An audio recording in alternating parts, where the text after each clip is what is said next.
She used to be able to easily receive millions of gifts just by performing a sexy dance in her live stream, making her a top female streamer adored by countless fans. And then there's that woman who married into a wealthy family and became the wife of the richest man because of her stunning beauty. She used to be aloof and didn't even want to look at others. But nowadays, for a piece of bread or a bottle of mineral water, they can only lower themselves and beg desperately, or even offer themselves to a man and let him do as he pleases. And this man was none other than Lin Dong, the courier they had once looked down upon and insulted as a useless piece of trash. Facing these women who were once high and mighty, Lin Dong showed no politeness whatsoever, but instead returned all the humiliation he had suffered, bit by bit. What Lin Dong didn't expect was that afterwards, instead of harboring resentment, they looked at him with complicated expressions and even took the initiative to approach him, hinting that they should do again. The starting point for all these changes was that sudden global cold snap.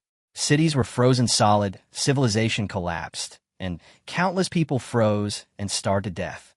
But Lin Dong awakened the sign-in system amidst the chaos. As long as he signed in every day, he could continuously obtain a large amount of supplies, food, weapons, and even various rare ammunition. It is now the 6th day since the apocalypse began. During this time, Lin Dong has obtained unlimited food and drinks, tens of thousands of sets of thermal underwear capable of withstanding temperatures of minus 100 degrees Celsius, and his strength level has increased to level 5. At the same time, he also possesses a golden desert eagle with unlimited ammo, the innate skill of hitting the target with every shot, and a constant temperature furnace. Just then, Ling Xuan noticed that Lin Dong seemed lost in thought, so she tentatively leaned closer and asked, "Handsome, do you have any bread or instant noodles? Can I trade these designer bags for some food?" Lin Dong snapped out of his reverie, looked her up and down, and said in a flat tone, "These are useless. Give me something practical." Ling Xue bit her lip. She knew very well that luxury goods were worthless in the current environment, but she was still unwilling to accept it. She lived alone, with no one to rely on. In this apocalyptic world, it seemed that the only thing she could still use for bargaining was herself, but she didn't want to give in so easily. After hesitating for a moment, she pulled a black plastic bag from her pocket and asked softly, "Is this okay?" Lin Dong took it and was speechless. It was full of various kinds of stockings. He instantly felt annoyed and threw the bag back, yelling, "Get lost!" Then he took out a piece of bread and said casually, "I live in Building 5, Room 301. If you want something to eat, come find me. You know what I mean." After saying that, Lin Dong put away the bread and turned to leave. Ling Xue's face turned pale, and she gritted her teeth in anger. Before the apocalypse, she wouldn't have given this man a second glance, but now he held the key to her survival. No matter how angry she was, it was useless because Lin Dong had food. Not long after Lin Dong left, 3 burly men wielding knives suddenly rushed out of the emergency exit of Building 7. The leader, Liang Meng, had a menacing face and was clearly not someone to be trifled with. He waved his hand and roared, "Rob it!" No sooner had he finished speaking than Liang Meng lunged at the nearest stall and snatched the milk powder from the old woman's hand. The old woman held on tightly, crying and shouting, "Why are you taking my things?" Liang Meng's eyes hardened, and he raised his knife and slashed down. Blood splattered, and the old woman fell to the ground instantly. Someone shouted in terror, "Murder!" The scene instantly descended into chaos, and everyone began to scatter and flee for their lives. Lin Dong coldly watched this scene, retreating towards Building 5 with the flow of people. He knew very well that from this moment on, order in the community had completely collapsed. In the struggle for survival, humanity and kindness would be cast aside, and this massacre was just the beginning. It was Liang Meng's first time killing someone, but he quickly adapted and roared, "What are you all standing there for? Keep looting." He wildly swung his knife at passers-by, slashing at anyone he saw, regardless of whether they had any supplies or not. The 2 henchmen were also swept up in the fray, completely losing control, and the scene quickly turned into a slaughterhouse. Ling Xue had already fled home in terror, not even bothering to grab her bag or ID card. On the other side, Wang Sheng desperately tried to escape with his wife, Shen Wanyue, but they were knocked to the ground by the chaotic crowd. Shen Wanyue collapsed to the ground, crying out, "Husband!" Wang Sheng tried to pull her up, but couldn't. Seeing Liang Meng approaching with a knife in hand, he gritted his teeth and said, "Wait for me. I'll go find someone to help. After saying that, he actually let go of her and turned to run away. Shen Wanyue was utterly desperate and could only cry out for help. Just then, Lin Dong rushed forward and helped her up. Come with me. When Shen Wanyue saw that it was Lin Dong, she felt a sense of relief and was led away from danger by him. Inside the underground parking garage, Liang Meng and his two companions were completely bloodthirsty, only stopping when the crowd had dispersed. Corpses lay scattered on the ground, survivors still groaning in agony. But Liang Meng coldly smiled as he went forward to finish them off one by one. Haha, boss, this trick really works, the henchman exclaimed excitedly. The three quickly began looting the scene, gathering a considerable amount of food. Their plan was quite simple: create panic through killing, making everyone only care about escaping, and then easily take all the supplies. Liang Meng estimated that the food was enough for them to eat for 2 days, but it wouldn't be so easy to continue robbing after that. He said coldly, "Let's go back first." At this moment, a henchman ran over with an ID card in hand, grinning wickedly, and said, "Boss, I found something good." Liang Meng took the ID card, and his eyes lit up immediately. ID photos are usually the ultimate test of looks, but this woman named Ling Shui was still stunningly beautiful in the photo, with an oval face and bright, large eyes. Absolutely gorgeous. It was a pity the address wasn't in Jiyuan community. She was most likely a tenant, and he didn't know which building or apartment she lived in. Zhang Peng, the underling who found the ID card, chuckled. "Boss, I haven't touched a woman in days. I can't let this one slip by." Liang Meng said unhurriedly, "Let's move the food back first, then find a door-breaking tool, and search house by house. We'll eventually find her." Thinking of the many women in the neighborhood, all three of them wore malicious smiles. On the other side, after Lin Dong led Shen Wanyue away, he first blocked the emergency exit before returning to the 3rd floor of Building 5. As soon as they reached the door, Shen Wanyue regained some strength, immediately broke free from him, rushed over, and frantically pounded on the door, shouting Wang Sheng's name in a tone that was both urgent and angry. Lin Dong leaned against his doorway, watching the commotion. Inside, Wang Sheng, hearing the commotion, cautiously checked through the peephole to make sure it was safe before opening the door, feigning concern. "Xiaoye, are you all right? Come in quickly. Don't let those people target you." It was as if he wasn't the one who had just abandoned his wife and run away. Shen Wanyue flung his hand away and angrily shouted, "Are you even a man? You abandoned me the moment danger strikes. I must have been blind to marry you." With that, she completely broke down in tears. Wang Sheng, his face grim, could only awkwardly explain that he had gone to find someone to help. But Shen Wanyue's question, "Then why did you close the door?" left him speechless. She continued to sob, saying that they had long since run out of food and drink, and even their gold bracelet was gone. She didn't want to starve to death. At this moment, both of them were plunged into deep helplessness. Just then, Wang Sheng noticed Lin Dong watching the show from the side and saw that his face was rosy, clearly not like someone who had been hungry. He tentatively asked, "Lin Dong, do you have any food at home?" Lin Dong answered without hesitation, "Yes, and plenty." Upon hearing this, Wang Sheng and Shen Wanyue's eyes lit up instantly.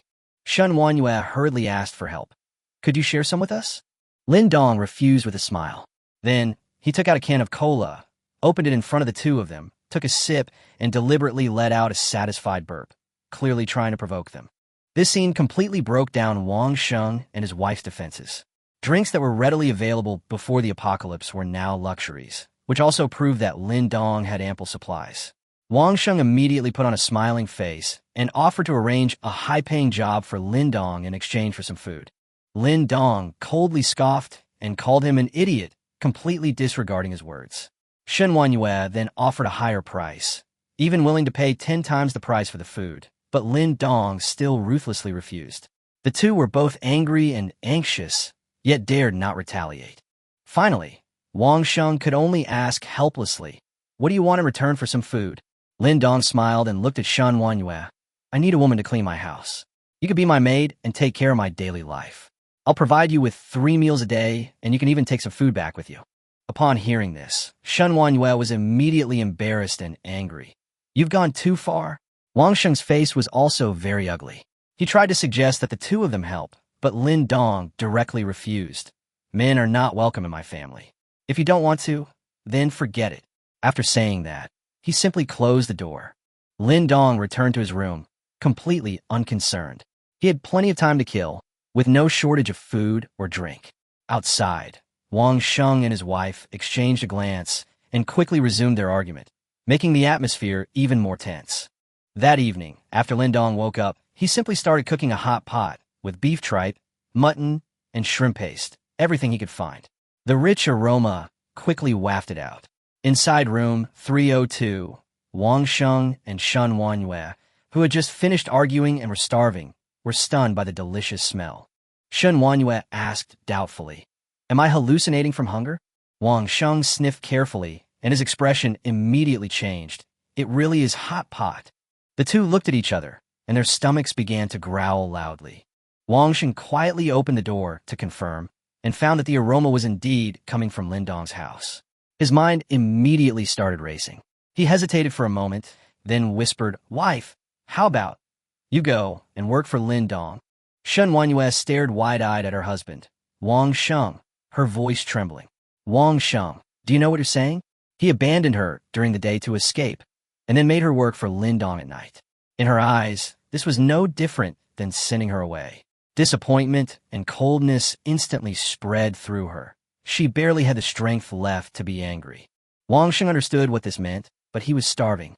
Having lived for over 20 years, this was the first time he felt the helplessness brought on by extreme hunger. He barely had the strength to argue. He had originally hoped to survive by exchanging supplies, but now that hope was shattered, he could only place his hopes for survival on his wife. He tried to explain, "Don't get agitated, I'm just going to help him tidy up the house. If he dares to do anything reckless, just shout loudly, and I'll definitely rush in to save you." Even Wang Sheng himself felt guilty saying these words. Shen Wanyue, however, was completely disheartened. This so-called concession was nothing more than a cowardly fig leaf. She thought of her gentle and refined husband from the past, but now, with disaster upon him, he had become cowardly and selfish, even willing to push his wife to another man just to save his own life. She looked at him coldly, her eyes filled with only disappointment. "So, you're even willing to give me up?" Tears streamed down her cheeks, but she no longer argued. Wang Sheng wanted to explain, but Shen Wanyue had already stood up and said coldly, "Fine, I'll go." She turned and walked towards the door. Wang Sheng reached out his hand, but quickly withdrew it, ultimately not stopping her. At that moment, Shen Wanyue completely gave up. When a knock sounded, Lin Dong was eating meat and drinking beer. Hearing the noise, a slight smile appeared on his lips as he got up to open the door. Shen Wanyue said bluntly, "Lin Dong, I'll be your maid." The aroma of hot pot wafted over, warming her cold heart slightly. At least this place allowed her to survive. Lin Dong glanced at her, then at Wang Sheng, who was hesitating behind him, and casually tossed him a piece of bread and a bottle of water. Wang Sheng was immediately grateful, tore open the packaging, and began to wolf down the bread. Lin Dong stepped aside. "Come in, sister-in-law." Shen Wanyue looked at the steaming hot pot on the table and couldn't help but walk into the house. The moment the door closed, she was immediately stunned by the temperature inside, as if she had been instantly transported from the depths of winter to the height of summer. Lin Dong said calmly, "You don't need to wear such thick clothes here." As she took off her heavy coat, she pleaded in a low voice, "I haven't eaten for 2 days. Could I have something to eat first?" Lin Dong looked up and sneered. "Forgot your place? Call me master." Shen Wanyue was stunned. Her anger had just risen, but it was suppressed by hunger. Thinking that her husband hadn't even shared a bite of bread with her, her eyes reddened, and she finally whispered, "Master." Lin Dong nodded and tossed her sheet of paper filled with rules. Shen Wanyue glanced at it, her expression immediately changing. Kneeling, bowing, obedience. Each rule was more demanding than the last. Even talking back would have consequences. This didn't feel like being a maid. It felt more like being completely stripped of dignity and bound by constraints. She tore the paper to shreds on the spot, angrily saying, "This is too much. I quit." With that, she turned to leave. Lin Dong, his expression cold, drew his pistol and pointed it at her retreating figure. Those who disobeyed had no reason to stay with him. However, Shen Wanyue stopped abruptly at the door. Outside was biting cold, while the warmth inside had just given her a glimmer of hope. The resistance of falling back into the cold from warmth was more real than any threat. She stood before the door, caught in a painful struggle. Lin Dong ate his hot pot while quietly watching her, without urging her. A few minutes later, Shen Wanyue finally broke down. She didn't want to go back to that cold home, didn't want to face her hypocritical husband, and didn't want to continue enduring hunger. With a thud, she knelt on the ground, her forehead slamming heavily against the ground. Master, I was wrong. At this moment, she abandoned all dignity, only wanting to survive. Lin Dong then put away his gun and smiled faintly. Since you chose to stay, you should abide by the rules. I'll forgive you this time. He tossed her a set of modified thermal underwear. Shen Wanyue took the clothes, tears silently streaming down her face, but she could only accept the reality before her. After finishing his bread, Wang Sheng was still unwilling to give up. He quietly crouched down at Lin Dong's door to eavesdrop on what was happening inside. But Lin Dong's house was too soundproof, and he couldn't hear anything.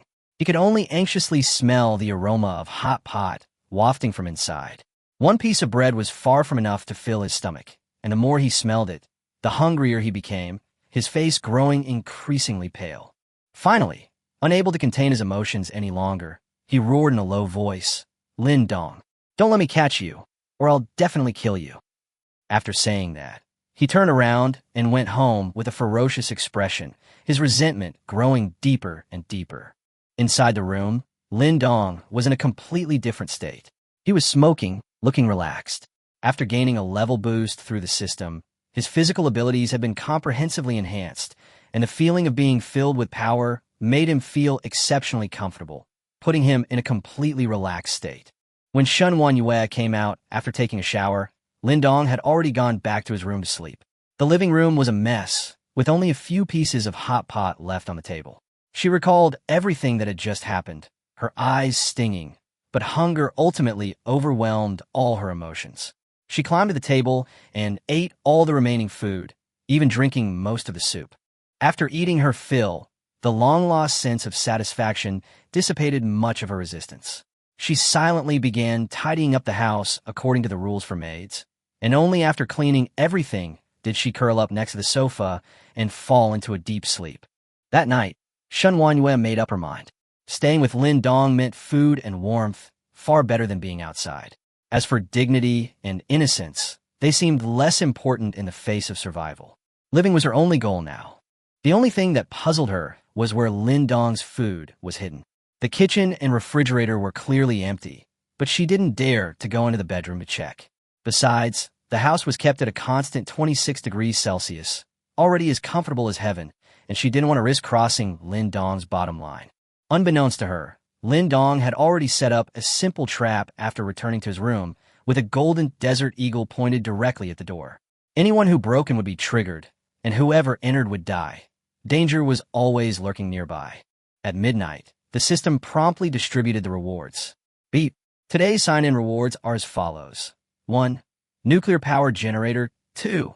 Combat made function. 3.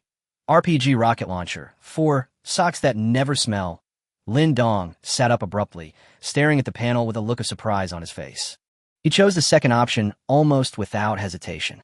While the rockets were tempting, he didn't need them right now. The combat-made feature was more appealing. After making a selection, a new page appeared on the system interface, displaying Shen Wanyue's information. Maid 1, Shen Wanyue. Rating 82, current level 1. Lin Dong looked at the data thoughtfully. In particular, the maid outfit and the option to control conception made him feel that this system was becoming more and more outrageous, but he still decisively turned off the conception function. Lin Dong quickly understood the maid's progression system. He controlled her leveling up, and she could gain experience through diligence to increase her level. However, the maid's level cap was only half of his own. He was currently level 6 and could only raise Shen Wanyue to level 3 at most, which made him feel slightly more balanced. The next morning, Wang Sheng, with dark circles under his eyes, knocked on the door. Lin Dong opened the door with a meaningful smile, and Wang Sheng cautiously asked, "Xiaoyu was here last night? Shouldn't you go back?" Before he could finish speaking, he saw his wife in the living room, and his anger instantly surged. Lin Dong feigned a sudden realization. "Oh dear, I forgot. Sister-in-law, you cleaned the house spotless for me last night. You worked so hard. Then, he turned and smiled. Sister-in-law, you've been busy all night. Why don't you go home and rest?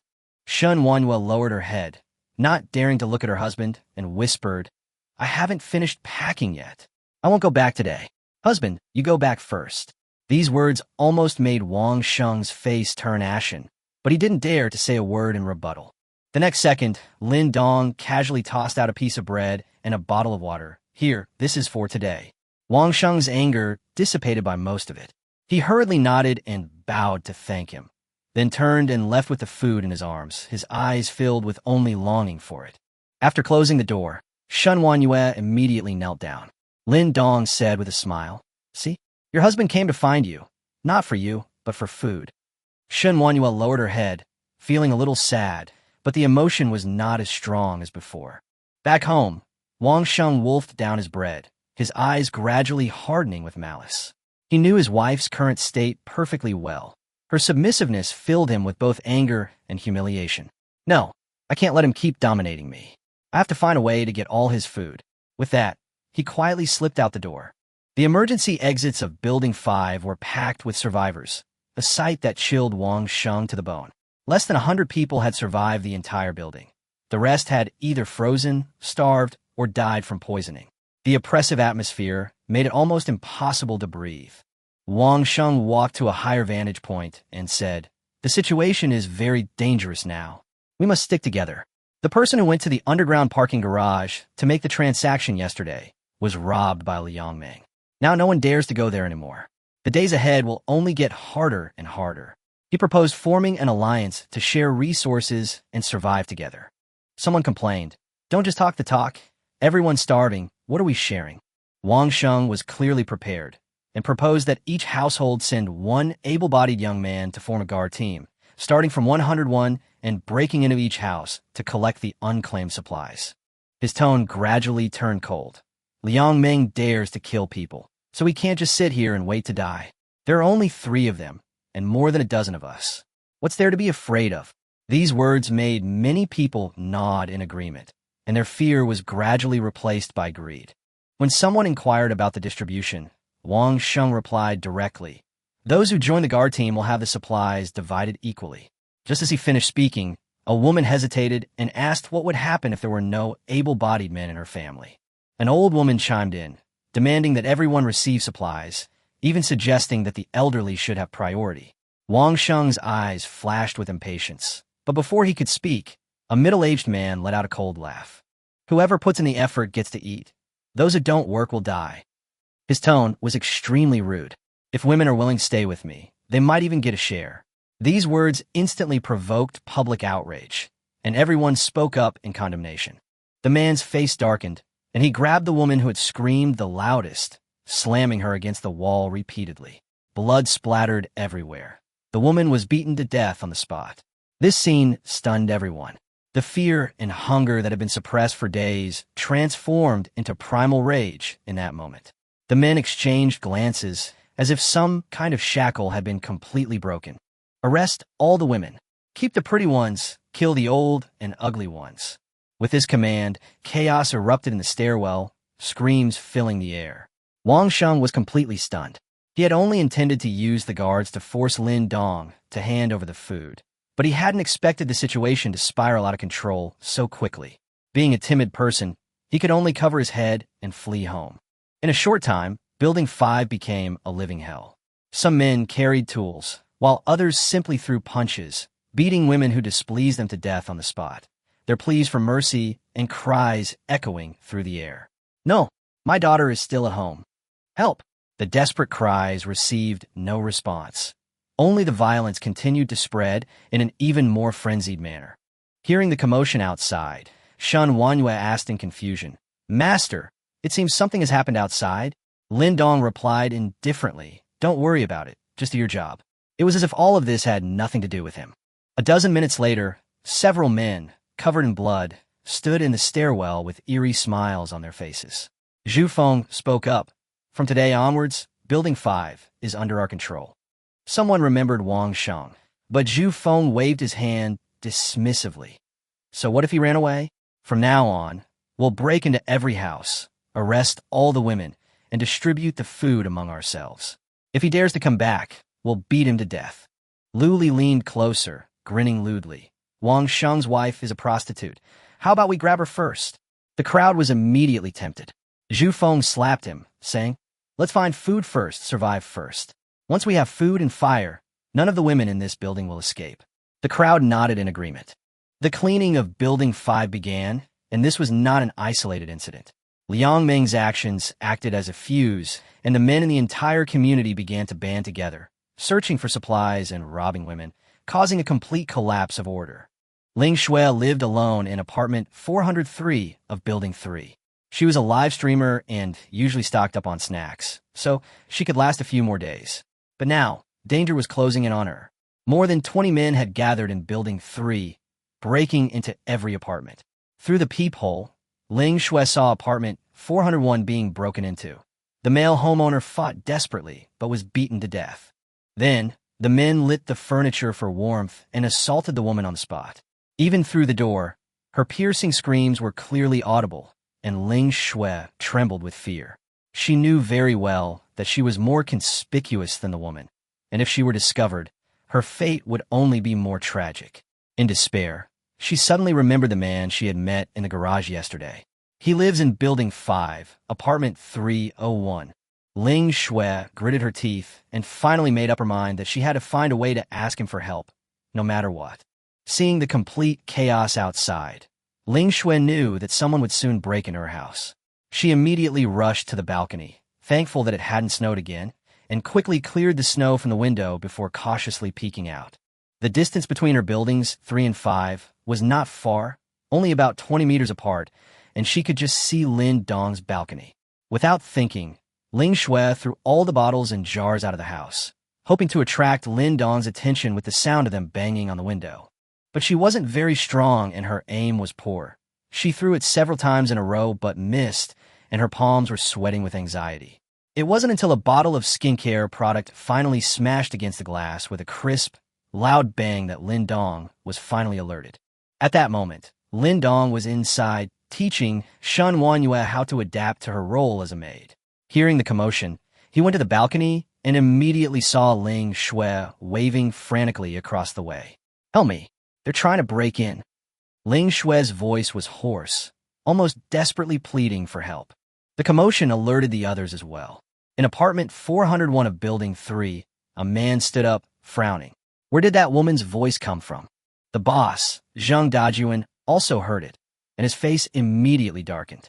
His underling immediately reported, "Boss, it's 403. There's a woman inside."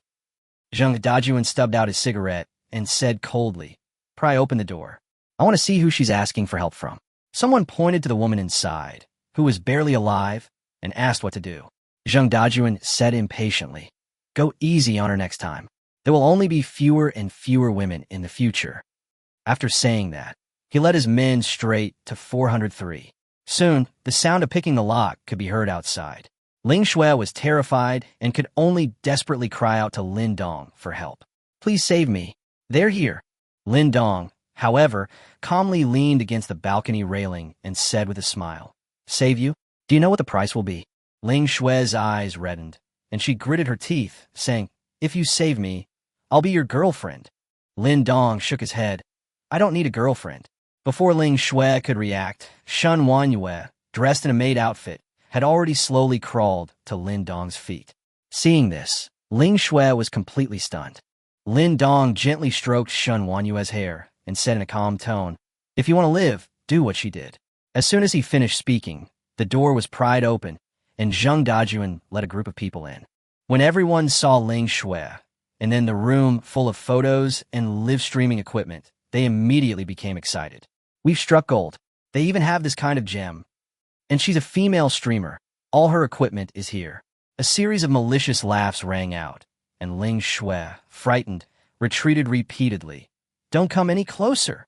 Zhang Dajuan stepped forward and said in a flippant tone, "Come with us obediently, and we promise to take good care of you." Ling Shui didn't believe them at all. The memory of the screams she had just heard made her tremble. She turned around and saw Lin Dong seemingly preparing to close the window and leave. Her heart sank completely. The next second, she completely broke down and screamed, "I'm willing. I'll do anything, even be like her." She knew very well that if she fell into the hands of these people, things would only get worse than they were now. Zheng Dajuan was about to reach out and grab someone when he suddenly saw Lin Dong standing on the windowsill of the building across the street, assuming a posture of gathering strength. Before he could react, there was a loud boom as Lin Dong suddenly leaped up, crossing the gap of more than 20 meters and rushing towards the balcony. "Holy shit!" Zheng Dajuan had barely exclaimed when he was kicked squarely in the face, sending him flying backward and knocking down a group of people along with him. Chaos erupted instantly as his underlings shouted in panic. Who kicked the boss? Lin Dong landed steadily, somewhat surprised. He hadn't expected that someone only at level 6 could already achieve this level. Ling Shui was even more stunned. How on earth had he flown over here? Zheng Dajuan struggled to his feet, a hint of fear flickering in his eyes as he looked at Lin Dong. But the thought of having over 20 men on his side quickly bolstered his resolve. Stop playing the hero. Brothers, kill him.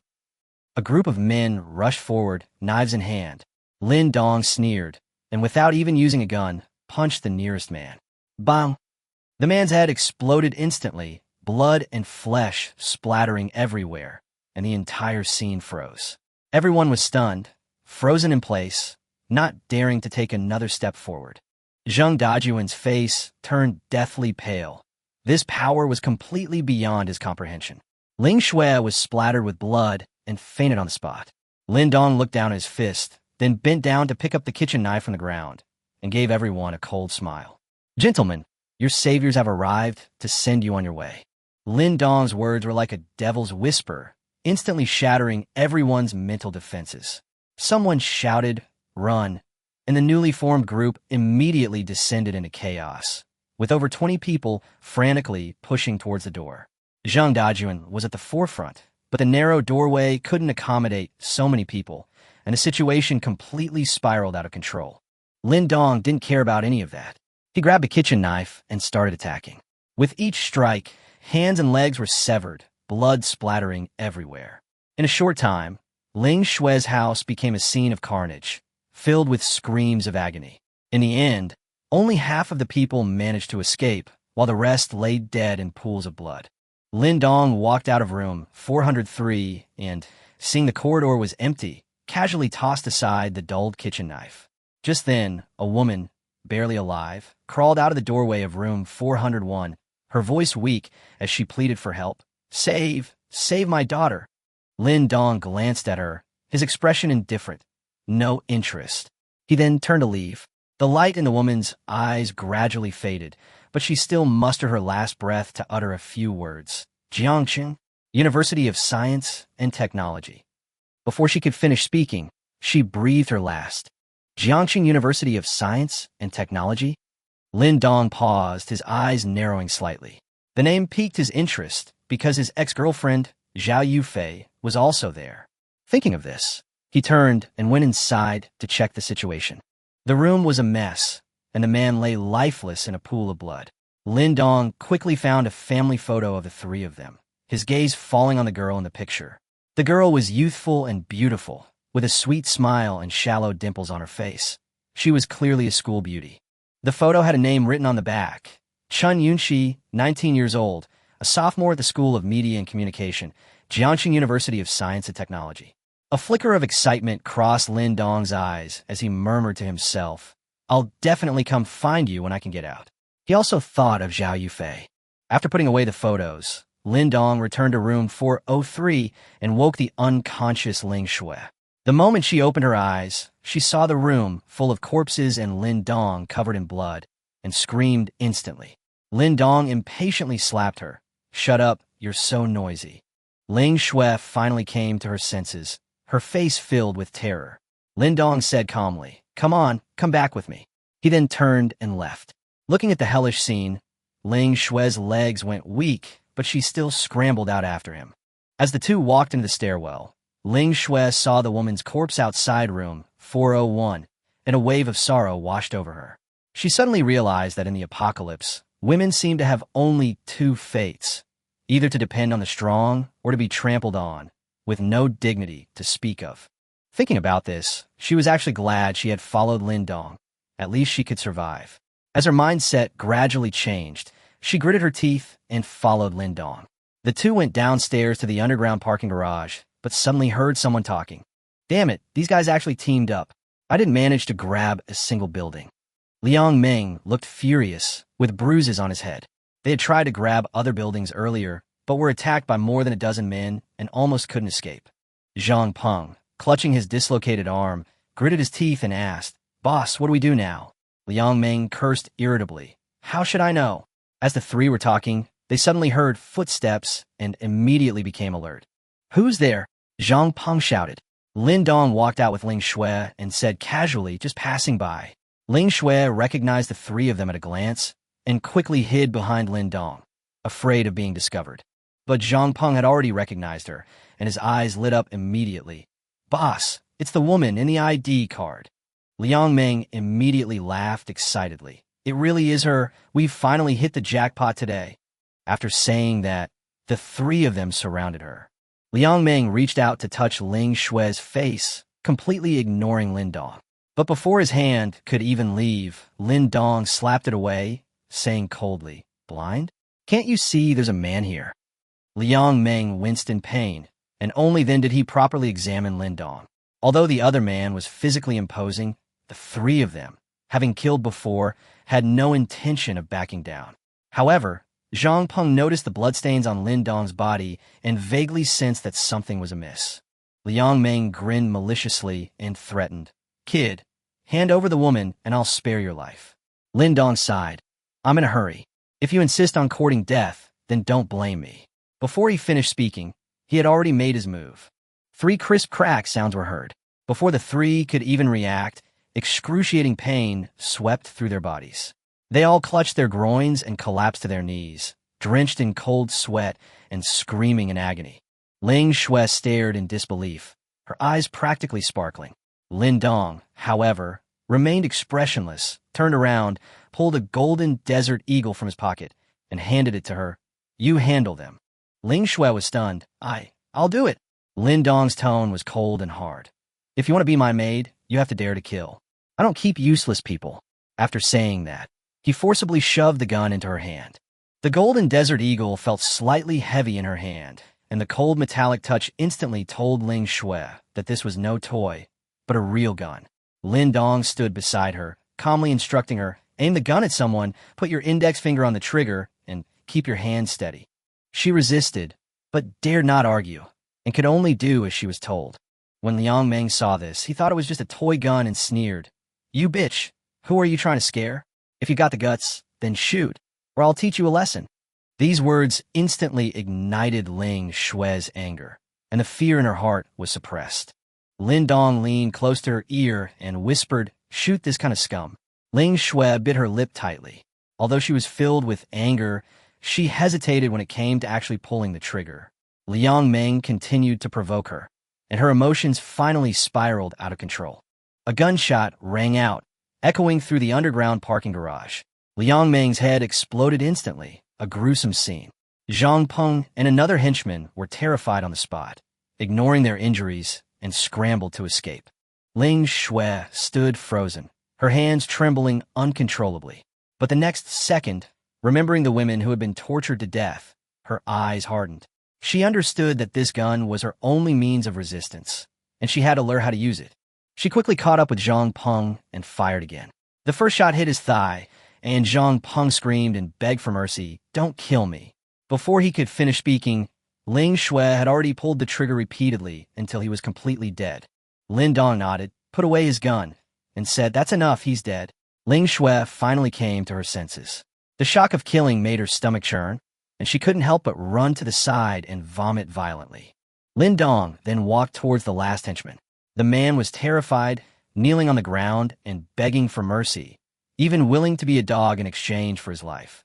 Lin Dong frowned, then shot him dead, his tone cold. "Men don't deserve to be my dogs." After a long while, Ling Shui finally calmed down. Her eyes were red as she stood before Lin Dong, but she didn't dare say a word. "Let's go home," Lin Dong said, turning and leaving. Looking at the corpses scattered on the ground, Ling Shui's resolve hardened. She had to survive. The two returned to Building 5, and Ling Shui was stunned by the scene before her as soon as she entered. The dining table was laden with seafood and hot food, and the house was clean and warm, a stark contrast to the cold and chaotic outside, as if they were from two different worlds. Shen Wanyue immediately stepped forward and bowed, saying, "Welcome home, master." Her voice was gentle and sweet. Ling Shui was stunned when she saw her face clearly, while Shen Wanyue was equally amazed by Ling Shui's appearance, and a sense of crisis began to rise in her heart. Lin Dong casually instructed, "Teach the new maid to follow the rules." Then he continued eating. Shen Wanyue responded and led Ling Shui toward the bathroom, but stopped after taking only 2 steps, her tone becoming stern. "Once you're inside, you're not allowed to stand." Ling Shui was stunned, instinctively wanting to resist, but remembering what had just happened, she could only apologize softly and imitate Shen Wanyue's actions. Lin Dong watched this with satisfaction, thinking that Shen Wanyue had adapted quickly. In the bathroom, the two washed up in silence. Ling Shui couldn't help but ask, "Why is this place?" Before she could finish, Shen Wanyue interrupted her. Shen Wanyue said coldly, "Don't ask what you shouldn't ask. You should have respect for your master, or you won't even know how you died." Looking at Ling Shui's outstanding figure, her sense of crisis intensified, and her movements became more forceful, causing Ling Shui to almost cry out in pain. Then, she whispered a reminder, "Don't mention rescue anymore. Meeting our master is our chance to survive." Ling Shui fell silent, knowing full well what would happen without protection. Shen Wanyue finally said, "If you want to survive, throw away all those old ideas." Then she began to explain the maid's code to her, making Ling Shui blush. Half an hour later, the two emerged from the bathroom. Shen Wanyue respectfully reported, "Master, she's finished washing." Lin Dong finished his meal and casually tossed her a lobster. "Well done. This is a reward for you." Shen Wanyue was overjoyed. Ling Shui watched this scene, her feelings a mix of complex emotions and envy. To be able to eat hot food in the apocalypse felt like a dream. Lin Dong then looked at her, a meaningful smile playing on his lips. The system panel then appeared. Maid 2, Ling Shui, rating, 85, strength, level 1. Lin Dong nodded in satisfaction, thinking to himself that this harvest was indeed quite good. The situation in Jiyuan community became increasingly chaotic. Each building had its own so-called building king, who controlled the entire building like a gang. Ordinary people had no power to resist, and the original order completely collapsed. Women were in the most miserable situation, almost reduced to mere objects of their amusement. Every day, unable to bear the humiliation, some chose to jump from buildings, crashing into the thick snow and leaving behind human-shaped craters. Even jumping down wouldn't necessarily bring true liberation. The snow acted as a buffer, preventing most people from dying instantly. Instead, they would be trapped in the snow and slowly suffocate, or die from poisoning in despair. Screams echoed throughout, pushing everyone's nerves to the limit. Inside Building 5, Zhu Feng gathered a dozen people together to start counting and distributing supplies. He said excitedly, "We had a good haul today. We broke into 23 households and got noodles, bottled water, and a lot of instant noodles." Most of these supplies came from uninhabited rooms. In Zhu Feng's view, the early deaths of those people actually saved resources. The harvest from just one day was enough to feed them for 2 days. Zhu Feng then laughed and said, "We also captured more than 20 young women. Brothers, feel free to do as you please tonight." As soon as he said this, the room instantly erupted in excitement, and everyone looked excited, as if they were already in paradise. Someone couldn't help but suggest, "Boss, when are we going to catch Wang Sheng's wife? None of these can compare to her today." The others chimed in, filled with interest and lust for the woman. Zhu Feng was also tempted. Recalling the figure he had seen before, he felt an itch in his heart and immediately decided to take action. "Leave a few people to keep watch. The rest of you come downstairs with me." The group immediately sprang into action. Meanwhile, in room 301, the scene was quite different. Lin Dong was leisurely eating fruit while leaning back on the sofa, and Ling Shui smiled and handed him grapes. Their posture ambiguous, the atmosphere relaxed yet subtle. Shen Wanyue saw this and felt a little resentful, so she immediately changed her approach. She picked up the red wine, intending to please Lin Dong, but her hand slipped and the bottle almost fell to the ground. In that instant, she reacted incredibly quickly and caught the bottle, a move that even surprised herself. Lin Dong, however, saw it clearly, a meaningful smile appearing on his lips. Ling Shui smiled and praised him, appearing relaxed on the surface, but secretly competing with him. A rivalry had quietly formed between the two, neither willing to be outdone by the other. Shen Wanyue also realized the changes in herself. Looking back on this period, her strength and reaction time had improved significantly. She could even easily break chopsticks and crush teacups, which was impossible before. She immediately realized the reason and asked in surprise, "Is this the power Master gave me?" Lin Dong nodded in response. Doing what a maid should do will naturally make you stronger. After receiving confirmation, Shen Wanyue was overjoyed and quickly expressed her gratitude. She also understood in her heart that she was inferior to Ling Shui in appearance and methods, so she could only think of other ways to consolidate her position. Lin Dong watched the two subtly vying for dominance, pretending not to notice. He knew very well that competition was the driving force, and, ultimately, he would be the only one to benefit. Just as the atmosphere became tense, Lin Dong suddenly frowned and looked towards the door. A moment later, hurried footsteps approached, and he whispered, "This is going to be good." However, the people outside weren't targeting him, but the neighbor next door. Zhu Feng pounded on the door of 302, shouting, "Wang Sheng, open the door for me." Hearing this, Shen Wanyue suddenly remembered her husband, and a wave of complex emotions and hesitation washed over her. She even began to question her own choice. The next second, she slapped herself hard and whispered to herself, "You already have an owner. Why are you still thinking about a husband?" Her expression gradually became firm and twisted. Lin Dong was stunned by this scene. He couldn't help but give a thumbs up, secretly chuckling to himself. As expected of a social elite, she adapts to her new identity so quickly. Shen Wanyue has completely immersed herself in the role. Inside room 302, Wang Sheng, both hungry and frightened, heard a knock on the door and his legs trembled. "You've got the wrong person. I'm not Wang Sheng." The people outside the door were stunned for a moment, then burst into laughter. Zhu Feng pounded on the door and sneered, "Stop pretending, or I'll pry it open." Hearing the words "pry it open," Wang Sheng panicked completely and had no choice but to open the door and beg for mercy. As soon as the door opened, Zhu Feng led his men straight into the house.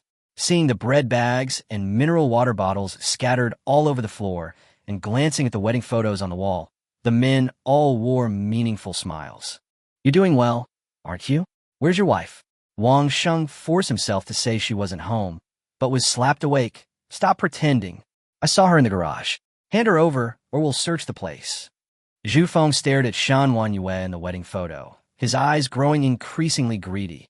"How about this? Let your wife come out and entertain guests, and you work with us. We'll give you half a loaf of bread every day." Wang Sheng trembled with rage, but dared not resist, continuing to deny everything. The others, however, had grown utterly impatient and stormed into the bedroom to search for him, but found nothing. Zhu Feng's face darkened, and he swung a steel pipe with it. With a crack, Wang Sheng's leg snapped instantly, and he collapsed to the ground with a scream. "Tell me, where is she?"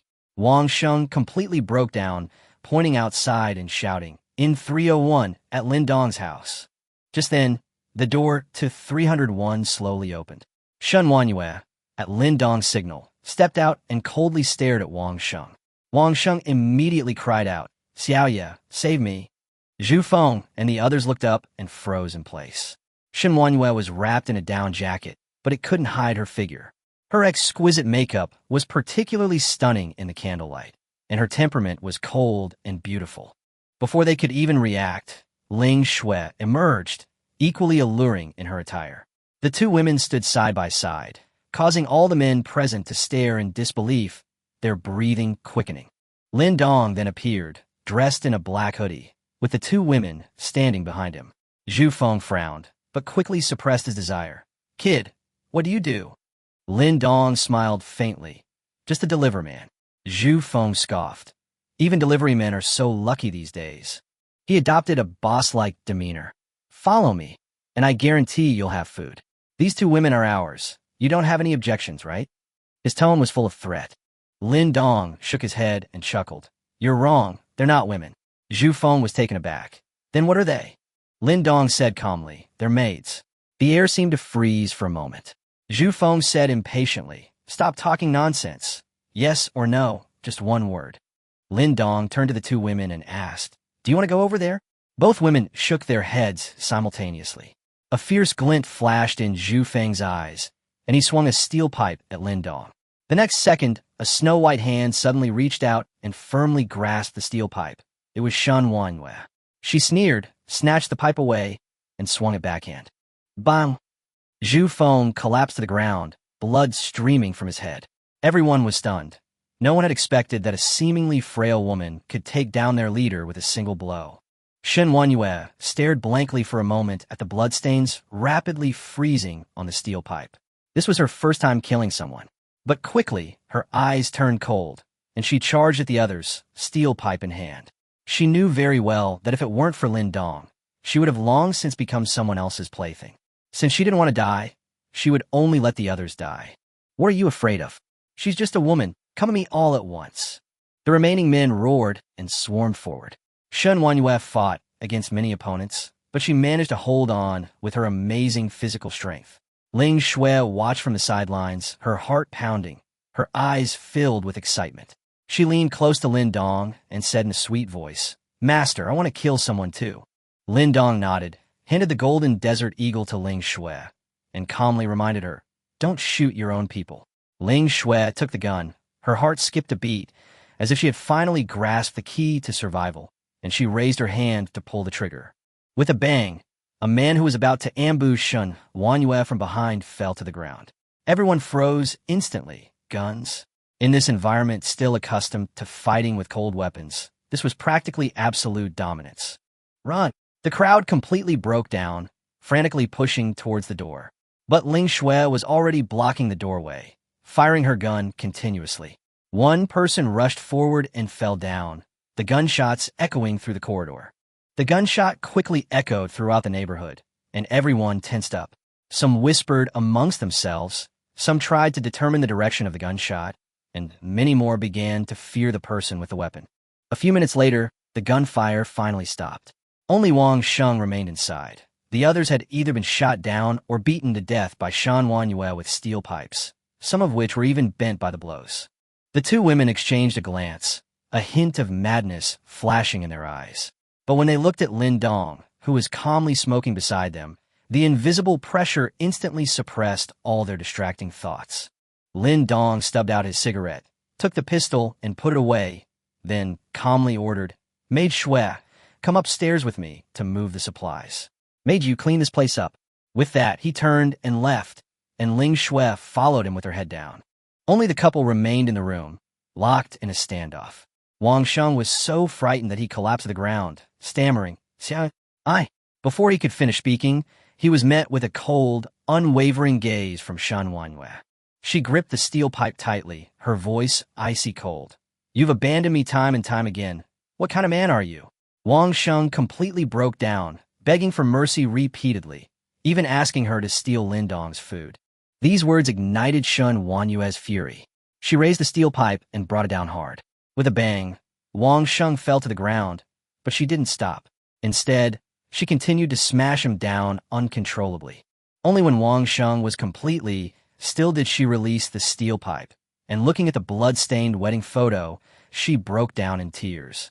Immediately afterward, a strong feeling of nausea surged up, and she immediately collapsed to the side, vomiting uncontrollably. On the other side, the hallway was eerily quiet, with only the echoing sound of footsteps. Ling Shui followed cautiously behind Lin Dong, feeling a little uneasy, wondering if he had noticed her little scheme. In fact, Lin Dong had already seen through it, but he didn't take it to heart at all, and even felt a little expectant. In his eyes, these were just pastimes to pass the time in the apocalypse. The two arrived on the 17th floor and happened to hear people inside, discussing the gunshots they had just heard, their voices filled with panic and unease. The moment the door opened, the people inside were startled, and their eyes turned strange when they saw Ling Shui. Lin Dong, however, didn't bother with any pleasantries and simply told Ling Shui to move the supplies piled up nearby. Just as the other men were about to retaliate, Lin Dong pulled out his pistol. Their expressions instantly changed, and they quickly smiled obsequiously, begging him to leave them some food. Lin Dong seemed to consider it seriously for a moment, then slowly put the gun away. The group had barely breathed a sigh of relief when, a second later, Lin Dong grabbed a hammer and smashed it down, instantly knocking one of them to the ground. His movements were swift and decisive, without any hesitation. As he did so, he said calmly, "First, anything I set my sights on is mine. Second, I don't like being called little brother." In a short while, everyone in the room was dealt with. Ling Shui stood aside, watching with shock, yet she couldn't help but feel a touch of admiration, and she fully realized how dangerous her earlier thoughts had been. After dealing with these people, Lin Dong heard a commotion coming from the bedroom. He pushed open the door and saw that there were more than 20 women crammed inside, all looking disheveled. The moment they saw Lin Dong, they became excited. Some recognized him as the deliver man from the same building and thought they had finally been rescued. Some even rushed out to vent their anger on the men's corpses. Lin Dong stepped aside, glanced at the women, and finally sighed with some disappointment. None of them were to his liking. Some of these women had lost loved ones. Others had suffered humiliation, and their hearts were already filled with too much resentment. Now, facing the men's corpses, they vented their anger without mercy, and the scene briefly spiraled out of control. Ling Shui stood by and watched all this, feeling even more grateful that she had followed Lin Dong. After they finished venting their emotions, they quickly noticed the supplies piled up nearby. Already starving, they immediately rushed over. Ling Shui immediately blocked their way, spreading her arms wide and coldly saying, "These all belong to the master. No one is allowed to touch them." Seeing her rosy complexion, clean clothes, and even a faint fragrance, the women's jealousy instantly erupted, and they shouted, "Why is it yours? It was stolen from my house. Can the two of you finish it?" Some even used harsh words. Ling Shui was furious and subconsciously looked at Lin Dong, her eyes pleading. Lin Dong simply smiled faintly and walked to the supplies. With a single glance, Ling Shui immediately knelt down obediently, arching her back to serve as a stool. This scene stunned all the women, who were both shocked and disdainful. After settling in, Lin Dong casually picked up a packet of instant noodles and said in a relaxed tone, "If you want to eat, you can. Each person answers one question to me. If the answer satisfies me, I'll give you a meal." The group exchanged glances but dared not object, and could only nod in agreement. Lin Dong continued, "It's very simple. Name a beautiful woman you know, including her name and address. She can't be any less attractive than her." As he spoke, he casually patted Ling Shui's head. The women were taken aback at first, but quickly realized that this man was actually picking and choosing. A middle-aged woman spoke up first. "Shenwan Yuan 302 is very beautiful." But Lin Dong shook his head. "She doesn't count. She's already mine." These words sent a chill down everyone's spines, and they could only continue racking their brains. A woman in her 30s stepped forward, looking very confident. "I know one, Building 5, Apartment 1704, Li Xiaoyan." But someone immediately contradicted her. "Isn't that you?" Li Xiaoyan didn't hide anything. "That's right, it's me." She added that she just wasn't dressed up right now, but once she was back in shape, she definitely wouldn't lose to anyone. Lin Dong glanced at her and shook his head directly. "Too ugly. Doesn't count." Li Xiaoyan, however, refused to give up and even tried to belittle Ling Shui to elevate herself, claiming to be the HR manager, her words dripping with scheming. Lin Dong laughed after hearing this. No wonder, she speaks with such an inhuman air. However, he seemed to have become somewhat interested and changed the subject. "I'll give you a chance. You can work as a trial maid first, and if you perform well, you can become a full-time maid." Although Li Xiaoyan was dissatisfied, she still agreed, clearly having her own plans. Seeing this, the other women also began to recommend themselves, but their quality varied greatly, making Lin Dong frown more and more as he listened. Just then, someone said a name. "Xia Qingyu is from Jiangcheng." Lin Dong's face darkened, and he stared at her, asking, "Do you know where she lives?" The other woman stammered, unable to answer for a long time. The next second, a gunshot rang out, and the person fell to the ground instantly, blood splattering everywhere. The others were so frightened that they immediately dropped to the ground. Lin Dong's tone was icy. "I asked for the address, not the name." This question completely sobered everyone up, and no one dared to speak carelessly anymore. From then on, they honestly provided information, and although the amount was small, at least it was all true. Half an hour later, Lin Dong distributed the food as agreed, giving only to those who provided valid information. The rest could only watch helplessly. Lin Dong didn't bother with them, and simply took Ling Shui and Li Xiaoyan to pack up the supplies and leave. When she returned to the third floor, Shan Wanyue had already disposed of the bodies in the room. She wasn't surprised to see Lin Dong bring back 2 women, but she couldn't help but pause for a moment when her gaze fell on Li Xiaoyan. Upon seeing Shan Wanyue, Li Xiaoyan snorted coldly and raised her chin, secretly thinking that once she finished her makeup, she would definitely outshine these 2 women. Lin Dong simply instructed, "This is a probationary maid. Teach her manners." After saying that, he went into the bedroom and began marking targets on the map and planning his route. As soon as Li Xiaoyan entered the room, she was also stunned by the warmth. Ling Shui, however, reluctantly let her take a bath, feeling quite puzzled by this old and ugly newcomer. After bathing, Li Xiaoyan immediately picked up her cosmetics and began to dress up, completely disregarding the rules. Seeing her sitting there casually putting on makeup, Shan Wanyue frowned and reminded her, "Didn't I teach you? You have to kneel without the master's permission." Li Xiaoyan glanced at the closed door and said disdainfully, "He's not here. What's there to be afraid of?" The 2 women exchanged a glance, feeling that this newcomer was not only ordinary in appearance, but also exceptionally difficult to manage. An hour later, Li Xiaoyan, heavily made up and brimming with confidence, looked at Shan Wanyue and Ling Shui with disdain. She walked to the bedroom door, knocked, and deliberately said in a coquettish tone, "Master, your beautiful maid awaits your favor." These words made Shan Wanyue and Ling Shui feel nauseous. Lin Dong opened the door and glanced inside, his expression still indifferent. Her makeup was indeed a bit more refined than before, but that was all. Sleep in the living room with them, and follow the rules. With that, he slammed the door shut, almost bumping into Li Xiaoyan. The 2 women couldn't help but chuckle. She'd really gotten a cold shoulder this time. Li Xiaoyan stood there, stunned, her face filled with disbelief. She considered herself the center of attention at the company, even favored by the boss.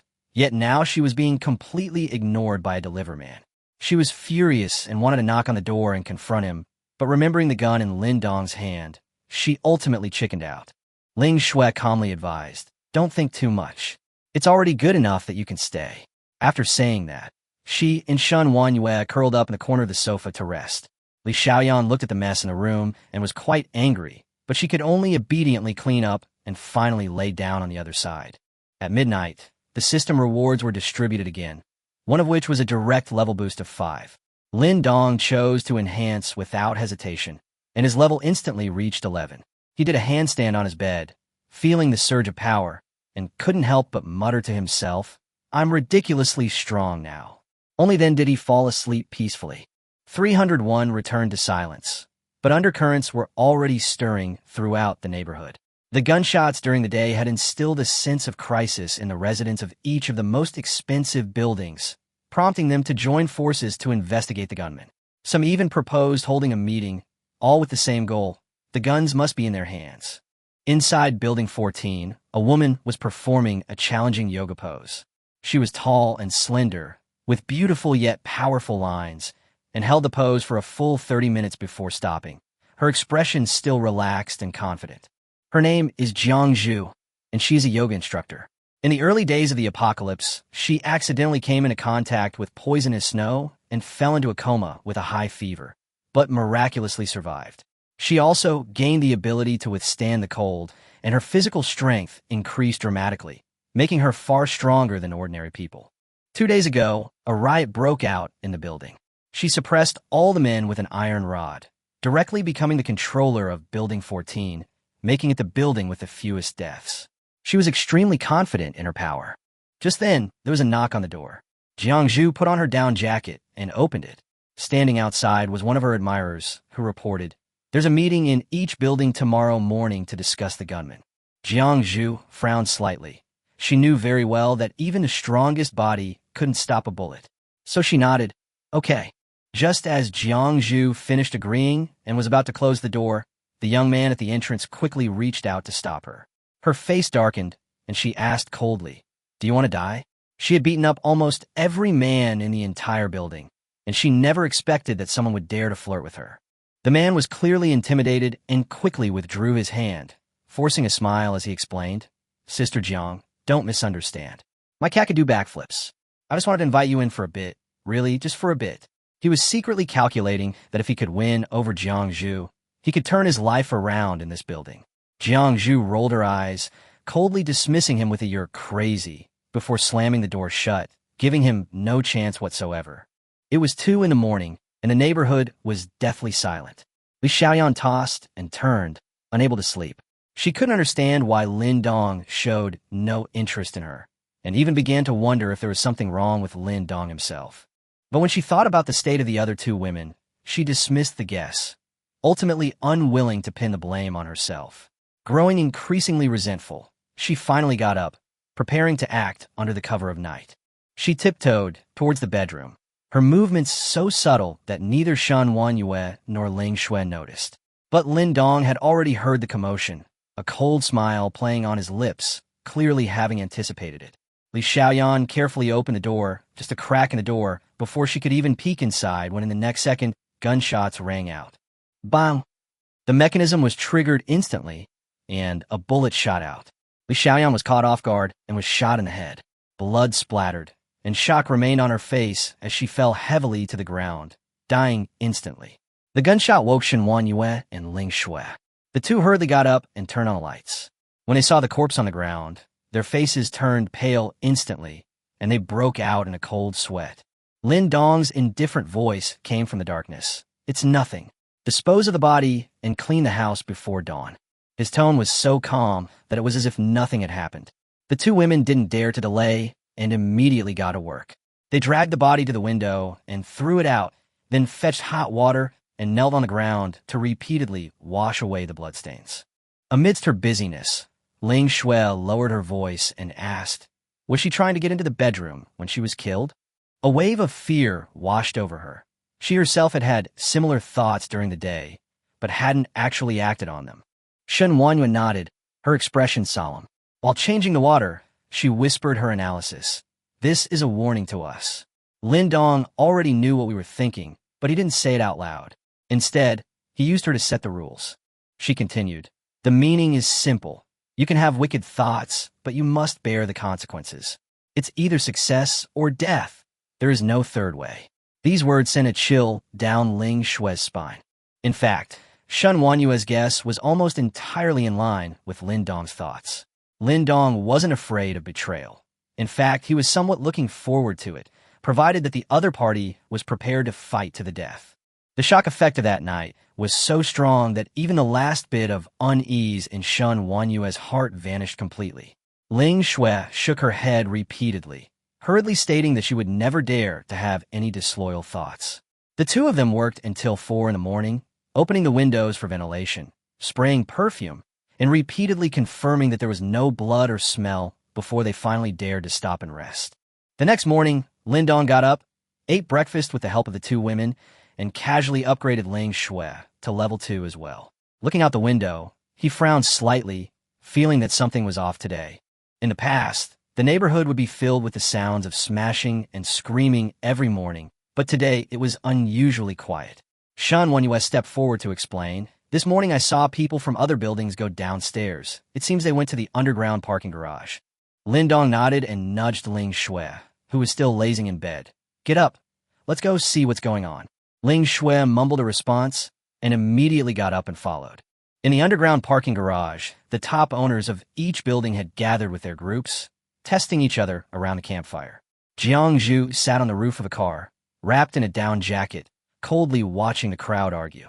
Some began discussing the missing building, while others wondered where the gunman was hiding. The atmosphere was filled with suspicion. Soon, someone turned the conversation to Jiang Zhu. "Did you guys notice? The leader of Building 14 is actually a woman." As soon as these words were spoken, everyone's eyes turned to Jiang Zhu, their gazes instantly becoming intense. Among a group of rough-looking men, Jiang Zhu stood out conspicuously. Those around her sneered, as if they already foresaw their fate. Jiang Zhu slowly stood up, her sharp gaze sweeping over them. "Think I'm easy to bully?" Before she finished speaking, she stomped down hard, instantly denting the car beneath her feet and deploying the airbags. When the kick landed, everyone at the scene was stunned. That was a car. An ordinary person would need to take a running start and jump to make a noticeable dent, but Jiang Zhu just kicked it casually and deformed the car door. Everyone then understood why she could become the Tower King. This kind of power was simply beyond the reach of ordinary people. But her underlings looked miserable, feeling deeply distressed. Jiang Zhu is indeed strong, but he acts too directly. By revealing his powers so early, others dare not make a move. How can they take advantage of the chaos to seize resources? But they only dared to think these things in their hearts. After this brief incident, the group continued discussing the gunman, but their guesses remained fruitless. Just then, Tian Yi from Building 2 suddenly stood up. He waved his hand arrogantly. "Stop guessing, guys. Surround them."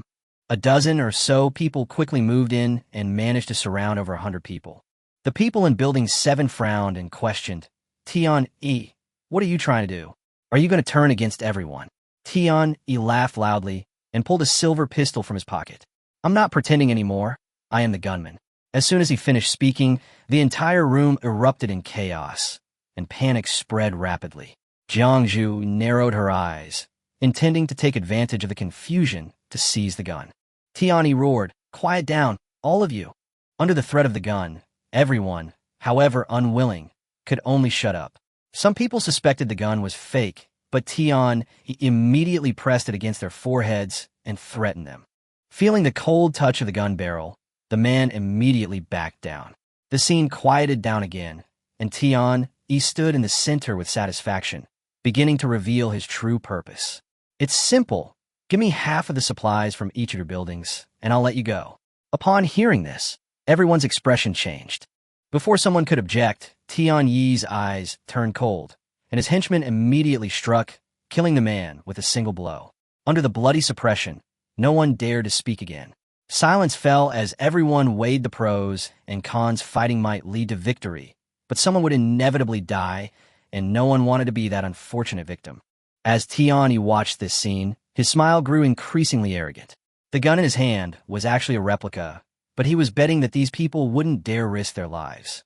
Just as the atmosphere froze completely, the sound of high heels suddenly came from afar, crisp and abrupt, instantly attracting everyone's attention. Soon, 3 figures came into view. Almost no one paid attention to the man. All eyes were drawn to the 2 women behind him. Shen Wanyue wore a white trench coat, revealing her fair ankles, and red-soled high heels swayed on the ground, exuding a cool yet fatally alluring aura. Ling Shui, dressed in all black with lipstick and glamorous makeup, was incredibly seductive. Everyone gasped, while Jiang Zhu frowned slightly. Dressed like this in this weather, these 2 women were probably no ordinary people. Tian Yi stared intently, his mind filled with only one thought. He had to have these 2 women. Lin Dong stepped forward with a smile. "Sorry I'm late." He glanced around at everyone, his gaze finally settling on Jiang Zhu, a hint of interest flashing in his eyes. In Lin Dong's eyes, Jiang Zhu's head clearly displayed LV3. This immediately made him realize that she was likely an awakened-level being. This woman is interesting. Lin Dong already had a plan in mind. Tian Yi stepped forward and asked in an unfriendly tone, "Who are you?" Lin Dong scratched his head and smiled. "Building 5, you could say I'm the king of the building. I heard they didn't invite me to the meeting, so I came by myself." Before he could finish speaking, Tian Yi suddenly pointed a gun at Lin Dong's forehead. Perfect timing. "These 2 women are mine, and I get half the supplies, or I'll shoot you." Lin Dong said innocently, "I just got here, and I'm already going to be shot?" Tian Yi shouted impatiently, "Enough nonsense. Make them kneel down here." However, Lin Dong simply shrugged and smiled faintly. "It's not that I don't want to give it to you. It's just that your gun is fake." The next second, he suddenly pulled out the golden desert eagle and shoved it directly into Tian Yi's mouth, his tone tinged with amusement. "Mine seems to be the real one." Ling Shui suddenly teased in a voice-over-like tone. "Young woodcutter, did you drop a golden pistol, a silver pistol, or my master's infallible gun?" This remark even made Lin Dong laugh. But no one at the scene could laugh. 2 guns had appeared in the neighborhood at the same time, and no one could tell which one was real. The atmosphere instantly became extremely tense. He knew best that his gun was fake. With a gun pointed at his throat, he dared not gamble and trembled like a leaf. Lin Dong stared at him and said calmly, "Want to take a gamble and see who's telling the truth?" He couldn't say a word, his eyes filled with pleading, and he even wet himself in fear. Lin Dong's face darkened. "I'm talking to you, and you've already peed?" Before he finished speaking, he shot Tian-E through the throat.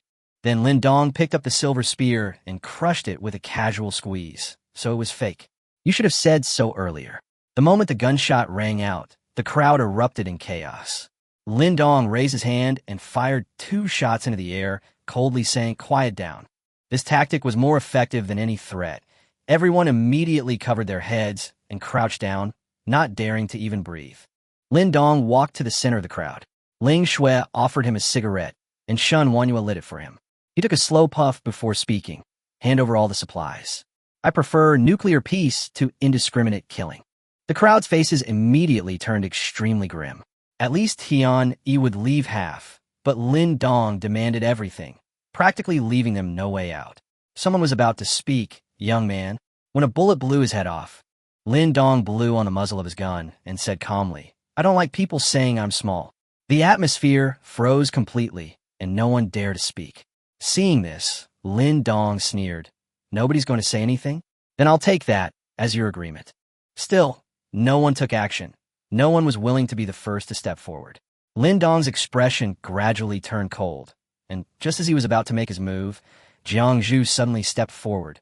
"Want supplies?" "Sure, but do you dare to fight me?" Everyone's eyes lit up immediately. They had all witnessed Jiang Zhu's strength firsthand. As long as she didn't use a gun, she might have a chance to win. Lin Dong smiled. "Sure, I generally don't refuse a beautiful lady's request." As he spoke, he raised his gun. Jiang Zhu immediately added, "No guns allowed." Lin Dong raised an eyebrow and casually put away his weapon. At this moment, Ling Shui volunteered, "Master, let me try." Lin Dong glanced at her and said calmly, "There will be punishment if you lose." Ling Shui gritted her teeth and nodded in agreement. Shun Wanhua brought over a chair, and Lin Dong sat down to watch the match. "You have to beat her first before you're qualified to fight me." Jiang Zhu stretched and walked over to Ling Shui. The two locked eyes, and the atmosphere instantly became tense. Before the words had even finished, the two attacked simultaneously. Jiang Zhu was incredibly fast, and Ling Shui barely managed to dodge, but her counterattack was easily neutralized. Their fists and feet clashed, each strike extremely fierce, even leaving marks on the ground, leaving the surrounding crowd dumbfounded. As time went on, Ling Shui's disadvantages became increasingly apparent. Being of a lower level and lacking practical combat experience, she quickly became exhausted. Despite her gritted teeth and stoic efforts, she was ultimately swept down by Jiang Zhu's kick, her joints locked, rendering her completely immobile. "Let me go." Ling Shui panicked immediately, but no matter how much she struggled, it was to no avail. Lin Dong watched for a while, and then said calmly, "All right, you win." Jiang Zhu then let go and stepped back, looking at Lin Dong warily. Ling Shui immediately knelt beside Lin Dong, apologizing softly, "Master, I'm sorry." Lin Dong stood up, his tone icy, and said, "I'll punish you properly when we get back." Ling Shui trembled, and Shun Wanhua's face also showed some bitterness. The two were evenly matched, yet Ling Shui had actually lost, which was clearly beyond her expectations. Jiang Zhu took a deep breath, about to speak, when she suddenly saw the steel pipe at her feet and immediately bent down to pick it up. "I'm a woman. Using a weapon isn't excessive, is it?" Lin Dong smiled and said, "Whatever you want. It's not too much for me to use a weapon." After saying that, he looked around and actually pulled a frozen fish out of Shun Wanhua's collar. He used it as a weapon on the spot and even tapped it to test its feel. He seemed quite satisfied. Jiang Zhu looked at him with a strange expression and couldn't help but ask, "Your surname is Gao?" Lin Dong shook his head. "My surname is Lin." Jiang Zhu was speechless for a moment, but still gripped the steel pipe tightly and said seriously, "Can we begin?" As soon as he finished speaking, Lin Dong had already disappeared from the spot. The next second, Jiang Zhu felt a chill approaching. Before she could react, her buttocks were slapped. Lin Dong's voice rang out from behind. "Feels good. You work out often, right?" She instantly bristled and turned around to slap him, but she couldn't even touch Lin Dong's shadow. The difference in skill between the two was too great. Lin Dong's figure flashed like a ghost, and Jiang Zhu couldn't catch it all. Then he swung the frozen fish and slammed it down heavily. With a crack, Jiang Zhu's left arm broke on the spot, and her scream instantly echoed all around. Before she could recover, a second blow struck, breaking her right arm as well. The frozen fish's tail was also snapped off, yet Lin Dong still commented seriously, "Not tough enough. Try carp next time." This scene sent chills down the spines of those around him. Jiang Zhu rolled on the ground in pain, her face deathly pale. The others were too frightened to utter a sound. This man was not only ridiculously strong, but he also showed absolutely no mercy. Ling Shui couldn't help but flatter him. "Master is too amazing." She was then casually tapped on the shoulder by Lin Dong. Lin Dong sat down again, looked at everyone calmly, and said, "She lost. Move all your supplies over here and get it done within half an hour. Otherwise, I'll go door to door." After saying that, he added, "Bring the woman you stole as well, and hand over all the knives." Everyone fell silent, exchanging glances before finally obeying. Faced with someone who was both skilled in combat and armed, they had no chance of resistance. Soon, everyone dropped their weapons and hurriedly ran back to retrieve their belongings. Ling Shui leaned in to flatter him, smiling sweetly. Shen Wanyue, however, knew perfectly well that her little schemes were futile. Sure enough, Lin Dong coldly said, "Go back and tie yourself to the bathroom. No food for a day." Ling Shui was stunned and could only obediently leave. Soon after, people from each building brought over their supplies, piling them up into a small mountain. Lin Dong glanced at it briefly and was fairly satisfied. Some people tried to curry favor by offering to help with the moving, but he flatly refused. Lin Dong only took cigarettes, a flashlight, and a power bank from the box, filling it to the brim. Everyone was stunned. They had thought Lin Dong wanted food, but he only took these items. If they had known, they wouldn't have had to go through all this trouble. Then, rows of women were led down. Their clothes were disheveled, their faces haggard, and they couldn't help but swallow hard as they looked at the food. Lin Dong glanced around, clearly disappointed, and casually said, "Let's eat first." At first, the women hesitated to move, but once they were sure it was safe, they pounced and devoured the food. They were already starving and were like wild animals. The men, however, were anxious, but dared not utter a sound in front of Lin Dong. After they finished eating, Lin Dong smiled and pointed to the knives on the ground. "Get your weapons when you're done eating." Everyone was stunned and hadn't reacted yet when Lin Dong pointed at the man. "Settle your scores and grievances." After a brief silence, a woman with red eyes rushed out, shouting, "You killed my husband. I'll fight you to the death." This shout seemed to ignite a fuse, and the other women also rushed forward, launching a frenzied counterattack. The underground parking garage instantly descended into chaos, filled with the sounds of fighting. Lin Dong, however, merely smiled faintly, hoisted Jiang Zhu onto his shoulder, and turned to leave with Shen Wanyue, leaving all of this behind. Jiang Zhu couldn't help but speak up. Sending them to seek revenge like this will only lead to their deaths. In her opinion, even with weapons, these women would have a hard time fighting against those strong men. Shen Wanyue smiled sarcastically. "So what? Does the master have to uphold justice for them? He's already been kind enough to give them a chance. Rather than being tortured to death, at least they resisted." These words left Jiang Zhu speechless for a moment.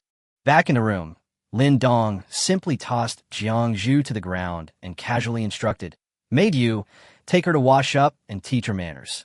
Shen Wanyue immediately responded, changed into a maid's outfit, and led Jiang Zhu into the bathroom. During the washing process, Jiang Zhu kept complaining, "Be gentle. My arm is broken. Aren't you going to fight back? If the three of you teamed up, you might be able to kill him." She also scoffed at the so-called maid outfit and rules, saying that she would never accept them. Shen Wanyue found it laughable. She had long understood that talking about human rights here was meaningless. As time passed, Jiang Zhu's resistance was gradually worn down by reality. 2 hours later, Lin Dong opened the system panel to check the information. Maid 3, Jiang Zhu, rating 85, strength, level 3. At the same time, the system prompted that he could heal the injury with one click, and Lin Dong chose to use it without hesitation. A flash of golden light, and Jiang Zhu's severed arm was instantly restored. She was utterly shocked. "Is this also your ability?" Shen Wanyue, standing beside her, was equally astonished. The more methods Lin Dong displayed, the deeper her awe grew. Lin Dong then began to inquire about the source of Jiang Zhu's abilities. Jiang Zhu explained that she had been exposed to snowflakes and developed a high fever for 3 days. After waking up, her constitution had greatly improved, and she was no longer afraid of the cold. As for further details, she herself couldn't explain them clearly. Lin Dong listened thoughtfully. This disaster clearly involved so-called evolved beings, and more powerful individuals would likely emerge in the future. He felt a growing sense of unease and also set higher standards for his own strength. After Jiang Zhu recovered, her expression became stubborn again. Don't think that just because you helped me, I'll listen to you. I'd rather die than follow those rules. Shen Wanyue immediately tensed up, afraid that she would anger Lin Dong. Lin Dong looked up at her, his tone cold. Have you thought it through? Jiang Zhu didn't back down. Before she could finish speaking, Lin Dong had already made his move, grabbing her by the neck and lifting her up. The overwhelming force left Jiang Zhu completely unable to resist. Her breath was quickly taken away, her face flushed red, and her limbs struggled incessantly to no avail. Shen Wanyue was so frightened that she knelt on the ground, not daring to utter a sound. With a crisp crack, Jiang Zhu lost all life and was casually tossed to the ground by Lin Dong.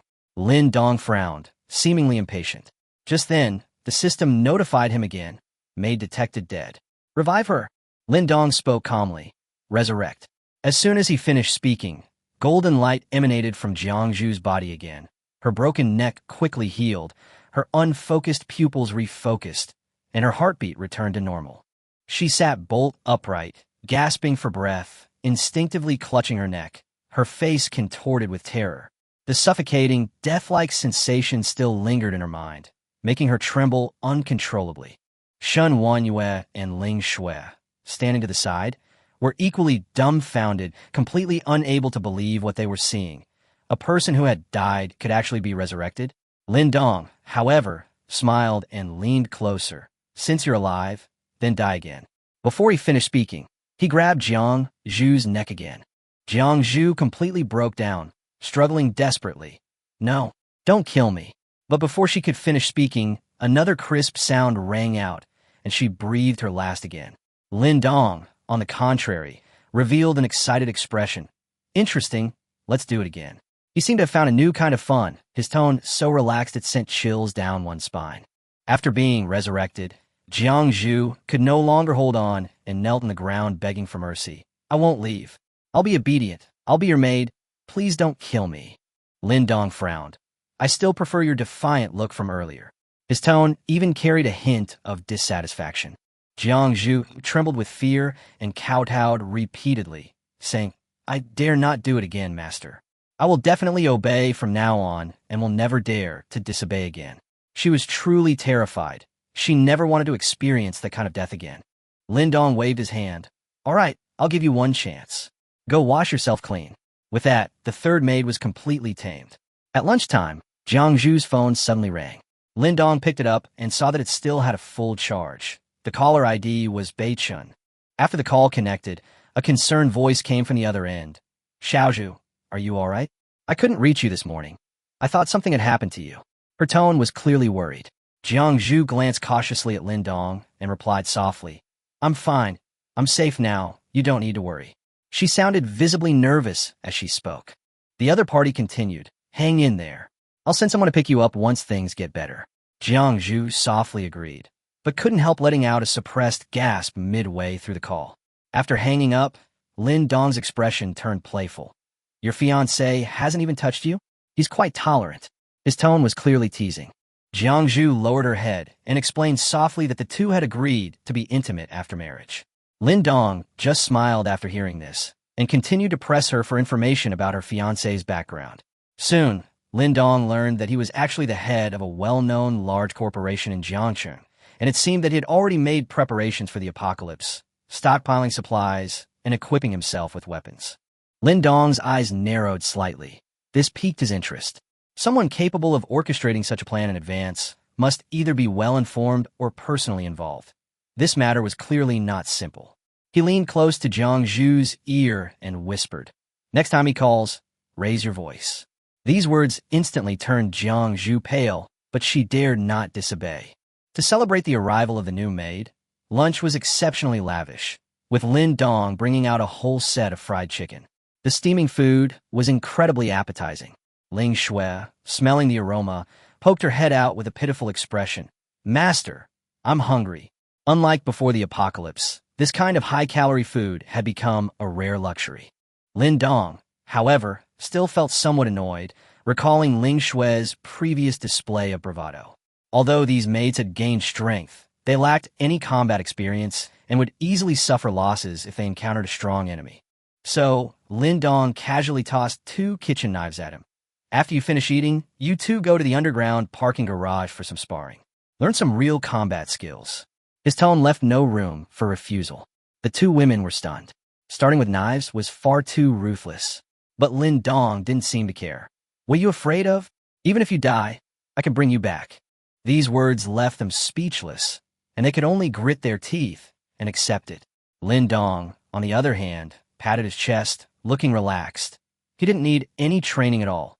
He could simply overwhelm them with sheer strength. Lin Dong suddenly clutched his stomach and muttered, "Wait a minute, I didn't eat Hua Lai Lai, so why did I react so quickly?" He quickly ran to the toilet and came out as if nothing had happened.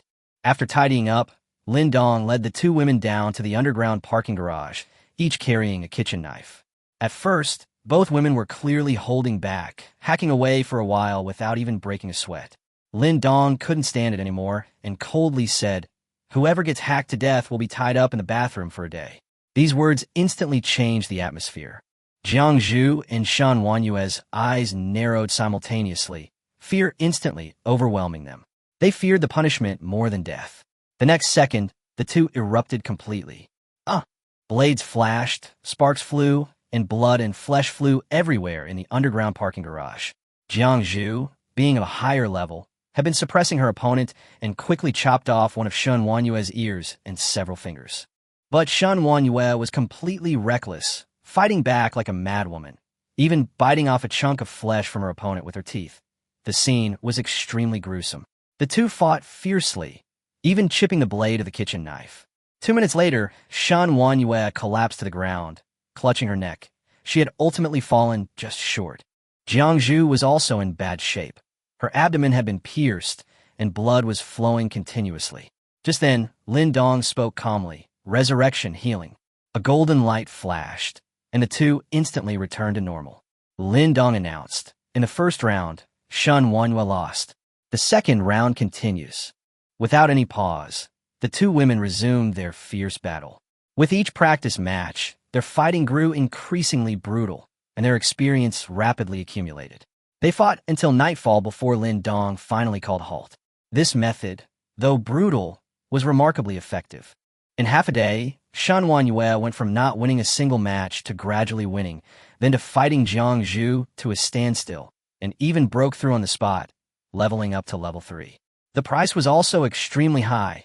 She died 173 times, and Jiang Zhu died 92 times. Both of them had become completely numb to death. They feared Lin Dong more than death. For a fleeting moment, they even felt that death would be a relief. At midnight, a system notification sounded. A new sign-in reward appeared, and Lin Dong unhesitatingly chose immunity to all poisons. A warm current swept over his body, quickly disappearing.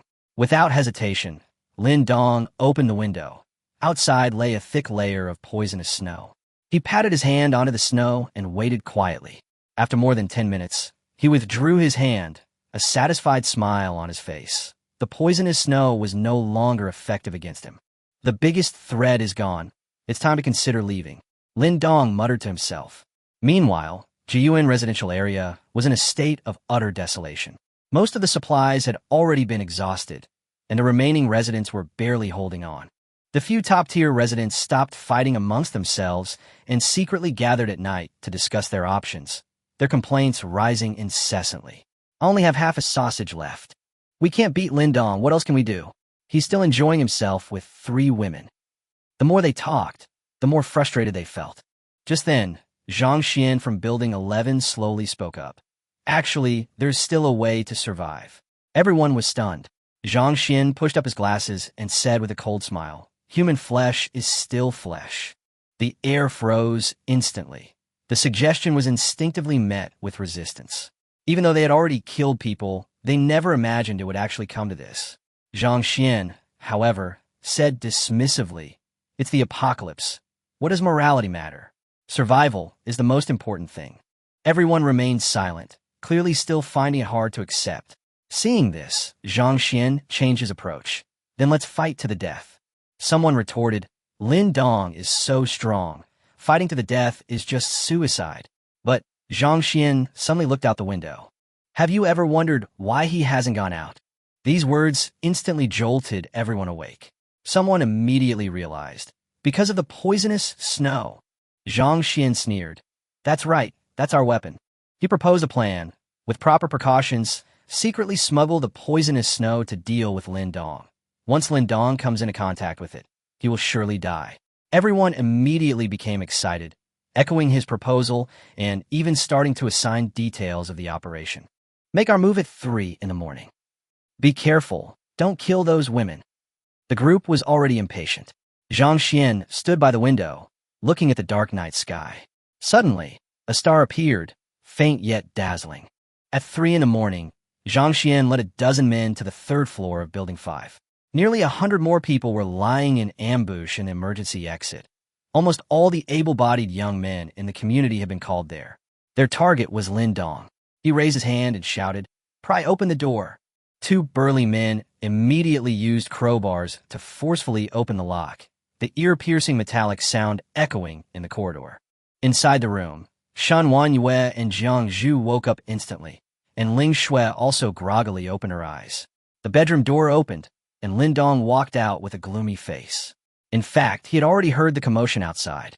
"Get ready to move," Lin Dong ordered calmly, and the 3 women immediately sprang into action. With a snap, the door was pried open, and the crowd filed in. "Get him!" Several people pulled out black plastic bags and threw them at Lin Dong. Eager to impress, Ling Shui ripped the bag open, but her expression changed drastically the next second. Snowflakes exploded in the room, soaking all 4 of them. A burst of laughter erupted from outside. "Got it! Lin Dong, you're dead." But some people were immediately stunned. "Wait a minute. Those women were also involved? Weren't they all finished too?" Ling Shui instantly collapsed and hurriedly said, "Master, I was wrong." Lin Dong brushed the snow off his body and looked at her coldly. "Their punishment will all be on your head." Shen Wanyue and Jiang Zhu were secretly delighted, as the pressure suddenly shifted entirely to Ling Shui. At this moment, Zhang Xian stepped out from the crowd and sneered, "Lin Dong, you made it so hard for everyone to survive. Today, I'll let you taste what it's like to wait for death." Lin Dong suddenly burst into laughter, and the laughter grew louder and louder. "What are you laughing at?" Zhang Xian felt inexplicably uneasy. Lin Dong said calmly, "Laughing at your stupidity." As he spoke, he gestured for the 3 women to hand him cigarettes and light them, his movements so practiced that everyone was stunned. He exhaled a puff of smoke and slowly said, "Your use of poison snow is indeed quite good, but haven't you researched the onset time? It takes 5 minutes from poisoning to death." Everyone's expression changed drastically, and cold sweat instantly broke out. Lin Dong picked up another clump of snow, gently squeezed it, and said, "Let me tell you something else. This snow, maybe it's no longer poisonous." A murmur of astonishment rippled through the room. Everyone was stunned. Suddenly, Lin Dong struck, throwing a snowball directly at Zhang Xian's face. Zhang Xian panicked completely, frantically slapping the snow off his face, his expression one of utter terror. Lin Dong walked up to him and said in a low voice, "Let's take a gamble? Let's see if you'll really die." Zhang Xian's mental defenses crumbled instantly, and he stammered, I bet I won't." "Then just wait and see." Lin Dong stood up and smiled. "Maids, let's have a snowball fight."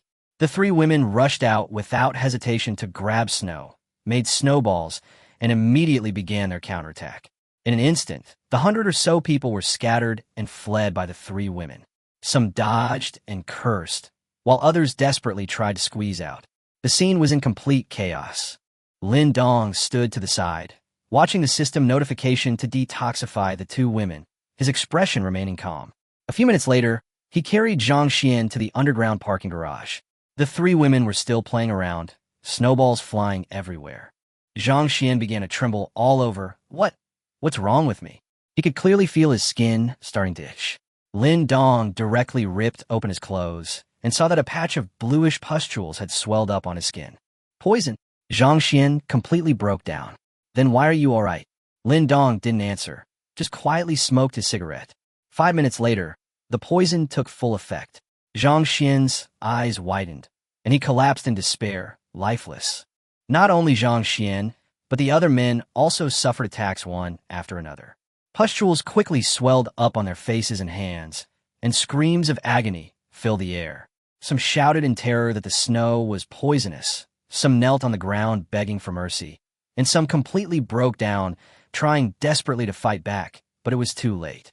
The three women stopped simultaneously, watching helplessly as the men collapsed in agony, quickly stiffening and dying in the extreme cold. They exchanged glances, a chill running down their spines, and hurriedly checked their own bodies. Only after confirming there were no abnormalities did they manage to breathe a sigh of relief. The way the poison took effect was absolutely horrific. The face was covered in festering sores, pustules bursting open, more disgusting than a zombie. For a woman, such a death was even harder to accept than death itself. It was a devastating terror. More than 30 men died like that, their bodies twisted and stiff. Shen Wanhua couldn't help but ask, "Master, will we be all right?" Lin Dong smiled faintly, not giving a direct answer, but inexplicably reassured her. A strange glint flashed in Jiang Zhu's eyes. She vaguely felt that she might have gained immunity. But Lin Dong seemed to see through her thoughts and said with a smile, "I can only detoxify. Not that you are immune. You could try if you want." Upon hearing this, the three women immediately knelt down. "We won't try." They knew very well that if something really happened, Lin Dong might not necessarily save them. Lin Dong nodded. "That's good. Now hide behind me. I'm going to conduct an experiment." The three immediately did as instructed. Lin Dong took out a constant temperature furnace and enveloped a corpse within it.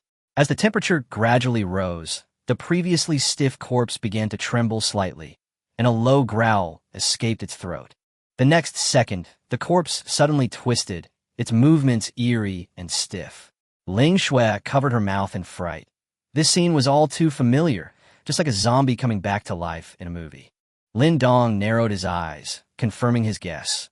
The poisonous snow contained a zombie virus, but the low temperature suppressed its activity. Once the temperature rose, the corpses would come back to life. This also meant that the disaster would only truly begin once the temperature actually rose. Zhang Xian, now a zombie, roared and charged forward, his speed not slow at all. Lin Dong, however, dodged while commenting, "Speed is probably level 2. When the opponent got close, he kicked him away, adding, "Strength is close to level 3. Even severely injured, the zombie struggled to its feet. This time, Lin Dong acted directly, smashing its head with a single slap, ending its life. The whole process was effortless, yet terrified the three women. He concluded that these zombies, having just been resurrected, possess considerable combat power, almost overwhelming ordinary people. If a large-scale outbreak occurs, ordinary survivors will have virtually no chance of survival. The three women turned pale upon hearing this. With so many corpses in the neighborhood, they would all turn into zombies once the temperature rose. Thinking of this, they instinctively moved closer to Lin Dong, as if only by his side could they feel safe. Jiang Zhu couldn't help but ask, "So, am I considered a mutant?" Lin Dong nodded, "Pretty much, and you're not the only one. There should be quite a few awakened ones outside already. So, hurry up and improve your strength." As noon approached, Lin Dong stood by the window, gazing at the long-awaited sunlight, his expression growing even more grave. Although the sun was out, the temperature remained extremely low. The zombie outbreak wouldn't occur for the time being, but it was only a matter of time. The other residents of the neighborhood, however, saw the sunshine as a glimmer of hope, believing the disaster was finally nearing its end. Little did they know, an even greater crisis lurked ahead. Just then, Jiang Zhu's phone rang. It was her fiancé calling. He sounded excited, saying he would send someone to pick her up soon, and inquired about her current situation with concern. Jiang Zhu forced a calm response, saying she was just a little tired, making up another excuse to cover up her current situation. When the other person wanted a video chat, she immediately refused, saying they could talk another time. After hanging up, she stared blankly at her phone, a strong sense of guilt welling up inside her. Saying, "I love you too," felt incredibly difficult, even to herself, and felt like a stranger to her. In just one day, her thoughts underwent a dramatic change. Jiangzhu began to doubt herself, even wondering, was this really who she was all along? On the other side of Jiangcheng, more than 50 kilometers away from Juan community, a huge manor stands out conspicuously. Outside, there's snow piled up to 2 stories high, but inside the manor, it is clean and as usual. There is not a single snow on the ground. The pond water is still flowing, goldfish are swimming in the water, and the flowers and plants are blooming as usual, as if it has not been affected by the apocalypse at all. This is the Xia family manor. Inside the villa on the east side, Xia Beichun, dressed in a suit and tie, had just hung up the phone. His gaze fell on a photo of himself and Jiangzhu on the wall, his expression complex. He was about to leave when the door was suddenly pushed open and a powerful figure walked in. The newcomer was Xia Qingyu, a well-known actress in Jiangxing. She had a sweet appearance, yet possessed a cold and aloof air, exuding a sense of pressure with every gesture. Upon seeing her, Xia Beichun's expression visibly tightened. "Sister, what brings you here?" Xia Qingyu coldly asked. "Are you still contacting that yoga teacher? She's not dead yet." Her words instantly chilled the atmosphere in the room. Xia Beichun, barely suppressing his displeasure, explained, "Xiaozhu has awakened her abilities. She's now the king of the building." Xia Qingyu paused slightly, but quickly regained her composure. "Even so, without the serum, she's only slightly stronger than an ordinary person and still doesn't deserve to enter the Xia family." Her tone was merciless, directly rejecting her brother's idea. Xia Beichun said unwillingly, "As long as I marry her." Before he could finish, Xia Qingyu interrupted him. She warned coldly, "Don't mention it again, or you won't even be qualified to receive the serum." With that, she turned and left, leaving Xia Beichun standing there in silence. Meanwhile, Jiyuan residential area was unusually quiet. There was no fighting, no chaos. The reason was simple. The food had all been burned, and most people were waiting for the snow to melt, hoping that order would be restored, so they temporarily suppressed their frenzy. However, by noon, the sky darkened again, and the snow began to fall once more.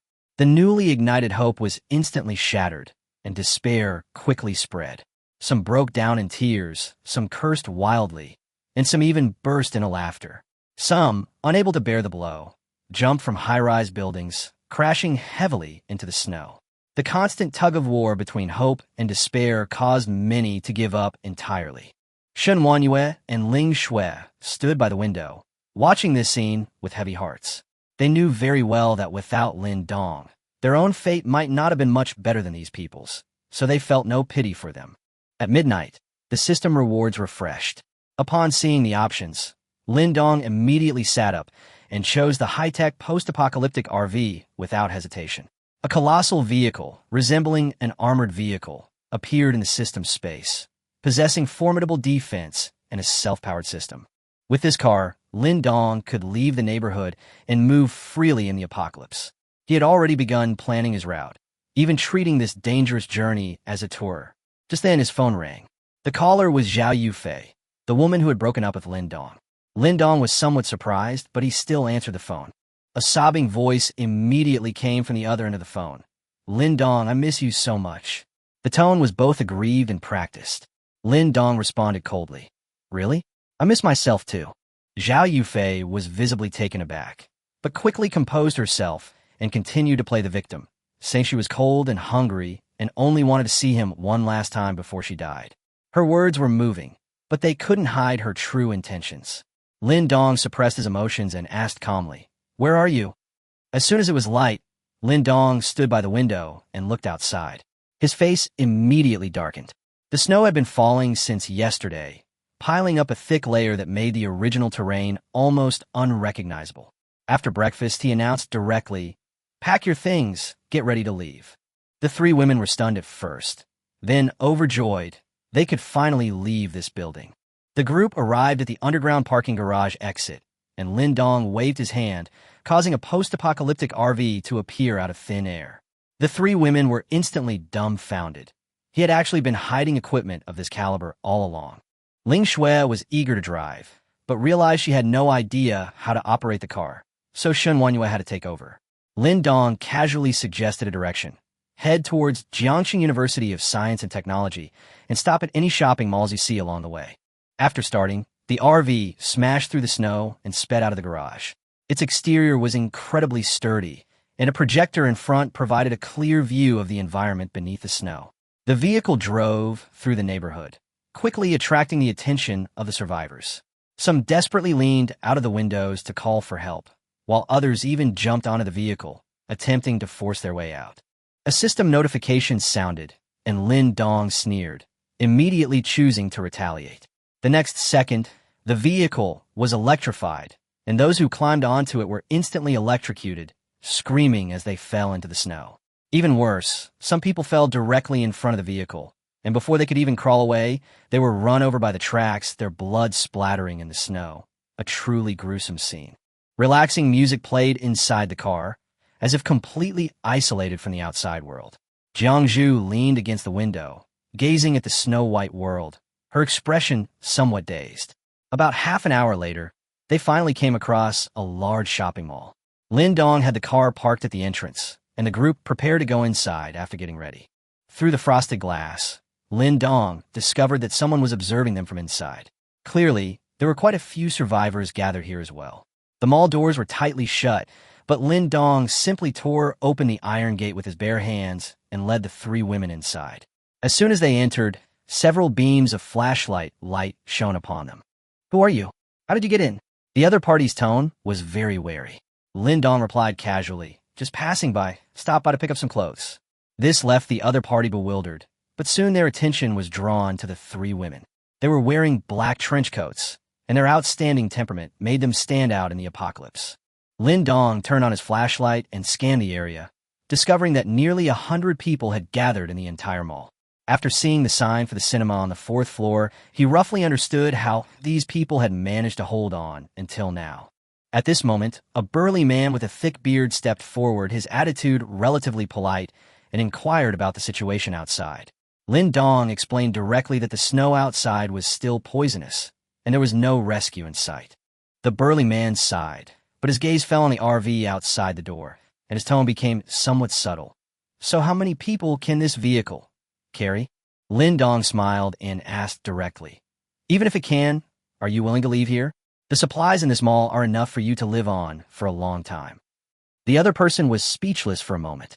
Just then, the crowd parted automatically, and a person wrapped up tightly stepped out, their aura clearly different from the others. The burly man immediately changed his attitude. "Miss Liang." Obviously, this person held a high position here. Lin Dong also noticed that although the person's face was not clear, their eyes were extremely striking. The woman stepped forward and said crisply, "I am Liang Jihan, a safety officer from Fuan District." Before she finished speaking, she immediately ordered, "Your car is now requisitioned." Lin Dong's face instantly turned cold. "Miss Liang, is it? I quite appreciate your salute, but I don't like your tone of voice." Shen Wanyue and the other two women sneered from the side. Did this woman think it was before the apocalypse, where people could be conscripted at will? In this world, who would listen to her nonsense? Liang Jihan was slightly taken aback, then realized that her words sounded like she was trying to steal something, and quickly corrected herself. "Sorry, I misspoke. May I ask your name?" "Lin Dong." "Mr. Lin, may I speak to you in private?" Her tone softened considerably. Lin Dong nodded in agreement, letting the three women go shopping on their own. Upon hearing this, the three women became excited and rushed to different floors, completely unconcerned about safety. After all, their current strength far surpassed that of ordinary people. The bearded men in the shadows exchanged glances and quietly followed, their eyes filled with undisguised greed. Meanwhile, Liang Jihan led Lin Dong to a corner on the 4th floor and sat down in an empty shop with a bonfire burning. Only then did she take off her heavy coat. She was tall and had delicate features. Even though she wasn't feeling well, she was still very striking. Lin Dong glanced at her and quickly noticed the bulging holster at her waist, immediately understanding what was going on. "Mr. Lin, what's the situation outside?" Liang Jihan asked earnestly. Lin Dong gave a brief explanation. The entire city was covered in snow, and hardly anyone was around. Liang Jihan sighed, and then recounted her experience. It turned out that on the night of the apocalypse, she was chasing a criminal in a shopping mall when she was unexpectedly trapped here, which was how she managed to survive. Finally, she said firmly, I want to use your car to bring over the survivors from the surrounding area, so they can survive on the supplies in the mall. Lin Dong laughed immediately after hearing this. How many people do you plan to save? There are at least hundreds of thousands left in the city. How many can you bring back in a day? His tone gradually turned cold. Even if you bring people here, will the people here be willing to share resources? Won't there still be infighting? Liang Jihan became anxious. But this is my duty. I must save people. She even tried to pull Lin Dong to act together. Lin Dong waved his hand to interrupt her. Don't drag me into this. Your responsibilities have nothing to do with me. I won't lend you the car. If you want to save the person, go save them yourself. Liang Jihan was speechless for a moment. Her face turned ugly, but she was helpless. The atmosphere instantly froze. Meanwhile, Ling Shui was enthusiastically browsing in a lingerie store, the various daring styles making one's blood boil. Outside, Chun Biao and two of his men were watching her, their gazes becoming increasingly blatant. The men whispered among themselves, clearly unable to contain themselves any longer. What's the rush? Chun Biao sneered. Once the signal comes, all the women in this mall will be ours. Ling Shui's ears twitched slightly, clearly having heard these words, but she remained calm and continued to leisurely pick out clothes, as if waiting for something to happen. On the fourth floor, Lin Dong found it somewhat amusing to watch Liang Jihan's expression, which suggested she was about to explode but was trying to hold back. Just then, a flamboyantly dressed young woman walked in and asked with a grin, Sister Jihan, are you finished talking? Can we leave now? Chapter 29, Sending New Year's Greetings Too Early. Liang Jihan looked up. Jingjing, what brings you here? There are plenty of supplies here. I suggest you stay here and wait for rescue. I'm talking to this gentleman about borrowing his car to pick up other stranded people from the vicinity. Jingjing immediately looked unwilling. There were already enough people here. Why bring more people over? But remembering her mission, she smiled sweetly, ran over and hugged Liang Jihan, then looked at Lin Dong. Hey, handsome. Your car is so cool. Where did you get it? How many people can it hold? Oh, I'm a mechanic. I got bored stuck in the repair shop, so I started modifying cars. Lin Dong lied, without blushing at all, while glancing almost imperceptibly at the other person's restless little hand. Jingjing acted as if she were completely carefree, leaning on Liang Jihan's shoulder with a cheerful smile. Sister Jihan, if you ask me, we already have enough people trapped here, so please don't bring any more people in, okay? Liang Jihan's expression turned serious. Jingjing, we're already incredibly lucky to have survived being trapped in this mall. Who knows how many people are starving and freezing outside? We're all survivors. We absolutely can't just stand by and watch them die. Besides, before he could finish speaking, he suddenly felt a loosening around his waist and quickly looked down. The gun is gone. Lin Dong shook his head. This guy thinks he can be a policeman? His vigilance is too poor. Someone could just take a gun right in front of you. But this young delinquent girl does have some skill. She seems to be a repeat offender. Quietly, she withdrew her hand with lightning speed, gripped the gun tightly, and examined it carefully. Jingjing, what are you doing? This isn't a toy. Give me back the gun. Liang Jihan immediately stood up, her face full of tension. Quietly and smilingly played with it, then suddenly gripped it in his hand, released the safety, and placed his finger on the trigger, pointing it at her. Liang Jihan was stunned, and even more so incredulous. Jingjing actually pointed a gun at her? Sister Jihan, do you think my boyfriend taught me correctly? Is it true that if you just tap this thing, you'll die? Jingjing, do you know what you're doing? You're assaulting a police officer. Do you know that? You'll go to jail. Give me back my gun now, and I can decide not to pursue this matter. Jingjing couldn't help but sneer, her sweet smile completely gone. You're such an idiot. Going to jail? Do you think I'm scared of anything? You're the only cop here. If I kill you, who will arrest me? I'm not afraid of anything. Liang Jihan's face darkened completely. Is this Chun Biao's plan? What exactly are you trying to do? Jingjing's boyfriend is Chun Biao.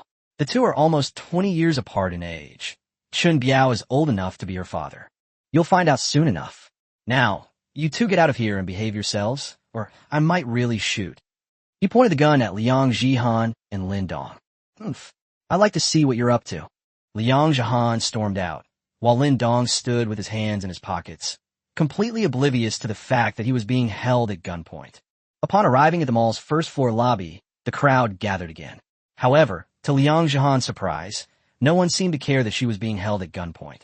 Instead, they all grinned maliciously and gleefully. Why is that? If it weren't for me, they would definitely have fallen into internal strife, and even more people would have died. In an instant, her heart sank to the bottom. "Honey, I got it done," Jingjing shouted loudly.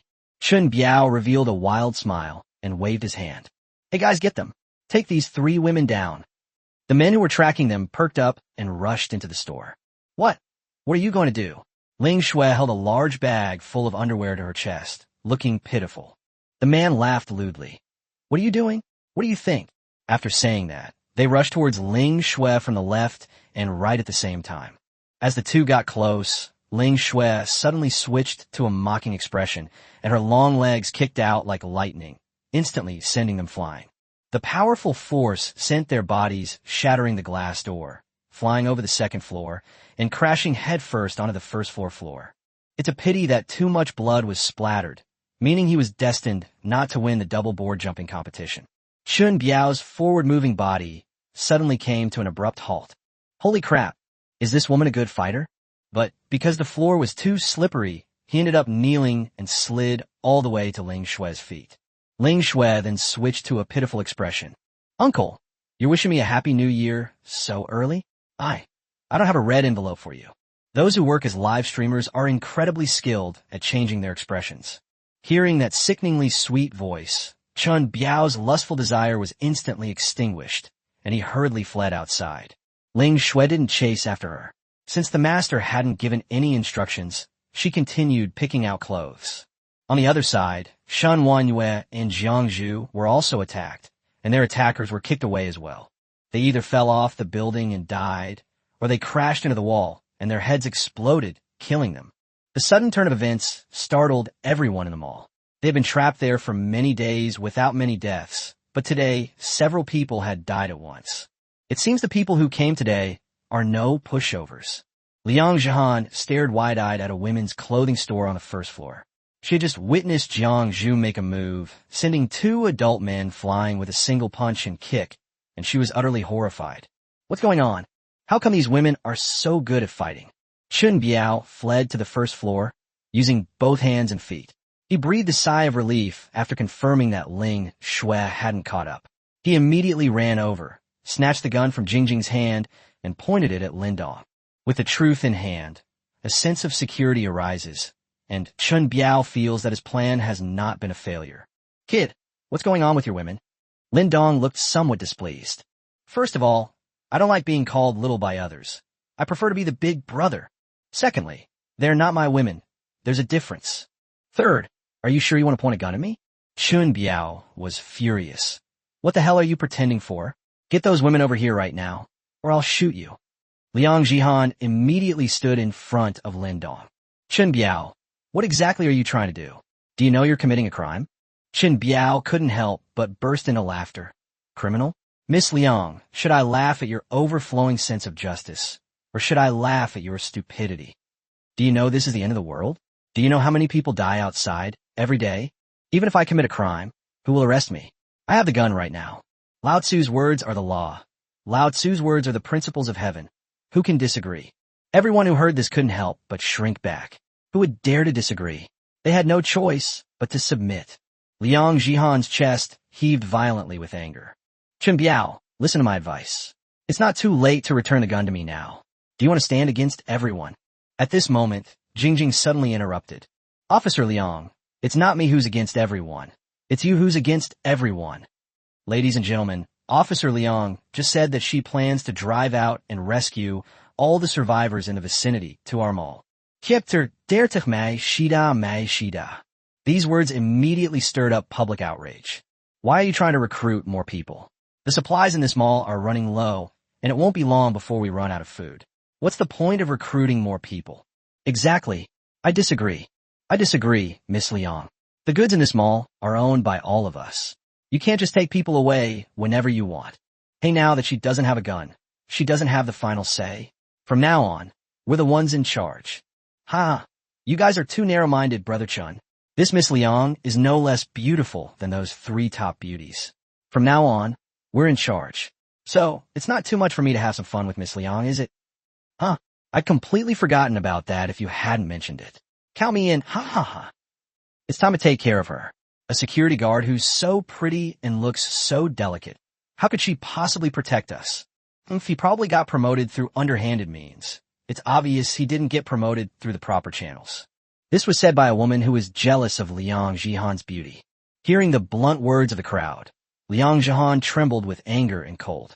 Just a few days after the heavy snow blocked the roads, she vaguely sensed that the order was about to collapse. Chun Biao had recruited a few people as his underlings and planned to completely dominate the business world. So she immediately revealed her identity and the truth, which suppressed the signs of chaos.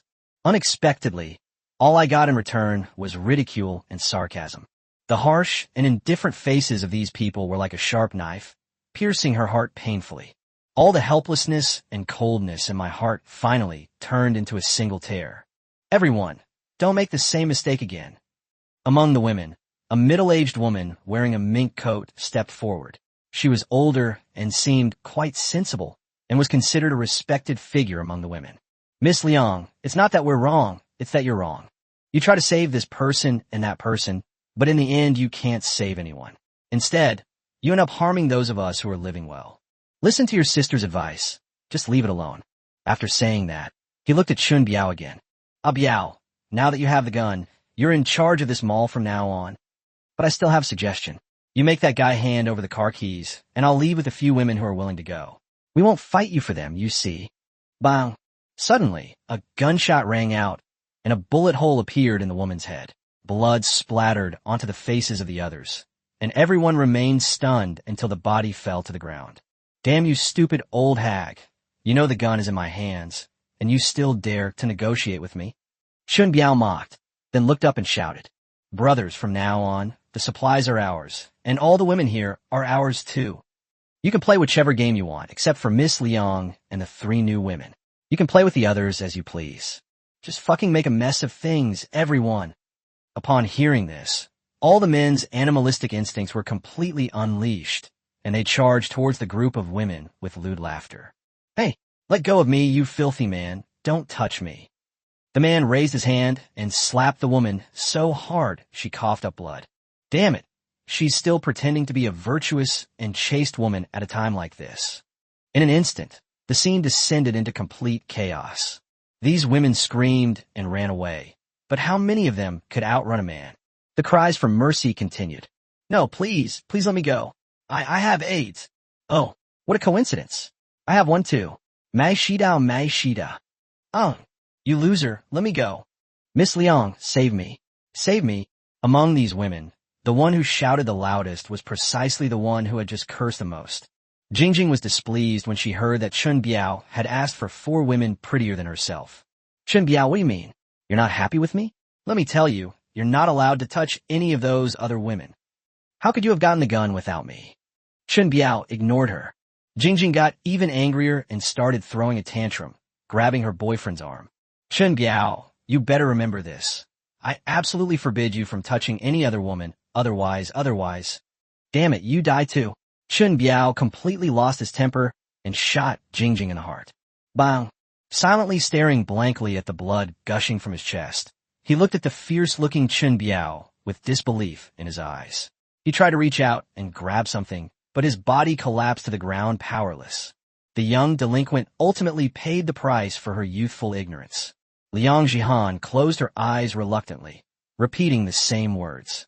She wanted to save some people, but how many could she save? In the apocalypse, there are no people who can be saved. Besides, what good will it do to save them? They're a bunch of ingrates. They won't remember your kindness. They'll only resent your control over them. Liang Jihan felt that her faith was being shaken. Chun Biao glanced disdainfully at the lifeless corpse, then immediately turned his gun on Lin Dong. Kid, hand over the car keys right now. He now controls the shopping mall, and once he gets his hands on a car, he'll no longer fear the threat of the apocalypse. So I already said I don't like having a gun pointed at me. Lin Dong sighed deeply, then suddenly raised his hand and fired bullets from the Golden Desert Eagle. Before Chen Biao could react, he was shot in the head. Holy crap! Chen Biao's eyes rolled back, and he fell backward. He had clearly grasped the truth, and he was about to embark on a life of unrestrained indulgence. So how could he have died so quickly? I'm not reconciled. I'm so unwilling to accept this. This sudden scene not only terrified Liang Jihan, but also everyone else. Holy crap! Does he also have a gun? The men who were being assaulted were instantly terrified and froze in place. Maids, have you finished choosing? Lin Dong clapped his hands. Okay, master. The three women ran back, each carrying large and small bags, as if they were rushing to the train station for the Spring Festival travel rush. Put the things here. You're allowed to show off your skills. If Maid Shui wins, the punishment will be waived. The three women's eyes lit up at the same time. Yes, master. Ling Shui was even more eager to fight, full of fighting spirit. Just as Liang Jihan was wondering how they were going to show off their skills, she saw Shen Wanhua hand out a large cleaver to each of them. This was a cleaver that she had just confiscated from the supermarket. Three beautiful women wielding large knives create a striking visual impact. The next second, the three women ran out at the same time. Jiang Zhu ran towards the nearest man, wielding her broadsword with a swift motion, splattering blood everywhere, and the man's head flew high into the air. The girl was terrified. Blood splattered all over her face, and she screamed at the top of her lungs. Shut up. Jiang Zhu frowned slightly and swung his broadsword down again. The girl stopped calling out. Liang Jihan watched as the three women went on a killing spree in the crowd, killing anyone they encountered, regardless of age or gender, with a single slash, severing arms and legs and sending heads flying everywhere. She was completely shocked. These are hardly three weak women. These are simply three female killing machines, who are the kind people in the world who are as good as them, able to fight and kill without blinking an eye. Lin Dong, you must stop them. We can't let them kill innocent people like this. Chapter 31, I'm not afraid of death, unless you really kill me. Watching the maids wreak havoc with such power, Lin Dong nodded in satisfaction. It seems the death training was quite effective. Even Ling Shui, who joined the training last, displayed a fearless killing intent that was terrifying to behold. Turning to look at Liang Jihan, who was pleading desperately, Lin Dong couldn't help but sneer. Miss Liang, you really are both a saint and a hypocrite. Chen Biao just shot and killed someone, and you didn't say a word. Now that my maid has killed someone, you're unhappy. Liang Jihan was speechless, her face turning red and white in turns. Lin Dong, this is different. Chen Biao killed people to establish his authority, but this is purely indiscriminate killing of innocent people. What did those women do wrong? Lin Dong chuckled. Oh, killing to establish authority doesn't count as killing, but indiscriminately killing innocent people does? Isn't that a double standard? Besides, they've been humiliated. They probably don't want to live anymore. I'm just helping them get rid of this burden. Liang Jihan was furious. They want to live, even if it's a very stifling life. Even if they're humiliated, they at least have hope of surviving. What gives you the right to so easily decide their life or death? Lin Dong shrugged. So you mean even if you're humiliated, you're willing to grit your teeth and endure it to survive? That's just sophistry. I would rather die than suffer such humiliation. See, you yourself said that even you would rather die than be humiliated. So they certainly don't want to live either. This is just my personal will. You can't use my will to replace theirs. Then how do you know that their will differs from yours? Liang Jihan scratched her head in anger. This guy was impervious to reason and was determined to wipe out everyone here.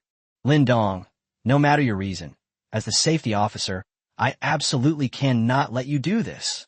He immediately picked up the gun and pointed it at Lin Dong. To catch the thief, first catch the king.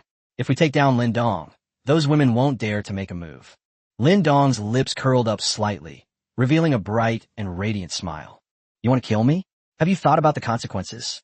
I don't know who you people are, but even if I die, I will stop you from doing this. No. You'll find out in a moment that I can go even further. Lin Dong put the gun away and pulled a frozen fish out from behind his back. This time it's frozen carp. We need to try different types of fish to see which one feels best to handle. Liang Jihan was taken aback. What was up with this guy carrying frozen fish around? The three crazy women couldn't help but sneer when they saw Liang Jihan dare to lay a hand on Lin Dong. Looks like our team's going to grow even bigger. Lin Dong launched the first attack. Liang Jihan felt a blur before her eyes and instinctively fired her gun, but missed. Her beautiful eyes widened instantly. Where did they go? The next instant, Lin Dong behind her lifted a frozen fish and slammed it heavily onto her back. With a crack, Liang Jihan cried out in pain and fell to the ground. He was killed in one move. The blow broke her spine, leaving her unable to stand, and the gun in her hand fell far away. At the same time, the frozen fish in my hand broke. Sigh, it seems carp won't work either. Maybe I'll try silver carp next time. Lin Dong grabbed her hair and stared straight into her eyes. I used to admire you quite a bit. After all, you are one of the few people in the apocalypse who still maintains a conscience, so I didn't plan to take you in. Unfortunately, your double standards and saintly attitude ultimately expose the ugly qualities deep within your humanity.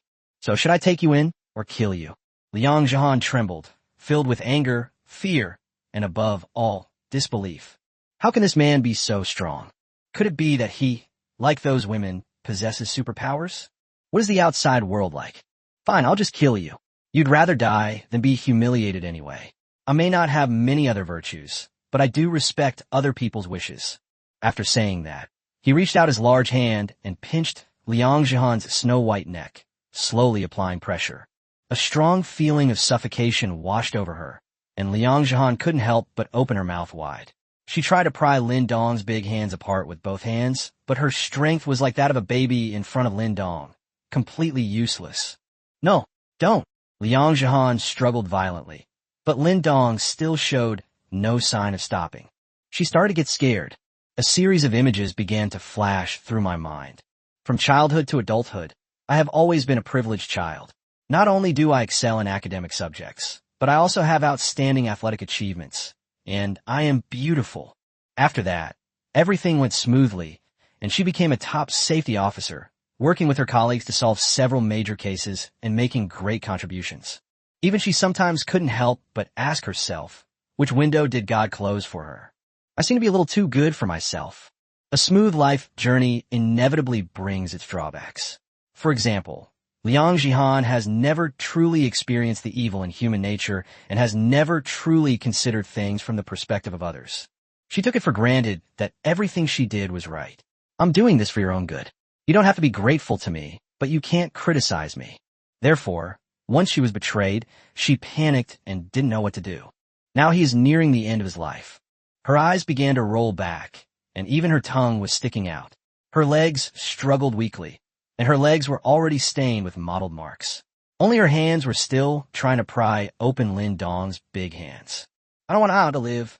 In the final moments of her life, Liang Jihan finally expressed her wishes.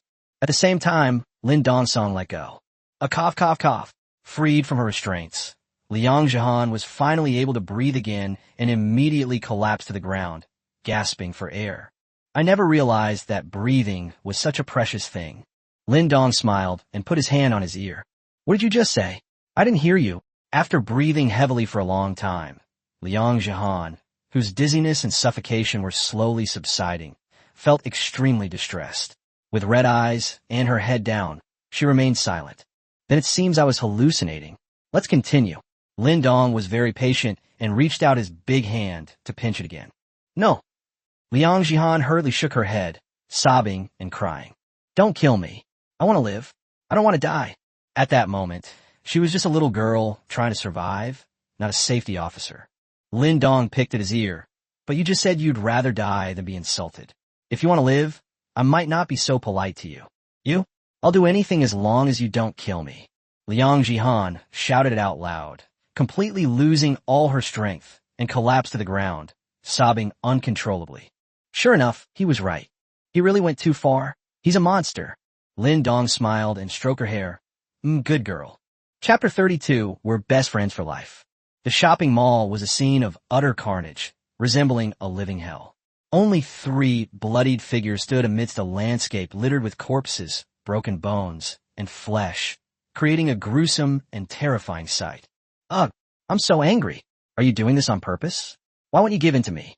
Ling Shui angrily threw her chipped machete on the ground and stomped on it. The final results are in.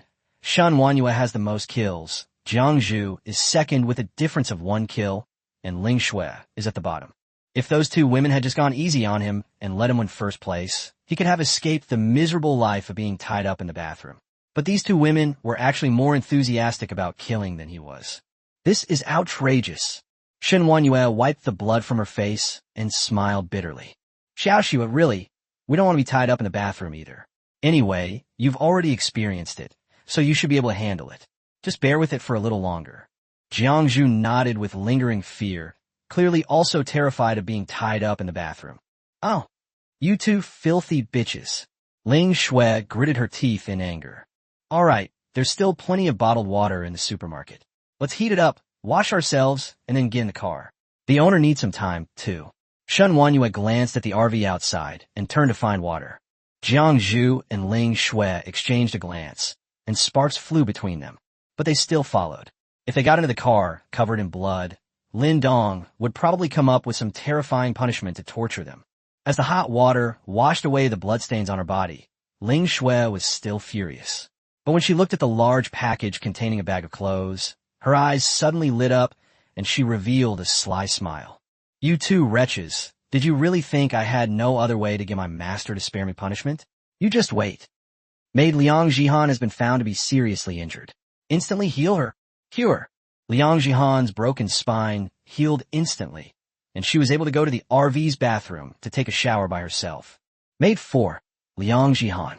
System score, 84. Current strength, level 3. Maid outfit, none. That's great.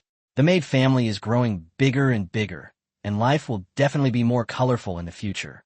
Just as Lin Dong was puffing on his cigarette, his phone rang again. Zhao Yufei called. Hey, Lin Dong, where are you? Why aren't you here yet? The moment the call connected, it was met with a barrage of accusatory questions. Looks like this woman isn't hungry enough. She actually has the energy to call herself? Lin Dong gave a cold laugh and adopted a tense tone. Fei Fei, I'll try to get a camper van. There's plenty of food, so don't worry. Just hang in there. I'll be there soon. After saying that, I couldn't help but turn around and vomit. I really look like a scumbag now. But thinking about the maids I've taken in, it doesn't seem to be a matter of resemblance. On the other end of the phone, Zhao Yufei was immediately excited when she heard that Lin Dong actually had a motorhome. Really? That's wonderful, Lin Dong. You truly are the man I love most. Only you would risk everything to save me. I'm trapped in my school dormitory. Please come quickly. Okay, Fei Fei, wait for me. When the call ended, the 3 women, who had finished washing up, returned to the RV and changed into new clothes. Shen Wanyue had somehow found a suit uniform, wore high heels, had her hair piled up high, and wore delicate light makeup, just like when she met Lin Dong after get off work that night. Jiang Zhu's outfit was more simple, consisting of a tank top and shorts, showcasing her hot figure. Ling Shui cleverly wore a white silk bodycon dress, befitting her status as a female anchor in the talent section. She earned thumbs up after just a few steps. As soon as she got in the car, Ling Shui couldn't wait to come over and twirl around to show off her great figure. Master, do I look good in this outfit? Lin Dong, however, spotted a glimmer of light, and his eyes widened in surprise. She was a woman with a light in her eyes. This outfit is nice. Regardless of whether you won or not, you're exempt from punishment. Thank you, Master, you're the best. Ling Shui wore a shy and charming smile, secretly delighted. Luckily, I was quick-witted enough to discover something new. Those 2 bitches probably never even dreamed of it. Shen Wanyue and Jiang Zhu said they really didn't expect it. The female anchor is indeed more knowledgeable. Jiangxing University of Science and Technology, Dormitory Building 6, Area C, 6th floor. A beautiful woman, whose appearance could be rated 70 out of 100, put down her phone, licked her dry lips, and looked up at the 3 women opposite her. Lin Dong is already on his way and should arrive soon. Let's wait a little longer. The 3 women slowly breathed a sigh of relief. Fei Fei's ex-boyfriend is really reliable. He actually managed to get us out of the house. We're saved. TCH, this guy clearly knew Fei Fei was trapped at school, yet he still needed Fei Fei to call him before he'd come to her rescue. He's shameless. Exactly. Fei Fei, you have to keep your eyes open. You absolutely can't get back together with this kind of guy. Just thinking about it makes me sick. Zhao Yufei nodded seriously. Don't worry, we're not from the same world anymore. If it weren't for the other guys who were pursuing me being so useless and impossible to contact, I wouldn't have contacted him at all. In dormitory 604, besides Zhao Yufei, the other three women are named Li Wan, Zhou Xiyu, and Chuning. The four girls have been best friends since their freshman year and chose to take the postgraduate entrance exam together, but unfortunately, only Zhao Yufei succeeded. On their first day back on land, the four of them went out for a fun-filled meal and also went to the supermarket for a big shopping spree, buying a lot of snacks. It was this large-scale purchase that allowed them to survive for several days in the apocalypse. It wasn't until yesterday, when the four of them ran out of sausages, that they started to get anxious. Thanks to the hand-cranked charger that Li Wan had bought on a whim, their phones kept having power. Unfortunately, when the four women called their respective admirers, at least that's what they thought, they were either scolded or simply lost contact, and no one knows if they're dead. After all that trouble, Lin Dong was actually willing to come, which finally rekindled hope in the four women. The four women returned to their beds and crawled under the covers to wait. Li Wan, whose face is covered in acne scars and whose height, width, and body are roughly the same, edited in the Four Beauties of Jianshan Group. The four of us are best friends for life. Zhao Yufei. Best friends will never be apart. Chuning. These past few days I've seen online that things are in chaos outside, with murders and robberies happening everywhere. Luckily, the four of us sisters have a deep bond, and we work together to prevent others from taking advantage of us. Zhou Xiyu. Hee. Don't you know the reputation of the Four Beauties of Jianshan? Anyone who dares to steal our things will break their legs. Li Wan. As long as the four of us are together, there's no problem we can't solve. The other three women said, sisters forever. Another group chat. There is no such thing as the despicable Zhao Yufei. Li Wan. At Xiaoyu at Ingjia. Didn't you notice how smug Zhao Yufei looked? It was disgusting. Chapter 33, 4 people, 5 groups. Zhou Xiyu. I saw it. She's just a good-for-nothing who lives off her ex-boyfriend. I, Zhou Xiyu, have nothing but contempt for this kind of scum. Chuning. Sigh. I really don't want to stay in the dorm anymore. So many classmates have died outside. This place is like a morgue. I have an idea I'd like to discuss with you. Li Wan, what are your thoughts? Zhou Xiyu. Curiosity +1. Chuning, huddled under the covers, warmed her nearly frozen fingers under her armpits for a while, then edited the following. I don't know how many people have frozen to death in this building. It's like a morgue. I really don't want to live here anymore. So when Lin Dong arrives later, we need to find a way to hitch a ride in his RV and leave this place. Since that bitch Zhao Yufei doesn't plan to get back together with Lin Dong, then let her stay here alone. Li Wan, if that bitch doesn't go with Lin Dong, how are we supposed to hitch a ride? Zhou Xiyu, yeah, we're not even close to Lin Dong. If that jerk won't leave, are we supposed to swallow our pride and beg Lin Dong for help? I can't afford to lose face like that. Chuning, my idea is that Xiaoyu is the prettiest girl in our dorm. This jerk's figure and looks aren't even worthy of carrying your shoes. Maybe Xiaoyu should make a slight sacrifice. While you still have time, dress up nicely. After that jerk rejects Lin Dong, give him a hint, give him a chance to pursue you. A loser like Lin Dong will definitely be eager to please you. Then you can smoothly ask for a ride. Lin Dong definitely won't refuse. Zhou Xiyu, huh? That won't do. What if Lin Dong starts pestering me? He's tall and kind of handsome, but he's a poor guy. Li Wan, oh Xiaoyu, these are critical times. It's just a little sacrifice. If it really doesn't work, then I'll do it. Men all love a slightly chubby, perfect type like me.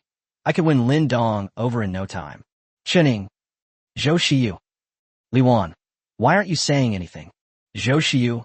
Ugh, I still can't accept it. My mom won't allow me to have contact with those sleazy men. How about Ingjia? After all, if Ingjia dressed up a little, she'd be a school beauty. Chuning. I can't do it. Zhou Xiyu. You can do it. I believe in you, Sister Ing. Li Wan. I think I can do it too. Chuning. Well, alright then, I'll make a sacrifice. But don't worry, as long as I win over Lin Dong, I'll definitely take you two with me. Not that bitch. The three of us will be best friends for life. Zhou Xiyu. Yes, the three of us are the real best sisters. Li Wan. No, I really think I could do it too. The group No Fat Pig Li Wan. Zhao Yufei. If it weren't for that fat pig Li Wan eating so much, our snacks could have lasted at least 2 more days. Now I have to go find that loser, Lin Dong. It's so annoying. Chinning. Exactly, she's as fat as a pig, and she still has the nerve to call herself slightly chubby girl. It's hilarious. I feel disgusted just looking at her pig face every day. Zhou. Luckily, Fei-Fei's ex-boyfriend was great, otherwise the three of us sisters would have starved to death by that fat pig. Zhao Yufei. Hee hee, when Lin Dong comes later, we absolutely can't bring this fat pig along. Otherwise, no matter how much she eats, it won't be enough for her to waste. Chinning. Yes, I second that. Zhou. Seconded +1. The group? No old woman Chunning. Zhao Yufei. That old woman is actually putting on makeup under the covers? What's she trying to do? Li Wan, who knows? It's so cold.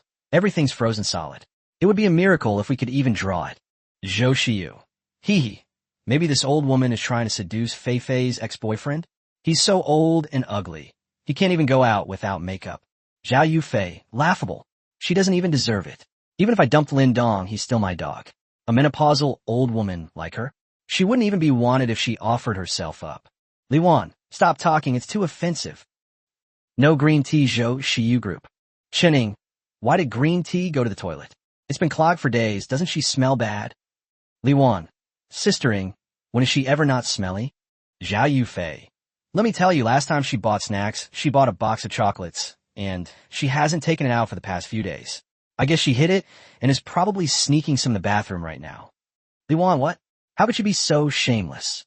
She actually hid food. Chunning. A green tea bitch is a green tea bitch. Luckily, the three of us sisters are on the same side and share with each other. Otherwise, we would have starved to death or been disgusted to death by her. Zhao Yufei glanced coldly at the other three women, held her phone to her chest to prevent it from turning off due to the cold, curled up, and fell asleep. Lin Dong, hurry up. In the library on the other side of Jiangxing University of Science and Technology, Chen Yunxi was sitting with her legs crossed, accepting a pre-shredded sausage from her boyfriend. He took a bite and immediately spat it onto the ground. What's going on? It's frozen solid. How are we supposed to eat it? Chen Yunxi tossed the sausage at her boyfriend Feng Yi with a look of disgust. Feng Yi quickly caught it, put the half sausage by the campfire to roast, and said with a smile, "Baby, let me roast it for you, don't rush. Is there nothing else to eat besides sausages? Feng Yi, don't you have superpowers? Go and get me some desserts from my favorite dessert shop on the back street. I'm so tired of eating this junk food every day." It is likely that only a very few people know that the seemingly innocent campus belle of Jiangxing University of Science and Technology is actually quite sharp-tongued and mean-spirited. Feng Yi said with a wry smile, "Baby, even though I have superpowers, I still dare not touch snow. What if I'm not immune to the poison and die from it? This sausage was the last bit of food I could get from the others, and I couldn't bear to eat it. But wait a little longer, the monkeys will soon be able to dig through the tunnel, and then we can go to the teacher's dormitory to get other food." As the student council president, he managed to win over the school's universally acknowledged, pure, and beautiful goddess. And Feng, he was exceptionally attentive to his girlfriend. On the night the poisonous snow fell, Chen Yunxi, who was angry over some trivial matter, locked herself in the library. In order to cheer her up, Feng, he ran more than 10 kilometers away overnight to buy his girlfriend a gift. On his way back, he accidentally encountered the poisonous snow. Later, when they returned to the library, they discovered that the snow was poisonous, and Feng, he developed a high fever. After the fever subsided, Feng, he discovered that he had gained special abilities. His strength became incredibly powerful, and his eyes could shoot lasers, which was quite impressive. Moreover, he wasn't the only one in the library who awakened superpowers. There was another person there, nicknamed Monkey, who knew Feng Yi. Later, the rules began to break down, and Feng Yi, together with the monkey, began to dominate the entire situation. Relying on their superpowers, the two quickly took control of everyone and stole all the food from them. Chen Yunxi, on the other hand, relied on Feng Yi and never went hungry. Chapter 34 Apologized to Me. After hearing this, Chen Yunxi couldn't help but sigh deeply. After all, she wasn't an unreasonable girl. Forget it. Your boyfriend is practically useless. I can't even get myself desserts. Let's break up. I feel like the monkey is also quite interested in me. I'd rather date him than you. Feng, he was startled on the spot and immediately squatted down in front of his girlfriend, looking at her with deep affection. Baby, don't talk nonsense. It's just dessert. Trust me, In 2 days at most, the monkey will be able to build the tunnel to the back street. You'll definitely be able to eat it. Chun Yunshi snorted and curled her lips slightly. She was just saying that. After all, Feng was far superior to the monkey in terms of appearance, physique, and family background. Moreover, Feng also had superpowers. If it weren't for him, she probably would have starved to death long ago. But Chun Yunshi had no intention of lowering her standards. In her eyes, a stinky man should fawn over her and treat her well. After all, I'm so beautiful. Over the years, she has changed boyfriends faster than she changes clothes, but she has never let any man touch her, not even hold her hand.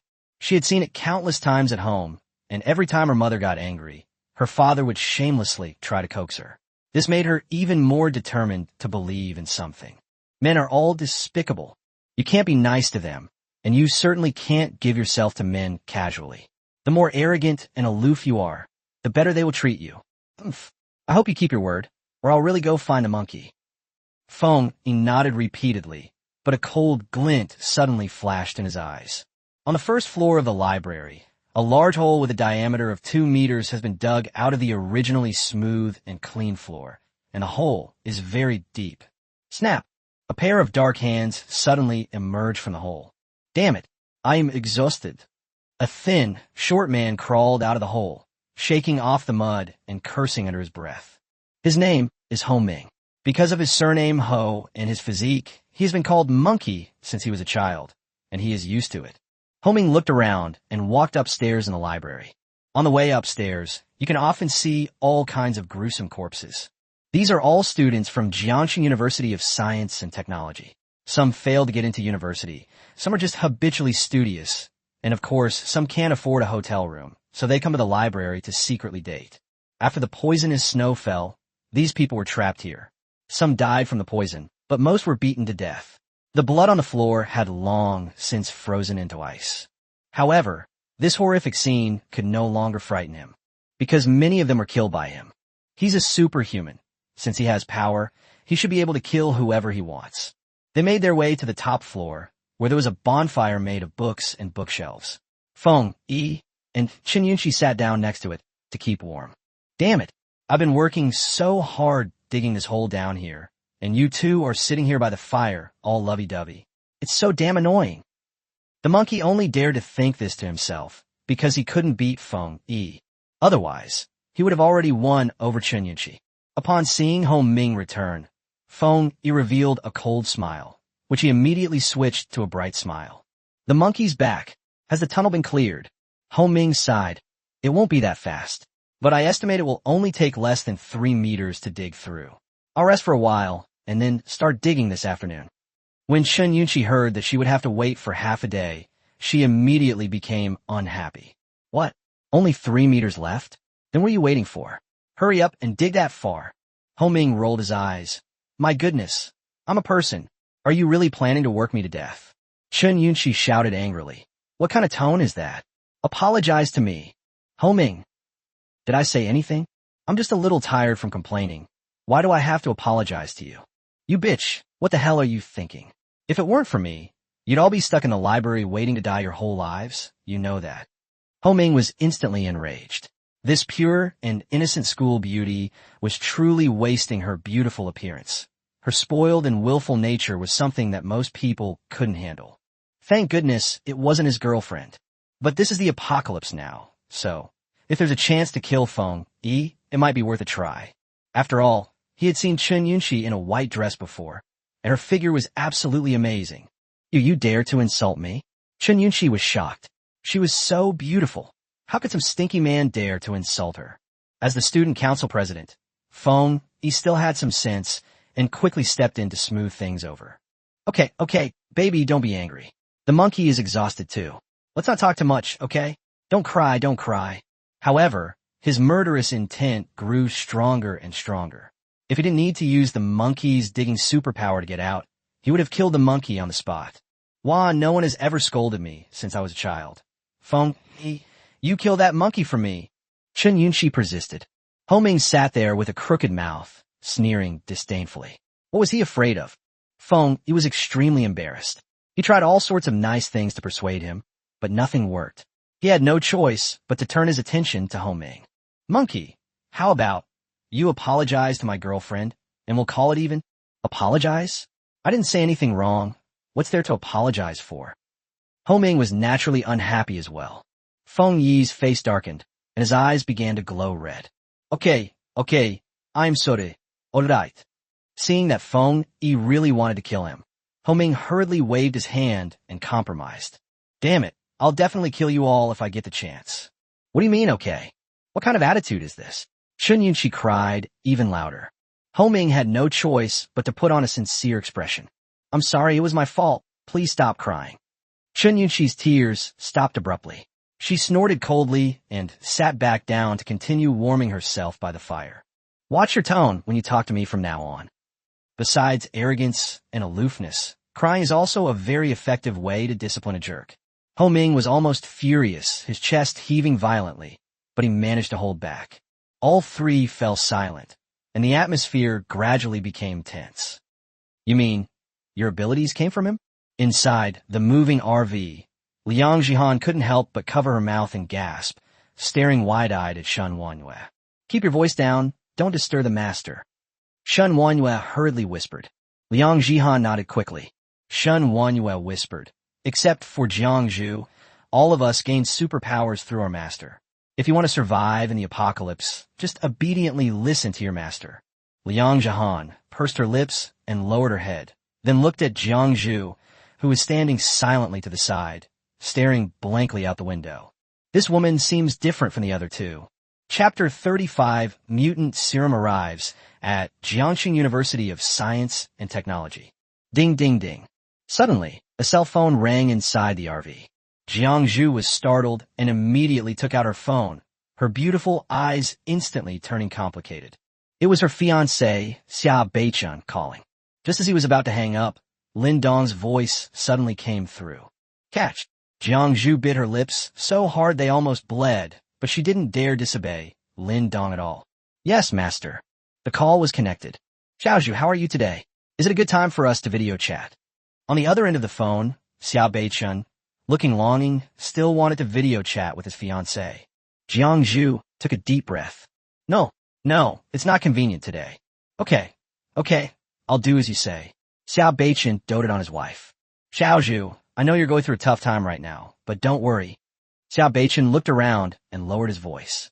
Our family has obtained a mutant serum that has a chance of helping people awaken superpowers. The injection is tonight. Don't worry, I will definitely succeed. I'll come pick you up in person after I succeed. Upon hearing this, Lin Dong gave Jiangzhu a look, signaling her to try and extract information from her. Can serum help people awaken superpowers? That's interesting. Several women also became interested and listened attentively. Jiangzhu asked with some surprise, serious serum? Where did it come from? This involves a very mysterious organization, and I don't know much about it either, Xia Beichun said, showing no suspicion towards Jiangzhu. Only my dad and my sister are in contact with them. And I heard from my sister that the serum has a low probability of helping people awaken superpowers. There's a high probability that they will die, since it is extracted from poisonous snow. But don't worry, I'm Xia Beichun. For you, I will definitely awaken successfully. Jiangzhu's heart jumped. Beichun, don't inject that stuff. It's too dangerous. Don't worry, Xiaozhu, I'll be fine. I believe my love for you can overcome any difficulties and obstacles. Lin Dong and the others shuddered simultaneously, goosebumps erupting all over their bodies. The domineering CEO is actually doing something cheesy? Jiangzhu knew that her fiancé knew she had gained abilities through contact with the poisonous snow, and that his domineering male chauvinism was causing him to want to awaken them, so she hurriedly tried to dissuade him. But the domineering CEO wouldn't listen, spewing out all sorts of cheesy sweet nothings, every word conveying the message that he was willing to go through fire and water for her, completely overwhelming Jiangzhu. All right, my sister seems to be here. Let's stop talking for now. Xiaozhu, just wait for my message. Xia Beichun hurriedly hung up the phone. Jiangzhu held her phone at a loss. She wanted to look up and ask Lin Dong to drive to the Xia family's house, so as to stop Xia Beichun. But she had absolutely no idea how to face her fiancé. She had promised to give herself to him on their wedding night, but because of the sudden apocalypse, she ended up being played by Lin Dong. She felt she was no longer worthy to be Xia Beichun's wife. Beichun, Bei-chun, I'm so sorry. Helpless and anxious, Jiangzhu couldn't help but cry. Liang Jihan stared intently at Jiangzhu with her beautiful eyes, her little head seemingly lost in thought. Another half hour later, the RV finally came into view of Jiangxing University of Science and Technology in the distance. Lin Dong put on a down jacket and thick pants and stared at it with a cold look in his eyes. Ling Shui asked with a charming smile, "Master, why is this our first stop on our trip?" Lin Dong smiled enigmatically. "Because my first love is still alive, and she's waiting for me here." The four women were all taken aback. First love? No wonder Lin Dong only had desire in his eyes and no emotion when facing four beauties. It turns out that he already had someone he loved. After all, first love is too powerful for a man. Shen Wanyue asked pitifully then, "Master, are you planning to bring her back?" After several days, she had gotten used to serving only Lin Dong.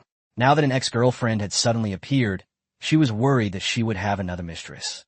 This means that things will likely be very difficult for us from now on. After all, no woman would allow her man to support so many stunningly beautiful women. Without Lin Dong, their strength would stagnate, and they would still be at the mercy of powerful superhumans.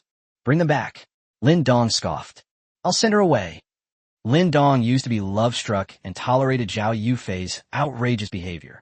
Now that he has woken up and looks back, he realizes that he was a huge victim and Zhao Yufei was an absolute idiot. "I'm back this time to give her a good thrashing."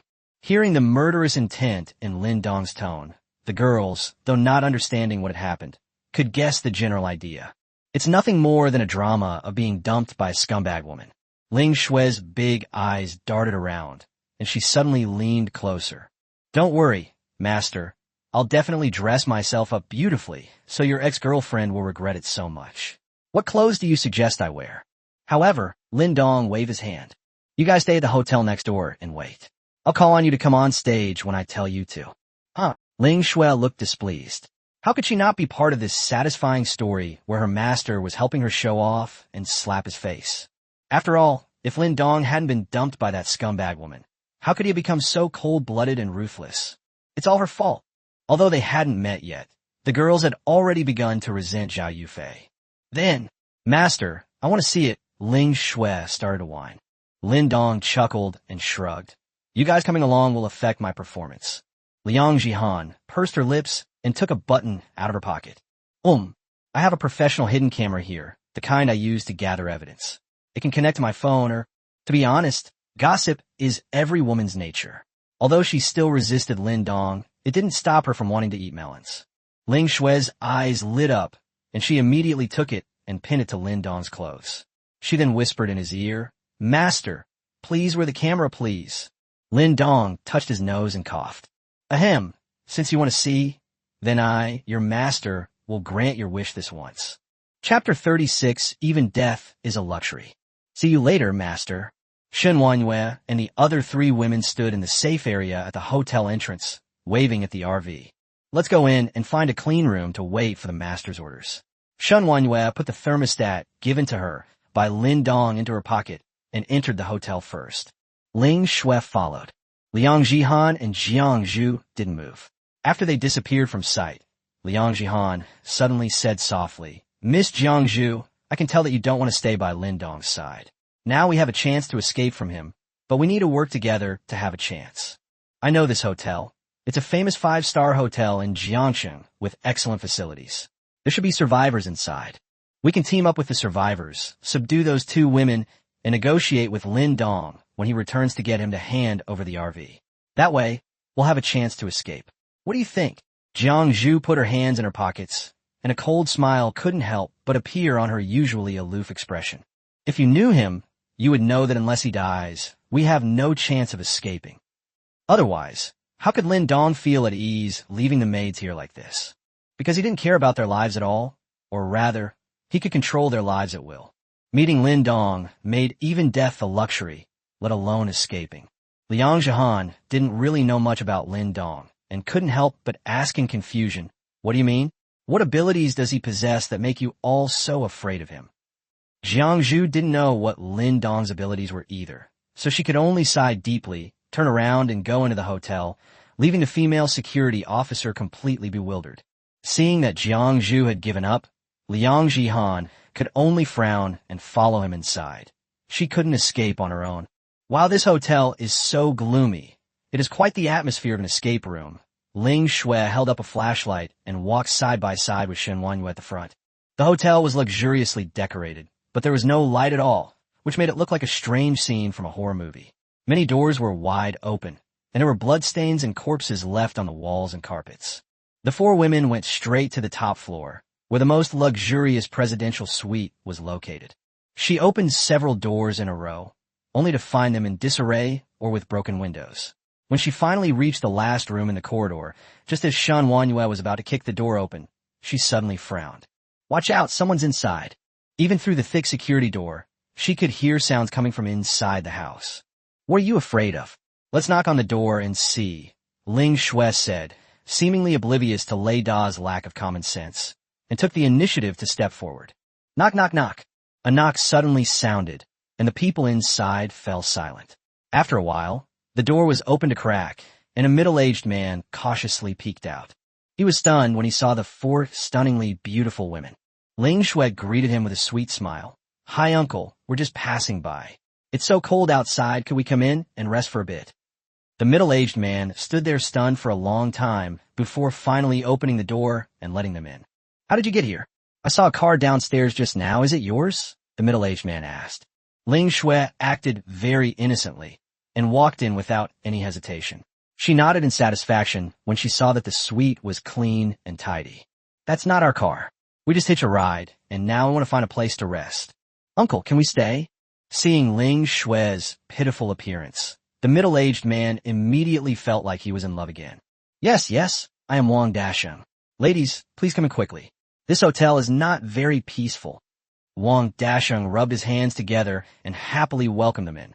Liang Jihan suddenly frowned and asked, "Wang Dasheng? The chairman of Dasheng Group?" Wang Dasheng was taken aback. "Beautiful lady, you know me?" He then immediately switched to the appearance of someone in a superior position.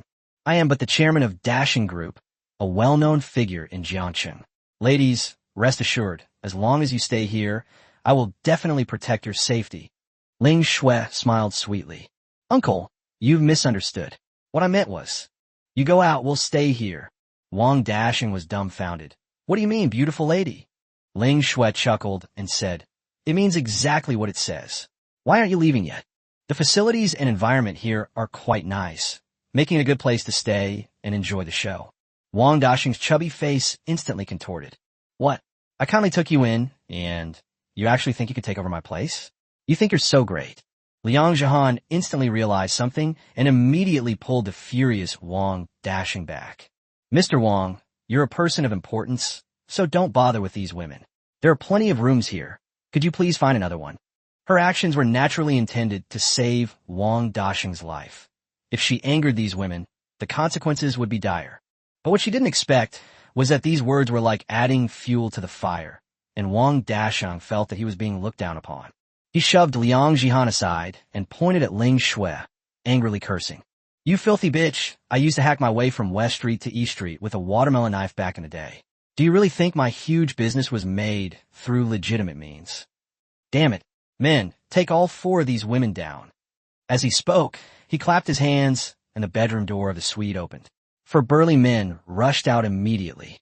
They were all Wang Dasheng's personal bodyguards, and they were extremely loyal to Wang Dasheng. Liang Jihan looked into the bedroom, and her beautiful eyes widened instantly. She understood why Wang Dasheng still had bodyguards even in this apocalyptic world. The bedroom was a complete mess. Several women were on the verge of death. Clearly, even in such low temperatures, they could not escape the fate of being abused. Wang Dasheng is really willing to share. Liang Jihan even recognized one of the women, who seemed to be Wang Dasheng's secretary. The four burly men exchanged glances, each with a lewd glint in their eyes. These women were all snatched from the hotel. Some were other guests, some were waitresses. They were already tired of them, and now a few even prettier new girls have arrived. Sure enough, working for the boss is the only way to have a future. Ling Shui sneered and flexed her little pink fists. "I'm still upset that you two bitches stole my kill. I'll leave these guys to me and have some fun with them."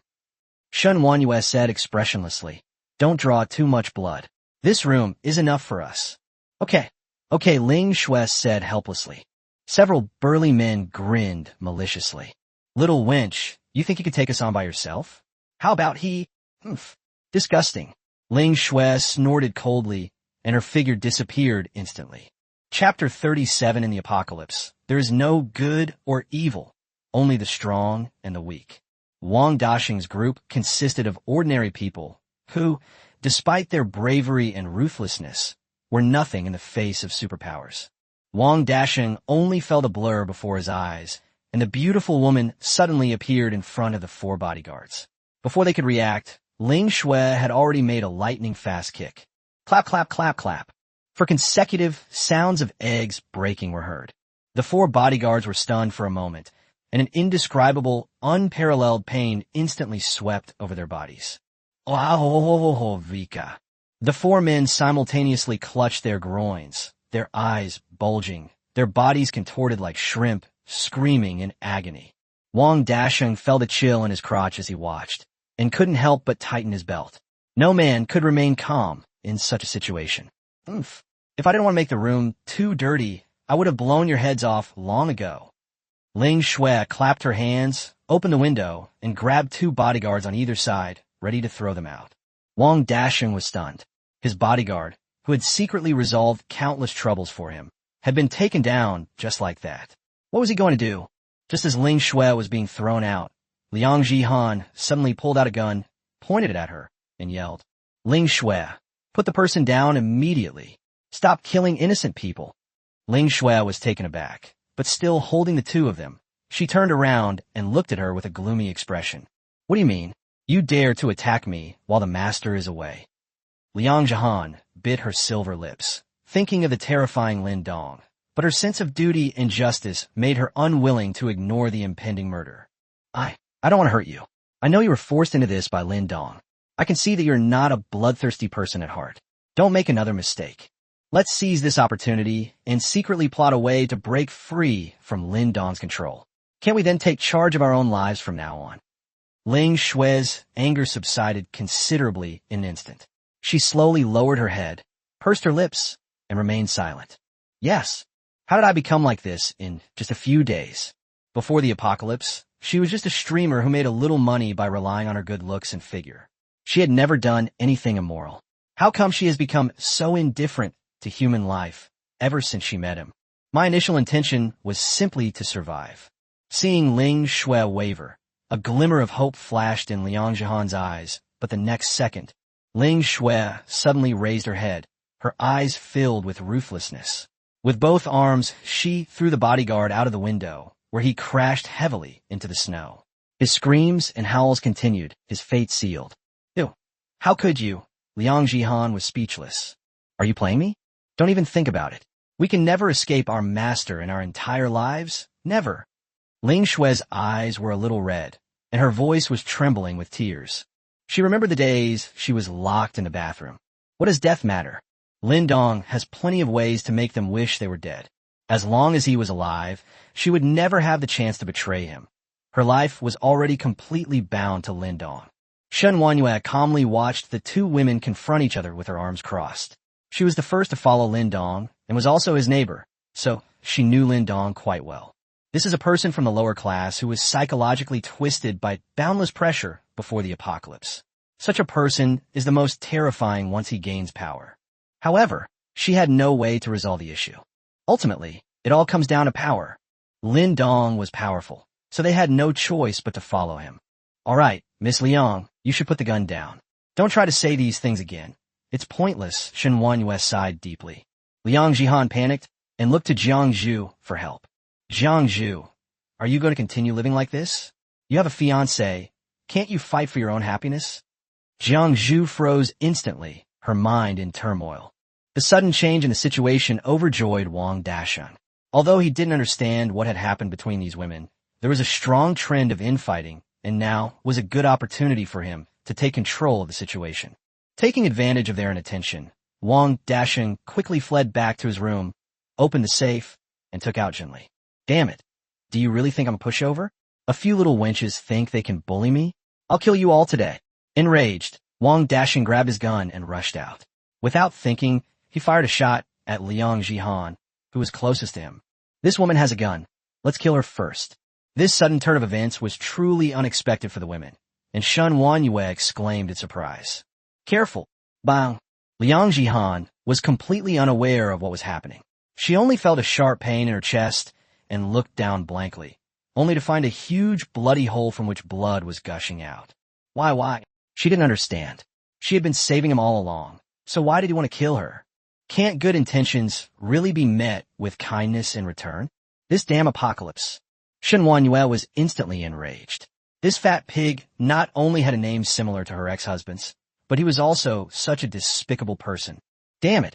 Ling Shui reacted even faster, kicking the nearest bodyguard away, so that he crashed heavily onto Wang Dasheng, who was caught off guard and fell flat on his face. Shen Wanyue instantly rushed over, pulled a dagger from her thigh, and swung it down, causing blood to spurt from Wang Dasheng's neck. Not satisfied with this, Shen Wanyue picked up the dagger and stabbed the rice grains with it, one stab after another, staining her newly changed clothes red. Jiang Zhu caught the collapsed Liang Jihan, looking at her with complicated emotions in her beautiful eyes. Now you know, in the end times, there is no good or evil, only strength and weakness. It's not that I don't want to pursue my own happiness, but I no longer have the right to pursue happiness. All I can do is obey. I have no other choice. Liang Jihan coughed up large amounts of blood, trying to say something but unable to utter a single word.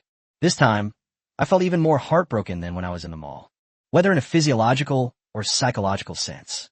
In the end times, there is no good or evil, only the strong and the weak. All I got in return for my good intentions was betrayal.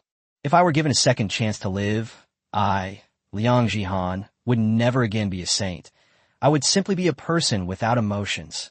And Lindong, you took my virginity. If I ever get the chance, I'll tear you to pieces. Unfortunately, it was all just wishful thinking. Ding dong. Maid Liang Jihan is detected to be near death. Can she be cured with a single click? Lindong, who was driving into the gate of Jiangxing University of Science and Technology, was stunned. What the heck? I've only been gone a few minutes. How could she be dying? Did he get into a fight with some other women? Cure. Never mind, I'll ask about it later. Chapter 38, Another Way to Help Others. As Liang Jihan was summarizing her life on her deathbed, a golden light suddenly flashed around her. The blood hole healed completely, and her weak heartbeat regained its strength. Her beautiful eyes suddenly widened, and feeling her body regain strength, Liang Jihan climbed up from Jiang Zhu's arms. What is wrong with me? Jiang Zhu smiled bitterly. Now you should understand. When you encounter that demon, even death is a luxury. Want to escape? Where can we escape to? Liang Jihan stared blankly at Shen Wanyue and Ling Shui, who had expected this, her pupils dilating instantly. Could it be that this is Lindong's ability? Not only does he possess immense power, but he can also arbitrarily control the life and death of others, even when he is not in front of them. Isn't this cheating? No wonder these women didn't dare to run away. In that instant, Liang Jihan understood completely, and her fear of Lindong deepened even further. Shen Wanyue tossed the blood-stained dagger at her feet and said calmly, After this experience, you should understand that in the apocalypse, it's either you kill others or others kill you. There are no other possibilities. You may have been a kind-hearted person before, but now, if you don't want to be punished by your master, you'd better be a bad person. There are still a few women in the bedroom. You should see them off. Liang Jihan picked up the dagger blankly and went into the bedroom. A cacophony of nauseating, pungent odors assaulted the senses, making it easy to imagine the inhumane torture they endured there. Help! Help me, please! A weak cry for help came from behind. Liang Jihan turned her head and saw it was Wang Dasheng's personal secretary. Before the apocalypse, she was considered glamorous and successful. But when the apocalypse came, she was nothing more than a tool for Wang Dasheng to win over the bodyguards, and her life was worse than death. Not only her, but all the other women here are quite beautiful and have great figures, but now they are just tools. Is this the fate of women in this apocalyptic world? Liang Jihan couldn't help but ask herself. My heart, which had been heavy with grief, suddenly felt less painful. Perhaps by following Lindong's side, at least she wouldn't have to follow the same path as these women. With a slow, firm grip on the dagger, Liang Zhan knelt beside her secretary, gently stroking her disheveled hair with her delicate hand. "Don't be afraid. I'll help you right now." The secretary slowly smiled, then froze completely because the dagger in the other person's hand had already flashed across her neck. The secretary's body began to convulse violently, and her eyes started to roll back. "Thanks." Liang Zhan vaguely heard the other person thanking her, and bit her lip, remaining silent. "In a way, I'm helping others." Suppressing her nausea, Liang Zhan also killed the other women, leaving only the 4 of them in the suite. Ling Shui walked out of the bedroom with a pained expression and impatiently reached out her hand. "Hurry up and take out your phone. We're eager to get some gossip about our owner." Liang Zhan paused for a moment, then silently took out her phone and quickly connected to the button camera on Lin Dong's body. Watching the 3 women huddled together in front of their phones, seemingly carefree, Liang Zhan sighed deeply, thinking that perhaps she should be like them. Be a carefree maid. In the footage, Lin Dong is seen smoking with one hand and steering with the other. Looking at those familiar scenes on campus, I was filled with a sense of melancholy. This was once his alma mater.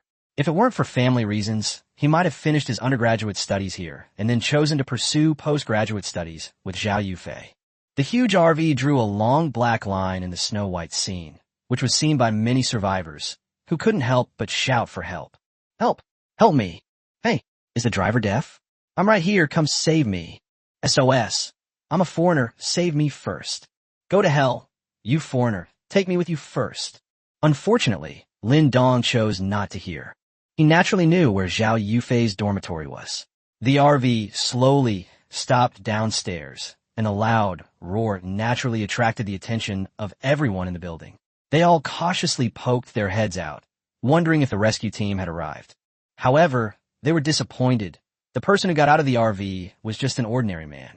Lin Dong was carrying a box of instant noodles on his shoulder, which attracted the attention of many people. "Hey, handsome, are you from the rescue team?" a girl asked as she walked out of the dormitory. Lin Dong laughed and said, "No, I'm just here to pick someone up and then I'll leave. You guys go ahead and eat and sleep. Don't worry about me." "Others, could you share your instant noodles with us?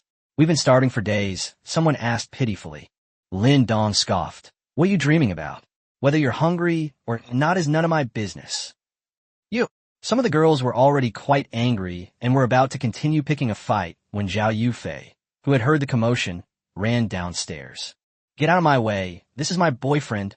All of you get the hell out of here." Lin Dong originally thought that he would have some complicated emotions when he reunited with Zhao Yufei. After all, the two had shared a bed.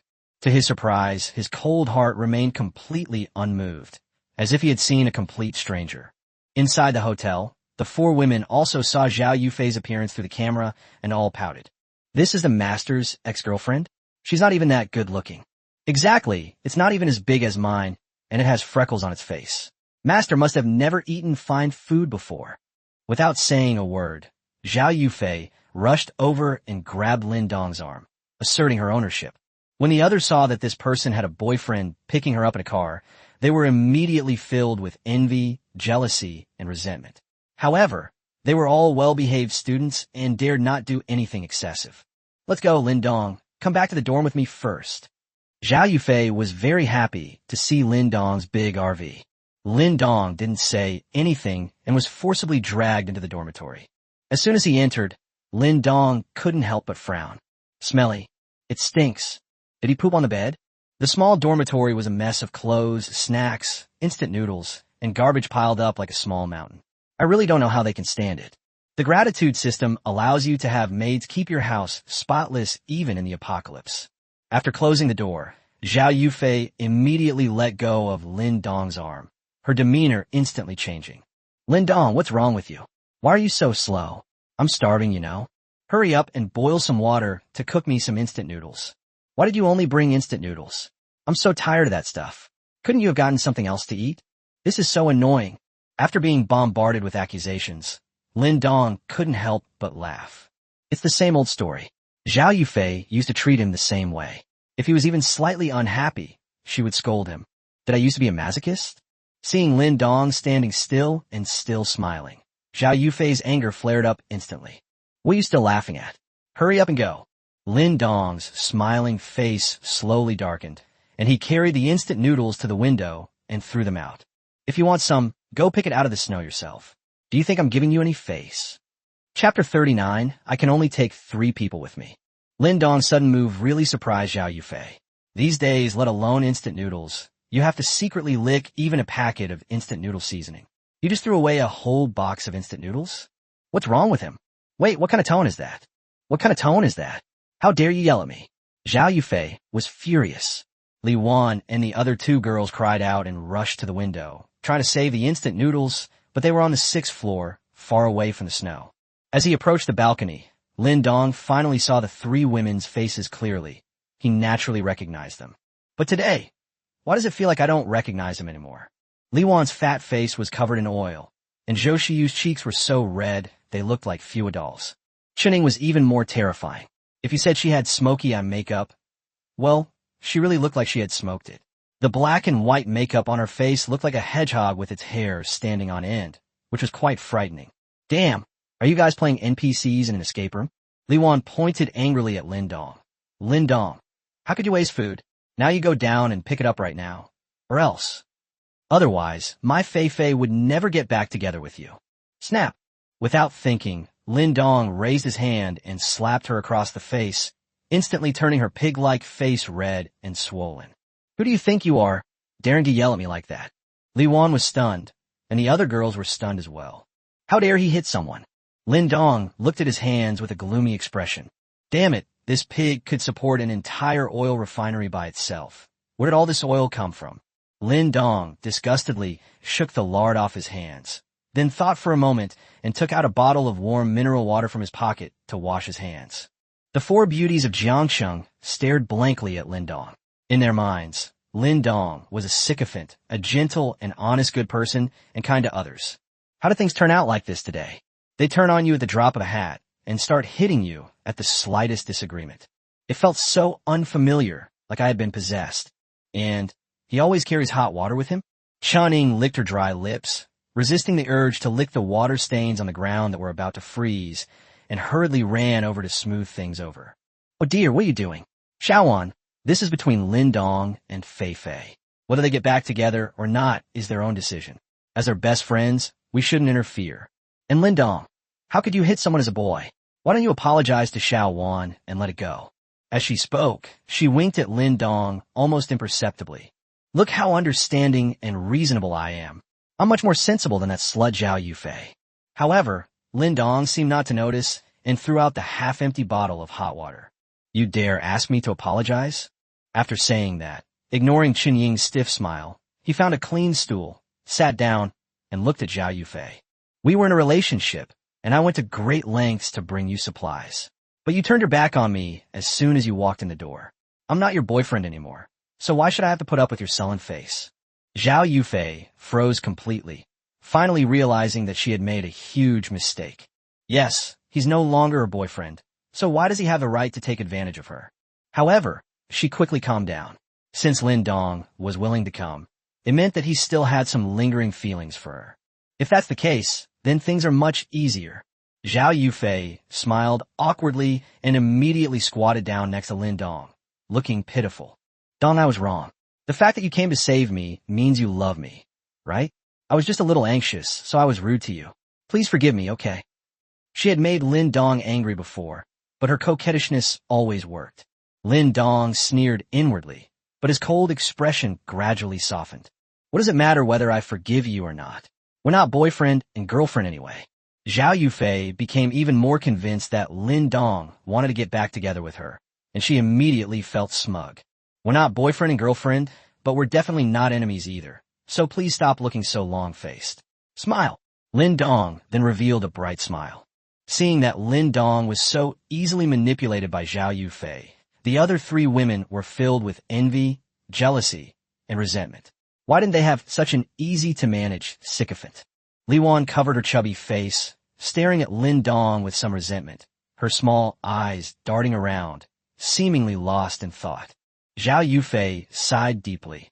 Dong, this heavy snow was really terrible. You have an RV that allows you to move around a lot, so you must have a lot of supplies, right? Lin Dong nodded. That's quite a lot, I can't possibly finish it all by myself. The girl's eyes lit up at the same time. Before Zhao Yufei could say anything, Chening had already come over. Is that so? That's great. I knew I hadn't misjudged you. It's really not easy for a man to manage to get supplies under these circumstances. Lindong, you're amazing. Zhou Shiyu also came over and said to Lindong, you're amazing. Lindong raised an eyebrow slightly. Zhao Yufei's 3 versions of T0 roommates had never liked him. Had she changed her mind today? And then look at their makeup. Lindong couldn't help but shudder. Could it be that they were lusting after my body? Zhao Yufei was slightly annoyed. Chuning, that old woman, and Zhou Shiyu, that green tea bitch, really knew how to seize any opportunity to cause trouble. Thank goodness, I was just lucky, Lindong said, reverting to his usual honest and simple demeanor. Zhao Yufei tentatively asked, then, can your RV take me away? They're taking me, not us. Chuning immediately became anxious. Yes, Lindong, your RV is so big, it can definitely take us away, right? That bitch Zhao Yufei, she actually doesn't plan to take them away? Li Wan and Zhou Shiyu remained silent, only throwing flirtatious glances at Lindong. Lindong looked at them and suddenly revealed a strange smile. Sure, but unfortunately, my RV only has 4 seats, so I can only take 3 people with me. You. With just one sentence, the atmosphere in the dormitory instantly turned cold. The 4 women exchanged hostile glances, and sparks seemed to fly in the air. They all knew that whoever stayed behind would only starve or freeze to death, with no chance of survival. Chening, still somewhat unwilling to give up, asked, can we only bring 3 people? The 4 of us are best friends for life. We can't be separated. Lindong, do you think we could squeeze in? The 4 of us won't take up much space. Lindong shrugged. There's nothing I can do. My car is full of all kinds of food and supplies. It's already difficult enough to squeeze out 3 empty spaces. There's really no way to fit a 4th person in.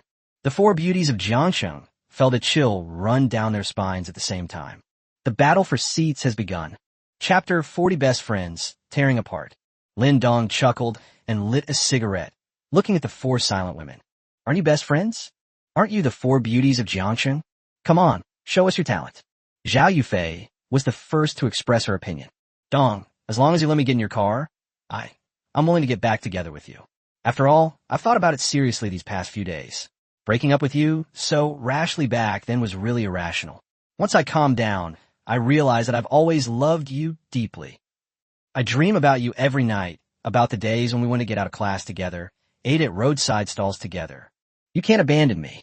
To be fair, Zhao Yufei's acting was quite good. Her big eyes even reddened. She was very clear about her advantages. The power of the white moonlight, a term used to describe someone who is unattainable in the eyes of others, was no joke. In a hotel, Shan Wanyue and 3 other women vomited simultaneously. 我受不了了，这女的真贱呐！末世前把主人甩了，现在又恬不知耻地说还爱着主人，真想穿过屏幕过去揍她。Do you think Master might fall for her act? The women exchanged glances and shook their heads simultaneously. Impossible. Absolutely impossible. Lindong's heart is colder than the ice and snow outside. If they were so easily manipulated, they wouldn't be reduced to his maids instead of his women. However, to their surprise, Lindong smiled and nodded. Okay, I'll take you with me. Zhao Yufei immediately went from crying to laughing and gave Chen Ying and the others a smug look. Look, I only need to make a slight move, and Lindong will have to behave. You ugly bastards, don't even think about taking it from me. Chen Ying and the other 2 women weren't so easily alarmed, since they were all somewhat prepared. After all, Zhao Yufei was their ex-girlfriend, and there was a high chance that Lindong would take her away. Now, let's see how the 3 of them fight for the remaining 2 seats. Zhou Shiyu was the first to step forward, hurriedly tidying her messy bangs and revealing a sweet smile. Lindong, I'm Fei Fei's best friend. We're inseparable, even when we're eating, sleeping, or going to the bathroom. You can't let me be separated from Fei Fei, or I won't allow it. She's already hinted to Lindong that since Fei Fei and I never sleep apart, I can be there too when you and Fei Fei are doing that at night. This already counts as seduction. Chuning looked displeased. Xiaoyu, what are you saying?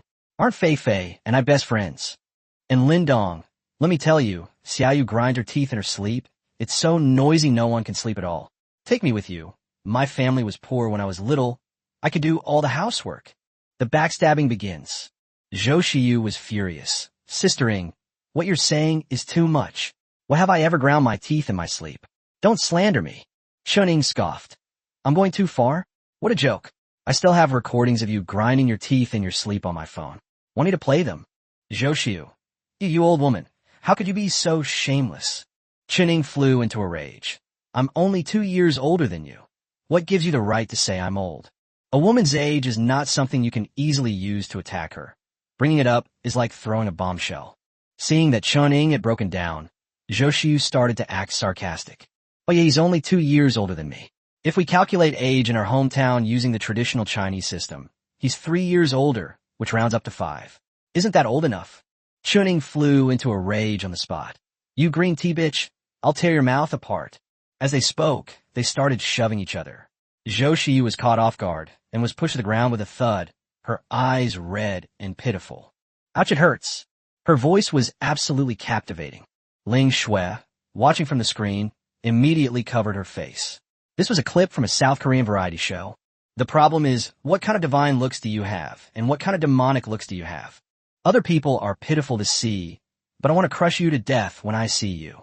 Zhou Xiyu then playfully pouted at Lin Dong. Brother Lin Dong, look at her, she actually pushed me. She has violent tendencies, you absolutely mustn't take her with you. Chuning Chi's chest heaved violently. You damn green tea, get up. I didn't even use any force. Do you dare to act again? As they talked, they started arguing, pulling each other's hair and swearing at each other, making quite a scene. Lin Dong was watching with great interest when he was surprised to find that Li Wan hadn't actually participated in the competition. Where does her confidence come from? At this moment, Li Wan remained silent, only striking poses. She firmly believed that men all liked her slightly plump and exquisite figure. She kept tossing her hair and pursing her lips, and sure enough, Lin Dong's gaze was drawn to her. Unlike the old woman and the green TB*TCH on the ground, tearing each other apart and bleeding, it's not elegant at all. Oh dear, it's all God's fault for giving me such a perfect appearance. Li Wan leaned against the window and sighed to the sky. She felt like Lin Daiyu at that moment. On the floor, Chuning and Zhou Xiyu were already bleeding from head wounds. The two used the most primitive fighting methods, pulling hair, tearing clothes, biting, and so on, attacking each other with every means possible. Zhao Yufei sneered at the sight, but since her best friend had come, she felt she should at least try to stop the fight, so she immediately ran over to break it up. Stop fighting. Please stop fighting. Ingjia, Xiaoyu, we're best friends for life. Don't let something uncertain ruin our sisterhood. Can't we just talk it over? Chuning and Zhou Xiyu. You're so aloof, so impressive. You've already taken up a seat, so it's easy for you to talk nonsense. If it weren't for your relationship with Lin Dong, how would you stinking bitch, have the right to say such sarcastic things here? However, Zhao Yufei eventually pulled them apart. The two women looked at each other, and the so-called tacit understanding and gentle gazes of the past were gone, replaced by a bloodthirsty rage. Suddenly, Chuning woke up with a start. It wasn't like there was only one spot left. Why did she have to fight tooth and nail with Zhou Xiyu, that green tea bitch? Aren't there 2 left? Zhou Xiyu also suddenly realized something, and the two women turned to look at Li Wan, who was sitting to the side posing and occasionally giving Lin Dong flirty glances. Leave this fat pig behind, X2. Both women had this thought at the same time. Chuning coughed and said, Xiao Wan, you've eaten quite a lot. I'm worried that Lin Dong doesn't have enough supplies. Why don't you stay and wait for rescue? Zhou Xiyu chimed in. That's right, Xiao Wan. Just trust Sistering. Hang in there a little longer in the dorm. We'll definitely get rescued. The two women sang in harmony, showing no signs of their earlier falling out, which greatly surprised Lin Dong. Is this how fast a woman can change her expression? Upon hearing this, Li Wan was about to explode. What does that mean? Are you leaving me all alone? Do you think I eat too much? I just eat 2 more steam buns, 3 bowls of rice, 4 plates of spicy chicken, and 5 bottles of cola than you guys at each meal. Is that a lot? This is not much at all. However, Li Wan had no intention of arguing with them. She felt that she had given Lin Dong enough hints, and now it was time to close the net. Lin Dong, take me away. Lin Dong smiled. Get lost. Chapter 41. You definitely like me, right? Roll. Li Wan stood there dumbfounded for a long time before she could barely process the word. She stood up, strutting past Chun Ing and Zhou Shiyu, and stared straight at Lin Dong, asking, "Why won't you take me with you? Don't you like me?" This time, it was Lin Dong's turn to be dumbfounded. "I like you? What nonsense are you talking about?" Li Wan counted on her fingers and said, "You touched my face just now. Doesn't that mean you like me? And when you were smoking just now, the smoke kept drifting towards me. You were clearly flirting with me. And just now you smiled at me. You smiled many times, and you even peeked at me. Yes, you must like me." Seeing that Li Wan didn't seem to be joking, Lin Dong realized that this joke was very serious. First of all, what I call a fan is not a touch. Secondly, you're sitting right by the window. Where else would the smoke go if not you? I was laughing because I saw those two fighting. Why the hell would I laugh at you, you fat pig? Lin Dong was furious. How come he never noticed how narcissistic this fat pig was before? Li Wan was still not giving up, pointing to her chubby face. "You're definitely lying to me. You must be lying to me. You always brought me along when you invited Fei Fei to dinner, and you always peeked at me at the table. I noticed it a long time ago, but I ignored you because you're Fei Fei's boyfriend. You don't need to pretend anymore. You just like me." Lin Dong sighed deeply, then suddenly couldn't help but laugh. It turns out that people can actually laugh when they're extremely speechless. He was too lazy to explain anymore. When you sit at the same table as a pig, you can't help but look up and glance at it a few times, right? Chuning sneered. "Come on, Xiao Wan. I don't want to hide it from you anymore. Which website did you get so swayed by someone praising you that you think you're beautiful? I'm not afraid to tell you. Not only me, but also Xiao Yu and Fei Fei all despise you, you pig. She eats a lot and sleeps like a thunderclap, yet she still brags about being a slightly chubby girl all the time. I feel like throwing up just looking at her face every day." Zhou Shiyu didn't hold back either, adding, "Exactly, the bed creaks every time you get in it. I'm really afraid you'll break it one day." Lin Dong took our whole dorm to eat together, not just you. Zhao Yufei continued to add insult to injury. "Xiao Wan, the snacks we bought that day were enough for us to eat for many more days, but you eat too much. You should lose some weight. Or you can stay here and go hungry for a few days. It won't be a problem." Li Wan suddenly felt like the whole world was targeting her. Her small eyes stared in astonishment at her best friends, who kept criticizing her and calling her fat. It wasn't like this before. "Why, you guys went too far." Li Wan had never felt so badly hurt before. It hurt more than being stabbed in the flesh with a dull knife. "I thought you were my best friends, but is this how you all see me? I can only eat a little. Why are you all saying this to me? Wah!" Seeing Li Wan break down, Chuning and Zhou Shiyu breathed a sigh of relief. As long as they could leave the pig behind, they could get on the bus. Now that all pretense of civility had been completely broken, Li Wan had given up entirely. "Fine, since you all despise me. Then I'll expose all your dirty secrets." He then pointed at Chuning first. "You old woman, don't think you're all that kind older sister. You're actually jealous of all of us. You're jealous that we're younger than you and have better family backgrounds. I overheard you cursing us in your sleep once. You're just a hypocritical old woman." Chuning broke through her defenses. Li Wan then pointed at Zhou Shiyu. "You green TB *TCH, you can't even walk past a handsome guy, but you look down on losers. I can't stand people like you. You dress up like a good girl all day, but you've secretly gone to male escort services several times. Do you really think we don't know? You're just a virtuous woman on the surface, but a slut behind the scenes." Zhou Shiyu broke through her defenses. Finally, Li Wan pointed to Zhao Yufei. "You slut. I've never seen anyone as shameless as you in my entire life. You eat the food Lin Dong brings you, use the clothes Lin Dong buys you, spend Lin Dong's money, and then you come back to the dorm and complain to us about how stingy Lin Dong is. I've never seen anyone like you." Li Wan looked at Lin Dong. "Lin Dong, I'm not afraid to tell you. Your girlfriend is always criticizing you for being poor and unambitious in front of us.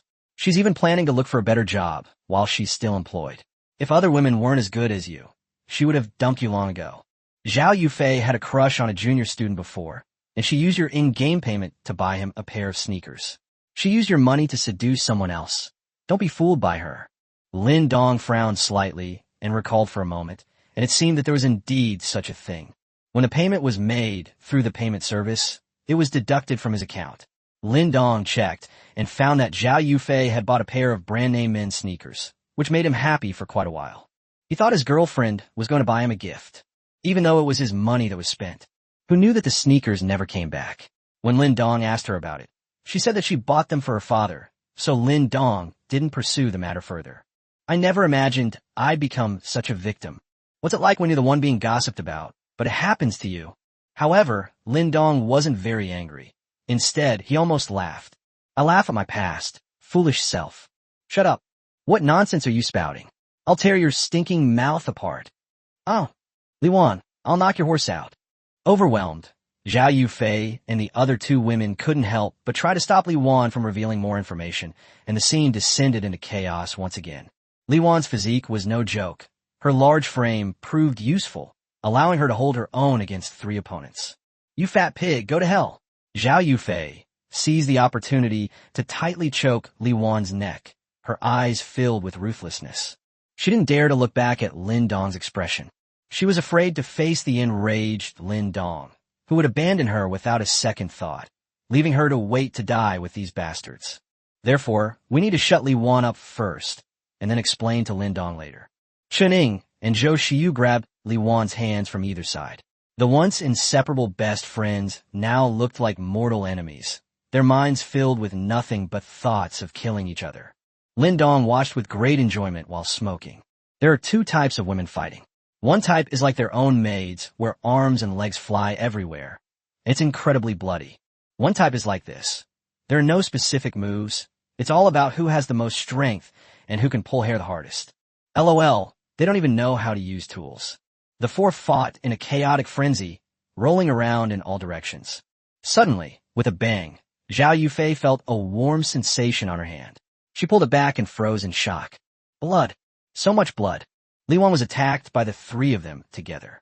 She accidentally hit the back of her head on the iron frame, and her eyes rolled back as she lay down.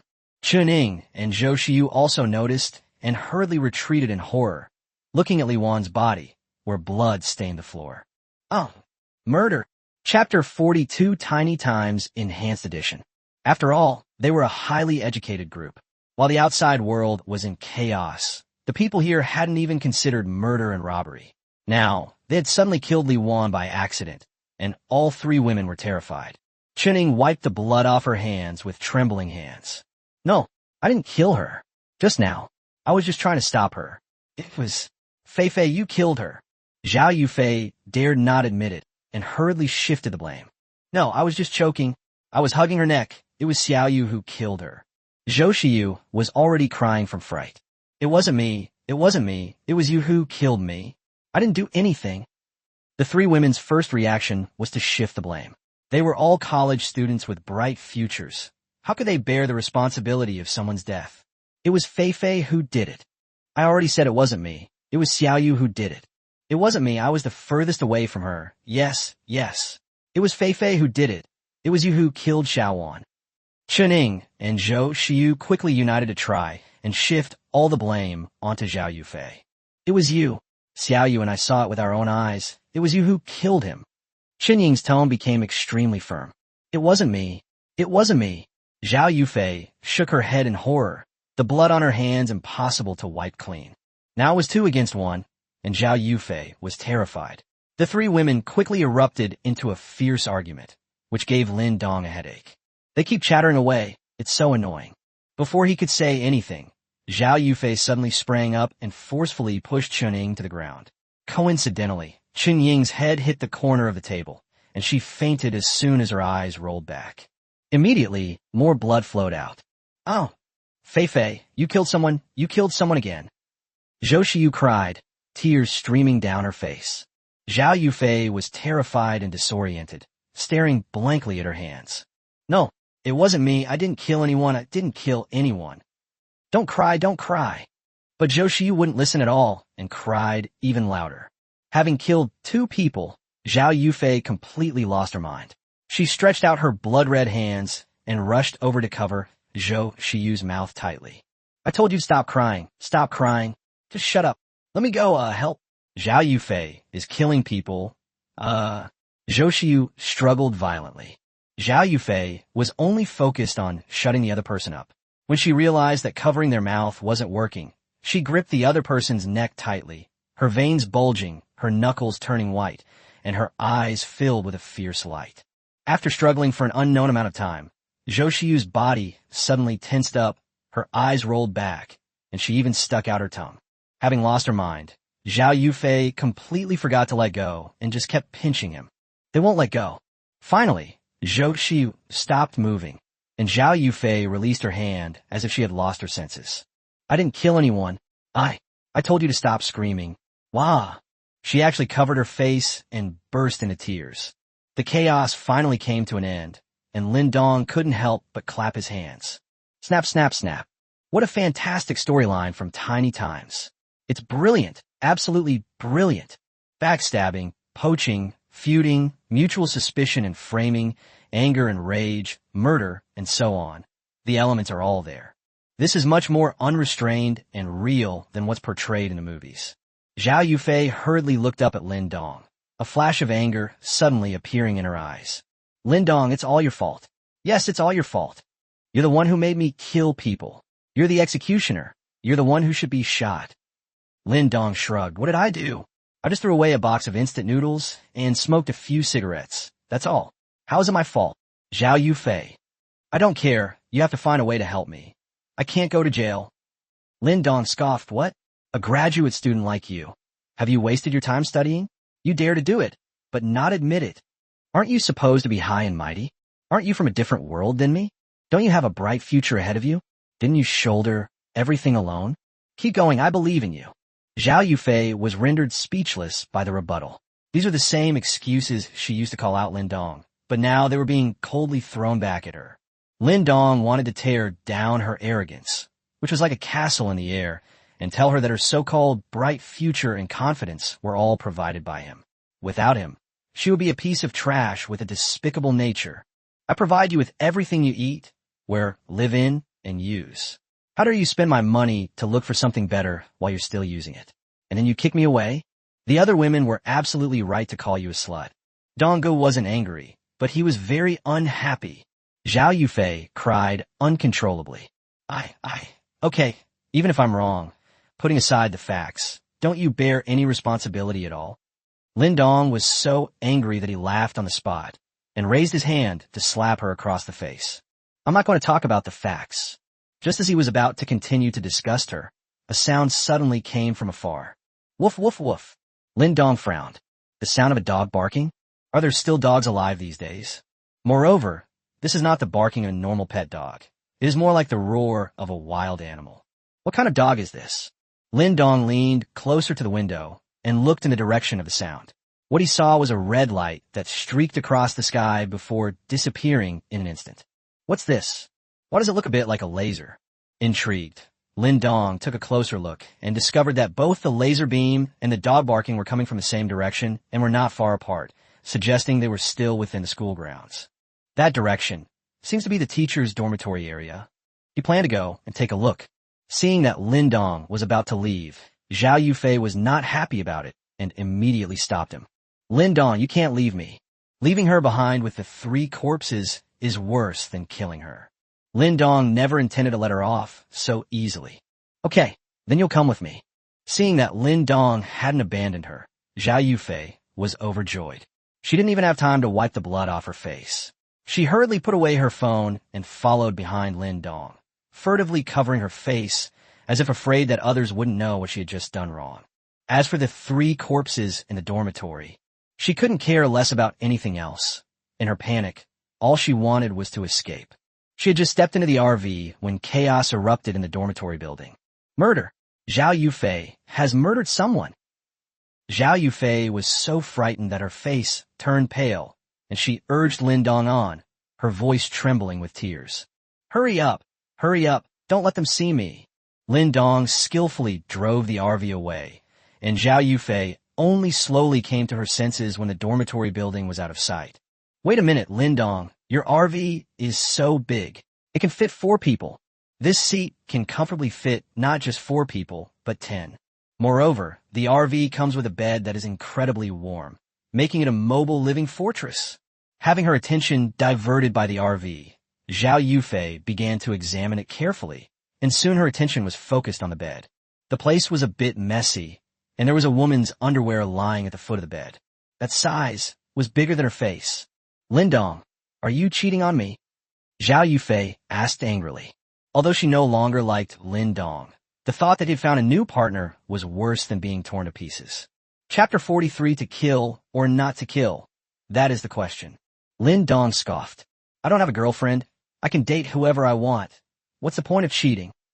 Zhao Yufei was speechless, her face flushed red with anger. In her mind, Lin Dong was her dog. Even if she had used up all his value, he should still lick her boots. Without her permission, he should never go to other women. No, Lin Dong, I won't allow you to have any contact with other women. I want to get back together with you, and you're not allowed to see any other women in the future. Lin Dong sneered. Get back together with me? You better think about how to clear your name of murder first. I don't want a murderer as my girlfriend. Zhao Yufei was stunned. She finally remembered the fact that she had killed someone after her anger subsided. She immediately wilted. Half an hour ago, Homing finally dug through the tunnel after tireless efforts. Feng Yi hurriedly led Chen Yunxi to catch up, and the three of them finally got to a new map. Damn it, if we find something to eat later, I'm going to be the first one to take a bite. Homing's golden hands slowly faded to flesh color as he patted the dirt off his body, looking gloomy. He cleared the entire passageway from the library to here, all by himself. You can't just order people around like that. Feng Yi helped his girlfriend up and carefully brushed the dust off her. That's really slow, Feng Yi. Hurry up and go find something to eat. I want something hot. The girl was quite satisfied with the new environment. I don't know whose home this is, but it looks tidy and clean and no one lives here. Homing rushed into the kitchen and rummaged through everything, finding quite a bit of food, which he then wolfed down. Chen Yunxi was furious to see Homing eating heartily while Feng Yi ate slowly. Feng Yi, what are you dawdling for?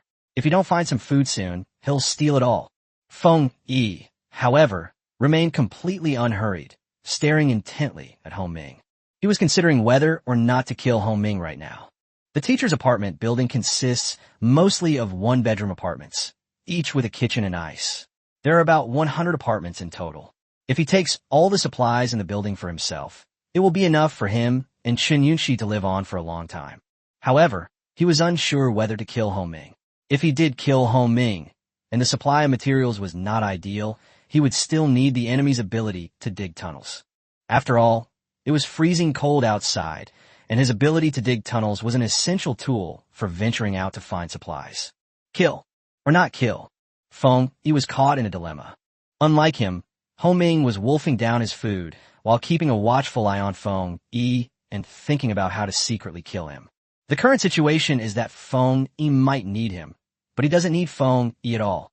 We can't win by fighting head-on. We need to come up with a better strategy. Thinking of Chen Yunxi's pure and innocent appearance, Homing felt a surge of heat in his heart. In the end, Feng Yi decided to take a look first and figure out the situation of the building before making any decisions. Monkey, leave me some. A dozen minutes later, the three of them finally had a hearty meal. Although Chen Yunxi complained that the food wasn't hot, she really enjoyed it while eating. Monkey, let's go check each house after we've eaten. If there are any supplies, we should get them all, just in case there are any survivors. Feng Yi made a throat-slitting gesture. They had already killed many people, and they knew very well that the only purpose of living people was to waste resources. Unless there is an exceptionally beautiful woman like Chen Yunxi, there is no reason to live. Homing nodded, and the three of them walked out casually. Both he and Feng Yi were awakened, so there was no need for them to hide anything. They kicked open the door next door, and the loud noise echoed throughout the entire building. Soon, someone was awakened. What's that noise? What happened? Has someone come to rescue us? Thank goodness we're finally saved. No, I haven't seen any rescue vehicles or planes at all. Where did the rescue team come from? Although the building has more than 100 households, only a dozen or so are occupied, and people are peeking out of their doors. Ho Ming and Feng Yi were like two ruthless door-kicking machines, opening up the entire first floor in just half a minute. Upon seeing that there were 3 students, many of whom were teachers who recognized Feng Yi, they were overjoyed. Among them, a bald old man rushed over. That's great. Feng Yi, how did you get here? You truly deserve to be the student council president I have high hopes for. Did you bring a rescue team with you? Feng Yi's expression was strange. He recognized the bald old man. He was the dean of a department, and they were quite familiar with each other. His name was Zheng Feng. Dean Zheng? That's wonderful, you're still alive. Feng Yi eagerly went up to start conversation. Homing instantly understood what Feng Yi wanted to do and followed behind without saying a word. Zheng Fong, with snot and tears streaming down his face, said, "Yes. This natural disaster is truly terrifying. The rescue team hasn't arrived yet, and our families are almost out of food. By the way, how did you get here? Has the rescue team arrived?" He maintained his excited smile and looked behind him, where more than a dozen people were standing one after another. "Yes, Dean Zheng, the rescue team has arrived, but it will take them some time to drive here, so I'm acting as their vanguard to see how many people are still in our faculty building."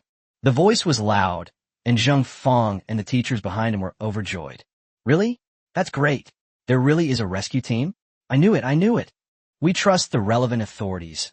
We're finally going to be saved." At the very back of the crowd, a woman wrapped in a bulky down jacket, wearing large glasses, silently slipped away, clutching a cute, snow-white puppy. He said with a smile, "Dean Zheng, you are a highly respected elder of the school. Why don't you do us the trouble to gather all the teachers here? No need to bring anything. The rescue team will be here soon, so we need to hurry." Zheng Fong nodded. "Yes, you're right. After all, there are still many people who need rescue, and as teachers, we absolutely cannot waste the rescue team's time." After saying that, he immediately turned around and shouted, "Teachers, the rescue team is coming soon. Please pack your things quickly, but don't bring too much. Come and meet me here." He was indeed a respected figure at the school. As soon as he said this, all the teachers rushed home, quickly packed up, and gathered on the first floor with what they considered to be important items. In less than 10 minutes, they had all arrived. Zheng Fong nodded in satisfaction. His words had been quite effective. After counting the number of people, Zheng Fong frowned. "Strange, why don't I see teacher Qin Shuyao?" "Qin Shuyao?" And Ho Ming's eyes lit up on the spot. If Chen Yunxi is undoubtedly the campus belle of this university, then Qin Shuyao is undoubtedly the most beautiful flower in the entire university. Chapter 44. Stand in a row. ZZZ. It's not that Qin Shuyao is much prettier than Chen Yunxi, but rather that she has a different kind of aura. 6 months ago, when Qin Shuyao arrived, it caused quite a stir. Someone found out that the new, beautiful teacher was a returnee from a prestigious overseas university and came from a prominent family. It was said that her family had some connections with the principal's family. Besides her mysterious background, Qin Shuyao possesses an aura of coolness, allure, and elegance.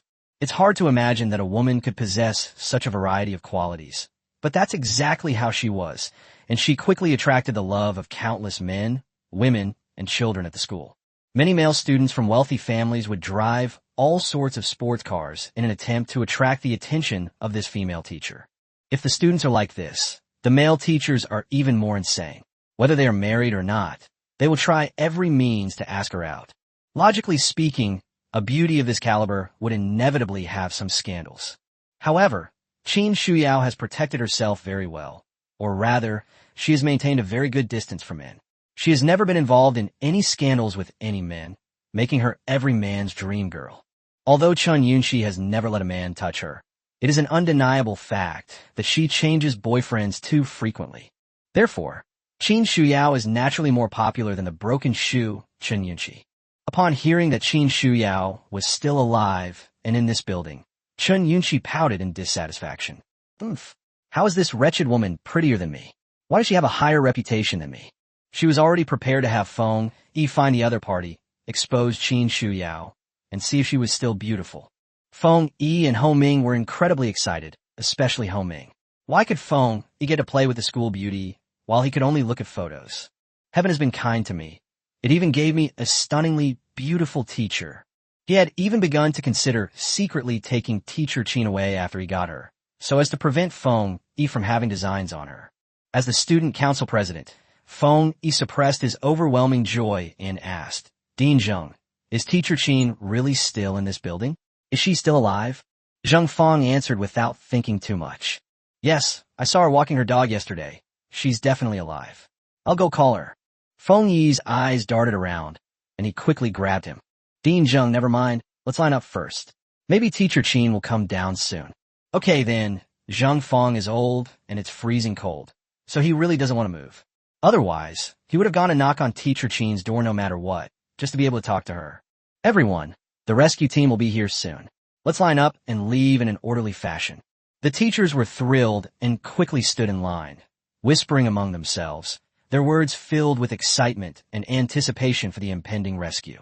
Feng Yi maintained a cold smile, his eyes growing increasingly menacing. These stubborn old fogies with their rigid thinking.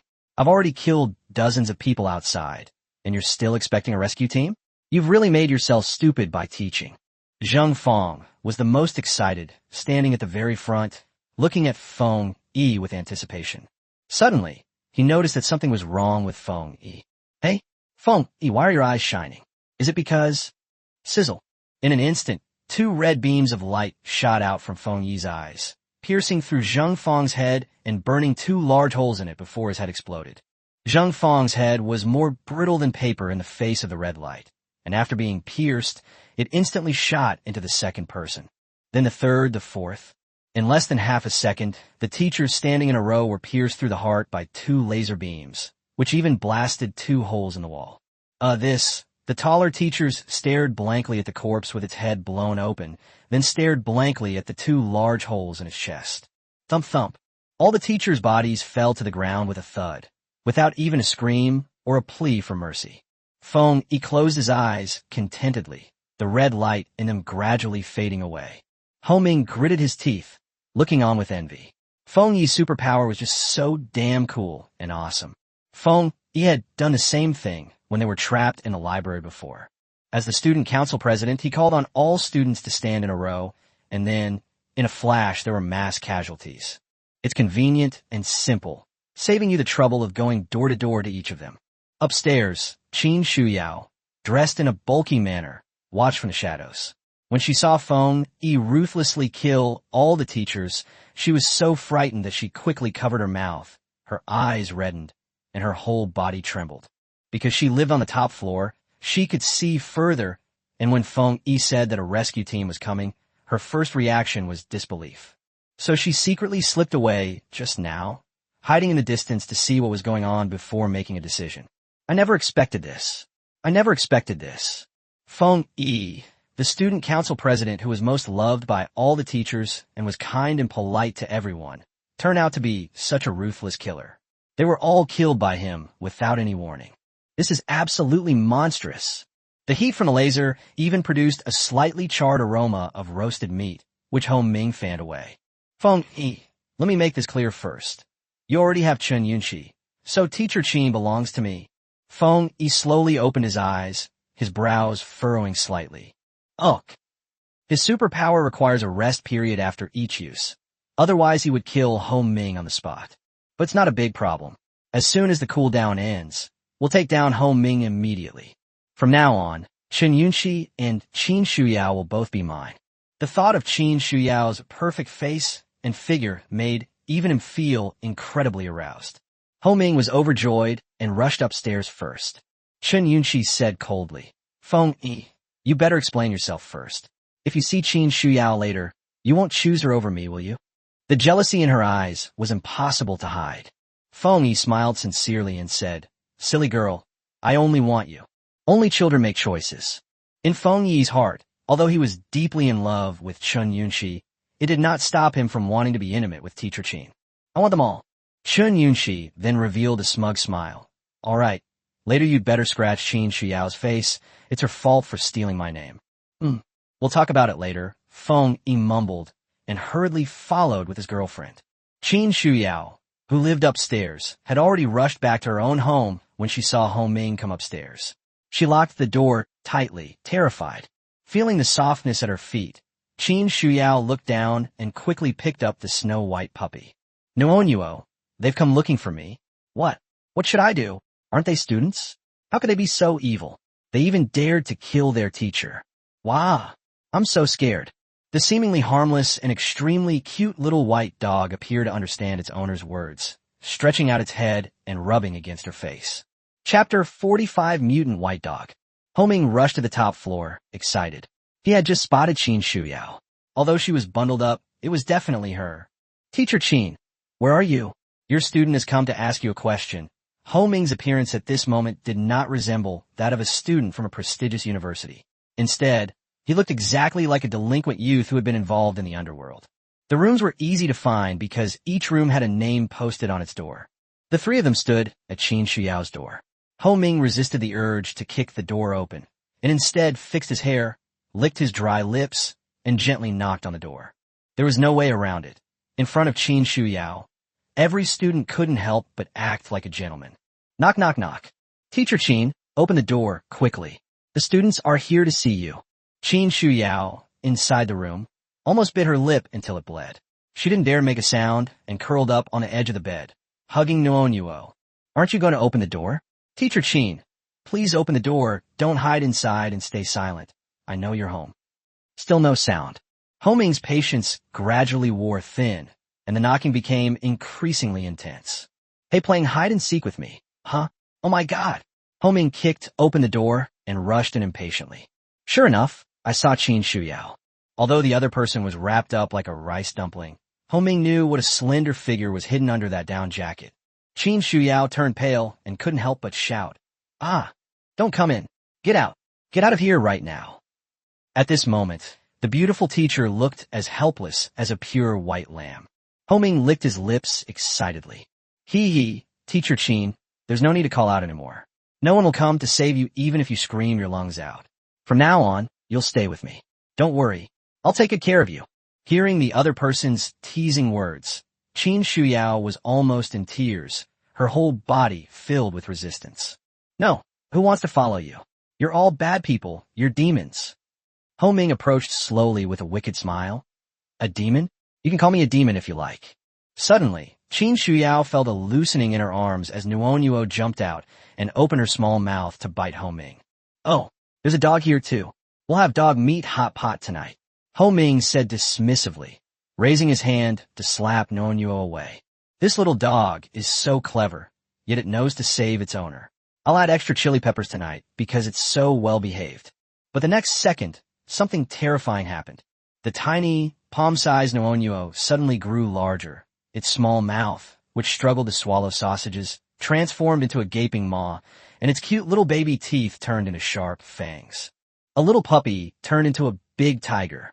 It grew from 12 centimeters to a towering 1.2 meters tall. Damn it! Ho Ming was so scared that he wet himself and reflexively pulled his hand back, but Nuonyuo's big mouth had already taken a bite. Puffed! Ho Ming's arm was bitten off on the spot, and blood splattered onto the snow-white dog fur. Ah! Ho Ming cried out in pain, clutching his severed arm and hurriedly retreating. This sudden scene not only frightened him, but also startled Feng Yi, Chun Yunxi, and the bewildered Qin Shuyao. Is this my Nuonyuo? Feng Yi's expression changed drastically. Retreat quickly. It's a mutated dog. He reacted quickly and instantly realized that the dog might have come into contact with the poisonous snow, just like him and Ho Ming, and gained superpowers. As he spoke, he immediately grabbed Chun Yunxi and ran. Ho Ming's eyes welled up with tears. The pain from his severed arm caused his adrenaline to surge, and he started running like the wind. Nuonyuo chewed on the severed arm, blood seeping from the corner of her mouth, looking very frightening. Having swallowed the severed arm whole, Nuonyuo, now accustomed to meat, took off chasing after them. Nuonyuo, Qin Shuyao, concerned for her beloved pet's safety, struggled to catch up as well. In the stairwell, a chase ensued between the three people and the dog. Ho Ming was terrified when he saw the large white dog baring its teeth at him with blood-red teeth. Feng Yi, go ahead and stab it. Although Feng Yi was equally terrified, he shouted without turning his head, This dog is too fast. I can't hit it. You need to restrain it first. As long as I restrain it, I can hit it. I don't believe your nonsense. Ho Ming wasn't stupid. He was crippled. How could he possibly restrain this big dog? They ran even faster for a moment. While running, Chun Yunxi stumbled and fell. She was just an ordinary person and couldn't keep up with the speed of the awakened ones. Feng Yi slammed on the brakes to try and save his girlfriend, but Ho Ming had already taken advantage of the opening to overtake them, and the big white dog behind them was rapidly closing in.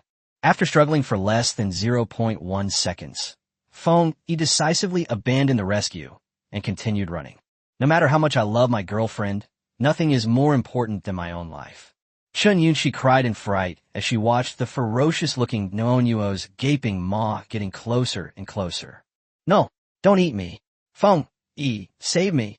At the critical moment, Qin Shuyao shouted from behind, Nuonyuo, don't bite people. Her command was very effective. Nunu's sharp teeth stopped above Chun Yunshi's forehead, sniffed at her, and nuzzled her, behaving incredibly obediently. Chun Yunshi was so frightened that she dared not open her eyes. Qin Shuyao breathed a sigh of relief when she saw that Nuonyuo was obedient. Nuonyuo, come back. Don't hurt others. Nuonyuo obediently ran back to her feet and circled around her. Although I don't understand why my pet dog has grown so big, as long as it's my Nuonyuo, that's all that matters. Moreover, its size ensures maximum safety. Feng Yi and Homing also noticed that the big white dog hadn't eaten Chun Yunshi, and that Teacher Qin had forbidden it from biting anyone, so they stopped and watched from a distance. It took Qin Shuyao a long time to process the situation before she went over and helped Chun Yunshi up. Are you alright, classmate? Chun Yunshi looked at the big white dog beside her and timidly shook her head. I'm fine, thank you, Teacher Qin. Qin Shuyao looked at Feng Yi and the other person again. My two classmates, don't make the same mistake again. As long as you don't intend to hurt me, I can make sure Nuonyuo doesn't hurt you. And that student broke their arm and needs treatment as soon as possible, otherwise it will be a problem. As a teacher, she ultimately couldn't bring herself to be harsh on her students, and the kind-hearted Qin Shuyao decided to let them go. Feng Yi and his companion exchanged a glance, overjoyed. Okay, teacher, it was all our fault before. Don't worry, we will never hurt you again. Feng Yi rubbed his eyes, as if wiping away tears, and moved closer. When they were less than 5 meters away from them, he suddenly removed his hands, and scarlet lasers burst from his eyes.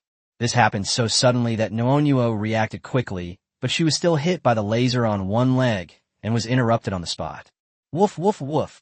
Nuonyuo roared in pain, opened her mouth wide, and charged forward with an incredibly loud sound. Feng Yi quickly turned his gaze to Nuonyuo. Chapter 46. Making you not read novels. At such close range, even a mutated dog couldn't withstand the laser and was instantly blasted in two. Furthermore, the laser beam passed through the wall and reached the outside world. Qin Shuyao finally realized what was happening, but could only stare blankly as her beloved dog was pierced by the laser. However, Nuonyuo wasn't a free lunch. Before dying, she still managed to slap Feng Yi's chest with her claws. The fierce force immediately left several deep bloody marks. Feng Yi was blasted backward, crashing into the wall and cracking it. His head lolled to the side, and he passed out. Both sides suffer losses. The situation reversed so quickly that Hong Ming was stunned, but then a surge of joy filled his heart. Great opportunity. Now that the big white dog is dead and Feng Yi's fate is unknown, both of these beauties are now his. But we need to kill Feng Yi first. Even with his bleeding, severed arm still wet, Hong Ming, pale-faced, struggled to walk over. Qin Shuyao wailed to Nuonyuo, while Chun Yunshi stood by, at a loss. Feng Yi, how are you? Hong Ming gently patted the other person's cheek. Hong Ming gasped when he saw the wound on Feng Yi's chest. That dog is really fierce. These claw marks were almost touching his internal organs. Since you're already seriously injured, then die.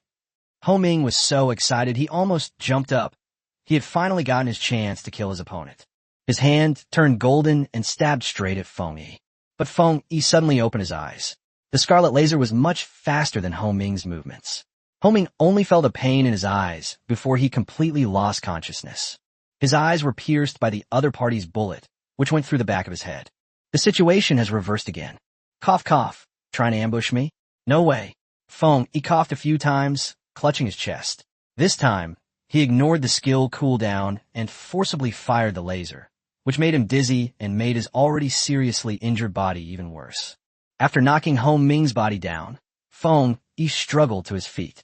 Fortunately, the Awakened Ones have amazing physical abilities, otherwise they would have ended up in the ICU. Chun Yunshi was overjoyed to see that her boyfriend was still alive and rushed over. Great! Feng Yi, you're not dead. Now that everyone else is dead, go and smear Qin Shuyao's face. Qin Shuyao, who was grieving for Nuonyuo, stopped crying on the spot and looked at Chun Yunshi with disbelief in her eyes. She never imagined that such a beautiful girl could say such vicious things. I just saved her life, and instead of showing gratitude, she tried to scratch my face? Kind-hearted Qin Shuyao was both heartbroken and angry. These students are not human. They are all demons. She now deeply regrets it. She should have let Nuonyuo bite these scumbags to death. Feng Yi smiled wryly. Baby, my injuries are too bad. Can you find me some medicine to treat my external injuries first? Even the arrogant Chun Yunshi knew that Feng Yi was her pillar for survival in the apocalypse, so she reluctantly went to find the medicine. Fine, this is so annoying. And what about that time you left me here? I'll settle the score with you later. In the corridor, Qin Shuyao glared venomously at Feng Yi. You all deserve to die. After this heavy snow is over, you can expect to be arrested and shot. Ha ha ha. Feng Yi leaned against the pillar and couldn't help but laugh out loud, but the laughter aggravated his wound, making him wince in pain. Teacher Qin, are you sure you're a returned overseas master's graduate and not a brain-dead person? Are you still looking forward to the heavy snow passing? Forget about it. Even I, a student, know better than you that this heavy snow is not going to pass. All departments and institutions have long been paralyzed. Right now is a time of chaos, with no order or rules, only the survival of the fittest. I'm not afraid to tell you. Hong Ming and I came through the tunnel in the library. We've already killed over 100 students together. What's a dozen more teachers and a dog compared to that? Qin Shuyao felt a chill run down her spine. Her phone had long since run out of battery, and besides, the teachers in this building were all quite well-mannered, and the order had never been disrupted. So she had no idea what the outside world had become. Now that she heard that Feng Yi had killed so many people, she felt that her worldview had been shattered. Feng Yi sneered, I can tell you don't read novels. We old bookworms all know that in this apocalyptic era, a beautiful woman like you only has two possible fates. Either be insulted by a group of people or follow a powerful man. Teacher Qin, I advise you to come with me obediently. You've seen that I have superpowers. Only I can ensure your safety. Qin Shuyao bit her lip until it almost bled. Although she didn't read novels, she had watched some foreign post-apocalyptic films that exposed the nature of humanity, and she knew that what Feng Yi said was true. In the apocalypse, human nature is more terrifying than natural disasters. She just didn't quite believe it before, but today she has truly witnessed it for herself. Don't even think about it. I'd rather die than be with a scumbag like you. That being said, she is now in a dilemma. Who would want to die if they could live? She wanted to kill Feng Yi while he was injured, but she was afraid of his laser eyes. As for following Feng Yi, that was completely out of the question. It's awkward that there's nowhere to run. A moment later, Chun Yunshi ran back carrying a medicine box, pointed outside, and said, Feng Yi, I see a car outside. Do you have a car? Qin Shuyao was overjoyed. Humph. The rescue team must have really arrived. Just wait and see what happens. Feng Yi felt a moment of panic, but quickly regained his composure. Humph. So what if they're a rescue team? I have superpowers. I'm the chosen one. I'm the student council president. Who dares to arrest me? He had already made up his mind that if it was a rescue team, he would kill them on the spot. Since they've already killed so many people, there's no way they'll be caught and brought back. The vehicle slowly approached, and soon a man and a woman got out. Qin Shuyao waved impatiently from upstairs. Excuse me, are you from the rescue team? Lin Dong and Zhao Yufei were the ones who came down next. They both looked up at the same time when they heard the noise. Lin Dong's eyes lit up. Another stunning beauty. This was definitely worth it. No. Upon hearing that it wasn't a rescue team, the light in Qin Shuyao's eyes immediately dimmed. She wanted to rush downstairs and beg to be taken away, but Feng Yi blocked the way downstairs. This is troublesome. Chun Yunshi and Feng Yi stared longingly at the RV outside. This thing was a real gem. Hey, Feng Yi, I'll lure them up here. You kill them, we'll steal his car, then we can go anywhere. Feng Yi nodded from behind the wall. He thought so too. The monkeys are gone, but someone has sent me a camper van. It's like a godsend. Chun Yunshi poked her head out. Handsome, my boyfriend is injured. Can you come up and help us? Lin Dong turned his head to look. Wow, the target has been spotted. This pretty girl is alive. We've hit the jackpot. Chapter 47. This might hurt a little. Upon hearing this, Qin Shuyao hurriedly shouted, Don't come up. Her boyfriend is a murderer. Chun Yunshi glared at her. What nonsense are you talking about? You're the murderer. My boyfriend was injured by your dog. You. Qin Shuyao was furious. How could this person be so unreasonable? Upon hearing the name of the murderer, Zhao Yufei reacted as if on high alert. hurriedly pulling Lin Dong along, saying, "Let's go." "What are you afraid of? Aren't you a murderer too? Go upstairs and meet him. Maybe you can even be cellmates in the future." Lin Dong chuckled, glancing at the dismembered corpses in the shadows before heading up the stairs. "Hey!" Seeing that she couldn't stop Lin Dong, Zhao Yufei had no choice but to bite the bullet and follow. Upon arriving upstairs, the light was noticeably brighter, much to Zhao Yufei's surprise. "Teacher Qin, Chen Yunxi, this is Fang Yi." These three were all prominent figures at school, and most people knew them. Then he saw Ho Ming's miserable state on the ground and was so frightened that he huddled behind Lin Dong, trembling. Qin Shuyao was extremely anxious. "Oh dear, why did you all come up here? Let's go. It's dangerous here." This woman was so polite and kind that Lin Dong felt embarrassed. Chen Yunxi stepped in front of Lin Dong first, her sweet smile quite deceptive. "Handsome, don't listen to that old woman's nonsense. She's mentally ill and kills people randomly. Why don't you check on my boyfriend first?" Lin Dong followed her finger and looked at Feng Yi, revealing a strange smile. "LV4. Sure, they're on par with my maids, so their fighting strength must be considerable." The hole in the boy's face next to him looks exactly like the laser beam that shot into the sky earlier. So Feng Yi's superpower is to shoot lasers. Moreover, judging from the location, it is very likely that the emission occurred in the eyes. Awesome, that's Superman. At this moment, Feng Yi's face was frighteningly pale. It wasn't an act. He had genuinely lost too much blood. Even if an awakened person had a strong physique, they couldn't withstand such a loss. "Why you? Hello. Could you help me stop the bleeding?" Lin Dong, like a kind-hearted person, immediately went over. "Okay, you're lucky to have run into me. Let me tell you, I used to study medicine, and I'm an expert at bandaging wounds." Feng Yi smiled and nodded. "Since the other party has experience in bandaging wounds, let's wait until the bandaging is finished before killing them." "Yeah."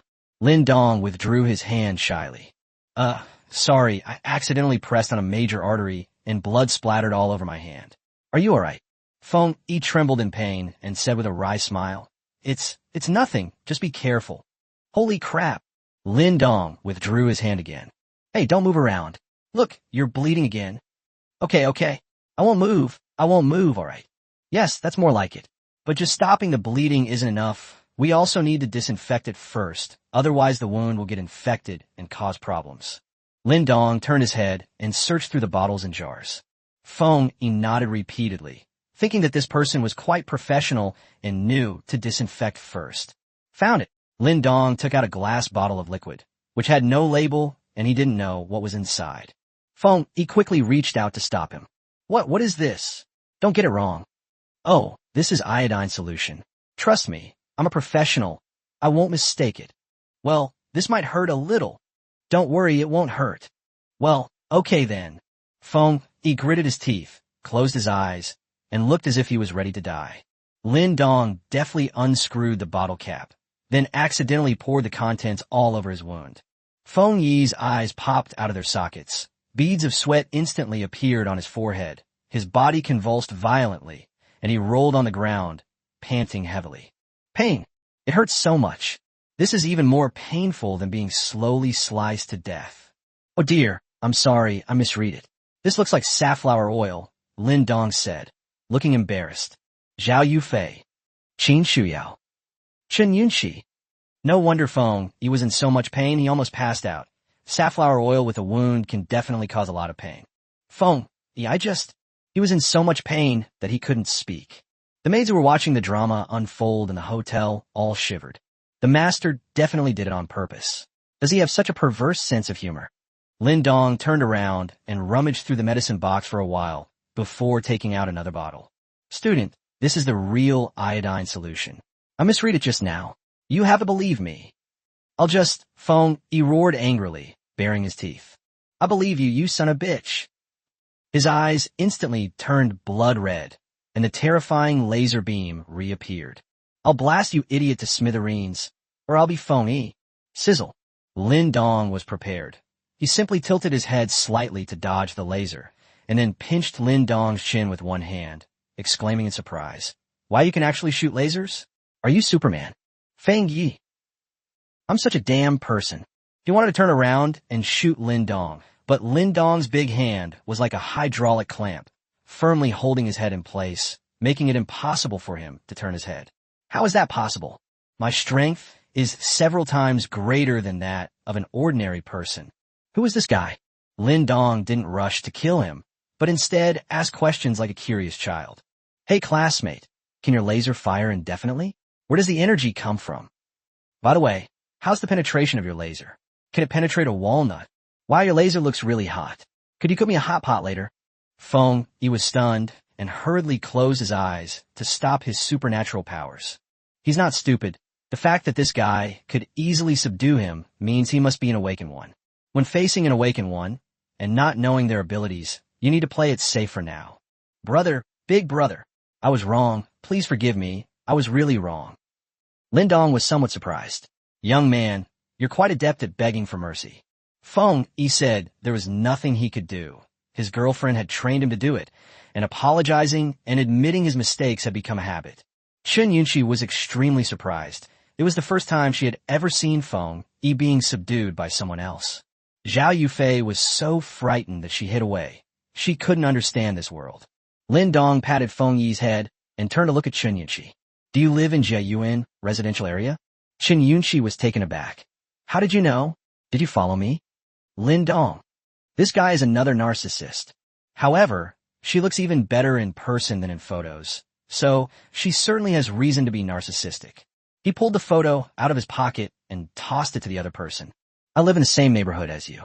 I ran into your mom before I came out, and she told me to save you, so I came.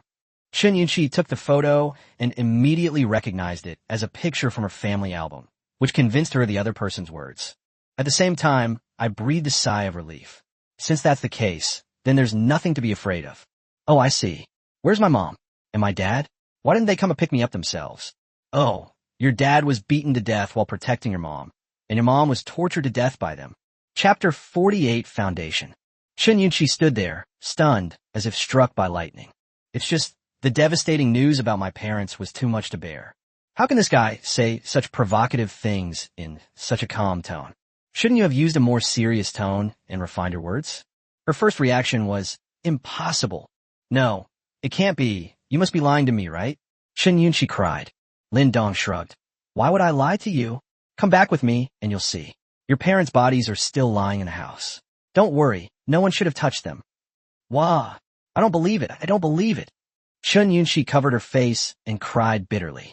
No matter how spoiled, willful, and vicious she may be outside, she still has feelings for her parents. So this sudden news is really hard to digest. Lin Dong turned his gaze to Qin Shuyao. Your big white dog is doing well. What kind of food does it eat to grow so big? After saying that, he slapped Feng Yi on the forehead. Are you even human? You're abusing dogs. Be careful you don't get cyber-bullied. Feng Yi, have you ever seen a dog that can bite off an awaken's arm in one bite? Qin Shuyao's eyes reddened again when Nuonyuo was mentioned. I don't know, Nuonyuo wasn't this big before. She was only about the size of my two hands before. Just now, they tried to hurt me, and Nuonyuo suddenly grew bigger to save me. Oh, it will get bigger? Lin Dong's eyes lit up. Has your dog been exposed to toxic snow before? Qin Shuyao was taken aback. How did you know? Nuonyuo burrowed into the snow and was unconscious for several days. I thought Nuonyuo was dead, but I didn't expect her to be alive and kicking again. Lin Dong nodded. Then that's correct. Indeed, animals, in addition to humans, may also have the potential to awaken. What about plants? Just as Lin Dong was thinking about how to win over Chen Yunqi and Qin Shuyao with his emotions and reason, a whooshing sound suddenly came from outside the building. The others also heard the commotion and couldn't help but look outside in confusion. Looking out the window, I noticed a small black dot in the air. As the small black dot drew closer, everyone could see its appearance clearly. It is a helicopter. Qin Shuyao was overjoyed. Great! It's a helicopter. Is it from the rescue team? Feng Yi immediately shuddered. Oh no. Oh no. There's someone more capable than me right next to me. If he's in cahoots with the rescue team and they take me back, I'll be in jail. No, that won't work. I'm the student council president, the chosen one, and I'm destined to be a big shot who holds the sun and moon in his hands and plucks stars from the sky for the rest of my life. How can I stay in jail?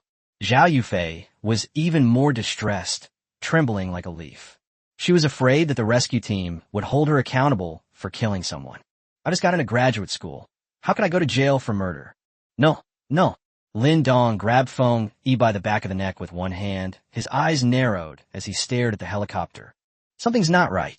Millions of people are trapped in the entire city of Jiangcheng, and there's only one helicopter in the sky. How could it possibly rescue them all?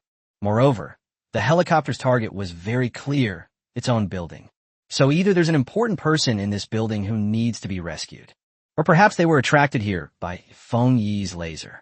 The helicopter hovered in the air, the cabin door opened, and a tall, well-dressed man wearing gold-rimmed glasses stood at the door, ignoring the extremely low temperature and the icy wind, curiously looking at the RV below. This car is interesting. With a wave of his hand, the man in the suit summoned 4 fully armed men behind him. They shot steel cables at the wall, skillfully slid down the cables, broke through the windows, and entered the building. He let the biting wind whip his clothes around him, then leaped down, twirled a few times in the air, and just cleared the window before landing in a superhero-like pose, similar to Black Widow's landing pose. So cool. Everyone's first impression was, this guy is so slutty. In Lin Dong's eyes, the flashy man in the suit had a level 5 badge above his head, while the other 4 armed men were all ordinary people.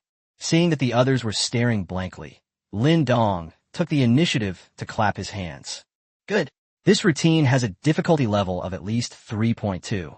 The body moves with a powerful and resounding motion when jumping, with the momentum of fighting with one's back to the wall.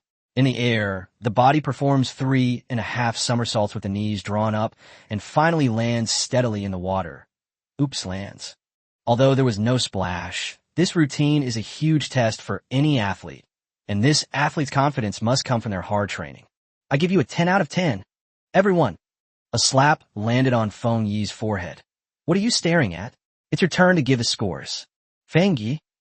The man in the suit slowly stood up, pushed up his glasses with his middle finger, and bowed slightly with one hand on his left chest.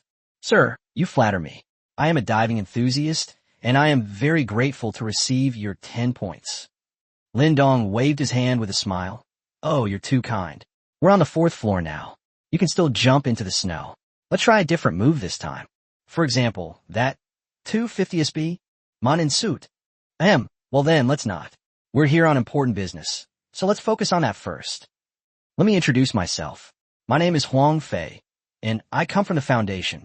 As he looked around, his eyes lit up when he saw Qin Shuyao and Chen Yunqi's perfect looks. I suppose you haven't heard of our foundation yet, so let me give you a brief explanation. Our foundation is an international organization with substantial funds and extensive connections, and we are committed to world peace. After the apocalypse of the Great Snow, our foundation discovered that the toxins in the snow have an extremely low probability of causing mutations in humans or animals, granting them superpowers. Of all the people present, Zhao Yufei was the only one who had never seen superpowers before, and she couldn't help but cautiously peek out. Our foundation is at the forefront of research on superpowers in the world, and we are looking to recruit talented individuals to join our foundation. We just observe a laser beam shooting into the sky from here. It must be someone's superpower, so... Lin Dong slapped Feng Yi on the forehead again. Looking for you. Feng Yi shrank back. He had indeed become interested in the foundation. What do you foundation need so many awakened individuals for? Huang Fei cleared his throat and chuckled. We can discuss this after you join the foundation. Just tell me if you'd like to join. Feng Yi raised an eyebrow. What are the benefits of joining? Joining will bring many benefits. Huang Fei showed great patience. For example, ample supplies, a comfortable living environment, and ways to enhance one's strength. Feng Yi asked, what if we don't join? It's the end of the world. Who would want to be controlled? It's definitely more interesting to live a lawless life. Huang Fei's smile gradually turned cold. If you don't join, then you can only die. After he finished speaking, the 4 armed men immediately turned their guns on him. Chapter 49, Why Don't You Ask Me? Hey, no. Wait a minute. Feng Yi hurriedly raised his hand in fright. He had no idea that this seemingly polite man in the suit would suddenly point a gun at someone without warning. That's so impolite. Despite his superpowers, he still couldn't withstand the truth. Feng Yi's eyes darted around several times before he immediately gave in. Okay, I'll join the foundation, but I have one condition. He pointed to Chen Yunqi, standing to the side. This is my girlfriend. Can I bring her along to join us? Huang Fei said, oh, and looked at Chen Yunxi, asking, excuse me, is this young lady also an awakened one? Chen Yunxi shook her head. That's a real shame. Huang Fei sighed. Our foundation only accepts awakened individuals, not ordinary people. Feng Yi panicked. Is there really no other way? My girlfriend and I are inseparable. I can't live without her. Huang Fei smiled and said, actually, it's not entirely impossible. For example, let this young lady touch the snow. If she's lucky enough not to be poisoned, she might awaken and naturally join the foundation. Chen Yunxi was taken aback. She thought of the tragic fate of the students who had come into contact with the poisonous snow in the library. His body was covered in ruptured pustules that oozed pus. His face was contorted, and he was utterly disgusting. No, I won't touch those things. I'd rather die than touch them. Feng Yi said with a bitter face. Isn't there any other way? This is too dangerous. There really is no other way, Huang Fei said, bowing slightly with a look of shame. I greatly admire your unwavering love with your girlfriend, but I have duties to fulfill, so I apologize. Just when everyone thought he was sincerely apologizing, Huang Fei suddenly swung his long arm, and a cold glint appeared in his eyes. A throwing knife flew from his hand, shooting out at a speed comparable to a bullet, leaving Feng Yi no time to react. Puffed. The throwing knife pierced straight into Feng Yi's forehead. Damn it! Feng Yi stared cross-eyed at the flying knife that was embedded all the way into his forehead, blood quickly streaming down his face. No, I'm a student council president, a chosen one. How could I? What if she is dead? Thump! Feng Yi's body crashed heavily to the ground, his eyes wide open in death. Ah! Qin Shuyao and Zhao Yufei gasped, covering their mouths. Chen Yunxi stared blankly at her boyfriend's corpse, at a loss for what to do. The scene immediately descended into chaos. Huang Fei straightened the wrinkles on his suit and slowly extended his index finger to his lips. Shoo! The gunmen behind them raised their guns and pointed them at Lin Dong and his three companions. Sure enough, threatened by the gun, the terrified girls immediately fell silent and dared not move, staring at Huang Fei in fear. This is an elegant yet violent demon. Huang Fei, with his hands behind his back, looked at Chen Yunxi and Qin Shuyao. Ladies, I have a suggestion for you. First, you two will become my pets. In the future, if I need to make connections with important figures, you two can also be used as bargaining chips for me. Don't worry, you'll at least be well fed and clothed.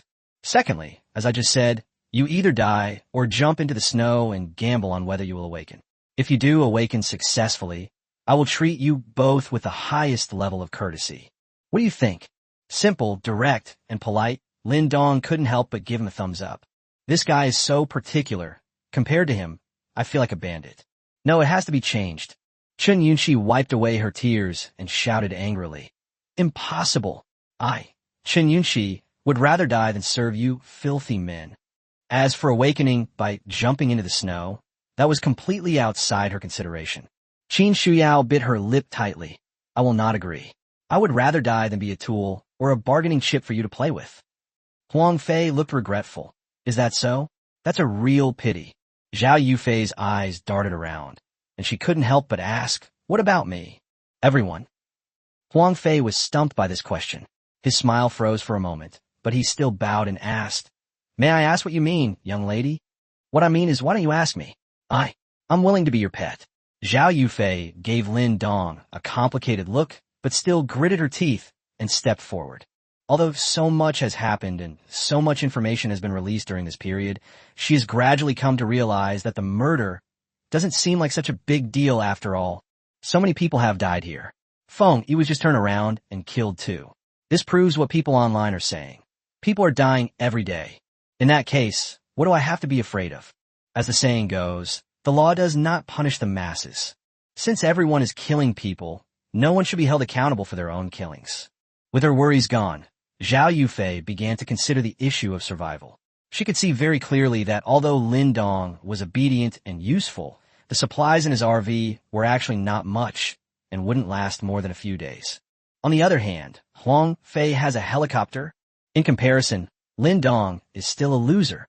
Although being Huang Fei's pet doesn't sound good, it's still a higher status than being Lin Dong's girlfriend. Moreover, If she were to be given to some important person in the future, with her looks and abilities, she would definitely be able to rise to a higher position and become a superior person. With this in mind, Zhao Yufei was full of confidence. After all, watching so many palace dramas wasn't for nothing. Lin Dong stared at her in astonishment, his eyes filled with disbelief. No, big sister? Where does your confidence come from? Do you really think everyone else is as blind as I used to be? A hint of apology flashed across Zhao Yufei's face, but she immediately said firmly, I'm sorry, Lin Dong. I know you still love me, but I still can't get back together with you. We're no longer from the same world. His words made it seem as if the matter was already settled. No, Lin Dong didn't know whether to be angry or laugh, and he couldn't even speak properly. The last time I was this speechless was the last time. In the hotel, Ling Shui stood up angrily. This is outrageous. I've never seen such a despicable woman in all my years. No, I have to go to my master's side and support him. Shen Wanyue and the other two women couldn't help but agree. Although they were afraid of Lin Dong, the thought of Lin Dong being played like this by that bitch Zhao Yufei still made them grit their teeth in anger. The four maids, unusually united, immediately left the hotel and followed the road, cleared by the RV, to find Lin Dong. Maid Liang Jihan detected as poisoned. Want to get rid of it instantly. Miss Jiangzhu was detected to have been poisoned. Lin Dong was taken aback. No, what are these maids trying to do? How did they all get poisoned? They ran away. After thinking about it, I decided to give them the antidote first and then see how things went after this was over. Huang Fei stared at Zhao Yufei blankly for a long time before slowly coming back to his senses and revealing a rather awkward smile. Excuse me, miss, you are not part of my plans. Zhao Yufei hurriedly said, How is it not in the plan? I'm no less attractive than them. And do I have to be blunt? You ugly bastard, why don't you take a piss and look in a mirror? You look like a piece of trash, and you still have a nerve to be my pet? Don't you dare disgust me. Huang Fei roared involuntarily. Chapter 50 Within 10 meters, the gun is both fast and accurate. Zhao Yufei was so scolded that she couldn't speak on the spot. In all her life, no one has ever called her ugly. To be fair, she's not ugly. She's at least a class beauty with a 70-point average appearance. Otherwise, she wouldn't have captivated Lin Dong so much. But the question is, who is she compared to? She really couldn't compare to Chun Yunxi and Qin Shuyao.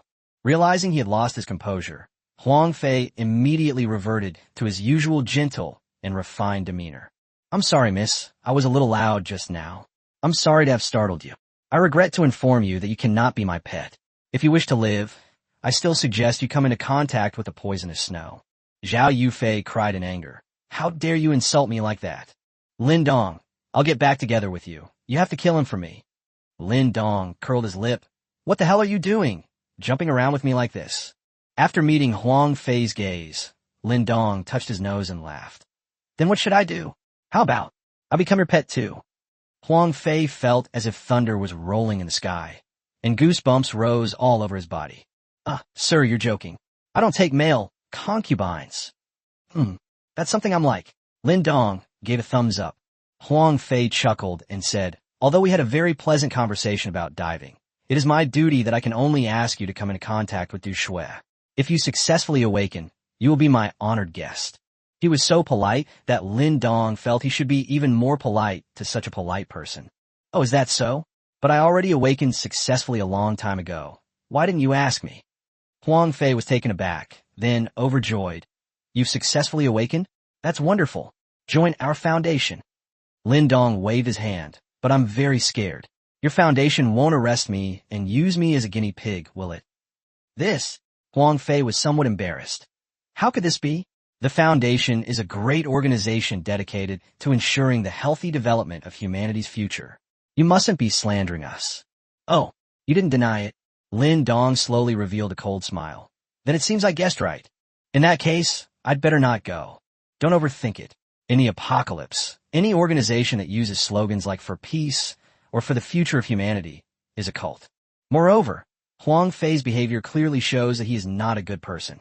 Huang Fei smiled noncommittally and said, But you didn't have a choice, did you? Lin Dong flicked his wrist, and the golden desert eagle appeared in his hand. With truth in my hands, of course, I have a choice. Swish, swish, swish. The gunman immediately turned his gun on Lin Dong.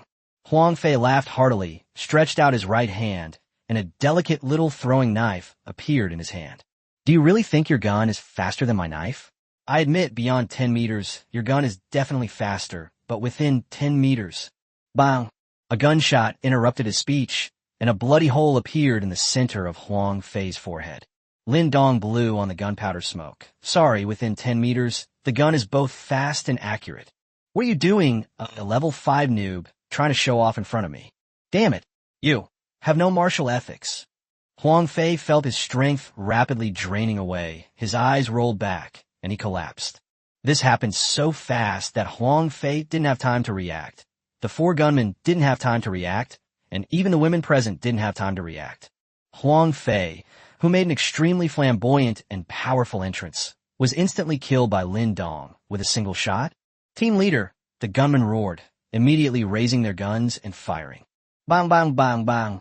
Amidst the hail of bullets, Lin Dong holstered his gun and nimbly moved closer, causing several women to scatter and flee in terror, clutching their heads. The first gunman only felt a blur before his eyes as Lin Dong swiftly pulled out the dagger from his leg and slashed his neck, causing blood to gush out instantly. Here, the other gunmen immediately turned their guns around and continued firing, ignoring the lives of their comrades. They were quickly riddled with bullets by the automatic rifles. But Lin Dong disappeared from their sight again. Where is he? The gunmen were highly skilled in combat, forming a triangle back-to-back to search for Lin Dong's whereabouts. Suddenly, Lin Dong's voice came from above. Look up. The gunman raised his gun and fired, smashing the ceiling, but no one was seen. Puffed. Suddenly, another person was touched on the neck, clutching their throat and falling to the ground in despair. There are 2 left. The 2 were terrified. Although they were ordinary people, they were internationally renowned mercenaries before the apocalypse. When had they ever seen such a ghostly fighting style? How could there be such a powerful awakened one? They spun around back to back, sweating profusely. Boring, you guys are too weak. Suddenly, Lin Dong appeared between the 2 men, and with a flash of cold light, the arms holding their guns were severed. The 2 were in excruciating pain, screaming in agony. In the blink of an eye, only Lin Dong was left standing there, without even a drop of blood on him. The cold wind blew into the building, fluttering his clothes, and carrying a cold laugh that sent chills down everyone's spine. Seeing how terrifying Lin Dong was, the helicopter pilot immediately cut the cable without thinking, turned the helicopter around, and connected the radio. Headquarters! Headquarters! This is the Lynx squad. Emergency! Emergency! This is headquarters. Lynx, please speak. Before the driver could even speak, a dagger was suddenly placed against his neck. Lin Dong slowly leaned his head on his shoulder and asked with a smile, "Is there some emergency? Can't you tell me?" The driver's eyes nearly popped out of their sockets, and his body began to tremble. Holy crap! When did he board the helicopter? I'm asking you a question. How rude. Lin Dong curled his lips slightly, and with a slash of the dagger, the driver's head was severed and blood stained the cab. Without a pilot, the helicopter began to lose balance, circled at low altitude for a few moments, and then crashed into the deep snow. Lin Dong, who had returned to the building sometime earlier, felt a pang of regret. He really wanted to fly a plane, but alas, he couldn't. The remaining 2 one-armed gunmen panicked when they saw that this guy could easily destroy even a helicopter. They threw their guns far away and knelt down to beg for mercy. Lin Dong ignored them and shouted into the stairwell, "All right, stop hiding. It's safe now." Zhao Yufei and the other 2 girls cautiously peeked out and breathed a sigh of relief upon seeing the corpses scattered on the ground. "You're amazing." Chen Yunxi came skipping over, completely forgetting her earlier sadness. "Handsome, you have a car. I'll go with you." Anyway, she never liked Feng Yi in the first place. She was just enjoying his kindness to her. So what if he died? Now, there's a new, more powerful man out there. She could just put in some effort to train him. Lin Dong, who didn't yet understand Chen Yunxi's true nature, raised an eyebrow and said, "You're quite sensible, but if you want to follow me, do you know what you'll have to give up?" Chen Yunxi nodded. "I know. Men, aren't they just thinking about the same things? Watch how I handle you." Chapter 51, I'm a joke. Lin Dong looked at her with a half-smile. "No, you don't know what you'll have to pay. But since we've already accepted her, we can let the other maids train her properly. Maid Yu is quite good at it, after all." When Zhao Yufei heard that Chen Yunxi had become Lin Dong's girlfriend, she felt extremely jealous and upset. She immediately rushed over, grabbed his arm, and looked at him affectionately. Dong, you must have killed that man to get back together with me, right? I'm willing to get back together with you. Lin Dong. I am Fu Qing. Before he could say anything, four women rushed in from the first floor.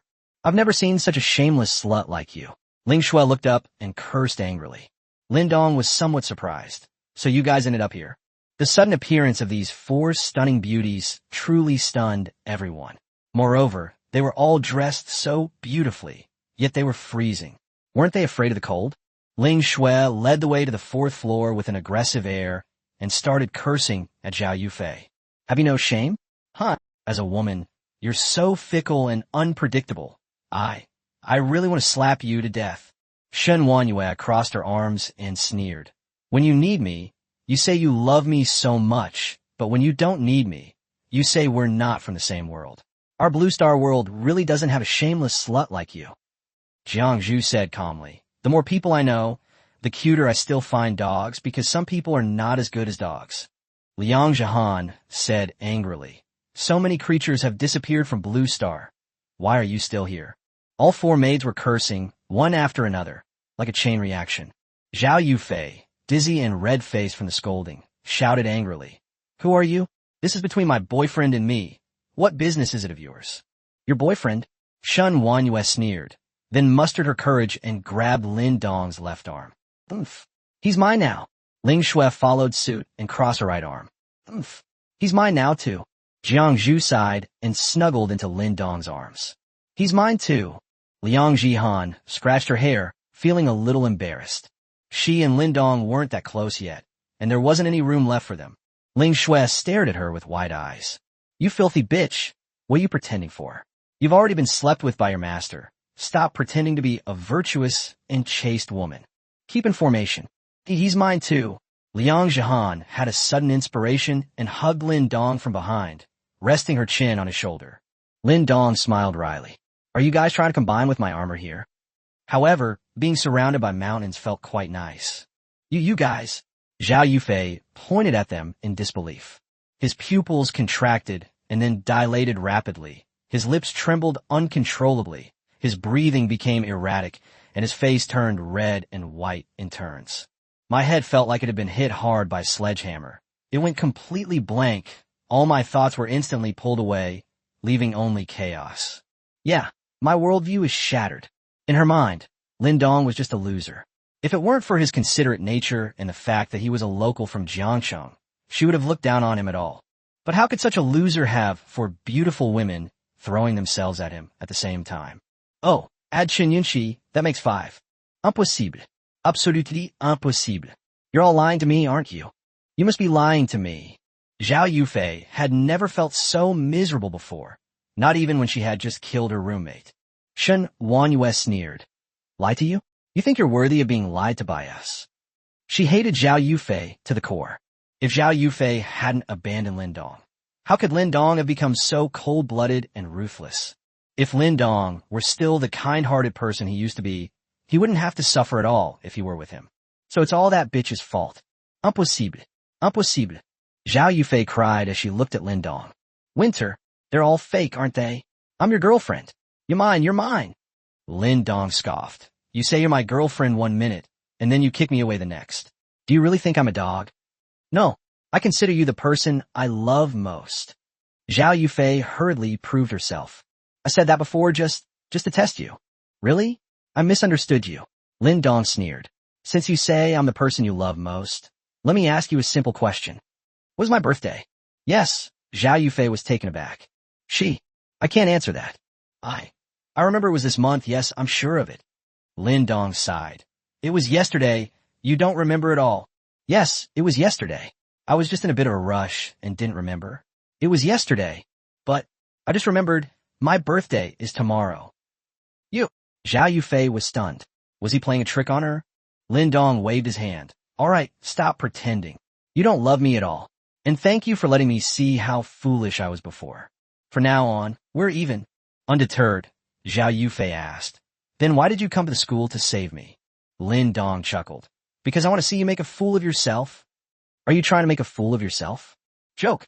The word joke was like a sharp arrow, piercing her heart. Lin Dong's words were even more hurtful than those of the four maids. A joke? Am I a joke? Zhao Yufei was struck dumb, staring at him blankly. A moment later, he suddenly burst into maniacal laughter. I'm a joke. Ha ha ha ha, I'm a joke. Ha ha ha, I'm a joke. Ha ha ha, I'm a joke. Laughing and laughing, he suddenly started running wildly. Lin Dong covered his face. Depend on. It drove her crazy. Jiang Zhu stared blankly at the deranged Zhao Yufei, thinking that if she were like that, she wouldn't be so sad. Lin Dong pointed to Chun Yunxi. This is new here. You guys take care of her and teach her some manners. The four maids bowed in unison. Yes, master. Chun Yunxi frowned. Owner? Is this some new way to play? People from the streets really know how to have fun. Let them do as they please. Lin Dong walked toward the beautiful teacher who was hiding in the stairwell, watching the drama unfold. Qin Shuyao quickly put on a warning sign. You don't come any closer. Otherwise I... After thinking for a long time, he couldn't come up with anything that could threaten Lin Dong. Lin Dong chuckled. Don't be so nervous. I won't hurt you. Since arriving here, this beautiful teacher has been very kind and polite, and Lin Dong has a very good impression of her. I just wanted to say that this matter is over, and I'm planning to take them away. Would you like to come with us? Leave. Qin Shuyao's eyes lit up. Then she timidly pointed to the four maids and asked, Then, will I become like them? Lin Dong answered decisively, Yes. Qin Shuyao. Chapter 52, it's more interesting to keep it a little mysterious. Having studied abroad, she had at least seen things that were bad, even if she hadn't experienced them herself. The title of Master of the Four Maids gave her a bad feeling. There must be some unhealthy relationship between these four women and this man. Qin Shuyao was caught in a deep dilemma. Lin Dong thought she would struggle with it for a long time, but unexpectedly, it only took half a minute. Okay, I'll go with you. Lin Dong was somewhat taken aback. Oh, you've thought it through. Qin Shuyao nodded seriously. I've thought it through. Looking sadly at Nuonyuo's lifeless body on the ground, Qin Shuyao explained. I used to hope that a rescue team would come, but after what happened today, I realized that we won't be able to wait for one. The living environment will become increasingly difficult in the future, and people's hearts are treacherous. I no longer have Nuonyuo to protect me. I am a weak woman with no power to even kill a chicken. I have no ability to protect myself. Sooner or later, I will be humiliated or killed by other awakened beings. I'm still young. I don't want to die. I want to live. Qin Shuyao's eyes were slightly red as she stared straight at Lin Dong and said loudly, I want to live. The sound echoed throughout the entire building, startling everyone. Lin Dong laughed and said, All right, since you're so sensible, I'll accept you. But let me make this clear first. I won't give you any extra treatment just because you're sensible. You'll be my maid just like them. I will give you the strength to protect yourself, the means to survive in this apocalypse, so that you will never be bullied by anyone except me. Qin Shuyao nodded emphatically. Lin Dong stepped forward, stroking her long hair with his large hand, and their faces slowly drew closer. Qin Shuyao instinctively tried to dodge, but Lin Dong's large hand held her still. Her face flushed red, and her heart was pounding in her throat. No way, no way. He wouldn't be in such a hurry, would he? I'm not ready yet. However, Lin Dong did not kiss her. His tone gradually turned cold. To be my maid, you must learn to kill. Choose one of those two survivors. He pointed to the two gunmen as he spoke. Qin Shuyao's pretty face turned deathly pale. You want me to kill someone? Lin Dong nodded. Otherwise, do you think being my maid just means serving me? No, isn't that right? Qin Shuyao's face was full of resistance. Lin Dong was taken aback, then laughed and said, That's true, but their looks and figures are no worse than yours, so why should it be your turn? Prove your worth to me. I don't keep useless people around. As she spoke, she looked at Chun Yunxi, who was still reeling from the maid's code of conduct. You're the same, just pick one to kill. Qin Shuyao and Chun Yunxi looked at the two handguns handed to them, their entire being filled with resistance. Catch! Lin Dong shouted angrily, startling the two women who hurriedly took it. Qin Shuyao's hands trembled as she pointed the gun at one of the gunmen, her intense fear preventing her from pulling the trigger. The air fell silent, Save for the weak pleas for mercy from the two pale-faced gunmen who had lost too much blood. I can survive as long as I kill someone. Qin Shuyao, you can do it. If students can kill, how can I, as a teacher, be so cowardly? Since everyone else is killing people, you can kill people too. Don't be afraid, don't be afraid. Qin Shuyao kept encouraging herself. Shun Yunxi, standing next to her, wasn't much better off. Her pretty face was as white as if she had been dead for days, even whiter than the gunman she was pointing at. Qin Shuyao finally closed her eyes when Lin Dong's face turned completely gloomy. Yeah. Bang bang bang bang bang. After emptying the magazine, Qin Shuyao finally opened her eyes with difficulty. Her almond-shaped eyes widened, and she collapsed to the side, vomiting. Although I have witnessed many murder scenes, this is the first time I have killed someone myself. They even riddled people with bullets. The psychological impact was immense. Startled by the gunshot, Chun Yunxi instinctively closed her eyes and pulled the trigger, thus completing the mission. Lin Dong nodded in satisfaction. Well done. You guys collect all the guns on the ground. I'll give you a chance to practice your aim later. Your marksmanship is absolutely terrible. Liang Zhan timidly stepped forward and asked, Master Lin, these people are all from the Foundation. From what they've said, it seems to be a very mysterious and powerful organization. Why don't we keep one alive to ask them what's going on? Lin Dong waved his hand. There's nothing to ask. It's good to keep some mystery. I can't just drive around in my RV every day collecting mates. I'll get tired of that quickly. Let them surprise me slowly. Ling Shui said coyly. Master, are you tired of me? But I haven't even performed my new dance for you yet. Maids, you slut, will fight you to the death. After the event was over, the women boarded the RV. It's so warm here. Qin Shuyao's eyes widened in surprise, and Shin Yunxi looked like a curious child. Why is it so warm here? This RV has a very unique design. Maid, you will drive. We're not going anywhere today. Find a high-end neighborhood, preferably with a private pool. We just got 2 new maids today, and the master is happy. Let's have a barbecue pool party this afternoon. Upon hearing about the pool party, Ling Shui was the first to cheer with excitement, and the other women also showed excited expressions. Liang Jihan suggested, let's go to Mirror Lake Spring. It's not far from here, and it's a luxury villa area where every house has a private swimming pool. With a destination in mind, the RV slowly began to leave. Aimajuk, hihihi, Aimajuk. Inside the building, Zhao Yufei, looking dazed and confused, saw the RV leave and actually ran downstairs to chase after it. Big truck, hee what a big truck. Don't run. Her feet sank into the snow, and soon her head and body were covered in snowflakes. Big cart, wait for me. He chased after her for a long time until the girl suddenly collapsed in the snow. He could never get up again. Jiang Zhu stared blankly, muttering to herself, so, what is the end of love? Lin Dong rolled his eyes. The end of love is poetry and distant places, or it may be corpses and the police. Instead of wasting your time lamenting others, you might as well take the 2 of them to get a good wash. Inside the RV, Ling Shui enthusiastically demonstrated her newly learned dance. Shun Wanyue was driving, and Liang Jihan was counting the confiscated guns. Master, a total of 4 M16 automatic rifles and about 370 bullets have been seized. 4 M1911 semi-automatic rifles and approximately 106 rounds of ammunition are here. These guns are all models not commonly used in China, indicating that this foundation has a powerful background and is indeed a foreign organization. Lin Dong took the guns, examined them briefly, and then tossed them back to her, saying, never mind them. Keep these guns safe for now. Except for the 2 newcomers. Each of you 4 will be equipped with an M16, and the ammunition will be divided equally. Liang Zhan had completely abandoned any thoughts of defection and nodded deeply. Yes, master. By the way, what happened when you almost died just now? Lin Dong suddenly asked. Chapter 53, Nia Shaoqian performs a sensual dance in front of Buddha. Liang Zhan looked a little embarrassed, but she still obediently recounted her experience. You boring saint. I'll let you off the hook this time, since it's your first offense. But if it happens again, you can ask them about my punishment methods. Lin Dong said with a cold snort.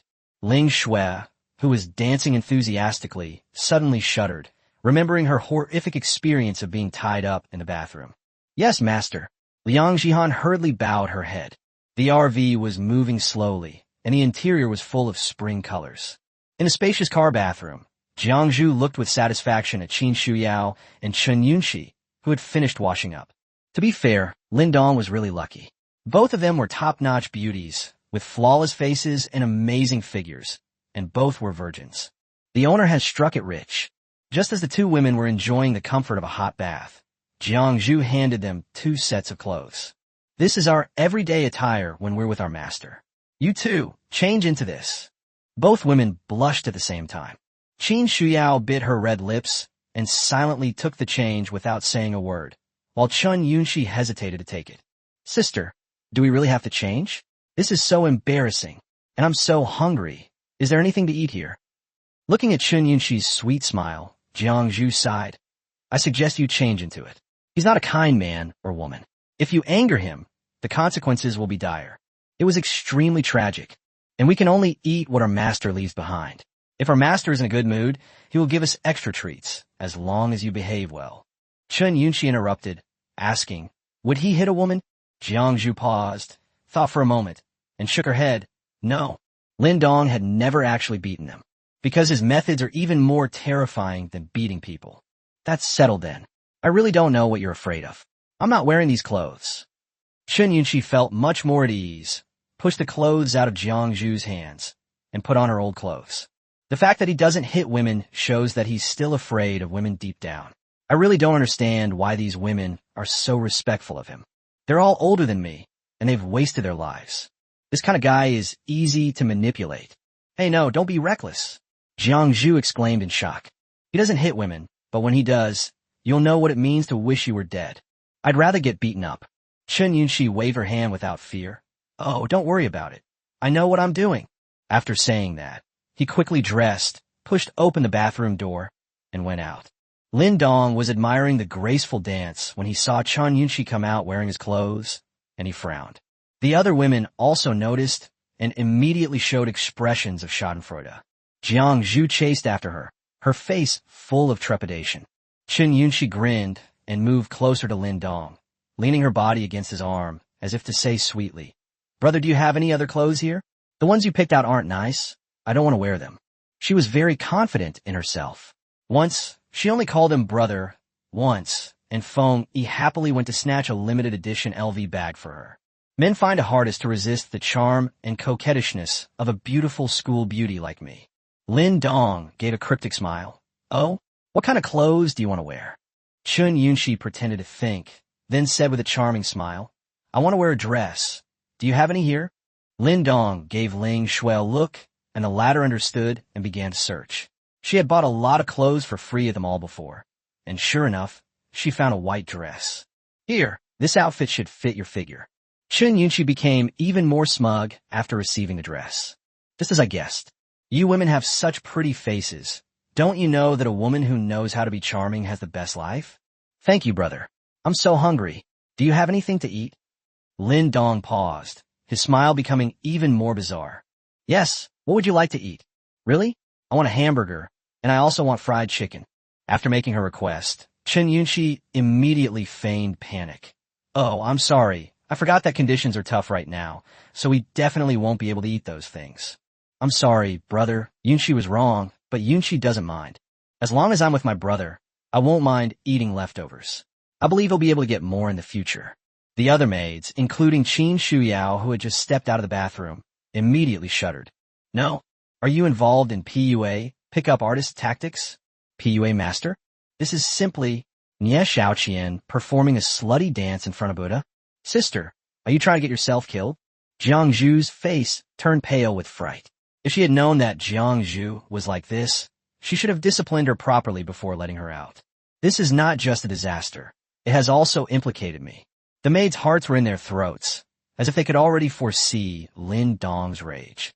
Ha ha ha! Lin Dong laughed loudly, reaching out his large hand to stroke her beautiful hair. Sweetie, go change your clothes, and then you'll have something to eat. Really? Thank you, brother. Chen Yunxi was overjoyed and immediately rushed into the bathroom, even humming a song happily. See? With me in charge, I took it down easily. The maids looked as if they had seen a ghost, exchanging glances and chatting on the local area network. Ling Shui. Oh no, Has Master changed his ways? Is he starting to fall for this act of being cute? Shenhuanyue, you wish.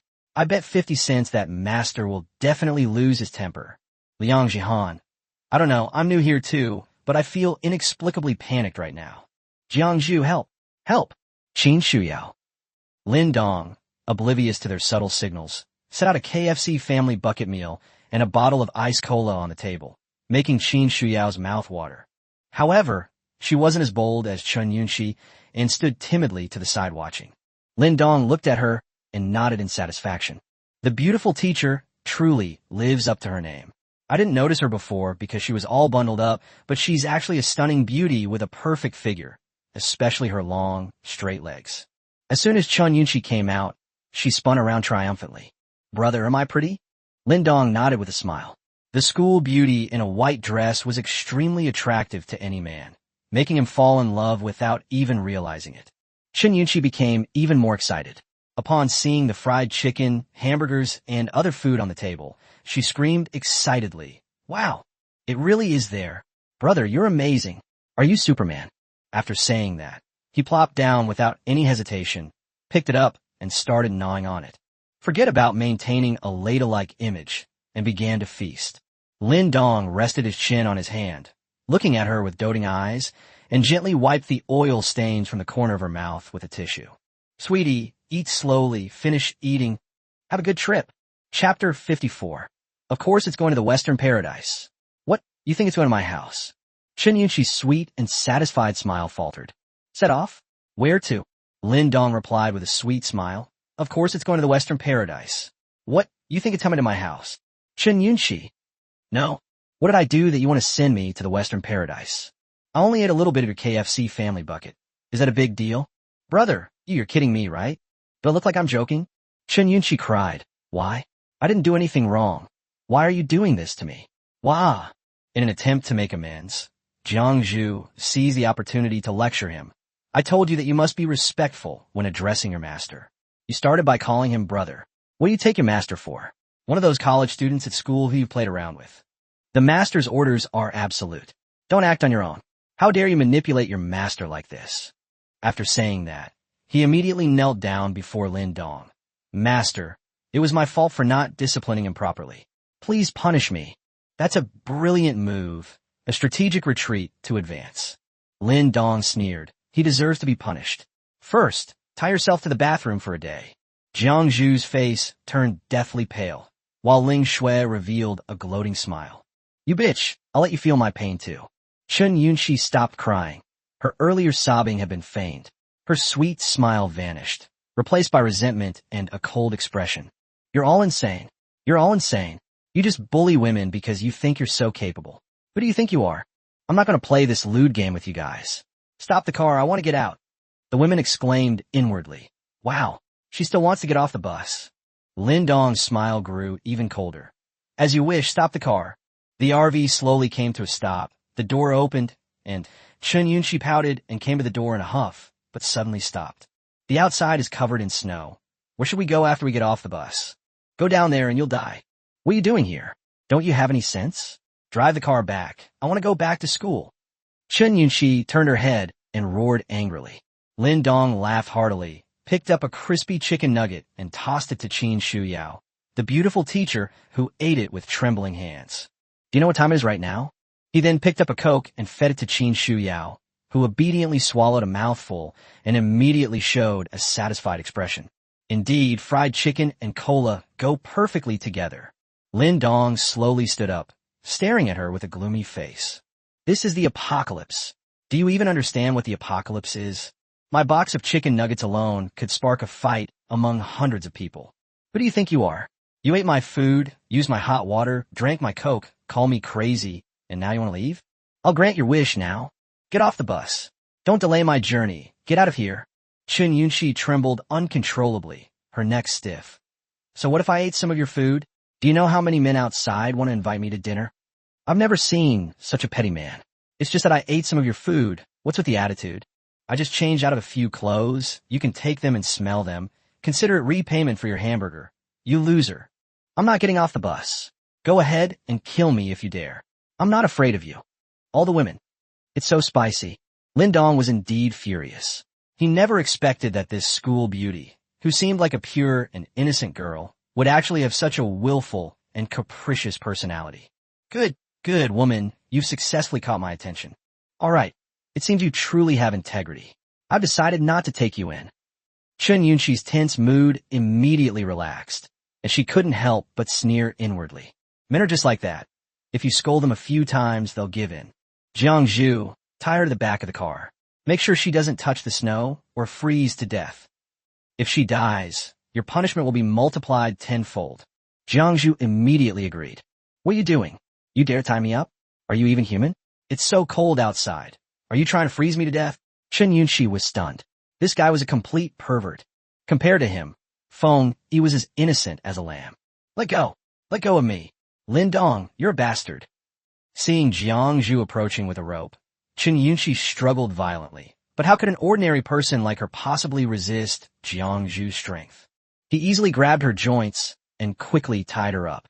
There was a small partition at the back of the RV, which Jiang Zhu tied to the bottom to prevent her from coming into contact with the snowflakes.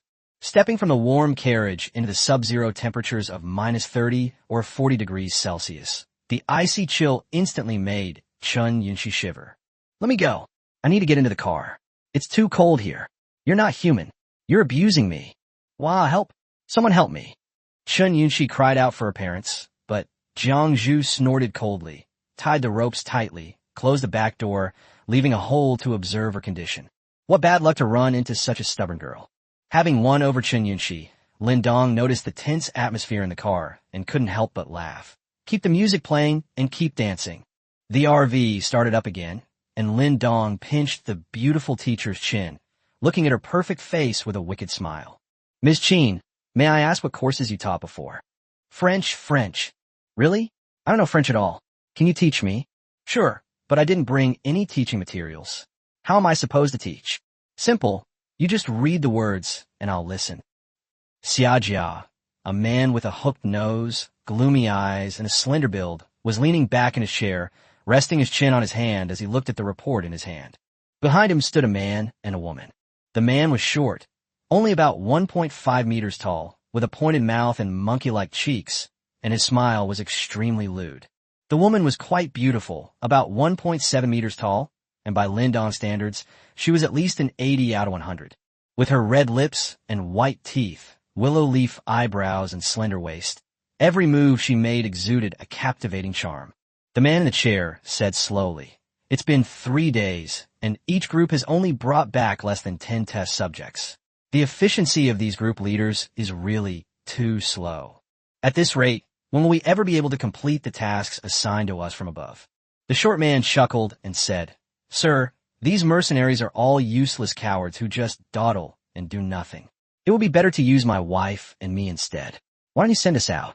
We can capture hundreds of test subjects for you in no time." The beautiful woman interrupted. "Come on, honey. Although there are quite a few survivors in Jiangcheng, there aren't many awakened ones. The steward has considered things much more thoroughly than you have. Don't you think so, Your Excellency?" As she spoke, she extended her slender fingers and gently stroked the back of the man in the chair. Chapter 55, The Golden Boy and Jade Girl. The man, codenamed Deacon, frowned. "Jade Maiden, take your hand away." The beautiful woman withdrew her hand with a look of disappointment, while the short man looked equally regretful. Yu Nu regained her serious expression and said, "Steward, you don't need to worry too much. Now that our foundation is cooperating with the Xia family, we are injecting them with serum, and they are responsible for providing manpower and resources. Our efficiency in searching for awakened test subjects will definitely increase greatly. The current slow progress is only temporary. Of course I know, otherwise I wouldn't have chosen to cooperate with the Xia family. What I'm afraid of is," the steward frowned, then sighed deeply. "All right, you two are a perfect couple. I'll arrange something for you. Short men are golden boys. The Lynx team is in trouble. We can't get in touch with them. Before the incident, they sent back a message saying there was an emergency, but they didn't say what the specifics were before they lost contact. You two need to go to Jiangcheng University of Science and Technology." The golden couple exchanged a glance, their eyes filled with intense shock. "Where's Huang Fei? We haven't heard a word from him." The deacon shook his head and sighed. "No, I suspect he encountered a troublesome awakened and was killed. The Foundation is currently in a phase of rapid development, and I don't have many people I can use. Be careful. According to the Foundation's rating system, Golden Boy, Jade Girl, and Huang Fei, the leader of Lynx, are all rated A, making them top experts among awakened. If the opponent can kill Huang Fei, there's a high probability they can also kill either Jin Tong or Yu Nu. But the deacon had faith in them because the couple were not ordinary people and their appearance and supernatural abilities were very deceptive. Jin Tong chuckled and patted his chest. Don't worry, Deacon, my wife and I are invincible and fear no one. The beautiful woman gave a wicked smile, except for the butler. Jin Tong chuckled awkwardly. Ahem, yes, except for the steward. The deacon shook his head and smiled wryly. He knew the couple's true nature all too well. All right, you guys get to work. Contact me anytime in case of emergency. Yes. After leaving the butler's room, the young couple exchanged a glance, both extremely excited. Jin Tong grabbed his wife's clothes excitedly and said, Great, honey, we can finally go out. Let's go. The beautiful woman smiled charmingly, then suddenly seemed to remember something. Don't worry, honey. The Xia family also has a really handsome Xia Beichen. Jin Tong frowned. But we have a cooperative relationship with the Xia family, so it's not appropriate, is it? It would be troublesome if it affected the steward's plans. Besides, we're pressed for time. How about we find him again when we get back? The beautiful woman tugged at her husband's arm and said coquettishly, Oh dear, I've finally met such a handsome man. I can't resist him anymore. Don't worry, I know what I'm doing. Fine, all right. Jin Tong finally couldn't resist his wife's insistence. In Xia Beichen's room, free from the hectic work and brain-teasing business battles, the idle CEO was staring blankly at a photo of his fiancée. Xiaozhu, my love for you is higher than the mountains and deeper than the sea. Do you know that? Xiaozhu, I regret it so much. I regret not staying by your side all the time. Now I'm tormented by lovesickness. But don't worry, I'll come and pick you up soon. Xiaozhu, I... Knock, knock, knock. The knocking interrupted his mutterings, and Xia Beichen frowned as he got up to open the door. Huh? You are? The CEO was taken aback. Wasn't this someone from the mysterious organization that cooperated with the family? The beautiful girl chuckled and slipped into the room with a swift movement. Brother Beichun, it's so warm here. Unlike where it is, it's cold and dry. Your Xia family's hospitality is not quite up to par, is it? Xia Beichun recalled for a moment and thought that the woman's name was Yu Nu. Miss Jade Maiden, what brings you here? The beautiful girl adjusted her clothes, revealing her fair shoulders as she fanned herself. Brother Beichun, why are you being so formal? You can call me Xiaoyu. I'm just bored and wanted to chat with you. Xia Beichun drooled. Ever since he fell in love with Jiangzhu at first sight, he had remained celibate and lived like a monk. He was actually a little excited to be teased by the beautiful woman like this. Ahem, what would you like to talk to me about, Miss Jade Maiden? Brother Beichun, am I some kind of monster? Why are you keeping so far away from me? Okay, all right, please sit down. Let me make this clear. I have a fiancé. It might not be a big deal for me if we're alone together, but it won't do your reputation any good. Brother Beichun, you're so funny. What era are we living in? I'm a woman and I'm not afraid. So what are you afraid of? Are you afraid of your sister-in-law finding out? As Yu Nu looked at Jiangzhu's photo, she felt a slight pang of jealousy. As expected of Xia Beichun's fiancée, she is indeed beautiful. After the two were seated, Xia Beichen very politely served tea to the other party. The beautiful woman toyed with her teacup without drinking and said with a smile, Brother Beichun, I've been staying at the Xia family's house for a few days, and I'm feeling a little unwell. Xia Beichen was taken aback. Not feeling well? You've already awakened. How could you still feel unwell? Should I call the family doctor over to take a look? No need. The maiden pretended to have difficulty breathing. I just feel a little tightness in my chest and a bit of a headache. Can you take a look at me? Chest tightness? Headache. Xia Beichun thought for a moment, then got up and walked to the desk to press the landline. Someone bring over the x-ray machine from home. Oh, and they brought the MRI machine over too. I need to see them within 5 minutes. After saying that, he looked at Yu Nu seriously and said, Yu Nu, don't worry. Our family has very complete medical equipment. We'll do a chest x-ray and an MRI later to find out where the problem is. Jade Girl. No, I feel like it's not me who's wrong. It's you. What are you carrying? X-ray machine? Nuclear magnetic resonance, NMR? Can these two things be described using the word lift? The world of domineering CEOs is indeed beyond the comprehension of ordinary people. The beautiful woman laughed awkwardly. No need to bother. It's just an old problem. A simple press will fix it. Really? Xiao Beichun didn't doubt him and sat back down. Of course it's true. Seeing how straightforward he was, Yu Nu decided to stop beating around the bush and grab Xiao Beichun's hand. Brother Beichun, I feel unwell again. Can you help me feel better? Xiao Beichun, a virgin, had never witnessed such a scene before, and his face immediately turned red. This isn't quite right. It's okay. It'll be fine soon. You can't take advantage of them. Okay.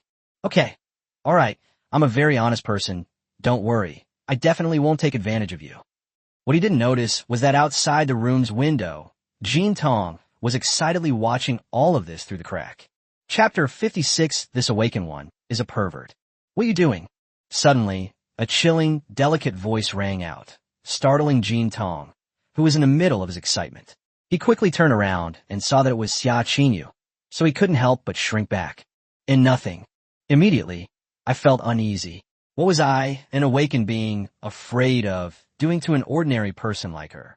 Besides, it was your brother who was molesting my wife inside, so you should be the one in the wrong.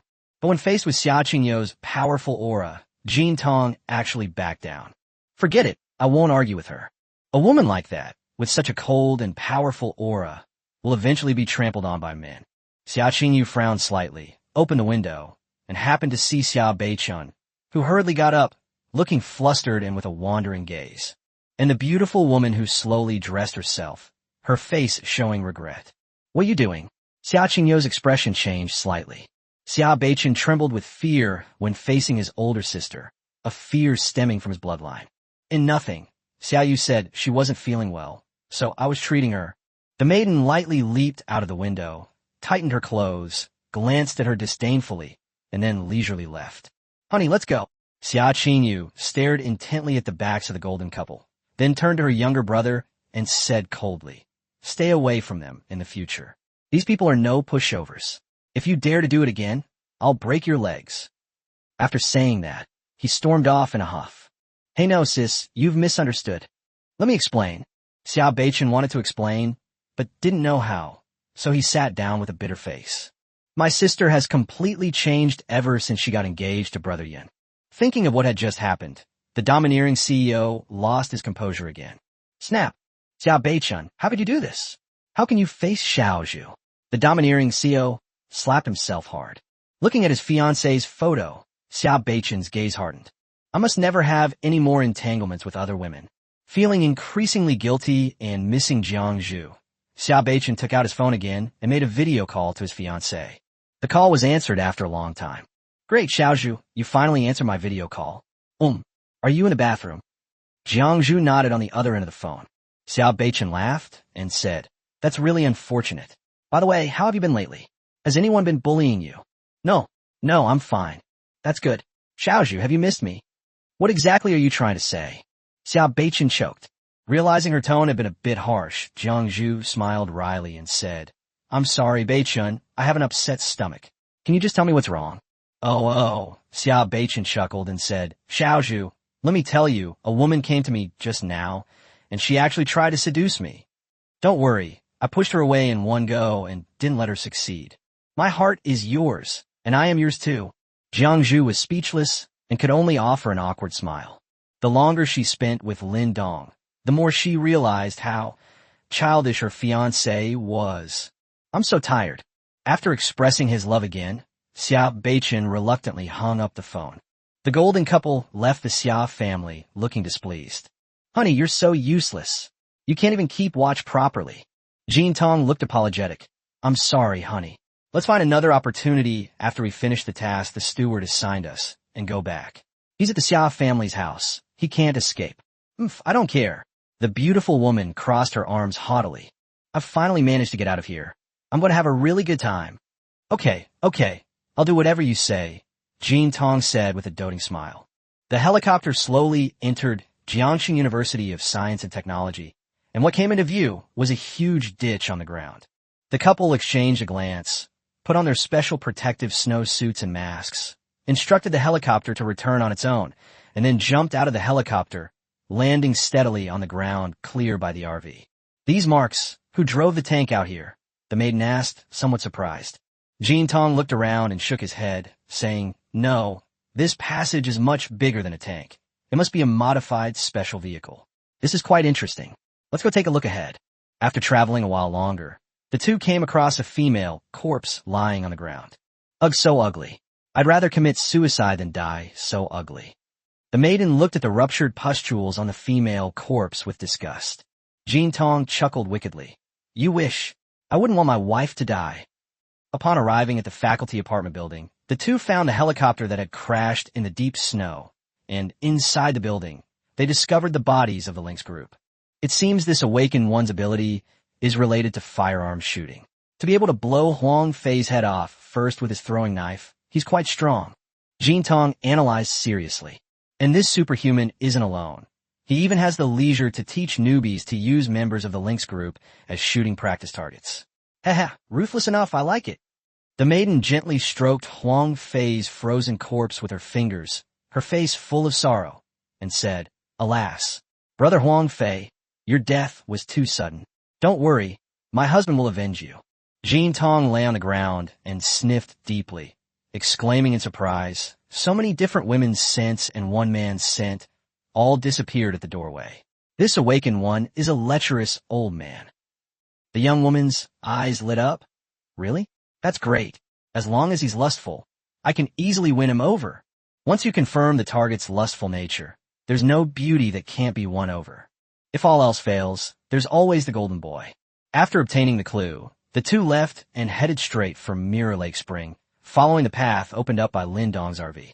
Jinghu Spring is a rare high-end manor-style community in Jiangxing. Each manor has a land area ranging from 3,000 to 5,000 square meters. Only the rich and powerful can live here. It is a place that even Lin Dong, who delivered packages before the apocalypse, could not enter. Nearly an hour after leaving Jiangxing University of Science and Technology, the RV finally arrived here. At this moment, Lin Dong was learning a foreign language from Teacher Qin and instructed the other maids.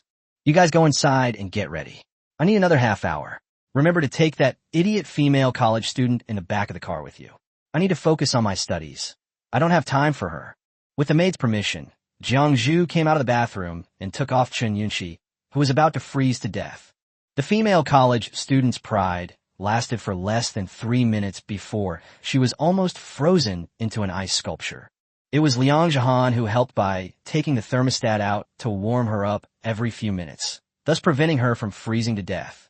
The continuous alternation between hot and cold caused Chen Yunxi to develop a high fever, and she is currently unconscious.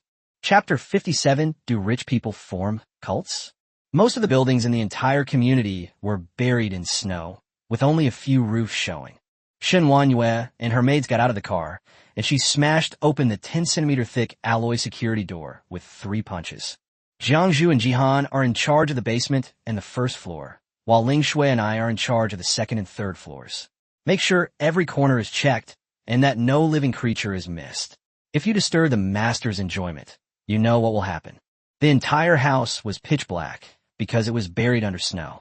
By the light of her flashlight, Ling Shui couldn't help but exclaim, "This is what the rich live like." The decoration is so luxurious. It wasn't just luxuriously decorated. The house was filled with priceless antiques, and Shin Wanyue even wondered if cash would fall out if she opened the refrigerator. There wasn't a single living person in the entire building, not even a corpse. Perhaps the owner had gone abroad before the apocalypse and kept the house very clean, which saved a lot of trouble. As expected, there was a private swimming pool on the basement level. In the tool room next to the pool, they also found a fuel generator and several boxes of fuel.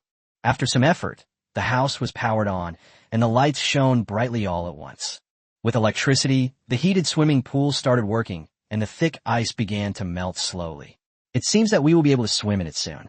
Liang Zhahan carefully inspected every corner and accidentally discovered a passage leading to the second basement level. The underground parking garage. Just to be on the safe side, she decided to go down and take a look. She cautiously entered the underground parking garage, only to find it still pitch black. However, she noticed a light in the distance, and it seemed that quite a few people were talking. As they slowly approached, a very strange scene unfolded before their eyes. In the center of the underground parking garage, countless candles were arranged in several circles, and more than 100 people sat around them, cross-legged, with their eyes closed, listening intently to a middle-aged man with gray hair in the very center of the crowd, who was muttering something. All this is because mortals are foolish and ignorant, offending the gods, thus incurring divine punishment. We rich people are innocent, so don't be alarmed. I am a servant of the gods, and I will surely obey their decrees and guide you to ascend to the heavens. However, among my followers, there are still those who are disrespectful to the gods and who betray the faith of other followers. Fellow believers, what is the punishment for this crime? The crowd glared angrily, raised their fists, and shouted in unison. The divine servant's religion. The divine servant's religion. The divine servant's religion. Liang Jihan felt a chill run down her spine. This group of wealthy and distinguished people, all with extraordinary bearing, seemed to have been brainwashed at this moment. Their eyes were bloodshot, and their agitated state was terrifying. The man, who claimed to be a servant of God, made a Western gesture of reverence and slowly turned his gaze to a young and beautiful girl in the crowd. Feeling the gaze of the divine servant, the girl's face turned deathly pale. The servant of the gods said calmly, "Miss Jiangxi, you do not believe in the gods," which has angered them. However, the gods are magnanimous and are willing to give you a chance to repent. Are you willing to accept my punishment for disobeying the gods? The girl named Jiang, she shook her head in terror. No, I didn't disrespect the servant of the gods, You've misunderstood me. The servant of the god revealed a noble and virtuous smile. Whether it is or not, the god has already given me a hint. You don't need to deny it anymore. Before the god becomes too angry, accept my teachings as soon as possible, and you can avoid even greater divine punishment. You're lying. My faith in the gods is unwavering, and I have never done anything disrespectful. Jiangxi hurriedly tried to prove herself, seeing the unfriendly looks from those around her. She then grabbed the arm of a middle-aged man next to her. Godfather, I've been with you the whole time. You could be my witness. Her godfather looked conflicted, wanting to explain to the servant, but when he met the servant's eyes, a white light flashed in the latter's eyes. The godfather's expression instantly changed from conflicted to serious. Goddaughter, I believe in the divine servant. He wouldn't lie. You'd better obediently accept the divine servant's punishment, otherwise you won't be able to bear the consequences if the gods blame you. Jiangxi was completely dumbfounded. No matter how much she explained, her godfather insisted that the servant of the gods had not lied. The divine servant's religion. The divine servant's religion. The divine servant's religion. The men around her spontaneously seized Jiangxi, pinned her down at the feet of the servant, and restrained her hands and feet. Poor Jiang, she struggled violently, but her strength was nothing compared to that of the man. Liang Jihan was curious about what the divine servant Teng Jiao was, but then she saw the divine servant starting to act inappropriately. So that's what communicating with the Wei means. Liang Jihan covered her face in disbelief. This is a cult. Have these rich people been brainwashed? They actually believe in this nonsense? Just as Liang Jihan was struggling with how to deal with this group of people, the servant was already tidying up his clothes. I couldn't help but exclaim in surprise, so fast. The sound was loud, filled with deep shock. The servant immediately turned around and shouted angrily. Who goes there? What are you trying to do, sneaking around like that? The group of believers quickly stood up, shielding the servant behind them, and looked over with ruthless expressions. Now that she'd been discovered, Liang Jihan didn't bother hiding anymore and walked out openly. The sudden appearance of this stunning beauty was truly unexpected for everyone. The servant stared at her with wide eyes, his heart pounding with excitement. How come I never noticed there were such stunning beauties in this neighborhood before? Someone questioned, a new face here. Who are you? How'd you get in? Undeterred, Liang Jihan strode forward to everyone, saying, I just came here to have a party, but I didn't expect to make this unexpected discovery. He then turned his gaze to the servant of the gods. You're quite capable, fooling so many people. If this weren't the apocalypse, I would definitely arrest you. The servant straightened his clothes, regaining his ethereal and otherworldly demeanor, and walked forward through the crowd. Madam, don't talk nonsense. I am a servant of the divine spirit cult. When the gods send down divine punishment, all living beings suffer. My duty is to guide those who are devout to escape suffering and ascend together to the heavens. Liang Jihan smiled amusedly and said, Really? Then the heavy snow has been falling for several days. How come you haven't ascended yet? What? Is life worth living? The divine servant smiled faintly and said, The ascension of mortals is not so easy. While we sing praises to the greatness of the gods, we must also sincerely turn to them and undergo a 49-day period of self-examination before we can ascend. Liang Jihan scoffed. You charlatan, you've prepared quite a complete set of lines. Looks like you're a repeat offender. Stop talking nonsense. Someone stepped forward, pointed at her, and shouted angrily, How dare you disrespect the divine servant? The crowd shouted again. Divine servants communicate with the religion. Bang! Liang Jihan lost her patience, pulled out her gun, and fired a shot into the air, immediately silencing everyone. With his 3-second technique, he thinks he's qualified to teach me? Chapter 58 Brainwashing? Liang Jihan falls for it. Everyone was startled, but unexpectedly. Although they were frightened, they did not scatter and flee. Still, with a fanatical gaze, he stood behind the servant of the god. The servant's legs began to tremble, and he forced himself to ask, You, how do you have a gun? Who are you? Liang Jihan took out her safety officer ID from her pocket and held it up to his face. I'm from the 3rd Security Team of Gushin District, Jiangqing. Do you understand? By candlelight, the servant saw the stamp on the document and turned pale. In the end, he was just an unemployed bum who one day accidentally discovered that wealthy people seem to believe in feng shui. So he diligently studied some knowledge, packaged himself as a feng shui master, and went around swindling people. He actually managed to swindle a lot of money. When the poisonous snow fell, I happened to be helping a wealthy merchant with his feng shui. That night, I got completely drunk and ended up staying at the merchant house. When I woke up the next day, I found that it was snowing outside.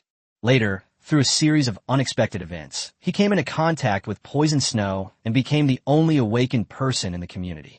So the feng shui master transformed into a divine servant, and relying on his supernatural abilities, became the local tyrant of the neighborhood. Ultimately, he's a fraudster, and what fraudsters fear most is encountering security guards. But he had a strong mentality, and he swallowed hard before asking, So, are you here for rescue? Liang Jihan shook her head in confusion. No, I already said I came here to have a party. The servant of the god was greatly encouraged. So that means you're the only safety officer? That's true. Why are you asking this? Liang Jihan frowned and stared at him, but saw the servant's expression change from fear to malice, and a bad premonition flashed through her heart. Let me tell you, don't think. Suddenly, the servant's eyes flashed with white light, and Liang Jihan was immediately stunned. A strange feeling suddenly arose, as if the swindler in front of me had become the person I trusted and respected the most. The hand holding the gun slowly lowered, and the identification document fell to the ground. You bitch, how dare you scare me? I'll tie you up. The servant cursed inwardly, but his face still wore the expression of a charlatan.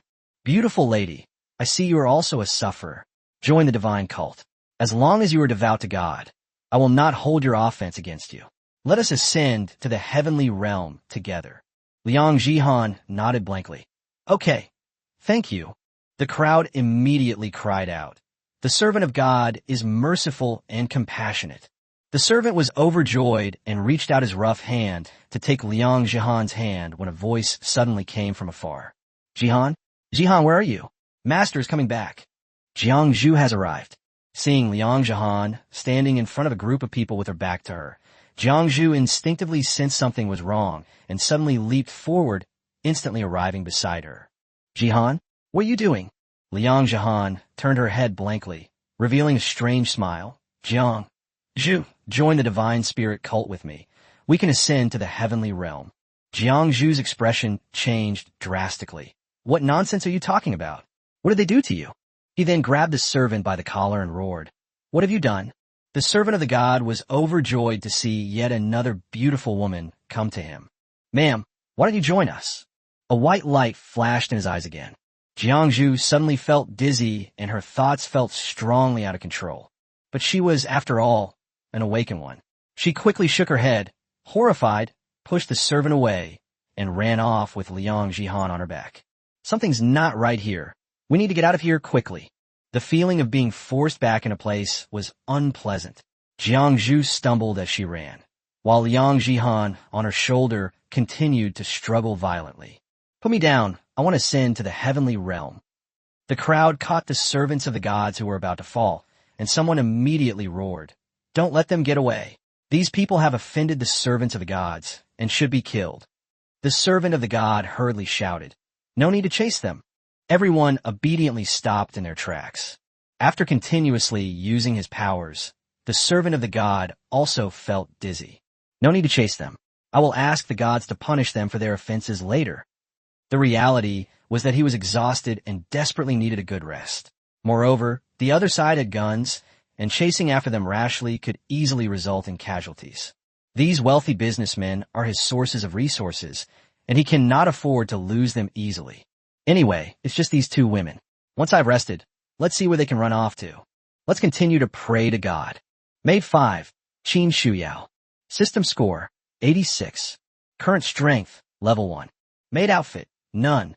After getting out of the car and entering the house, Lin Dong looked at the brightly lit, clean, and tidy house and nodded. The environment is nice. I could stay for a few days. Shen Wanyue and Ling Shui were already there to greet him. Lin Dong tossed the unconscious Qin Shuyao onto the sofa and asked in confusion, "Where are the other two? What are they busy with?" The two women exchanged a glance, and just as they were about to say something, Jiang Zhu stumbled back, carrying Liang Jihan on her back. "Master, master!" Upon seeing this, Shen Wanyue's expression changed, and she hurriedly went to help. "What happened? Why are you being so reckless?" Jiang Zhuxin said with lingering fear, "Master, there's an awakened one in the underground garage on the second basement level." An awakened one?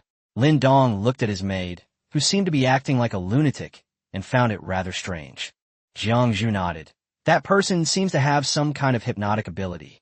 After making eye contact with him, it felt like my mind was being controlled. Jihan has already fallen for it." Liang Jihan was still insisting on going back, seemingly oblivious to Lin Dong. "I want to go back. I want to ascend to the heavenly realm. Put me down. I want to join the cult of gods." Lin Dong didn't know whether to be angry or amused. "I've only been away from you guys for half an hour, and you've already been brainwashed." He approached Liang Jihan, grabbed her chin with his large hand, and stared directly at her. "Do you know who I am?" Liang Jihan revealed a silly smile. "Master, why don't you join the divine spirit cult with me? Let's ascend to the heavenly realm together." Lin Dong smiled and suddenly raised his hand. Snap! A heavy slap landed on her face, and her pretty face immediately became red and swollen. "Now, do you still want to ascend? I have other ways to help you ascend to the heavenly realm." After being struck hard, Liang Jihan's eyes flashed with confusion. Her pupils refocused, and when she met Lin Dong's cold face, she was terrified. He knelt down on the spot. Master, I'm sorry. I was extremely terrified. It's so spicy." He had been bewitched, and someone wanted to get his master into a cult? Isn't this just courting death? Seeing that she had returned to normal, Lin Dong didn't pursue the matter further. He stood up and sneered. "Come on, come down with me to meet this person." Chapter 59. Lin Dong eliminates the three evils. At this moment, the servant of the god was leading everyone in prayer to the god, taking the opportunity to rest while also planning how to deal with the situation next. It was quite unexpected that the second woman was able to forcefully break free from his brainwashing and control.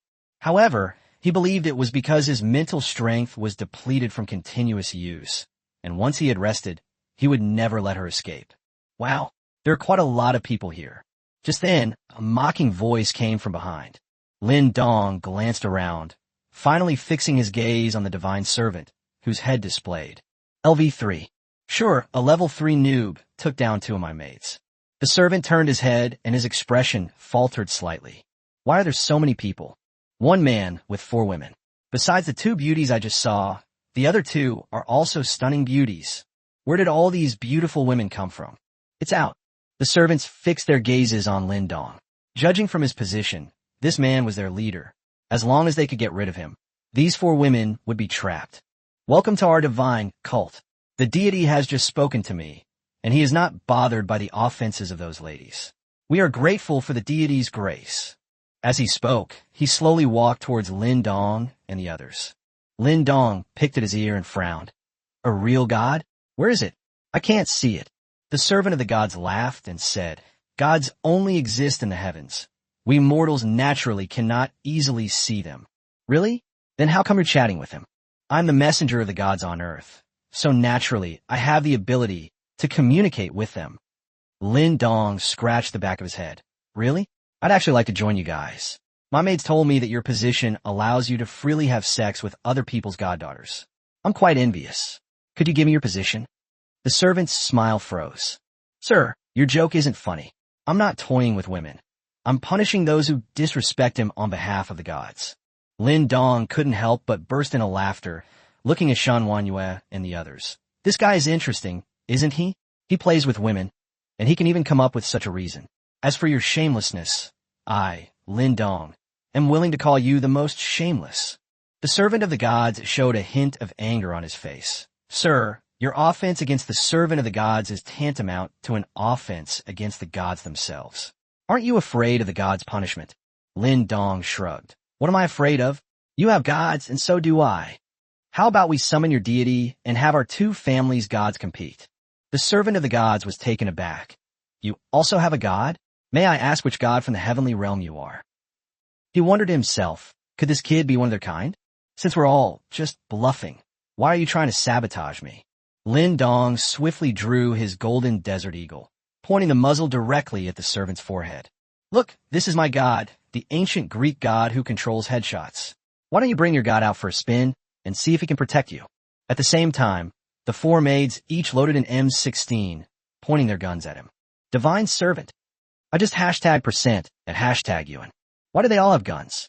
Girls, you guys are really shameless. Did you rob the National Security Bureau? Ahem. Gentlemen, this isn't very friendly. I've already been very kind by not shooting you from the start. So why don't you summon your god? Sir, you should know that heaven is watching what people do. Have you not considered the consequences of your actions? Blabbering and whining, The servant of the god was frantic and hurriedly shouted, Faithful followers of the god, this man has a gun in his hand and is lawless and offends the god. He will surely anger the god and bring down even greater divine punishment. For the safety of all people, let us call on the god together and ask him to punish the evil thief. Everyone immediately stood up, crossed their hands in a prayer position, and closed their eyes to chant. The villains deserve to die. We beseech the gods to descend. The villains deserve to die. We beseech the gods to descend. The villains deserve to die. We beseech the gods to descend. The servant's goal is simple. We outnumber you. So what can you do even if you have a gun? As the saying goes, the law does not punish the masses, and besides, there's a security officer among them, so they certainly cannot go on a killing spree. However, Lin Dong merely chuckled and cocked his pistol. I consulted the god of headshots, and he gave me 9 holy grails. If the next 9 bullets in my gun all jam, then Let's switch to the M16. The finger pulls the trigger. Click. Lin Dong was slightly surprised. Huh? It really got stuck? That's quite rare. The servant was so nervous he almost wet himself. His face was deathly pale. He immediately activated his supernatural power. A flash of white light appeared in his eyes, and Lin Dong felt as if someone had gently patted his head. It's itchy. And that was the end of it. The brainwashing and interference from the other party could not have a greater impact on Lin Dong. The servant was immediately covered in sweat, and his pale face was completely bloodless. How is this possible? Why are you unaffected? Who exactly are you? Bang! The second shot rang out. A bloody hole appeared on the servant's forehead. He stared wide-eyed at Lin Dong in disbelief.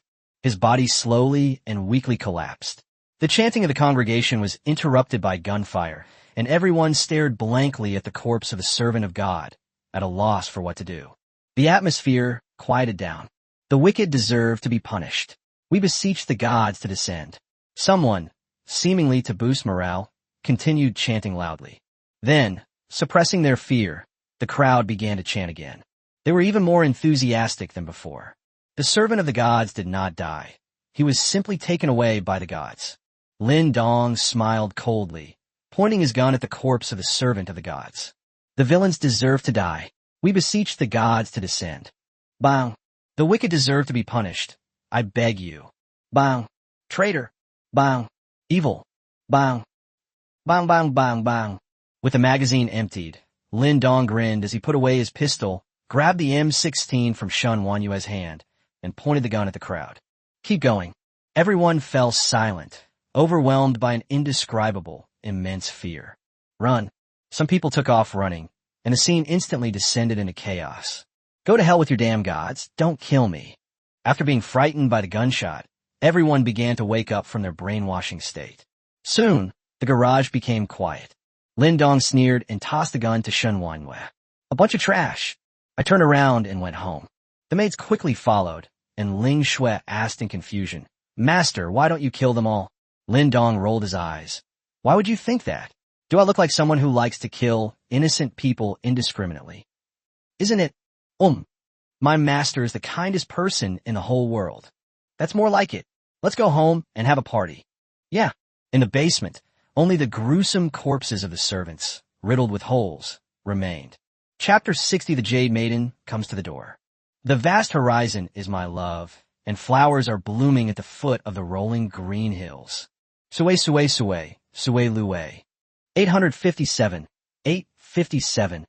On the lower level, a private swimming pool is illuminated with colorful lights, and several maids are playing and dancing in the heated pool. Lin Dong, wearing beach shorts and sunglasses, leaned back on a beach chair, holding a cigarette in one hand and an ice-cold beer in the other, looking incredibly relaxed. This is the kind of life a human being should live. Beside him was Qin Shuyao, who had just woken up, sitting in front of the barbecue grill, grilling meat skewers. Master, the skewers are ready. Qin Shuyao blushed and dared not look Lin Dong in the eye. Lin Dong looked at the strings of black charcoal in front of him and broke out in a cold sweat. You want to poison me? No, I wouldn't dare. I'll bake it again. Forget it. Look at you. We'll probably all go hungry tonight. Go play by yourself. I'll grill it. Lin Dong took out the skewers again, skillfully sprinkled on cumin seasoning, and started grilling them. In order to earn more money, he used to work as a helper in a barbecue restaurant, and he was quite skilled at it. Although the system already has ready-made skewers, grilling them yourself is also a kind of fun. Since the apocalypse, everyone except Lin Dong has been extremely tense. Now that they finally have a chance to relax, the maids are very happy. Even Jiang Zhu, who was preoccupied with her own worries, chose to forget her troubles and competed with Liang Jihan in holding her breath. Ha, you lost. I used to be our team's diving record holder. Even if you're an awakened one, you are no match for me. Liang Jihan said smugly. Jiang Zhu, unwilling to admit defeat, said, Then let's have a swimming contest to see who can swim faster. Who's afraid of who?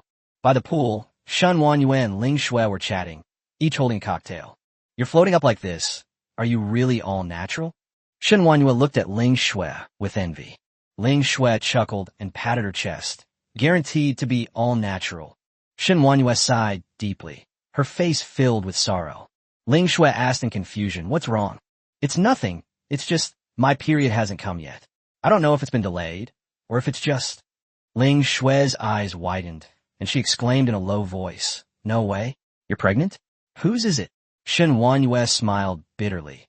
It's still uncertain whether she's pregnant. If she really is, whose child do you think it could be? She glanced at Lin Dong, who was engrossed in the barbecue, with complicated eyes. She was in a terrible dilemma. If she really was pregnant with Lin Dong's child, what would she do given their current improper relationship? What if Lin Dong doesn't want it? Should I abort it myself? What if Lin Dong wants her? Would that mean I could be upgraded from maid to mistress? What if Lin Dong thinks I'm trying to gain status through my child and punishes me? Just in case. Anyway, I have too many ideas. Ling Shui's mind was much simpler. She looked at her with envy and said, That's wonderful. I also want to get pregnant with Master's child, so I won't have to worry about being tied up in the bathroom. Shun Wanyue, is this all you're aiming for?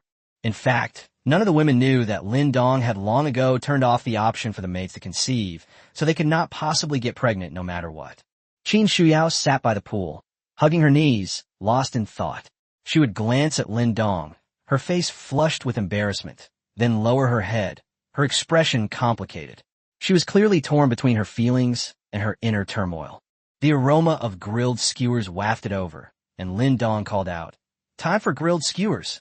The maids gathered around, their eyes lighting up as they looked at the delicious-looking grilled skewers. Wow, Master has this skill too. Delicious. Master is awesome. Lin Dong tried it himself and thought it was good. He hadn't lost his skills. Jiangzhu suddenly asked nervously, "Master, it's so comfortable here. Can we stay a few more days?" The other maids nodded in agreement. "There's electricity here. The space is large and clean. It's incredibly comfortable to live here." Lin Dong gave her a strange smile and instantly understood what Jiangzhu meant. She was probably afraid that when she went to the Xia family next, she wouldn't know how to face her fiancé. There's no good solution, so we might as well drag it out one day at a time. All right, then we'll stay a couple more days and help you level up while we're at it. Liang Jihan's mishap made him realize that the maid's skill levels varied greatly, and it was easy for things to go wrong. To prevent this from happening, I have no choice but to work harder and help them improve further. The girls cheered excitedly. Qin Shuyao, unaware of this, asked in confusion, "Leveling up? Are you still playing games?" "Let them have their fun first." Lin Dong went out alone to put the RV into the system space.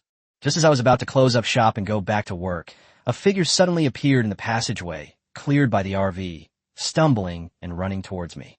It's a woman. The woman was slender and tall, wearing very thin clothes that accentuated her beautiful figure, and her face looked somewhat pale. Lin Dong narrowed his eyes slightly. LV5. "Oh ho, here comes the awakened one. Did you arrive by accident? Or is it from a foundation?" The woman was overjoyed to see Lin Dong and rushed over. "Handsome, can I go inside and hide for a bit?" Seeing the woman's pitiful appearance, Lin Dong revealed a wicked smile and stepped aside. "Kumein." The woman thanked him repeatedly, slipped past Lin Dong, and glanced almost imperceptibly at the fist mark on the door. It took several punches to break the door open. Looks like they're not that strong. The woman was making plans in her mind. The person who came was, of course, the Jade Maiden who had come to investigate. After all, the path cleared by the RVs was right there, so it was really easy to find. The woman's fragrant scent wafted through the air as she passed by, and Lin Dong sneered before closing the door. "Once you're inside my house, it won't be easy for you to get out." The young woman was shocked as soon as she entered the room. "How come it's so warm here? And there's electricity." DJ music could even be heard coming from underground. "Is this handsome young man having a party? You're really good at it." Lin Dong touched his nose. "Oh, there's a generator at home, and the air conditioner is running at full blast." "Where did you come from? What are you doing out alone so late at night?" The beautiful woman bowed deeply to Lin Dong, revealing her impressive cleavage. "Thank you, handsome. I'm from the next neighborhood. The men in our neighborhood are killing people indiscriminately. They killed my husband, and they even tried to assault me. I was terrified, so I took the opportunity to escape. I found a path here, that's why. As she spoke, her eyes welled up with tears. Lin Dong patted her back tenderly. "Don't worry, you're safe here. No one will hurt you." Thank you. Yunu thanked him repeatedly, and her legs went weak, so she leaned against Lin Dong's chest. "Hansem, I'm exhausted. Can I stay here for the night?" Chapter 61. Why is your knife glowing green? Lin Dong acted like a complete lecher, immediately pulling the beautiful girl into his arms. "Of course you can rest here as long as you like. Are you cold? Shall I take you to get a bowl of hot soup?" The young woman hesitated slightly, her pretty face flushed, then, "Thank you very much, handsome." They've taken the bait. Outside the manor, Jean Tong quietly arrived, tiptoeing and peeking through the window with excited eyes. Lin Dong frowned slightly, as if he hadn't noticed, and led the girl to the restaurant, then went into the kitchen to get a bowl of hot soup. "I forgot to introduce myself. My name is Lin Dong. What's your name, beautiful lady?" Yunu took the hot soup and smiled shyly. "I'm not a beauty at all, just a widow. Brother Lin Dong, just call me Xiao Yu." "Hey Lin Dong, you didn't put anything bad in the soup, did you? She's a weak woman. You can't bully her." Lin Dong laughed loudly. "I put an aphrodisiac in it. Do you dare to drink it?" The young woman was taken aback for a moment, then smiled brightly and drank the hot soup in one gulp. "Brother Lin Dong, don't scare me. Xiao Yu believes you." The two then chatted, and the beautiful woman's performance was flawless, displaying both the reserve of a married woman and the charm of a young woman. If it weren't for the LV5 badge clearly displayed above her head, Lin Dong would probably have already fallen for Cao Cao's traitor syndrome. But knowing that the other party had ill intentions, Lin Dong, they will still suffer from the Cao Cao syndrome. It's getting late. You look so tired. Let me take you to rest. That's too much trouble. I'll just find any sofa and make do. That won't do. I'll take you to the bedroom. You'll need a nice hot bath to get some rest. Well, thank you very much. Ling Shui, who was playing in the pool, asked in confusion, why hasn't Master come back yet? What happened? Just then, Jiang Zhu received a text message. The owner said he found a new toy and told us not to go up. Ling Shui pouted. What the heck? Oh, this is my brother's master bedroom. How can Xiaoyu sleep here? Yunu looked at the spacious bedroom and was immediately shocked. Lin Dong waved his hand dismissively. It's fine, I'll sleep here. And what about you, brother Lin Dong? You must be very scared, being a frail woman in this unfamiliar environment. I'll sleep on the sofa in the bedroom. Okay, all right. Xiaoyu's gonna take a bath now. Brother Lin Dong, you mustn't do anything mean to her. Go ahead. I'm a gentleman. In the bathroom, the maid quietly opened the window, and the boy was already incredibly excited. Wife, you're amazing. You'll win over Lin Dong soon. That's right. There's nothing I can't handle. Honey, you'd better hide well. I reckon he'll break in. Sure enough, she guessed right. The boy, resting by the window, felt completely at ease. An hour later, Jean Tong's expression changed drastically. Hey, let go of my wife. Jean Tong roared, smashing open the window with his knife and bursting in. Lin Dong smiled coldly, jumped back, and dodged the attack. Holding the unconscious Jade Maiden in his arms, Jean Tong was heartbroken and stared intently at Lin Dong. Boy, what did you do to my wife? Another LV5. Lin Dong grinned mischievously. You've been peering out the window for an hour now. What's wrong with you? Is this really your wife? You two have some rather unusual hobbies. Looking at your short, ugly, and poor appearance, could it be that you have some kind of problem there? Mind Gusi, Yede Moiden. System score, 80. Current strength, level 5. Maid outfit, none. So her name is Jade Maiden? This woman is definitely a sex-crazed slut. No need to record this kind of trash system. Kick her out. Lin Dong muttered to himself. Sure enough, the Jade Maiden's message disappeared. Jean Tong's face turned green. He gently placed Yunu on the floor, twirled his twin swords, and said coldly, Kid, I'll tell you about my wife and me after I chop off your head. After speaking, his figure spun rapidly, forming a small blade tornado that pierced straight at Lin Dong. However, his speed was too slow for Lin Dong, who easily dodged with a light jump.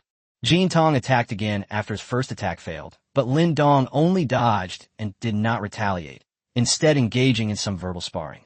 You seem quite excited. You and your wife are a perfect match. Hey, are you from the Foundation? The golden boy paused, then launched an even fiercer attack. Looks like I wasn't wrong. Your Foundation does have quite a few eccentric people. Huang Fei was a bit strange before, and you two are even stranger. I'm becoming more and more interested in you. By the way, are there many scoundrels like your wife in the Foundation? If so, tell me where you guys are hiding. I'd like to come over for a visit sometime. Huh? Why is your knife glowing green? Oh, it's a perfect match for your hat. Jean Tong roared in fury. Why are you dodging? Do you dare to take my knife? Lin Dong smiled and said, Okay, then I won't hide. This is outrageous. Jean Tong's face twisted in anger, and his whole body shone with a bright green light. Kid, you'll pay the price for your arrogance. Behold my pure love strike. With his twin swords crossed, Jean Tong suddenly leaped forward, determined to cut his opponent in half at the waist.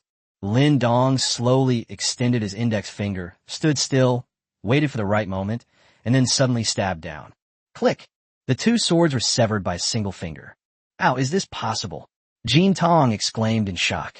Even the deacon couldn't have blocked my move so easily, yet he broke it with a single finger? So what level is he exactly? S-class? Or SS? Or perhaps the Foundation records an SSS level expert who could never possibly exist. Nothing is impossible. Lin Dong swiftly grabbed his neck and snatched the broken knife with his other hand. With two swift movements, Lin Dong severed both arms and blood gushed out. Ah! Jean Tong cried out in pain as he fell to the ground, his body twisting and convulsing rapidly. The young woman was awakened by screams. She groggily opened her eyes and was immediately horrified to see her husband's arms gushing blood. "Husband!" she cried out. He then stared intently at Lin Dong. "It's you? You knew from the beginning that I would target you, didn't you?" Lin Dong dropped the knife, squatted down in front of her, and smiled as he reached out his large hand to stroke her hair. "Don't look at me like that. You weren't looking at me like that just now. Your sudden change of expression is making me feel uncomfortable. Ha ha ha." Chapter 62. You two are actually quite affectionate. The woman, now completely devoid of her previous alluring demeanor, said coldly, "Boy, let me tell you, we are from the Foundation. You probably don't know how powerful our Foundation is. I advise you to help my husband get treatment as soon as possible. Perhaps I can even introduce you to the Foundation. Otherwise, you won't be able to withstand the Foundation's wrath. You, and everyone you care about, will suffer the Foundation's endless retaliation." Lin Dong exclaimed in surprise. "Wow, you dare to threaten me?" He grasped the maiden's snow-white wrist with his large hand, and slowly began to exert force. "Ah!" The maiden immediately screamed in agony. Jin Tong roared, "Kid, let go of my wife. Come at me if you have a problem." The girl's eyes reddened with pain, but she quickly shook her head and said, "It's okay. Husband, I can bear it. Kid, let go. What kind of skill is it to bully a woman? Honey, don't get angry. Let's try to stop the bleeding first." Yeah. Click. The girl's right hand bones were snapped, and Lin Dong couldn't help but exclaim in shock. "You two are actually quite affectionate.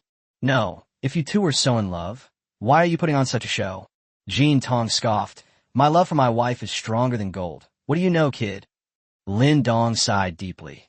"The world is full of wonders, and I really don't understand." After saying that, he struck with lightning speed, shattering the jade maiden's left hand and both legs into comminuted fractures.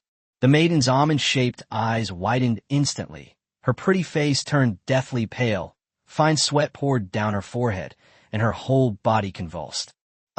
Wife!" Jin Tong's heart ached so much that tears streamed down her face, and she almost ground her yellow teeth to powder as she glared at Lin Dong with venom. "Boy, if you have the guts, kill us. We, your wife and I, will be waiting for you on the road to the underworld." Lin Dong chuckled coldly. "Want to die? Fine, I'll grant your wish. But you have to die the way I want you to."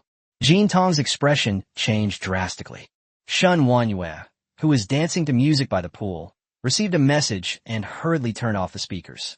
"The owner has given the order, requiring us to quickly gather everyone in the entire community into the underground parking garage."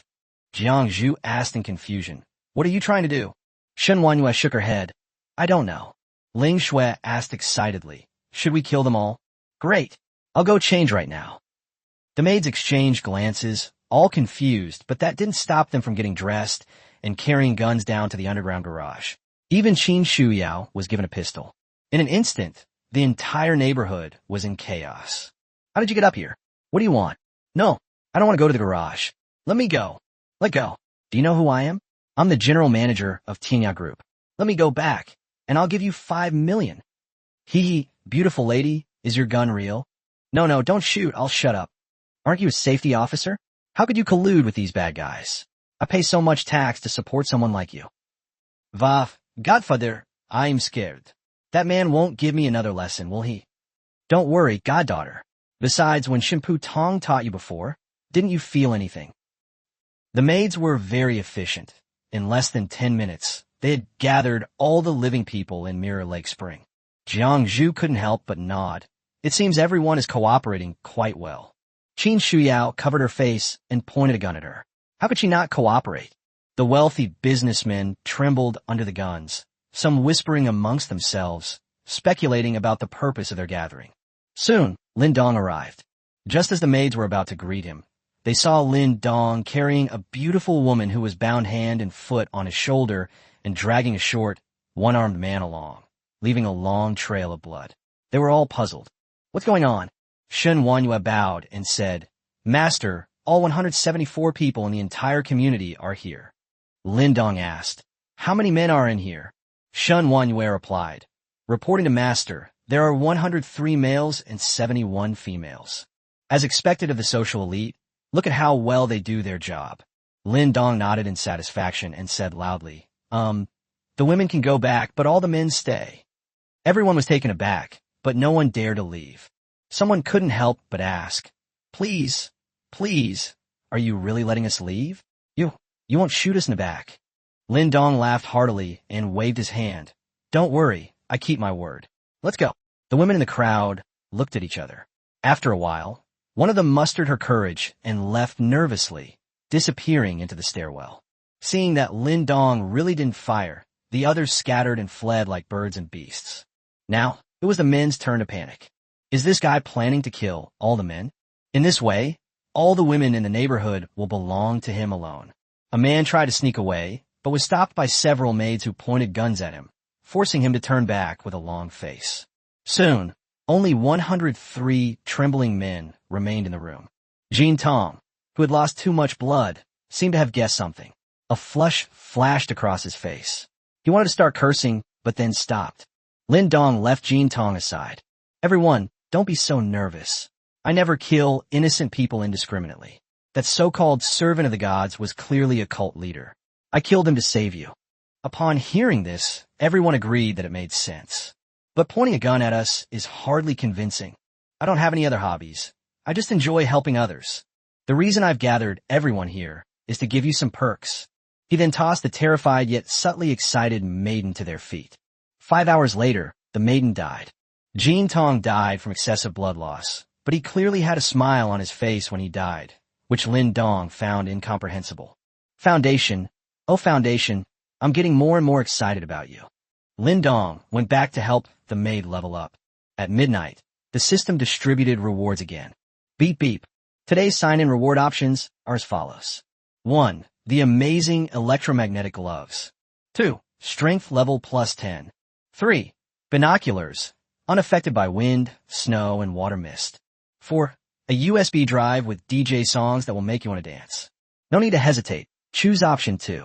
Chapter 63, Xia Family Awakening. The Xia family.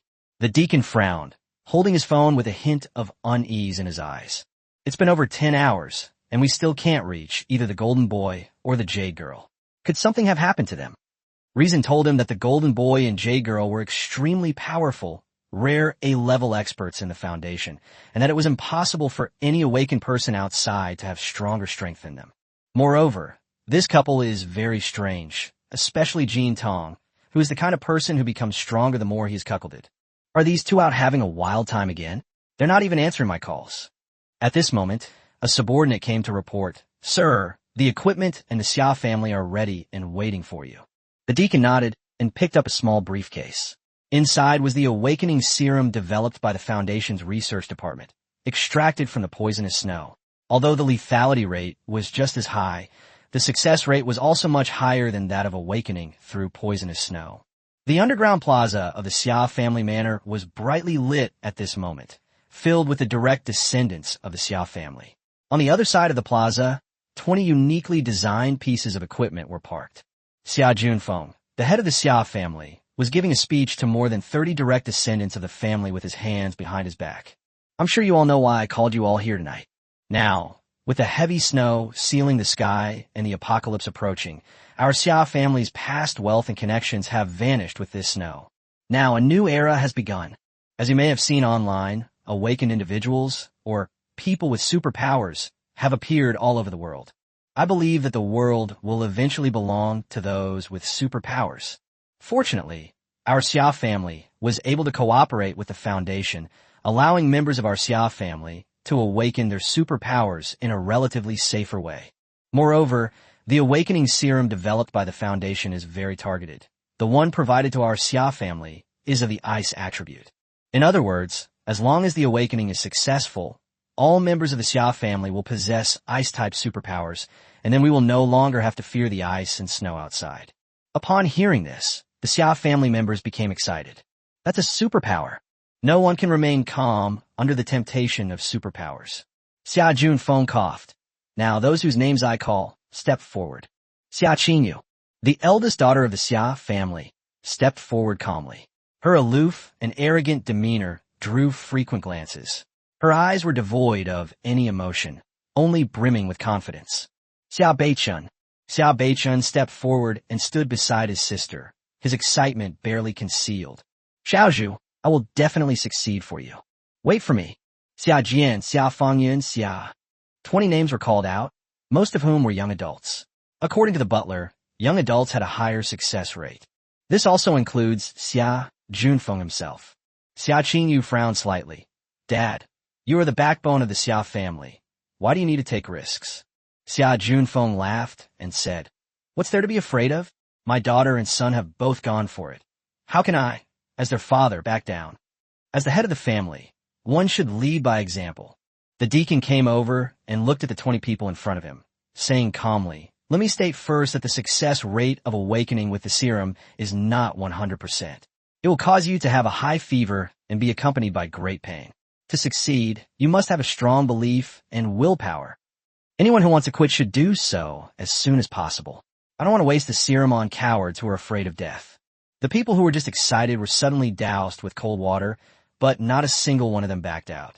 Xia Junfeng cupped his hands and said, Please rest assured, Deacon. For the future of the family, we are all prepared to make sacrifices, and no one will back down. The deacon nodded indifferently. Then let's begin. Soon, these people were placed under the awakening device. Their bodies were quickly strapped with straps, and breathing masks were put on their faces. The butler carefully opened the suitcase, inside which were 20 tubes of an unidentified, dark blue liquid. After being distributed, the injections began. Similar to the symptoms of exposure to poisonous snow, for the first 5 minutes after the injection, no one felt any discomfort, only a cool sensation. 5 minutes later, a member of the Xia family screamed in agony. Ouch! It hurts! It hurts so much! Let me go! Veins bulged on his forehead, beads of sweat dripped down his face, and his body began to convulse rapidly. Xia Beichen's eyes sharpened. They've arrived. Sure enough, intense pain shot from the soles of my feet straight to the top of my head, engulfing every inch of my skin.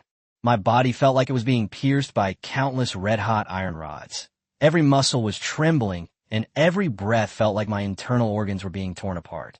The usually fearless CEO was now so angry he wanted to bite his lip until it bled. It wasn't that he didn't want to scream, it was that he simply couldn't. Or crying out might worsen the pain. Blood seeped between his teeth. His fists were clenched so tightly that his knuckles turned white. A hoarse, broken groan emanated from his throat. Screams echoed throughout the underground plaza. No, this hurts too much. I can't take it. Help. Mom, tell them to let me down. I don't want to play anymore. Oh, I'm so damn angry. Those members of the Xia family who were not chosen were terrified and gasped in shock. Finally, someone couldn't hold on any longer. Their body began to convulse violently. Large patches of blue appeared on their skin, and then their bodies suddenly went still, their bloodshot eyes wide open, and they became motionless. Xia Li. A woman cried out in despair, trying to rush forward to rescue her son, but was held back tightly by someone. Xia Li's failure seemed to be the fuse, and more members of the Xia family began to go silent. In the blink of an eye, 8 people had died. The entire Xia family was filled with wails of grief. Some even wanted to take action against the people from the foundation, but dared not move under the threat of guns. The deacon stood silently with his hands behind his back, watching. The fact that the remaining 12 people hadn't died immediately meant they had passed the most dangerous stage, greatly increasing their chances of awakening. Now, it was up to them to see how long they could hold on. After all, the longer you persist, the stronger your awakened abilities will become. The most noteworthy case is that of Xia Junfeng and his family of 3.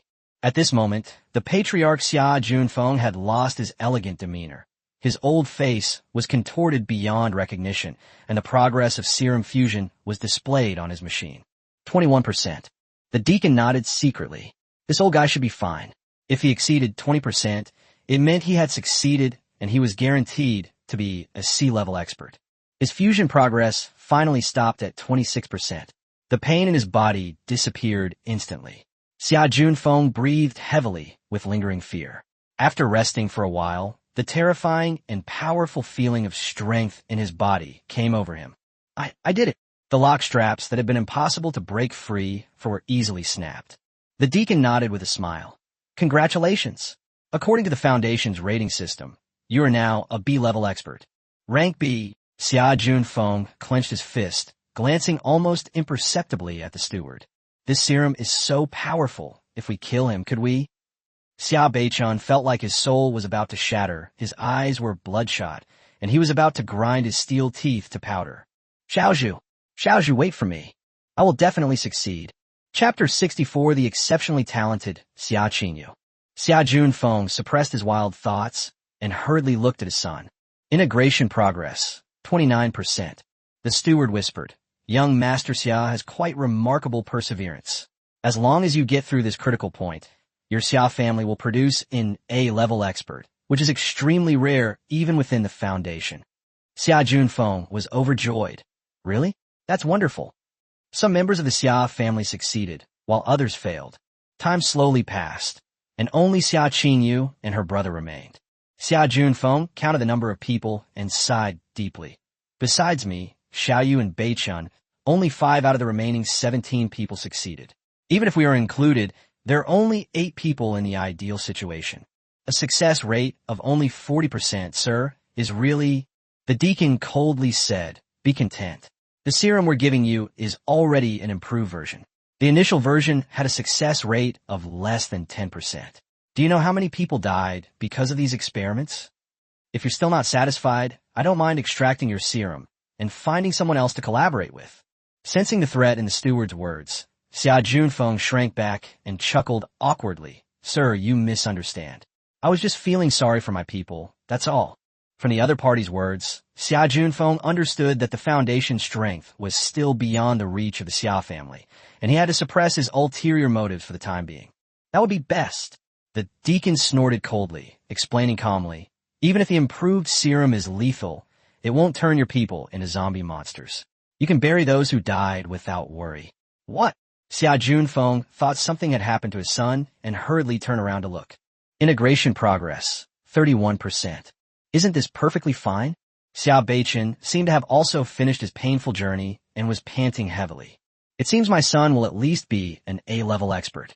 Only then did she notice that the steward was staring wide-eyed at Xia Qinyu in disbelief. At this moment, the big star had his eyes tightly closed, his brows slightly furrowed, his body covered in fragrant sweat, and he was biting his red lips as he struggled to hold on. Even while suffering immense pain, the girl's beauty remained unaffected. On the contrary, she appeared even more pitiful.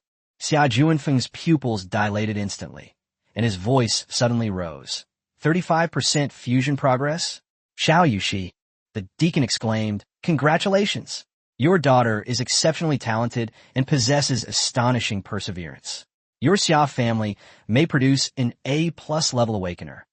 Really, Xia Junfeng was overjoyed. Although I'm only a B-level myself, my son is an A level and my daughter is an A+ level. The future of the Xia family is secure. Xia Beichun broke free of his shackles, feeling the explosive power in his body, his eyes gleaming with excitement. Xiaozhu, I did it. Wait for me. I'll come pick you up and take you home right away. Seeing everyone's eyes fixed on Xia Qinyu, Xia Beichun turned his head and his excitement instantly turned into bitterness. Integration progress, 36%. Oh no, I thought I was already pretty awesome for managing to hold on to 31% by relying on my longing and love for Xiaozhu. I didn't expect my sister to be so fierce. Now her sister's status in the clan will probably rise dramatically, but she looks down on Xiaozhu. This is troublesome. Xia Qinyu is still persisting. 37%. 38%. All the members of the Xia family forgot their pain and watched her with intense concern. Finally, the fusion progress stopped at 39%, and Xia Qinyu suddenly opened her eyes.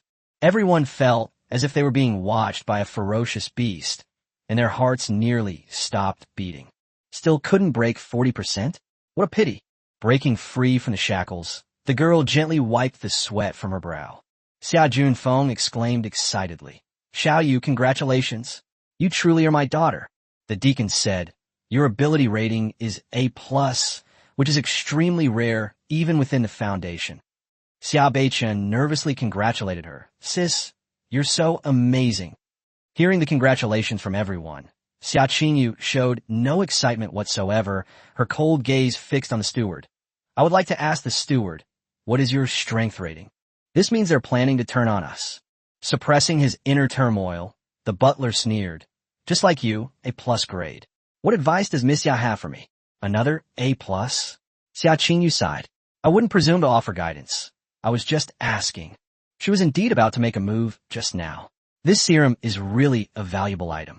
If she could kill the deacon and seize it, her strength should be able to reach a new level.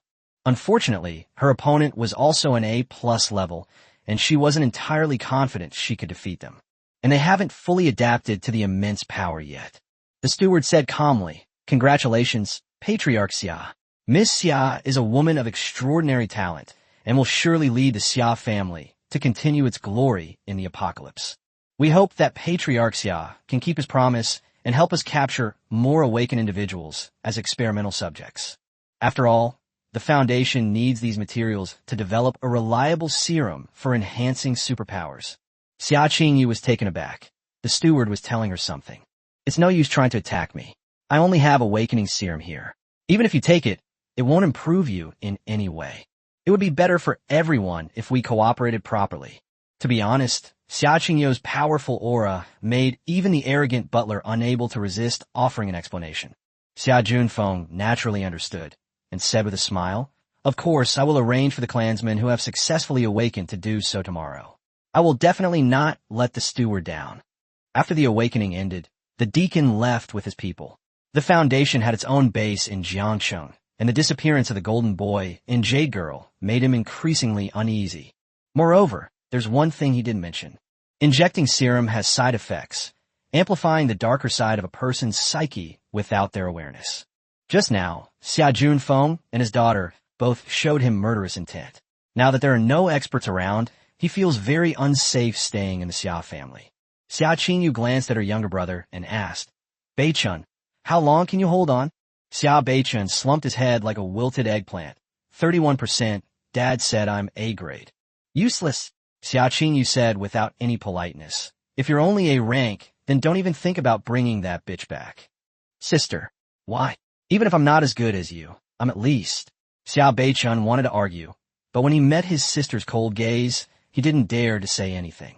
For some reason, he felt that his sister had become colder and had a stronger aura after her successful awakening. Xia Junfeng was very happy and patted his daughter's shoulder with a smile. Xiaoyu, you are really your father's pride. Before, your father disregarded your objections and forced you to get engaged to the young master of the Yun family. Now that I think about it, it was my fault for being so inconsiderate. Who says women are inferior to men? My daughter is just as capable. If you really don't like young Master Yun, then I'll swallow my pride and make a trip to the Yun family, and this marriage can be called off. A hint of mockery flashed deep in Xia Qingyu's eyes, but she gave a faint smile. Then thank you very much, Dad. Chapter 65, Did Chen Yunxi run away? The Xia family is currently experiencing mixed feelings of joy and sorrow. The joy comes from the fact that several awakened individuals have emerged from the Xia family, among whom Xia Qingyu's A+ level strength is particularly inspiring. Secondly, Xia Beichun's grade A. Xia Junfeng, grade B. The remaining 5 are grade C. This strength gave them the means to survive in the apocalypse. Those who successfully awakened their powers couldn't wait to run out and test them, creating a constant roar. The tragedy is that 12 members of the clan have died, and their deaths were gruesome. They are currently being buried. Xia Qingyu returned to her bedroom alone. A crystal-clear snowflake appeared in her right palm. The snowflake was very beautiful and kept swirling around her palm. Snap! He clenched his right hand tightly, crushing the snowflakes. A cold glint flashed in Xia Qingyu's eyes. From today onwards, my destiny is in my own hands. It's time to change the old-fashioned patriarchal mindset of the Xia family. In Xia Beichun's bedroom, the domineering CEO, though quite disheartened by his sister, was still incredibly excited. Now, I'm the second strongest in the family. Even if my sister disagrees, I will still bring Xiaozhu back. Oh, right.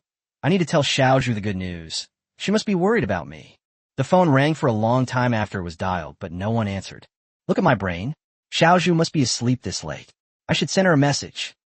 In the spring of Mirror Lake, thanks to Lin Dong's efforts, Jiangzhu's level reached level 5. The ringtone of her cell phone was drowned out by the loud music, and she didn't hear it at all. Or rather, even if she heard it, there was nothing she could do because she was currently striving to reach level 6. In the bedroom, Chen Yunxi, who had a high fever, slowly woke up. What she saw was bright light and a clean and tidy bedroom. Where is this? The girl struggled to get out of bed, her mind replaying the image of herself strapped to the back of the RV, freezing to death, and she shivered instantly. Was I rescued? I dragged my weak body out of bed. The sky outside was already beginning to lighten. It was a new day. The house was very big, and Chen Yunxi walked around for a while without seeing a single person. Luckily, she found cold medicine and hot soup in the kitchen. After taking the medicine, she finally managed to sneak up to the basement level by listening to the music. She saw Lin Dong and the others engrossed in leveling up, and then quietly slipped away. A bunch of vile bitches and perverts, no? I have to find a way to escape. That's strange. Where's that huge RV? Chen Yunxi was dumbfounded. Looking at the pure white snow outside, which was deadly, she shrank back and found a passage leading to the underground parking garage. Gritting her teeth, Chen Yunxi went inside. Lin Dong narrowed his eyes slightly, glanced at her sideways, and then ignored her. This neighborhood is so small. Where else can you run to? Escaping the den of iniquity, Chen Yunxi began to run as fast as she could, her heart pounding in her throat. Using a small night light in her hand, she ran aimlessly. Suddenly, she saw several corpses. One was riddled with bullets, another had his head blown off, and a short male corpse was missing his arms, with blood flowing all over the ground. There was also a female corpse. Chen Yunxi glanced at it and immediately looked away. Miserable. That's so tragic. She was no longer afraid of corpses when she was with Feng Yi, but now that she was alone in the dark garage, she was still very scared. Bypassing the scene of the tragedy, Chen Yunxi found a stairwell leading upwards and mustered her courage to go up it. Inside a house, a dozen men sat in a circle, looking worried. Jiang Shi, who had been taken advantage of by the servant of the god, respectfully poured them hot tea and retreated behind her godfather. A balding man said to the godfather at the head of the table, "Mr. Qian, this can't go on. These outsiders are arrogant, capricious, and have guns. Our safety is not guaranteed at all. You have the biggest business and the best brain. Can you think of a solution?" Mr. Qian smiled bitterly. "What can I do? I don't even know who those people are, so I have no way to prescribe the right medicine."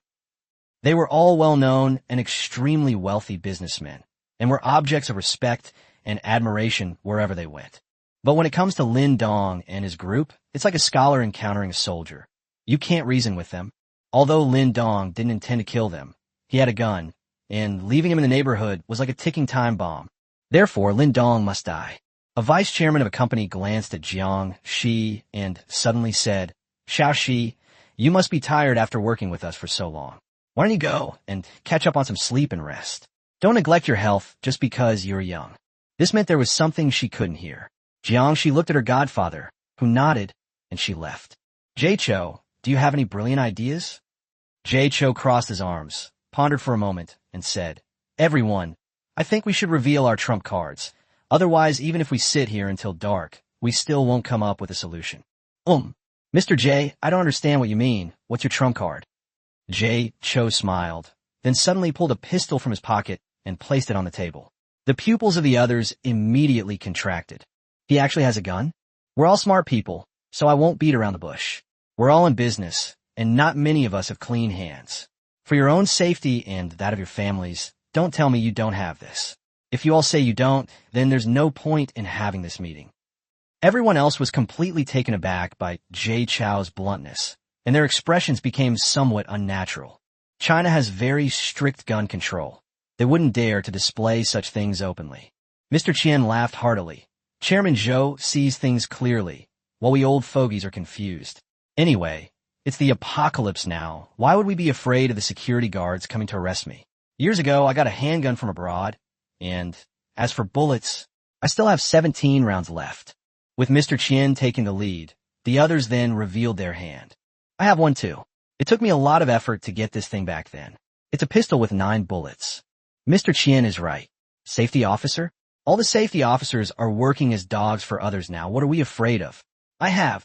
My dad used to be a hunter, and he still has an old-fashioned hunting rifle. Bullets. I have one too." After taking stock, they discovered that they had 10 different types of guns. Someone said excitedly, "Then what are we afraid of? There are only 5 of them, and we have 10 guns." It'll be a piece of cake to kill them. However, Mr. Qian shook his head. It's not that easy. Have you forgotten that we were brainwashed and controlled by that charlatan before?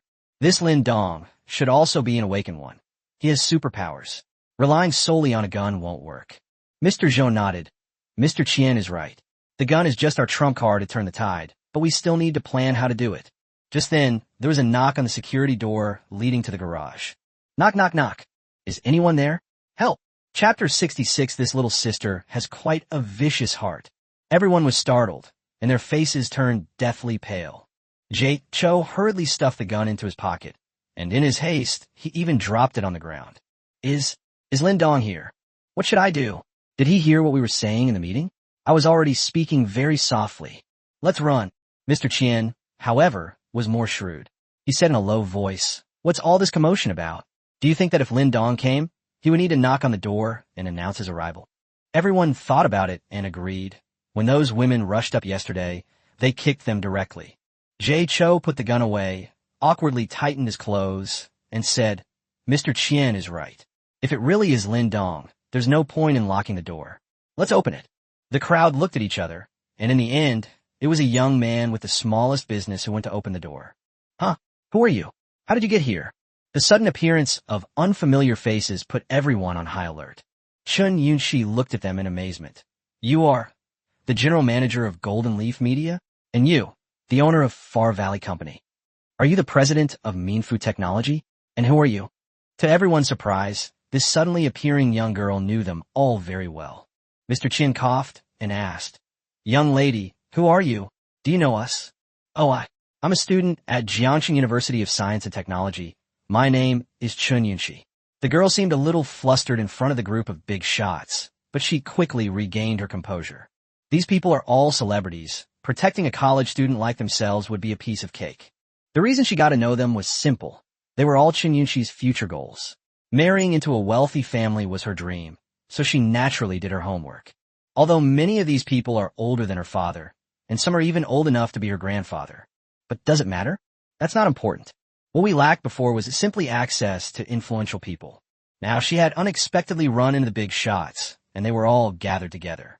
Chun Yunshi was extremely excited. You're all well-known wealthy, celebrities in Jiangxing. I see you on TV. That's how I got to know you. Seeing the girl's charming and innocent appearance, everyone nodded. As expected of college students they've trained, they speak so honestly. Mr. Qian asked, So how did you get here? A look of fear appeared on Chun Yunshi's face. I was at school, but I suddenly encountered a devil. He is very lecherous and has already kidnapped several women, including my teacher. He even planned to lay a hand on me. When I disagreed, he tied me to the car and left me to freeze and starve. I escaped when he wasn't looking. Dear older brothers and uncles, you must save me. She then burst into tears. To be honest, Chun Yunshi's appearance is very deceptive. Her pure temperament, coupled with her pitiful tears, makes people want to hug her and protect her. Mr. Qian frowned and asked, Is the devil you're talking about named Lin Dong? Yes, that's him. Brother Qian, have you met him? Mr. Qian chuckled. I'm old enough to be your father, and you call me big brother. I wouldn't mind being your godfather. The young lady has ulterior motives. Everyone present was shrewd and immediately saw through her true colors. He really is a demon, just as you saw. Do you know what Lin Dong's superpower is? And what the other women's powers are? Or their identities? Chun Yunshi counted on her fingers. Lin Dong is just a deliver man. I don't know his abilities. It seems like he's particularly accurate with a gun and has exceptional physical strength. I haven't seen any other abilities from him. Among them, my teacher, Qin Shuyao, is an ordinary person. There's a female anchor named Ling Shui, a bank employee named Shun Wanyue, a security guard named Liang Jihan, and finally, a yoga instructor named Jiang Zhu. It seems they all possess special abilities. Mr. Qian's eyes sharpened. This intelligence was very important. Really? Then we need to plan carefully how to deal with this demon and rescue the women. Chun Yunshi waved her hand. My suggestion is not to save them. It would be best to kill them all. Those women, including my teacher, have been brainwashed by Lin Dong. I'm afraid that if you save them, they will only harm you. Everyone gasped in shock. This little girl is quite ruthless. Mr. Qian nodded. Thank you for the information, Xiao Yunshi. Go upstairs and rest. Don't worry, leave Lin Dong to us. This devil will definitely be brought to justice. Okay, then I won't be polite. The girl felt much more at ease and skipped upstairs. A glint flashed in Mr. Qian's eyes. Everyone, did you hear that? Someone asked with concern. Mr. Qian, is this girl's information reliable? What if she's an undercover agent sent by Lin Dong? Jay Cho scoffed. An undercover agent? Do you think Lin Dong, with his abilities, would need an undercover agent to kill us? He could have killed us all last night. President Qian nodded in agreement. I agree with Mr. Zhou's opinion. This girl should indeed have escaped, and the intelligence is unlikely to be wrong. Mr. Zhou asked, Mr. Qian, do you have a plan? I have an idea. Lin Dong and his group are all working-class people. Even in these special times, there are still some things in their bones that they can't change. We can take advantage of that, President Qian said confidently. As the sun rose high in the sky, the Xia family began to keep their promise. Apart from Xia Junfeng staying at their hometown, the other 7 Awakened Ones each led a team of security personnel to go out and capture other Awakened Ones. Xia Beichun originally wanted to go to the ancient mountain area, but was forcibly arranged to go to other areas instead. Xia Jian, keep this photo of your sister-in-law safe. She lives in Jiyuan community. Don't hurt her. Bring her back to me safely, understand? Xia Beichun instructed his cousin. Xia Jian was a young man in his early 20s. He took the photo, glanced at it, and put it in his pocket. Don't worry, brother. If I run into your wife, I'll definitely bring her back. Of course, let me make this clear first. If we don't meet, don't blame your brother. After all, the mission is more important.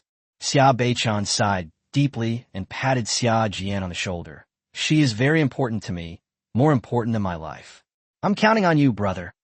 At this moment, Xia Qingyu, dressed in a white outfit, walked out.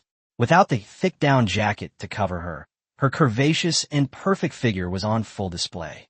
With her hair tied in a high ponytail, she exuded a heroic and dashing air. He glanced coldly at Xia Beichun, waved his hand, and said in a cold voice, "Let's go." The Xia family members, like wild horses, shouted joyfully and leaped onto the snow, creating a layer of ice beneath their feet. The security guards, dressed in ski equipment and matching bodysuits, set off. Xia Jian, standing on the ice, raised his hands in celebration. I'm finally out. I've been suffocating. The security guard behind asked, Young master, where are we going first? Xia Jian slowly revealed a cold smile. Jiyuan residential area. After all, nothing tastes better than dumplings. Big brother, your wife is so beautiful. Don't blame your younger brother. Chapter 67 Woman, you have successfully caught my attention. In a certain residential area, Xia Qingyu stood with one hand behind her back, her hair fluttering in the cold wind, looking like a fairy in the snow. Surrender. I don't want to waste my energy on you. The girl's cold words made the burly man opposite her shudder. Then the burly man sneered. What a hot star. I haven't messed with a star since I awakened. You think you can catch me? You don't want to waste your energy on me, but I'd love to waste it on you. You're asking for death. A cold glint flashed in Xia Qingyu's eyes. With a wave of her hand, a small snowflake flew out at lightning speed and instantly pierced through the burly man's chest. The burly man was completely caught off guard, staring at her in astonishment as his body collapsed heavily to the ground. The security guard behind her looked distressed. Miss, the Foundation's request was to capture him alive. Why did you kill him? Xia Qingyu gave him a cold glance, which startled him so much that he quickly lowered his head and dared not speak. She doesn't need to explain anything to anyone. Seeing the burly man who had been bullying them killed, the women he had kept were overjoyed and thanked Xia Qingyu. That's great. Thank you so much, Miss Xia. This guy killed my husband and then took advantage of me. Thank you. Others chose to call for help. Xia Qingyu, I'm your fan. I really love listening to your songs. Can you take me with you? There's nothing left to eat here. Upon hearing this, all the women followed suit and cried for help. Xia Qingyu looked at them coldly, turned around, and left without saying a word. Hey, don't go. Are you really going to abandon us? Big star. Xia Qingyu, you bitch. I was such a fan of yours, and you just stood by and watched me die. From now on, I'm turning my fandom into a complete hater. Exactly. I used to go to the premiere of her movies, but I never expected my idol to be this kind of person. I'm so angry. However, Xia Qingyu returned. The women who were cursing and swearing shrank back, avoiding eye contact. You want me to save you? Xia Qingyu slowly raised her hand, her expression indifferent to everything. Okay, I'll save you. With a slender, delicate hand pressing down, a powerful and icy chill swept across the entire area, instantly freezing the women into ice sculptures. A single move that wiped out the entire screen. The security guards stared wide-eyed and swallowed hard. Young lady, you're so strong. Moreover, he has a very strong, bloodthirsty nature. No one will bully you anymore, so this counts as saving you. Xia Qingyu showed no remorse for killing anyone and turned to leave with a cold laugh. In another underground parking garage of a residential complex, Xia Beichen and his security guards were confronting an obese middle-aged woman. The smell here is awful. Someone, change the air in here. Xia Beichen fanned his nose in disgust. Besides security personnel, his team also included Xia family's butler, Uncle Wang. Uncle Wang said with a bitter face, "Young master, please bear with it a little longer. We'll leave once we've captured this woman." The domineering CEO is great in every way, except that his thought process is sometimes a bit strange. Are you teaching me how to do things? Xia Beichen asked with utter arrogance. Uncle Wang, with a bitter face, made a gesture to the security guards, who immediately took out their fans and began fanning themselves. Xia Beichen, dressed in a high-end custom-made suit, put his hands in his pockets and looked at the woman. "Woman, I don't like nonsense. Come with me." The woman giggled sweetly. "Oh, what a handsome young man. Where are you taking me? Why don't you stay and keep me company?" Xia Beichen frowned. "Are you Lady Shurji? Why are you talking like that?" The woman was taken aback, and it took her a while to realize that the other person was calling her fat. She immediately retorted angrily. "Young man, you've gone too far. Do you really think that just because you're dressed up, you can make me soften my heart? I'm not afraid to tell you. I've killed every man in this neighborhood, and you're not getting away either." Xia Beichen raised an eyebrow. You want to kill me? Oof. I'll drain you dry before I kill you. Ah, you think you can scare me like that? Clumsy little trick. But woman, you've certainly caught my attention. Woman? Uncle Wang. Xia Beichen adjusted his tie, unbuttoned his suit jacket, and beckoned with his hand. Then I'll give you this chance for now, woman. You only have one chance. The security guards wanted to laugh, but dared not. This domineering CEO was even more greasy than a fat woman. The woman grinned maliciously, her fists clenched, and her obese body rapidly swelled up. This was a superpower similar to the ability to multiply. The obese body quickly became round and chubby, charging towards him like a human bomb tank. Xia Beichen slowly extended his right hand, his palm covered with a layer of frost, exuding a chilling aura. Bang! Zuck! The lump of flesh slammed into his hand. Its forward momentum came to an abrupt halt. The woman was astonished and spun even faster. However, Xia Beichen remained unmoved, as if his icy palm was a wall. Feeling the friction from his palm, Xia Beichen sneered. "Is that all you can do? You little devil, don't even think about resisting me." With a slight push of his arm, the lump of flesh was instantly thrown away, and the woman rolled a long distance on the ground, knocking over a large number of vehicles before fainting. Ah, utterly pathetic. Xia Beichen stretched out his hand in front of Uncle Wang. Uncle Wang sighed, immediately took out tissues and hot water from his pocket, poured water to rinse and dry himself, all in one go. The domineering CEO then withdrew his hand, satisfied. The security guards rushed forward, tied the woman up, and took her away. The other women in the neighborhood cheered with joy when they saw how easily he had subdued the fat woman. "Wow, he's so handsome, I love him. Oh my God, he's so strong and handsome. I feel like my heart is about to jump out of my chest.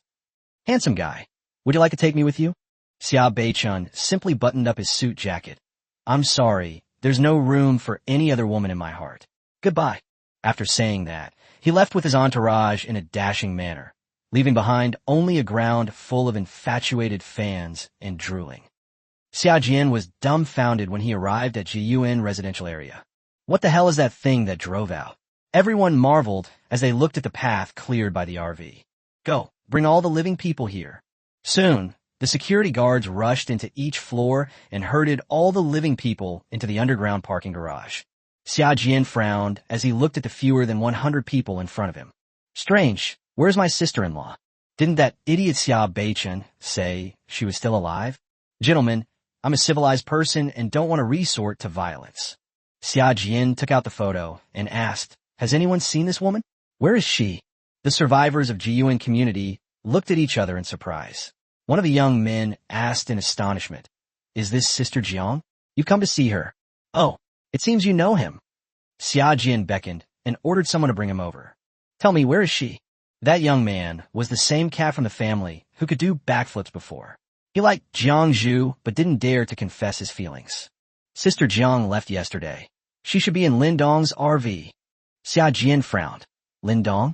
Where did he go? Chapter 68. You absolutely must come to the feast at Hongmen. The young man shrank back. Lindong. He left in a camper van. We asked him to stop, but he wouldn't. We don't know where he went. A motorhome? Xia Jian frowned, remembering the huge passageway outside. Thank you for telling me. Do you have any wishes? The young man's spirits lifted. I want food, no. Can you take me away from here? Xia Jian slowly revealed a sinister smile, his hands forming a blade, and a 30-centimeter-long ice blade appeared. Whoosh! The man's head flew high into the air, and blood gushed all over his face. Licking the warm blood from the corner of his mouth, Xia Jian sneered. I was just saying that. And you actually made a wish? Losers just don't know any manners. The other survivors in Jiyuan community were horrified, and the scene immediately descended into chaos. Kill them all. Rather than living in agony, it's better to experience the pleasure of death. These well-trained and armed security guards were like wolves among sheep, turning Jiyuan community into a sea of blood.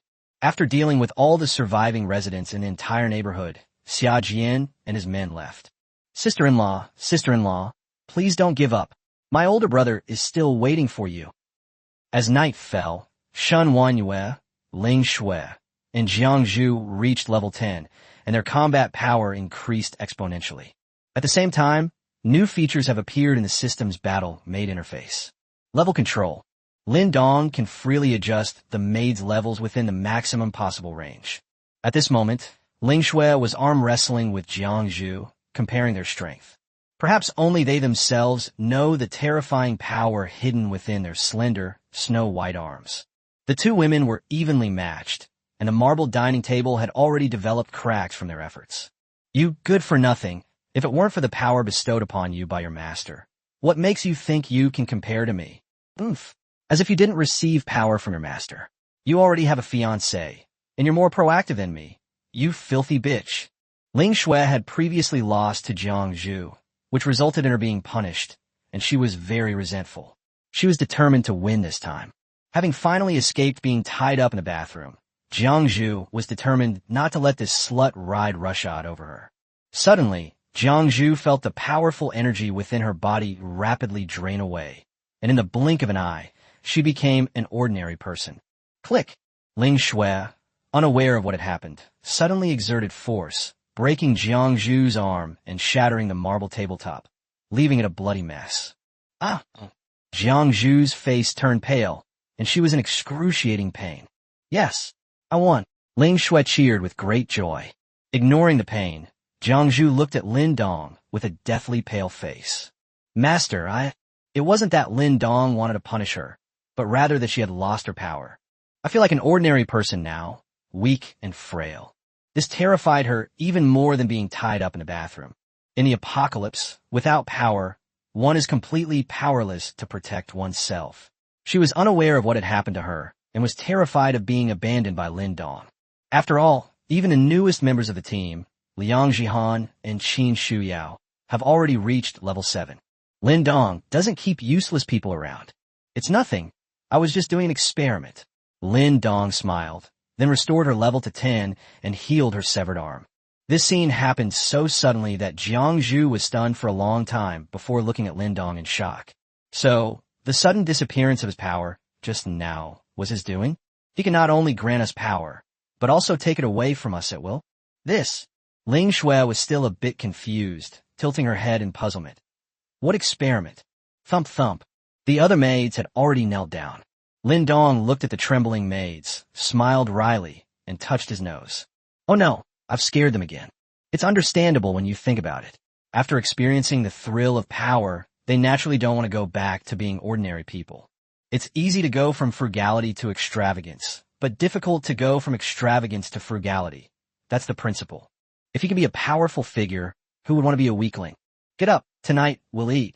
Before he could finish speaking, Lin Dong suddenly paused. Knock, knock, knock. There was a knock on the door, coming from the stairwell leading to the underground parking garage. The maids instantly dressed, their expressions menacing. Is Mr. Lin Dong here? A sweet voice asked. Shen Wenyue opened the door and saw a young and beautiful woman with delicate makeup standing nervously at the door. Who are you? What do you want? Liang Zhahan whispered in Lin Dong's ear. Master, this is the woman who was taken advantage of by that charlatan yesterday. Jiang, she felt the heat wave hitting her face and nervously looked at the woman in front of her.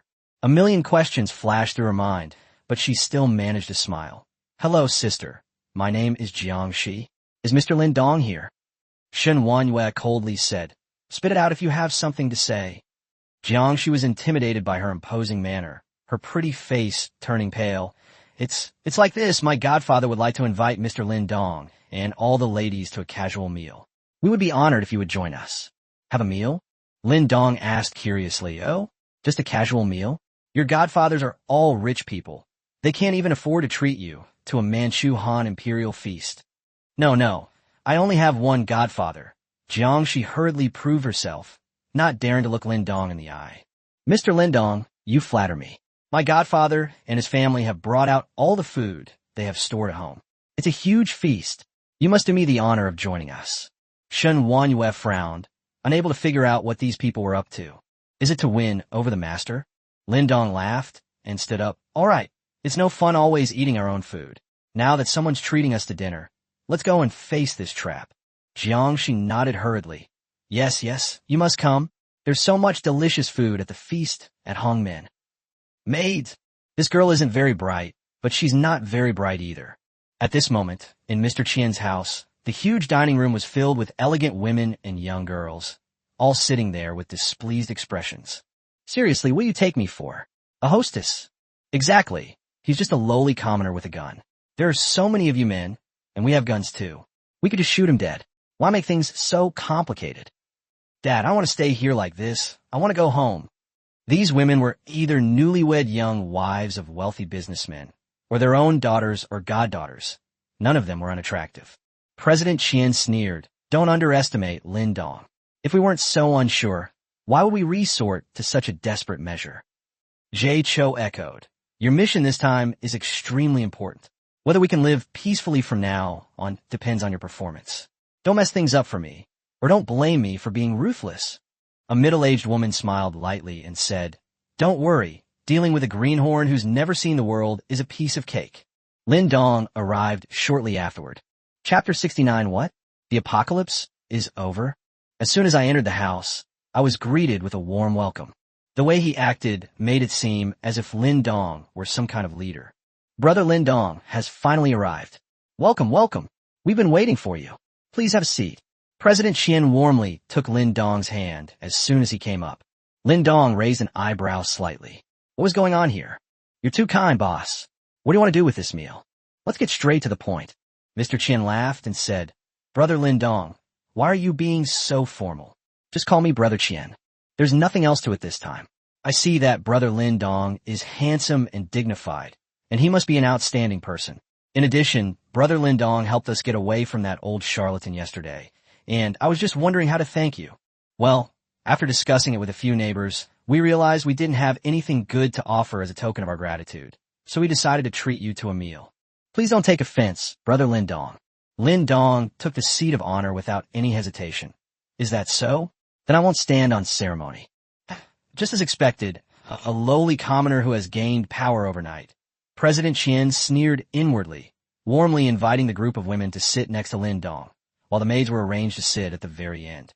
I didn't know what Brother Lin Dong liked to eat, so I had some home-style dishes prepared. If Brother Lin Dong doesn't like the food, please let me know. Then they clapped their hands and served the dishes. Lin Dong's expression was strange. You call this home-style cooking? Orchid bear paw, boiled cabbage in clear broth, braised chicken wings, Taisher 5-snake soup.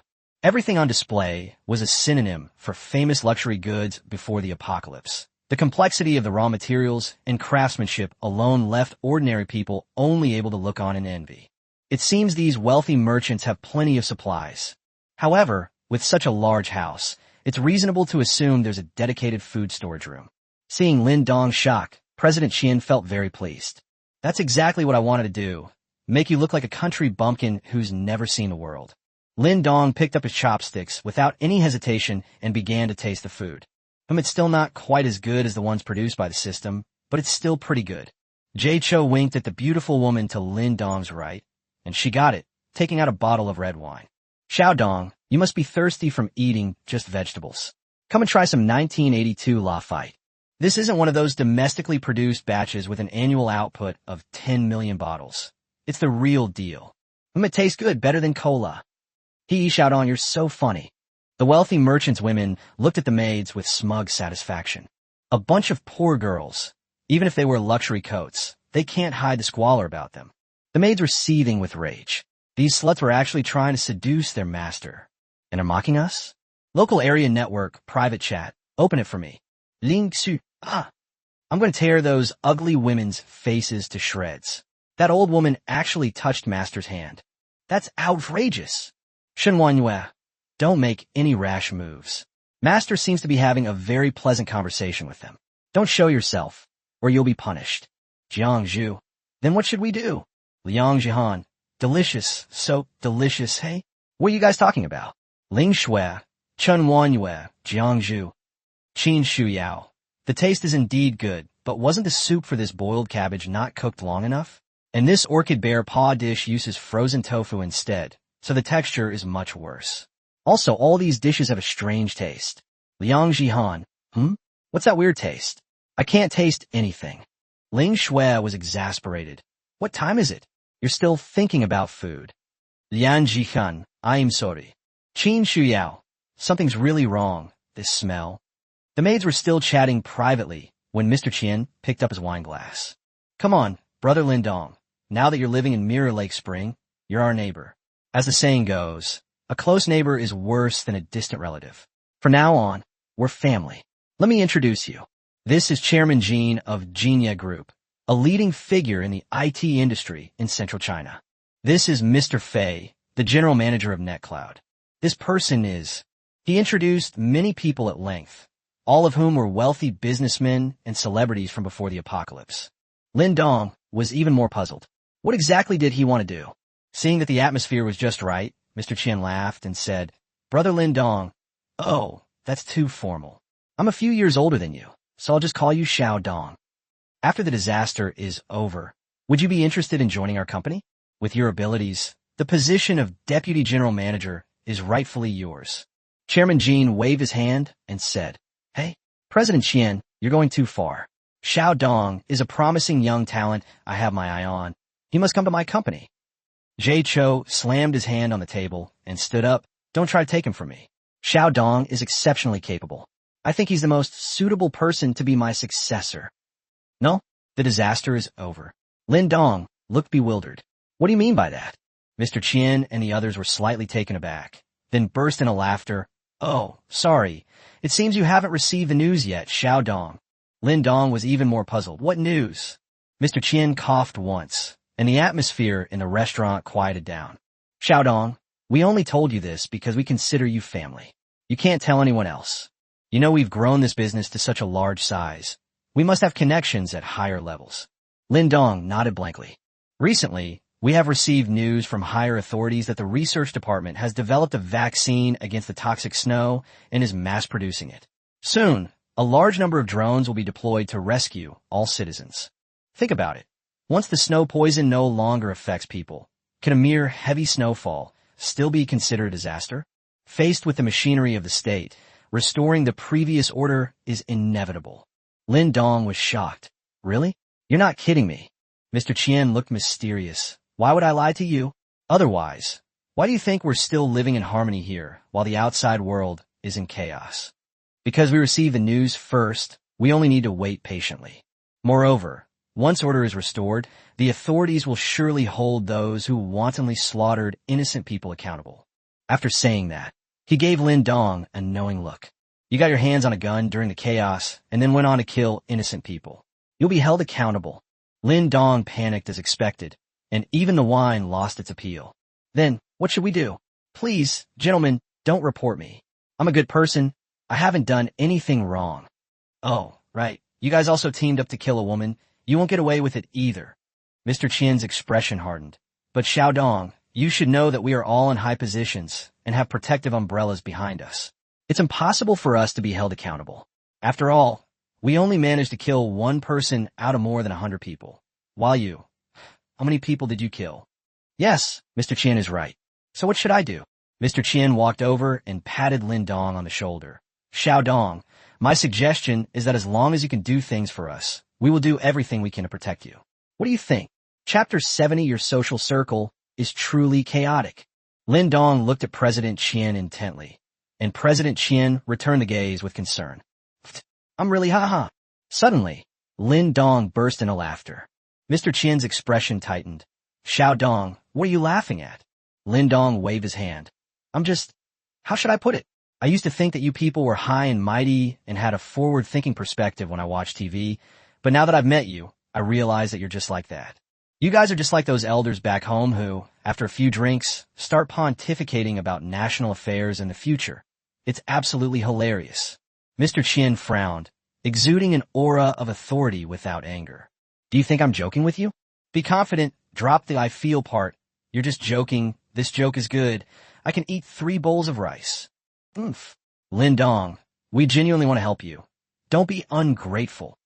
Lin Dong burst into laughter again, looked at the drowsy women around him, picked up a bottle of Lafite, and downed it in one gulp.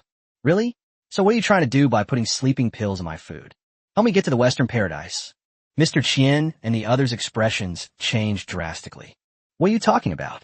What sleeping pills? We sincerely invited you to dinner. How can you make such false accusations? At the same time, several maids began to show signs of dejection.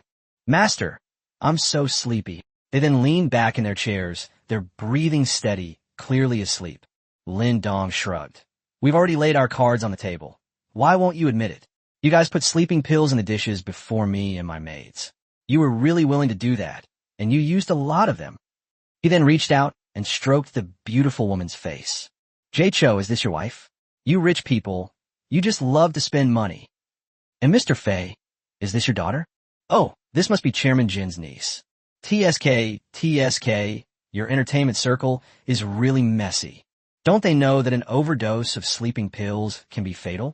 Or is it that they simply don't care about the life or death of their wives and daughters?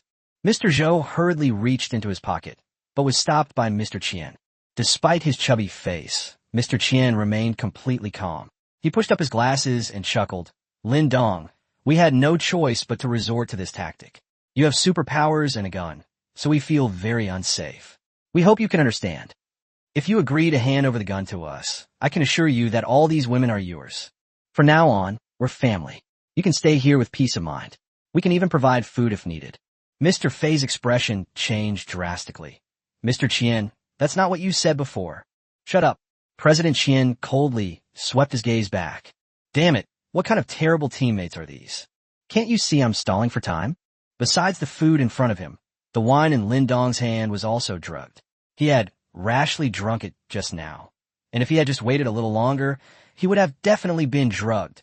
Lin Dong couldn't help but give a thumbs up. As expected of someone in business, you're really efficient and decisive. Lin Dong never knew what politeness was from a young age. If looks could kill, Jay-Cho would have already cleared the screen. Mr. Qian's heart was in his throat. He was extremely nervous. What happened? Why hasn't he collapsed yet? Another hour passed, and many wealthy businessmen present were green with envy.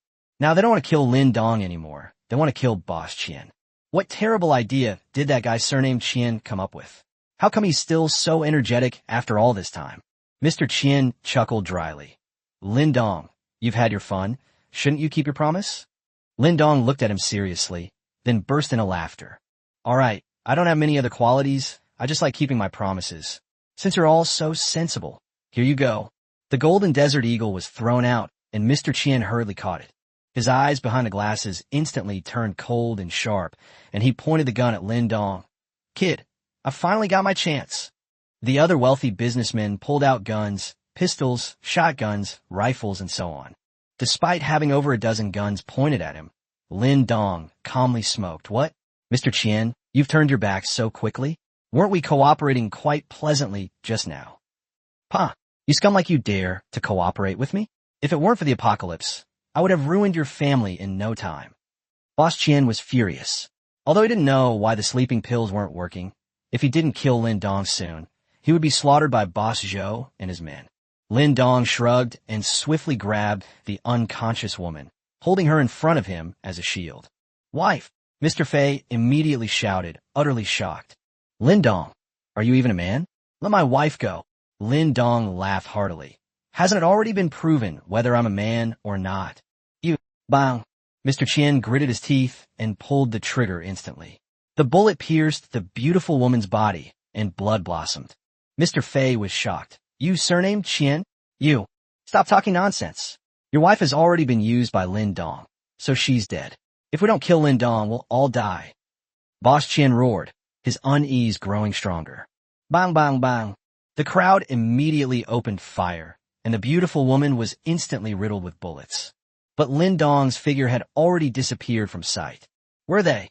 Lin Dong had appeared behind the maids at some point, kicking a chair and saying, still pretending to be asleep, "Get up and get to work." The maids instantly woke up. Ling Shui stretched languidly and asked, "Master, what should we do with these people?" Lin Dong sneered, "Of course we'll kill them all. Don't let a single one escape. These rich people are quite interesting." They set up a trap, first using a beautiful woman to lower his guard, then using false news about the end of the world to fool him, then using sleeping pills. After going through such a long and complicated process, in the end you pulled out a dozen guns. Why go through all that trouble? He prefers to be straightforward. The wealthy businessmen were terrified and immediately turned their guns on the maids. But what kind of strength did the maids have? It's like a pack of starving wolves charging into a flock of sheep, easily dodging bullets, and taking down one child with each shot. Mr. Qian was terrified and ran away while fighting. "Stop hiding, come out, and take them all down."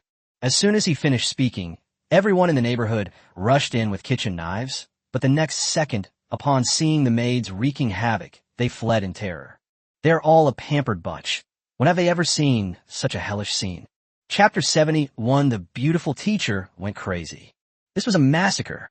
Ling Shui and the others even felt that using guns wasn't enough, so they picked up kitchen knives. "Don't run away, uncles. Let me chop you up." The maids' voices were sickeningly sweet, but their smiles were terrifyingly horrifying. Qin Shuyao, however, remained hidden under the dining table, holding a gun and not daring to show her face. Lin Dong covered his face, walked up to her, and slapped her on her pert buttocks. "What are you chickening out for?" Qin Shuyao said with a pained expression. "Master, I'm scared. It took a lot of effort for me to make the decision to kill last time. If you keep acting like a coward, I'm leaving you." Lin Dong threatened her, then instructed the maids, "You lot, go and clean up the whole neighborhood. This building is for her." Ling Shui looked unwilling. "Huh? I haven't had my fill of killing yet." After all, most people were hiding at Mr. Qian's house. Very few had managed to escape. But since their master had spoken, they had no choice but to obey. Lin Dong looked at Qin Shuyao. "Go away. People are already shooting you. How long are you going to be a coward?" Qin Shuyao wanted to say something more, but Lin Dong's eyes were getting darker and darker, and she immediately shuddered. "Okay, I'll go." At this moment, countless people were hiding in Mr. Qian's house. They all knew they were trapped, but none of them dared to rush out. They hid away, deceiving themselves. Soon, Qin Shuyao kicked open a door, and the person inside was instantly terrified and knelt down begging for mercy. "Please don't kill me. It was all Mr. Qian's idea. I was forced." Qin Shuyao raised the gun, struggled for a long time, and finally shot him in the head. "Next room. Don't kill me. I'll be your slave." Bang. "Next room. Spare me, I." Bang. "Next room." Bang. Lin Dong was extremely satisfied. The beautiful teacher was getting better and better, becoming more and more skilled. And that is indeed the case. Killing can be addictive. Even later, after running out of bullets, Qin Shuyao picked up a fruit knife from the ground and chose to fight hand to hand. "Don't be nervous. Take a deep breath. Dizziness is normal. It's normal." Qin Shuyao grabbed the man's neck with one hand and stabbed him in the heart again and again. Only after the man's heart was pierced did she discard the body, and then reach out her delicate hand to stroke the hair of the woman beside her who had gone mad with fear. Don't shout, Shu. With a swish, the fruit knife sliced across the woman's neck. Having killed countless people, Qin Shuyao seemed possessed, her eyes bloodshot as she entered the last room. Knock, knock, knock. The knocking sounded like the death knell. I know you're hiding inside. Open the door. If you don't open the door, I'm coming in by myself. With a bang, the door was kicked open, revealing 3 people inside. Mr. Qian, his goddaughter Jiang Shi, and Chun Yunqi. The 3 of them trembled as they looked at Qin Shuyao, who was covered in blood. Chun Yunqi was especially terrified. This is Teacher Qin? How did she become like this? Ah! Mr. Qian was so frightened that his legs trembled like a leaf, and he raised his gun to shoot at Qin Shuyao. Bang! Qin Shuyao neither dodged nor avoided the bullet, letting it hit her shoulder, but she showed no signs of pain. Instead, she revealed a ferocious smile. You hit me. It hurts so much. Chun Yunqi was so frightened that she was in a daze, and her pants were wet. Good heavens, has Teacher Qin gone mad? Mr. Qian's obese body was covered in sweat, and even his hand holding the gun was trembling, making it impossible for him to aim. Seeing Qin Shuyao step forward, President Qian closed his eyes and pulled the trigger repeatedly, emptying the magazine quickly. When he opened his eyes again, Qin Shuyao was nowhere to be seen. Where is everyone? Turning around, he saw Chun Yunqi and Jiang Shi staring at him with trembling, terrified expressions. Qin Shuyao's red lips slowly approached his ear. You missed. I'm right here. Go to hell. Boss Qin swiftly slammed the gun backward. Qin Shuyao caught it with lightning speed, wiped it clean, and tucked it into her bosom. This is Master's gun. At the same time, Mr. Qian snatched the fruit knife from Jiang Shi's hand, held it to Qin Yunqi's neck, and shouted, Don't come any closer, or I'll kill her. As expected, this tactic was quite effective, and Qin Shuyao did not continue to step forward. Brother Qian, what are you doing? She never expected that Mr. Qian, who seemed both gentlemanly and dignified, would actually take her hostage. Mr. Qian roared, What are you doing? Don't move an inch, or I'll fucking die. You bitch, it's all your fault for giving false information. It made me misjudge the situation, and now everyone's fucking dead. You know that? Did you know that? Chun Yunqi was completely bewildered by the yelling and put on a pitiful expression. It's not my fault. I don't know why you guys are going after Lin Dong. It has nothing to do with me. Snap! Mr. Qian raised his hand and slapped her hard across the face, causing her pretty face to immediately swell up. You think it has nothing to do with you? You idiot. It's pointless to say anything now. If I die, you fucking have to die with me. Chun Yunqi was stunned. She had gone to great lengths to escape the den of iniquity and encountered President Qian and his group, thinking she had found a new backer. She was even considering how to enjoy the other party's resources without letting Qianzong touch her. Unexpectedly, in just one day, his backer was completely destroyed by Lin Dong. No, not even Lin Dong showed up. Teacher Qin was enough. That's not right. Isn't Teacher Qin an ordinary person? Chun Yunqi suddenly realized why President Qian said her information was wrong. She had previously stated that Liang Jihan and Qin Shuyao were ordinary people. Now, she's taken down so many people all by herself. How could she be called an ordinary person? Staring at Qin Shuyao in utter astonishment, he asked, Teacher Qin, when did you gain superpowers? Qin Shuyao revealed a charming smile. Of course, it was given to me by my master. I've become so amazing in just one day. Chun Yunqi stared at her in astonishment. It's that simple.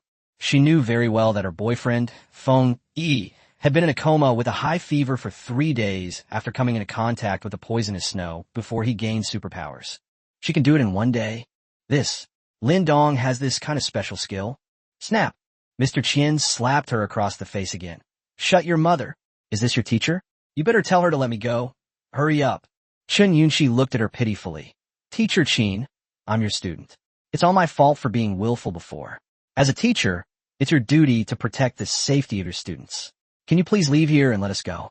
However, Qin Shuyao slowly shook her head. But you even tried to scratch my face before.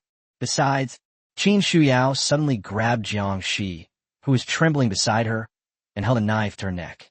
Our master said that everyone here must be killed. Not a single one left. Chapter 72, The Proud School Beauty finally bows down. The bloodstained blade was gently placed on Jiangxi's snow-white neck, and she burst into tears. Godfather, Godfather, please save me. When his goddaughter was taken hostage, a fleeting struggle crossed Mr. Qian's face. Are you even a teacher? How dare you take my goddaughter hostage? Qin Shuyao shrugged. You're still a public figure. I remember you were the vice chairman of the Jiangchang Business Alliance, right? Didn't you also take students hostage? Either we both release her, or you watch your goddaughter die in front of you. You! Mr. Qian was speechless after being rebuked. Damn, what you said makes so much sense. I'm speechless. Jiangxi cried and sobbed. Godfather, please let her go. I'm so scared. Wah. Damn idiot, Boss Qian roared. If I release them, neither of us will escape. Xiaoxi, your godfather has been good to you and has spent a lot of money on you over the years. Just consider it a sacrifice for your godfather. Jiangxi stared at him blankly, unsure of what to say for a moment. How could he be so heartless? Fatty Qian, are you even a man? I dropped out of school and had an abortion for you, and you even used me as a business tool to be given to other people to play with. How could you do this to me? Mr. Qian scoffed. Isn't this what a goddaughter should do? Do you really think my money is wasted? Qin Shuyao said slowly. It seems your godfather doesn't love you much. I can only apologize then. The blade slowly sliced across her neck, and she struggled violently, her eyes fixed on President Qian as if she wanted to devour him. When his goddaughter died before his eyes, a hint of reluctance flashed in Mr. Qian's eyes, but he quickly hardened his resolve. Nothing is more important than my own life. If my goddaughter dies, so be it. As long as I'm alive, I can find another one. At that moment, Lin Dong walked in. It's not over yet. What are you dawdling about? Chun Yunxi cried out as if she had seen his savior. Lin Dong, please save me. Lin Dong. Damn, you're sick. Seeing that Lin Dong remained unmoved, Chun Yunxi panicked. Now, teacher Qin hates her, and President Qian is holding her hostage. If Lin Dong refuses to save her, she will surely die. Lin Dong, no, master, Yunxi was wrong. Yunxi was really wrong. I shouldn't have treated you like that. I shouldn't have run away. I am truly willing to be your maid, and I will never betray you again. Mr. Qian hurriedly said, Lin Dong, I didn't touch this bitch. As long as you let me go, I promise I won't hurt her. Lin Dong looked at Qin Shuyao. What are you dawdling about? Let's get this over with. The two were both horrified. Lin Dong was determined to kill them. You bitch, you piece of trash. Seeing that Qin Shuyao was about to make a move, President Qian immediately pushed Qin Yunxi out and ran towards the window. Puffed. Qin Shuyao threw the fruit knife forcefully, instantly giving him a swift and decisive blow. Mr. Qian stared blankly at the knife tip that had pierced his chest, then collapsed to the ground, his eyes filled with resentment. Now, only Qin Yunxi is left. The girl was already crying from fright. She was truly terrified. It's over. It's all over. She finally understood that in the face of the apocalypse, no one could be relied upon. He thought that Feng Yi would be able to carry him through the air after gaining superpowers, but when they actually encountered danger, Feng Yi decisively abandoned him. When he met Lin Dong, he intended to control Lin Dong in the same way he had trained Feng Yi, but he was met with violence from Lin Dong instead. Having finally escaped the hellish place, I met Boss Qian and was hoping he could bring me a new life. Little did I know, I was just a laughingstock delivered to my doorstep. I'm not reconciled. Looking at the murderous Qin Shuyao, Chun Yunxi was extremely envious. The beautiful teacher who was so weak and easily bullied before now possesses great power, able to control her own life and death, and even more so, the life and death of others. And this was simply because she was willing to submit to Lin Dong. Thinking of this, Chun Yunxi steeled her resolve and gritted her teeth. Master, Yunxi was wrong. Yunxi is willing to do anything for you, to be your slave. Please don't kill me. Please don't kill me. At this moment, Chun Yunxi abandoned all pride and self-respect, only wanting to survive. Qin Shuyao stood to the side and sighed deeply. This silly child, has it only just come to his senses? At times like these, all clever tricks are useless.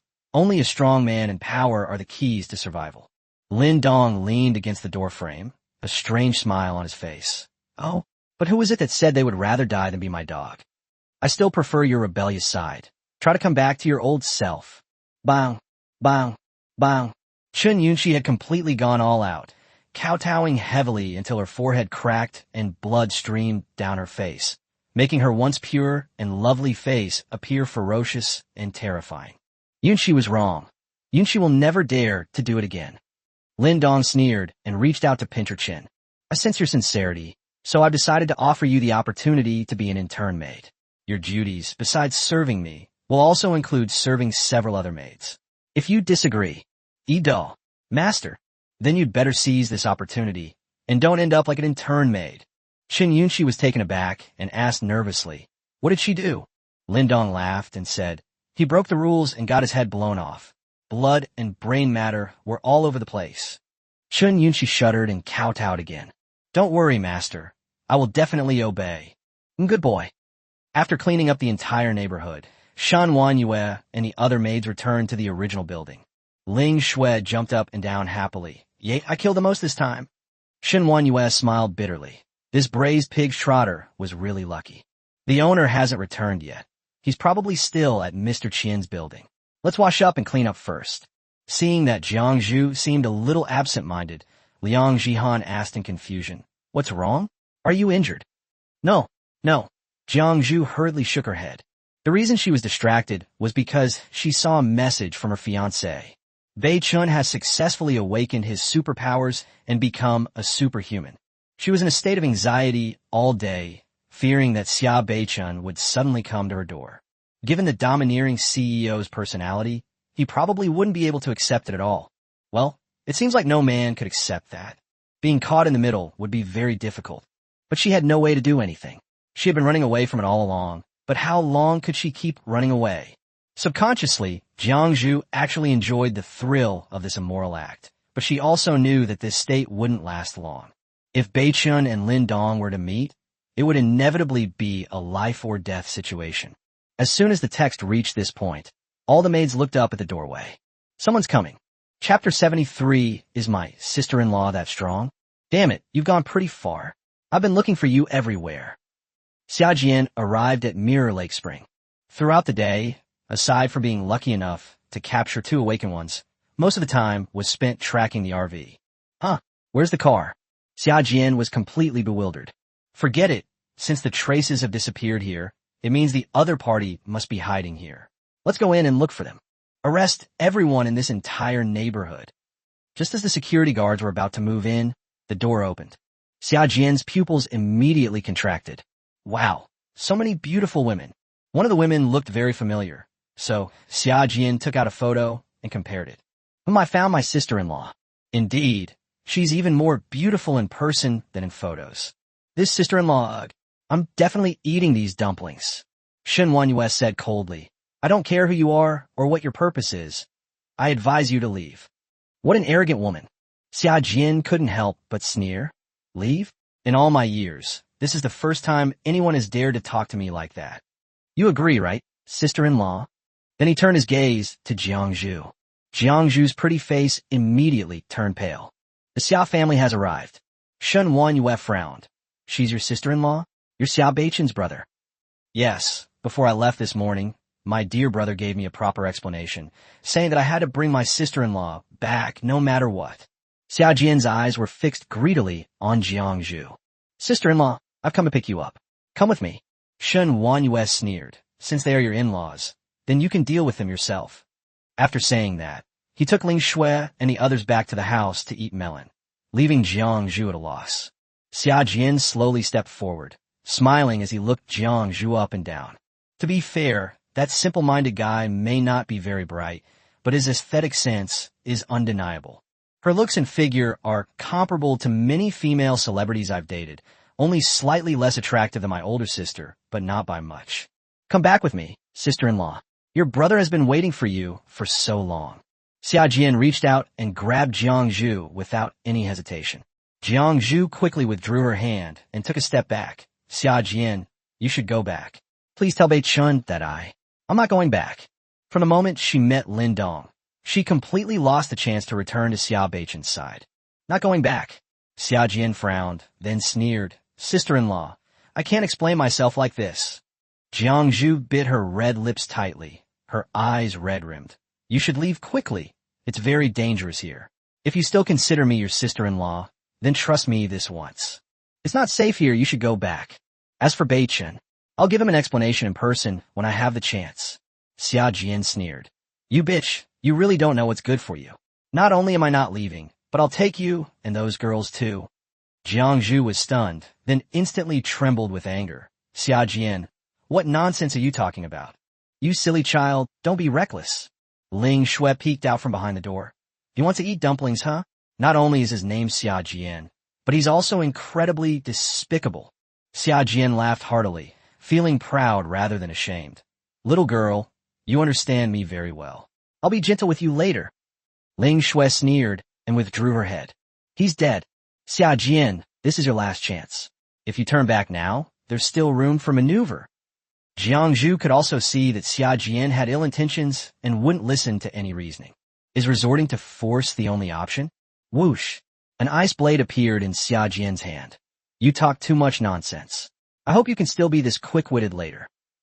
He knew that Jiangzhu was also an awakened one, so he attacked first without hesitation. Jiangzhu leaned back to dodge, her pretty face turning cold.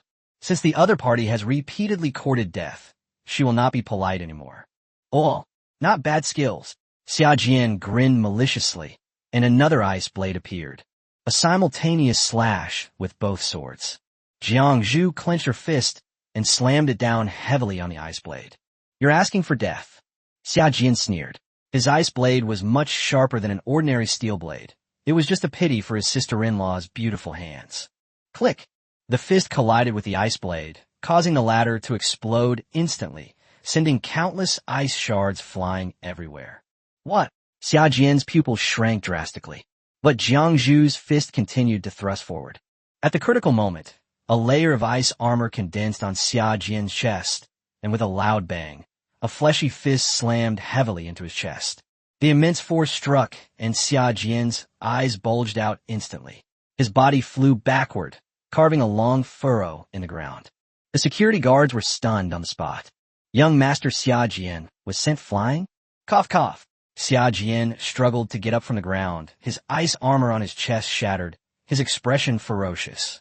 If it weren't for the ice armor blocking him, that punch would have pierced right through him. What the hell are you standing there for? Kill her. The security guards hurriedly drew their guns and fired. Jiangzhu's face was icy cold. She leaped high into the air and then crashed down heavily. Snap! One of the security guards was blasted into mincemeat on the spot. These are all ordinary people, and they have absolutely no power to stop them. Liang Jihan gasped. Jiangzhu Sha has gone mad. How could she be so ruthless towards her in-laws? Shen Wanyue sneered. Have you ever seen a husband's family member who's being targeted by his brother-in-law? Killing them is just what I need. Liang Jihan. He secretly became wary. Besides being bloodthirsty, these women also harbor ill intentions towards each other, so I have to be extra careful. In just a short while, Jiangzhu had already killed more than a dozen security guards, leaving only his terrified brother-in-law. I told you, if you had left sooner, you might not have died. Jiangzhu was heartbroken. In doing so, she had essentially severed all ties with the Xia family. Shen Wanyue, you are so cruel, but why do I still feel a sense of relief and pleasure? Perhaps it was after finally making a choice that the feeling of hesitation and anxiety disappeared. Xia Jian trembled, asking incredulously, why? How can you be so strong? According to the Foundation's intelligence, most of the Awakened outside are C rank and have no special abilities. Although he is also a C rank, he possesses Ice-type abilities and is extremely powerful in combat. But damn it, isn't my sister-in-law being a bit too strong? He had previously planned to capture Jiangzhu, have his way with her first, and then bring Jiangzhu and Lin Dong back to the Xia family together. In this way, Xia Beichen will be completely humiliated. The head of the family would never tolerate his fiancée associating with a commoner. I never expected my sister-in-law to be so strong. Chapter 74, The Xia Family's Tragedy, The Big Star's Fury. Xia Jian cursed the Foundation in his mind, while simultaneously using his supernatural abilities to form an ice sled under his feet. If we can't win, we're going to run away.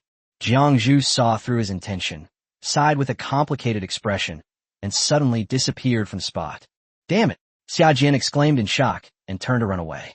But that little pink fist, stained with blood, slammed heavily toward his head with terrifying force. Snap!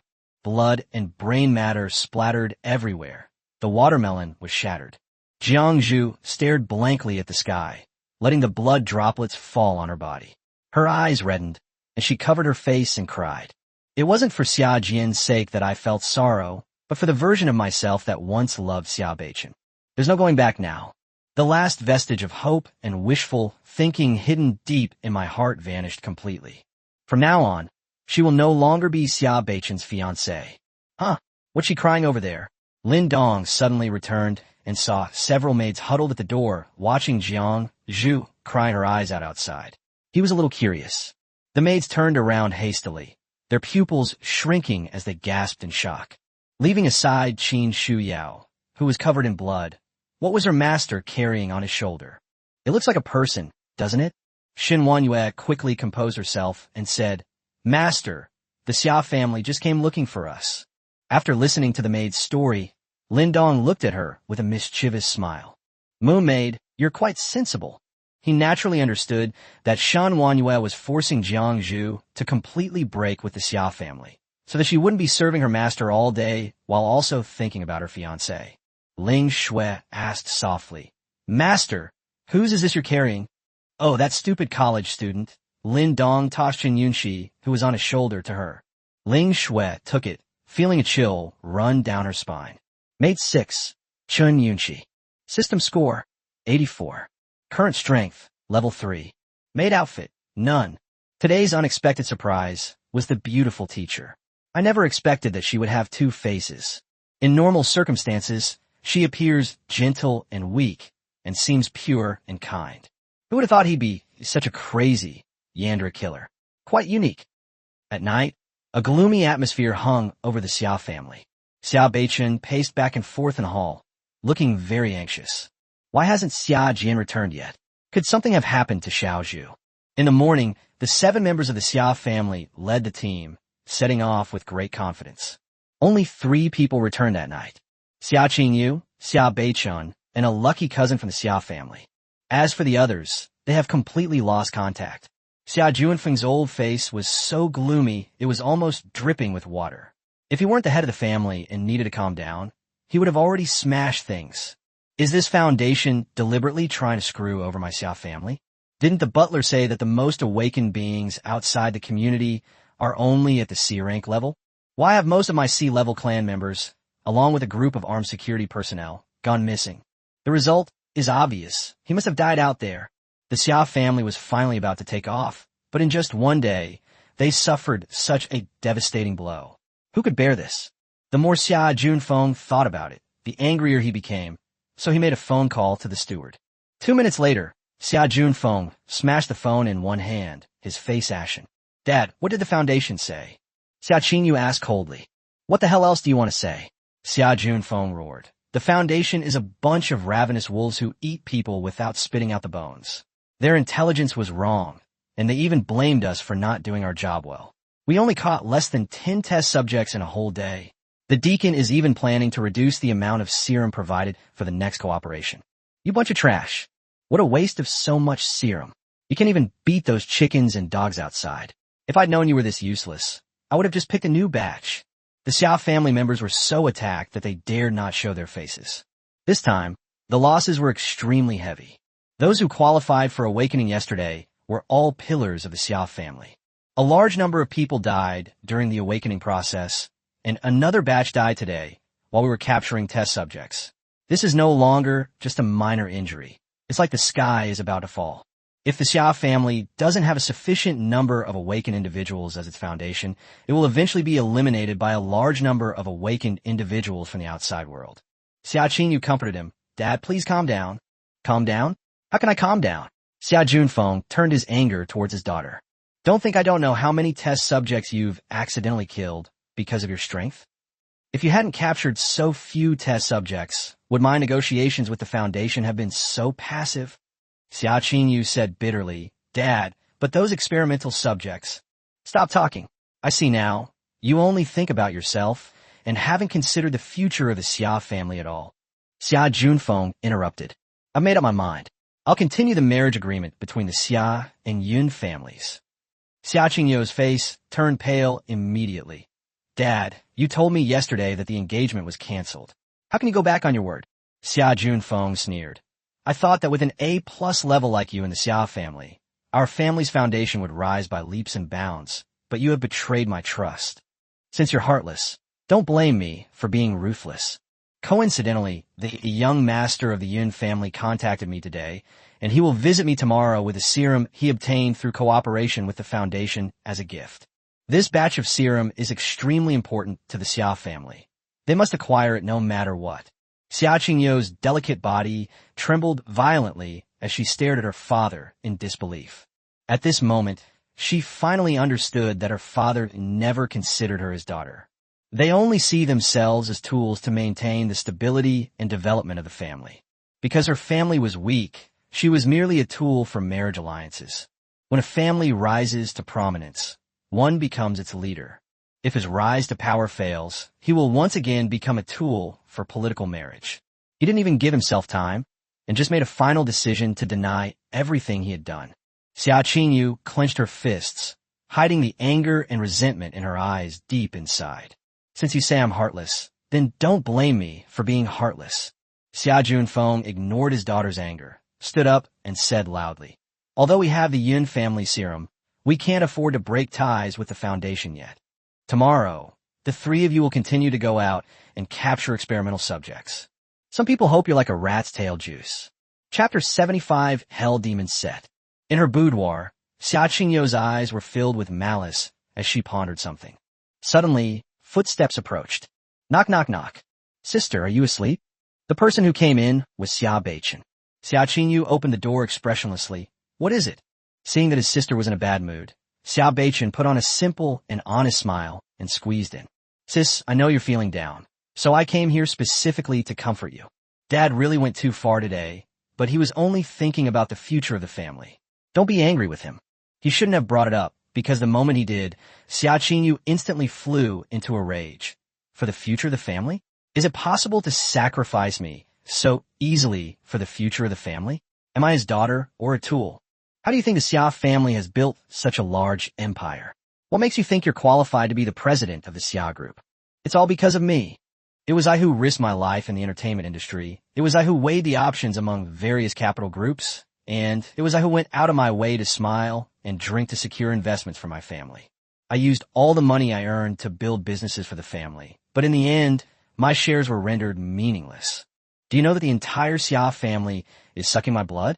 Now, the money is useless, and I become a tool for arranged marriages. Do you think I should hate him? Xia Beichen stared blankly at his sister, speechless.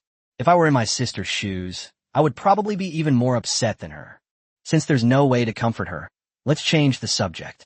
Sister, things can't be changed now. We can only look forward. I just secretly asked Dad, and Brother Yin is also A+ level now.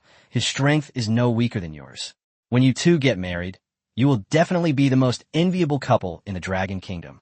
As she spoke, she thought of Jiangzhu again, and her expression became dejected. Xiaozhu didn't reply to his messages all day and didn't answer his calls, making him very uneasy. How is Xiaozhu? Xia Qingyou sneered. So what if I'm A+? I, Xia Qingyou, am never inferior to any man, nor will I submit to any man. Noticing her brother's unusual behavior, she immediately realized that he was thinking about women. Her eyes darted around, and as if she had just thought of something, Xia Qingyou revealed a bright smile. Beichun, do you really love Jiangzhu? Xia Beichen's expression turned serious. Sister, I will marry no one but her in this lifetime. In that case, Xia Qing said leisurely, then I'll help you with this. Really? Xia Beichen's eyes lit up. You agreed to let me go to Gushin district to find Xiaozhu tomorrow? Xia Qingyou shook her head. If you can't go, I'll go. Xia Beichen asked in confusion why. Sigh my silly little brother, Xia Qingyou sighed. Aren't you afraid she won't want to see you? Xia Beichen was speechless. Xiaozhu hasn't contacted him all day today. She must be angry. He clearly said he would pick her up once she successfully awakened. Xia Qingyou said calmly, I was the one who stopped you from going to see him before. I was wrong as the older sister. In order to clear up the misunderstanding between you, I must personally go to apologize and bring her back. Besides, since Dad doesn't trust me, why should I go to all that trouble to catch experimental subjects? Besides me, you're the strongest person in this family. For the sake of the clan, we can't neglect the task of capturing experimental subjects. Do you understand? Xiao Beichen frowned. Although he felt the reason was somewhat far-fetched, he couldn't find fault with it. Most importantly, he trusted his sister completely. Sister, I'm counting on you. Please bring Xiaozhu back to me. Don't worry. The domineering CEO left with a big smile on his face. Watching her younger brother's retreating figure, Xia Qingyo's expression slowly darkened. Why is it that you get to pursue happiness while I can only be a tool for my family sacrifice? That's not fair. My dear brother, don't blame your sister. In the bright and spacious bedroom of Jinghu Spring, Lin Dong rested alone on the large bed.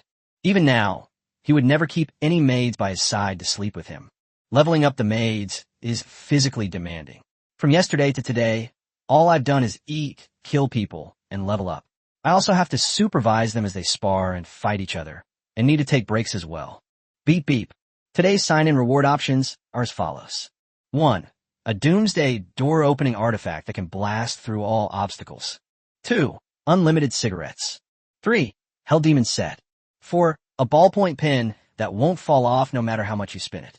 Lin Dong immediately did a somersault, his eyes shining brightly.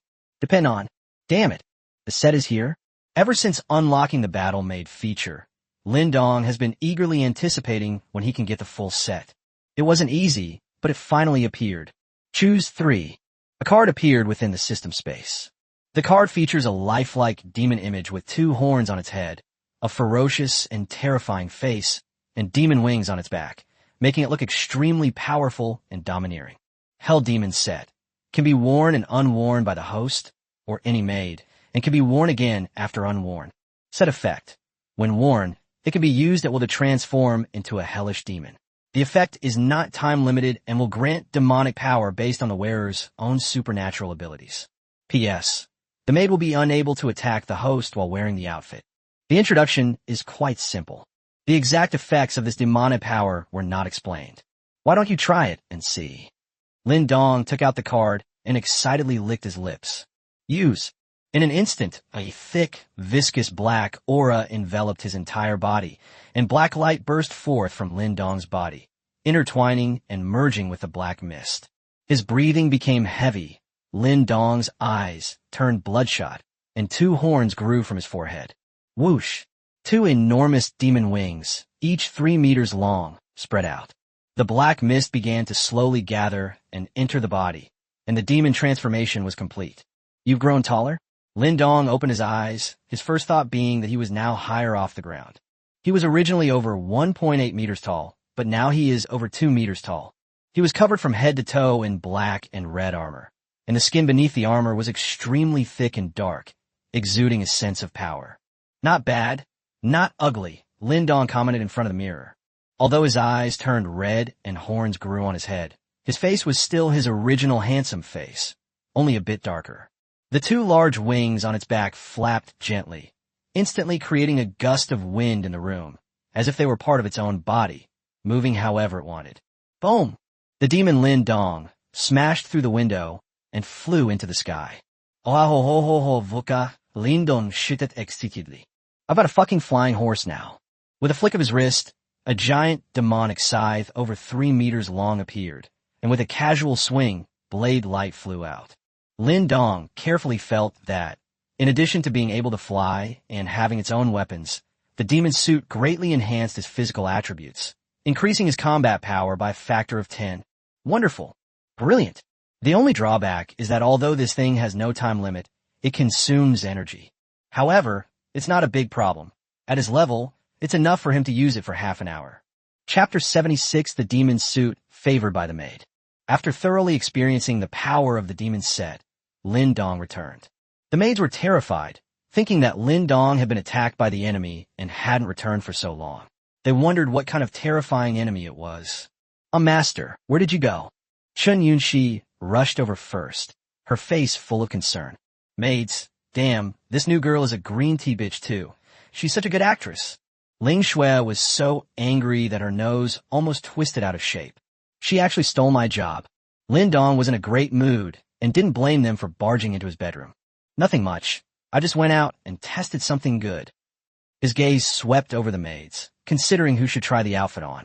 Judging from the personalities of these maids, Chun Yunxi is undoubtedly the most suitable.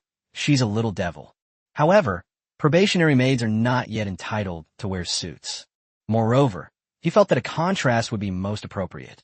Ling Shui immediately pushed Chun Yunxi aside, puffed out her chest, gave her a provocative look, and asked in a coquettish voice, "Master, what kind of good thing is it? Can I use it?" Chun Yunxi slightly pursed her lips. "You filthy bitch." Lin Dong stroked his chin and pondered for a moment before finally fixing his gaze on Qin Shuyao. At this moment, the beautiful teacher was still sleepy and looked dazed. Open the system interface and equip her with the Hell Demon set.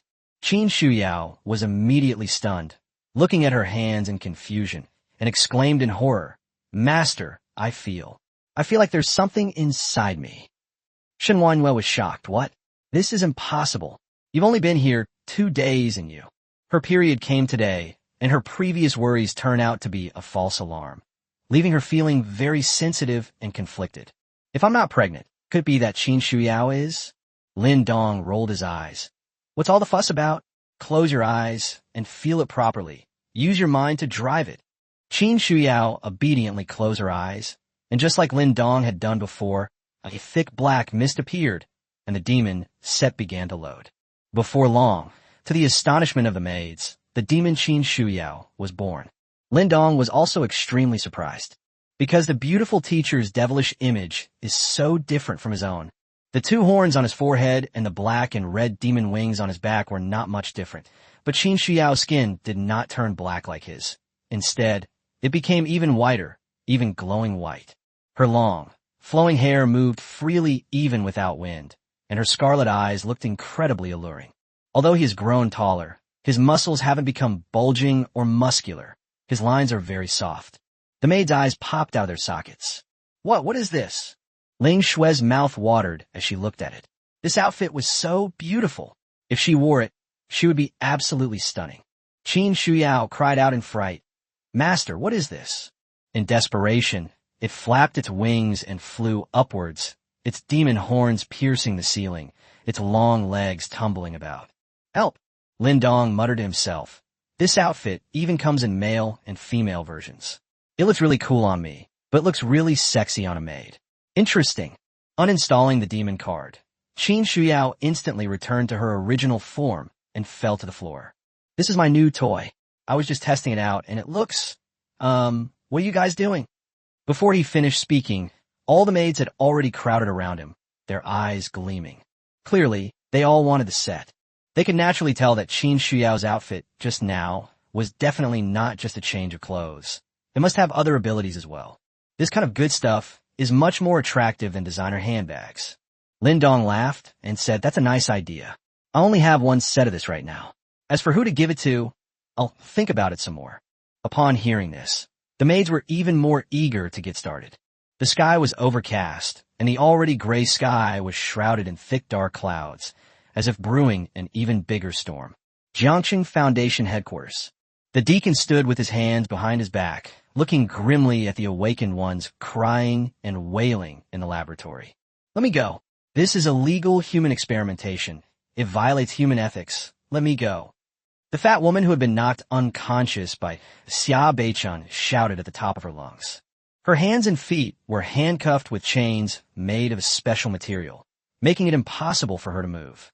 The technician, dressed in white, carefully removed the syringe, which contained an unidentified red liquid.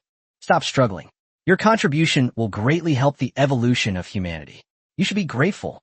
After saying that, he pierced the woman's neck with a needle, and the liquid was injected into her body.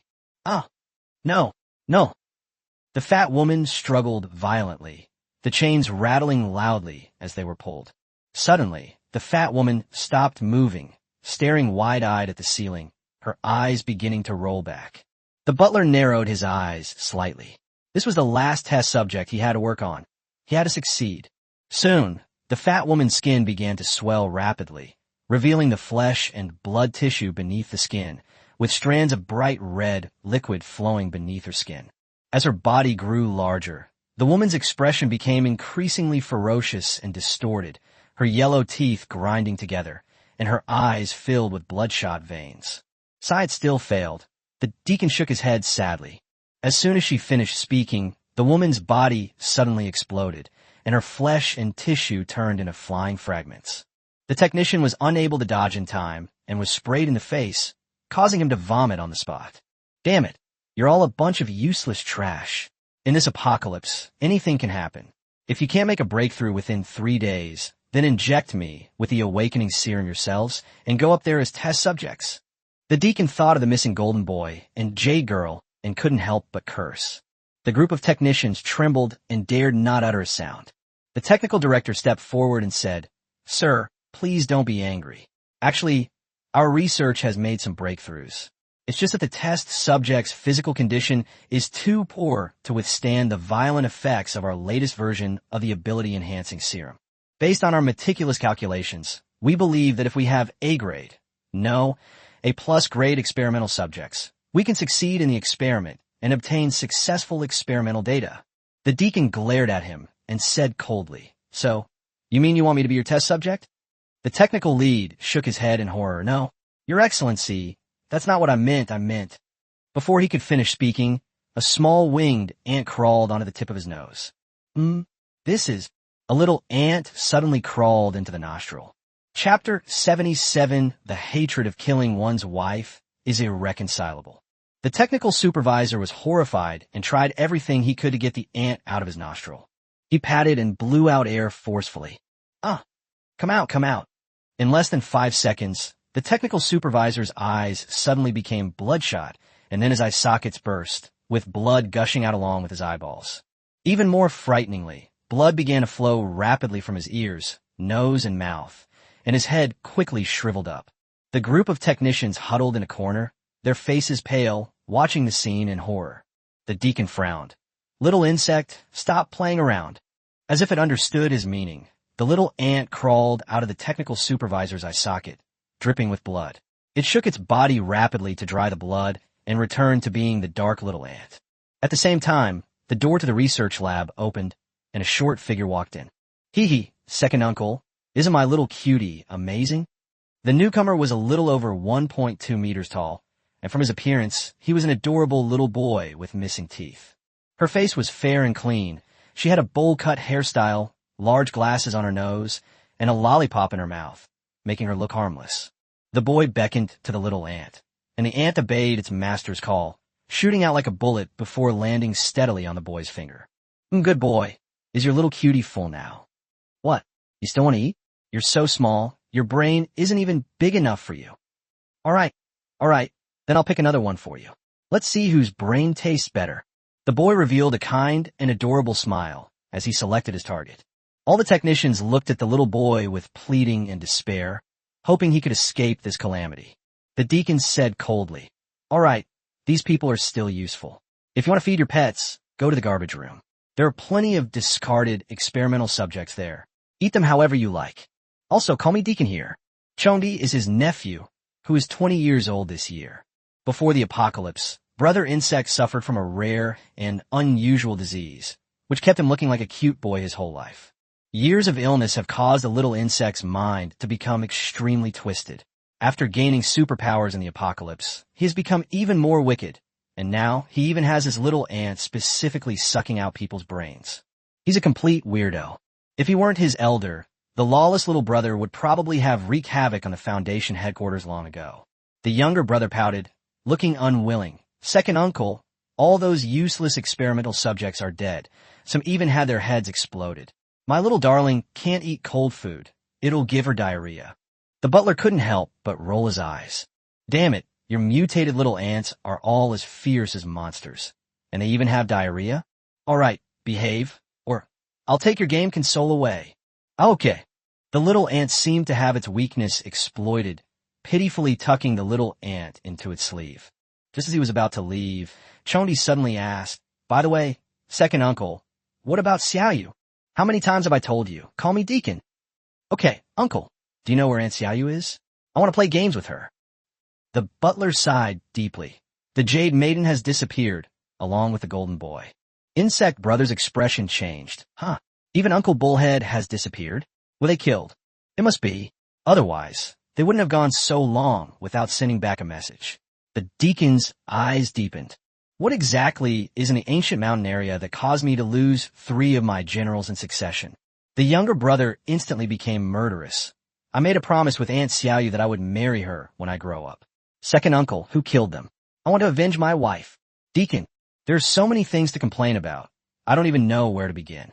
Don't worry about this matter. I'll continue to send people to track them down. No, I must avenge my wife. Stop fooling around, or I'll take your game console away. Fine, I'll take them. The hatred for killing my wife is irreconcilable. Second uncle, if you don't tell me who killed them, I'll have my little cutie eat everyone here. The younger brother said with an extremely serious expression, You can't stop me, second uncle. The steward suddenly felt a headache coming on. Once his nephew went crazy, he really couldn't stop him, unless he can bring himself to kill his nephew. Because the insect brother is also A+ grade and has special abilities, he is best suited for invasion and group battles. Because of his physique, Chondi has been ridiculed by countless people since childhood, making him extremely sensitive and easily angered. Unfortunately, this seemingly perfect couple were not normal people either. Therefore, the younger brother had an exceptionally good relationship with the couple. This whole thing is making a huge fuss. I don't know who killed them. Huang Fei had previously discovered that Jiangshan University of Science and Technology had lasers. After much deliberation, the butler finally decided to tell the truth. The younger brother's eyes were filled with hatred. Ancient mountain area? I'd like to see what kind of monsters and demons are hiding there. After saying that, he took off running. The deacon tried to reach out to stop him, but his hand remained suspended in midair. Finally, he sighed heavily and shouted, Be careful. Contact me immediately if anything happens. As I said before, he can't stop his little brother from doing whatever he wants. Although Chondi has the personality and appearance of a child, he knows that his nephew has the mind of an adult, so he is not afraid that he will be kidnapped. Furthermore, the younger brother's glasses were modified to include a camera, allowing the butler to monitor the younger brother's condition in real time. After putting on his snow gear, the little boy slung his backpack over his shoulder and strode out of the foundation with a menacing air, waving his hands. My little darlings, let's go. In an instant, countless buzzing sounds rang out. A wisp of black mist began to appear in the air, and then more and more of the black mist began to converge towards the insect brother. The butler couldn't help but gasp in astonishment. Holy crap, when did he start raising so many bugs? The entire entrance to the foundation was shrouded in black mist, filled with countless insects, probably numbering in the hundreds of millions. How many people did this kid eat with insects? I'm afraid all the living people within a few kilometers have been eaten. Countless tiny insects began to attach themselves to the back of the little insect, quickly forming 2 large black wings. The insect brother's body slowly began to rise into the air and then soared into the sky. The deacon's pupils contracted sharply. To be able to control such a massive number of insects with such precision, the insect brother's strength is indeed formidable. At the same time, Xia Qingyu also led a team to the ancient mountain area. Young miss, the patriarch has instructed you to capture at least 10 test subjects today. The task is quite demanding, and the ancient mountain area is rather remote, not suitable for you to complete the mission.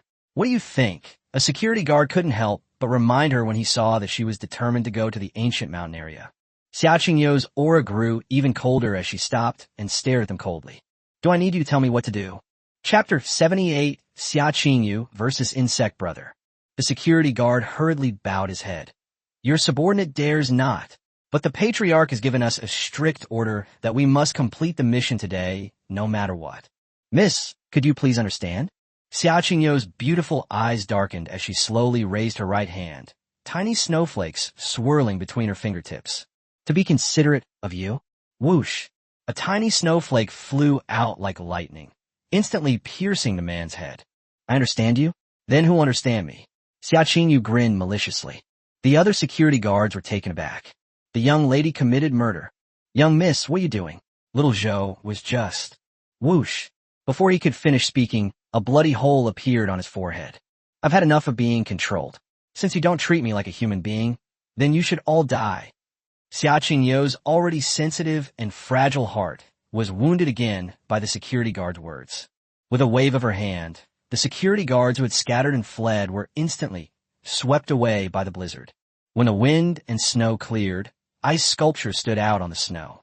After resolving all security issues, Xia Qingyu snorted coldly and turned to continue heading towards the ancient mountain area. An hour later, the superstar's beautiful eyes narrowed as she looked at the huge ditch on the ground, the passage that Lin Dong's RV had previously cleared. What exactly is that? Xia Qingyu looked up and spotted the buildings of Jiangxing University of Science and Technology in the distance. Upon entering the passage, Xia Qingyo's pupils immediately contracted.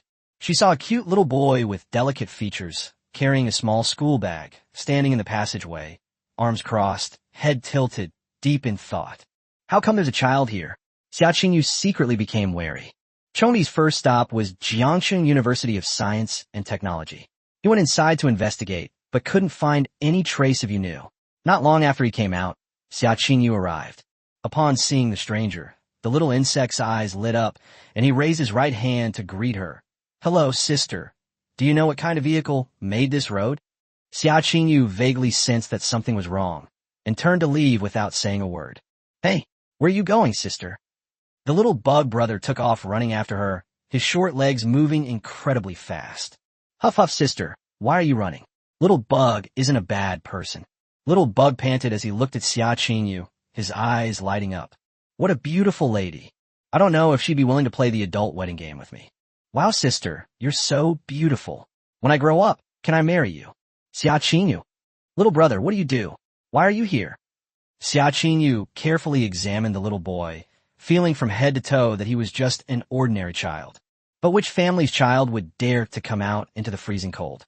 The younger brother, looking pitiful, said, My wife died, and I came out to avenge her, but I don't know who her enemy is. Xia Qingyu. The younger brother, Chongdi, grew increasingly fond of Xia Qingyu and excitedly exclaimed, Sister, you're even prettier than my wife. Why don't you become my wife? I'm not interested. Go find someone else. Xia Qingyu turned and left. That's right, this kid is a lunatic. The little bug started throwing a tantrum. I don't care. I don't care. I just want you to be my wife. But Xia Qingyu had already gone far away. Wah! My ex-wife is dead, and my new wife doesn't want me either. I'm so pitiful. Insect brother started wailing. Xia Qingyu immediately staggered, her eyes turning cold. Why is everyone bullying me? Growing increasingly agitated, in a fit of anger, a thin, long ice spike appeared in his hand, which he forcefully threw at his brother, the insect. The ice spike was extremely fast, shooting straight at the insect's forehead. But the next second, Xia Qingyo's angry expression suddenly froze. As the ice spike flew through the air, it seemed to melt away, and by the time it reached the insect brother, only small pieces of ice remained. Something's off about this kid. The younger brother wiped his red, tear-filled eyes and stood up, his expression turning ferocious. Not only will my sister not be my wife, but she also wants to kill me. My little cuties, eat her up. In an instant, countless tiny insects surged out of the insect brother's body, making Xia Qingyo's scalp tingle. How disgusting. Xia Qingyo's pupils contracted, and she raised her hands, causing countless tiny snowflakes to swirl around her. Go! The tiny ice tornadoes formed by the snowflakes rushed towards the black mist made of tiny insects. Crackling sounds. Countless tiny insects were torn to pieces by the sharp snowflakes, their corpses littering the ground. But there were just too many insects, and they easily flew over the whirlwind towards her. Xia Qingyo's expression changed, and her hand gestures shifted rapidly. Ice prison. For ice walls instantly rose from the snow, their tops closing together to form an ice prison that firmly protected itself. The insects quickly surrounded the ice cage and began to chisel at it with their sharp claws and teeth. The little bug brother excitedly danced around, exclaiming, Sister, you're so amazing. Your brains must taste delicious.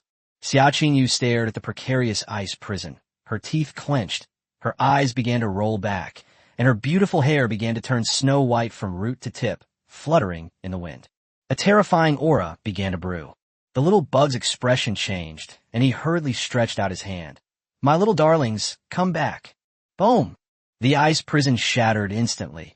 An extremely cold, icy mist burst forth from Xia Qingyu's body.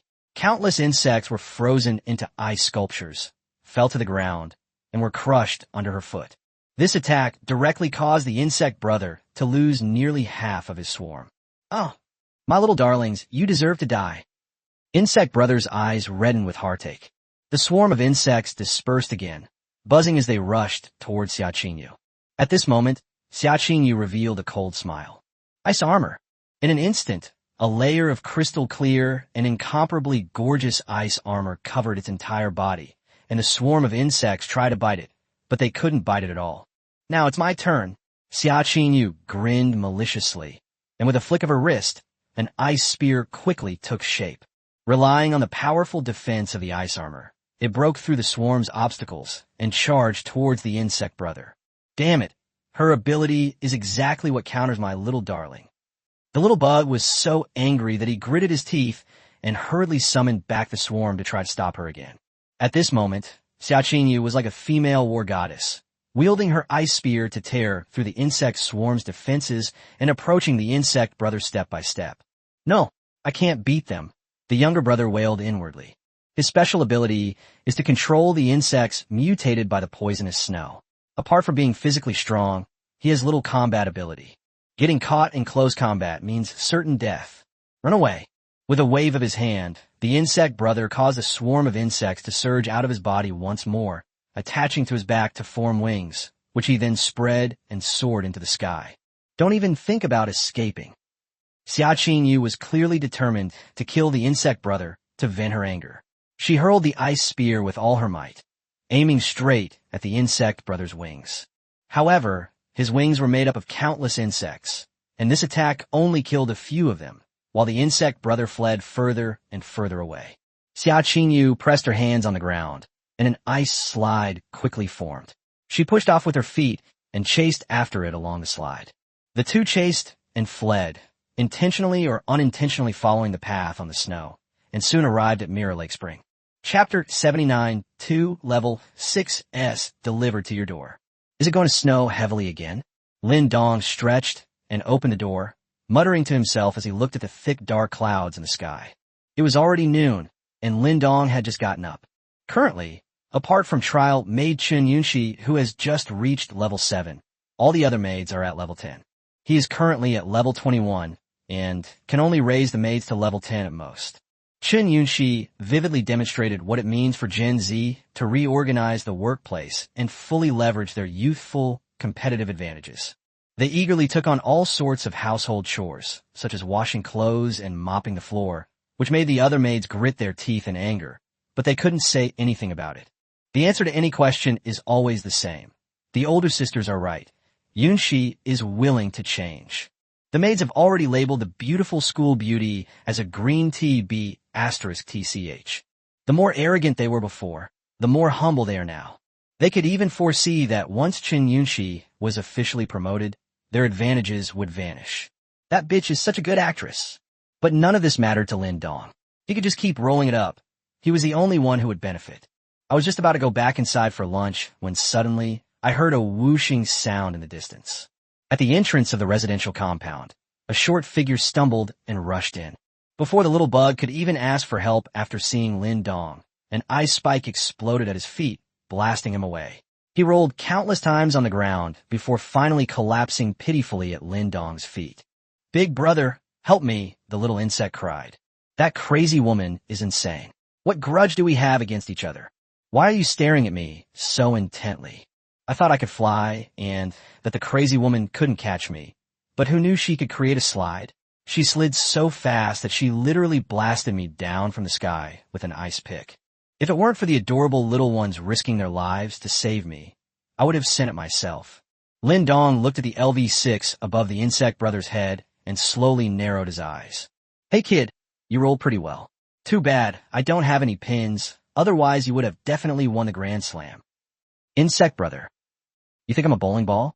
The explosion was quite loud, and the maids inside rushed out. When they saw a cute little boy with red eyes looking pitiful, they were instantly charmed. "Wow, what an adorable little brother. Come here, let your big sister pinch your cheeks." "Little brother, what are you doing here?" Where are your parents? Who could be so cruel as to hit a child? Look how badly they've disfigured him.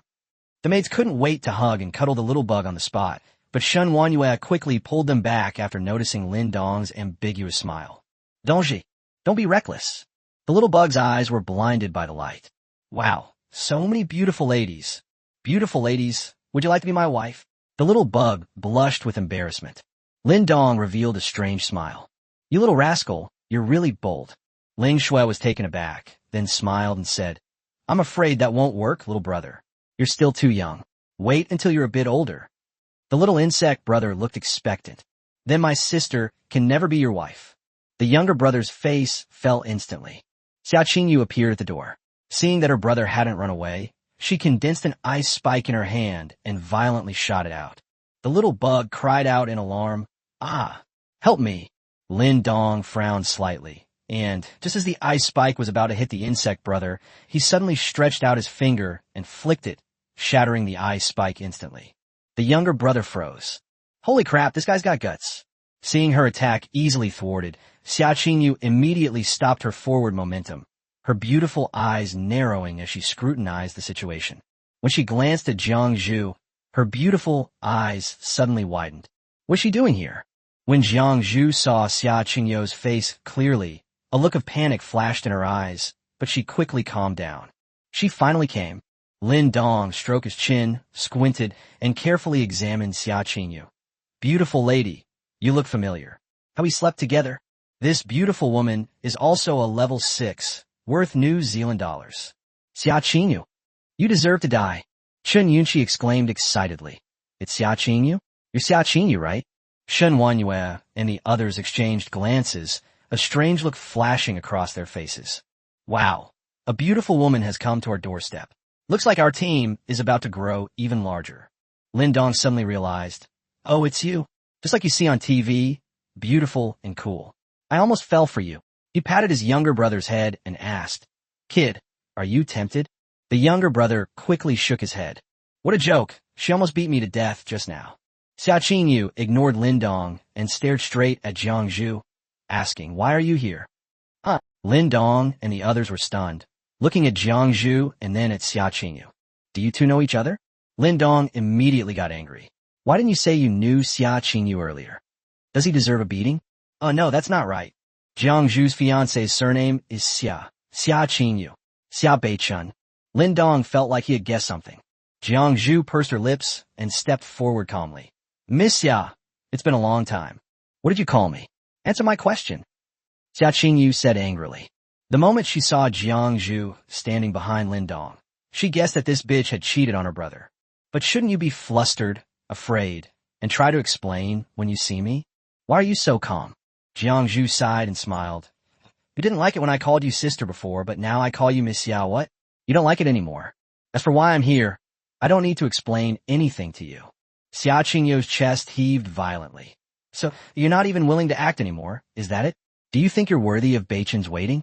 Do you know how much pressure he endured and how much effort he put in for you? You filthy bitch, how dare you cheat on my brother? Lin Dong clapped his hands. Case solved. It turns out his fiancée and his sister-in-law are at odds. A flicker of pain crossed Jiang Zhu's eyes.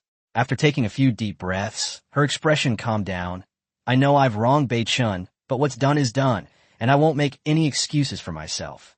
Please tell Beichun when you get back, Miss Xia, that Xiaozhu is dead. Chen Yunqi secretly pursed her lips.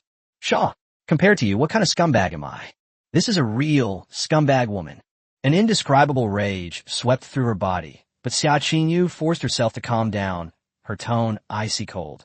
I will not let you die. I will make you kneel before Beichun and let him see with his own eyes what kind of silversmith his beloved wife is, sharing a husband with other women. If before she only wanted to kill Jiang Zhu to make Xia Beichun suffer. Now, she wants to grab Jiang Zhu, who is having an affair, and throw her in front of Xia Beichun, so that her good younger brother will be completely desperate. Chapter 80 Xia Qingyu versus Jiang Zhu. Jiang Zhu was taken aback, her pretty brows furrowing deeply. Miss Xia, are you trying to ruin Beichun by doing this? Xia Qingyu sneered. The one who truly ruined him wasn't me, it was you. So Miss Xia, there's no point in saying more. You're no match for me. Please leave. Jiangzhu sighed deeply. Why are all the members of the Xia family so stubborn? Yesterday's Xia Jian, today's Xia Qingyu. Are they all determined to jump into the devil's den? He had risked being punished by his master by repeatedly urging her to leave. He had done everything he could. If she still insisted, her fate would probably be quite tragic. Xia Qingyu sneered as if she had heard the most ridiculous joke in the world. It seems you've gotten lucky and gained superpowers, which have made you blind. I'm no match for you. She's really had enough. One after another, people belittled themselves, and their fragile and sensitive self-esteem was dealt another heavy blow. Xia Qingyu stretched out her arms, surrounded by countless swirling snowflakes, her long, snow-white hair fluttering, and her body began to slowly rise into the air. I'll break your arms and legs, and then I'll show Beichen just how despicable the woman he loves is. Sai Master, Jiangzhu looked at Lin Dong. Don't kill him, Lin Dong said calmly. Chun Yunqi was the first to prop up a stool, and Ling Shui was so angry that she gritted her teeth. She hurriedly took out a cigarette from her chest. Shun Wanyue lit it. Liang Jihan brought over hot tea, and Qin Shuyao brought over snacks. That was done in one smooth motion. The little boy watched with envy and timidly asked, Where should I sit? Lin Dong glanced sideways. Sit on the ground, then. That kid's got some wicked thoughts. Do you really think I didn't notice you put something small in a room just now? But right now I'm busy watching the beauties fight. I'll deal with you later. Jiangzhu took a deep breath. Actually, she didn't want to fight with Xia Qingyu, but Lin Dong had already spoken, and his meaning was very clear. She's the perfect candidate for the new maid. Ice spikes. Xia Qingyu launched the first attack. Dozens of ice spikes condensed around her, and with a flick of her small hand, the ice spikes shot out. Jiangzhu narrowed her eyes slightly. The opponent was quite strong. If it weren't for her master's hard work in helping her level up these past few days, she really wouldn't have been able to beat him. But now, with a whoosh, Jiangzhu's figure vanished, and the ice spikes crashed into nothingness. Such speed, Xia Qingyu's pupils shrank, and without thinking, she quickly spread her arms, and an extremely cold aura began to circulate. Ice Blade Whirlwind. A frost tornado with a radius of 2 meters took shape, with countless small snowflakes mixed in, shimmering with a cutting, cold light. Jiangzhu suddenly braked, dug one hand in the ground, pried the floorboards out, and hurled them away. The tornado was destroyed, and Xia Qingyu staggered backward, with Jiangzhu following behind. Ring of Frost. Xia Qingyu's hand gestures changed rapidly, and an ice ring shot out. Fancy, Jiangzhu sneered, and without dodging or avoiding, crashed straight into the ice ring. Oomph, you're too naive, Xia Qingyu retorted with a cold laugh, then elegantly snapped her fingers. The ice ring shattered instantly, releasing a terrifying and violent aura of extreme cold that froze Jiangzhu into an ice sculpture. The little bug stuck out his tongue. Big brother, this white-haired sister is amazing. The black-haired sister is frozen solid. Aren't you going to save her? Lin Dong spat the sunflower seed shells into Liang Jihan's hand. What does a little kid like you know? Watch it properly. Brother insect. If you call me a little kid again, I'll really get angry. Xia Qingyu landed slowly. I told you, your good luck will only make you blind. You will fail. Boom! Before she finished speaking, Jiangzhu broke through the ice and shot out like a cannonball. How is this possible? Xia Qingyu was shocked. How did they break free in less than half a second? I refuse to believe you can break free so many times. Ice prison. Ice walls rose up again on the ground. Bang! The ice cage shattered. Frost binding. Bang! The restraints broke. You're the one who's blind. Jiangzhu shouted, charging forward.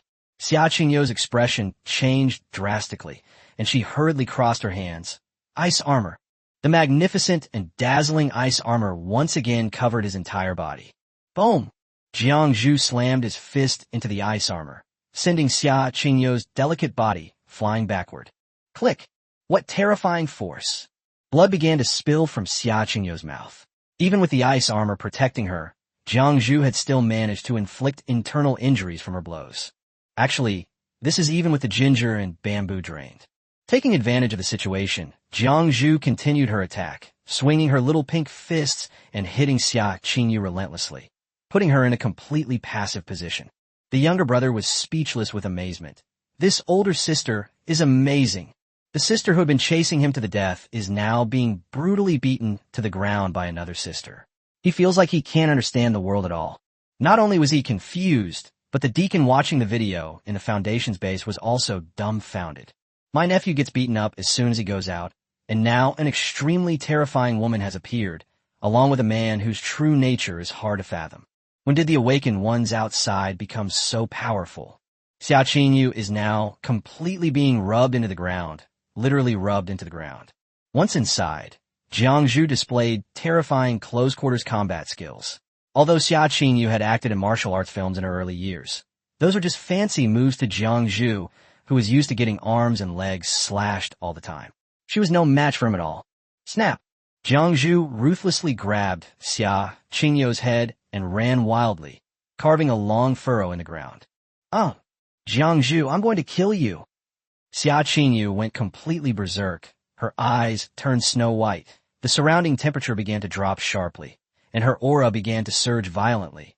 Clearly she was about to unleash a powerful attack. Snowstorm. Boom! A cold glint flashed in Jiangzhu's eyes, and she immediately delivered a powerful whip kick. The ice armor shattered, and the fierce force slammed heavily into Xia Qingyu's head. The superstar's eyes rolled back, her head lolled to the side, and she crashed into the ground, creating a large crater before passing out. Cool. Ling Shui provided the perfect voiceover. Shen Wanyue asked softly, Master, actually, I wanted to ask you this before about our... Are you trying to say why our only superpower is physical enhancement, but others have fancy attack methods? Lin Dong interrupted. Shen Wanyue pursed her lips and nodded. After so many days in this apocalypse, they've seen people shoot lasers from their eyes, throw knives, and brainwash people. Now, they've encountered someone using ice and snow elemental attacks. The only ones who were maids, including Lin Dong himself, were that their physical abilities were incredibly strong. They had no other skills. This will put us at a significant disadvantage against other superhumans. Lin Dong shrugged. Don't ask. The answer is simply returning to simplicity. Only true strength comes from within. All those fancy tricks are just fleeting illusions. The truth is, he didn't know either. The abilities of myself and the maids were given by the system, and the system has the final say in interpreting them. Chapter 81, A Gift for Brother Insect. Admittedly, the system's enhancement of physical fitness is not as simple as it seems on the surface. In addition to offensive and defensive agility, mental strength and endurance also seem to be improved simultaneously.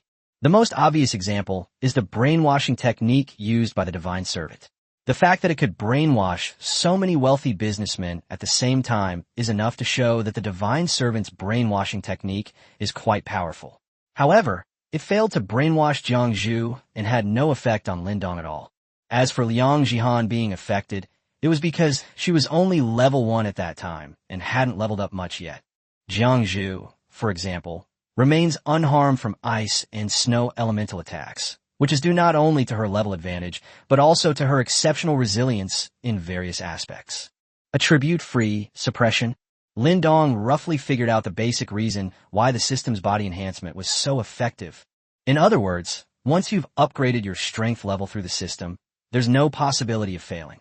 As long as my level is higher than yours, you definitely can't do anything to me. It seems the apocalypse is still too dangerous. I have to be careful. Lin Dong felt an immense sense of oppression. Look, I'm only level 21, and I've already encountered a level 6 opponent. Doesn't that prove something? The apocalypse is terrifying. Startled, Lin Dong hurriedly pulled a bottle of AD calcium milk from Qin Shuyao's collar and slurped it down a few times to calm his nerves. Xia Qingyu's hair was now disheveled, and her eyes were white.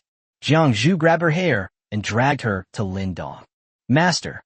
Lin Dong nodded. Take it back to wash. Yes, master. Xia Qingyu was dragged back into the house. The battle was over, and the little bug's heart was in his throat. He immediately put on an innocent smile. Ahem. Big sister is so amazing. Thank you so much for saving my life. My mom is waiting for me to come home for dinner. I'll be going now, bye. After saying that, he took off running. Hey, don't rush off, little brat. Stay and chat with your brother for a bit, okay? Lin Dong grabbed him by the back of the neck, lifting him up like a little chick. The little insect immediately covered his chest and pretended to be terrified. Big brother, what are you doing? I'm still a child. What you're doing is illegal. Snap.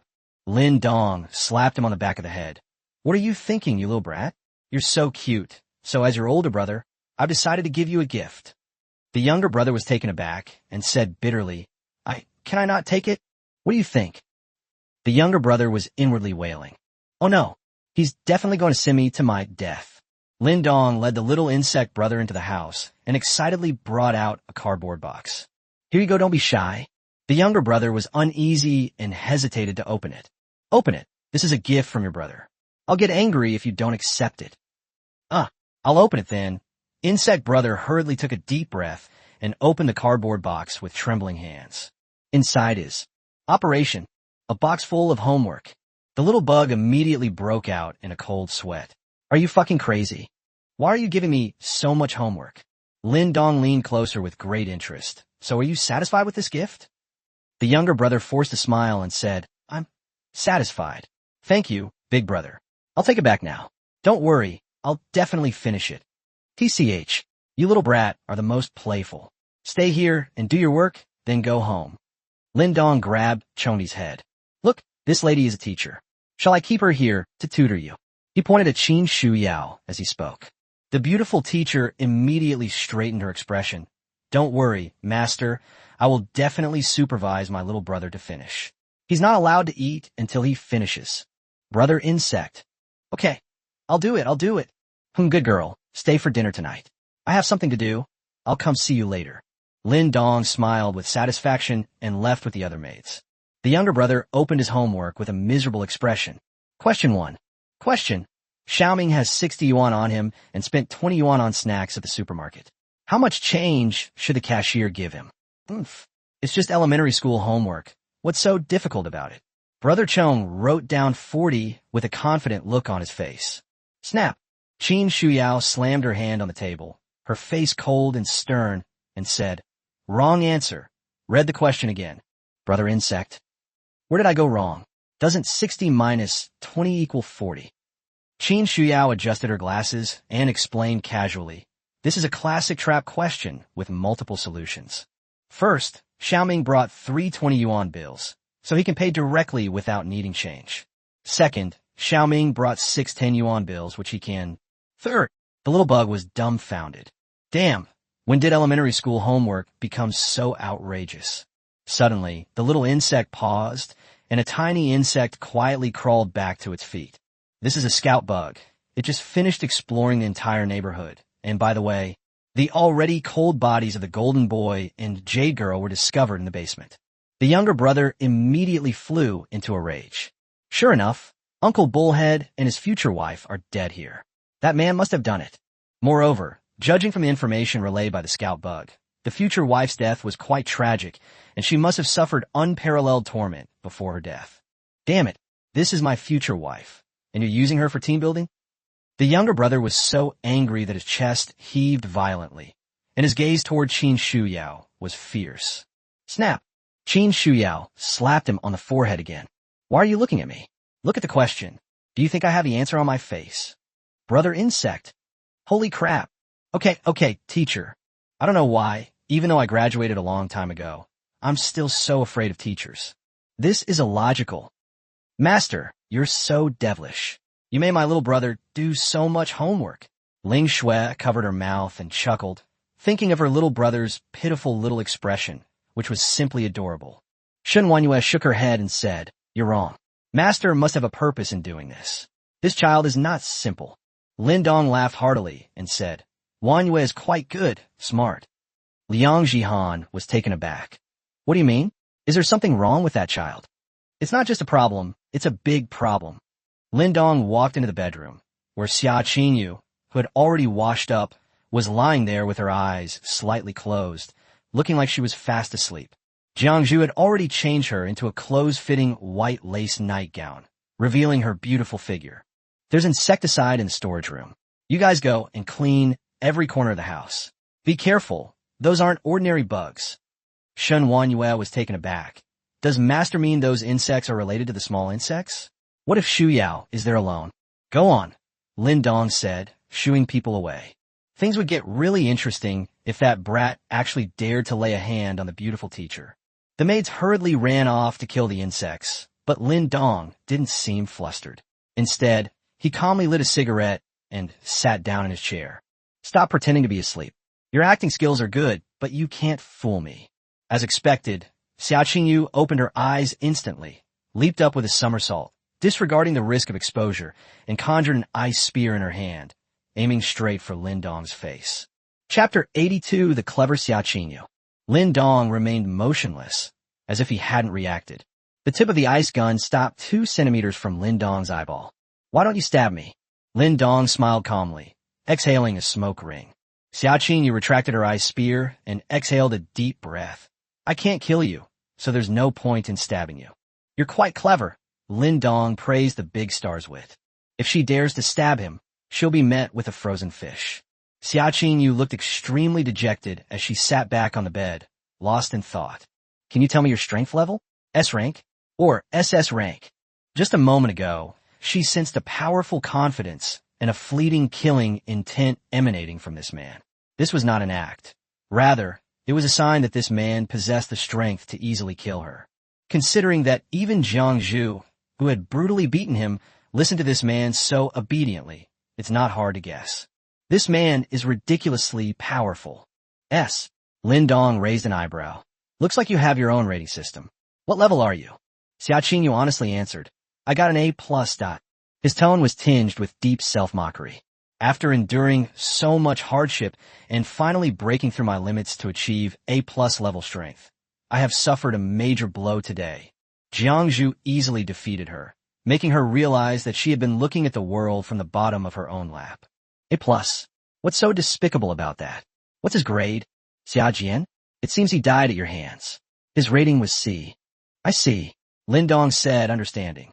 If C equals 3, then B equals 4, A equals 5, and A+ equals 6. I see.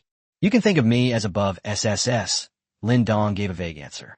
Xia Qingyu's pupils contracted, her heart trembled, and her first reaction was, impossible. Even in a powerful organization like the Foundation, the city's butler is only A+ level. How could there be such a powerful man in this world? But considering that even Jiang Zhu could easily defeat him, it was reasonable to think that this man was even stronger. So, in the end, I was never able to control my own destiny. Having just gained power, they encountered an even greater power. Thinking of this, Xia Qingyu suddenly looked up. Did Jiang Zhu obtain her power from you? Lin Dong nodded. Yes. Xia Qingyu pursed her lips and stood up, saying, Could you share some of your strength with me? I'll do anything you ask. Whatever Jiang Zhu can do, I can do too. Oh, are you sure? Lin Dong slowly revealed a cold smile. You don't actually think that you can gain power simply by becoming my woman, do you? Suddenly being so close to a strange man, Xia Qingyu instinctively resisted and tried to break free, but she couldn't. Isn't that right? Isn't Jiang Zhu your woman? Lin Dong sneered and shook his head. Of course not. She's just a maid. Do you know what a maid means? It means... The last sentence was whispered in his ear. Xia Qingyu's pupils contracted slightly. No. How can the fiancé of the CEO of the prestigious Xia Group be so lowly in your eyes? In an instant, Xia Qingyu was caught in a battle between heaven and man.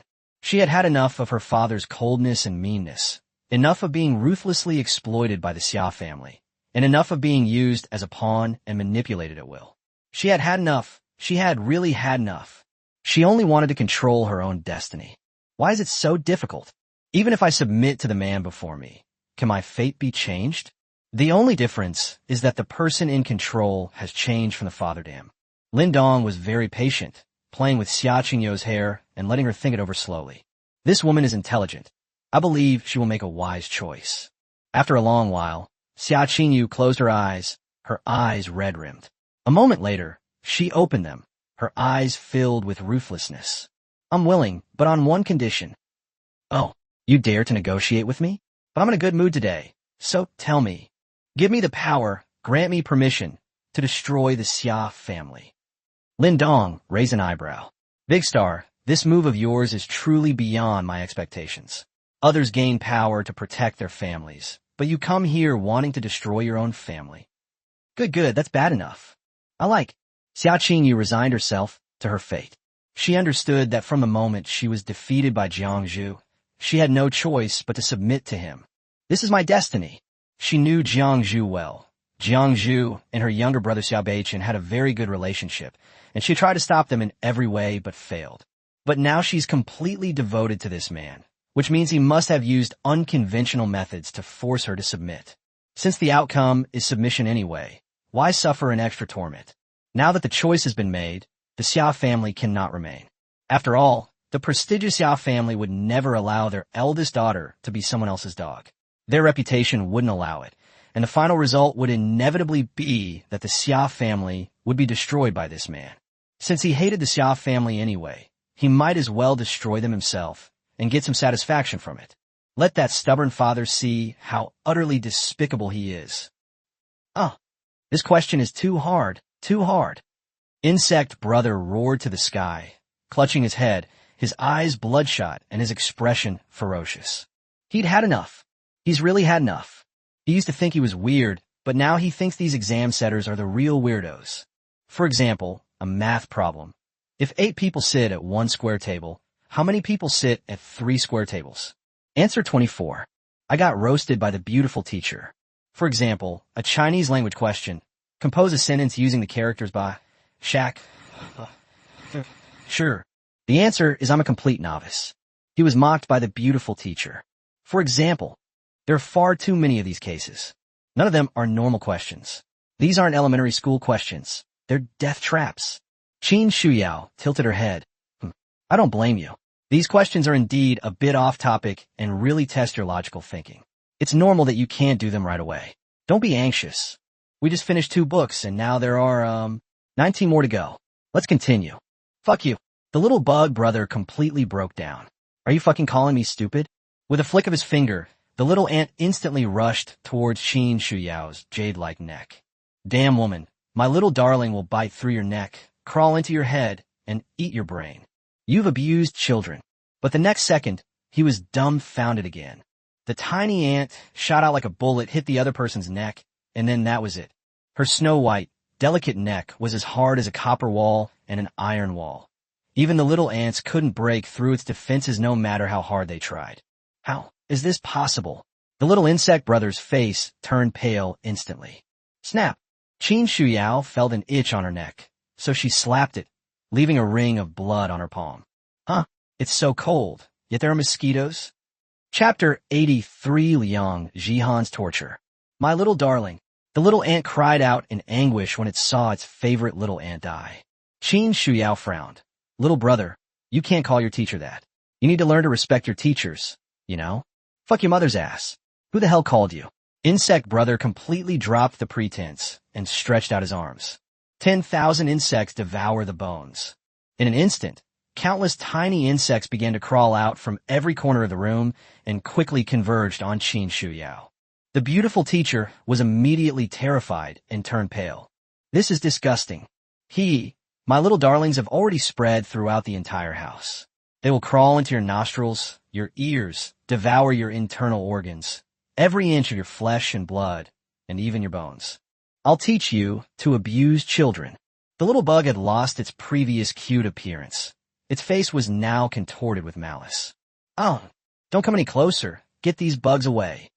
Qin Shuyao grabbed the book and started hitting them, searching for a place to hide. The little bug sneered. Give up. I can't kill all my little darlings. I told you it's not just this one room. The whole house is full of my bugs. Where are my bugs? The little bug was dumbfounded yet again. He had just secretly put all the insects in various corners of the house to hide. Logically, once summoned, they should quickly devour everything around them, including this building. Why are there no insects in the other rooms, except for the ones in this room? Inside the other rooms, the maids were already frantically busy. Good heavens, there are so many bugs. Looks like I'll have to do a big cleanup today. Stop talking nonsense. Luckily, the insecticide is still working. Otherwise, it would be even more troublesome. Make way, make way. Watch me burn them. Hey.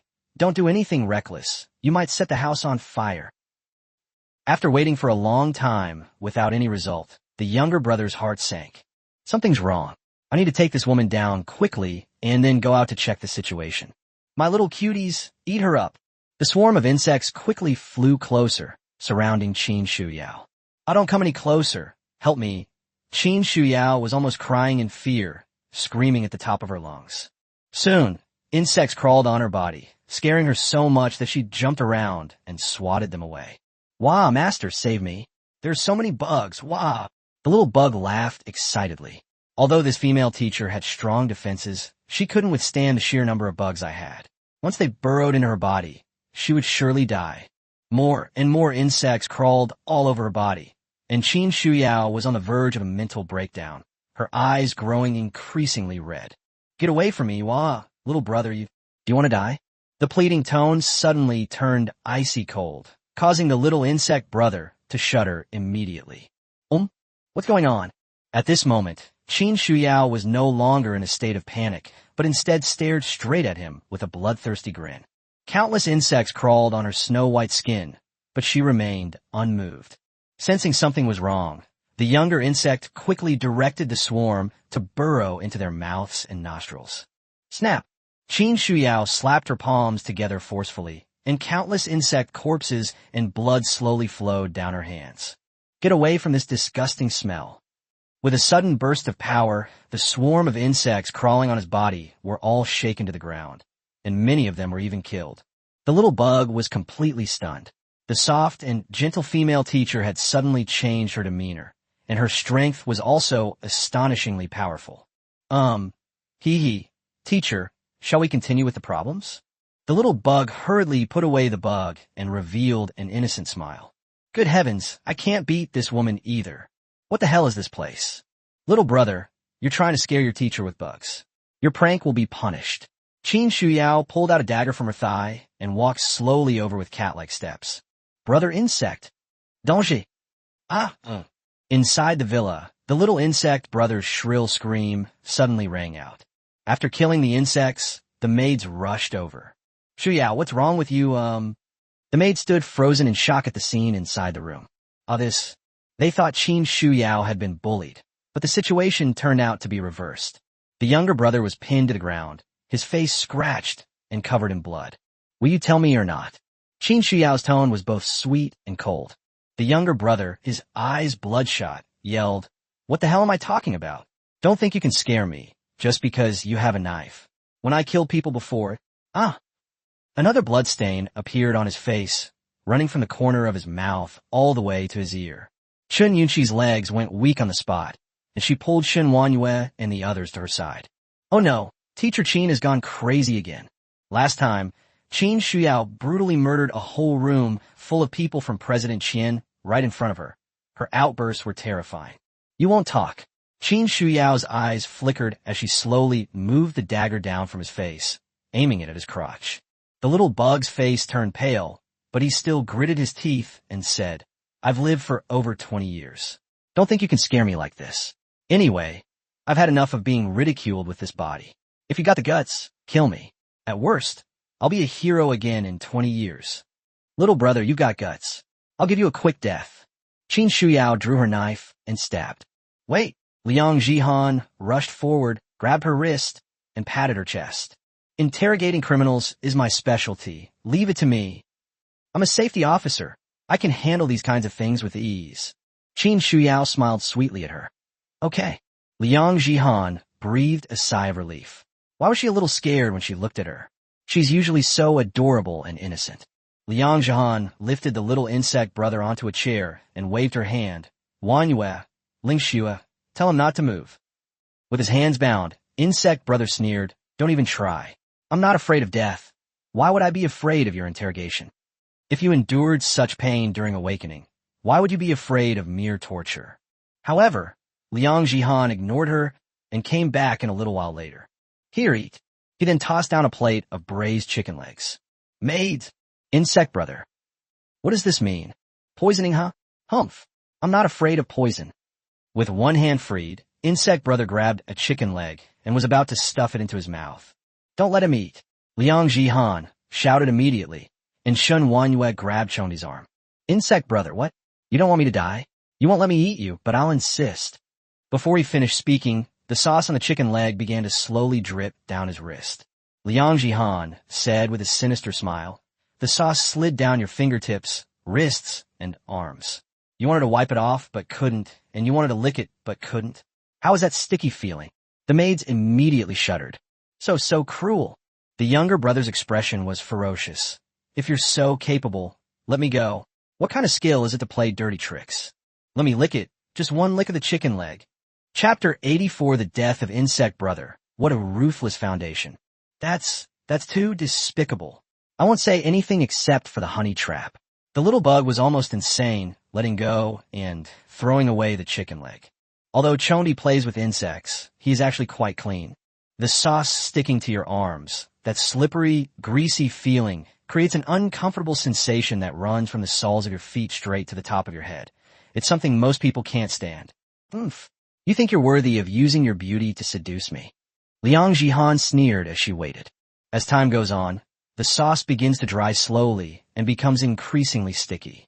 The little bug's expression grew increasingly ferocious, his eyes bloodshot, and a sticky, nauseating feeling that made his fingers feel so sticky was irresistible. It's awful. It's so painful.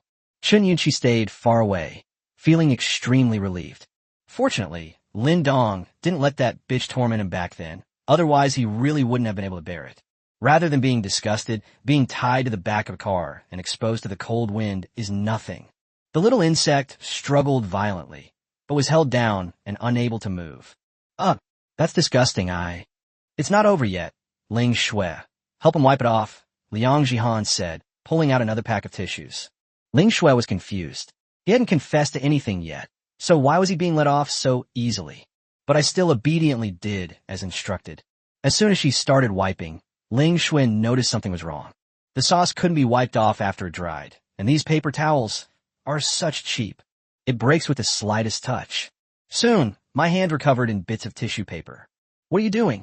Do you even know how to clean it? If you can't, I'll do it myself. Insect Brother was exasperated. Now his hands were covered in sticky brown sauce and white paper scraps. That's even more disgusting. Liang Jihan sneered, took the switch out of Chondi's pocket, and threw it up in front of him. My game console. The younger brother cried out in terror, unleashing an unprecedented burst of power to break free from his restraints and catch the game console. But then his hand froze. My hands, covered in sauce, were slippery on the game console screen. The feeling of disgust instantly overwhelmed me. The maid's teeth ached from looking at it. Such a cruel and perverse form of torture. The younger brother almost ground his steel teeth to powder as a wave of immense anger and sorrow washed over him. Thump! The little insect knelt on the ground, kowtowing and weeping bitterly. Stop torturing me. I'll tell you everything. I'll tell you everything. Oomph. All done. Liang Jihan clapped her hands, concealing her accomplishment. Speak up. Tell the truth. If you dare to lie, I have other ways to deal with you. The maids gave her a thumbs up, saying, It has to be you. The little bug looked up blankly. What did I say? Why don't you ask me? Liang Jihan. Qin Shuyao had already returned to her usual self and blankly scratched her head. Huh? I think I forgot to ask. Ugh, my hands are covered in blood. It's disgusting. I rushed out to wash my hands and hair. Maids! Brother Insect. Shun Wanyue asked. Where do you come from? What are your abilities? At the Foundation's base, the deacon stared at the video with eyes wide with rage. He had been watching over the situation ever since his brother left the Foundation. From the moment Chondi was defeated by Xia Qinyu, to his encounter with Lin Dong, to his breakdown while doing his homework, to being countered by Qin Shuyao, and then to the torture he just experienced. He saw it all clearly. Brutal. That's absolutely brutal.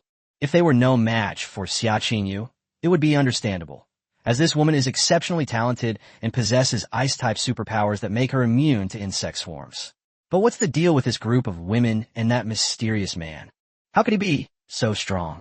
Strong and insane.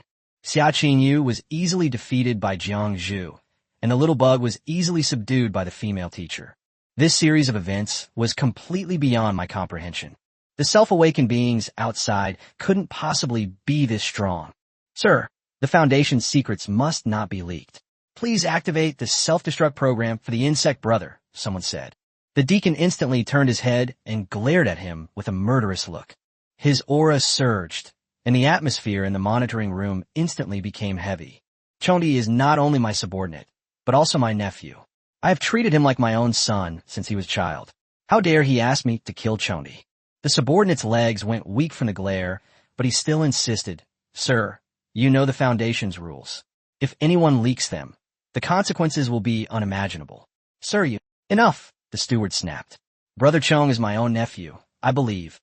He wanted to say that he trusted his brother, who wouldn't so easily reveal the Foundation's secrets. But the next second, a voice that filled him with despair came from the video. My nickname is Bug Bro. I come from the Foundation, and my ability is to control mutated bugs. The old deacon's face turned deathly pale instantly. It's over. Shen Wanyue frowned. So it really is from the Foundation? Tell me about the Foundation, including its organizational size, personnel composition, and who is in charge. Although her master wasn't interested in the specifics of the Foundation, she, as a maid, still needed to find out beforehand. The younger brother fell silent. My second uncle had repeatedly instructed me that I must never reveal the Foundation situation to anyone, or the consequences would be severe. But he was afraid of suffering that inhumane torture again.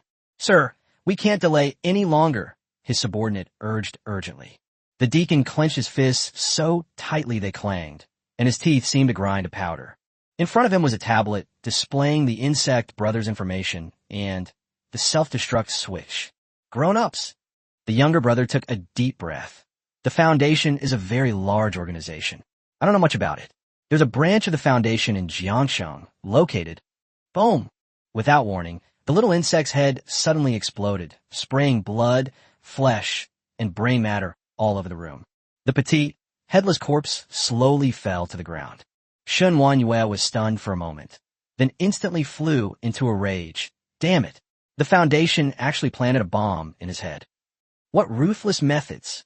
In her mind, the danger level of the Foundation instantly increased several notches. Ling Shui frowned. How did you do that? Does triggering a keyword cause an explosion? Liang Jihan shook her head. It's not that far-fetched. I suspect this kid is carrying some kind of surveillance device, and someone is watching his every move remotely. If they notice anything amiss, they'll detonate it immediately. Chen Yunxi gasped. That's too ruthless. The Foundation is not to be underestimated.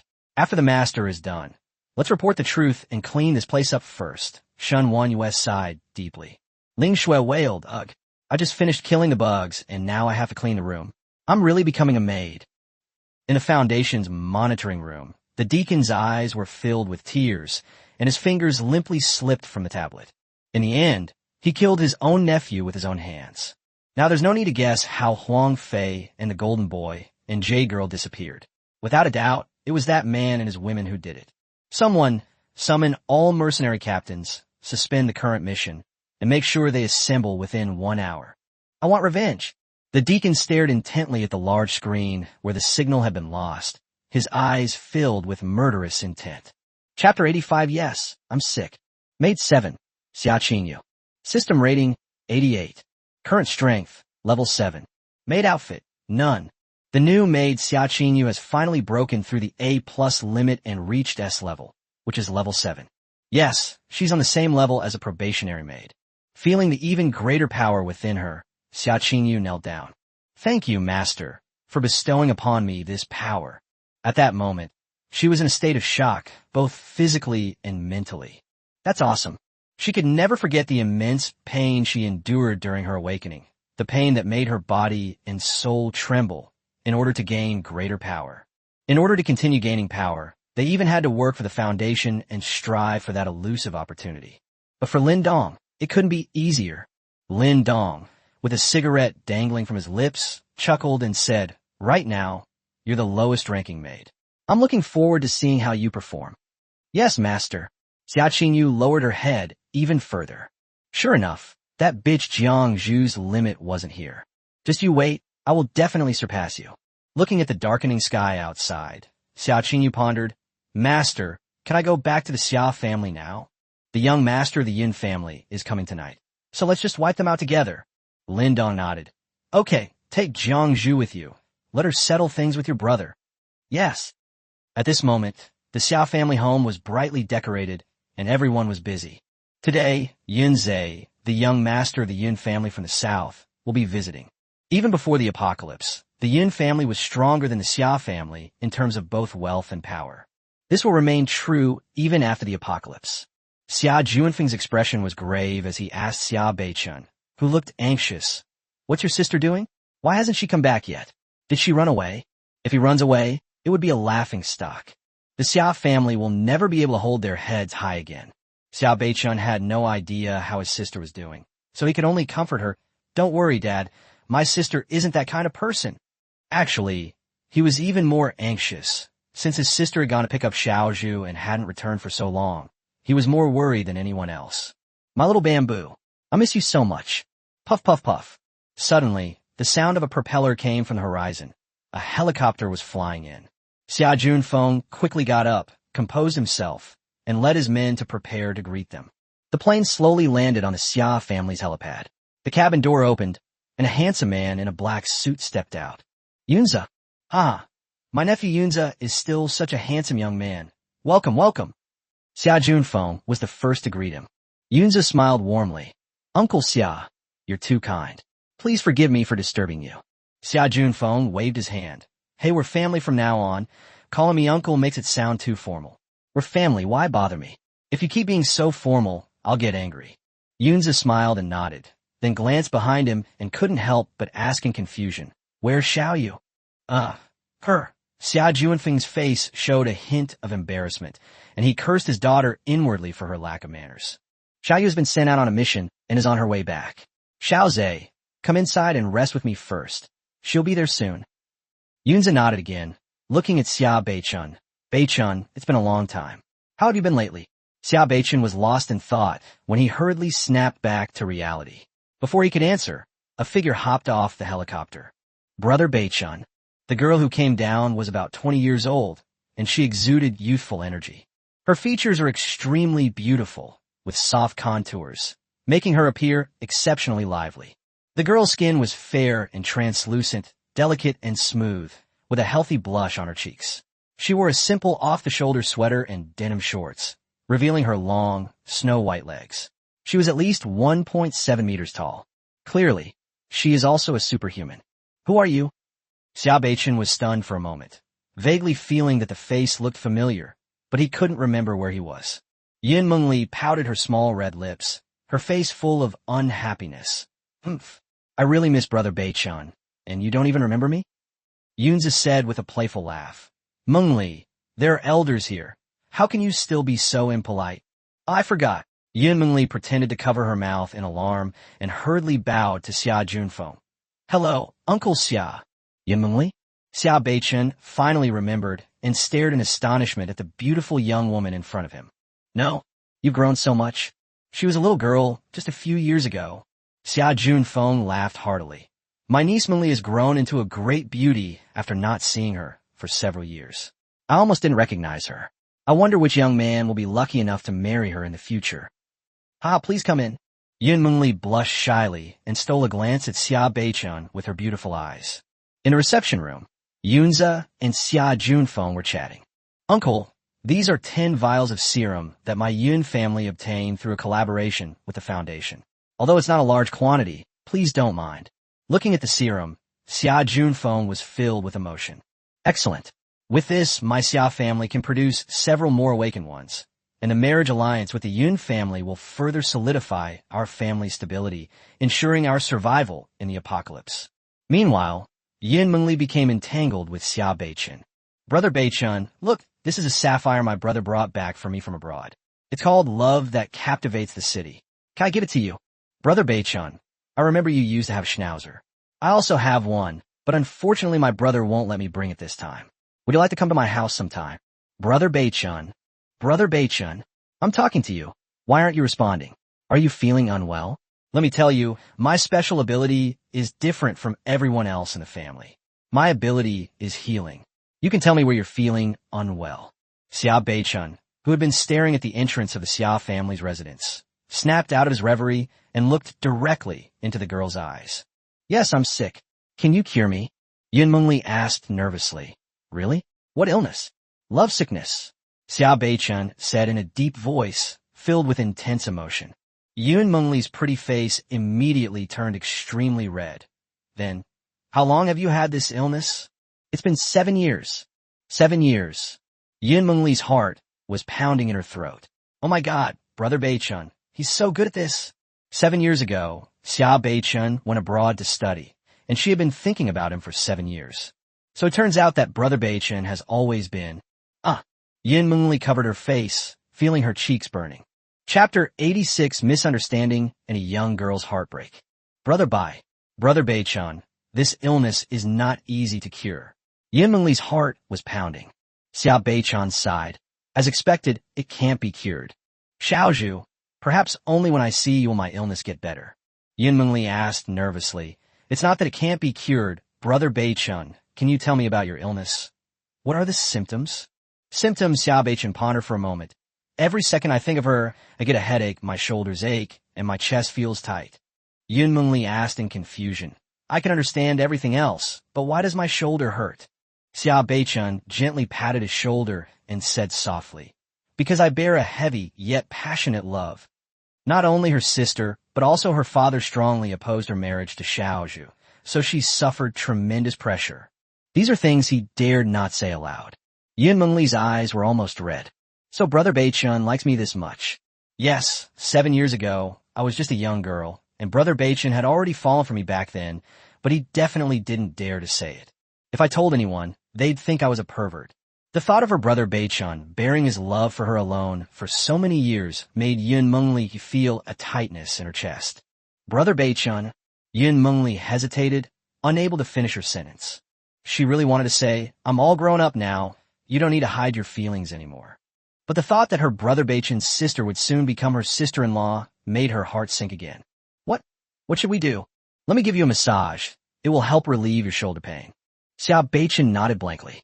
Yin Mengli timidly reached out her small hand and placed it on Xia Beichun's shoulder. Her excited heart and trembling hand slowly revealed a touch of green energy. Xia Beichun immediately felt a sense of relief. This feels so good. It was like when I was working late into the night because of a bloody business battle, and Xiaozhu massaged me to relieve my pain. In an instant, Yin Mengli's figure slowly overlapped with Jiang Zhu's appearance. Xiaozhu, I miss you so much, Xia Beichun whispered, slowly reaching out his large hand to tightly grasp the girl's small hand. Yin Mengli was so excited that she didn't hear the other person's whisper. Brother Beichun, he grabbed my hand. Brother Beichun, you don't need to suppress these feelings anymore. I'm willing. Their eyes met, and their faces drew closer and closer. Just then, Xia Qingyu and Jiang Zhu returned. Seeing Xia Beichun grabbing a stunningly beautiful young woman and about to kiss her, Jiang Zhu was taken aback, then shook her head and smiled bitterly. That's fine too. For some reason, I suddenly felt much better. When Xia Junfeng saw his daughter return, he immediately shouted angrily, You still know how to come back? The loud noise startled the two who were about to kiss. Yin Mengli's pretty face turned red, and Xia Beichun was stunned. He turned his gaze to the door and then suddenly widened his eyes. Little bamboo. My little bamboo. Xia Beichun's heart was about to explode. He stared blankly at his beloved fiancée, and for a moment he forgot to get up. Xia Qingyu snorted coldly and slowly walked into the reception room.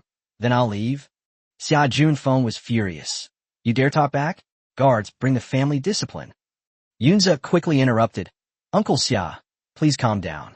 Xiaoyu's been busy all day and has worked hard. What's wrong with her coming back a little later? Besides, Xiaoyu is my wife now. How can I punish her arbitrarily? As her husband, I won't allow it. Although it was said in a joking tone, it carried an unquestionable implication. The meaning is very simple. This is my wife, and even if you are her father, you can't just curse at her whenever you want. Xia Junfeng was taken aback, somewhat embarrassed. Xiaozu is right. Xiaoyu, I'm not trying to be mean, but Xiaozu came to our Xia family's house today. Why didn't you go home sooner? His tone softened considerably instantly. Xia Qingyu sneered. Her father was a typical bully who preyed on the weak. Yunza approached her and smiled gently. Xiaoyu, you've had a hard day. Did anything unexpected happen today? None of your business, Xia Qingyu said expressionlessly, plopping down without any politeness. She had met all sorts of people in the entertainment industry, and her first impression of Yunza was hypocritical. On the other hand, the owner is very straightforward. When his daughter actually used foul language, Xia Junfeng was about to get angry again, but when he met Yin Zhe's cold gaze, he swallowed the words that were on the tip of his tongue. Hee. It seems Xiaoyou's mission didn't go too smoothly today, but it's okay. I'm always here for you to say something, Yunzi said with a warm smile. After all, he initiated the marriage between the two families, and the two families decided on it directly without Xia Qingyu's consent. It's normal for the beauty to feel resentful. Xia Qingyu sneered, resting her chin on her hand, and remained silent. Let's watch the show first. Xia Junfeng was about to explode with frustration when he looked at Jiang Zhu, who was standing at the door with her arms crossed and not saying a word. Damn it. I can't curse my daughter, but I can't curse you, you bitch. Who gave you permission to enter my house? Guards, throw this wretched woman out of here. This is the woman who seduced her handsome, mature, and steady son, turning him into a vixen. Jiang Zhu coldly watched the security guards rushing towards her. Stop! Xiao Beichen stood up and shouted angrily. Brother Beichen, who is she? Yin Mengli keenly sensed something was wrong. Brother Beichen had let go of her hand after this woman appeared, and hadn't even looked away. The girl's sensitive and fragile heart slowly grew heavy. Ignoring everyone else, Xiao Beichen rushed towards Jiang Zhu, involuntarily opening his arms, wanting to embrace the person he had been longing for. Little bamboo, I miss you so much. Duong. Jiang Zhu dodged, and the domineering CEO missed his target, crashing into the door frame, his nose turning red. Everyone, don't laugh. Don't laugh. Jiang Zhu said calmly. Don't touch me. Xiaozhu, you. Xiao Beichen felt a pang of pain in his heart at his fiancé's cold attitude. Xiaozhu is definitely upset that I didn't pick her up immediately. The man made a promise but didn't keep it. Xiao Beichen, you deserve to die. The domineering So slapped himself. Yin Mengli's pretty face turned deathly pale. Who is this woman? Xia Junfeng stood up and sneered. Beichen, even if you are the future successor of my Xia family, how can marriage be a trivial matter? This woman is not a good match for you, neither in terms of background nor education. I will never allow her to appear in our Xia family. Don't think that you two secretly getting married behind my back will make me back down. As long as I'm alive, she will never marry into my Xia family. You were immature before, but now I'm giving you a chance. Kill this woman. I will immediately announce that you are the future head of the Xia family. Yin Mengli was struck dumb, standing there stunned. Getting a marriage certificate? So this woman is Brother Beichen's wife? The girl's heart was breaking. Xiao Beichen looked at Jiang Zhu with burning eyes. Xiao Zhu, you must be blaming me, right? I'm sorry, I was wrong, I shouldn't have. Xia Junfeng. What the hell? I'm talking to you. Chapter 87. The siblings have both gone mad. Jiang Zhu looked coldly at Xia Junfeng. You don't need to worry about it. I don't care about your Xia family.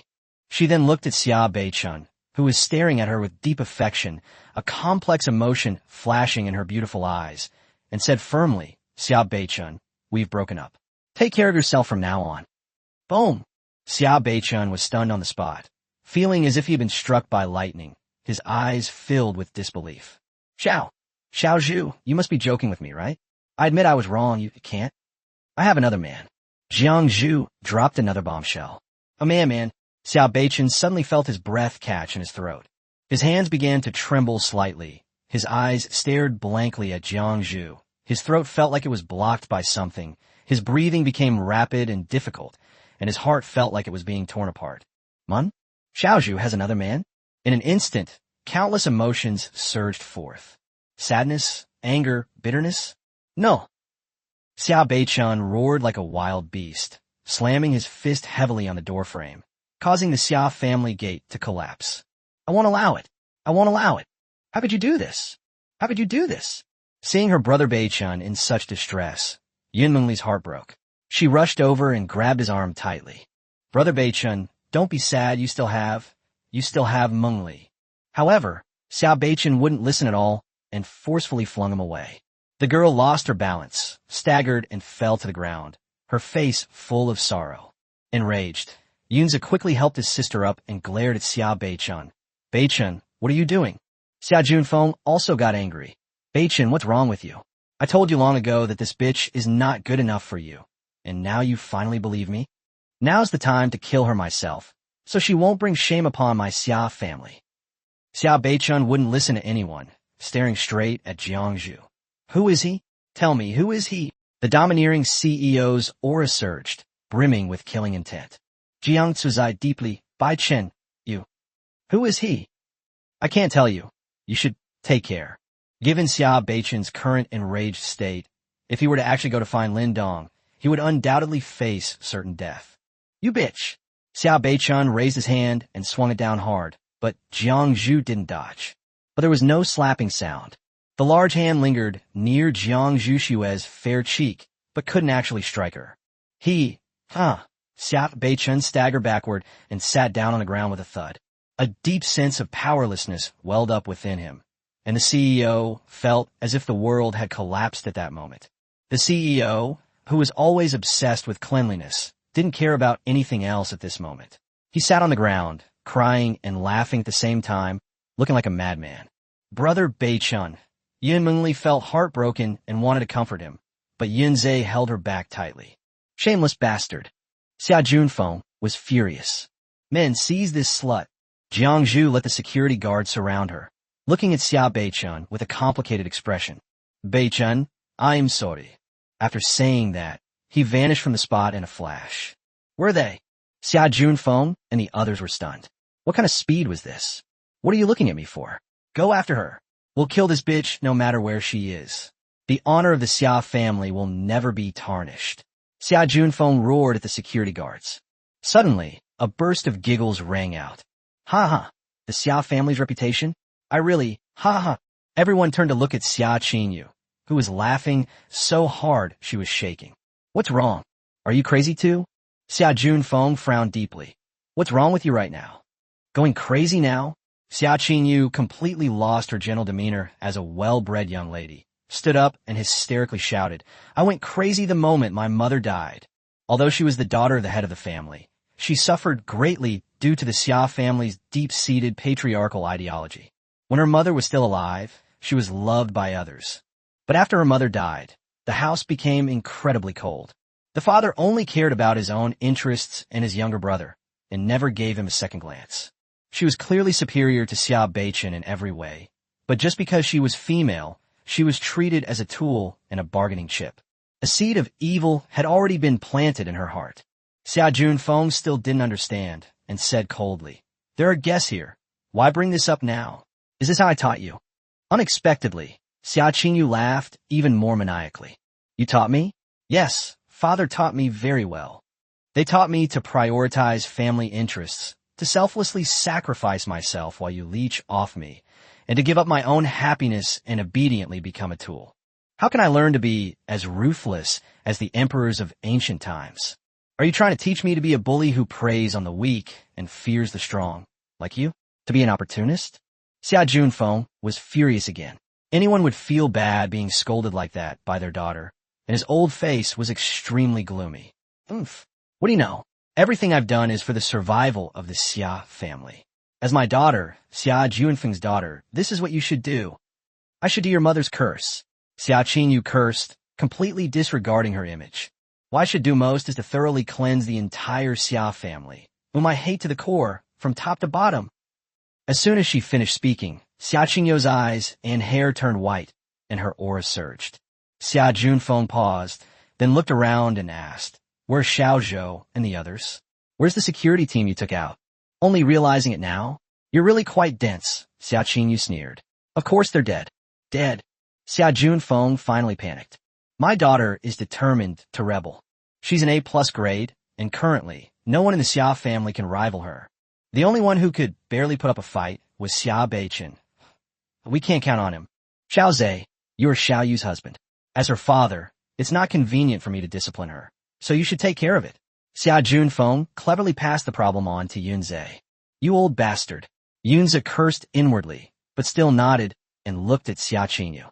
Xiao Yu, I know you must have been wronged. If you're uncomfortable here, come back to the Yun family with me. I promise you, no one in the Yun family will dare to bully you, including me. Oomph. No need. Xia Qinyu completely turned evil, and with a slam of her palms, an extremely cold and violent aura surged out. Sai Xiao, you don't blame me. Yunze also put his hands forward, and the blazing flames spread out. Xia Qinyu and he are both A+ level, so we must be careful. The collision of ice and fire instantly produced a large amount of fog, obscuring visibility. Disperse the fire ring. Yunza waved his hand, and a ring of flames swept outward from his body, evaporating and dissipating the mist. Were they? At this moment, the Xia family members were in chaos in the reception room, all hiding, but Xia Qingyu was nowhere to be seen. There's a large hole in the roof of the reception room. In midair, Xia Qingyu changed her hand gestures, and a huge ice cone with a diameter of 10 meters quickly took shape. If it were smashed, the entire Xia family manor would turn into a lollipop. Go! The icicle began to slowly descend. Chapter 88 Neza versus AOU. Depend on. As the enormous ice cone slowly descended, Yun Zhe's eyes widened in fury. If this thing really falls, not only will the Xia family die, but also my sister Yun Mengli will die. We must stop them no matter what. Engulfed in flames, Yunza transformed into a living person, his legs spewing fire as he burst from the roof like a jet engine. He stretched out his arm and held the ice pick firmly in place. Yunza was terrified the moment he touched the ice spike. Something's not right. The ice picks are so heavy. Wasn't she at the same A+ level as me? How could she be so strong? But there's no time to worry about anything now. He's the strongest person here, and he has to hold on. Xiao Yu, don't make another mistake. I'll take you away from the Xia family. Yun Zhe gritted his teeth, holding the ice spike tightly. But the ice spikes were too terrifying.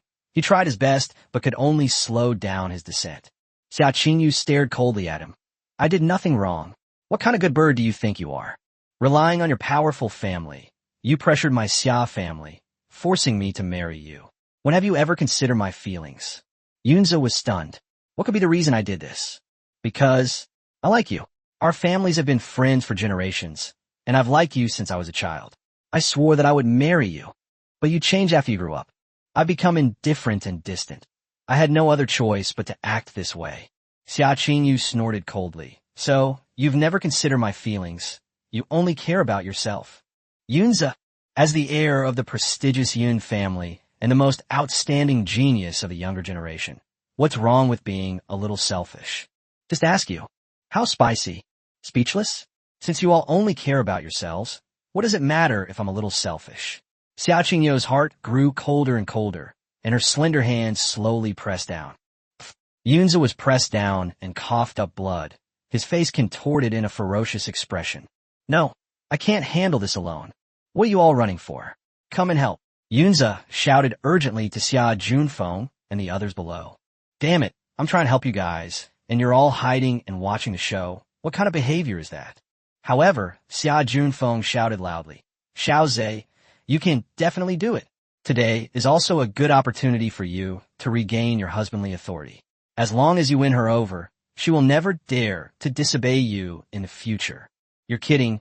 I'm only a B level. I'd be dead if I went up there. Seeing that even the family head wasn't going, the other members of the Xia family with special abilities knew they had no chance of going either. Yunza, I'm so fucking pissed off. #@. #**. I've lived for almost 30 years, and I've never seen such a shameless thing. Forget it. I'm not going to fight anymore. Mengli should have been hiding for so long. Damn it. Why is Mengli still in the same place? At this moment, in the reception room, Yun Mengli was completely oblivious to the danger above her head, staring intently at Xia Beichen. Brother Beichun, don't be sad. That bad woman isn't worth your concern. You still have Mengli. Brother Beichun, do you know? From the very first moment I saw you as a child, you were deeply imprinted in my heart, and that has never changed. Brother Beichun, how about you take a look at Mengli? Brother Beichun. However, Xia Beichen seemed to have completely lost his mind, unable to hear anything, and remained sitting blankly on the ground. Yunza, Mengli, take Xia Beichen away. It's dangerous here. However, Yun Mengli couldn't hear either. Her eyes were only on her Beichen brother. Yunza was about to cry. Family members, does anyone understand? My younger sister is hopelessly in love. What should I do? Awaiting your answer. Xia Qingyu sneered. See, the Xia family isn't worth your life. They only care about their own interests and will exploit you to the fullest. From the moment you proposed marriage to the Xia family, it was already destined. You're just a pawn in Xia Juanfeng's game. The ice pick pressed down again. Yunza was bent over by the weight, his heart filled with rage. Since no one will help me, then I'll defeat you. To hell with your fate. My fate is my own, not the heavens. Whether I'm a person or a pawn, I decide for myself. Ah! With a loud roar, Yunza unleashed his full power, his flames surging even more violently as he slowly straightened up, his hair flying wildly. Thanks to his tireless efforts, the ice cone actually stopped falling and began to rise slowly. Xia Junfeng and the others showed excited expressions. That's great. As expected of my son-in-law, he's really amazing. Terrifying flames began to erupt, burning the ice spikes and melting them into water. Sensing that success was in sight, Yunza worked even harder, going all out, and the exploding flames completely enveloped the ice spikes. Break for me! Yunza roared and stomped his feet hard. Boom! The ice cone shattered, producing a large amount of mist. Xia Qingyu sneered and stretched out her index finger. Ice binding. In an instant, several ice rings flew out. On the ground, the entire Xia family craned their necks, waiting for the fog to dissipate and for Xia Qingyu to be defeated. But as the fog finally dissipated, the Xia family was completely dumbfounded. Yunze, who had been unleashing his full power just moments before, was now bound tightly by several ice rings and unable to move. An ice spear rested in front of his eyeball, perhaps just 2 more centimeters, and the tip would pierce his eyeball. Yun Zijun stared at her, his face deathly pale. You are more than A+ grade, aren't you? Clearly, Xia Qingyu didn't even use her full strength. Xia Qingyu didn't answer, her beautiful eyes coldly watching the scene below, where joy turned to tears, and she felt extremely satisfied. Xia Junfeng was indeed numb, cursing Yunze in his heart. You're supposed to be A+? Why'd you lose so easily? What a piece of trash. That's it, I've completely lost today. Let's cancel our engagement, Yunze said bitterly, the suave rogue inwardly distressed. Since the Xia family is in such a sorry state, there is no need to support them. Xiaoyu has never liked me from beginning to end, so why should I put up with her cold shoulder? He is not Xia Beichen. Let me go. I promise you from now on the Yin family. Puffed. Xia Qingyu suddenly thrust her ice spear forward, piercing Yunza's eyeball and exiting through the back of his head, the ice spear stained red with blood. This sudden scene terrified everyone. Xia Junfeng's legs started to tremble. How dare she do that? She's completely insane. This is insane. Yun Mengli then noticed her brother, and her pretty face turned pale and her almond-shaped eyes widened. Elder brother. The sound was extremely shrill. Xia Qingyu snorted coldly, flicked her spear, and Yunze's corpse crashed heavily to the ground. Yun Mengli rushed forward, crying and sobbing, pouring green energy into her hands as if it were free. Brother, wake up. Don't scare Mengli. Wah. Brother, I don't want you to die. The girl felt like the sky had fallen. Before setting off, she had to pester her brother in various ways to get him to allow her to come to the Xia family together. But what was the result? Her beloved brother Beichun has gone mad, and her cherished elder brother has been killed by her sister-in-law. The girl had never felt the world was so dark. Chapter 89, It's all for your own good. Yunze is dead, and Yun Mengli's healing abilities cannot revive him. With a flick of her ice spear, Xia Qingyu landed slowly, grinning as she looked at the horrified Xia Junfeng. Xiaoyu, what are you doing? You killed Yunze. Do you know that this will bring utter destruction to the Xia family? Xia Qingyu sneered. If that's the case, then I'll just wipe out the Xia family first, and then everything will be fine. Xia Junfeng. That seems to make sense. What a load of rubbish. Xia Qingyu, I think you think you're all grown up now that you've awakened, right? You dare touch me? You dare touch any member of the Xia family? Ancestors. Puffed. Xia Qingyu raised her hand and threw a small ice spike, piercing his calf, causing blood to gush out. Ah! Xia Junfeng cried out in pain and fell to the ground. He had never suffered like this before, having been pampered all his life. You, how dare you? I'm your father. Are you going to betray your master and ancestors? Xia Junfeng was both scared and angry. Not only was the little cotton-padded jacket leaking air, but it was also painfully prickly. The elders of the Xia family all jumped out to criticize. Xia Qingyu, how dare you disrespect the patriarch? In the 5,000-year history of the Dragon Kingdom, there has never been anyone as heartless as you.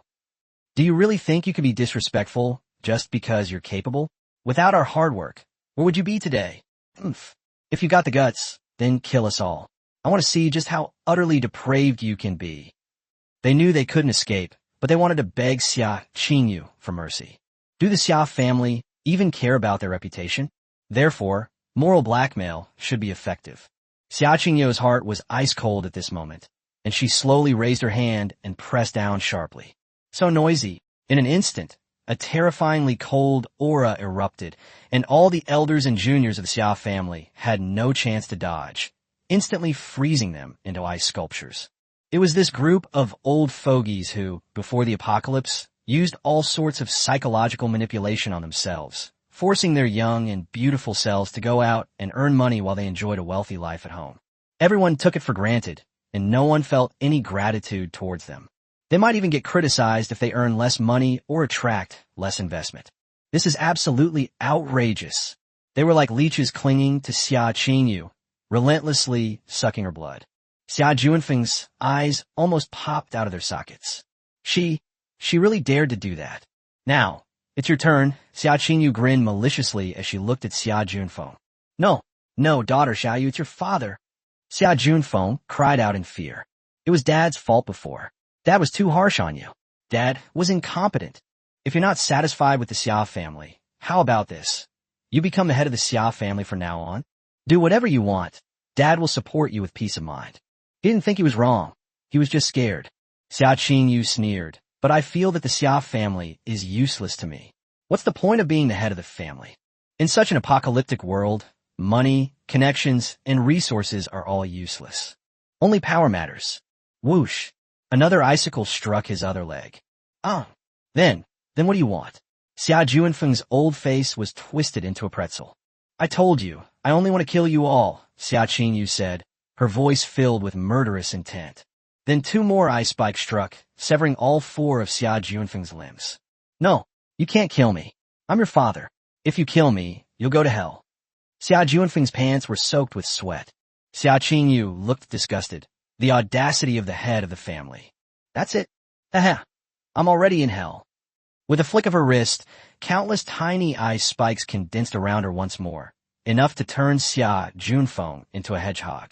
Suddenly, Xia Beichun, whose eyes were vacant, came back to his senses, looked around forlornly, and his pupils dilated.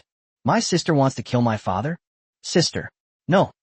Xia Beichun shouted angrily and rushed out. You die too. A complicated look flashed in Xia Qingyu's beautiful eyes, but she still raised her hand and threw out an ice spike. Of all the family members, perhaps only this younger brother truly cares for me. But he was so stupid. They're so stupid, they can't even consider her pain from her perspective, and they take it for granted that their sister is very happy. If we're going to kill, then let's kill them all. The ice spikes struck instantly, and in his panic, Xia Beichun hurriedly conjured several layers of ice armor on his chest. Bang! Although the ice armor blocked the sharp ice spikes, it was also blasted away by the enormous force. Xia Beichun's body flew backwards heavily, smashing into the wall and cracking it. Brother Beichun, Yun Mengli cried as she ran over to treat him. My brother is already dead. I can't let Brother Beichun die too. Uffed. Xia Beichun coughed up blood and struggled to get up. Sister, don't make another mistake. He's our father. Everything he did was for your own good. That same phrase again. Xia Qingyu's eyes instantly turned red, and countless ice spikes shot towards Xia Junfeng on the ground with all their might. Puff, puff, puff. In just a moment, Xia Junfeng, the patriarch of the Xia family, who was famous in the central region of the Dragon Kingdom, was turned into a hedgehog by the sharp needles. The ice spike pierced his head, pierced his body, and destroyed everything. All that remained was a pool of mangled flesh and warm blood on the ground. Perhaps before he died, he didn't think he had done anything wrong. He only thought his daughter had gone mad. All this is for my own good. I've had enough. Xia Qingyu roared in anger again. In the past, her elders also used this phrase to manipulate her. An ice spear materialized in his hand, and he burst forth, aiming straight for Xia Beichun. Don't hurt Brother Beichun. Without thinking, Yun Mengli closed her eyes and stood in front of Xia Beichun. Xia Qingyu's killing intent continued unabated. Then I'll make you two a pair of doomed lovers.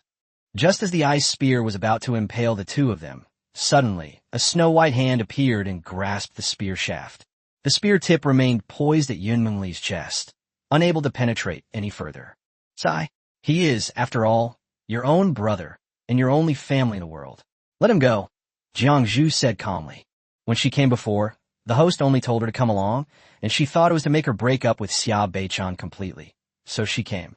Unexpectedly, Xia Qingyu is so crazy that she wants to exterminate her own clan. Seeing that Xia Beichan was about to die, she could no longer sit still. Xia Beichan stared blankly at Jiangzhu. Xiao Zhu, you're back. Xia Qingyu snorted coldly. You don't need to pretend here. Do you think you're any better than me? Jiangzhu remained silent. Xia Beichan must be feeling extremely upset right now. His fiancée has hurt him emotionally, and his sister has hurt him physically. The negative emotions are so intense that they could support 6 evil sort of mortals. I don't care about the rest of the Xia family. Let him go. Jiangzhu snapped the ice spear in her hand. I will tell my master about this. Xia Qingyu stopped. Jiangzhu was stronger than her, so she had no choice but to give up. After saying that, he turned around and went to kill the others. The Xia family, besides those with the surname Xia, also includes servants, security guards, and cousins, totaling more than 230 people. She won't leave a single one behind. Whatever, Jiangzhu was not afraid at all. She knew that Lin Dong didn't care whether the maids had someone else in their hearts. The master is rather superficial. He only cares whether the body belongs to him. As for whether he harbored feelings for someone, the owner said he didn't care. They were just maids anyway. Chapter 90, Face-bombed. Jiangzhu sighed and turned to look at Yunmeng. The girl looked wary and shielded Xia Beichan behind her. What? What are you going to do? This wicked woman is the one who hurt Brother Beichan so badly. If I had the ability to fight, I would definitely fight her to the death. You're beautiful and adorable, Jiangzhu said, looking at her fearless demeanor in pursuit of love, and felt a deep envy from the bottom of her heart. I used to be like that too, so why did I change later? Take him away. Leave Jiangcheng. Go as far away as possible, Jiangzhu said before leaving. Xiaozhu. Xia Beichan's eyes were filled with complicated emotions, but Jiangzhu had already leaped away and disappeared. Yunmeng helped Xia Beichan up. Brother Beichan, this bad woman doesn't deserve you to do this. Let me take you away. Xia Beichan gave a bitter smile and remained silent. His sister, whom he trusted implicitly, wanted to kill him. Xiaozhu, who had hurt herself deeply, ended up saving herself. It really is a cruel twist of fate. Midnight at Mirror Lake in springtime. Today, Lin Dong didn't level up the maids, allowing them to rest early, which was a rare treat. He sat alone by the bedroom window, looking at the dark sky. If it snows again, we'll have to dig a hole in the ground to go outside, won't we? A bowl of peanut milk and a royal salute cannon. Mixed together, you know what? It has a unique flavor. Beep beep. Today's sign-in reward options are as follows. 1. Hang glider can withstand extreme weather conditions. 2. 1 heavy tank. 3. Collar bomb detonated by the host's mind. 4. A frozen fish that will never spoil. Damn! Lin Dong jumped up in surprise, his eyes fixed on the 4th option. What tanks, what bombs, what hang gliders? I only want frozen fish. As his strength grew, ordinary frozen fish simply couldn't satisfy him. They would break at the slightest touch and crumble at the slightest contact, offering no real enjoyment. I choose 4. This was the first time Lin Dong had chosen the 4th reward. Within the system space, a frozen fish approximately 50 centimeters long and 30 centimeters wide appeared. It was icy cold to the touch, and there was some frost on the fish. From the outside, it looks exactly like a frozen fish in an ice house. Bang bang bang. Feels good, hey? Lin Dong was very satisfied with a new frozen fish. Suddenly, a light appeared in the night sky, flying rapidly toward them. What the hell? Lin Dong stared intently, his pupils suddenly contracting. Holy crap! A rocket! Boom! The rocket hit the villa, causing a massive explosion instantly. Flames shot into the sky, and the exploding fireball and intense heat instantly engulfed the entire villa. The maids, still asleep, were engulfed by the shockwave and flames of the explosion. The villa began to collapse, billowing thick smoke. Not only that, dozens of points of light reappeared in the sky, crashing straight into Mirror Lake Spring. Boom, boom, boom. In an instant, this wealthy neighborhood, buried under the snow, was completely razed to the ground. Some people were awakened by the explosion and got up to stare blankly at the distant flames. What the hell? Katyusha's whitewashing attack. What the hell is going on? The snow melted in the firelight, turning the neighborhood into a huge crater of ruins. Soon, 6 helicopters slowly approached. On the lead helicopter, the deacon stared at the crater with a face full of hatred. Tengu, Rattlesnake, Bloodwolf, White Eagle, and Lightning, each of you lead your squads to rappel down and surround this place in battle formation. Tighten the encirclement and make sure there are no survivors. A questioning voice came through the earpiece. Huh? Seriously, Butler? They've already bombarded the area with rockets. Why are you still going down there? Even Superman would die in there. Execute the order. The deacon's tone left no room for argument. Okay. Soon, fully armed figures landed one after another from the other 5 helicopters, forming an encirclement, demonstrating a high level of military discipline. The deacon stared coldly, awaiting news. This is what happens when you offend my foundation. You'd better not live. Otherwise, I have even more ruthless methods. Amid the ruins, a floorboard was kicked open, revealing a 2-meter-tall, dark figure. Damn it, how dare they bomb me? Demon Lindong was furious. The instant the bomb exploded, he swiftly activated the demon's suit, using his demon wings to protect himself from the bomb's flames. Although I don't know if I can withstand the explosion in my normal state. What if I can't? Fortunately, the demon set was very effective, and I was unharmed. Her dark skin has gotten even darker now. The maid Shun Wanyue has been detected dead. Do you wish to revive her with one click? Maid Ling Shui detected. Detection. This bombing attack was extremely powerful. Everyone except Jiang Zhu and Xia Qinyu, who hadn't returned yet, was killed. Damn it! Revive them all! Lindong roared. He was really angry. Amidst the ruins, countless black pieces of flesh began to gleam with golden light, and soon, 5 figures coalesced into form. Shin Wanyue suddenly woke up with a start. What happened to us? Ling Shui clutched her chest. It feels like we've died again. Liang Jihan looked around angrily. Someone is trying to bomb us. This is outrageous. Qin Xiao's eyes had begun to turn bloodshot. Lin Dong suddenly appeared and said coldly, "Let these bastards taste your power." Yes, master. The maids emerged from the ruins and rushed out in 5 directions. Lin Dong coldly stared at the last remaining helicopter in the sky, deactivated his demon suit, and lowered his body to slowly gather his strength. With a loud bang, he leaped high into the air. Using a set of suits is too much of a ripoff. I'm going to crush you all one by one with my own hands. The steward was waiting when suddenly the driver shouted, "Take off. There's an unidentified attack." The steward was startled and immediately looked outside.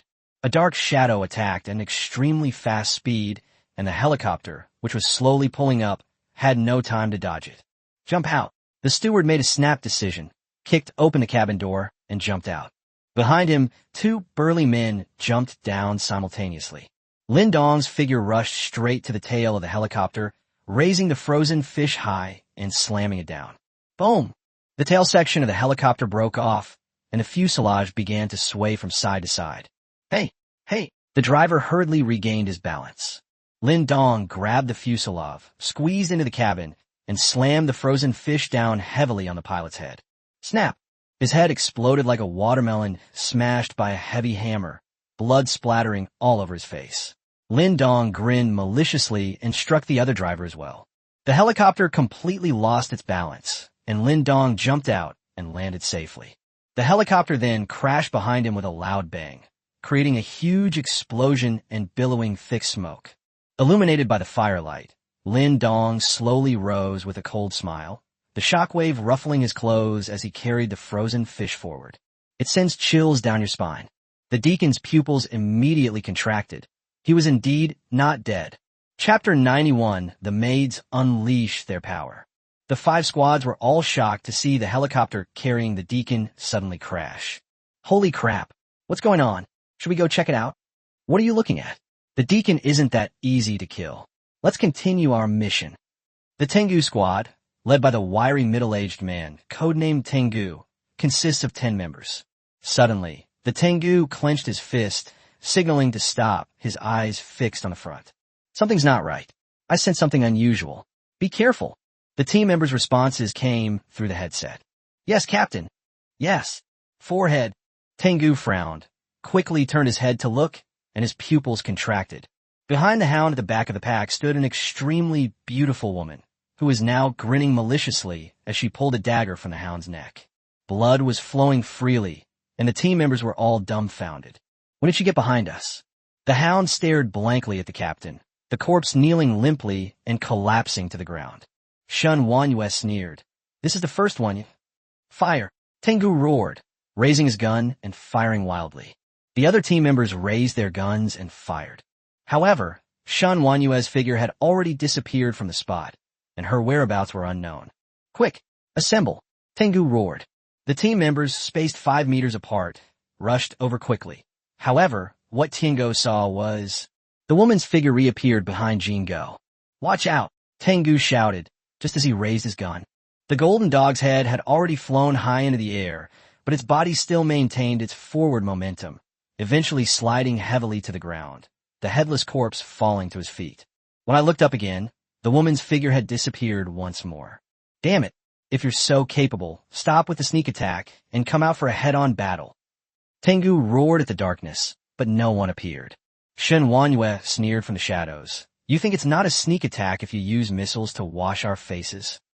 The Rattlesnake Squad, led by Rattlesnake, heard the commotion and immediately shouted. Gather together! The team quickly regrouped without losing any members. Rattlesnake glanced at the building next door and whispered, the Tengu squad has been ambushed. Let's go through this building to help them. Upon entering the building, the squad advanced slowly in a staggered column formation. The corridor was dark, with only a faint glimmer of light shining in from the distant firelight.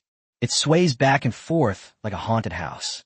Suddenly, a woman with a stunning figure appeared behind them. The woman had her hair tied in a single ponytail and held 2 butterfly knives in her hand. Seeing that they hadn't noticed her yet, Ling Shui giggled. Hey, who are you looking for? The Rattlesnake Squad instantly turned their guns around and saw Ling Shui playing with her butterfly knife, smiling at them. Their hearts tightened. With a graceful flourish of her sword, Ling Shui laughed. Are you trying to kill me? I'm right here. Without needing to give an order, the entire Rattlesnake Squad opened fire, bullets raining down. Ling Shui dodged left and right, instantly closing in on the nearest person, and her butterfly knife struck his neck, causing blood to spurt out immediately. Using this teammate as a shield, Ling Shui grinned maliciously, drew her knife, grabbed him, leaped high into the air, and slammed him into the crowd. Swish! With a rapid left-right thrust, 2 more team members were stabbed in the stomach. Before the others could react, he pulled out his dagger again and stabbed it into their eyes, 1 on each side. Fight and retreat at the same time. Rattlesnake made a quick decision. Even though he was also a superhuman, he was no match for this woman. The firearms in hand were their only chance. Seeing the remaining people retreating, Ling Shui made a decisive move, throwing her butterfly knife and stabbing one of them in the forehead. She then slid forward rapidly, using him as a shield, and pulled out the butterfly knife. He kept stabbing his head until it was smashed open. Then the butterfly knife was thrown, piercing the cobra's leg, causing the cobra to stagger and fall to the ground. Don't worry about me. Get out of here! Cobra roared, leaning against the corner and firing continuously. With tears in his eyes, Rattlesnake led his remaining team members to retreat to the 2nd floor, his heart sinking to the bottom. What's the difference between being killed from the 1st floor to the 2nd floor? On the 1st floor, the Cobra magazines were emptied, and people were frantically reloading. Ling Xiumei smiled as she discarded the human shield and slowly advanced, the tip of her knife against the wall. Hurry! Hurry! Cobra trembled all over as he finally changed the magazine and cocked it. Ling Shui suddenly accelerated, her butterfly knife slicing a mark on the wall before easily grazing his neck, leaving a beautiful pattern of blood splattering on the wall. The cobra froze for a moment, then its head rolled to the ground. Ling Shui looked towards the stairwell, a charming smile on her face. None of you will escape. The Blood Wolf Squad immediately gathered its members to find cover. Damn it, what's going on with the Tengu and the Rattlesnake? They're not answering my questions. Are they both dead? Blood Wolf felt incredibly heavy-hearted. In the darkness, Liang Jihan carried a hunting rifle she had picked up from the ruins, with only one bullet in her hand. That's enough. Noticing that they were all hiding behind different covers, Liang Jihan sneered and suddenly leaped out, arriving in front of the first person. Lone Wolf stared blankly at the woman who had suddenly appeared, and the gun barrel pressed against his forehead, and was immediately stunned. Bye-bye. Bang. Lone Wolf's head was blown apart on the spot. As the body fell, Liang Jihan deftly pulled a pistol from the Lone Wolf's corpse and hid there. Blood Wolf and his men immediately turned their guns around and fired, but they all missed. Only 5 bullets left, and there are still 10 people on the other side, but that should be enough. Liang Jihan skillfully cocked her pistol, then leaped and rolled to the second person. The wolf immediately lowered its gun and fired, but Liang Jihan dodged by tilting her head, and the bullet knocked off a few strands of her hair. With a pistol pointed directly at his forehead, the wolf instantly froze. Bye-bye. Bang. You wicked wolf. Blood Wolf's eyes turned bloodshot, and he immediately roared, "Charge together!" The rest of the Blood Wolf squad rushed forward, and Liang Jihan rolled close again, shooting the coyote in the calf. The hyena cried out in pain and fell to the ground, while Liang Jihan took the opportunity to shoot it in the head. Kill one more person, but the others had already rushed up, and Liang Jihan grinned and found cover again. Sprout and heat.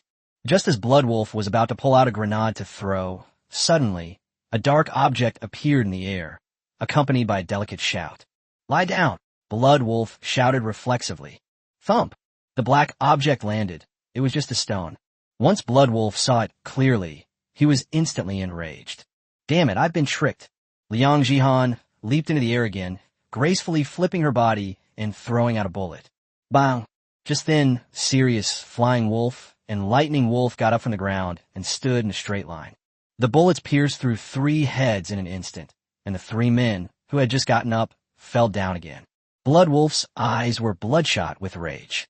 Just as he was about to raise his gun to fire, Liang Jihan's figure disappeared again. Hee, as expected, I still prefer playing with guns. With only 2 bullets left in her hand and 5 people remaining on the other side, Liang Jihan, the safety officer, began to carefully calculate the situation. How exactly can one kill 5 people with 2 shots? Chapter 92, The Maids Unleash Their Power. The White Eagles are composed entirely of white people and have the fewest members, consisting of only 6. Captain White Eagle has blonde hair and blue eyes, with sapphire-like pupils that look very charming. Captain, I still think Eastern women are not as good as Western women. They are not open enough, and their coy behavior is really boring. Eagle joked into his headset as he cautiously advanced. White Eagle scoffed. What do you know, you big brute? Eastern women are physically weak, and their physiques are very different from ours. The way they beg for mercy is what makes them so irresistible. Falcon agreed. The captain is right. Among Eastern women, I prefer Chinese women to Japanese women. The more reserved they are, the more excited I get. Kong Ying grinned wickedly. You're getting me all excited. I've been so busy catching test subjects these past few days that I haven't had a chance to properly enjoy the women here. Captain, once we're done with work today, how about we find a few dozen Chinese women in the neighborhoods nearby and have some fun? White Eagle pondered for a moment, then seemed somewhat tempted. The steward is currently in a bad mood. Once this is over tonight. Who? Everyone on high alert. Before the words were even finished, the entire squad fell silent instantly, looking ahead warily. From the darkness, a figure stumbled and ran out. Everyone's eyes lit up. What a beautiful girl from China. The girl's hair was wet, and a tattered blanket wrapped around her slender body. Her pants were torn and tattered, revealing her snow-white calves, and she wore a pair of very large shoes, which were obviously just found at random. Help me. The girl was shivering from the cold and staggered as she ran. When she saw the White Eagle squad, she showed a look of surprise and joy. White Eagle pointed his gun and immediately shouted, "Don't move. Where did you come from?" Chun Yunshi immediately slammed on the brakes, her surprised expression turning icy cold. "You the rescue team? What happened? Why are you only arriving now?" White Eagle paused, then grinned mischievously. "Yes, beautiful lady, we are from the rescue team." "Honestly, you're so slow. What are you men good for?" Chun Yunshi wrapped the blanket around herself tighter and strode into the middle of them. Seeing everyone staring at her blankly, Chun Yunshi snapped. What are you all standing there for? Take off your clothes and give them to me to wear. Do you want me to freeze to death? No, you have no right to... Ugh, so slow. Turns out you're a bunch of foreigners. Oh well, you wouldn't understand anyway.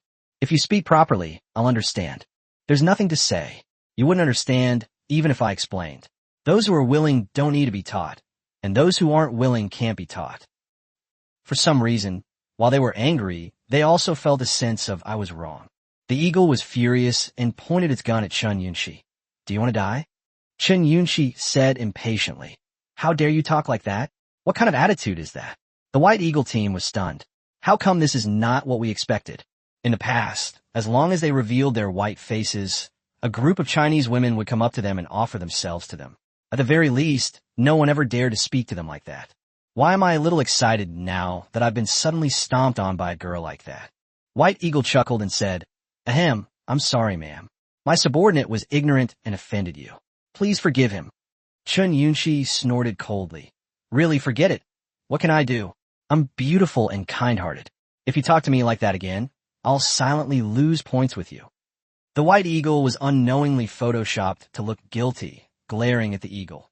Take off your combat uniform and give it to this lady. Hurry up. Eagle was unwilling, but after meeting the captain's cold gaze, he could only reluctantly take off his combat uniform. Don't glare at me. This is your own choice. It has nothing to do with me. Chun Yunshi took the clothes and pulled out a grenade from her body. What kind of nonsense is this? Why didn't you take these toys down before giving them to me? The girl was very dissatisfied and quietly pulled off the pull tab. Bai Ying was startled, his expression changing drastically. Madam, be careful, this thing. Here you go. Chun Yunshi threw the grenade back, and seeing that the time was right, she suddenly leaped high into the air. At the same time, Eagle was stunned as he took the grenade. He was still red hot and hadn't reacted to the opponent's move at all. White Eagle roared, lie down. Boom!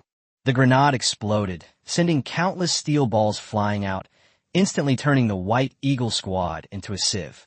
Chun Yunshi landed steadily and curled her lips. You actually expect me to come and kill you? Don't you know how to commit suicide yourselves? Isn't this what you men should do? I really misjudged you. Qin Shuyao made no attempt to hide. She found a white dress somewhere, put it on, and suddenly appeared in front of the 12 members of the Thunder Squad. With disheveled hair and a tilted head, her bloodshot eyes stared at them with a sinister look, giving off a definite Sadako vibe, as if she had crawled out of the TV. Holy crap, you scared the hell out of me. Zidian, walking at the front of the group, couldn't help but curse. Hey girl, what you doing? Qin Shuyao did not answer. Lightning narrowed his eyes and suddenly noticed the dagger in the other person's hand. He shouted, watch out. She has a knife. She might be a superhuman. Zidian curled his lip. This woman seems mentally unstable. Puffed. Before he could finish speaking, Qin Shuyao suddenly appeared in front of him, raised her dagger, and stabbed Zidian in the eye socket, blood gushing out from the bone. Does it hurt?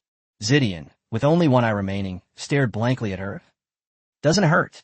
Qin Shuyao pulled out the dagger and stabbed it into her only remaining eye again, the blood staining her dress with plum blossom-like spots. But you guys blew it so hard. Thunder roared, purple lightning. What the hell are you standing there for? Fire. Bang, bang, bang. All the bullets poured out, hitting Zidian's back and instantly turning it into a honeycomb. Qin Shuyao did not dodge, but continued to draw her sword and stab Zidian again and again. Are you in pain? Why aren't you saying anything? Purple lightning corpse. Why do you think I'm not saying anything? Soon, the bullet pierced through Zidian's corpse and struck Qin Shuyao. Lei Diane's pupils contracted. What kind of physical condition did this woman have? Bullets couldn't penetrate her? Ouch, you hit me so hard. Qin Shuyao cried out in pain, reaching out to pull out the bullet embedded in her flesh, her palm stained with bright red blood. Ah, fresh blood, such a delicious taste. The Thunder Squad members' eyes popped out of their sockets. This woman was actually licking her own blood? Damn it. What kind of pervert is this? Qin Shuyao is now riddled with bullet holes, but none of them have pierced her internal organs or bones.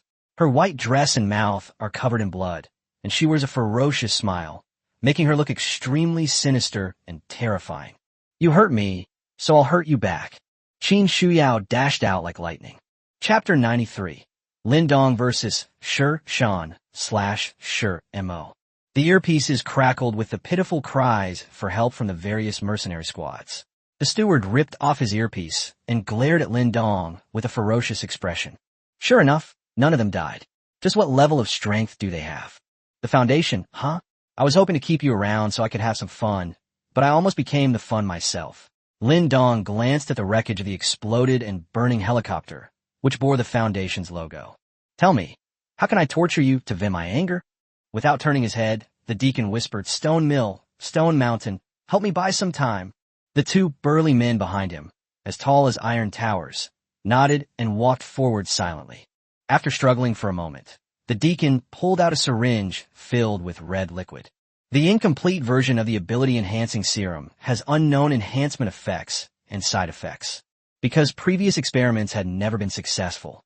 According to the technical director, only A+ grade test subjects might be able to succeed and obtain valuable experimental data. This man is clearly more than A+ grade. Even if I and Shirshan Shimo were to join forces, we would still be no match for him. For revenge, this serum is our only chance. After taking a deep breath, the deacon injected the serum into his body. In no time, a violent and chaotic power began to erupt, impacting every part of the body. The deacon's eyes instantly turned bloodshot, and he grimaced in pain. Lin Dong reached into his pocket to light a cigarette, only to find that he didn't have one on him. I really don't feel used to not having maids to serve me. He looked at the two burly men with LV5 badges above their heads and asked, since we asked you to stall for time, then wait. Does either of you have any cigarettes? Give me one, I'll go easy on you guys later. The stone mill workers at Shirshan and Shimo exchanged glances and shook their heads, their eyes filled with surprise. This man is so confident, arrogant. The two were twins and looked very similar. As if they were telepathically connected, they both started to squat down at the same time, and then with a bang, they shot out like two cannonballs. The powerful force even shattered the snow on the ground.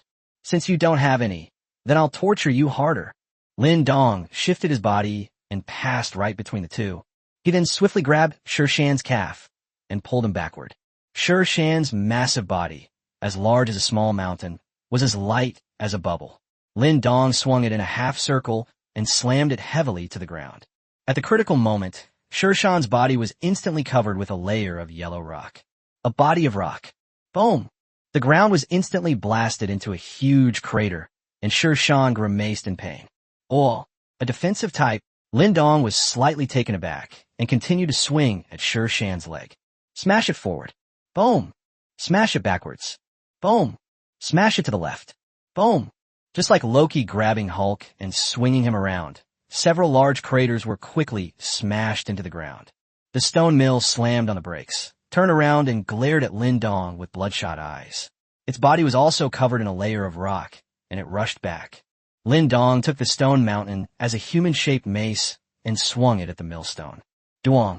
The two men's heads collided, and they immediately foamed at the mouth and their eyes rolled back.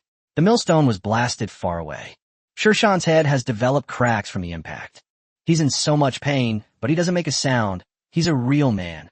Lin Dong couldn't help but give him a thumbs up, then took out a frozen fish and aimed it at the space between Shirshan's legs. I'll smash it. Bang!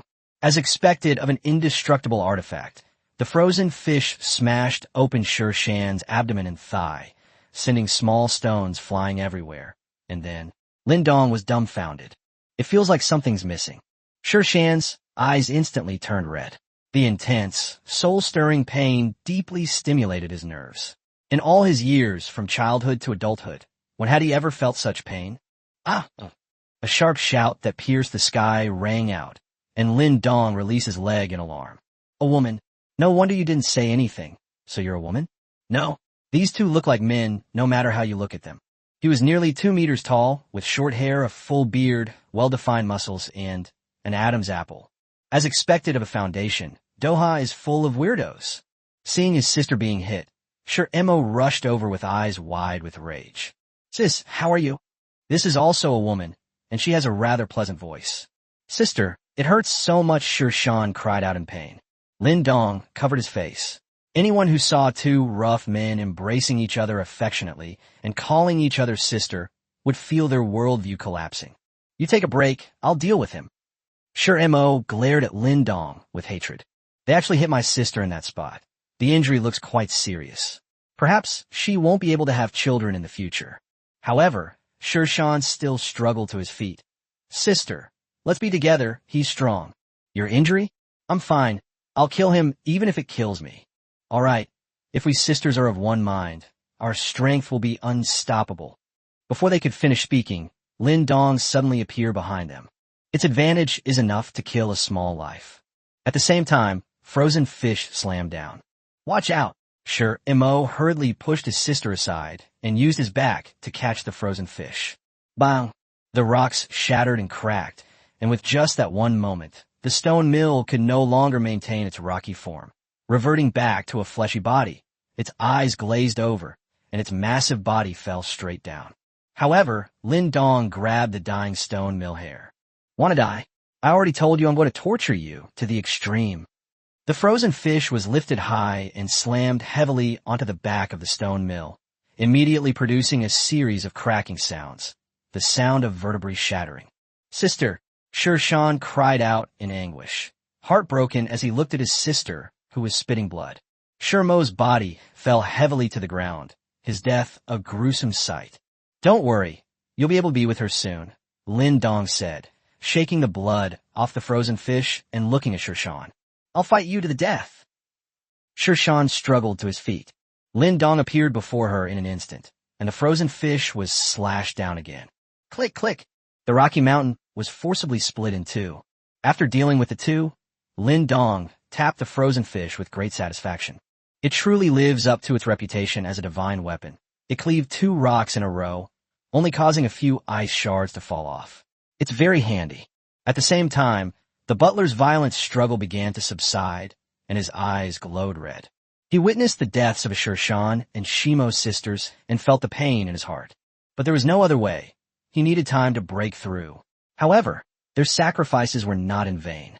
Because he succeeded, feeling an unprecedented surge of immense power within his body, a strong sense of confidence welled up within him. You'll abuse me the same way I abuse you. Chapter 94 Last Words. Don't speak in dialect. Inside the Foundation's base, a group of researchers cheered excitedly. Great! The experiment was a success. As expected of the deacon, our calculations were correct. Only A+ level ability users can withstand this version of a serum's power. Have you collected the experimental data? Report, Supervisor. All samples have been collected. We believe it will take less than 3 days for us to develop an improved version of the serum, which can also be used for grades below A+. Excellent. As expected of the deacon, such courage and cooperation are truly a timely help. How are the data now? Report, Deacon, your vital signs are stable. Your blood and energy have increased by 50%. Your heart rate is 120 beats per second. Your body temperature has risen to 42 degrees Celsius, and your muscle activity. Lin Dong looked at the deacon's head speechlessly. You went through all that trouble, and you only went from level 6 to level 7? She's caught up with the weakest maid, Chun Yunchi. I was so looking forward to it. Come on, I'm asking for some torture, Lin Dong, carrying a frozen fish, beckoned to the butler. His expression was extremely arrogant. The deacon's expression turned cold and stern. Arrogant. I will use methods you never imagined to make you wish you were dead. Why so much nonsense? Lin Dong picked at his ear. Are you going to torture me or not? The deacon was taken aback. Then his expression instantly turned ferocious. Outrageous. A burst of golden light erupted, and in the blink of an eye, the butler transformed into a metal man, his entire body turning golden. Oh, I really envy your ability. Lin Dong's eyes lit up. If I had this ability before the apocalypse, would I have needed to work as a deliverman earning 5,000 a month? Hey, I wonder if your poop is gold? If so, you never have to worry about food or drink. The butler has already arrived. Unlike the Stone Mountain and Stone Mill sisters, whose metal can only be used for defense, his metal also has the ability to transform. With a stretch of his arms, they transformed into 2 golden spears, which pierced straight at Lin Dong's face. Lin Dong casually raised his hand, and the frozen fish easily broke the spear, causing the steward to stagger backward. How is this possible? The deacon's golden eyes were filled with surprise. What kind of frozen fish is this?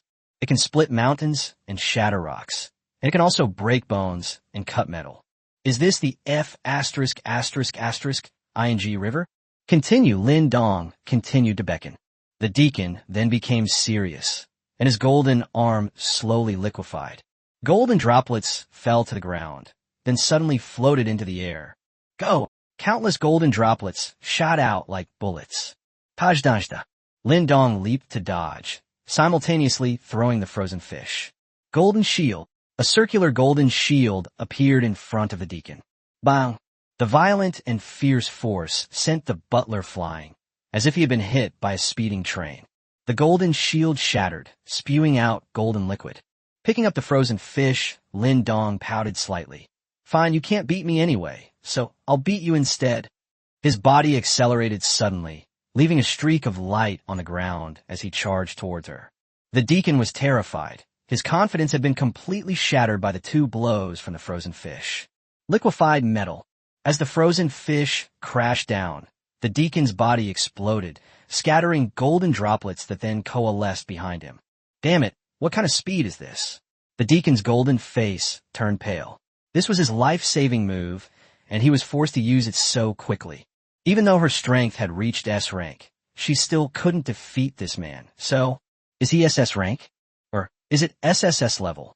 We hope the research department can relay this message back to headquarters as soon as possible. What are you thinking about? Suddenly, Lin Dong's voice rang out from behind, accompanied by a loud whooshing sound. Without a second thought, the deacon's body exploded into golden droplets once more. As he tried to reassemble, he was horrified to find Lin Dong carrying a frozen fish, staring at him with a cold smile. Damn it, I've been scammed. The attack just now was fake. The butler wanted to maintain this state of scattered water droplets, but he couldn't. Prolonged dispersion would consume an excessive amount of his special energy. Just as his figure materialized, Lin Dong slammed down again. Snap! They dispersed again. Go on, I want to see how many times you can transform. Lin Dong showed great patience. The butler was exasperated. Although the liquefied metal was a bit of a scoundrel, it didn't have much offensive capability.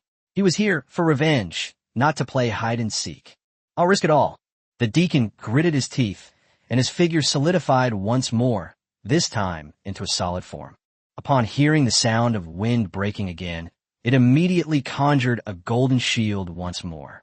Bang! The golden shield shattered, and cracks began to appear on the metal body. We can't beat them. We absolutely can't beat them. Her metal-based superpower was already considered quite impressive among superpowered individuals, but she was utterly powerless against this man. Just as he was about to change his move, suddenly he felt a sharp pain in both arms.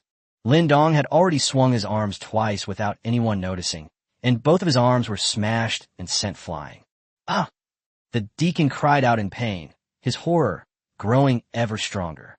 This time, there wasn't even a sound of air being cut through. I couldn't detect it at all, so he wasn't going at full speed just now. He was just playing around with himself. An indescribable fear and anger swept over his body, but his supernatural power was exhausted, and he could no longer maintain his golden body state, turning back into human form. That's it. No fun, Lin Dong pouted. You couldn't even withstand a little bit of extra strength. Oomph. You kill my nephew, and even if I die, the Foundation won't. Before he could finish speaking, a fishtail was stuffed into the butler's mouth. The deacon was completely bewildered. What was he going to do?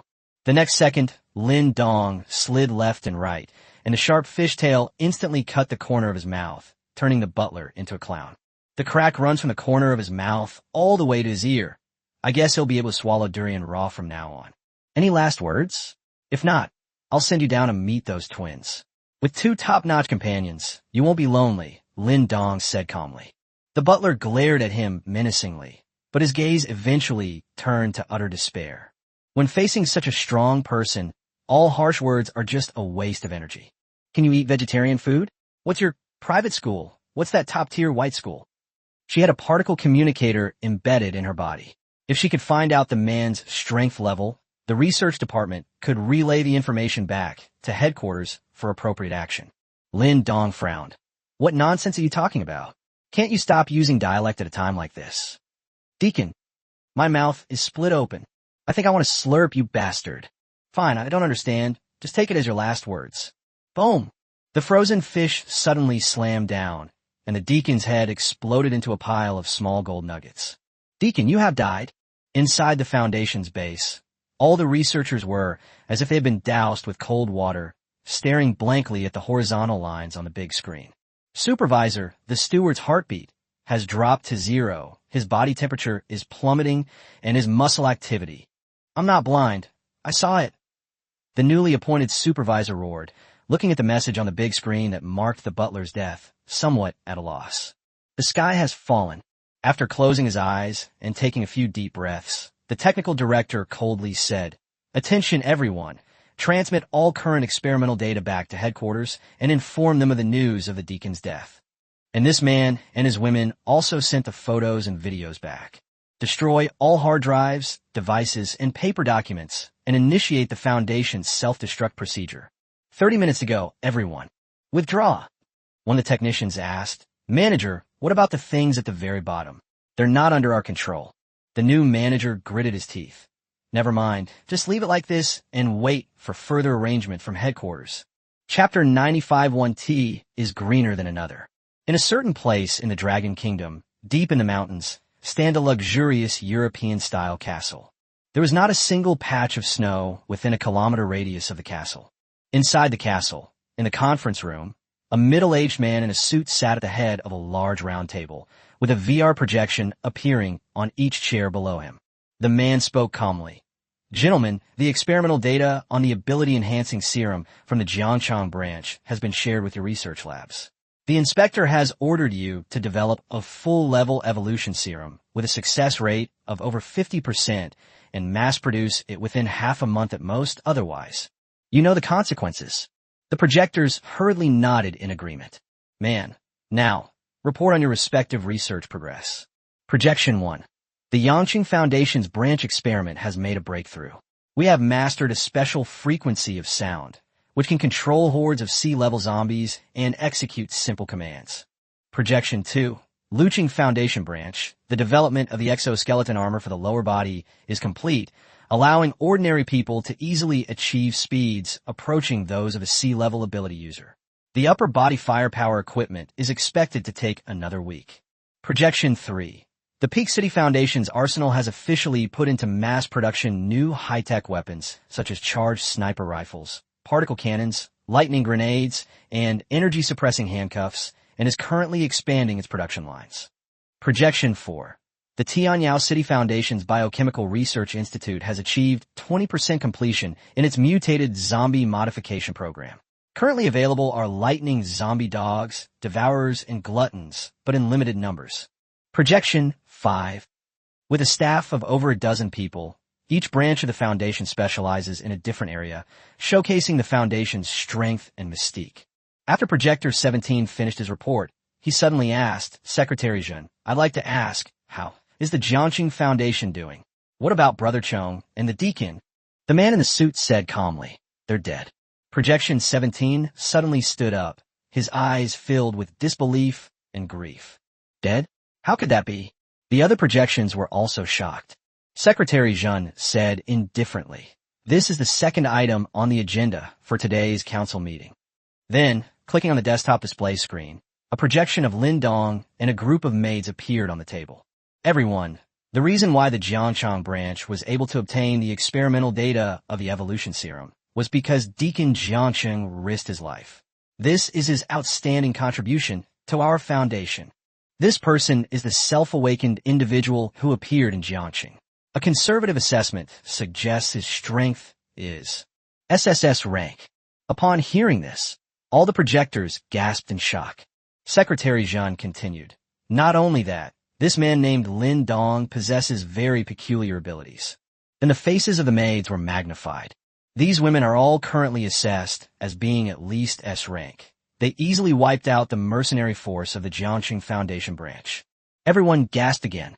Projector 3 exclaimed in surprise, "Secretary Zhen means that these women's formidable strength must be related to this Lin Dong." Secretary Zhen shook her head. "It's not should, it's definitely."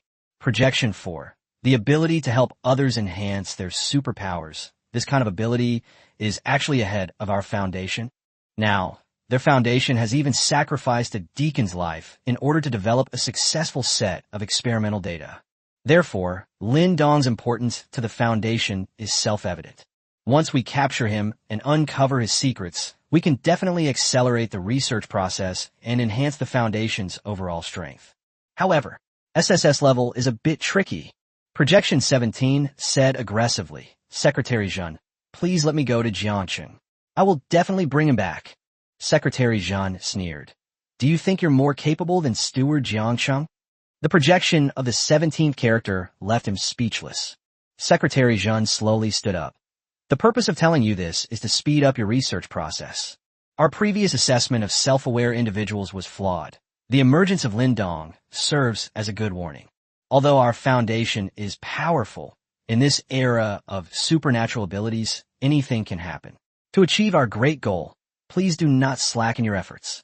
The projectors nodded hastily. Undeterred, Projection 17 asked, "Then what should we do with Lin Dong? Just let him get away with it?" Secretary Zhen sneered. "Of course not." The Inspector General had already made arrangements for backup the moment he received the news. Dealing with an SSS-level ability user doesn't necessarily require a head-on fight. Our Foundation's methods are not something a mere deliverman can stop. In Jiangcheng, after Lin Dong dealt with the butler, the maids returned one after another. Liang Jihan pouted, her face full of unhappiness. "In the end, I still couldn't kill the last 5 people with 2 shots. Their captain was pretty good. He actually forced me to switch guns before I could take him down." Qin Shuyao cried and sobbed, completely unlike her previous manic state. "Wah, it hurts so much, master. Please save me." Her white dress was completely stained red, and her face was covered in blood. Despite her beautiful face, she looked rather eerie. Besides the two of them, Shan Wanyue and Ling Shui were also covered in blood. The only one who was clean was Chun Yunqi. The beautiful school bell's sudden burst of heat completely wiped out the opposing team. Before long, Xia Qingyu and Jiang Zhu returned, looking completely bewildered at the Mirror Lake spring that had been turned into a huge pit. "Master, are you all right?" Xia Qingyu rushed over instantly, her face full of worry. "All the maids depend on. This new bitch is even better at acting. Look at that worried expression, the tears welling up in her eyes, her trembling lips and tense limbs. No wonder she's a big star." "That's professional. It's nothing." Lin Dong shook his head. Xia Qingyu finally breathed a sigh of relief and whispered to Lin Dong, "Master, that bitch Jiang Zhu let her fiancé go." Lin Dong glanced at Jiang Zhu indifferently, and the maids felt their hearts stop beating instantly. Jiang Zhu hurriedly knelt down. "Master, this is the awakening serum that the Yun family brought. It's all here." Xia Qingyu gritted her teeth, realizing that this bitch had actually found a chance to make amends. Lin Dong took it and examined the serum with curiosity. This stuff was actually quite good. "Master, what do we do next?" Shen Wanyue looked at the messy corpses on the ground and couldn't help but stick out her tongue. One was smashed in 2, one had its back pierced, and another had its head smashed open, indicating that the owner was indeed very angry today. Lin Dong glanced at the increasingly oppressive sky, then waved his hand, and the RV appeared. "You guys go and take down the Foundation's headquarters." "Damn it, they actually dared to bomb me. Don't let a single person from the Foundation escape. Shake them to pieces." Ling Shui made a face. "Then master, aren't you coming with us?" Lin Dong rolled his eyes. "My bed was blown up. I need to find somewhere to sleep." The maids drove the RV away slowly. Lin Dong looked around and randomly chose a direction to go. Chapter 96, the second phase of the apocalypse, the strange rain. Inside the RV, Qin Shuyao rushed into the bathroom first. There was no other way. She had just too much blood on her body. As soon as she entered the warm carriage, the blood, which had already frozen, began to drip slowly down her clothes. She couldn't stay in the carriage any longer without washing it. Ling Shui smiled and moved closer to Jiang Zhu. "Hey, Jiang Zhu, did you see your fiancé this time? Did you blush or have red eyes?" Xia Qingyu scoffed. "Neither blushing nor red-eyed. Some bitches are so bland. You broke my brother's heart the moment you opened your mouth." Jiang Zhu sneered.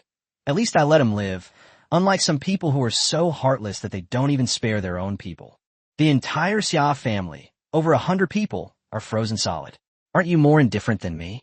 The maids exchanged bewildered glances. Could a big star really be so ruthless? They were just a bunch of blood-sucking leeches, so what if they were killed? Xiao Qingyu showed no remorse whatsoever. Oomph. You'll go to hell after you die. Jiang Zhu scoffed at this behavior. Xiao Qingyu remained silent for a long time before slowly saying, "Aren't we already in hell?" "Maids, what you said actually makes a lot of sense." Ling Shui pouted.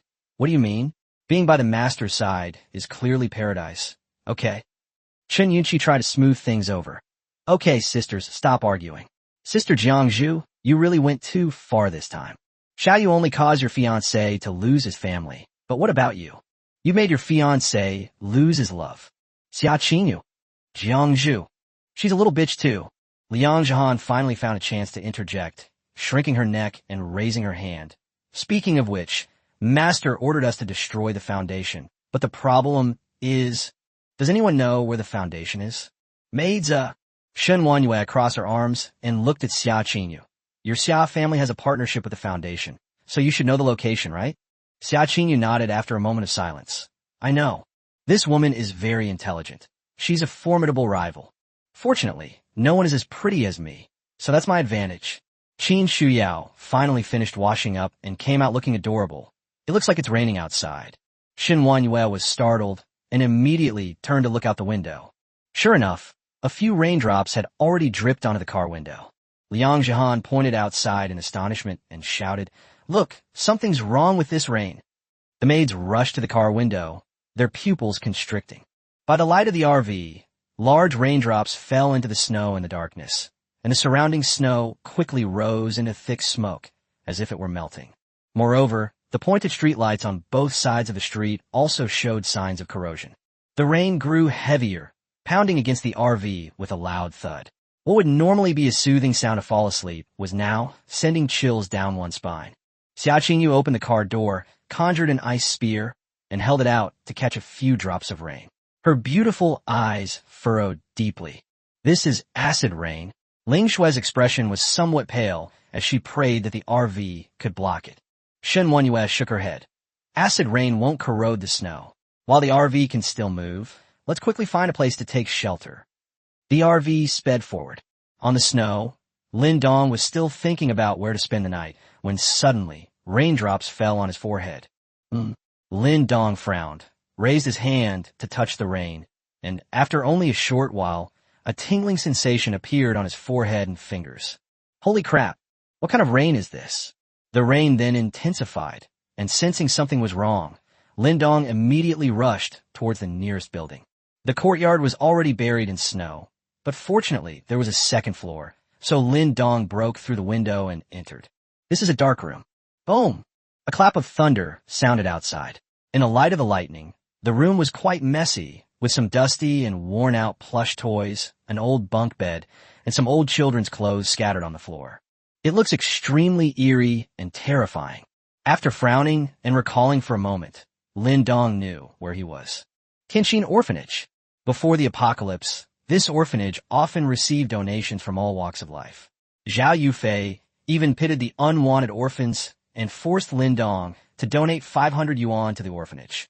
Lin Dong, who was sending love and care, silently ate only steamed buns for a whole month. Damn it. It makes me so angry just thinking about it. Why doesn't she use her own money? Well, she give herself all her money. The apocalypse has lasted so long. I imagine the orphans here will have a hard time surviving the harsh winter. Lin Dong casually removed a piece of wood to block the broken window and fell into deep thought. This rain has shown strong corrosiveness. Even my own poison-immune constitution can feel it. If an ordinary person were to be drenched in it, they would probably be reduced to ashes in an instant. The second phase of the apocalypse? Lin Dong crossed his arms and observed carefully. This rain was quite strange. It could corrode metal, but not cement or wood, so it wasn't acid rain. It seemed to be another supernatural force beyond comprehension. However, this will make it more difficult for survivors to obtain water.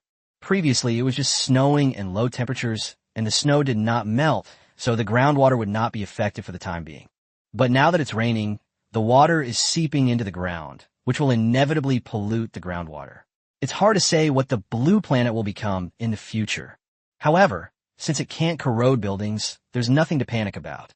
The maids have RVs, so as long as they don't do anything reckless, they'll be fine. Let's make do here for the night. Instead of rushing to explore the other rooms, Lin Dong simply cleared out of bed, placed a constant temperature stove next to it, and lay down fully clothed. The sound of rain mixed with occasional thunderclaps. Lin Dong closed his eyes and breathed steadily. You know what? The sound of rain really does have a hypnotic effect. After an unknown amount of time, a dark figure suddenly appeared at the dark doorway. The lightning flashed intermittently, casting a long shadow. The dark figure moved slowly without making a sound, as if there were no footsteps, like a ghost, getting closer and closer to Lin Dong. The dark figure stopped by the bed, did nothing, and just stared blankly at Lin Dong. Inside the room, apart from the sounds of rain and thunder, only Lin Dong's steady breathing could be heard, which seemed particularly eerie. Lin Dong suddenly opened his eyes, raised his fist, and smashed it towards the dark figure, carrying a fierce punch and an unparalleled force. If this punch lands, even a boulder will be shattered into dust. Click! Another thunderclap sounded, and Lin Dong suddenly withdrew his strength, his fist stopping steadily in front of the dark figure. Damn it, stop pretending to be a ghost here, okay? Who are you trying to scare? Using the lightning, Lin Dong was able to make out the face of the dark figure. It was a child. He was about 1.3 meters tall, dressed in bulky clothes. His colorful sweaters were turned out from under his tattered coat, looking extremely ill-fitting. He wore a dirty hat and a pair of adult cotton shoes stuffed with tattered clothes. Strangely, the little boy continued to stare blankly at Lin Dong. He remained silent. Chapter 97 Tianxin Orphanage, Número 3. Lin Dong raised an eyebrow. Are you a kid from here? What? Can't you speak?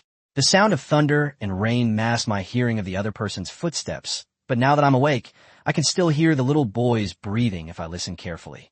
The little boy's listless eyes finally stirred slightly, and his chapped lips slowly parted. It's not cold here.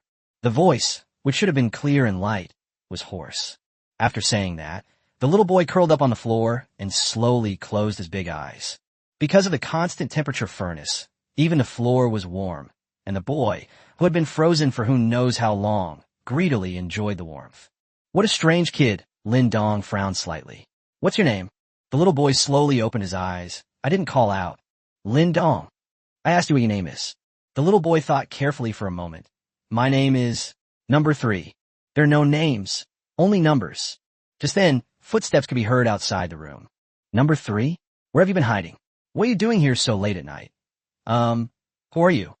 An elderly man with a hunched back appeared at the door, carrying a kerosene lamp. Just like Number 3, the old man wore clothes he had found somewhere and threw them on haphazardly to keep warm. He wore thick reading glasses and looked kind and gentle. As soon as the old man saw Lin Dong, he became wary, looked around, and immediately picked up a wooden board from the ground. Who are you? How did you get in? There's no food here. Get out of here. Lin Dong chuckled and touched his nose. They were treating him like a criminal. Number 3 got up and whispered, Grandpa Dean, it's not cold here. The dean was taken aback. Yes. Why is it so warm in here? In just a short time, I was almost sweating. Lin Dong laughed and said, Don't be nervous. It's raining outside. I'm just asking for the night. Don't worry. I'm not a good person. Shaw, I'm not a bad person. Dean. The old man lowered his guard only after seeing that Number 3 was unharmed. Number 3, go back to sleep. Number 49 and the others are looking for you. Number 3 looked reluctant to leave. It was so warm here, and he really didn't want to leave, but he was also reluctant to part with his friends. Lin Dong smiled and pulled out a palm-sized constant temperature stove from his pocket. Xiao San, I'm not called Ganzi either. Take this home, and you'll get a good night's sleep. Number 3 took it in a daze, his eyes instantly lighting up with surprise. Not long after I left the room, a cheer came from downstairs. The old man gave a wry smile and sat down on the bed opposite him. Sir, please excuse my appearance. My name is Chun Tianxin, and I am the director of this orphanage. Lin Dong. Mr. Lin Dong, may I ask how you got here? Oh, the place I was staying was destroyed by several rounds of rockets. I had nowhere to sleep, and then it started raining, so I ran over here on short notice. Chun Tianxin was at a loss for words. Have young people's thought processes become so strange these days? However, he did hear the commotion from the previous round of rocket bombardment. Chun Tianxin smiled bitterly. Mr. Lin, please forgive me for speaking frankly up front, but after such a long snowfall, many children in our orphanage have frozen to death. Now, including number 3, there are only 7 children left. The orphanage has very limited supplies left. You can stay here, but please don't take our food, otherwise these poor children sigh. Lin Dong raised an eyebrow slightly. This old man was quite an open-minded person. No problem. I'll take care of my own food. Thank you very much, Mr. Lin. Thinking of number 3, Lin Dong suddenly asked, Dean Shun, why do the children here only have numbers and no names? Sigh. Chun Tianxin sighed deeply, her face full of sorrow. I did it on purpose. These children were mostly abandoned in their infancy and sent to me. They either had congenital diseases or physical disabilities. Without parents, they're destined to rely on themselves for the rest of their lives. So I don't name them, and I don't let outsiders hold them, because I'm worried that if they feel even a little bit of love, they will start to crave love. Without love, they might be able to survive as indifferent people. But if they experience love briefly, only to be unable to reciprocate it, that's too cruel for them. Lin Dong remained silent. Chun Tianxin was right. I could have endured the darkness if I had never seen the light. If I have never felt love, I will not pursue love or yearn for love. These are a group of pitiful children. Chun Tianxin, I originally thought that when they were able to support themselves, I would let them decide what they should be called. I'm old and can't take care of them for the rest of their lives. Mr. Lin, you should rest well. I'll go check on the children. After saying that, Chun Tianxin left with her back hunched over. Inside the dormitory on the first floor, the children were wide awake and excitedly gathered around the constant temperature furnace. Brother number 3, what's this called? It's so warm. Hee hee, I know, this is called a Rubik's Cube. It contains powerful energy. That's how it's portrayed in the movies. Great, at least my feet won't get frostbite anymore. Well, they'd already been frostbite for a long time. Wow, I miss this to number 9. If we had had this sooner, maybe she wouldn't have frozen to death. That's how kids are. If one person cries, everyone cries together. Even the usually calm and collected number 3 got teary-eyed. Chun Tianxin walked in, a kind smile on her face. Kids, go to sleep now. The children immediately wiped away their tears and hid under the covers, but the trembling blankets suggested that they were just crying inside. Sigh. Chun Tianxin sighed deeply, covered them with blankets, and took the kerosene lamp back to her room to sleep. In the shadows, Lin Dong went back upstairs, hugged himself, and went back to sleep, muttering to himself, there's still such kind old men in this apocalypse? That's rare. The rain kept falling. The atmosphere wasn't very harmonious. It was already light outside. Lin Dong stretched and got out of bed, looking out the window. The snow has started to fall. The snow that was previously as high as 2 stories has now receded by about a meter. If it continues to fall like this, we may never see the snow-covered landscape again. But who can say for sure how the weather will change later? I took a sniff and smelled the aroma of food coming from downstairs. Since we can't leave, let's go down and take a look. Chun Tianxin lit a fire, and the 7 children of different ages sat around the fire, each holding a broken bowl and eating with relish. When Chun Tianxin saw Lin Dong come down, a look of nervousness flashed across her face. Lin Dong smiled and waved his hand. Don't be nervous, I just came to take a look. The children turned to look, and their expressions were equally tense, except for number 3. Number 3 bit her lip and handed over the bowl she was holding. Uncle, eat. Chapter 98, The True Colors of Chun Tianxin. Looking at the bowl with several broken corners, which contained only a small portion of stewed radish and potatoes, Lin Dong smiled and shook his head in refusal. Number 3, then, started eating again. Lin Dong looked at the group of children. Number 3 looked to be about 10 years old and was actually the oldest among them. There were 4 men and 3 women in total. The others were all quite young, the youngest looking only 3 or 4 years old. She was a very cute little girl with messy braids and big, round eyes staring timidly at Lin Dong, clutching the bowl to her chest as if afraid it would be taken away. Chun Tianxin walked over with a smile. Thank you so much for Mr. Lin's Pokemon last night. It was the most comfortable night the children slept since it started snowing so long ago. Children, why don't you hurry up and thank Uncle Lin? Number 3 took the lead and said, Thank you, Uncle Lin. The other children followed suit and expressed their gratitude. Lin Dong acted without any airs and gradually became familiar with them, quickly memorizing the children's numbers. After breakfast, the children busied themselves with their own tasks. Some swept the floor, some folded their blankets, and number 3 was in charge of teaching the youngest child, number 49, to read and recognize characters. They were all incredibly well-behaved. Chen Tianxin sat down next to Lin Dong and said with a smile, "Mr. Lin, please excuse us. It's raining and snowing outside, so the children need to do something to pass the time."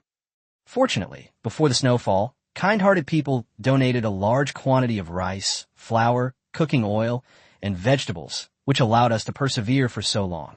The only problem now is that the water supply is running low. Lin Dong didn't intend to reveal his unlimited supplies and changed the subject, saying, "By the way, Dean Shun, did any of the children who died here have come into contact with the poisonous snow? Where are their bodies?" Chen Tianxin asked in confusion. "Some people have died from poisonous snow. Why is Mr. Lin asking this?" "Oh, just a reminder. If the body has been contaminated by poisonous snow, it's best to destroy it. Otherwise, there will be trouble when the temperature rises again." "Really? What trouble?" Chen Tianxin jumped up, his old eyes filled with disbelief. Lin Dong touched his nose. "Zombie! Zombie!" Chen Tianxin's face turned deathly pale instantly. "To be honest, Mr. Lin, the bodies of those who froze to death and poisoned these past few days have all been placed on the basement level. I'll go deal with them now." "Poor children." Lin Dong narrowed his eyes. "Need any help?" Chen Tianxin shook her head. "No need. I'm their dean and also their grandfather. I'll see them off myself." After saying this, he left with tears streaming down his face. The door leading to the basement was locked tightly, and a note saying "No entry" was posted on the door. Lin Dong, having nothing else to do, chatted idly with the children.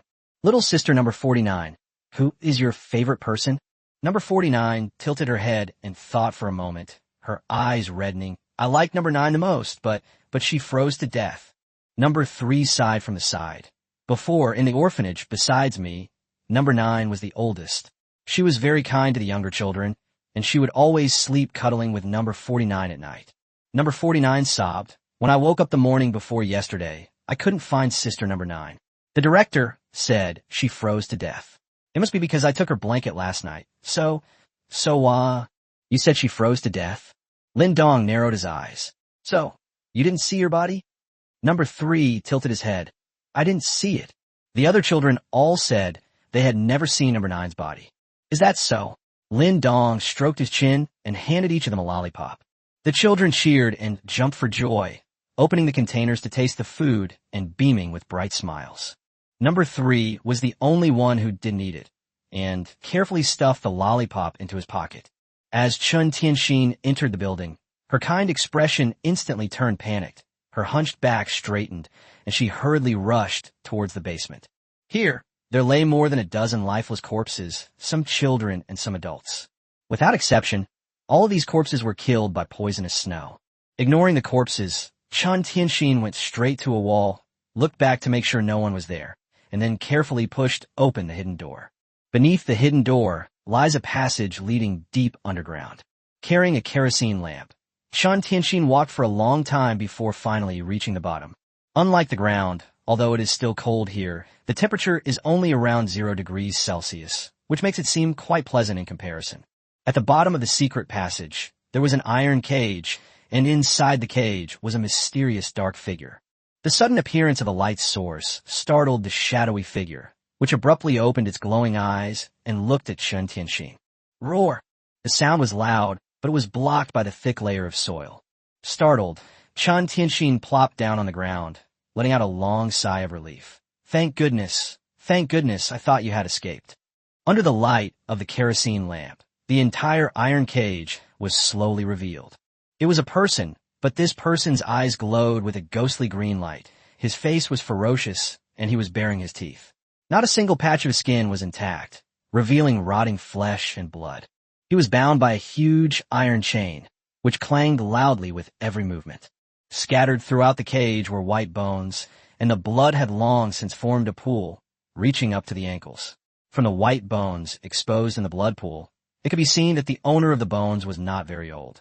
Outside the iron cage, There were 5 bronze incense burners arranged in the shape of a 5-pointed star, with incense burning inside, which were now almost empty.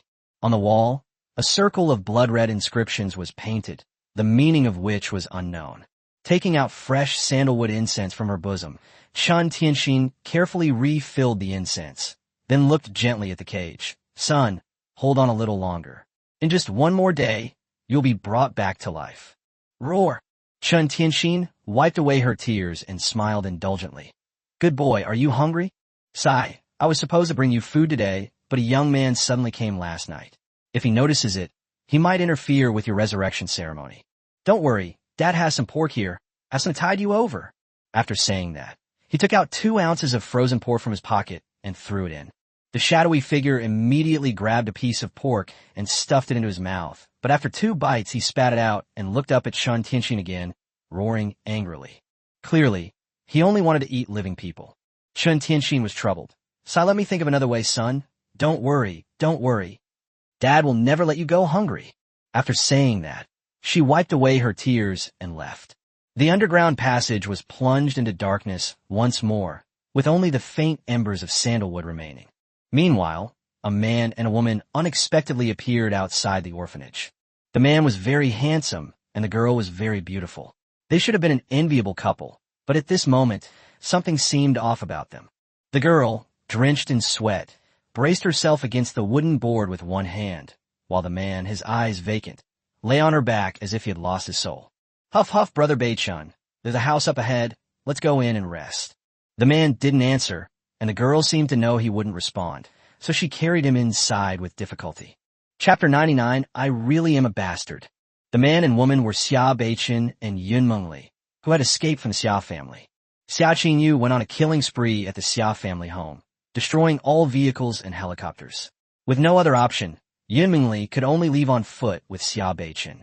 Fortunately, the snow was frozen solid, and Yun Mengli possessed healing abilities, so the two of them walked safely through the night. However, once outside the Xia family's territory, Xia Beichun reverted to his absent-minded state, leaving poor Yun Mengli to carry him on her back. Fortunately, she was an ability user, and her physical abilities had been greatly enhanced. Even so, the girl suffered a great deal, the truth of which only she knew. Yun Mengli looked around and found a window blocked by a wooden board. She gritted her teeth, carried Xia Beichun on her back, and jumped in. Lin Dong noticed them as soon as they entered the upstairs room. You guys keep playing. I'll go upstairs and take a look first, Lin Dong said with a subtle expression as he went upstairs. The children exchanged glances. They had also heard the commotion upstairs. Number 3 gritted his teeth, rushed into the kitchen, grabbed a cleaver, and followed them upstairs. Don't come up here. I'm going to help Uncle Lin Dong. Yun Mengli glanced at the dirty and messy dormitory, her nose wrinkling slightly. It was such a mess. Brother Beichun, Mengli really can't walk anymore, so please rest here for a while. After carefully wiping the bedboard clean, Xia Beichun was put down. The latter lay there with lifeless eyes, like a corpse. Just as Yun Mengli was about to rest, a voice suddenly sounded behind her. What are you doing here? Where are you from? Yun Mengli was startled and quickly turned around. Lin Dong was immediately stunned. Holy crap. I just sent the maids away and was trying to abstain from sex for 2 days when another top-quality woman came along. Oh, I can't possibly accept this. Yun Mengli was equally startled. She hadn't noticed a thing at all. When did he come in? Moreover, the man's gaze was very aggressive, which made her quite uncomfortable. However, I am a superhuman and I am not afraid of him. And who are you? What are you doing here? Lin Dong laughed. You're the ones who barged in here, and you still have the nerve to ask me questions? Confess honestly or else. Don't hurt Uncle Lin Dong. Before the words were finished, number 3 had already rushed in with a knife, taking the lead and blocking Lin Dong's way, looking at Yun Mengli warily with his little face. Yun Mengli, Lin Dong. Lin Dong slapped him on the back of the head and laughed. Do I need your protection? Go play somewhere else. Number 3 scratched his head and stood obediently behind Lin Dong, but his little face was still wary. Yun Mengli looked apologetic.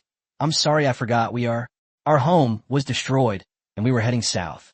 It was raining on the way and the road was difficult to travel, so we came here to rest for a while. Don't worry, we mean no harm and we'll leave right away. Is that so? Lin Dong frowned. This girl seemed harmless, but could she be just like Shin Yunchi? Moreover, this girl is actually a level 6. Could she be from the Foundation? And this level 5 man? Lin Dong's expression suddenly turned strange. Yeah? This guy looks familiar. Why does he look so much like a maid's fiancé? Seeing Lin Dong staring at Xia Beichan with ill intent, Yun Mengli quickly stepped in front of him and said with a smile, "This, Mr. Lin Dong, right? My name is Yun Mengli. If you don't mind, could we rest here for half an hour? I promise you, we'll leave immediately after half an hour." "Don't ask me, I'm just taking shelter from the rain here too." Lin Dong shrugged. "This is an orphanage. I just happened to be passing by and stopped by. You can ask the director when he gets back from his work later." Yun Mengli looked at number 3 behind Lin Dong, a hint of reluctance flashing in her beautiful eyes. Because number 3's face and hands were covered in chilblains, he looked very pitiful. "Little brother, I have superpowers. Do you want me to heal you?" Number 3 immediately shrank behind Lin Dong and remained silent. Healing ability? Lin Dong looked surprised. This was quite a remarkable superpower. "No, you just admitted to being a superhuman so easily? This kid has a really big heart. Go ahead, let this lady treat you and see what happens." Lin Dong patted him on the back. Number 3 then timidly approached her. Yun Mengli took a deep breath, and a green light appeared on her hand. She slowly touched number 3's small hand, and in the blink of an eye, number 3's frostbite was completely healed. Your heart." Yun Mengli frowned suddenly, just as she was about to pull her hand away. "Oh, it's nothing, just congenital heart disease," number 3 said nonchalantly, marveling at how his frostbite had been cured. Yun Mengli felt a pang of pain in her heart. Such a young child. With congenital heart disease, he must have suffered a lot. Since that's the case, then let's help them to the end. Yun Mengli clenched her teeth, her pretty face turning pale, but she persisted for 3 minutes before finally pulling her hand back, panting. "All right, little brother, your heart condition is cured." "Oh, thank you, sister." Number 3 clearly didn't know how rare this miracle was, and showed an expectant look. "Sister, my younger brothers and sisters are all sick and have frostbite. Can you help me get treatment too?" Yun Mengli's face immediately turned bitter. She was already exhausted, and she had just overdrawn her supernatural power, leaving her completely powerless. "All right, let her rest for a bit. We'll talk about it again once she's recovered," Lin Dong said, trying to smooth things over. Yun Mengli immediately nodded. "Yes, let my sister rest for a bit. I will definitely heal you, but first, let me ask, how many children are here?" "Add me 7 more. "Oh, no problem." Lin Dong almost laughed.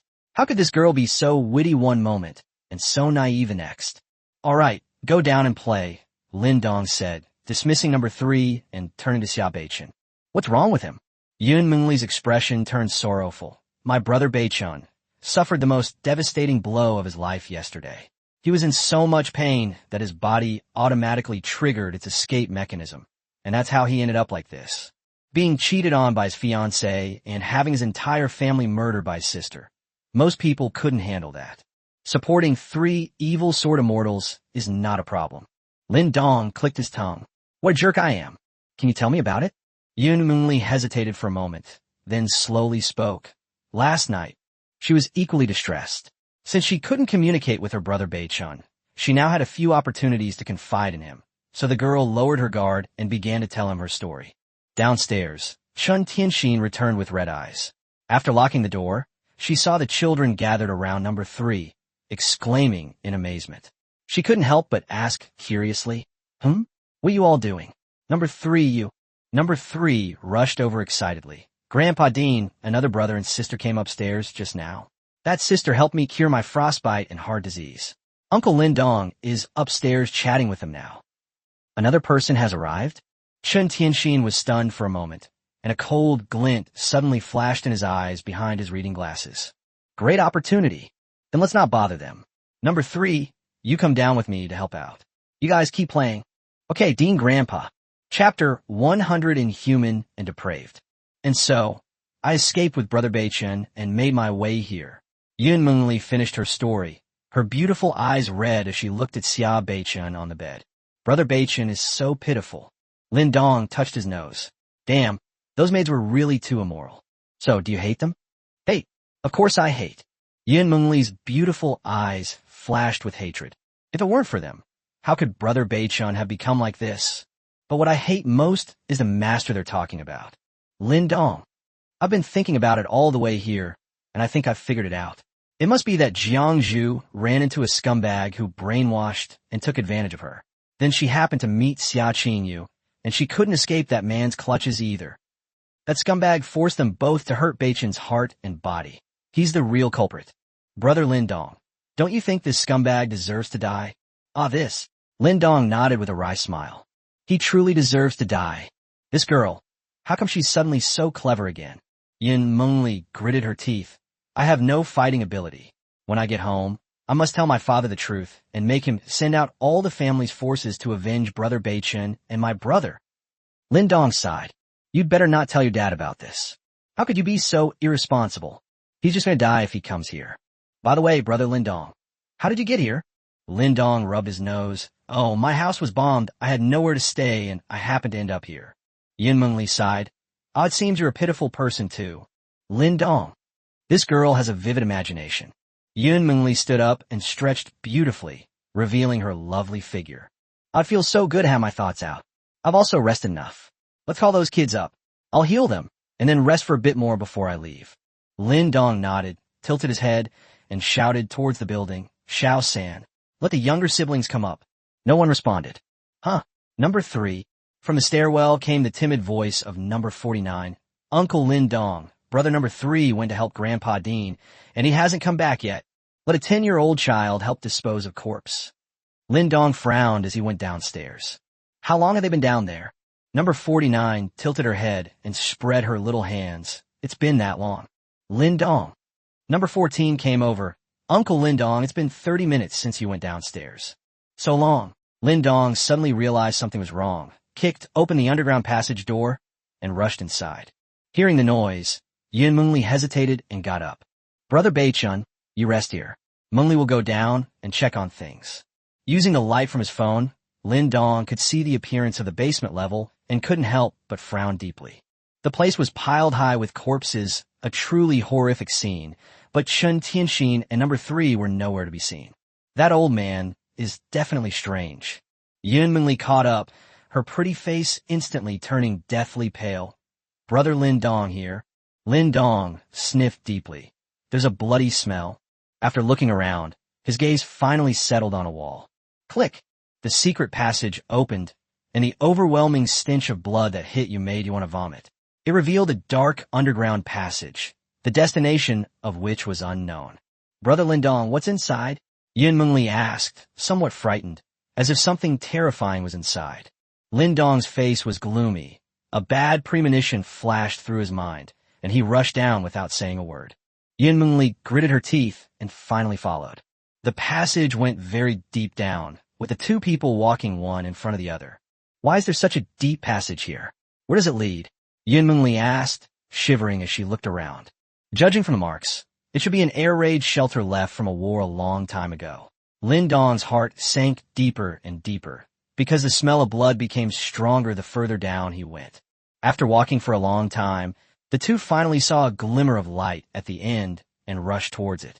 This is... Yin Mengli's almond-shaped eyes widened. Her face turned deathly pale, and she immediately turned her head away and vomited violently. Chun Tianxin looked panicked. You? Why are you here? Lin Dong stared blankly at the iron cage below, his face extremely gloomy. The bottom of the iron cage was filled with children's bones and blood-stained pieces of clothing were scattered everywhere. The pool of blood was several centimeters deep. One can only imagine how many people died there.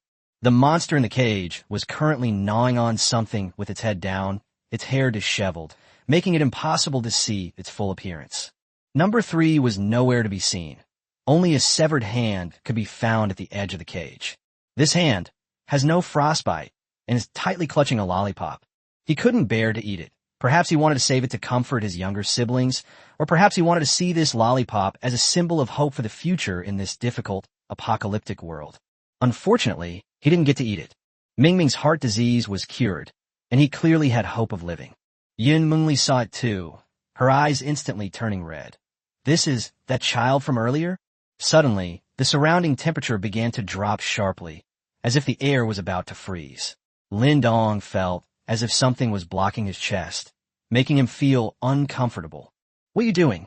Chen Tianxin staggered and sat down on the ground. Lin Dong's eyes were terrifying. Looking into his eyes felt like having your heart squeezed. However, now that he's been discovered, he doesn't intend to hide it anymore. "All I want is to resurrect my son." "Resurrect your son?" Lin Dong's voice was like thunder, filled with disbelief and anger. "So, you fed number 3 to this monster?" "He's not a monster." Chen Tianxin stood up and looked directly at Lin Dong. "He's my son. He's just sick from being infected by the poisonous snow. I can save him." "You're right about one thing. I did feed my son number 3. In fact, not just number 3, I've fed 8 children since the snow started." Boom! Lin Dong felt like his head was about to explode. "What the hell is this insane thing?" Yin Mengli cried and questioned, "What did those children do wrong? Are you even human? It was a mistake for them to be born." Chen Tianxin's tone grew increasingly sinister. "Otherwise, why would they be abandoned? I gave them the chance to live. I raised them, and they are alive today entirely because of me. Now, it's simply a matter of realizing their value." Yin Mengli trembled with anger and coldness. You've gone mad." Chen Tianxin sneered. "I'm not crazy. I'm calmer than anyone else. I've read in ancient books that as long as you follow an ancient ritual, you can bring someone back to life.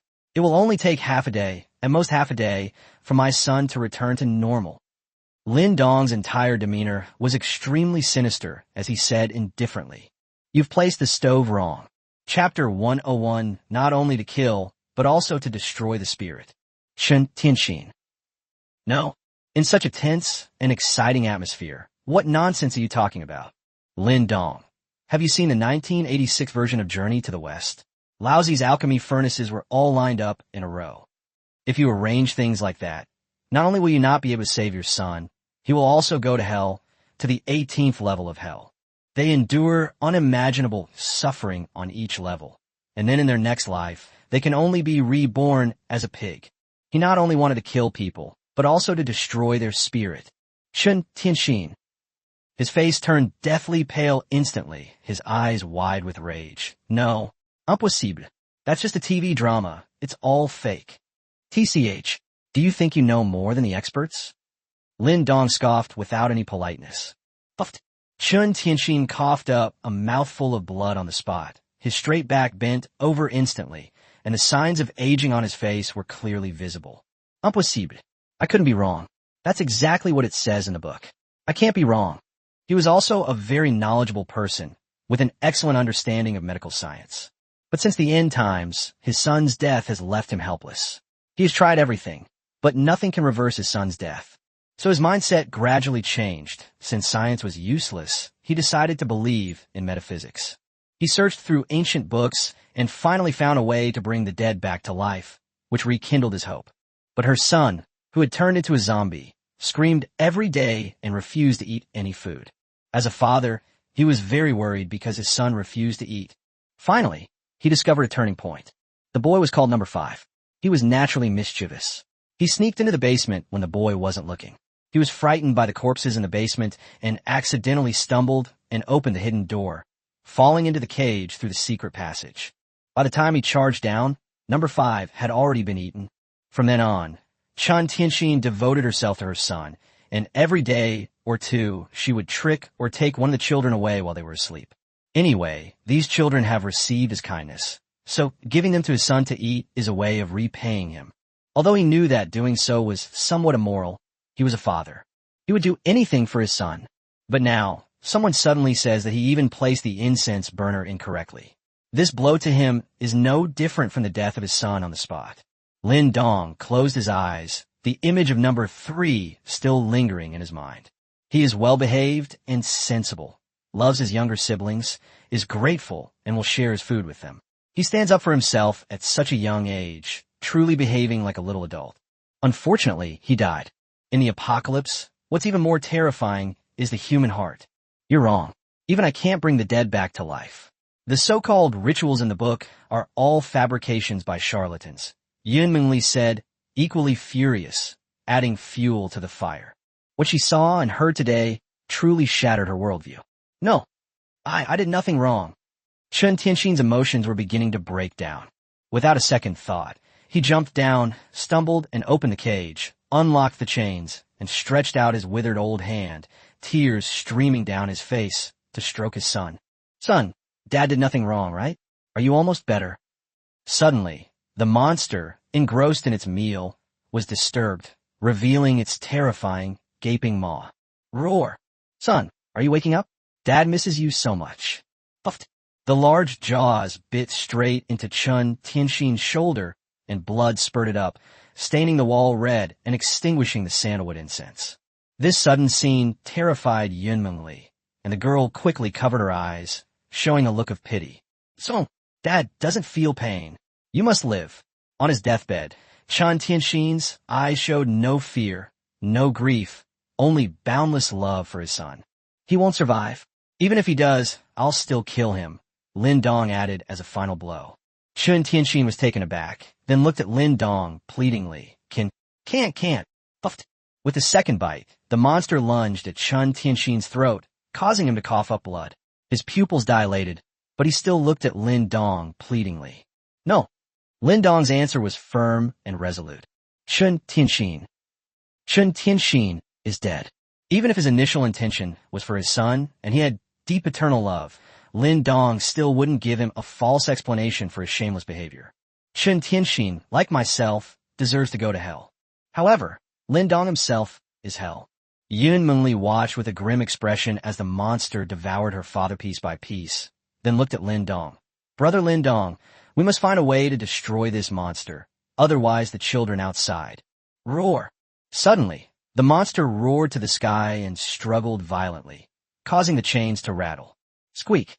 A sickening sound rang out, and Yun Mengli's pretty face turned ashen. The monster seems to have become much stronger and is about to break free of its chains. With her teeth clenched, she stepped in front of Lin Dong, saying, Brother Lin Dong, you run. I have superpowers. I'll deal with this monster. That's what they said, but their legs were shaking. Although her body has been greatly strengthened, she has little combat ability, and the Yun family is raising her as a wet nurse. But the girl still stepped forward. Fear is a biological instinct, but courage is the hymn of humanity. For some reason, Lin Dong's anger was suddenly dissipated by Yun Mengli's actions. Never mind, I'll do it. Brother Lin Dong. Before he could finish speaking, Lin Dong jumped down from the cage, catching the girl's terrified gaze. You want to escape? I'll help you. Lin Dong slowly reached out and easily broke the huge chain. Freed from its restraints, the zombie roared excitedly to the sky, shaking the underground chamber. Bang! The next second, Lin Dong made a lightning-fast move, grabbing the zombie's head and slamming it into the pool of blood. Arrest them. Smash it down. Bang! Arrest them. Smash it down. Bang! And so it goes. Yun Mengli, who was about to come down to help, froze and couldn't help but stick out her tongue. Brother Lin Dong is so awesome. He was actually rubbing the head of a monster that he himself wasn't confident he could handle. Roar! The zombie was furious, its green pupils staring intently at Lin Dong, wanting to retaliate. But every time it was about to move, its head was pressed down and slammed to the ground. Lin Dong grabbed the iron bar of the fence and snapped it in two. Puffed! He plunged a club into the zombie's chest, pinning it to the pool of blood. Another rod was inserted into the zombie's left arm, then its right arm, left leg, and right leg, pinning the zombie alive in the pool of blood, rendering it unable to move. Even so, the zombies continued to roar and struggle.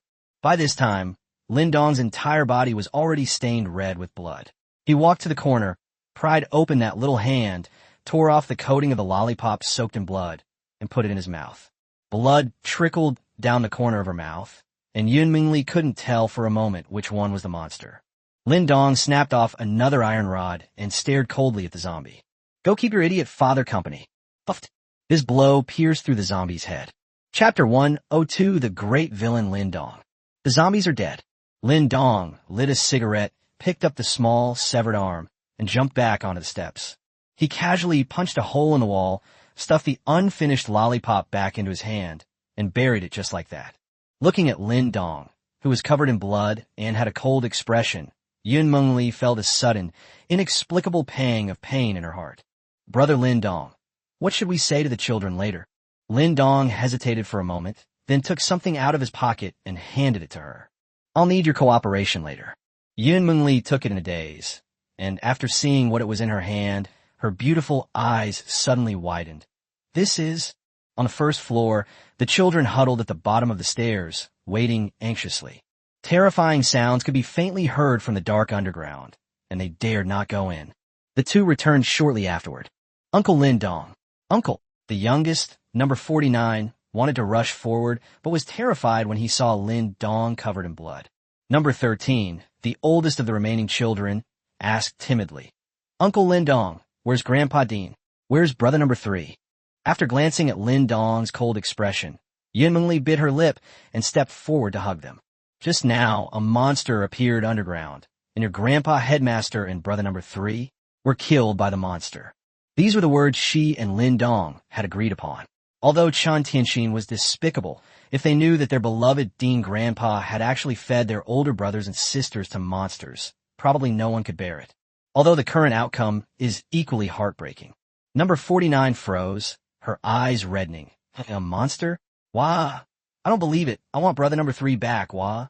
Within 2 days, she lost her beloved older sister, number 9, and now she has lost her older brother, number 3. The little girl's heart is broken. The other children also burst into tears and wailed incessantly. Yun Mengli bit her lips so hard they almost bled, and tears streamed down her face. What are you all crying about? Quiet down, Lin Dong suddenly shouted. The children paused in their crying, then cried even louder. It's precisely because you're too weak and unable to protect yourselves that they have to fight the monsters to the death. If it weren't for you, they could have escaped. Number 25 blushed and said, But Uncle Lin Dong, you're so amazing and you have so many magical treasures. Why couldn't you save Grandpa Dean? Yun Mengli's heart sank, just as brother Lin Dong had said. Children are not inherently bad, but they tend to assume that adults should handle problems, even if they are orphans. Lin Dong scoffed. Why should I save them? They're not my father, nor my son. What do I care if they live or die? All the children were stunned, staring at Lin Dong as if he were a stranger. Uncle Lin Dong was so kind to them before. What are you looking at? Lin Dong's expression remained indifferent. You're not convinced? You hate me? Fine, if you've got the guts, then attack me. Kill me and avenge your Dean and number 3. The children cried again. How could they possibly fight back against adults? However, Yun Mengli sensed that most of the children's sadness had faded, gradually turning into hatred and anger. This was the method Lin Dong came up with to divert their attention.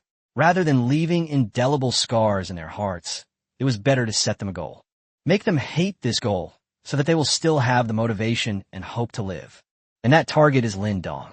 There are already enough people who hate him, so a few more children won't make a difference. Children, come with me after the rain stops, Yun Mengli said, wiping away her tears as she stepped forward. My house is big enough to support you all, and I will cure all your illnesses. When you grow up, if you want to seek revenge on brother Lin Dong, I will also provide you with support. When Yun Mengli said those words, her heart was breaking.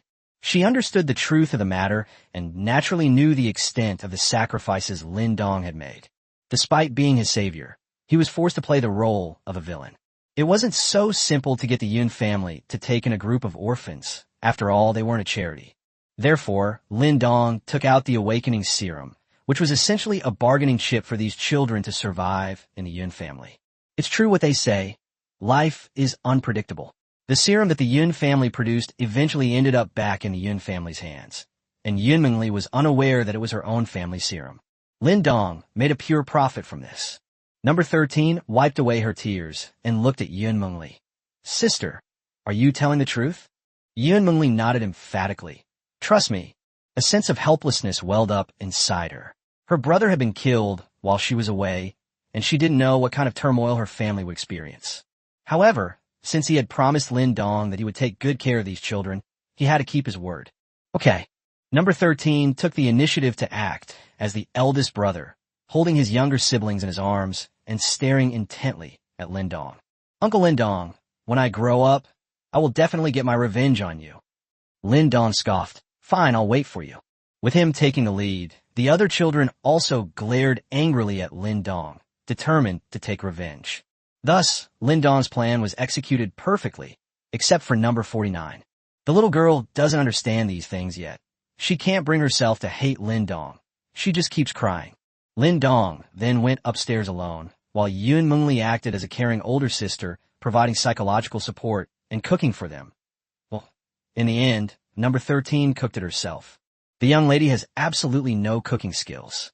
She then treated them one by one until an hour later, when Yun Mengli finally went upstairs, panting. "Brother Lin Dong," the girl hesitated, unable to finish her sentence. However, Lin Dong wasn't as upset as she had imagined. Instead, he chuckled while smoking. "No need to comfort me. I've done a lot of bad things, so it's quite interesting to do good deeds occasionally. So what if I misunderstood? Besides, this is my own plan." "Thank you, Brother Lin Dong. You are the best person I have ever met since the apocalypse." Yun Mengli bowed deeply. "Lin Dong, if you knew that your brother died indirectly in my hands, you probably wouldn't think this way."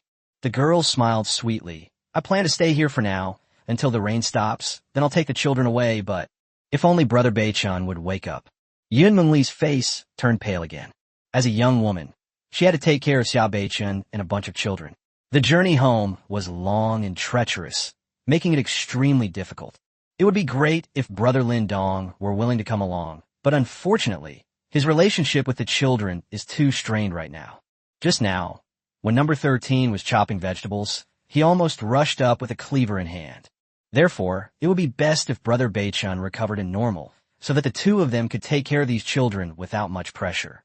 Lin Dong stubbed out his cigarette and laughed. "That's easy, just watch me." 103 Zhang Lindong's diehard fan. Yun Mengli was taken aback. "What are you going to do?" She herself was a medical student and also possessed healing abilities, so she was completely helpless in dealing with Xiao Bei-chan's condition. Lin Dong came to the bedside. Xiao Bei-chan's eyes were still lifeless and empty. Snap! Suddenly, Lin Dong raised his hand and slapped him. Yun Mengli immediately shouted angrily, "Brother Lin Dong, what are you doing? Brother Bei-chan is so pitiful. Why did you hit him? I take back what I just said to you." However, Lin Dong gave her a look, signaling her to be quiet. Sure enough, a faint glimmer appeared in Xiao Bei-chan's eyes after he was hit. Lin Dong grabbed Xiao Bei-chan by the collar and said coldly, "Xiao Bei-chan, right? Let me tell you a cruel truth. I'm a master of Jiangzhu and Xiaqinyu. One is your fiancée, and the other is your own sister. Now you've fallen into my hands. Are you surprised?" Yun Mengli's beautiful eyes widened suddenly, and she immediately remembered that Lin Dong had deliberately made the children misunderstand him. So, is Brother Lin Dong using the same old trick to make Brother Bei-chan hate him? Sure enough, Xiao Bei-chan slowly came to his senses and stared blankly at Lin Dong. Lin Dong continued, "Do you know how voluptuous your fiancée is? Do you know how fragrant your sister is? They do whatever I tell them to do, and they can only eat what I leave behind every day, and they also have to serve me. It was my fault for letting your sister ruin the Xia family, and it was my fault for letting Jiangzhu break up with you, hurting you inside and out. My name is Lin Dong. My enemy is standing right in front of you, yet you remain so dazed and confused. It makes me feel quite unfulfilled." Boom!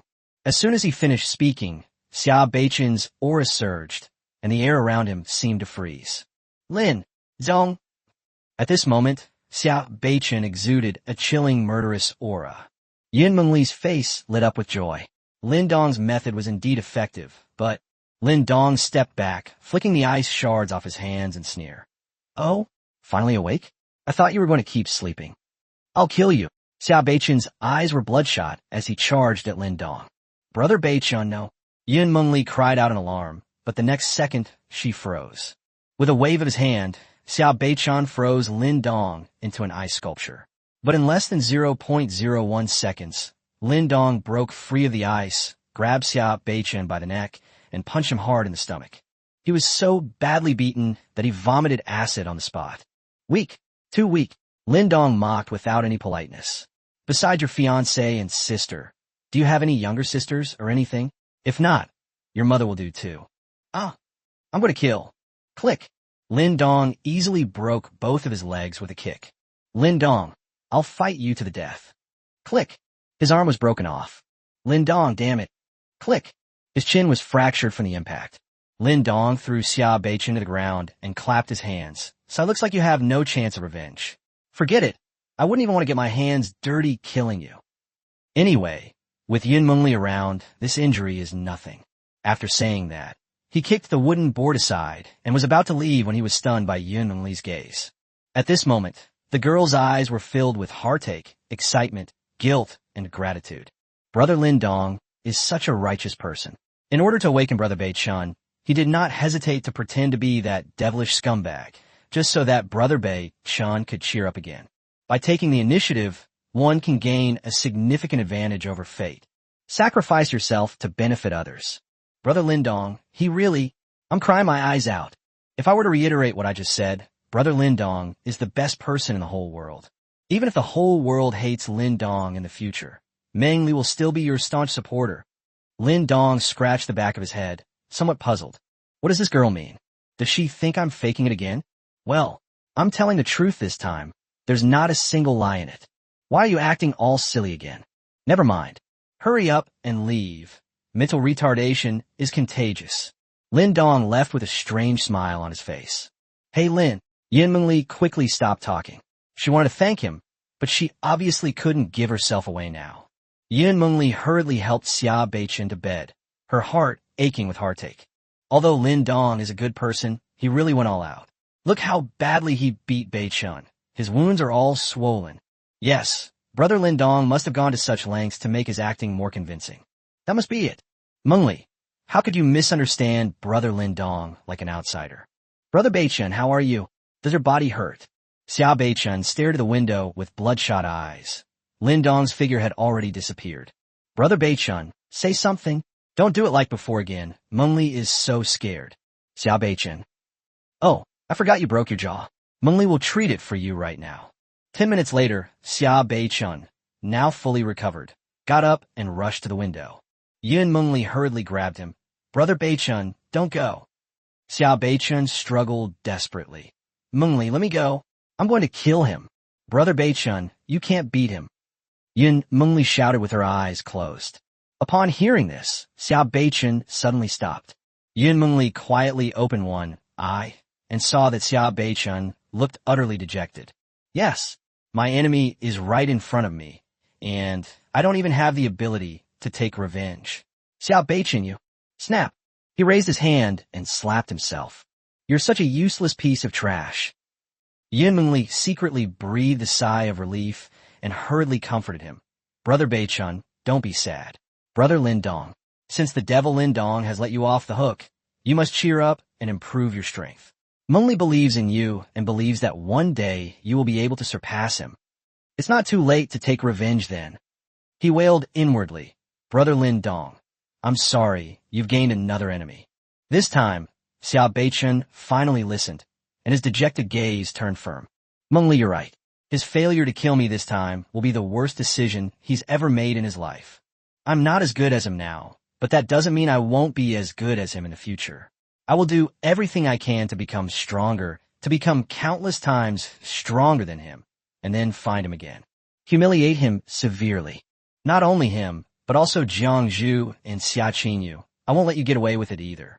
30 years east of the river, 30 years west of the river. Never underestimate a young person's potential. Yes, I believe Brother Beichen can definitely do it.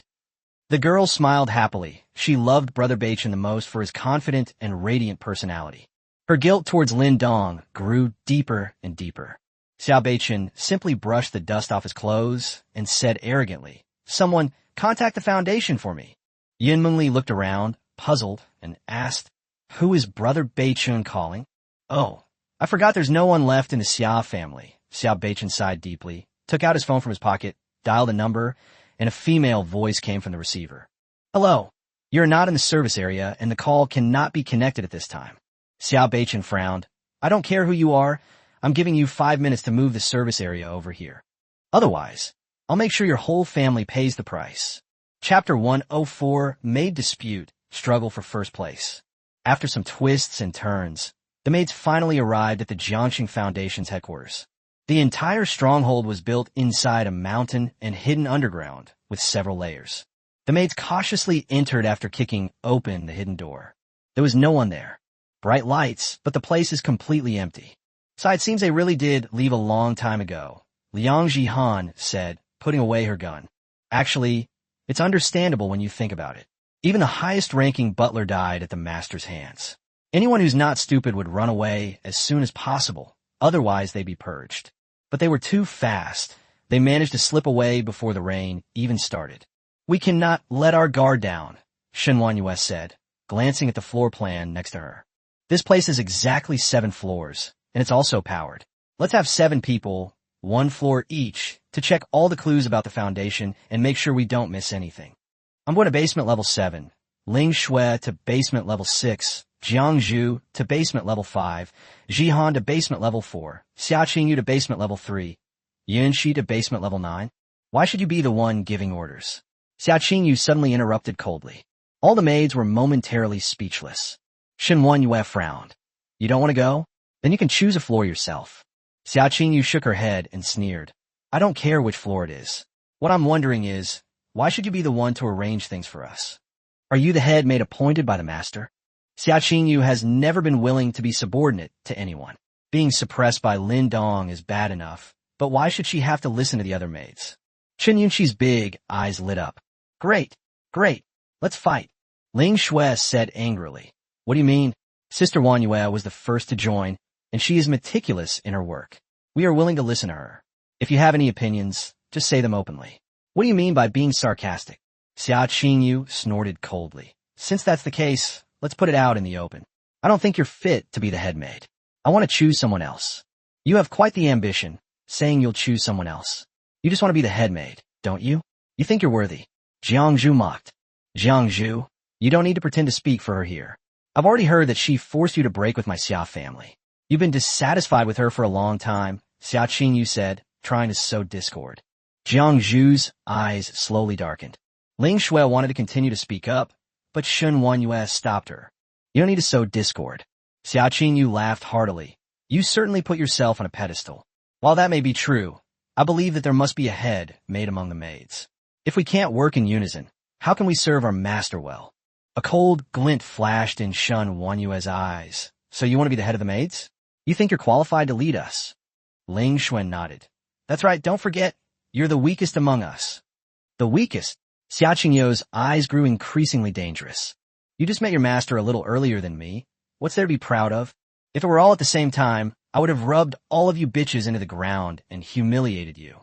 Ling Shui crossed her arms and said, "Well, I'm really sorry. We just started earlier than you, and you're weaker than us. Oomph. You're nothing but a big-breasted, brainless woman. Can't you see that Shen Wanyue is using you?" "Thanks for the compliment. Whether I'm being used or not is another matter, but I'm definitely powerful, unlike some people who can land airplanes." "You." Xiaqingyu really went into Ling Shui's area of expertise this time. The atmosphere instantly became tense. Liang Zhihan quickly tried to smooth things over. "Oh, please stop arguing. We are all serving our master. Ultimately, the master should decide who should be the head maid." Chen Yunxi whispered, "I think master probably doesn't care about this. After all, with master's abilities, there will definitely be more and more new maids joining in the future. Let's decide in advance. It's also to share master's burden." "You." Liang Zhihan was furious. This little green tea was definitely causing trouble. Chen Yunxi wore an innocent expression, but she was secretly overjoyed. "Go ahead and fight.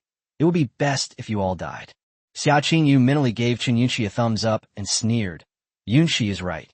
To put it bluntly, our abilities are all given by our master. Who is better or worse depends entirely on the master's will. So ranking us according to strength is inherently unfair.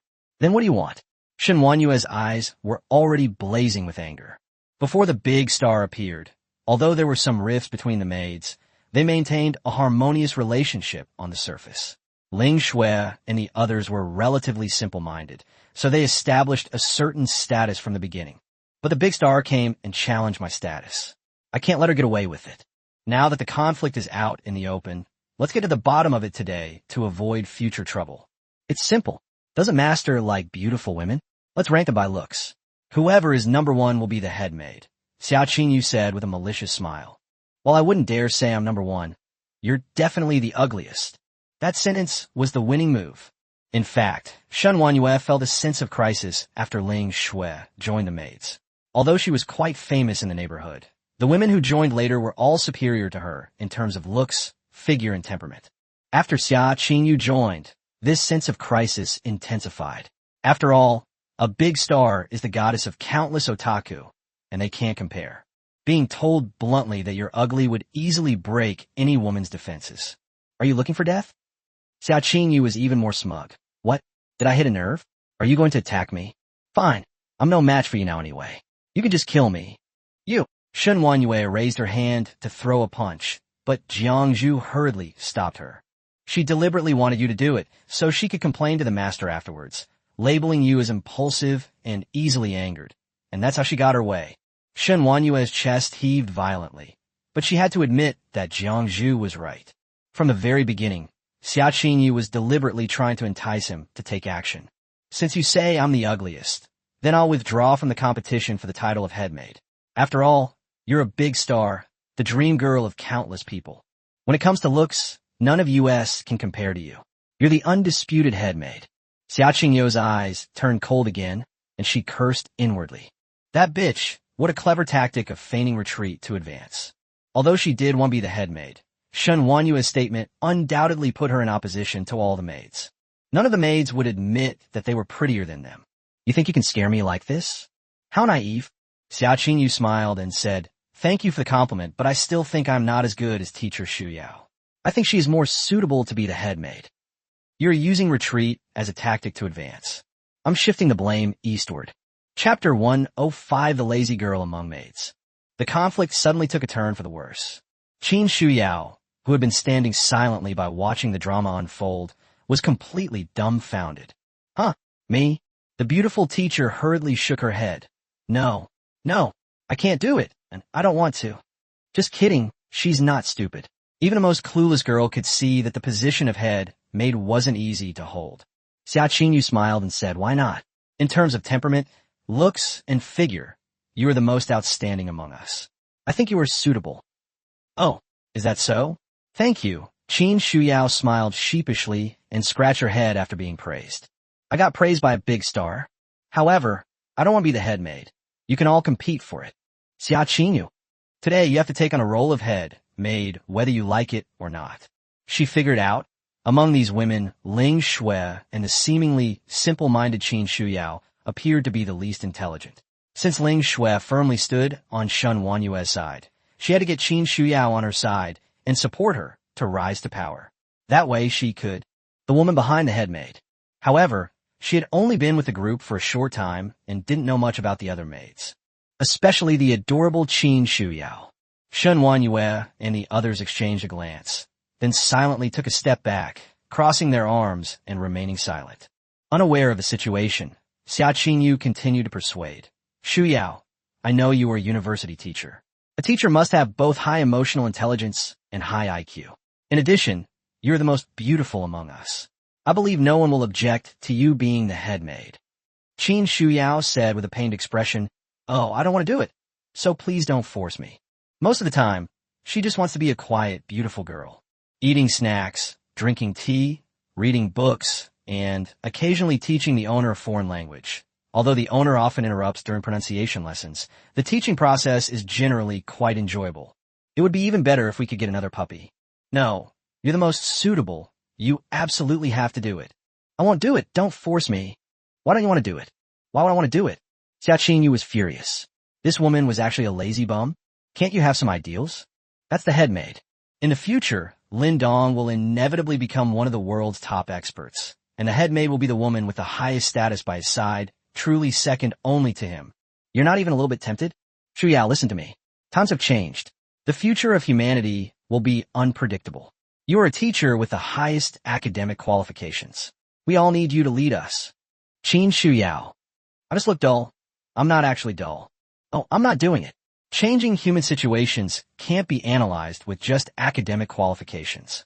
If you want to do it, then do it yourself. This big star has ulterior motives.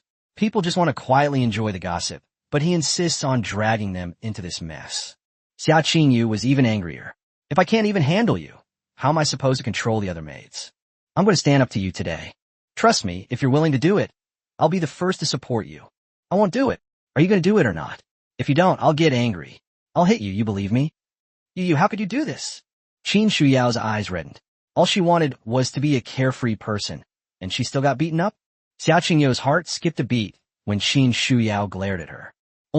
Something's not right. The next moment, a terrifying and sinister killing intent erupted, and Qin Shuyao's eyes turned blood red. You bitch, do you want to die?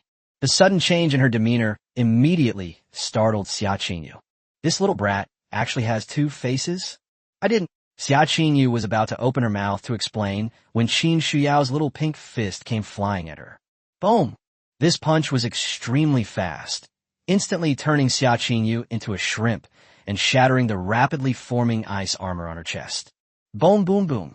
A violent force struck, and Xia Qingyu's delicate body crashed through the floor, then through one floor after another, all the way down to the 7th basement level. Chen Yunqi stuck out her tongue and once again pulled Shen Wanyue and the others to her side. Oh no, the teacher has gone crazy again. Ling Shui sneered. Let this bitch reap what she sowed. Of all people to mess with, why did she have to provoke Xu Yao? Let her suffer a bit. Liang Jihan smiled wryly for a moment, then hurriedly shouted, Xu Yao, don't hit her too hard. Qin Shuyao was just about to jump into the hole to finish off the enemy when she heard this and immediately looked up. The maids all felt a sense of dread. Underground, Xia Qingyu, her face full of sorrow, coughed up a mouthful of blood. That damn bitch, she actually played me?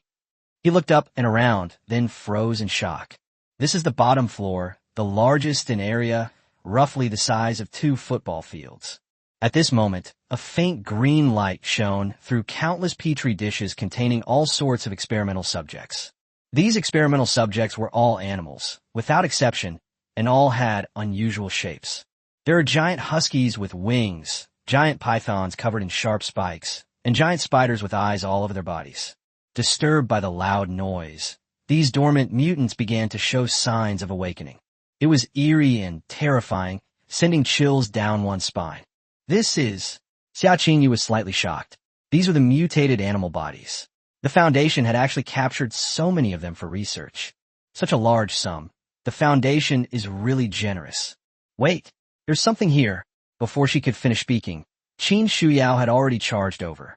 Damn it, an ice spear materialized in his hand, and he charged out with a bang. The two men immediately engaged in a fierce battle. From -7 to -5, and then from -5 to -1. The base, which was originally quite large, quickly became precarious. Ling Shui sighed. Now they're going to destroy all the clues. Chen Yunqi said nonchalantly. What's there to be afraid of? Anyway, Master's orders are to clean this place up. If no one's here, we'll just tear it down. That'll be fulfilling Master's mission. What the maids didn't notice was that on the 7th basement level, more and more mutants were awakening, their eyes gleaming with all sorts of light. They broke free from the circuitry attached to their bodies, easily pierced through the culture dishes, and landed on the ground. Click, click! The flying husky bared its ferocious teeth, its blood-red wings struggling to spread. The giant python spikes, sometimes retracted and sometimes thrust out, flicking its tongue, its vertical pupils fixed on the battle above. The mutated spider's head spun 360 degrees, spitting out green liquid, and fell to the ground, instantly corroding and smoking the floor. More and more mutant species are appearing in extremely bizarre forms. On another small hill, 10 kilometers away from the main site, is the Foundation's second site. The technicians who had escaped earlier all stood respectfully behind a young man in a suit. The man was very tall and slender, with long hair and a handsome appearance. Yet no one dared to look him in the eye, because men's eyes also have vertical pupils. In front of them, a large screen was playing videos of Xia Qingyu's battle against Qin Shuyao, as well as the awakening of the mutated species on the 7th basement level. The technical supervisor stepped forward and bowed, saying, Deputy Deacon, of the 103 mutants we captured earlier, 94 remain after the ones were crushed to death by the floor. Do you think these mutants can take down these women? The man with vertical pupils slowly turned his head, his gaze becoming extremely dangerous. You're asking me? No, what I mean is, the technical supervisor's body suddenly stiffened before he could finish speaking. In no time, it turned into a stone sculpture. Chapter 106, Who the hell says the logistics post is safe? The man with vertical pupils gave a sinister smile, looked at the group of trembling researchers, and casually pointed to a short-haired man with glasses. From now on, you'll be the new CTO. Congratulations. The bespectacled man looked constipated. Although the benefits of working at the foundation are good, with a maximum social insurance and housing fund contributions, damn, the technical supervisor position is a nightmare. The previous one had his brains drained by the insects of a younger brother, and in less than 2 days, the previous one was turned into a stone statue by the new deputy deacon. This job is even more dangerous than field work. Who the hell said that logistics positions are safe? Seeing the reluctant look on the bespectacled man's face, the man with vertical pupils turned dangerous again. You're not happy about it? No. Thank you for your guidance, Deacon. I will definitely do my best. The bespectacled man was extremely apprehensive. The man with vertical pupils then revealed a satisfied smile. Remember, I'm just the deputy deacon. The real deacon is currently trying to contact the mission target. Don't call me by the wrong name. Yes, at the original stronghold, Xia Qingyu was in unbearable distress. This beautiful teacher is absolutely insane. Not only are they stronger than me, but they're also acting so crazy. He neither dodged nor evaded any attacks, relying solely on his physical strength to withstand them. In less than 10 rounds, Xia Qingyu was already seriously injured, with bones all over her body. Qin Shuyao roughly grabbed Xia Qingyu's hair. The latter's face was covered in blood, and she was extremely weak, but she still had a fierce look in her eyes. Once this is over, I'll definitely get my master to upgrade me, so I can rub you bunch of filthy bitches to the ground. Why are you forcing me? Qin Shuyao asked with a strange smile. In this world, no one but my master can force me to do anything. If there is a next time, I will definitely kill you. After saying that, he slammed Xia Qingyu's head heavily to the ground, let out a cold snort, and the red light in his eyes gradually faded. The other maids approached, and Shun Wanyue crossed her arms and sneered. You can be ambitious, and you can disobey my orders, but you actively provoke trouble, causing the entire foundation's leads to be cut off. I will report this to the master, and the rest depends on the master's mood. So you think you're the only one who can snitch and play dirty tricks? I could do it too. Ling Shui stretched beautifully. While this trip wasn't a waste, we even saw a good show. Let's go back. We haven't seen our owner all night. They're so worried. Liang Jihan looked speechless. Didn't you guys notice? Our cell phones have no signal anymore. Jiang Zhu frowned and nodded. My cell phone has had no signal since this morning. It seems this rain has destroyed all the communication base stations. Since the owner doesn't have a satellite phone, we probably won't be able to contact him. Qin Xiao's pretty face turned deathly pale. Then how do we find our master? No rush. Let's head back to Mirror Lake Spring first. After all, given the master's temperament, he often causes a big commotion. We'll find out when we get back, Shen Wanyue said, remaining relatively calm. Chen Yunxi pointed to Xia Qingyu, who was lying on the ground like a dead dog. Then what about her? Shen Wanyue called out calmly, stop playing dead. If you want to stay here, forever. She paused abruptly, her eyes narrowing slightly. Not only her, but Jiang Zhuyang and Jihan also sensed that something was wrong. A chilling aura seemed to emanate from the lowest level, carrying a strong, pungent, and nauseating smell. Hiss! A huge snakehead emerged from below, flicking its tongue and staring intently at them. Oh my god! Chen Yunxi's pretty face immediately turned pale, and she ran away. The little girl was terrified of snakes. The other women also looked grim, as more and more bizarre mutants crawled out from around them and surrounded them. Besides the giant snake, there were also bizarre spiders that triggered trypophobia, a giant toad covered in pustules, a winged husky, a 3-meter-long centipede, and a giant rat with steel claws. Without exception, they all looked disgusting and made me want to vomit. At this moment, a golden light suddenly flashed across Xia Qingyu's body, and all her injuries were instantly healed. Lin Dong provided remote treatment. He sprang to his feet, flicked his ice spear, and said coldly, these are all mutants captured by the Foundation. They are not strong individually, but there are many of them. Ling Shui rubbed the goosebumps on her body. Why didn't you say so sooner? Xia Qingyu glanced at Qin Shuyao, who was covering her eyes in fear. Do I have a chance to speak? He had barely opened his mouth when this woman pinned him to the ground and beat him up. Liang Jihan pulled out 2 pistols and twirled them beautifully. What should we do? Shen Wanyue took a deep breath. Kill them all. The great battle has begun again. Manhwa charged towards the giant snake, her dagger flashing with a cold light as she thrust it straight at it. Suddenly, sharp spikes appeared all over the giant snake's body, making it look like a long sea urchin. Ling Shui pursed her lips, pulled a tang sword from under her skirt, rushed towards the giant centipede, and with a single slash, the centipede lost half of its leg. Xia Qingyu charged straight at the giant spider, hurling her spear that instantly pierced its eye. However, before dying, the spider spat out a web of poisonous spider silk. Jiang Zhu clenched her fist, her figure flashed, and with one punch she broke the giant rat's steel claws, along with its body. Liang Jihan was agile, firing and dodging easily, and took down the giant toad. Chun Yunxi was eventually scared away by the disgusting crawling insects all over the floor and was forced to tear down the elevator door and swing it around. Qin Shuyao trembled and stood there covering her eyes. So scary, so many monsters. Woof woof. Suddenly, a familiar sound came, and Qin Shuyao felt something brush against her feet. It's that winged husky with white fur and big round eyes. Apart from its tiger-like size, it's still quite cute. Ah, Nuonuo. Qin Shuyao's eyes instantly lit up with hearts. This dog looks just like my deceased Nuonuo. She scooped the husky into her arms and rubbed her pretty face against it. Will you come back with me? From now on, your name will be Nuonuo. The art style is quite different from others. The husky seemed to enjoy being petted, licking her cheek with its tongue before opening its mouth wide and swallowing Qin Shuyao's entire head in one gulp. Qin Shuyao, you are not my Nuonuo, and my Nuonuo will never hurt me. Just as the husky was about to savor its delicious meal, it suddenly discovered that the food had stretched out its hands, supporting its upper and lower jaws and easily prying open its gaping maw. Qin Shuyao went mad again. They grabbed the husky by the mouth and tore it in two. Chapter 107 is that Yu Xiao. Watching the scene of a beautiful woman battling a beast on the screen, the man with vertical pupils waved his hand. Turn it off. Without even looking, these mutants are at most B level in strength, with most being C level.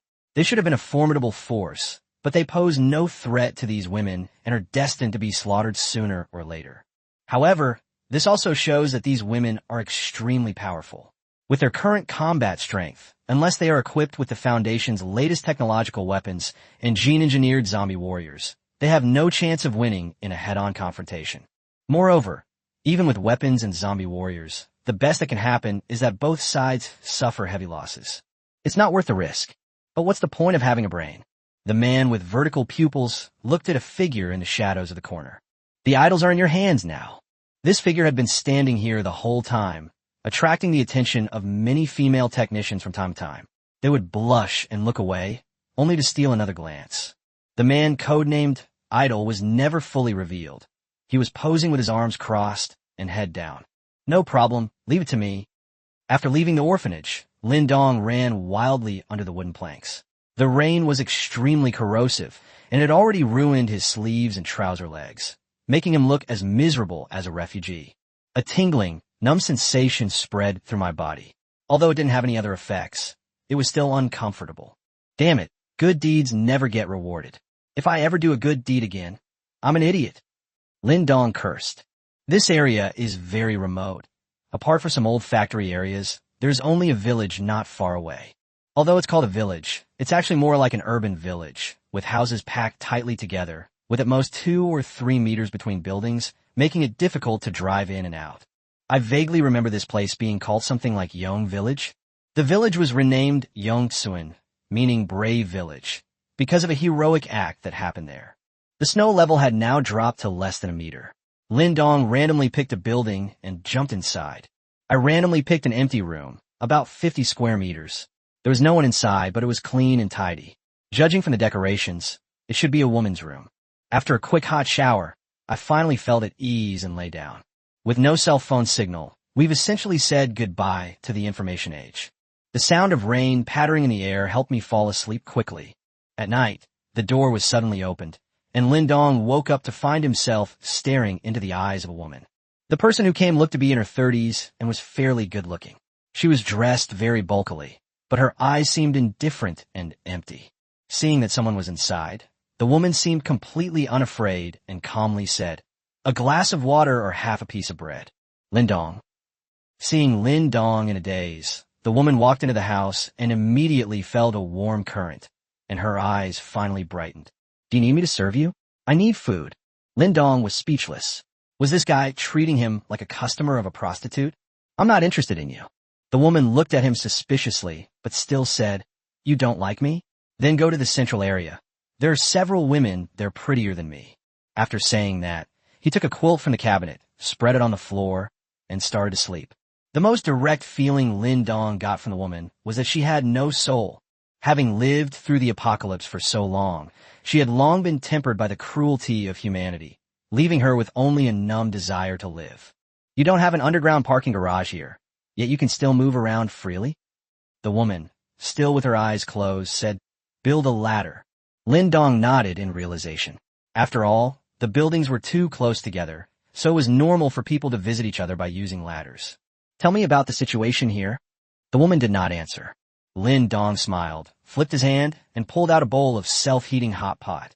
Tell me about it, and this is yours. The woman frowned and opened her eyes, then her eyes widened suddenly, and she couldn't help but swallow. This is hot food. After so many days, she had tried everything and barely managed to survive, but all she ate was rock-hard frozen bread, half a bag of instant noodles, or hard, chewy cooked potatoes. It's been many days since I've had a hot meal. Without a second thought, the woman snatched the self-heating hot pot, suppressed her excitement as she heated it up, and looked on with anticipation. This place is called Yongtsuan. There are more than 200 buildings, mostly self-built houses. There are about 100 people living here now. Others either froze or starved to death, or were crushed to death by the snow that collapsed the building. This is Master Jin's territory. He is responsible for maintaining order here. On the night it snowed, Master Jin led his men to rob all the small shops and supermarkets in the village. He controlled a lot of supplies.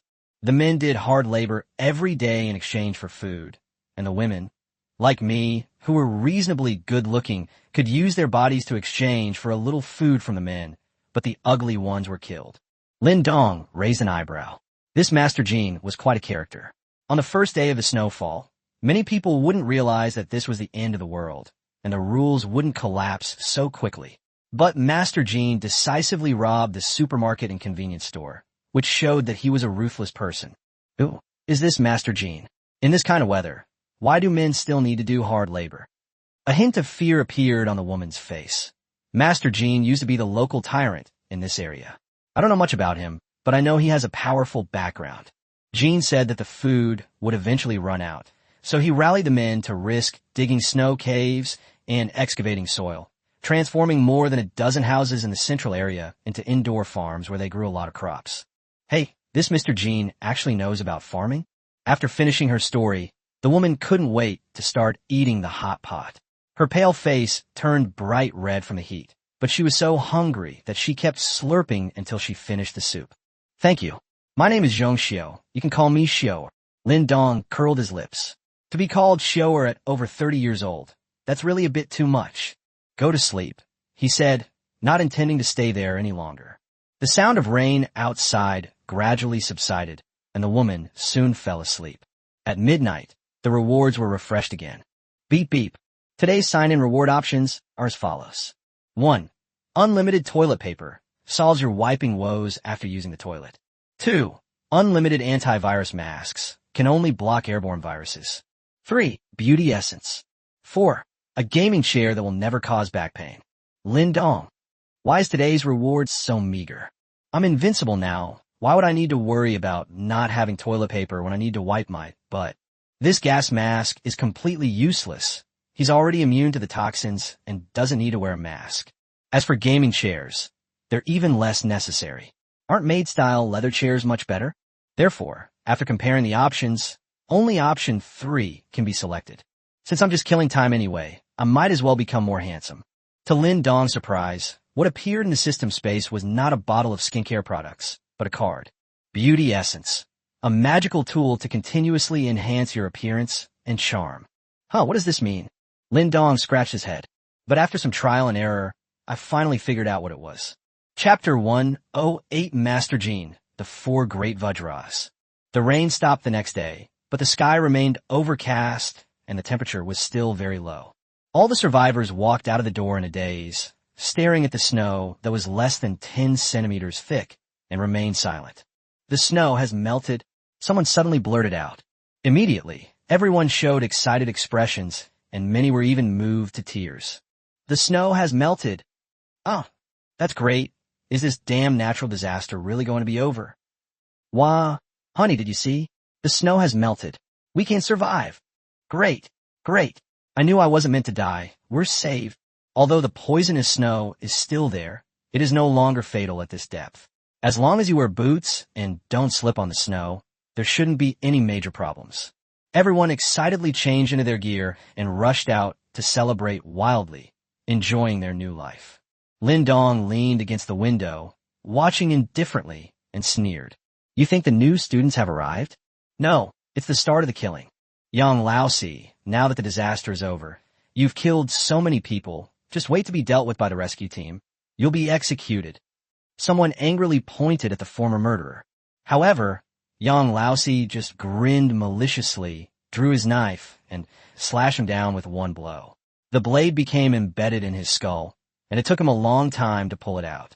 Damn it! Are you trying to scare me? So many people have killed people. How can the rescue team catch them all? The others were stunned. What the hell are you so smug about? The fourth brother spat, blocking the village entrance with his blood-soaked broadsword. Master Jean said that anyone who dares to run away will be killed without mercy. Someone, barely suppressing their fear, shouted, Do you think you can hold off so many of us all by yourself? Fellow villagers, let's fight him. As long as we escape this hellhole, the world is vast, and we can all survive. The crowd's emotions were instantly ignited. Exactly. So what if he has a knife? My shovel isn't to be trifled with either. Yang Laosi, you kill my wife and children. I'm going to kill you. Damn it, I'm starving. Yang Laosi, you better not block my way. I'm going to have to find something to eat. Yang Laosi's face turned slightly pale. Although he was fierce and ruthless, he was still just an ordinary person with a bit more strength. He was still afraid when facing so many people. Or a rebellion. At this moment, a group of about a dozen people emerged from the depths of the village. The one who spoke was a young man in the lead, with blonde hair and a buzz cut, an extremely arrogant expression, his hands in his pockets, and a nonchalant walk. As soon as this group appeared, the others shrank back, clearly somewhat afraid of this young man. Zhong Xiu went to the window, but upon seeing the young man, she immediately shrank back and whispered, His name is Zhang Wei. He's one of Master Jin's 4 henchmen. He's very powerful. He used to be extremely arrogant, and the villagers were very afraid of him. Lin Dong scoffed. The 4 great Vajras? No wonder they're from the underworld, with a green dragon on the left and a white tiger on the right. But this kid is LV2, so this Master Jin actually has 4 superhumans under his command? Zhang Wei tilted his head and looked around before coming to Yang Laosi's side. Although Yang Laosi was about 10 years older than him, he still bowed and scraped, saying, Brother Wei, you've come? Zhang Wei slapped him on the forehead in dissatisfaction. Call me Viagra? Call me God Wei. Yes, Brother Wei. These people are rebelling. They dare to disobey Master Jin's orders. Please unleash your power and kill them all. All you ever do is kill, kill, kill. Zhang Wei slapped him again. What's the point of killing these people if they're still useful? He then looked at the crowd and said loudly, Fellow villagers, Master Jin has ordered that I, Zhang Wei, the leader of the Xuanwu Hall, will lead you to conquer cities and territories and establish an unparalleled dynasty for Master Jin. Lin Dong was stunned. What did he mean? Zhong Xiu whispered. They're going to raid the nearby residential areas and treat them as their territory. 6. Someone couldn't help but advise, Zhang Wei, the disaster is almost over.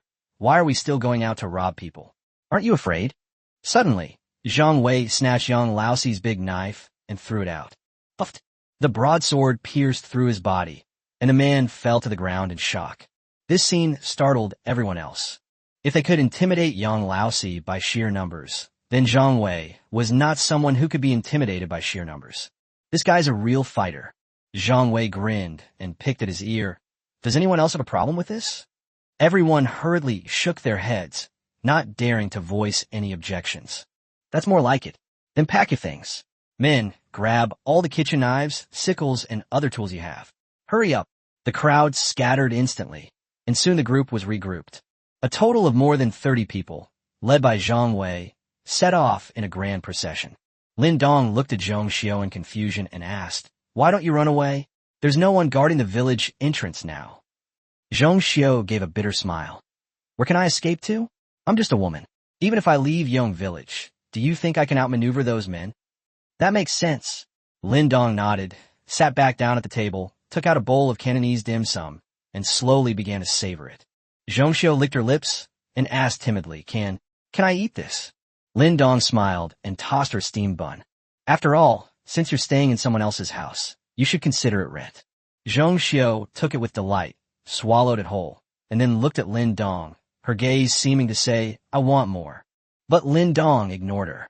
Biting her lip, Zhong Xiao left dejectedly. Not all the men in the village had gone out. Many were probably left behind by Master Jean. She still had to earn food.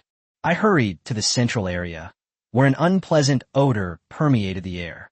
Upon seeing Zhong Xiao arrive, a burly middle-aged man walked over and grabbed her. "Sister-in-law, why are you so late today? Let me have some fun first. Don't worry, I'll give you half a piece of bread." Zhong Xiao said bitterly, "Lu Gang, there's so many girls prettier than me in the village. Why did you choose me?" Lu Gang laughed and said, "Because you're my sister-in-law. Why do you think I killed my brother?" "Zhong Xiao, Lu Gang, could you only contact Boss Jean? I need to speak with him about something important." Lu Gang's large hand was restless. "What important thing could you possibly have to tell me?" Zhong Xiao pondered for a moment, looked around, and whispered, "Last night a man suddenly came to my house. He's not from Yong Village. I don't know where he came from, but he can do magic tricks and can conjure up food." "Really?" Lu Gang's eyes widened. He was one of the 4 great warriors and also a superhuman. So my first thought was that the man must also be a superhuman. "Really? Why would I lie to you?" Zhong Xiao said with certainty. "Wait for me here." Lu Gang thought for a moment, then quickly walked away. 2 minutes later, Lu Gang returned. "Master Jean summoned you over. Remember to give a clear account of everything that happened, including information about that man."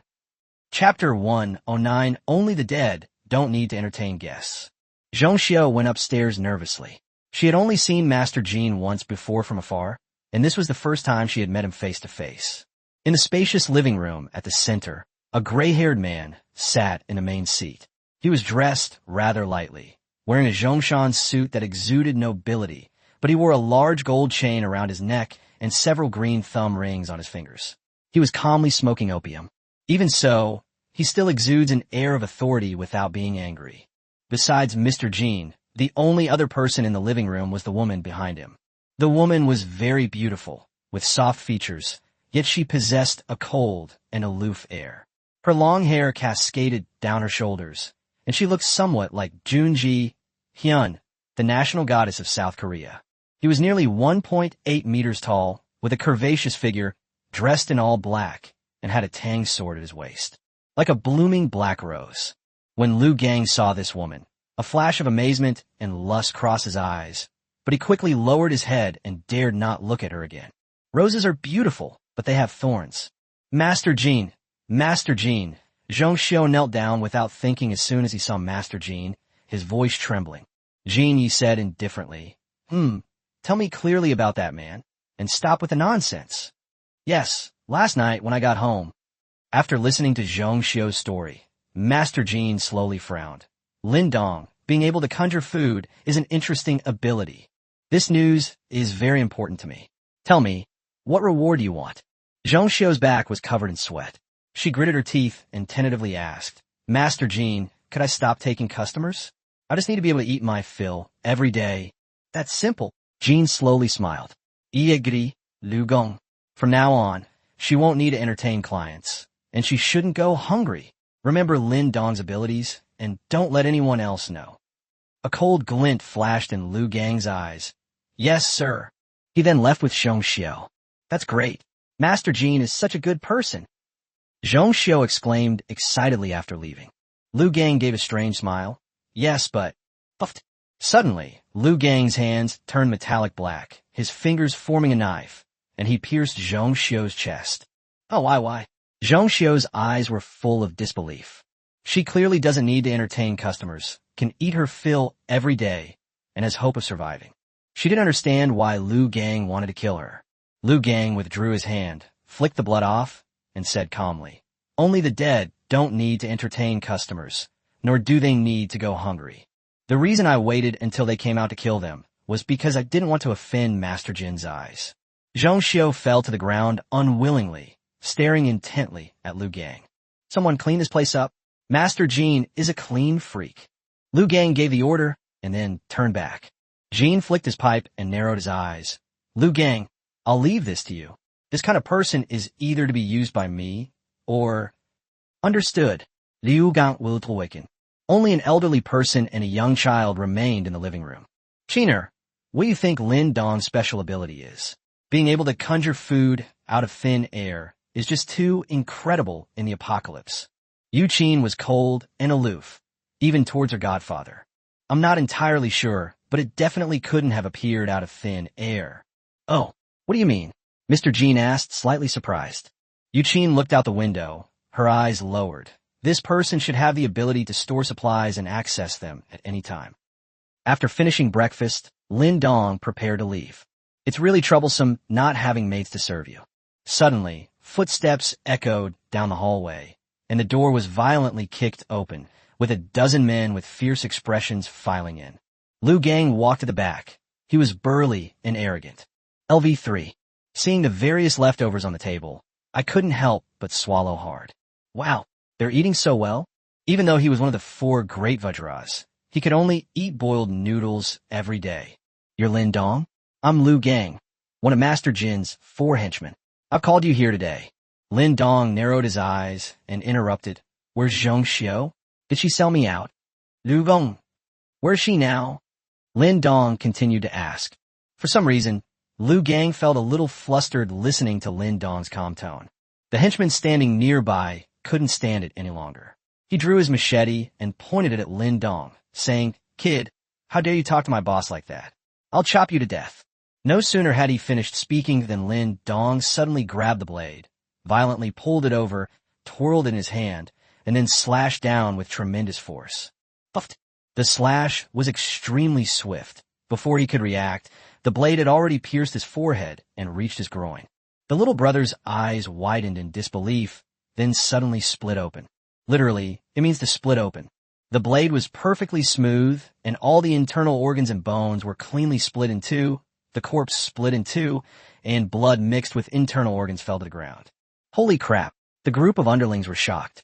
This kid's knife is incredibly fast. Lin Dong frowned and dropped the large cleaver. "It's not as good as my fish-shaped one."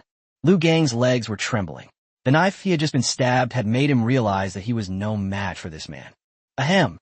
I was just being rude. Please don't mind." Lin Dong smiled and asked, "Where's Zhang Xiu?" Lu Gang's face instantly fell. I killed him." "Oh, thank you very much." Lin Dong nodded and walked past the corpse to leave. The crowd instinctively made way for the dragon, completely losing its previous arrogant demeanor. Seeing that Lin Dong was about to leave, Lu Gang said anxiously, "Brother Lin Dong? Lin Dong stopped and glanced sideways. Lu Gang shuddered again, but remembering Master Jin's instructions, he gritted his teeth and said, "Our Master Jin wants to recruit you into his ranks." "Not interested." Lin Dong pouted and turned to leave. Just then, a group of people suddenly appeared at the village entrance. Zhang Wei was leading the way, running wildly with a look of terror on his face, followed by a group of his underlings who were scattered in all directions. Behind them, another group of people were wielding large knives and hacking at their underlings and villagers. "Viagra, help me!" Zhang Wei didn't even turn his head. "I'll save your mother." Then he saw Lu Gang upstairs and hurriedly shouted, "Brother Gang, save me." Lu Gang's expression changed. "Brothers, go down and help me." He jumped off the building. The underlings were just ordinary people, so they could only rush towards the stairwell. But the stairwell was too narrow, and Lin Dong was slowly going downstairs by himself while they were blocked. Lin Dong just showed off his skills, so how could they dare to urge him? He could only follow behind, his face filled with anxiety. Lu Gang rushed to the village entrance, grabbed the staggering Zhang Wei, and glared angrily. "What happened?" Zhang Wei then revealed a fierce expression. "Hey, I led a group to rob a nearby shopping mall, and we ran into another group of people. One of them was a little stronger than me, but I lost the fight and got chased and slashed. Brother gang, help me kill that bastard. Chapter 1. 10. Do you know where the name Yong from Yong Village comes from? Liu Gang instantly flew into a rage. You son of a bitch! How dare you bully the people of Yong Village? Brothers, get them! He waved his hand, but no one responded. What the hell are you doing? Liu Gang turned around angrily, only to see his underlings trembling behind Lin Dong, none of them daring to cross him. Zhang Wei glared angrily at the group that was chasing them. He had brought more than 30 men with him before they left, but now less than 10 of them had been killed by the other side. This is absolutely outrageous. Finally, Lin Dong came down, and his underlings finally found an opening and rushed towards the village entrance. At the village entrance, in an open space, a man who was extremely fat but agile slashed a fleeing villager with a knife and stared at Zhang Wei with a sinister smile. Hey kid, aren't you brave? Why are you running? Behind him, more than 30 henchmen, all covered in blood, stood menacingly behind the fat man. Liu Gang gave his underlings a look, and someone quickly ran back to the village to call for help. With his older brother present, Zhang Wei revealed a ferocious grin. Fatty Wong, if you've got the guts, come and break in. I'll cut off your fat and render it into oil. The henchmen behind Fatty Wong were all furious, but he stopped them. Don't act impulsively. Figure out the situation first. He then looked at Zhang Wei and said, Kid, your Yong Village actually dared to rob our Tianhu community supermarket. You're really asking for trouble. Now, I'll give you two choices. Either we storm in and slaughter your Yong Village, or you contribute 20 cases of mineral water to us, and we'll call it even. 20 boxes? Why don't you just rob us? Zhang Wei roared in fury. Fatty Wong shrugged. Otherwise, what do you think I'm doing right now? He's quite humorous. Now that people can go out, food is secondary. Water is extremely important. Freshwater resources have been contaminated by toxic snow and rainwater, and people can only rely on bottled water to survive. At this moment, more than 40 people rushed out of the village, each carrying farm tools, and the number of people on both sides suddenly became unequal. But Fatty Wong remained unfazed. What good are more people? Glasses.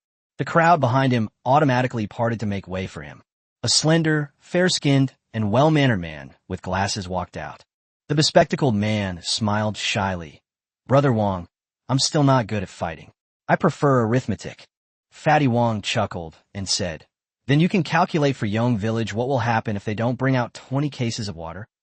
Oh, this is something I'm good at. The bespectacled man pushed up his glasses and gestured. Although we're outnumbered, Brother Wong, you can easily take on 2 of us. Add me and these underlings and Yong Tsing. It's clear they genuinely intend to do a thorough calculation. Zhang Wei sneered. Do I need you to calculate it? The bespectacled man was stunned. What? Zhang Wei kicked away the snow on the ground and arrogantly said with a crooked mouth, I said, do I need you to calculate it? I know you. You're the second son of the Gao family, a college student, looking all respectable. Don't think you can show off in front of me just because you've read a few books. Let me tell you, your family is nothing but a bunch of stinking fishmongers. Stop babbling on and on. Do you even know where the Yong in our Yong Village comes from? If you want to fight, then fight. What are you saying, you good-for-nothing bastard? Lin Dong was watching the show from a distant telephone pole when he heard this, and couldn't help but raise his eyebrows slightly. This plot seems so familiar. Should I lend the frozen fish to the man with glasses? The bespectacled man's expression instantly darkened. Seeing that the bespectacled man was angry, Fatty Wong grinned maliciously at Zhang Wei. Yellow hair, you're dead. Get them. With a wave of his hand, the crowd surged forward. You bastard from Yong Village, kill them all. Liu Gang waved his hand in response, and the 2 sides instantly engaged in battle. Surprisingly, the people in Tianhu community are exceptionally good at fighting. Thinking about it, it's understandable. Those who survive in the neighborhood are basically those who fought their way out. On the other hand, Yong Tsun, apart from his underlings, is mostly villagers. With snow falling for so long, they've been either farming or playing around with women, living a relatively comfortable life. They're no match for him at all. Instantly, people and horses were thrown about, and arms and legs flew everywhere. Oh, don't kill me. I'm not his henchman. I'm just a villager. Oh no, I've encountered snow. I'm going to die. Damn it, you killed my brother? I'll fight you to the death. Liu Gang charged straight at Fatty Wong with his broadsword. The moment their swords clashed, Lu Gang's heart sank. That's some serious strength. That fat guy is really strong. Zhang Wei, come help. Zhang Wei was having a great time hacking away when he heard this and immediately went over to gang up on Fatty Wong. Too trash. I'm not afraid of 2 against 1. Fatty Wong licked his lips and launched a fierce attack, instantly suppressing the 2. The bespectacled man stood still, watching coldly, when soon people from Yong Village came rushing in with axes. He easily twisted and dodged, snatched the axe, and slammed it into the man's forehead. Blood splattered, and the axe became firmly embedded in the man's skull. He dropped the axe, took off his glasses with great composure, pulled out a glasses cloth from his pocket, and carefully wiped away the bloodstains.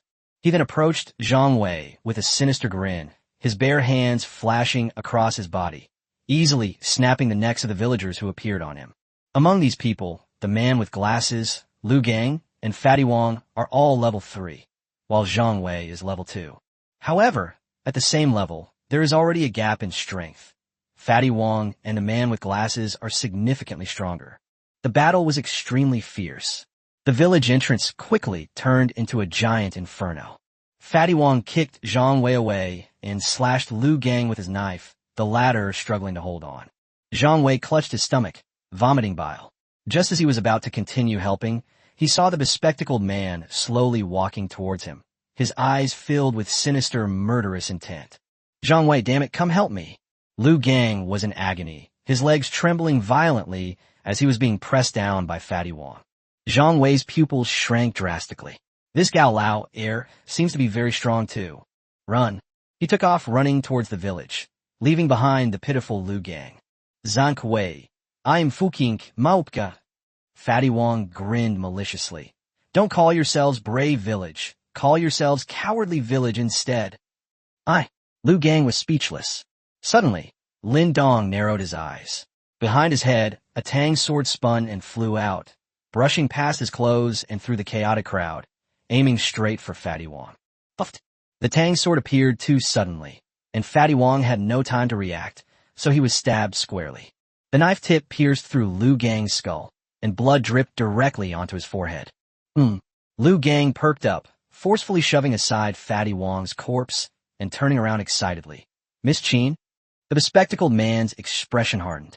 At the village passage, a fleeting figure suddenly appeared, passing by Lin Dong and heading straight for the village entrance. It smells so good. Lin Dong twitched his nose, finally showing some interest. When Yu Qin reappeared, she was already in front of Fatty Wong's corpse, slowly drawing her tang sword and coldly staring at everyone. The bespectacled man took off his glasses, slowly breathed on them to wipe them clean, and then put them back on, his smile gradually becoming sickly sweet. It seems you're the strongest person in Yong Village. It's quite unexpected that you are such a beautiful woman. But I forgot to tell you, I started helping my brother kill fish when I was 3, chickens when I was 5, and killed someone for the first time when I was 17. The knife got stuck in my neck, and I couldn't pull out. I was splattered with blood. Yu Qin flicked the blood off her knife and said calmly, Are you saying all this hoping I'll pity you? No, the bespectacled man smiled with absolute confidence. I'm telling you all this to let you know that I'm pretty good at fighting too. Chapter 111 Frozen Fish is his final resting place. Everyone instinctively made way for the two of them to fight. The battle between these two will directly determine the outcome of this chaotic war. Brother, who do you think will win? Suddenly, a deep voice rang out behind Lin Dong. It's Master Jean. Lin Dong turned his head and narrowed his eyes. I'm obsessed with looks. I bet the beautiful woman will win. Duh, this girl is a level 4. Jean was taken aback, then burst into laughter. You're quite straightforward. I like that. The bespectacled man's smile grew increasingly sinister, a blush of excitement flashing across his face. His eyes began to turn bloodshot, and as he spread his arms, the blood from countless corpses began to surge and converge on him. Besides my brother, you're the first opponent I'm willing to go all out against. I hope you can last 3 seconds, otherwise I'll get really bored. Everyone was shocked and retreated. This bespectacled man could not only control the blood of the dead, but even the living could feel their blood churning and about to burst out of their bodies. Yu Qin gazed at the tang sword in her hand, her fingers lightly tracing the blade, and spoke softly. 1. The bespectacled man was taken aback. What's she going to do? 2. Yuqin then raised her beautiful eyes and looked at him coldly. Then, the figure suddenly disappeared from the spot, turning into a streak of light with extremely fast speed. When she reappeared, she was already standing behind the man with glasses. 3. With her lips slightly parted, Yuqin flicked the blood off her sword, sheathed it with unparalleled elegance. Only then did the bespectacled man realize what was happening. He stared wide-eyed, trying to turn his head, only to find that he had lost control of his neck. Then, a bloody gash appeared on his neck, and his head, no longer able to support itself, rolled to the ground. Everyone was terrified, their faces filled with horror. What a sharp knife! What terrifying skills! Lu Gang jumped out at the opportune moment, waving his hand and shouting, "What are you standing there for? Kill them all!" The people of Yongsuan then realized what was happening and immediately charged forward with their weapons. The people from Tianhu community turned tail and ran. Without Fatty Wong and the bespectacled man as their main fighters, they were no match for Lu Gang, a superhuman. Under Lu Gang's heroic leadership, the people of Tianhu community were quickly slaughtered, with only 2 or 3 escaping. Yuqin walked back, glanced at Lin Dong indifferently, and walked behind Jin Yi without saying a word. "Dad, everything's taken care of." "Yes." Jin nodded and looked at Lin Dong. "Young man, you must be Lin Dong." Lin Dong smiled and said, "I don't like people calling me little. Do you want to die?" Jin was stunned again. "Young man, you have quite a temper." Yuqin's expression hardened, and she was about to draw her sword, but Jin Yi quickly stopped her. But Zhang Wei behind him was unhappy. He glared at Lin Dong and cursed. "Kid, I'm giving you face by calling you little brother. Don't be so shameless. Do you know where the Yong in our Yong village comes from? Master Jin is in a good mood now, so hurry up and kneel down before him, or I'll cripple you." He only stopped the beautiful woman, not the blonde guy. It seems that Master Jin intends to let the blonde guy test his skills. However, Lin Dong didn't care about this. A frozen fish suddenly appeared in my hand, and I flicked it away. Snap! Zhang Wei's head exploded.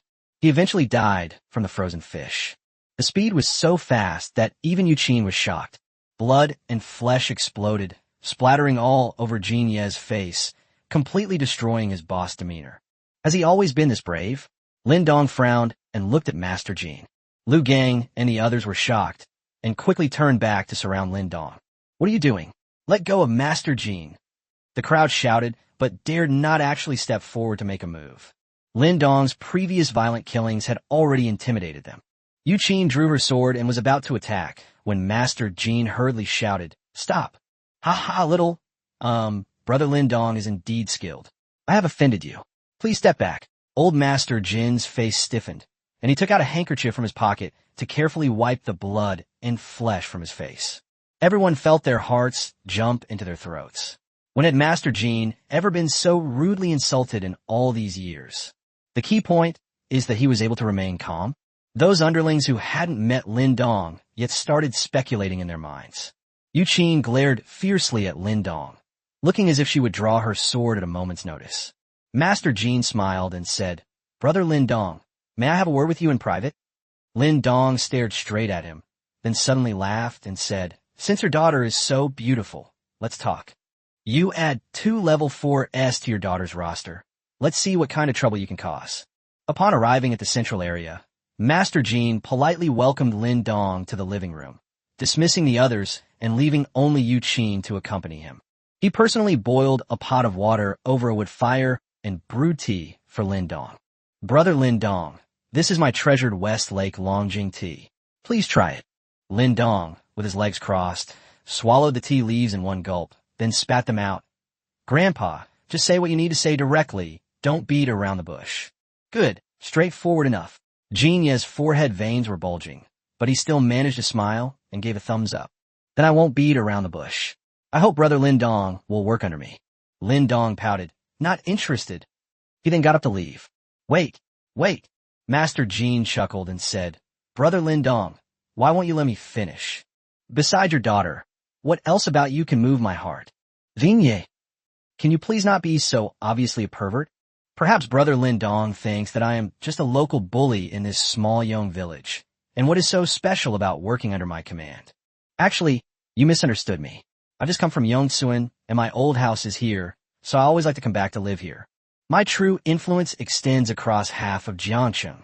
Lin Dong looked bored, so Master Jean pondered for a moment and said, now that the apocalypse is upon us and order has collapsed, it is the perfect time for us to expand our territory and occupy Jiangcheng. Stop. Lin Dong interrupted. You're not thinking you want to become the local tyrant of Jiangcheng right now, are you? Genie paused for a moment, then said, you could say that. Look at your pathetic self. Lin Dong said with disdain. Gangsters are gangsters, their vision is just like that. If you keep spouting this meaningless nonsense, your grand ambitions will be doomed before they even get off the ground. After saying that, the frozen fish reappeared in his hand. Yu Qin's hair stood on end instantly. She drew her knife and stood in front of Master Jean, looking at him with a wary expression. Jean Ye's face gradually darkened. Then what will it take for you to agree? Simple. Lin Dong pointed at Yu Qin. Make her my maid. Mr. Jean immediately shook his head. Impossible. Although Qiner is my adopted daughter, I treat her as my own. I would never force her to do anything she doesn't like. Lin Dong stood up and stretched. Then there's nothing to discuss. Seeing his relaxed demeanor, a cold glint flashed in Yu Qin's eyes. Flaw. Transforming into a fleeting shadow, the Tang sword thrust straight at him. Snap. However, the tip of the knife stopped 2 centimeters from Lin Dong's nose, and Lin Dong's large hand gripped the Tang sword tightly. Oh, that's a nice knife. After saying that, he forcefully grabbed the Tang sword and stabbed back with lightning speed. Puffed. The knife tip pierced through her chest, leaving Yu Qin utterly astonished. Such terrifying speed. I'm known for my speed, yet I'm completely powerless to fight back. Chapter 112. The Woman with a Secret. Kinea. Master Jin's expression changed drastically, and he immediately rushed over to help Yu Qin, who was about to fall. Lin Dong, I have no grudge against you. If we can't reach an agreement, we can part ways amicably. Why did you have to be so ruthless? Although the knife didn't pierce the heart, given a superhuman's powerful physique, he wouldn't die quickly, but it was still a very serious injury. Lin Dong licked his fingers, feeling the warm touch of fresh blood on them. We had no grudges before, but now we do. The moment the stab struck Yu Qin, her level jumped from LV4 to LV6 before quickly returning to LV6. Interesting, this woman has a secret. Genie, do you really think my young village is deserted? Guards. No one responded. Jean Ye's face turned pale, and he raised his voice in a rage. Help! Where are all these people? Finally, a henchman ran in tremblingly. Upon seeing Yu Qin's miserable state, he was immediately stunned, and then said anxiously, Master Jean, those people from Tianhu community are back. Boss Liu Gang and his men have already led their troops to meet the enemy. What? Jean Ye's expression changed drastically. How could all the bad things happen at once? Who is leading the team? It's a middle-aged man. He said he's the older brother of the bespectacled man from earlier. Gao Chong. Jean hesitated instantly. Gao Chong was definitely seeking revenge for his brother. Now that Qiner was seriously injured, he had to step in. But Lin Dong was still inside. What to do? Lin Dong said with a faint smile. Brother Jean, aren't you going over there yet? Be careful your men get wiped out. He then stomped on Yu Qin's right leg, breaking it. The latter's pretty face turned deathly pale with pain. The meaning is clear. You can leave, but this woman stays. Jean gritted his teeth so hard they were almost ground to powder, but he finally managed to say, Lin Dong, let's talk this over. Let me deal with Gao Chong and the others, and then we'll come back and chat. After saying that, he left with his bewildered underling. Lin Dong squatted down, examining Yu Qin's perfect face up close, and reached out to pinch her chin. Yu Qin coldly dodged away. Get your filthy hands off me. Hey, you got thorns, huh? Lin Dong grinned mischievously. Let's go watch a show. Lin Dong grabbed Yu Qin's hair and jumped out of the window. In the end, they returned to Zhongxiu's house, which was closest to the village entrance, had relatively secluded windows, and offered a good view. Lin Dong chuckled as he pressed Yu Qin against the windowsill, stabbing her in the shoulder blade and pinning her to the windowsill alive. Having been stabbed twice, Yu Qin grimaced in pain, but stubbornly gritted her teeth and remained silent. At the entrance of Yongsuan village, a short, ordinary-looking middle-aged man squatted on the ground with bloodshot eyes, gently stroking the head of the bespectacled man with both hands. Xiao Sheng, no matter who killed you, I will make their entire village pay with their lives. This time he brought more than 100 black-clad henchmen, the two leaders of whom were twin brothers, both of imposing and strong. Moreover, both brothers were level 3 ability users, stronger than the previous Fatty Wong, and they beat Liu Gang and the other King Kong to a standstill, leaving them injured. Jin Yi finally arrived, and seeing the heavy casualties among his men, his eyes widened in fury. Stop! All of you stop. However, the people in Tianhu community ignored him and killed even more fiercely. I said, stop!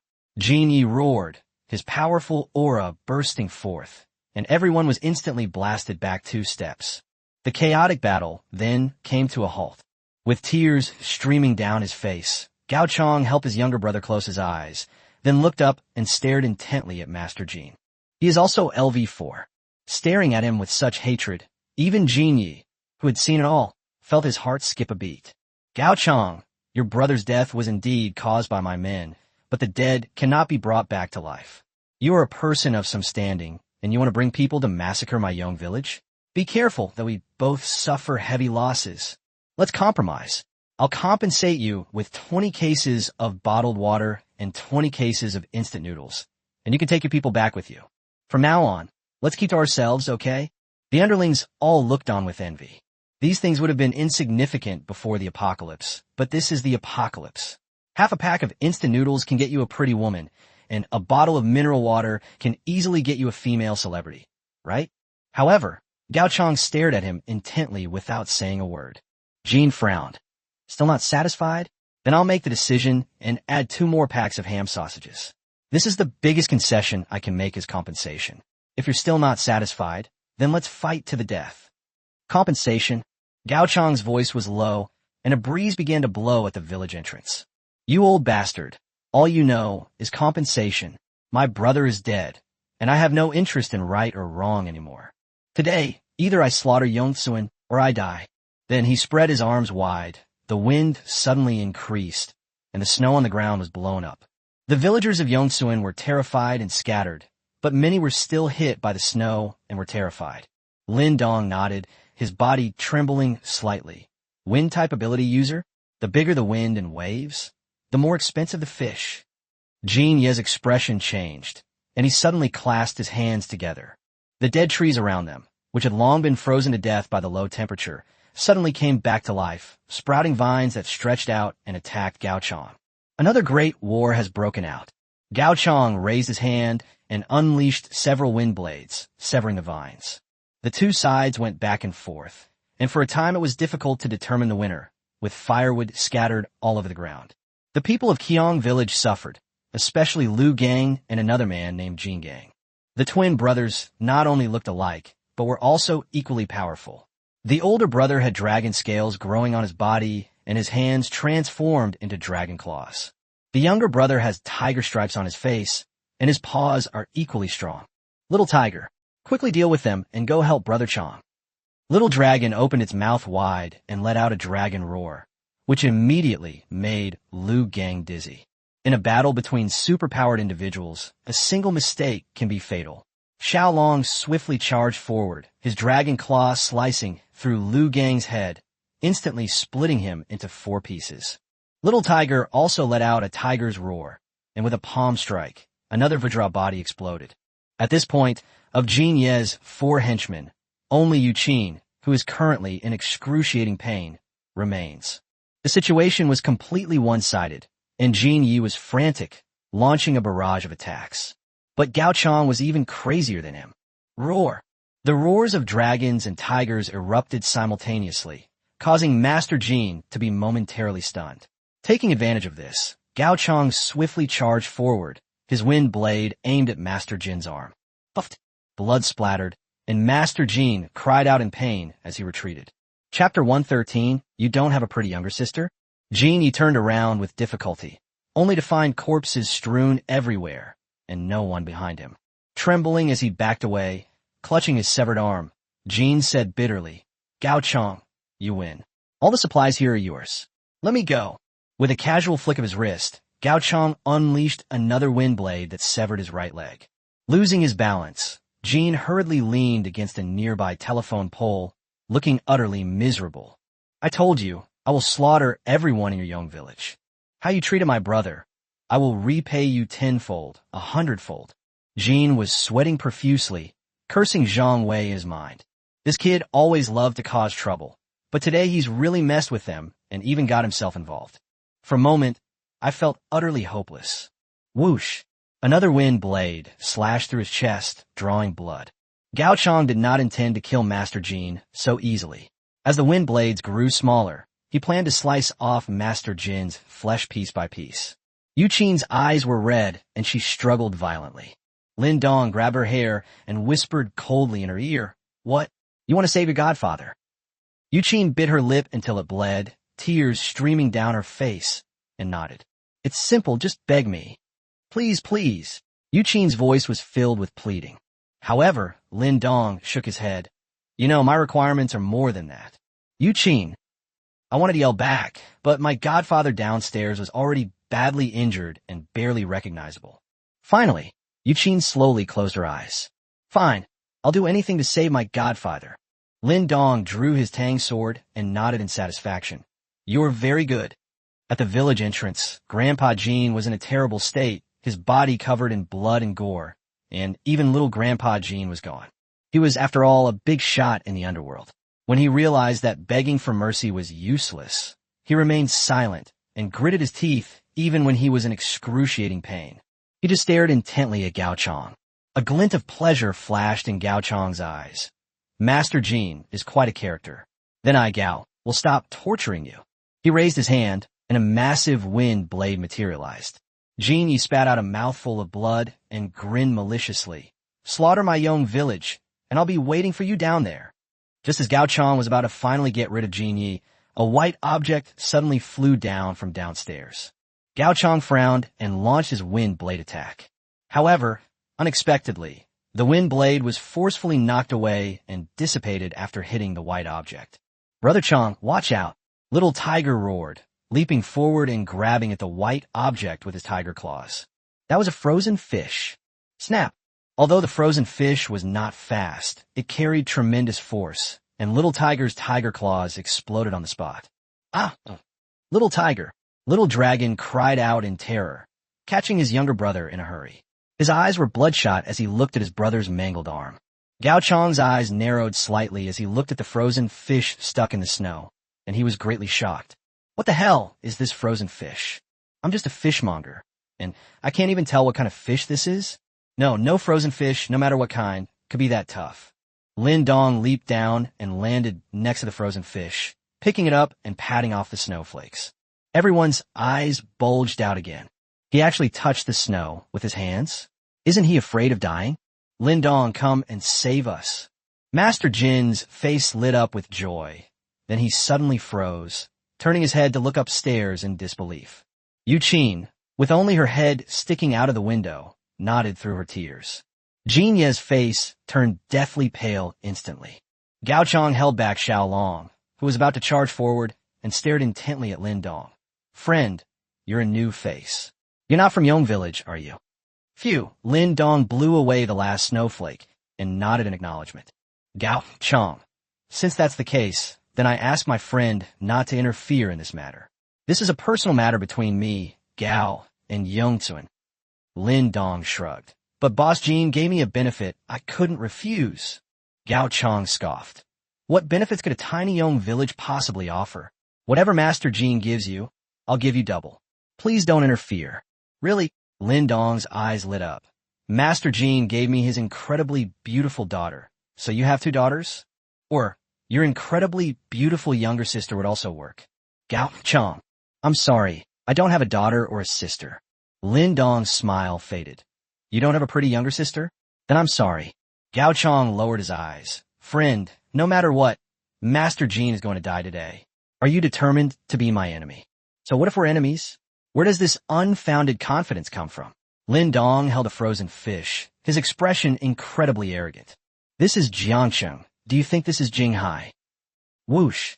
Gao Chang raised his hand and threw out a wind blade, but Lin Dong waved his hand, and the frozen fish smashed the wind blade away. Roar! The little dragon let out a roar. Lin Dong frowned. Why are you speaking so loudly? The figure vanished in a flash.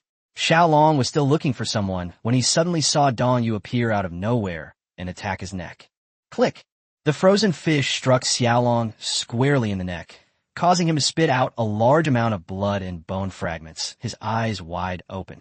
Brother! Little Tiger cried out in grief, watching his brother's body slowly fall. He was instantly enraged and transformed into a tiger, rushing over. Lin Dong tilted his head to dodge the sneak-attacking Windblade, then kicked Xiao Hu away, sending him flying 30 meters and carving a furrow in the ground. This time, Gao Chang's expression changed drastically. He made a series of hand gestures, creating a wind blade tornado on the spot. This move had a wide range, enveloping the entire village entrance and whipping up countless snowflakes. The henchmen of Tianhu community were instantly terrified and fled in panic, but many of them still had their faces covered in snowflakes, their expressions horrified. When Gao Chang goes berserk, he doesn't care whether someone is on his side or not. The wind blade tornado was incredibly powerful, easily severing surrounding tree branches and utility poles. Lin Dong's clothes fluttered in the wind as he carried the frozen fish and looked at the tornado, then suddenly smiled. Isn't this a sitting duck? Suddenly, the frozen fish in his hand disappeared, and a golden desert eagle appeared. Bang! A loud gunshot rang out throughout the entire Yong village. The tornado gradually weakened, eventually revealing the high intensity in the center of its eye. At this moment, Gao Chang was staring at him in astonishment at the huge bloody hole in his forehead. Peanuts are also his destiny. Thump! Gao Chang's body stubbornly fell to the ground. Chang! Brother Chang! Xiao Hu struggled to get up from the snow. He encountered snow and will die within 5 minutes. I'll fight you to the death. I stumbled and staggered towards you. Lin Dong stretched out his large hand and grabbed the tiger's claw, the muzzle of the gun pointing directly at the tiger's forehead. Kid, kill me if you dare. My brother, and Brother Chang are down there. Bang! Little Tiger fell to the ground. You had a chance to say your last words. Why did you say such harsh things? Lin Dong pouted, put away his gun, and looked at Jin Yi. Chapter 114 growing bigger and stronger, creating new glory. Jin Ye's face was deathly pale, with a bitter smile on his face. China is a child I picked up. She's been well-behaved and sensible since she was little. Now that she's with you, please, treat her well. But if I find out that you've let her down, I'll risk my life to make sure you get away with it. Lin Dong sneered. Then you can come after me and fight me right now. Xingye? I was just saying something harsh. It's not that serious. Can I still walk? Let's talk about it when we get back. Lin Dong stretched and started walking back. Jean was so angry he gritted his teeth. How can I be your father-in-law now? I'm about to die, and you won't even help me up? In the end, he had to prop himself up with a wooden stick and limp back home. At Zhongxiu's house, Yuqin painstakingly cleaned the house. When she saw Lin Dong return, her expression was incredibly complicated.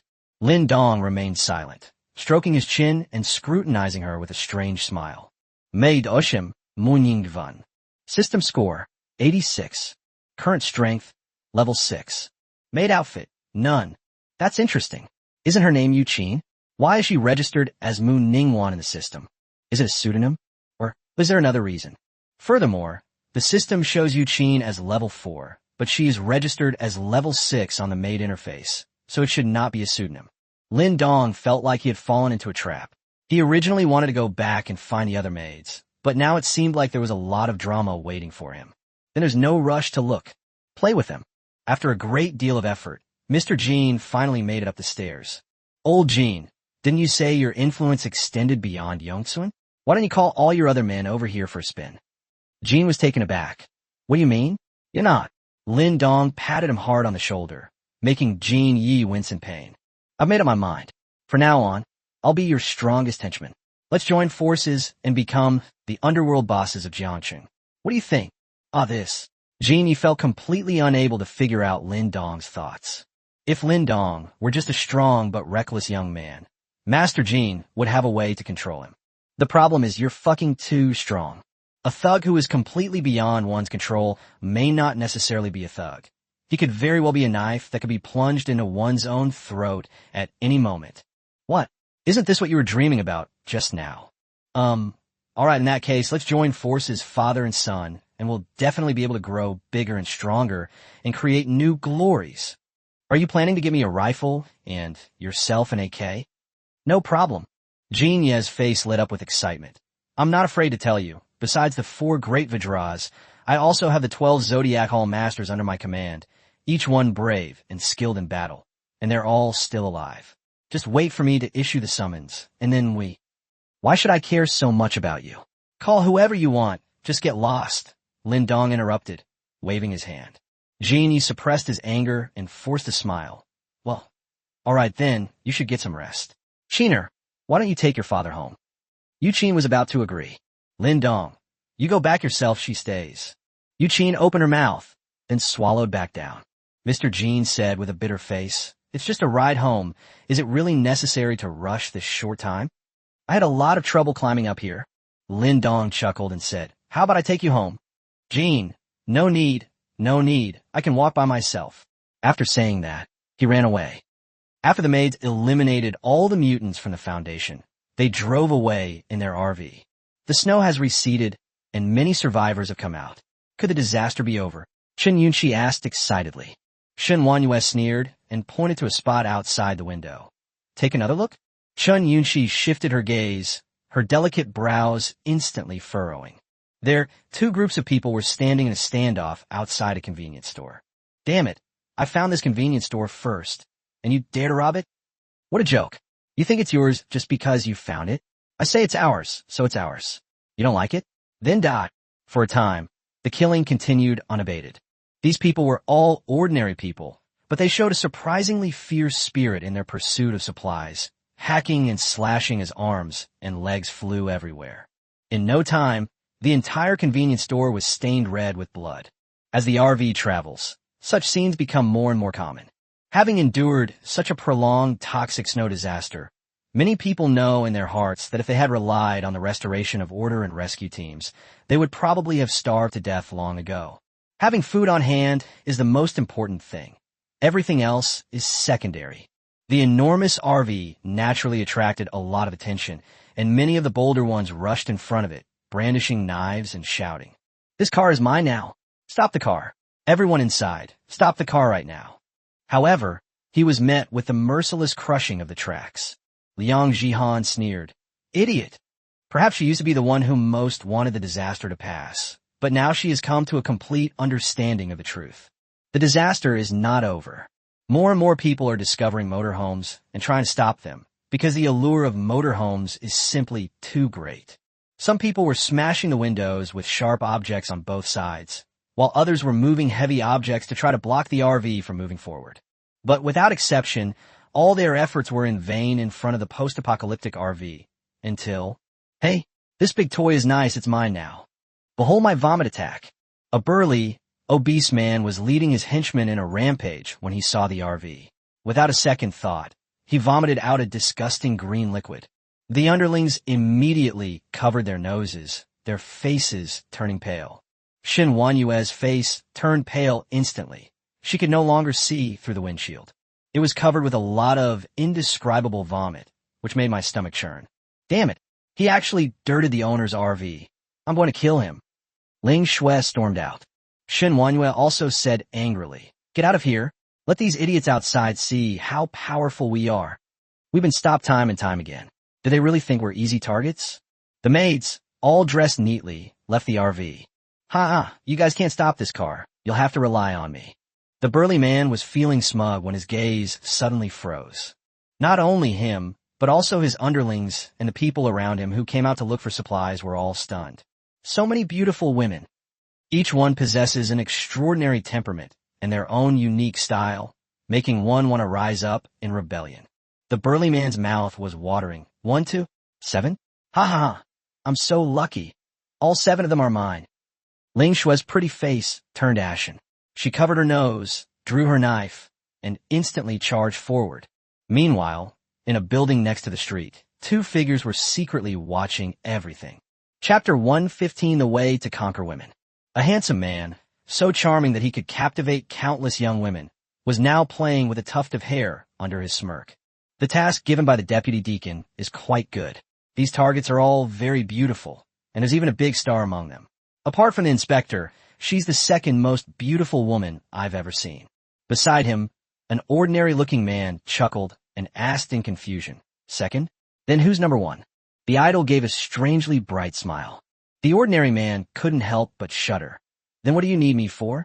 Just turn into Lin Dong's appearance, and all these women will be yours." The idol shook his head. "We don't know much about the relationship between them. If we rashly impersonate Lin Dong, it will be easy to give ourselves away, and it will affect the steward's plans." The ordinary man nodded. "That's true. These women are incredibly powerful. If you get caught, you're in big trouble." As she spoke, Ling Shui had already stabbed the vomiting man through the heart with a knife. Not satisfied with that, she continued to stab the corpse repeatedly with her high heels, cursing under her breath. Other survivors who tried to stop the RV were also chased and hacked by other women. The street had become a living hell. A cold glint flashed in the idol's eyes, and she slapped the ordinary man on the head. "My sweetheart, enough with the nonsense, let's begin." The ordinary man is not the idol's sweetheart, but rather a code name for his sweetheart. The person she loved shrugged. Her expression turned serious, and her eyes began to turn snow white. His special ability isn't particularly strong, but it's quite unique. He can see with his eyes what other people love most deeply. It could be a person, an animal, or an object. It's not very useful, but it's perfect for pairing with your idol. The man who was in love first looked at Shen Wanhua. In his view, a man's shadow appeared behind Shen Wanhua. The man was over 1.8 meters tall, very young, and handsome, though not as good-looking as an idol. He was wearing a delivery uniform. This woman is actually deeply in love with Lin Dong. The man was speechless.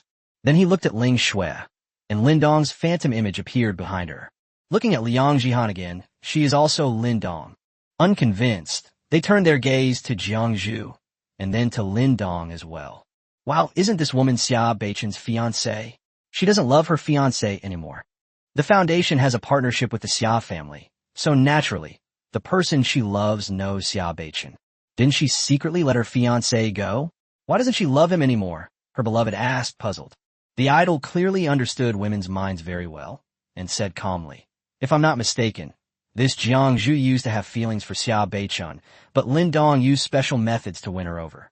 She let her fiancé go, which means they're completely even now. So she can love Lin Dong wholeheartedly. She's quite a scumbag." The beloved tilted her head. "What special methods? Does this Lin Dong know how to brainwash people?" The idol shook his head. "Lin Dong's file doesn't mention this ability. Besides, do you even know how to conquer a man?" "Sweetheart, win him over the stomach?" "Idol, that's right. Conquering women is the same principle." The one she loves doesn't understand.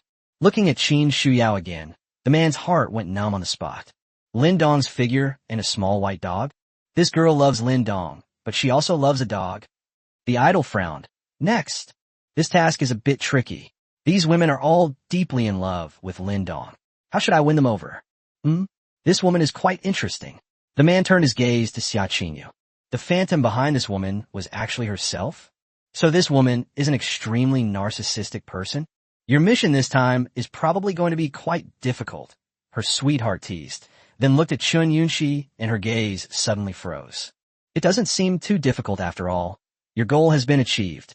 Behind Chun Yunxi, a handsome man's silhouette appeared. It wasn't Lin Dong. It seemed to be some Korean oppa. The idol's eyes lit up. "Put into my mind."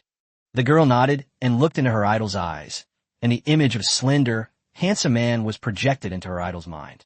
Lee Mingho from YY Boy Band. The idol stroked his chin, a smile appearing on his lips. Target set. The idol's face began to move, and in a short while, it transformed into Lee Mingho's appearance, with the exact same figure and temperament. "You hide first, I'll take care of things here." The idol looked at Chun Yunxi with a confident smile. Outside the street, Chun Yunxi was excitedly committing murder.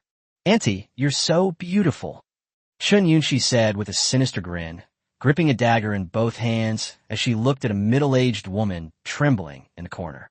The woman was exceptionally beautiful and had come out in search of food, but she never expected to run into such a ruthless little witch. "You don't come any closer. My son's leg was broken by them. I barely managed to snatch a little food. Please let me go." The woman cried in fear. "This girl is only a little older than my son. and she looks innocent and cute. How could she be so wicked? Chen Yunxi tilted her head. Auntie, don't be afraid. I just want to scratch your face. I won't steal your food. Women, you might as well just steal my food. The woman was cornered with nowhere to escape, and she cried as she watched Chen Yunxi slowly approach. Suddenly, a flower pot fell from above Chen Yunxi's head. Just as Chen Yunxi was coldly smiling and preparing to cleave it in two with a single stroke. Watch out! A figure suddenly appeared, leaped up, raised a long leg, kicked the flower pot away, then landed on one foot, spun around twice and stopped. Extremely flamboyant. After seeing the person's face clearly, Chen Yunxi's eyes widened. Li Minshou. Her pretty face instantly turned bright red. Aowa, this is my favorite appa. What's he doing here? Li Mingho, transformed from an idol, is incredibly handsome and exudes a captivating charm. The middle-aged woman, who had been trembling just moments before, even forgot her fear. Her eyes sparkled with desire as she handed over the 2 packets of instant noodles she was holding. Handsome guy, you must be exhausted from jumping all that way. Have something to eat to replenish your energy. The idol smiled brightly and shook her head. No need. Beautiful lady, you should go home now. The woman then realized what was happening, glanced at Chen Yunxi in fear, and finding that Chen Yunxi wasn't paying attention to her, hurriedly fled. As she reached the alley entrance, she couldn't help but turn back and shout. Handsome, we'll meet again in the future, right? Chapter 1:16 Little Kunzi. Are you showing your true colors? The idol's superpower has 2 effects. One is to change one's appearance, and the other is to exude a special charm that can irresistibly attract the opposite sex after the transformation. Aside from the Foundation's top management, few people know the idol's true gender and appearance. His previous male appearance was also one of his disguises. Look at Chen Yunxi now, her eyes sparkling with hearts. She's easily fallen for it. The idol gave a gentle smile. This beautiful lady, I hope I didn't scare you just now. Since he's pretending to be a Korean, he should naturally speak with a stutter and an accent. Chen Yunxi shook her head excitedly. No. You are Li Mingho, right? Yes. Wow, it really is you. You know what? I'm your idol. I'm your fan. I know every single one of your songs, and I've bought so many of your merchandise. Before, my dream man to marry was a coal mine owner, and then it was you. Idol. Ahem, ma'am, please don't get agitated. If you have nothing else to do, I'll be going now. You should go home early. It's dangerous outside. Chen Yunxi shook her head and hurriedly grabbed her idol's sleeve. Don't go. Let's add each other on WeChat. Oh, my phone is down now. How can I see you?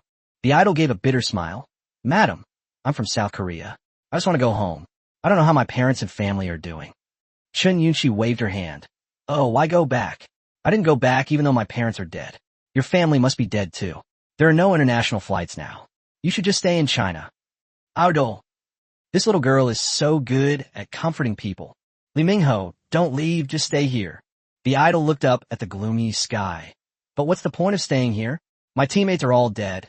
I'm all alone, with no friends and no family. Chen Yunxi's expression changed.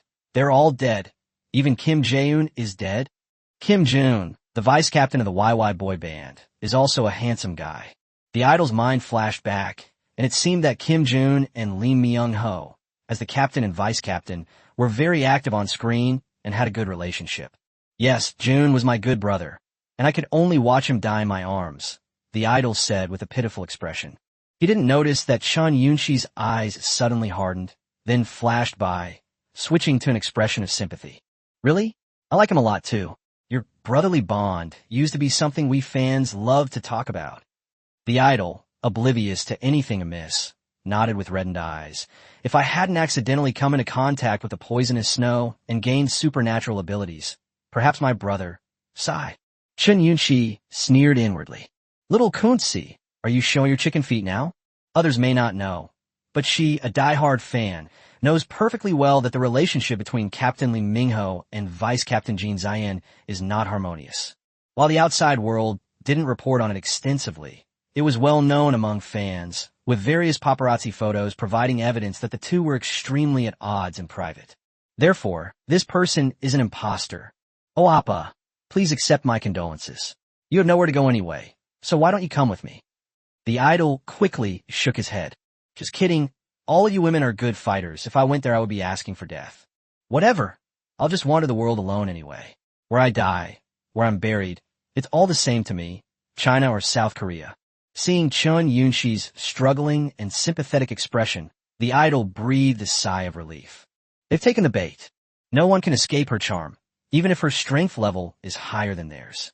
Chun Yunshi seemed genuinely conflicted, but finally put on a serious face and said, Li Mingho, will you elope with me? Idol, huh? Am I really that powerful? We've only exchanged a few words, and you want to elope with me? Chun Yunshi's eyes sparkled with affection. From now on, you won't be alone. I'll live a good life with you. The idol wanted to pull on a little longer, but suddenly heard the sounds of the battle in the distance subside, and guessed that the women had probably finished. Wow, that was fast. All right then, if I can encounter a beautiful love story in a foreign land, perhaps I would have the motivation to continue living. Let's do it together. Chun Yunshi nodded emphatically. Little Kunzi, I want to see what you're up to. If you're from the Foundation, I can use this connection to uncover their weaknesses and then use it to curry favor with my master. Who knows, I might even become the head maid, and those few sluts will all be trampled under my feet. Chun Yunshi, the seemingly cunning and manipulative actress, also harbors a desire to be second to none. If this person isn't from the Foundation, I can just kill him later. The idol had no idea that his charm would be completely ineffective against Chun Yunshi, or rather, that the maids who had been given power by Lin Dong all possessed extremely strong immunity and resistance to various supernatural abilities. This is something that the Foundation's intelligence did not include. Inside the building, seeing that his idol had successfully lured Chun Yunshi away, the girl secretly slipped out from the shadows. As expected of my idol, he won the bid on his first try. I should head over to the next place to prepare. But as soon as he turned his head, he suddenly saw an unbelievably beautiful woman who had appeared behind him at some point, holding a snow-white ice spear in her hand, the tip of which was pointed at his throat. Holy crap! How'd you find out about me? The person she loved suddenly widened their eyes.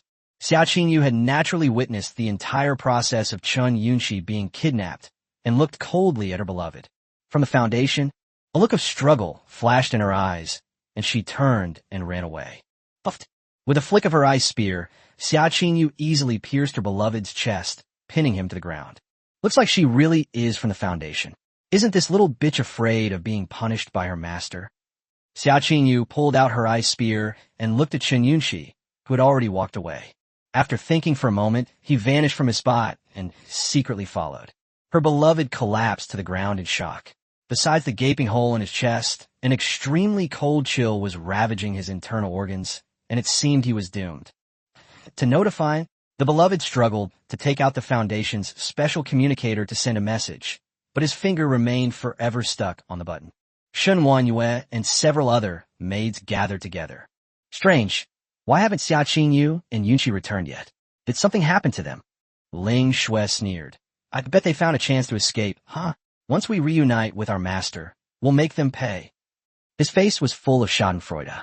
They'd love for these two troublemakers, one big and one small, to be punished. The women waited another half hour before finally having to admit it. Chun Yunshi and Xia Qingyu ran away. Shen Wanyue's eyes flashed with a dangerous light. If they just escaped, then they're lucky. But if they dare to cuckold their masters, I will personally tear them to pieces. After saying that, he stared straight at Jiangzhu. Chapter 117, The Maid Dispute Resurfaces, Leading to Division. Jiangzhu frowned deeply. Wanyue, what do you want to say? Shen Wanyue crossed her arms and stared intently at her. Jiangzhu, although Master didn't say anything when you let your fiancée go, I still want to give you a piece of advice. Since you've joined Master's group, don't have any more fickle thoughts.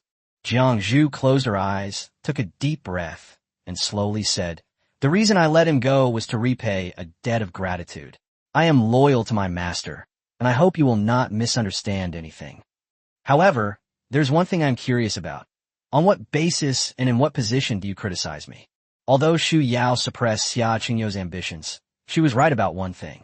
You are not the head maid appointed by the master. You have no right to tell me what to do.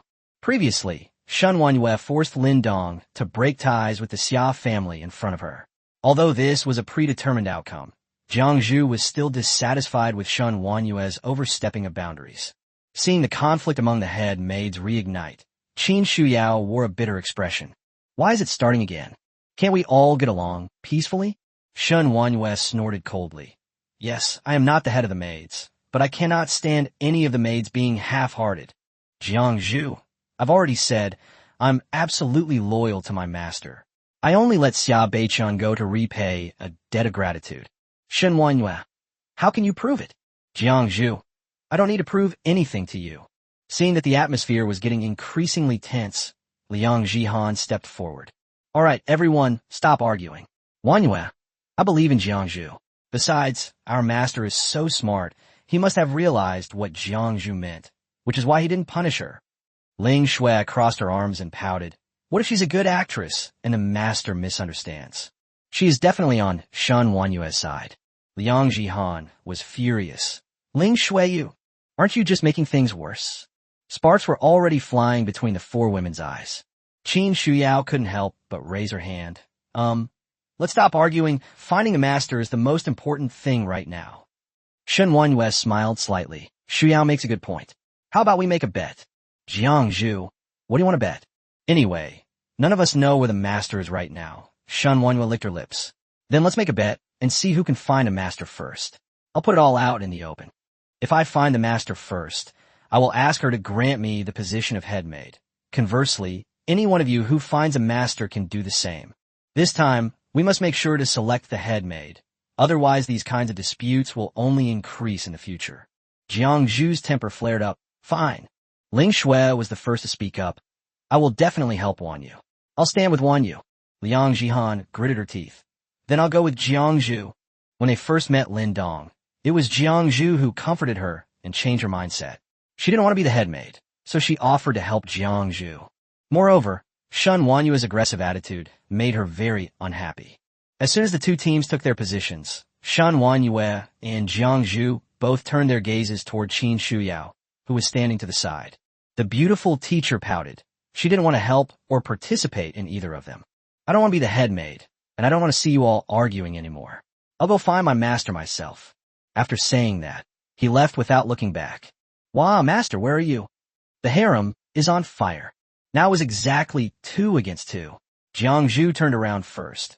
You can have the RV. Jihan, let's go. Liang Jihan hurriedly caught up, her face full of anxiety. Why don't you try get the RV? With such a big entourage, it's easy for the owner to spot you. Jiang Zhu sighed deeply. After being provoked by Xia Qinyu about her appearance, Wanyue became extremely anxious and completely lost her composure. Since she wants to be the headmaid, let her try to take it. Huh? What are you going to do then? Liang Jihan said helplessly. What if she really finds the master first and becomes the head of the maids? She'll definitely target you in the future. However, Jiang Zhu laughed nonchalantly and said, Do you really think our master is that stupid? No one can guess what he's thinking. This so-called head maid is nothing more than a product of our power struggle. If the master doesn't want it, then all our fighting is meaningless. Liang Jihan nodded in realization. That makes sense. So what do we do now? Jiang Zhu. Of course we'll go find the master. What if we find him ahead of time? I'll recommend you as the head maid then. Liang Jihan pouted. Come on, I'm not interested. None of you are obedient. Shun Wanyue stared coldly at Jiang Zhu's back, then suddenly sighed deeply. Ling Shui asked in confusion. What's wrong, Wanyu? With the RV here, it'll be easy for us to find the owner. It's not that easy. Shun Wanyue smiled bitterly. Although the RV is indeed a very obvious target, in such a big city as Jiangcheng, who knows where the owner is hiding? They might even be hiding in the shadows watching us. I was too hasty. I actually lost my composure because of that bitch Xia Qinyu. Ling Shui's expression changed. What do we do then? Phew. Shun Wanyue exhaled a deep breath and turned to look at the RV. Let's keep searching for our master. Let's treat this as a trial given to us by our master. Ling Shui scratched her head. So, are we just going to drive the RV around looking for it? No. Searching like this is too inefficient. Shun Wanyue shook her head. Let's build up our forces first. Ling Shui was dumbfounded. What kind of operation was this? At the same time, Jiang Zhu made the same decision. Liang Jihan's eyes lit up. You mean after we form a force, we can use the power of others to find our master? Great. This makes it so much easier than if the two of us searched on our own. After all, Jiangcheng is too big, and they have no idea how many survivors there are. Unless Lin Dong exposes himself, it will be extremely difficult for them to find him. Jiangzhu nodded and looked at the group of people who were rushing over with evil smiles not far away. Let's start with these people. A few blocks away, Xia Qinyu hid in the shadows, recording with her phone. You little bitch, if you dare to have even the slightest physical contact with this man, I'll film it and have my master kill you. However, after following for more than half an hour, Xia Qinyu was completely numb. Is this little bitch afraid of Lin Dong, or has she discovered that he come for the foundation? Surprisingly, this Appa didn't even get a chance to touch her. The idol also noticed something was wrong. Chen Yunxi was still acting as if she was being charmed by him, calling him Appa in a sweet and affectionate way, but every time he tried to hold her hand or put his arm around her shoulder, she would always dodge him. Am I not manly enough? From beginning to end, the idol never doubted that his superpower had failed. Chapter 118, An Existence Beyond Version T0. The idol smiled gently. Yunxi, can I be your boyfriend? You are the most beautiful girl from China I have ever seen. You have warmed my whole world. Without you, I'm afraid I wouldn't be able to survive in such a difficult time. Chen Yunxi's pretty face flushed red. Oh, so fast. But as your boyfriend, I don't even know if you'll be considerate enough. The idol flashed a confident smile and patted his chest. Don't worry, Yunxi, I will definitely take good care of you. You can test me if you don't believe me. Just kidding. Who in this world understands women's hearts better than me? Because I was originally. It's just a boring dating game, right? I'll crush it with my bare hands. Chen Yunxi revealed a sly smile. All right, if you can pass my test, then I'll be your girlfriend. Bring it on. Chen Yunxi's big eyes darted around, and she said, Mingho, I'm feeling a little unwell. Oh, where does it hurt? The idol looked nervous. To be honest, with such perfect looks and such genuine nervousness, he's definitely the epitome of a boyfriend. Chen Yunxi felt a pang of bitterness in her heart. If only her master could treat her like this. I just feel uncomfortable everywhere. The idol tilted his head and thought for a moment. If you're not feeling well, I'll take you to my place. I've stocked up on a lot of water, so I can boil some hot water for you to drink and soothe your stomach. Chen Yunxi pouted. But I don't want to waste water. Pure water is so rare these days. What's there to be afraid of? The idol said with considerable magnanimity. What's mine is yours, isn't it? Chen Yunxi pouted even more. But I don't want to use the water resources you've worked so hard to accumulate. The more you make me use them, the more upset I feel. Hey, you actually like to act up? The idol was already gritting her teeth. But it makes me feel even worse if you don't use my water. Chen Yunxi sneered inwardly, but her face showed a sullen expression. Weren't you trying to comfort me? Now you're saying you're feeling unwell, so you didn't care about me at all. Idol. Holy crap. Are young girls so hard to please these days? Am I out of touch with the times? The idol's competitive spirit was aroused. Do you think I can't beat you today? How could I not have noticed? I was just worried you weren't feeling well, that's why. Does my makeup look good today? Chen Yunxi interrupted directly. The idol examined it carefully for a moment, then said with a serious expression, It looks great. Chen Yunxi, what's so good about it? Idol. No, this girl is crazy. You must be sick, right? The idol has figured out a pattern. This little lunatic's questions are all traps, so you have to answer them perfectly. Everywhere is beautiful. Chen Yunxi asked expectantly. What's different from last time? The idol gave an awkward laugh. My eyebrows are bigger than last time. Cough, cough. Didn't we just meet today? We haven't seen each other before. That was close. I almost got caught. How does that compare to half an hour ago? Even more beautiful than before. Anything else? Return.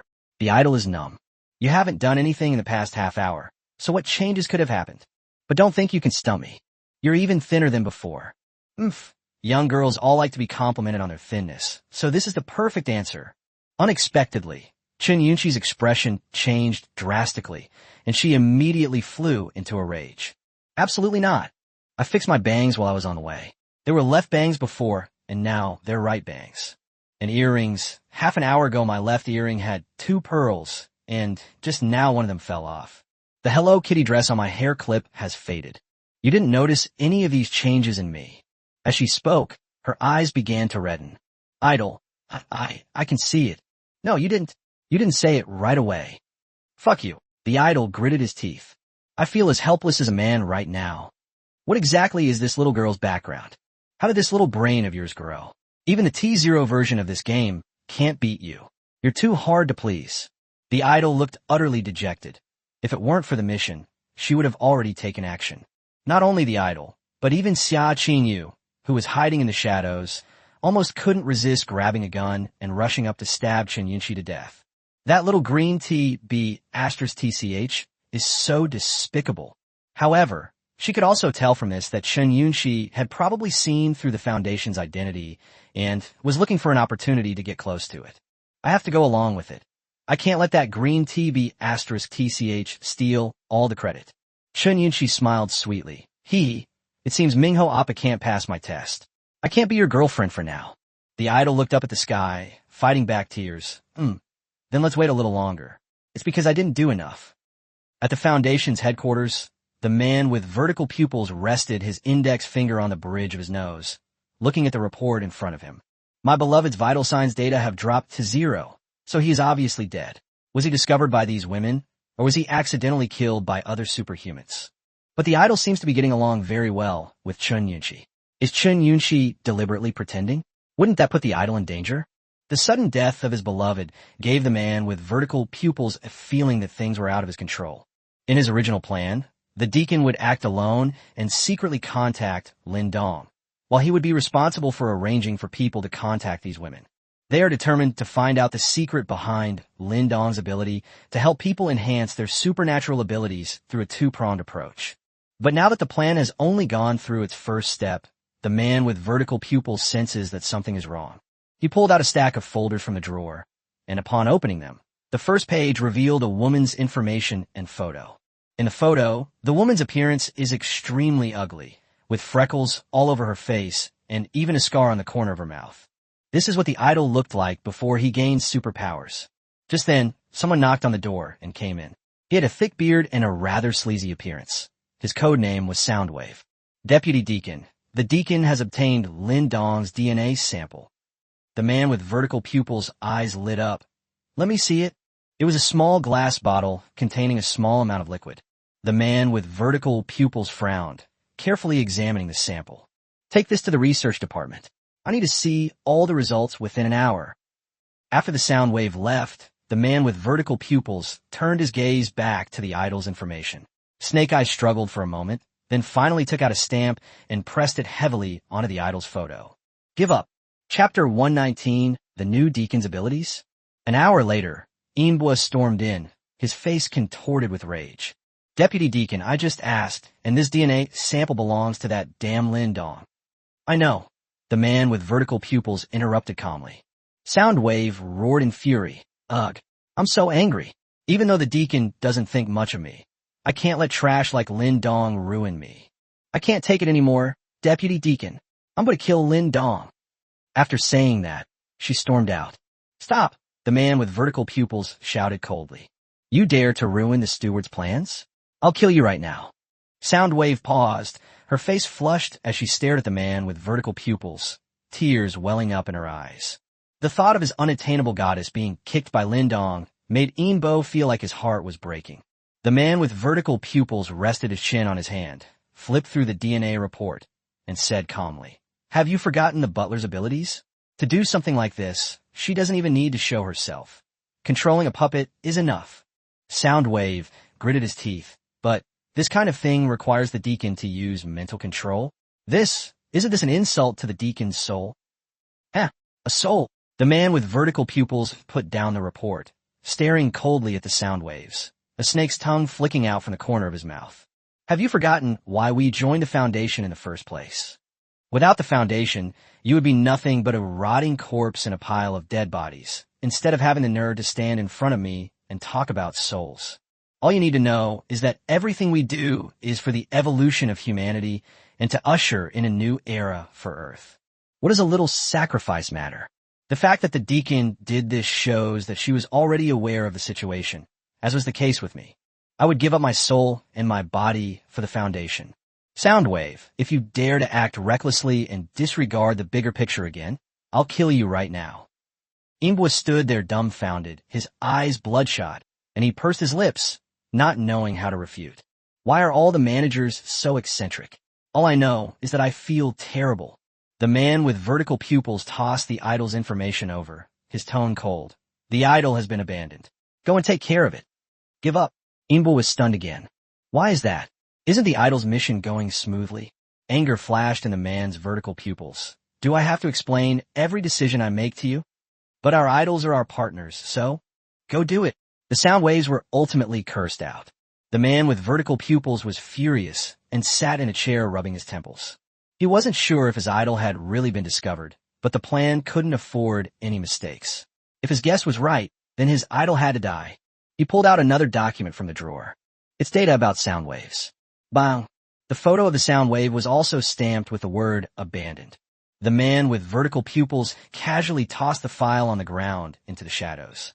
Strangely, the file disappeared into the shadows and vanished without a trace.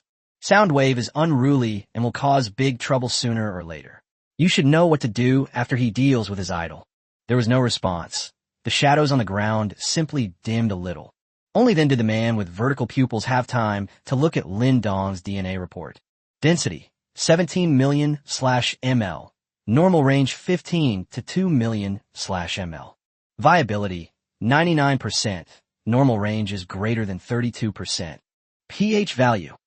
The sample analysis was so comprehensive that even the man with vertical pupils couldn't help but gasp in amazement. That's an amazing physical condition. However, there were two things that puzzled the man with vertical pupils. Tamarind, 0%. This is strange. Taurine is a special substance extracted by their foundation from poisonous snow. After research, it was found that taurine altered and strengthened the gene sequence, leading to the awakening of superpowers. The Foundation's Awakening Serum and Enhancement Serum both contain tadalafil. But Lin Dong's body doesn't contain a single trace of taurine. So how does he possess such formidable strength? The man with vertical pupils' first reaction was, is there something wrong with the report? Another item is the content of substances such as collagen, multivitamins, and T-polyphenol in the sample report. This is way too much. This is fucking. The man with vertical pupils was rarely dumbfounded. In the end, they still couldn't figure out why Lin Dong possessed the secret to granting people superpowers. Instead, the mysteries surrounding him only grew. Yuye residential area is currently in a state of massive chaos. Because this place is closest to the farmer's market, the survivors here were the first to rush into the market and grab a lot of supplies after the rain stopped. Correspondingly, the survivors who arrived late set their sights on this place. Wave after wave of people charged toward this place. You fucking hand over the supplies, or I'll force you to kill your wife. Go to hell. Don't be afraid, honey. People can die, but supplies can't be lost. At worst, I'll marry you again in 18 years. You just want to wait until I die and then find a younger one, right? Let me tell you, no way. No, don't kill me. I'll give you the things. Just let me go. So, you killed my son. I'll fight you to the death. Daughter, run. Survive. Don't worry about me. A chaotic battle broke out, with severed limbs and blood splattered everywhere, and the entire neighborhood was quickly left in ruins. A tall, pockmarked man stood in the middle of the flower bed in the residential area, carrying a knife, sucking on a lollipop, his face full of arrogance. Chinmatsi, that's great. I'm not mistaken, it really is you. Suddenly, a balding, obese man stumbled out and was overjoyed to see Chinmatsi. Chinbao tilted his head. Oh, isn't this my dear supervisor? You live here. The bald man ran over excitedly. Chinmatsi, take me away from here quickly. This place is in complete chaos. Get me out of here right now. Take you away? Chinmatsi scoffed. Why should I? The bald man pushed up his glasses and his expression turned serious. I'm your supervisor. I've always treated you well. Don't you remember when you were sick? I even brought you a fruit basket. Hey, you shouldn't have said that. It makes me so angry. Chinmatsi flew into a rage on the spot, picked up his broadsword, and to the bald man's astonishment, chopped off his head with one stroke. Damn it, I was hospitalized for a work injury, and you son of a bitch withheld my allowance. You only gave me a fruit basket. Go to hell. He cursed while dismembering the body to vent his anger. Just then, a rumbling sound came, and a huge object appeared at the entrance of the community. Chapter 1, 20 Submission or Death. Manhwa, there seem to be a lot of people here. Shall we choose this spot? Ling Shua looked out the window. After a brief observation, Shun Manhwa realized that although the entire Yuya residential area was in chaos, there were still at least 200 people in the open space of the area, and there should be even more people inside the buildings. Let's do it here. The RV slowly came to a stop. Inside the residential area, the battle was nearing its end. Brother Ma, we've struck it rich. There's an incredible amount of supplies in this neighborhood, enough to feed over 400 of us for a long time. Take a look. The open space was already piled high with all kinds of supplies, and people were still moving them out. The appearance of the RV attracted everyone's attention, and Chun Bao's eyes lit up. What the hell is this good stuff? A blonde-haired thug ran over excitedly. Brother Ma Z, I know this one. It's called a post-apocalyptic RV. I've seen it in novels before. Snap! Chun Bao slapped him on the head. Damn it. Are you trying to say I'm uncultured? This thing looks really cool. It's mine now. The car door opened, and the appearance of Shun Wanyue and Ling Shue caused everyone to gasp again. What a nice view. Chun Bao's lust was barely concealed. He licked his lips and stepped forward arrogantly. Hey, little girl, your car's nice. It's mine now, and so are you too. Before she could finish speaking, Shun Wanyue suddenly drew her dagger and threw it. Puffed. The dagger pierced Chun Bao's forehead before he could even finish speaking. Suddenly, Shun Wanyue accelerated, her powerful aura creating a 2-meter diameter ring on the ground. She quickly approached Shun Bao, her long legs slashing down and kicking the back of the dagger. Hiss! This kick, delivered with a dagger, sliced Chun Bao in two from head to tailbone, leaving blood, flesh, and internal organs scattered all over the ground. The entire killing process took only 1 second. Everyone's jaws dropped to the ground. Holy shit! Brother Ma is a superhuman. Yet he was so easily killed with a single slash and a kick. Shun Wanyue displayed overwhelming strength and ruthless methods, leaving everyone present, regardless of gender, stunned and forgetting to run away. Everyone, submit to me or die. Shun Wanyue said coldly. The sound was not loud, but it was awe-inspiring. The men Shun Bao brought exchanged glances and then ran away. Bang! Suddenly, another gunshot rang out, startling everyone into a stunned silence once more. Ling Shue, holding a pistol in one hand, appeared on the other side of the crowd without anyone noticing, her smile sweet. Anyone who dares to move another step, watch out, I'll blow their head off. At this point, no one dared to move. Although they outnumbered each other, one of the women was extremely strong, and the other had a gun, so they dared not gamble. The blonde-haired man looked at Shun Wanyue and said, Beautiful lady, don't be impulsive. We'll listen to you. With one person taking the lead, the others followed suit and submitted. For them, who they submit to is not another form of submission. This new female boss is definitely more capable than Shun Matsi, and she's also much prettier. If I follow her, what if she takes a liking to me? There are quite a few people who think this way. Shun Wanyue jumped onto the flower bed and said coldly, I'll give you 3 days to do 2 things for me.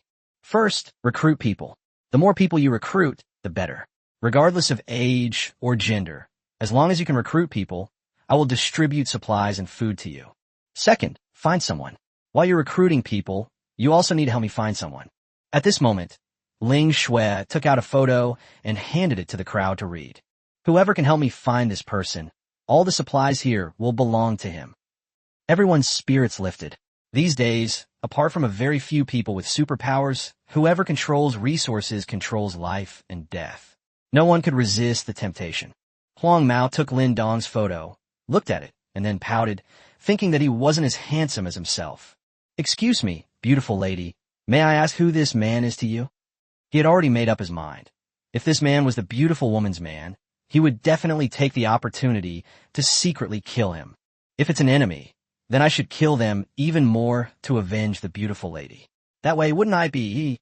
Shun Wanyue glanced at him indifferently. What's it to you? Anyone who finds him is strictly forbidden from harming him. Just inform me immediately. She wasn't worried at all that the group would just run away, because for these ordinary people to survive, besides the supplies they had no choice but to fight to the death with others. Compared to the other two, all I had to do was ask them to recruit and find people, which was much easier. The blonde-haired man nodded to himself. Then there's no doubt about it. It must be her man. Let's just kill him and be done with it.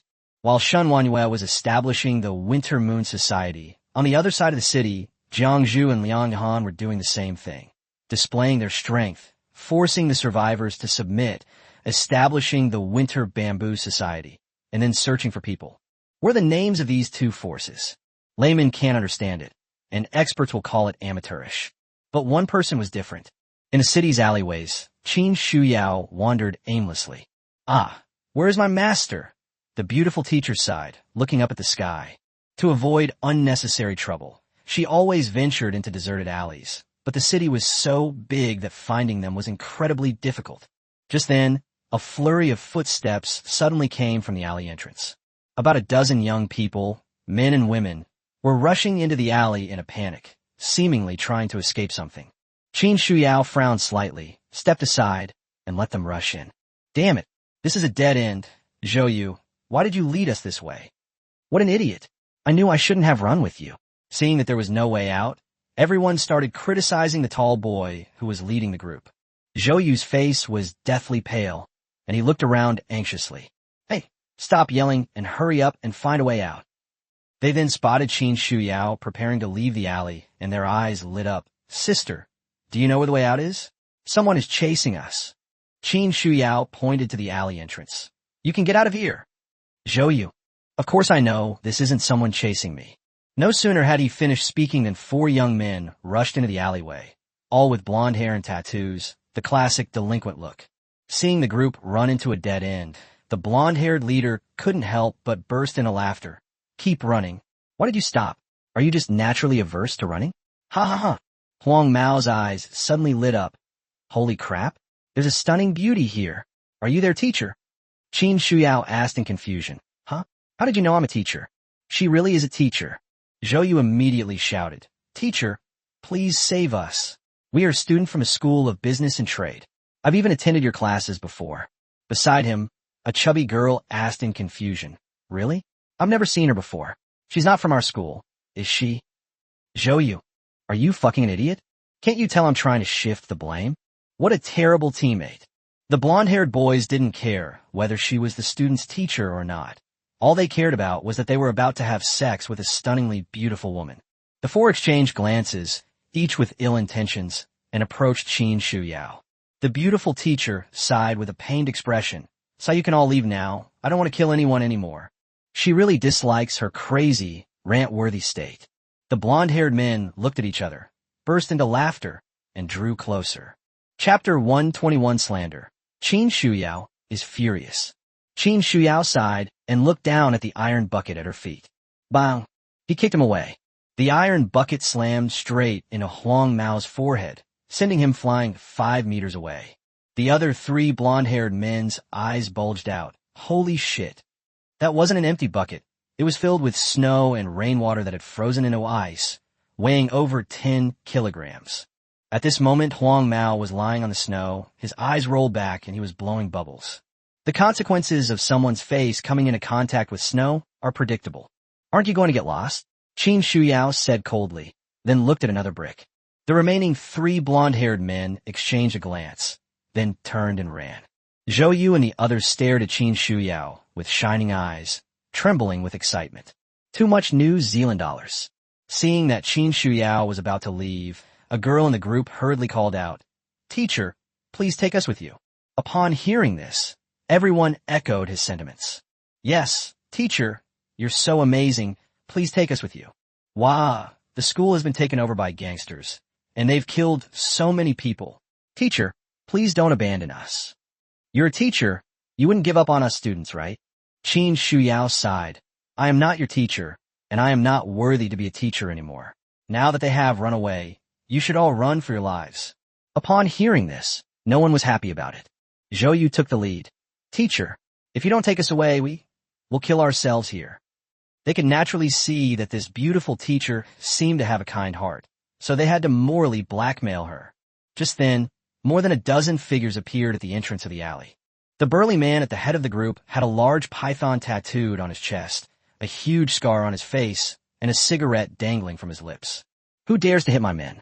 Don't they have a death wish? A fierce aura erupted, and the students were so frightened that they retreated.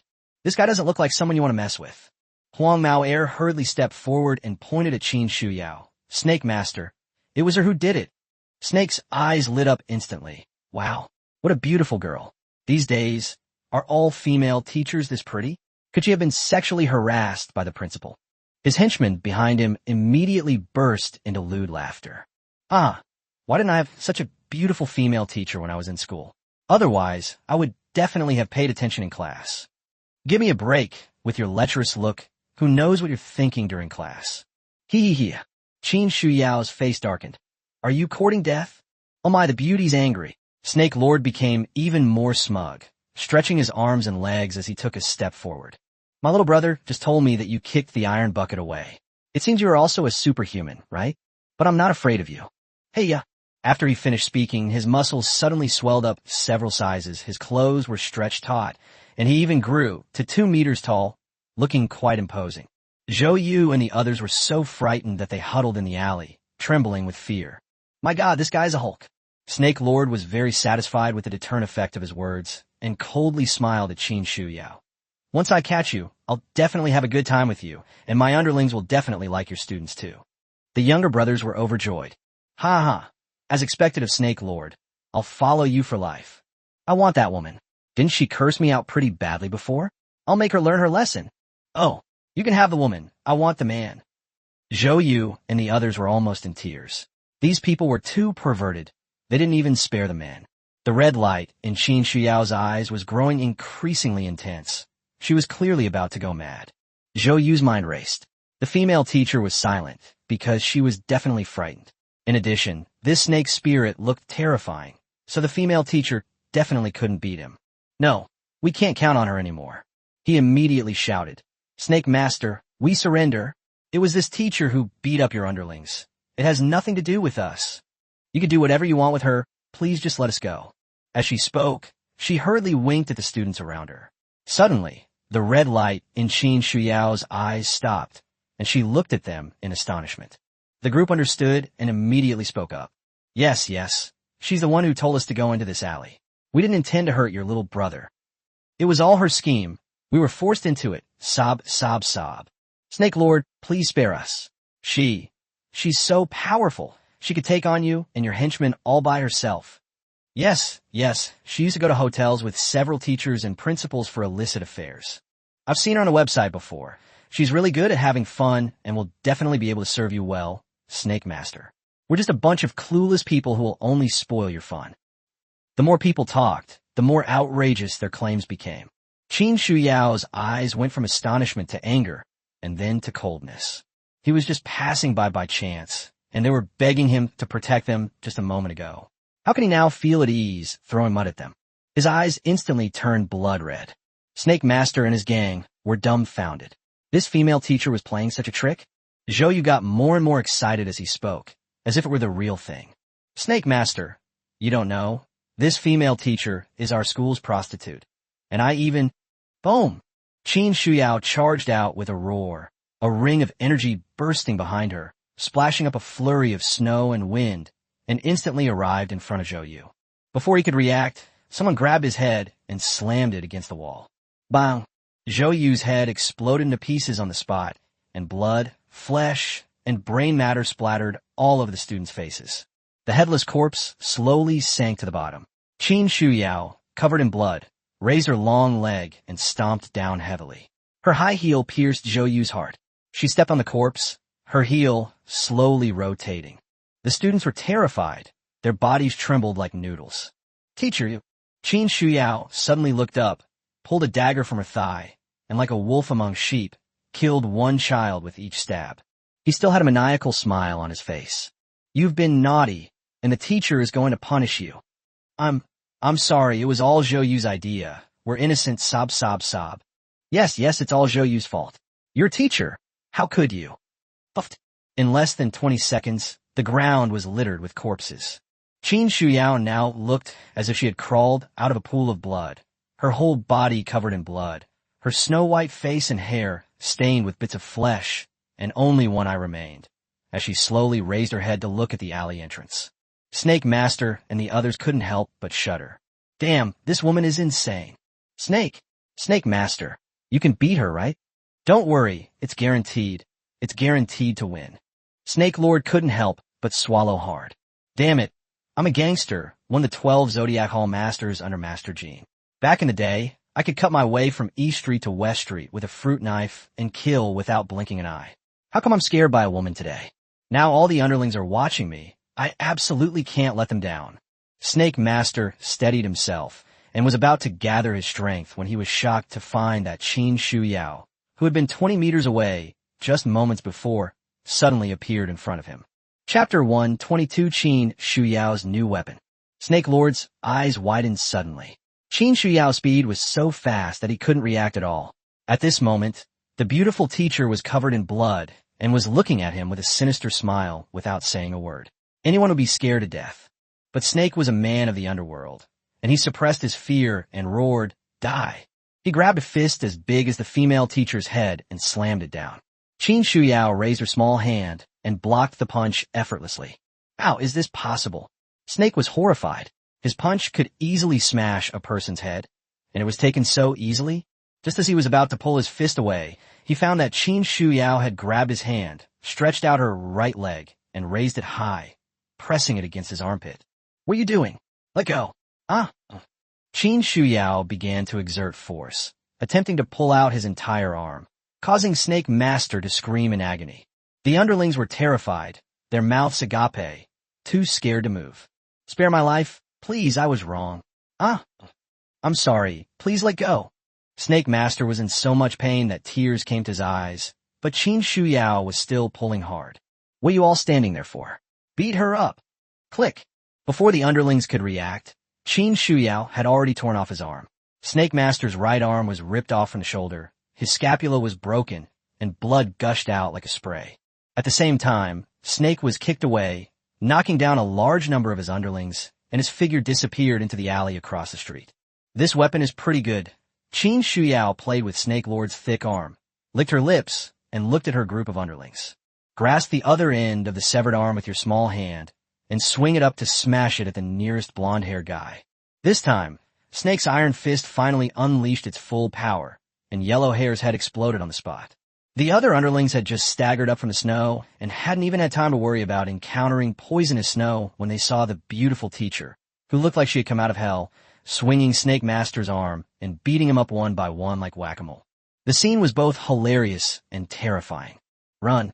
The underlings took off running and scattered in all directions. "Don't run away. You're all delinquents, and your teacher can't just ignore you." Qin Shu Yao grinned and chased after them. The other survivors were shocked. How could a long-haired, bloodied man be chasing after a blonde-haired guy? "What is this? Holy crap. Look at her hand. Isn't that an arm?" "No. No way. Where can you find arms that big?" "Hulks." "Damn it. What are you still looking at? We've already killed 3 people in this short time. If we don't run now, it'll be too late." The entire street was quickly deserted. Even though these henchmen had scattered and fled, they were completely useless against Qin Shu Yao. No one was able to escape the block. Even those who hid and trembled in fear were found and had their heads smashed. 2 minutes later, Qin Shu Yao, having dealt with everyone, carried her severed arm into the alley across the street. "Huh, this student is being naughty. They actually ran away." Deep in the alley, a large pool of blood was visible, flowing upwards along the wall, indicating that the blood had escaped upwards. Qin Shu Yao smiled and leaped after him. On the rooftop, Snake Master, his face deathly pale, clutched the severed wound on his right shoulder and ran for his life in terror. Blood gushed out incessantly, and his left hand could only do its best to stop his internal organs from flowing out of the wound. Even though the superhuman's vitality was extremely strong, he felt his consciousness beginning to blur, and he seemed to see Tai nigh. Snake Master bit his tongue hard, forcing himself not to collapse. The will to survive surged wildly at that moment. "That's terrifying. What the hell is this crazy woman? Such cruel methods. I've been in the underworld for so many years, and I've never seen anything like this before." Now, Snake Master has only one goal: to go to Yong Village and find Master Gene. There are 11 other Zodiac Hall Masters there, as well as 4 Vajra warriors. If they can hold out until they reach Yong Village, there might still be a chance to save them. Boom! Suddenly, a huge roar came from behind, and a blood-red figure jumped onto the stairwell. Snake Lord turned his head and looked, his soul almost leaving his body. Oh my God, that crazy woman is caught up with us. In Yong village, as night fell, although most of Jinya's men had been killed, a few remained and were busy dealing with the corpses at the village entrance. Despite the huge losses, life had to go on, and the women who specialized in soliciting customers became busy again. Today is the day that the 12 chief practitioners under Master Jin have gathered. Although Jinya's injuries during the day were severe, he was still able to stop the bleeding and heal himself because he had wood-type superpowers. However, he was now covered in bandages and looked pitiful. At this moment, Master Jin was studying the map of Jiangsheng intently by candlelight, clearly planning some grand scheme. Oh, busy. Lin Dong suddenly appeared at the door, followed by Yuqin. Yuqin's wounds had long since healed, and she followed behind Lin Dong with her head down, but the hatred in her eyes was impossible to hide. When Mr. Jin saw his daughter in such a state, his heart ached, but he still had to put on a smile. Brother Lin Dong is here. Please have a seat. Lin Dong plopped down without any hesitation, saw a dozen packs of cigarettes on a large table, and stuffed them all into Yuqin's pocket. The maids took all the cigarettes with them. At least we have some stock. Although Yuqin wished she could kill him on the spot, she only thought about it. She silently took out a cigarette, lit it for Lin Dong, and then put it in his mouth. Jin Ye's eyes twitched as he looked at the map. Then he placed it in front of Lin Dong and laughed. Brother Lin Dong, look, this is the extent of our Tianxia Society's properties before the snow. I have shares in most of the areas I've fenced off, especially these entertainment venues. Although the situation is chaotic right now, I believe they can continue to operate. The old currency is definitely not valid. I plan to redefine a currency exchange for goods for spending at my entertainment venues. Lin Dong picked at his ear, listening absent-mindedly. This Master Jin is indeed a remarkable figure, worthy of being a top dog in the underworld. Even in the apocalypse, he has devised a plan for survival. It includes farming, expanding gangs, restructuring personnel, monopolizing consumption patterns, and even taking into account the trafficking of women. You know what? If he really gets it going, then the Golden Dragon Society will become the largest industrial center in Jiangsheng. Once the survivors outside have exhausted all the stored resources inside Jiangsheng, the Tianxia Society can step in to guide them to work and farm to obtain resources, then exchange those resources for currency, and finally use that currency to purchase more expensive entertainment items. One-stop service, the epitome of sophisticated chic. In Jin Ye's mind, all the millions of survivors in Jiangsheng would be his employees, and he would build an underground kingdom in Jiangsheng. No, it's not underground anymore. There's no longer any state control over it. He could be a real emperor. Chapter 123, Gathering of the Zodiac Hall Masters.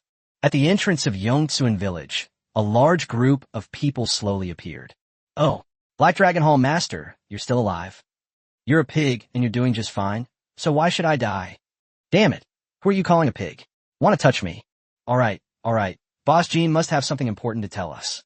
What are you all arguing about? TCH Master Jean? He thinks he's some kind of boss? Sir, times have changed. What do you mean? How dare you disrespect Master Jean? Speaking of which, where is Master Water Serpent? Why hasn't he arrived yet?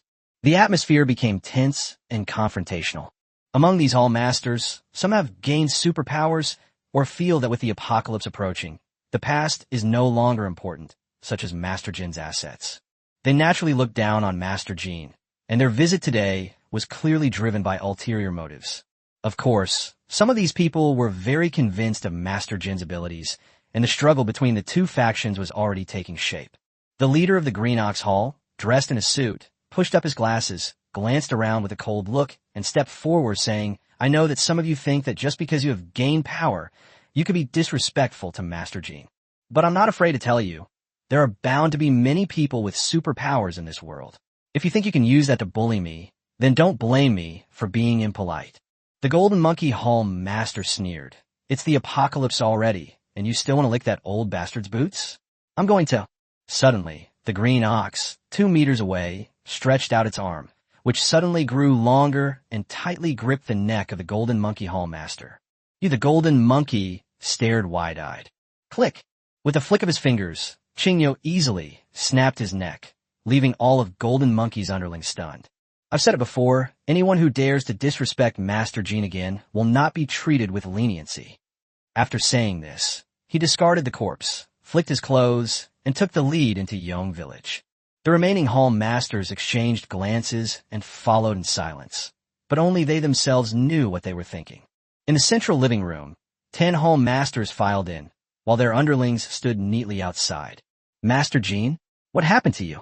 Qingyo was utterly horrified when he saw Master Jin's miserable state, covered in bandages. Jean waved his hand and laughed. It's nothing. I ran into a strong enemy during the day and got a little injured, but it's nothing serious. This was no small matter.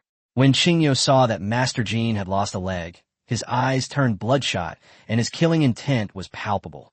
The other hall masters offered their greetings, but it was unclear whether they were sincere or not. The White Rat Hall Master noticed an unfamiliar young man sitting in the first seat below Master Jean, with even one of the 4 Vajras, Vermilion Bird, standing behind him. He couldn't help but ask in confusion, "Who is this?" Master Jean chuckled and said, "This is our new friend from the World Society, Brother Lindong. It was Brother Lindong who helped me defeat this formidable enemy today, so you must not be rude." Qingyo narrowed his eyes slightly. "Really? Then I must thank Brother Lindong. Hey, why are you being so polite with me?" Lindong tossed the cigarette, but to Yuqin, who pursed her lips, silently took the cigarette butt and stubbed it out with her fist. This scene left everyone stunned. What's going on with this kid? Of the 10 people who came, 4 were superhumans, ranging from level 2 to level 3, while the rest were ordinary people. If Zhang Wei hadn't acted recklessly, there would have been at least 9 superhumans in Jean Ye's Tianxia society. New Zealand dollars. You know what? Such a force, with countless fierce underlings, actually has a real chance to dominate Jiangcheng without him or the Foundation. Everyone took their seats. The leader of the Tengu Hall was a young man. Seeing that Yuqin was still standing, his eyes lit up, and he quietly moved over. "Miss Qin, don't you have a seat? You can sit here." Upon hearing this, the other hall masters also moved to different positions. "You damn dog, get in line at the back. Miss Qin, please sit here. Do you still want to order anything shameless? You're old enough to be Miss Qin's grandfather. I'm young. Miss Qin, please sit here with me. Don't even try to take it from me. My wife was just killed by me. I'm single. You have to sit next to me." After all, she was the most beautiful woman in the World Society and the adopted daughter of Master Jean. Before the apocalypse, many people coveted Yuqin's beauty. Yuqin remained silent, as cold as a taciturn person. Originally, her status was above these hall masters, so she could naturally sit down. But now, Lindong smiled and said, "Oh, she doesn't like to sit, so let her stand." Upon hearing this, everyone fell silent. The leader of the Green Ox Hall asked coldly, "Oh, may I ask, is Brother Lindong Miss Qin's husband?" "No." Lindong shook his head. "Boyfriend?" "No, not at all." The leader of the Heavenly Dog Hall instantly flew into a rage. "You're neither her boyfriend nor her husband. What gives you the right to decide whether Miss Qin sits or not?" Lindong shrugged, too lazy to explain, but Genie quickly smoothed things over. "All right, this is between Qiner and Brother Lindong. Where are Water Snake and Golden Monkey? Haven't they arrived yet?" Everyone fell silent again. Green Ox stood up and said, "Master Jean, the Water Snake is missing, and the Golden Monkey Hall Master was disrespectful to you, even speaking rudely. I handled it on your behalf, and I asked for your punishment." "Oh, is that so?" Master Jean paused, then looked at them with a sinister smile. "It seems that many of you feel that times have changed, and that this old man is no longer qualified to sit in this position, right?" Many of the hall masters avoided eye contact, and even those superhumans with ulterior motives felt a sense of unease. Jean slowly stood up, and suddenly stomped his cane heavily on the ground. The next second, countless vines, thorns, and branches began to sprout and grow from his feet, covering the entire living room in the blink of an eye. At the same time, countless tree thorns sprouted, pointing directly at the conference table. This scene truly shocked everyone. It turned out that Master Jean was also a superhuman. Qingyo excitedly cupped his hands and said, "Congratulations, Master Jean, on obtaining supreme power. Under your leadership, our Tianxia society will surely dominate Jiangcheng. No, dominate the entire country." The other hall masters echoed in agreement. Those who were overjoyed to believe in Master Jean were filled with dread, while those with ulterior motives were filled with fear. Jean snorted coldly, put away the thorns, sat down, and began the meeting. Lin Dong, on the other hand, propped his chin up and tilted his head, looking at Yuqin without any restraint. It seems she really is Yuqin, but why is the system registering her as Mu Ningwan? Does the system also verify other people's real names? For example, before Yuqin was picked up by Master Jean, she was called Mu Ningwan. The name Yuqin was given to her by Master Jean. But isn't Mr. Jin's surname Jean? Why didn't he name his daughter after himself? Or rather, this woman possesses a special ability that I haven't seen before. Wow, there's so many mysteries. Yuqin's heart tightened. Could he have figured something out? That shouldn't be the case. My thoughts are exactly the same as Yuqin's, so there's no way I could have given myself away. The meeting was in progress when a commotion suddenly broke out outside. Chapter 124. The giant snake's arm couldn't withstand the long legs. Snake Master stumbled and staggered, finally spotting Yong village not far away, and immediately shouted at the top of his lungs. Help! This crazy woman is insane. She could easily catch up with me, but she insists on playing with me, sometimes catching up to punch me in the right arm, sometimes saying, "Oh, you're so fast. I can't catch you." What the hell is this if not a lunatic? A classic case of cats playing cat and mouse. But Snake Lord dared not stop. His adrenaline had surged countless times, and he had managed to hold on until now. Grandma has come several times, looking at him with a face full of displeasure. "My dear grandson, why aren't you coming with me yet?" Snake Lord was almost crying. "I fucking don't want to die." Snake Lord's loud shouts echoed throughout the village, and when his underlings saw it, they rushed over.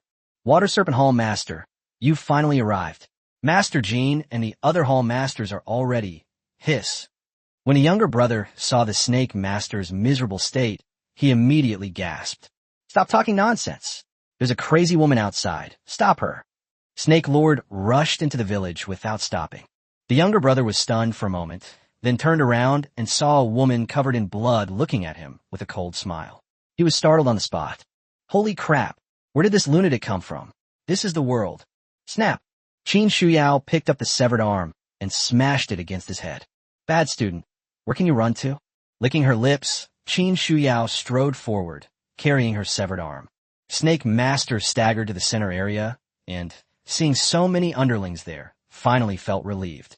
"Where's Master Jean? Where are the other Hall Masters?"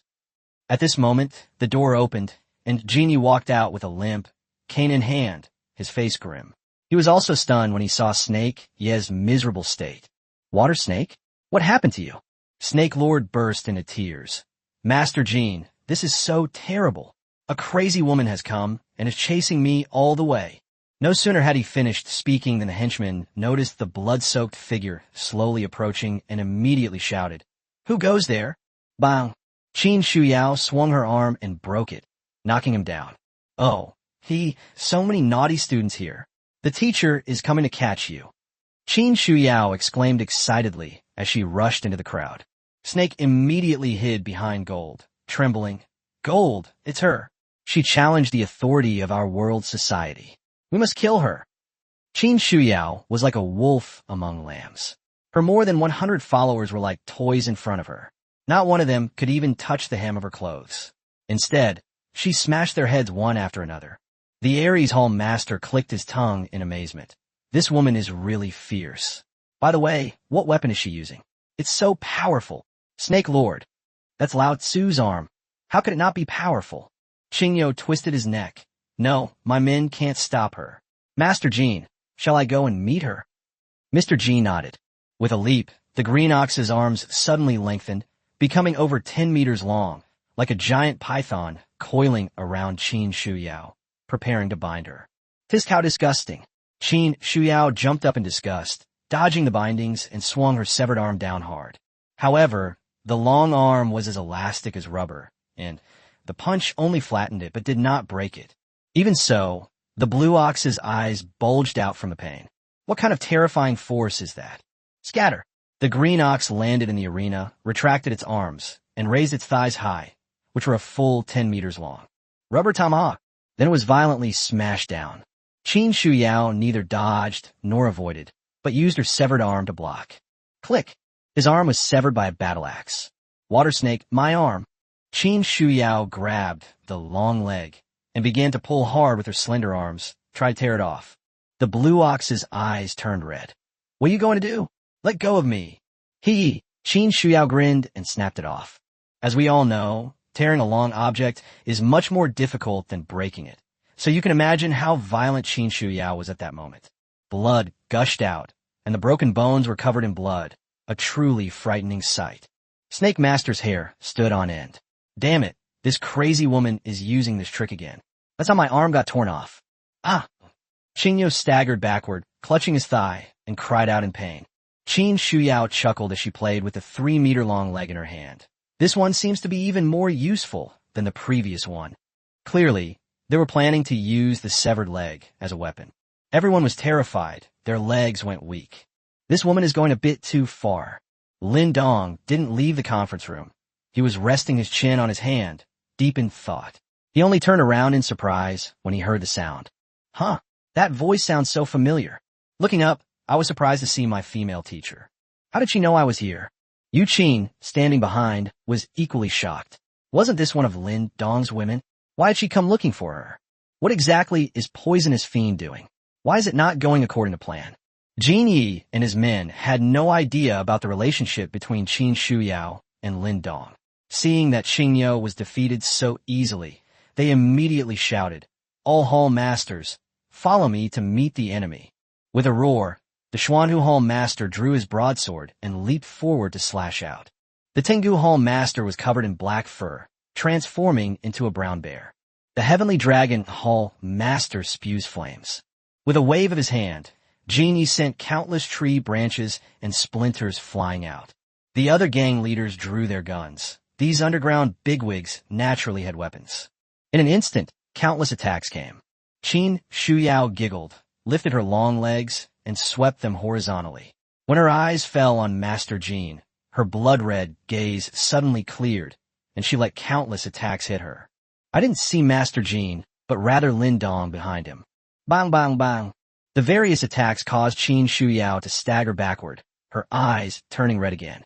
This time, however, it wasn't due to demonic possession, but rather a feeling of being wronged. Jin Yi and the others were shocked. With so many attacks from us, even a rock would have been shattered. This woman withstood them all and only took a few steps back. Even the bullets were merely embedded in the skin. Lin Dong, sitting inside the house, smiled. Qin Shuyao leaped forward and rushed over. The green ox's eyes widened in fury. Protect Master Jean!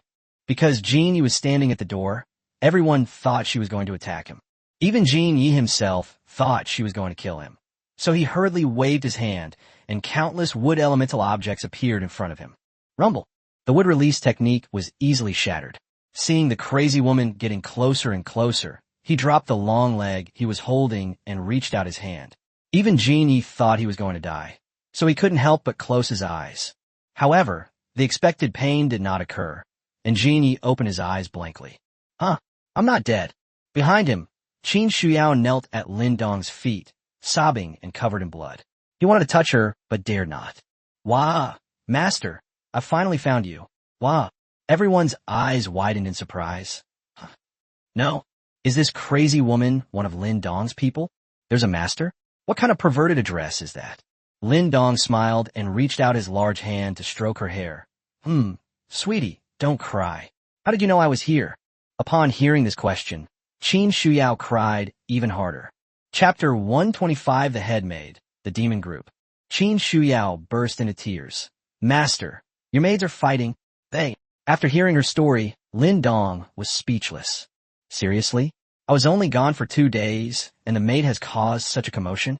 Shen Wanyue and Xia Qingyu have a falling out, and she also breaks with Jiangzhu. Xia Qingyu and Chen Yunqi have gone missing, suspected of defecting. What is all this nonsense? After tilting his head and thinking for a moment, Lin Dong smiled and said, Since you were lucky enough to find me first, then you will be the head maid from now on. Qin Shuyao's eyes widened. Huh? Me? No, I can't do that. I just want to be a couch potato, and besides, I can't control them. Lin Dong secretly put the hell demon set on Qin Shuyao, who immediately realized that the thing had reappeared in her body. Now you can control it. Qin Shuyao made a face, but it's settled then. Apart from Xia Qingyu and Chen Yunqi, Shan Wanyue and the other 3 will be your team members from now on. Apart from me, if they dare to disobey your orders, you can punish them as you see fit. As for the 5 of you, we'll call you the Devil Team, Lin Dong announced. I hadn't been paying attention to the infighting among these maids, and I never expected that they would fall out behind my back. It was all because I had neglected to manage them. This incident also served as a wake-up call for Lin Dong. He realized that there would definitely be more and more maids in the future, so it was necessary to establish a system. Otherwise, things would become chaotic. Coincidentally, Qin Xiao's neutral performance and good luck this time make her very suitable to be the leader of the demon group. Shen Wanyue and Xia Qingyu probably never dreamed that the head maid they had been longing for would be picked up by the lazy and beautiful teacher. This shows that even a salted fish can turn its luck around if it gets lucky. Hearing her master's unquestionable tone, Qin Shuyao sniffed. Fine, I'll listen to you, master. But what about Xiaoyu and Yinxi? What about them? They wouldn't dare to run away. If they did, I'd really like to see what happens to them for betraying me, Lin Dong said with a chilling and insane smile. Qin Shuyao couldn't help but shudder, silently praying for the 2 women. You absolutely mustn't do anything reckless. At that time, even death may become a luxury. Should I bring Wanyue and the others back now? Qin Shuyao asked. After pondering for a moment, Lin Dong shook his head. Don't rush to accept it. Isn't she making a bet with Jiangzhu? Let's see how big a commotion they can make. You just stay by my side and watch the show. You Qin, take Shuyao to wash up. The floor is all dirty. Yes, master. Yu Qin lowered her head and left with Qin Shuyao. Lin Dong, meanwhile, stared intently at Yu Qin's retreating figure with a strange smile. This girl is definitely not right. He was willing to become Jinya's dog in order to save him. But when Qin Shuyao rushed over this time, everyone thought she was going to kill Master Jin, but she stood aside without moving. This shows that everything Yu Qin did before was an act. Or rather, Yu Qin guessed that Qin Shuyao was after him, so she wasn't flustered at all. There are many suspicious points. Haven't they given themselves away?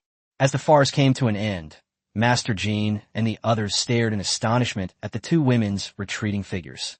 Brother Lin Dong, Master Jin was speechless, realizing that he could see through Lin Dong less and less.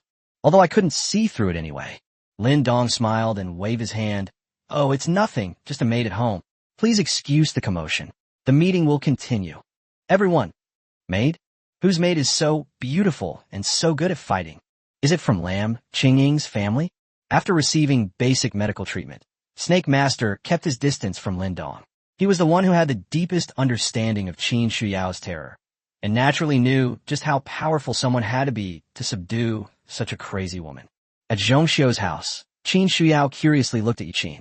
She was exceptionally beautiful and had a cool and aloof demeanor. Even among the maids, she was second only to Xia Qingyu and on par with herself.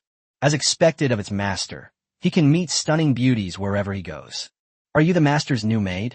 Qin Shuyao started a casual conversation when she saw Yu Qin running hot water. Why aren't you saying anything? Oh, sorry, I thought you could talk. Yu Qin. She quietly took out a new set of clothes. These are my clothes. You should be able to wear them. Qin Shuyao exclaimed in surprise. You can talk? I thought you. Go wash up.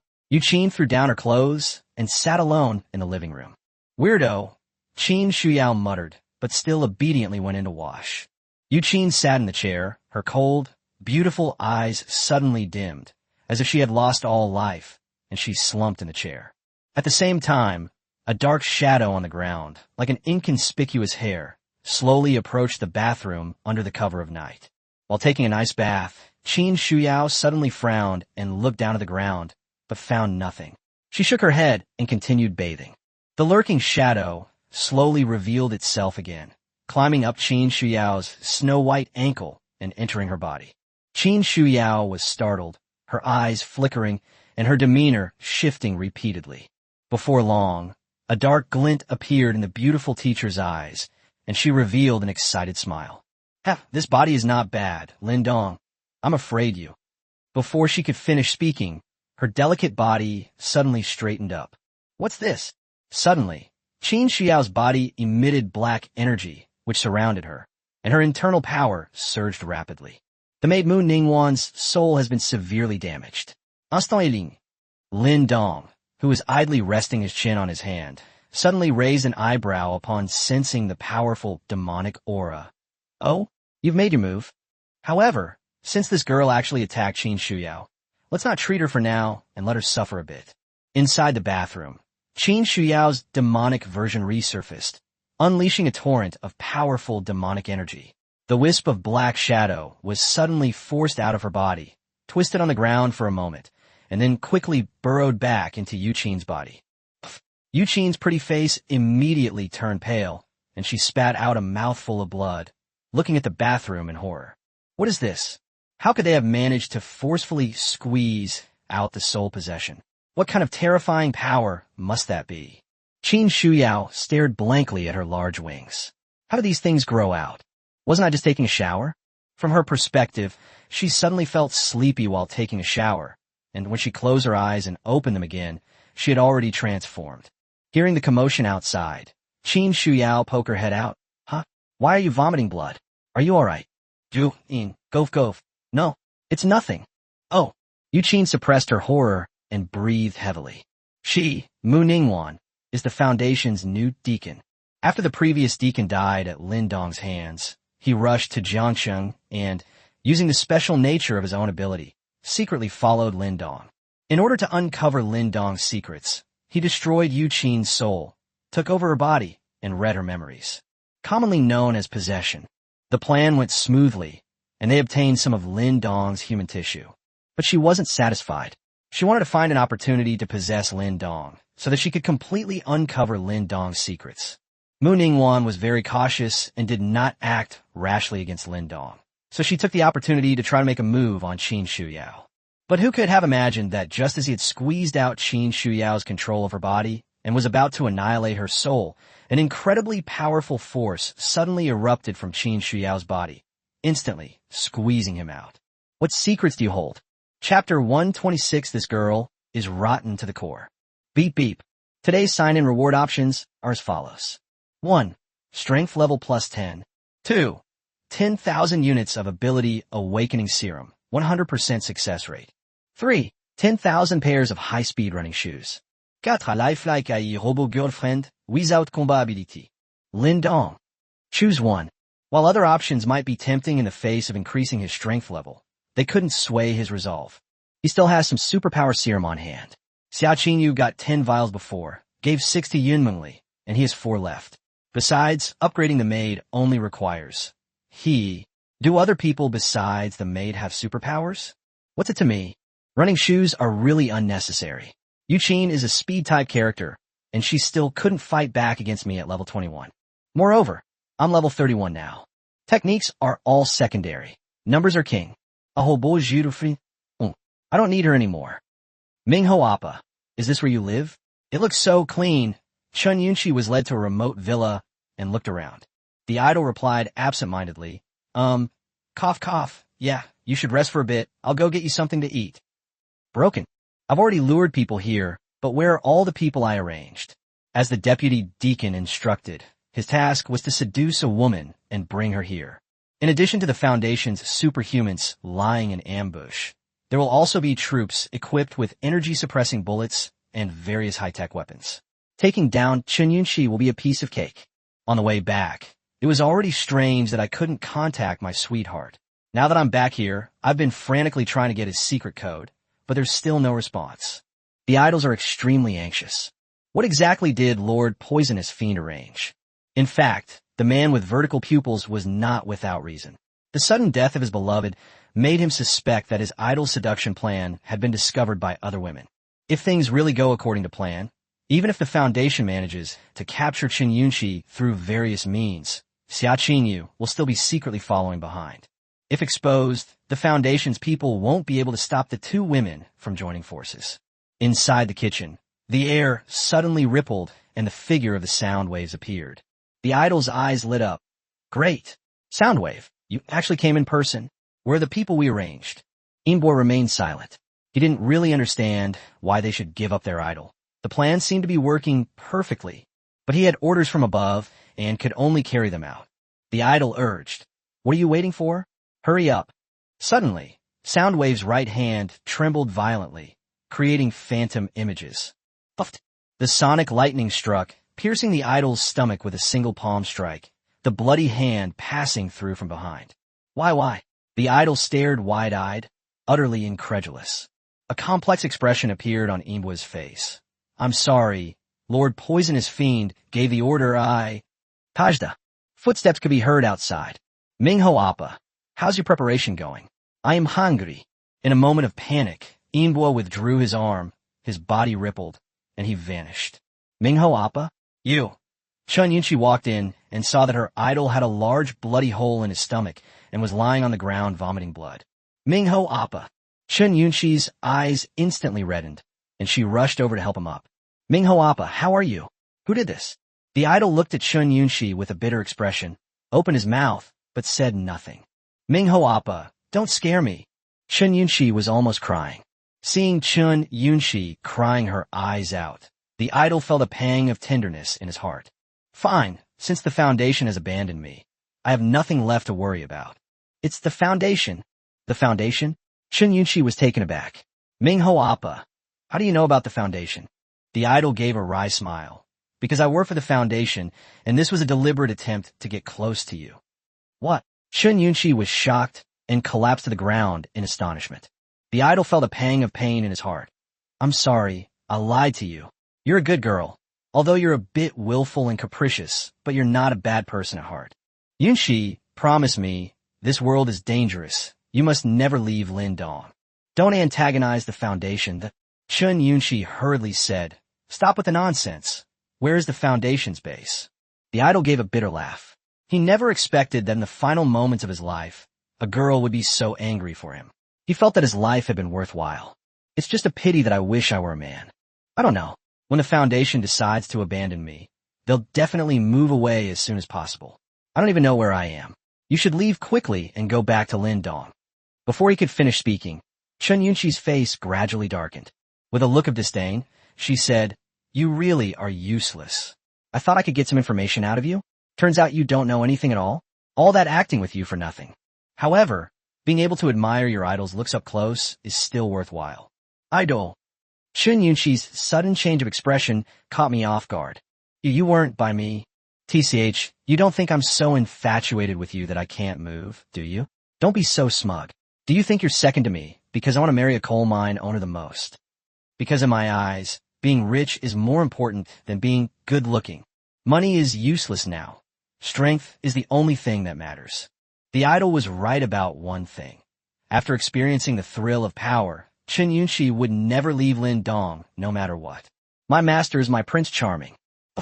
The idol coughed up another mouthful of blood, this time even more severely than the injury caused by the sonic wave earlier. No. So I was the only one kept in the dark? No wonder I couldn't get any secrets out of her. It turns out this little green tea bitch wasn't seduced by me at all. Destroy this world. Chun Yunshi glanced at him sideways, then suddenly excitedly pulled out a dagger. Since your face is so perfect, I'll give you a few cuts. I love slashing people's faces. Idol, I take back what I just said. This girl is rotten to the core. Do as you please. I'm gonna die anyway, and my face, The idol has returned to normal. The woman, who looked to be in her 30s, was overweight, ugly, and had a hideous scar on her face. My face is already ruined, so what if there are a few more scars? Chun Yunshi felt like vomiting instantly. Is this what you really look like? Yes. Aren't you very disappointed? The idol gave a bitter laugh. The idol who can transform into anyone in the world was originally an ugly woman. You know what? When I was young, I was just like you, very pretty, and lots of people liked me.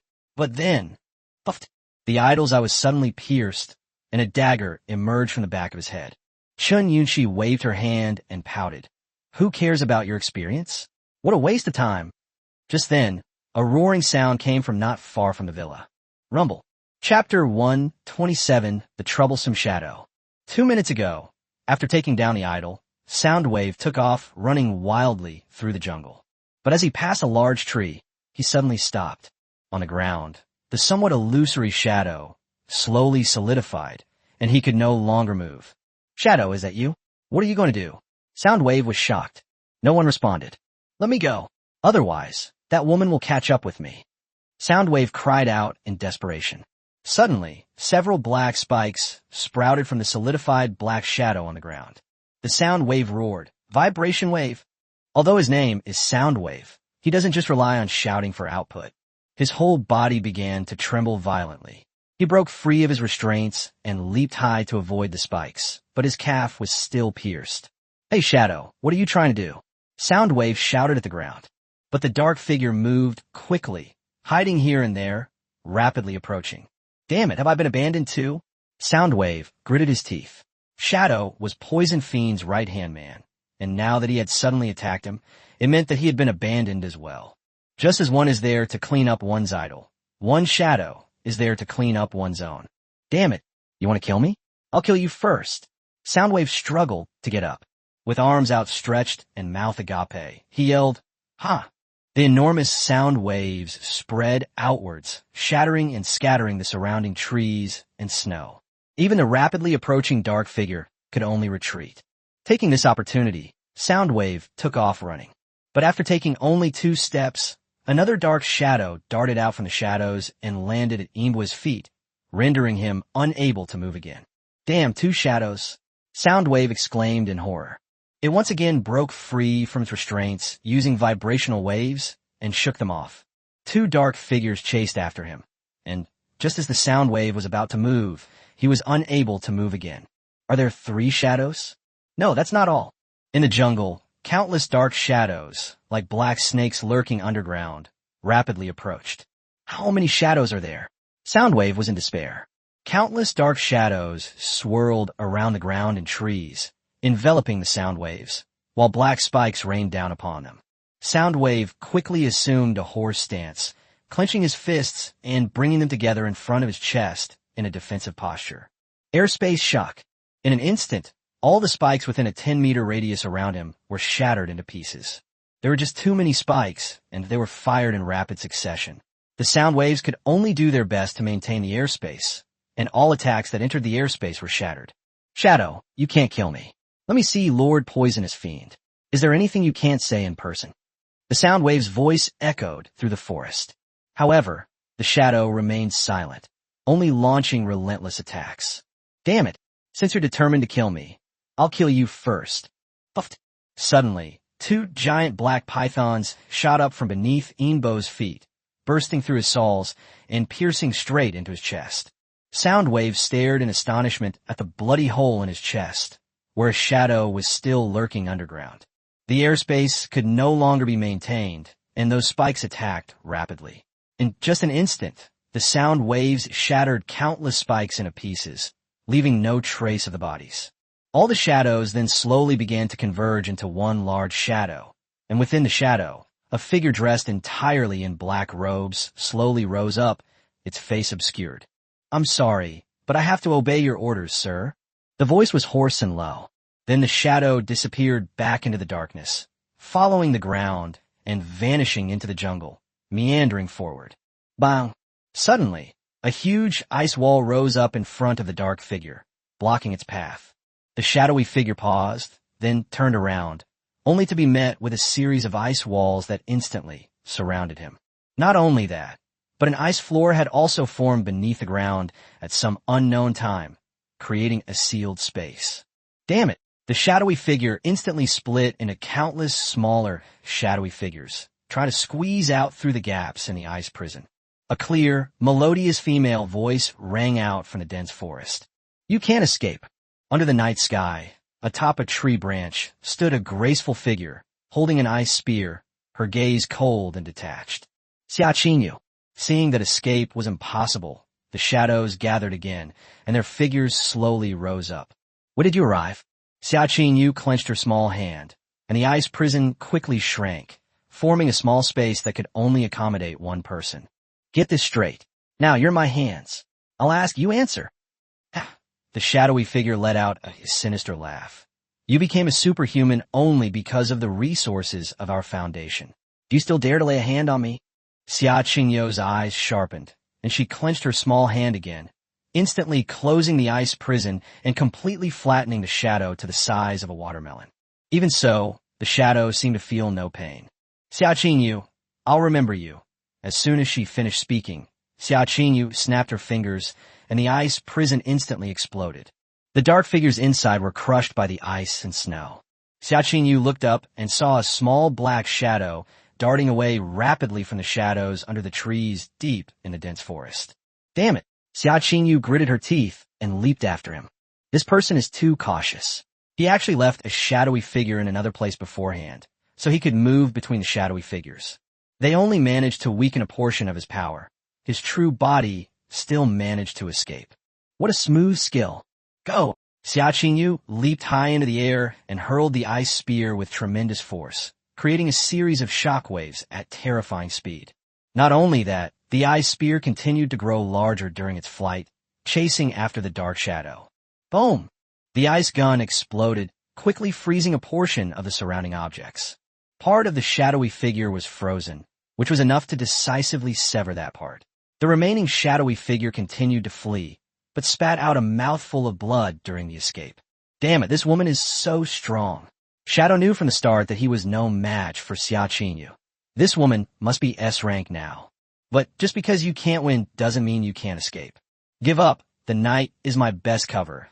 You can't catch me. A shadow can not only hide in the shadows, but also create clones using the shadows. In just a short while, countless tiny black shadows scattered and fled, like countless small snakes in the jungle. A world of ice and snow. Xia Qingyu exclaimed anxiously, her hair turning white again, and an aura of extreme cold burst forth. With a push of the small hand, the area within 100 meters was quickly enveloped in extreme cold, forming countless ice sculptures. This attack obliterated most of the shadowy figure, but it still couldn't completely capture him. Chen Yunxi rushed over and was somewhat bewildered to see Xia Qingyu randomly firing at the open space. Don't stand still, grab that shadow. He's from the Foundation. Xia Qingyu shouted, launching a barrage of attacks as if they were free. Chen Yunxi looked at the snake-shaped black shadow on the ground and couldn't help but feel a chill run down her spine. She was most afraid of snakes, insects, and rodents, but she nodded nonetheless. Good. After all, the purpose of this performance was to capture the Foundation and make a name for themselves.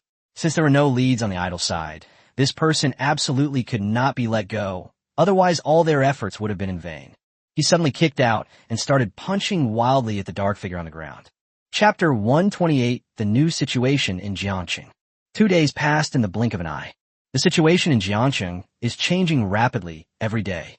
Initially, the survivors who were able to leave their homes prioritized looting supermarkets, convenience stores, and farmers' markets, resulting in battles everywhere. There are countless examples of people fighting over a little food. The residential compound was breached, the streets were littered with corpses, and the entire city of Jiangqing was shrouded in a bloody hue. But by this point, all the survivors had discovered a phenomenon. That is, the emergence of superhumans. Although their overall numbers are small, the superhumans who do appear are all physically strong and possess a wide variety of superpowers, making them incredibly formidable in combat. People gradually realized that the new era would be dominated by these superhumans. As a result, various factions, large and small, began to form, banding together for mutual support. After all, an individual's strength is no match for those with superpowers. Only by banding together can ordinary people have a chance to survive. The leaders of these various factions, large and small, are either superhumans, ordinary people with guns, or at the very least, extremely capable fighters. At this point, the chaotic fighting that had erupted over the scramble for supplies had somewhat subsided. The two most renowned factions are the Futsuki Kai and the Futei Kai. Judging from their names, these two forces seem to be from the same family, and their development paths are exactly the same. Recruit people, then find a man named Lin Dong. The two factions have now each grown to a massive size of nearly 5,000 people. Strangely, however, there is constant friction between these two forces.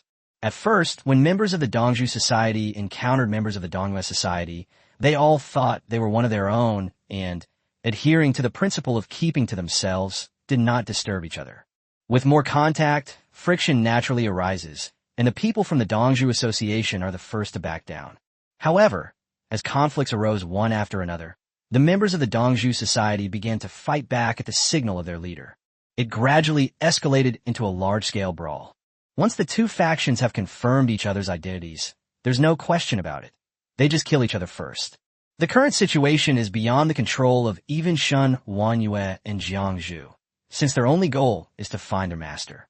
But they didn't want to be found first, so a fierce battle was inevitable. These two forces, one in the south and one in the north, occupied half of Jiangxing. In addition, the World Society also seized territory and people from the east, occupying a small portion of the land. For the first time, the name of Jin Yi, the underground tycoon, came into the public eye. Compared to the Winter Moon Society and the Winter Bamboo Society, the development of the World Society was quite reasonable, because they have clear goals. That means arresting people and getting production started. Throughout the East, countless tracts of land have been reclaimed. At first, people thought that farming in such cold temperatures was pure nonsense. But Jinye used his wood-based superpowers to show everyone that nothing is impossible. Seeds sprouted green shoots all over the mountains and fields, giving people hope. Not only that, Mr. Jin even organized a trade fair, and his business was booming. Of course, the development of the World Society was not entirely smooth. After all, most of the people in the organizational structure were still underworld leaders from before the apocalypse. Now that order has been lost, they become even more arrogant and domineering, inevitably provoking the Winter Moon Society and the Winter Bamboo Society. As a result of the original 12 Zodiac Masters, only 6 remain.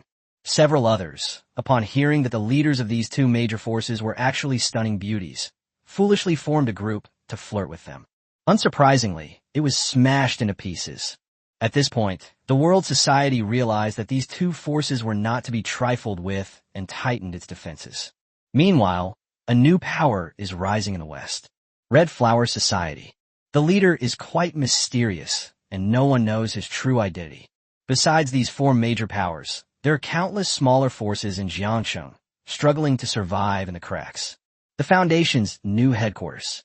Du Sha, the man with vertical pupils, looked at the Jiangxing Power Analysis report in front of him, chuckled, and threw it away. It's all just children's games, he thought, referring to the 2 leaders of the Winter Moon Society and the Winter Bamboo Society, Shun Wanyue and Jiangzhu. These 2 women deserve his special attention. After all, they are Lin Dong's women. As for the rest, they can be easily destroyed by the Foundation. Has the deacon sent any news recently? Poisonous Fiend asked. Behind him, a long-haired man respectfully replied, reporting to the deputy deacon, no. Poisonous Fiend frowned.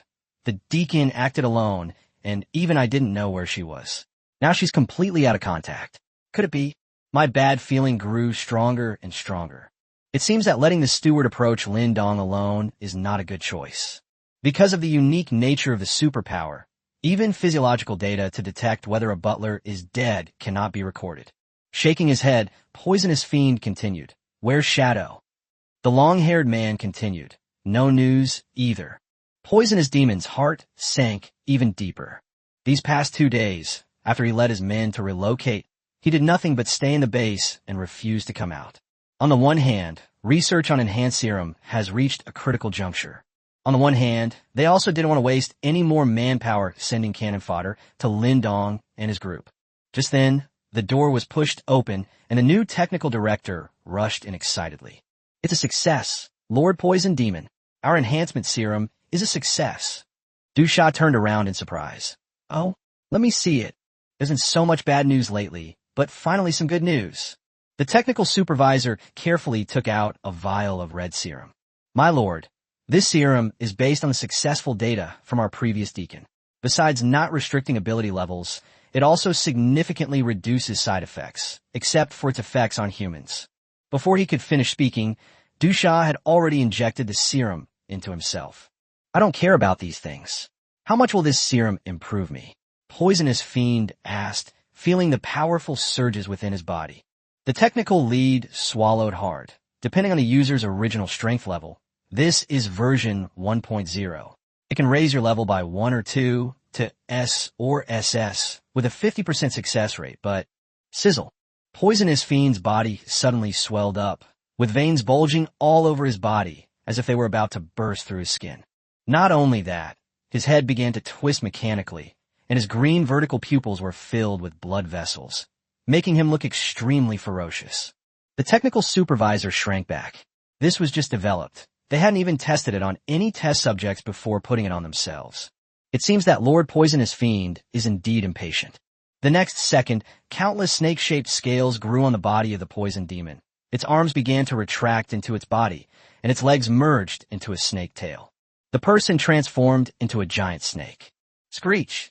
The giant snake opened its blood-red maw and bit the technical supervisor's upper body, tearing him in two with a single bite.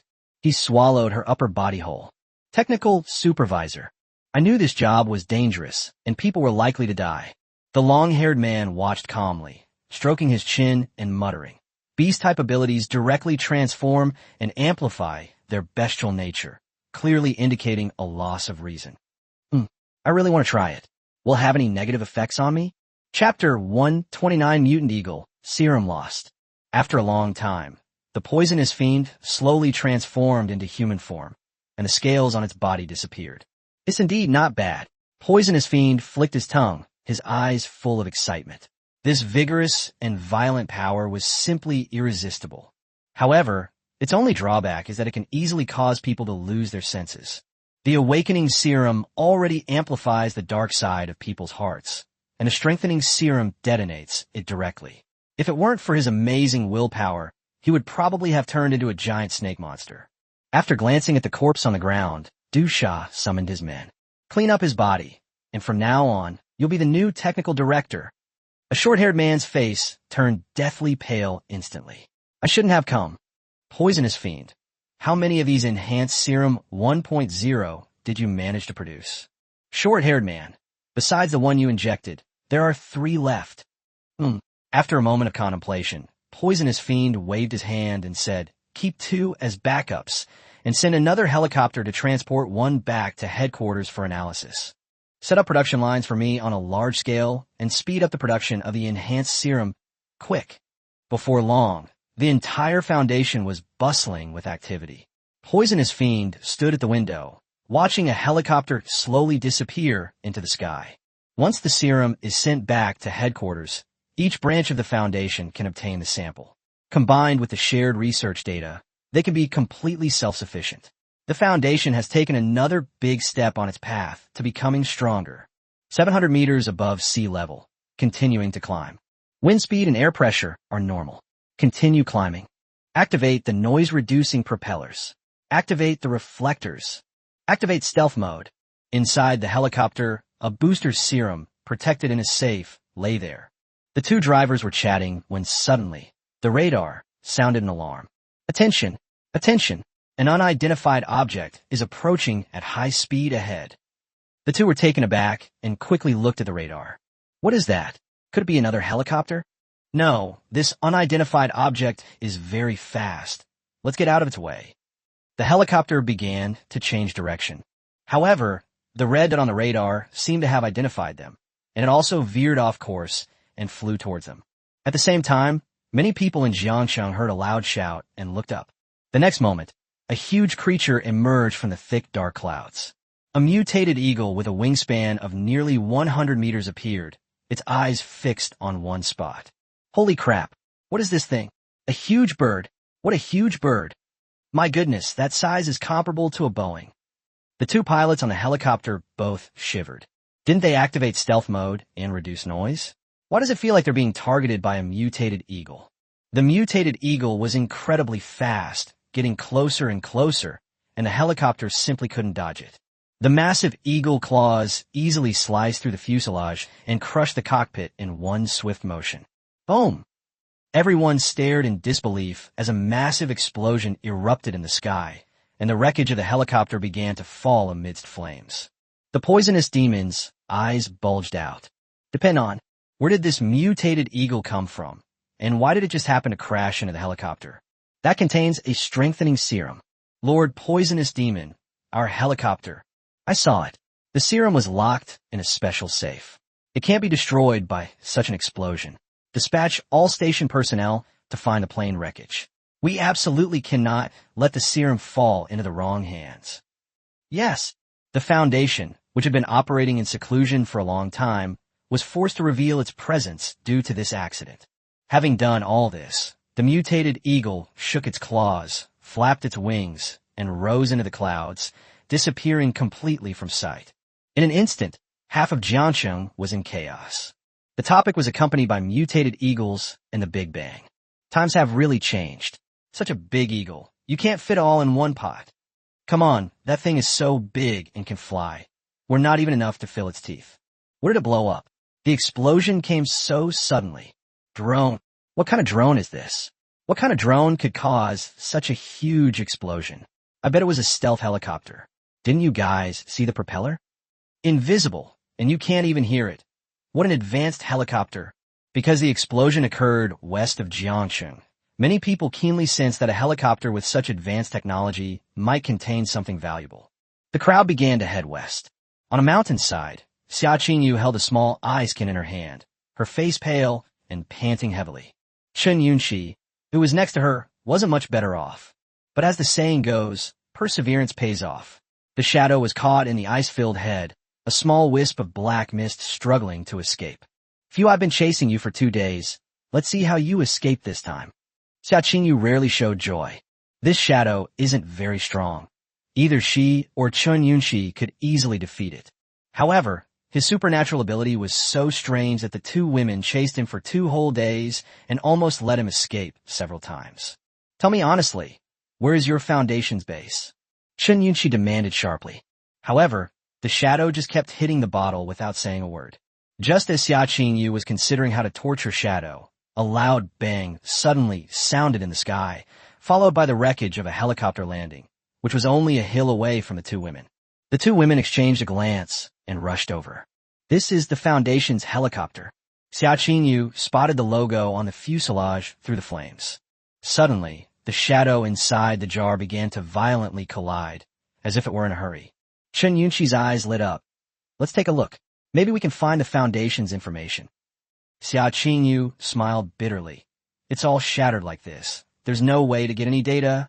The conversation suddenly paused, because she caught a glimpse of a dark, square object out of the corner of her eye. After taking it out, I discovered it was a safe. As expected of the Foundation, Chen Yunxi exclaimed. What material is this made of? It actually withstood the explosion and the fall. Xia Qingyu stretched out her hand and slowly poured cold air into it. The sudden temperature change finally caused the safe to succumb and begin to deform.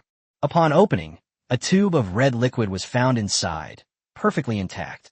Upon seeing this, the shadow struck even more violently. Chen Yunxi, what is this? I don't know, but it's very important to the Foundation. Xia Qingyu glanced at the anxious figure. With a clenched fist, the ice pot turned into a lump of ice, which was then crushed. The shadow was completely crushed into ice shards. Chen Yunxi panicked. Hey, why did you kill him? We went through so much trouble to catch him. Now, we don't need to go to the Foundation anymore. Xia Qingyu smiled confidently and put the serum into her pocket. His performance clearly shows that this is very important to the Foundation. You mean? Chen Yunxi's eyes lit up. We don't need to bother looking for them. We could just wait for them to come to us? Xia Qingyu nodded. She recognized it. It was the enhancement serum. If I use it myself, could I? How to get rid of Lin Dong. Chapter 130 Red Flower Society, Luo Yu. At the headquarters of the Red Flower Society, a woman with long pink hair was sitting at the head of the table. The woman was beautiful, with a radiant complexion and a very tall figure. Even a group of men would feel ashamed of their own appearance upon seeing her. Luo Yu, leader of the Red Flower Society. At this moment, Luo Yu listened to her underling's report with a worried expression. Chief, our men just checked. The helicopter wreckage crashed on a hilltop in our territory. Everyone inside is dead. From the scene, they only managed to bring back something that looked like a safe, but the contents have been taken. On the floor, a broken safe lay there. Took it? That's Red Flower Society territory. Who can beat us? Old Joe, don't you dare steal it yourself. Bullshit. What makes you think I took it? I just had a guess, and someone seems guilty? All right, stop arguing. Right now, all the big and small forces in Jiangsheng are encroaching on our Red Flower Society's territory, causing constant friction. There have been more than a dozen fights this afternoon alone. What should we do? What do you mean, what to do? Do you think the Red Flower Society is easy prey? Just fight back. Fight my ass. Besides those small factions, the Winter Moon Society and the Winter Bamboo Society have also arrived. If we anger these two, we won't be able to stop them. Luo Yu frowned and said coldly, "Stop arguing." Everyone fell silent. Although Luo Yu appears gentle and refined, and everyone wants to get close to Feng Zhe, she is not just a pretty face. The Red Flower Society guarantees at least 10 or so superhumans, yet they all submit to this woman. After a moment of contemplation, Luo Yu said, "The contents of the helicopter are unknown. Even if we explain that we didn't find them, no one will believe us. On the contrary, it will only attract more people's interest. After all, no matter when, people from China love to join in the fun. Instead of blocking, we should guide them. We should issue a notice instructing everyone to avoid conflict with outsiders and spread the word that the Red Flower Society's first trading and auction conference is about to open, thus diverting their attention." Someone below suddenly noticed something. "Brilliant! Instead of spending a lot of energy preventing friction, let's take a step back and show our innocence. After all, nobody knows what's on the helicopter. Before long, those people will leave, having made a fool of themselves. But we won't give in for nothing. We'll use the trade fair as a pretext to convert our surplus manpower into resources and energy to strengthen our basic capabilities." "Brilliant. Absolutely brilliant." Luo Yu nodded. "This is still based on what Master Gene from the East District did. He has wood-type abilities, and the trade fair is already being prepared. He will definitely be the dominant force in the future. We must seize this opportunity now and get a share of the pie first." With the decision made, the Red Flower Society got busy in an orderly manner. Within half a day, rumors began to circulate among those who had been to that mountain. There's a rumor that the helicopter was carrying the eggs of that big bird. It's estimated that some faction stole the eggs, which is why it was shot down. "Huh, I heard that the mate of that big bird is inside." "Don't be ridiculous. Big Bird's husband? How big must he be? This helicopter clearly can't fit him. I suspect some underground organization's high-tech weaponry, like laser guns or planet-destroying cannons." "You're getting more and more ridiculous. Why don't you just say it contains mutated serum?" "Hey, I think you have a point. Hey, we're too late. Even if there was anything inside, the local Red Flower Society has already snatched it up. Damn, did we just make a wasted trip? No way. I'll be so frustrated if I don't get to see any of this." "What's there to be afraid of? Haven't you heard? The Red Flower Society is holding a trade fair tonight at the West District Civic Center. Let's go ask them and we'll find out." "A trade fair? When you trade these days? Money's useless." "You wouldn't understand. I heard the main part of this deal is exchanging goods for people, and beautiful women at that." "A beauty? Slurp, damn it. All I have right now are 2 packs of noodles. What can I get in exchange for that?" "It's hard to say. What if you're lucky and get Xia Qinyu instead?" "Damn, let's go check out the trade fair." Luo Yu's plan was very successful, and everyone's attention was quickly drawn from the helicopter and the explosion to the trade fair. Nearly 10,000 people had already gathered before nightfall. Compared to the survivors in Jiangsheng, 10,000 people are just a drop in the ocean, but those who came were either incredibly audacious or leaders of some force. The scale of the event was quite impressive.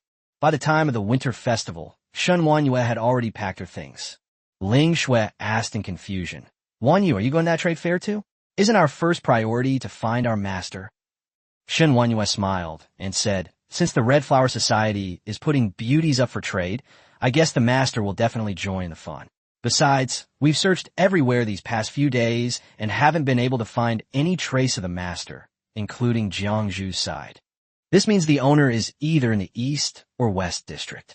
There's a high chance we'll run into the owner if we go to the West District this time." "Is that so?" Ling Xuan nodded, then said excitedly, "Then let's go quickly." As soon as they stepped outside, Huang Mao Li Shuo saw that they were about to leave and hurriedly came to greet them. "Chief, are you going to Red Flower Society? Take me with you." He really wanted to ride in the RV, and in the past few days he had often tried to strike up a conversation with the 2 female leaders in an attempt to curry favor, but the 2 female leaders were always cold to him, which made Li Shuo very resentful. This time, we absolutely have to take it a step further. Shen Wanyue's face was full of displeasure when she saw him. "Li Shuo, you continue to lead your men to search for the target," Li Shuo said with a fawning smile. "Oh, my 2 leaders, I've searched every inch of Jiangqing. I think Lindong is in the West District. Could you please take me there?" Shen Wanyue wanted to refuse, but Ling Shui urged, "Oh, Wanyue, let's hurry, or Jiangzhu will get there first."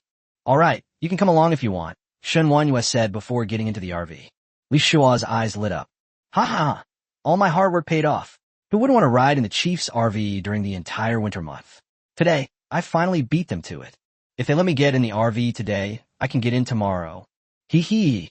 Just as he reached the car door, he was shocked to see it quickly close, and the car roared off, leaving Li Shua completely bewildered. I haven't gotten on the bus yet. Ling Shui rolled down the car window and stuck her head out. Want to get in? You wish. Follow me from behind, and if you dare fall behind, I'll kill you. That little blondie's thoughts are practically written all over his face.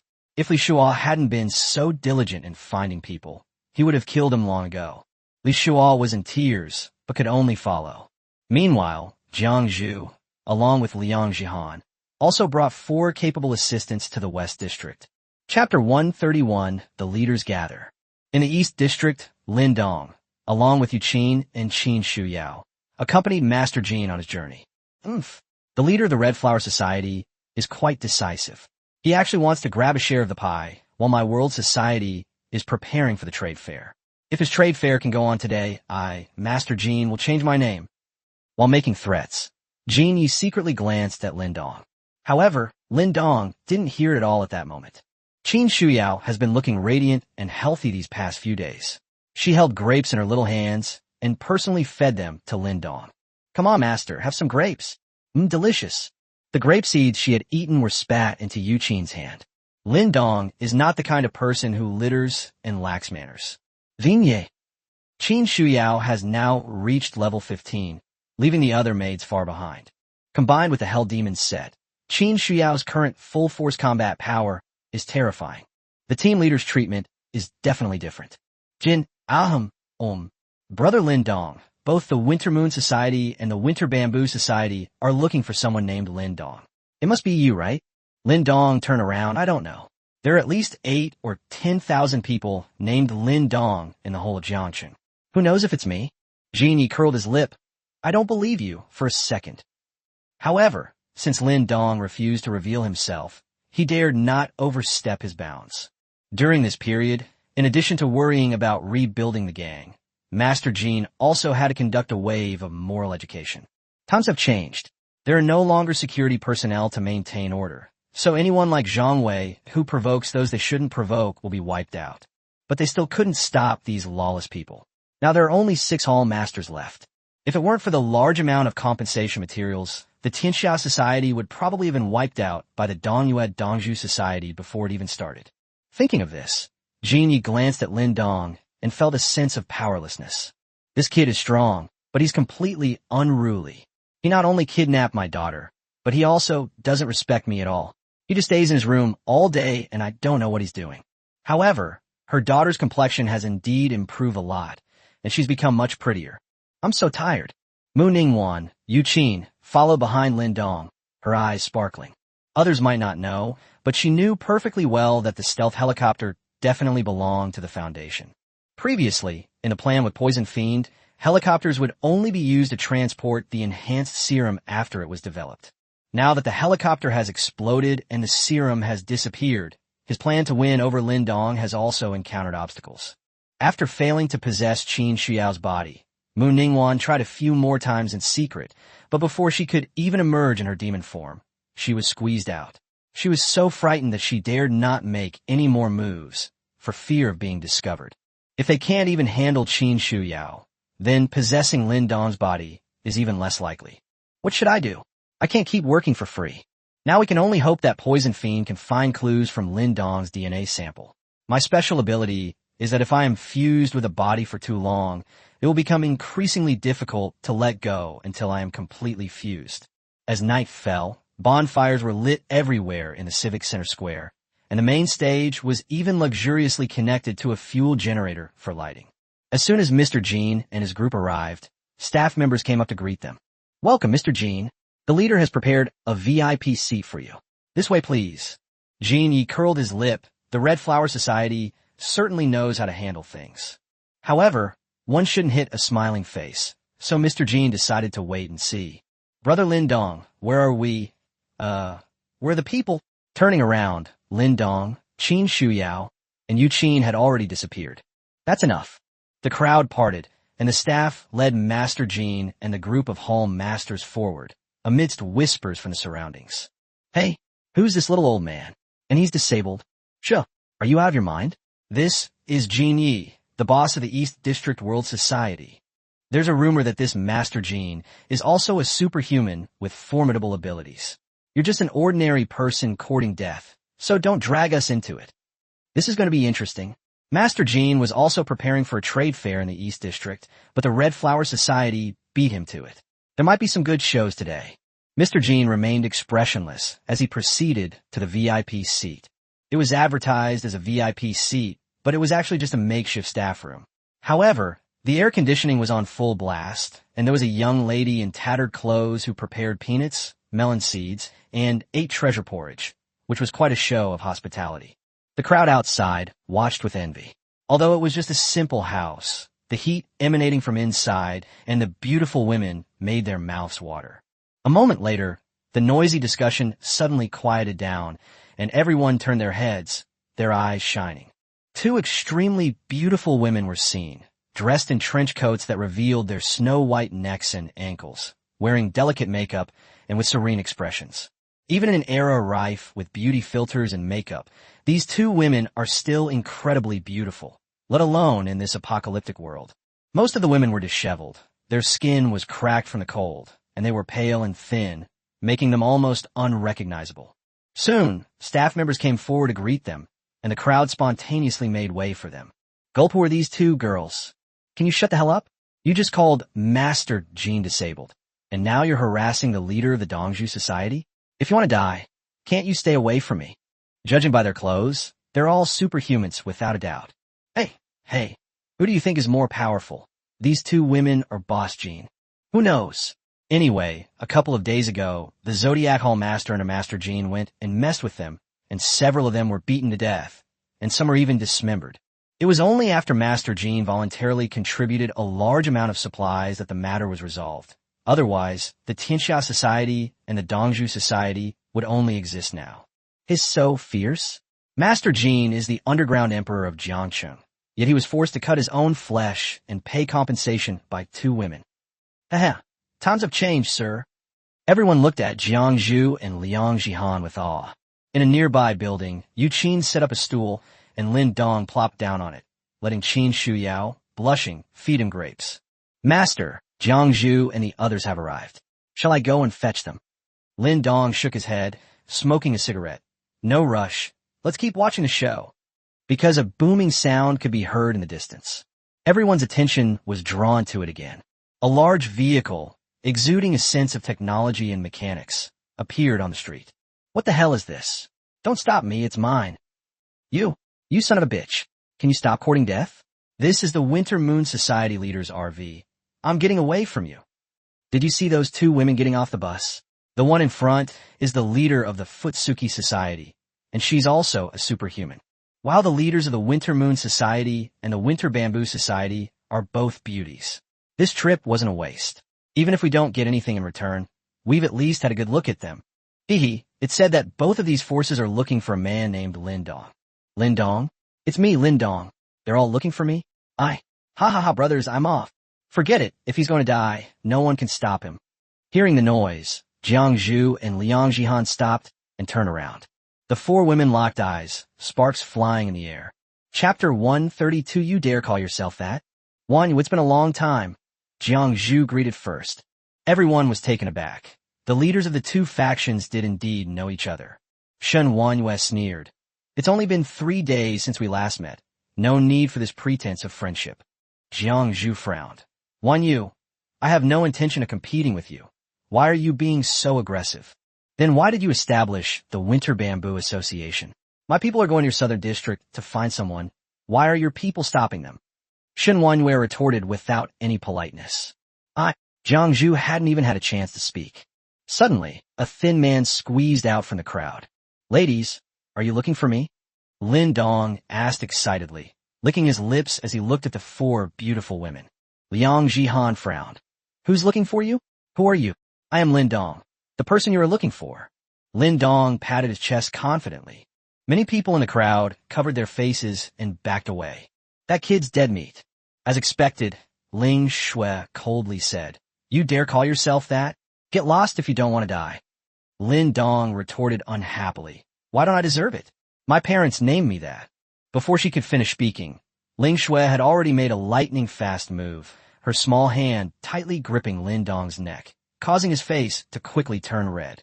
"Go down and ask your parents if they just picked this name randomly." After Ling Shui finished speaking, she squeezed her hand hard and snapped his neck, causing his head to roll helplessly on the ground. "Everyone! Holy crap! This woman is so violent." Ling Shui shook the blood off her hands, then took out a tissue from her pocket to wipe them clean, as if she had done something very ordinary. "Liang Jihan, all right, there's no point in you arguing anymore. Take your seats." The tense atmosphere among the girls eased slightly. All four of them have appeared, but the master still hasn't come out. There are only two possibilities. Or perhaps the owner is no longer in Jiangxing. Or perhaps the master is still hiding in the shadows, observing them. Li Shuo, panting heavily, finally caught up with the RV. Fortunately, the RV wasn't moving very fast, otherwise we would have really lost track of it. Seeing that the leader had already entered the VIP seats, Li Shuo wanted to go in and enjoy the air conditioning, but he stopped in his tracks. Let's not be reckless. Cars aren't allowed in, let alone private rooms." Li Shuo looked around. There were too many people in the square, and it would take a lot of effort to squeeze in, so he found the nearest building and squeezed in. The view from the third floor is good, but there are still corpses there. Should we go to the fourth floor? The fourth floor is too messy. There's nowhere to even step. Let's go to the fifth floor. When Li Shuo saw the door to the room on the fifth floor open and that it was fairly clean inside, he couldn't help but feel delighted. This was the place. But as soon as I went in, I saw three people, 2 women and 1 man. "Who are you? What are you trying to do hiding here?" Li Shuo asked nervously. It was too dark inside. Only a tiny bit of light from the square allowed him to see his shadow. Otherwise, he would have been really startled. Qin Shuyao, her face flushed, fastened the last button and sneered. "What do you mean we're hiding here? Get out of here if you don't want to die." "Oh, apart from my leader, I've never seen any girl dare to show off in front of me," Li Shuo said angrily as he stepped forward. As they drew closer, they finally saw Qin Shuyao's face through the dim light. Holy crap, what a beautiful woman. She is in no way inferior to the leader and deputy leader. In terms of looks and temperament alone, she is even superior to them. There was another extremely attractive man next to him and a man with his back to him. Li Shuo's heart immediately started racing. He realized that his trip hadn't been in vain. He had actually run into 2 top-notch people. He had really hit the jackpot. Ahem, friend, which faction are you from? He had already made up his mind that as long as they weren't from the 4 major powers, he would kill them immediately and take those 2 women away from them. Damn it, to make such a beautiful woman a stool is simply unacceptable. Lin Dong didn't turn around, but rested his chin on his hand and looked outside. "Oh, I'm from the World Society." The World Alliance, huh? "So, you're from the World Alliance?" Li Shuo's eyes widened. This was really going to be difficult.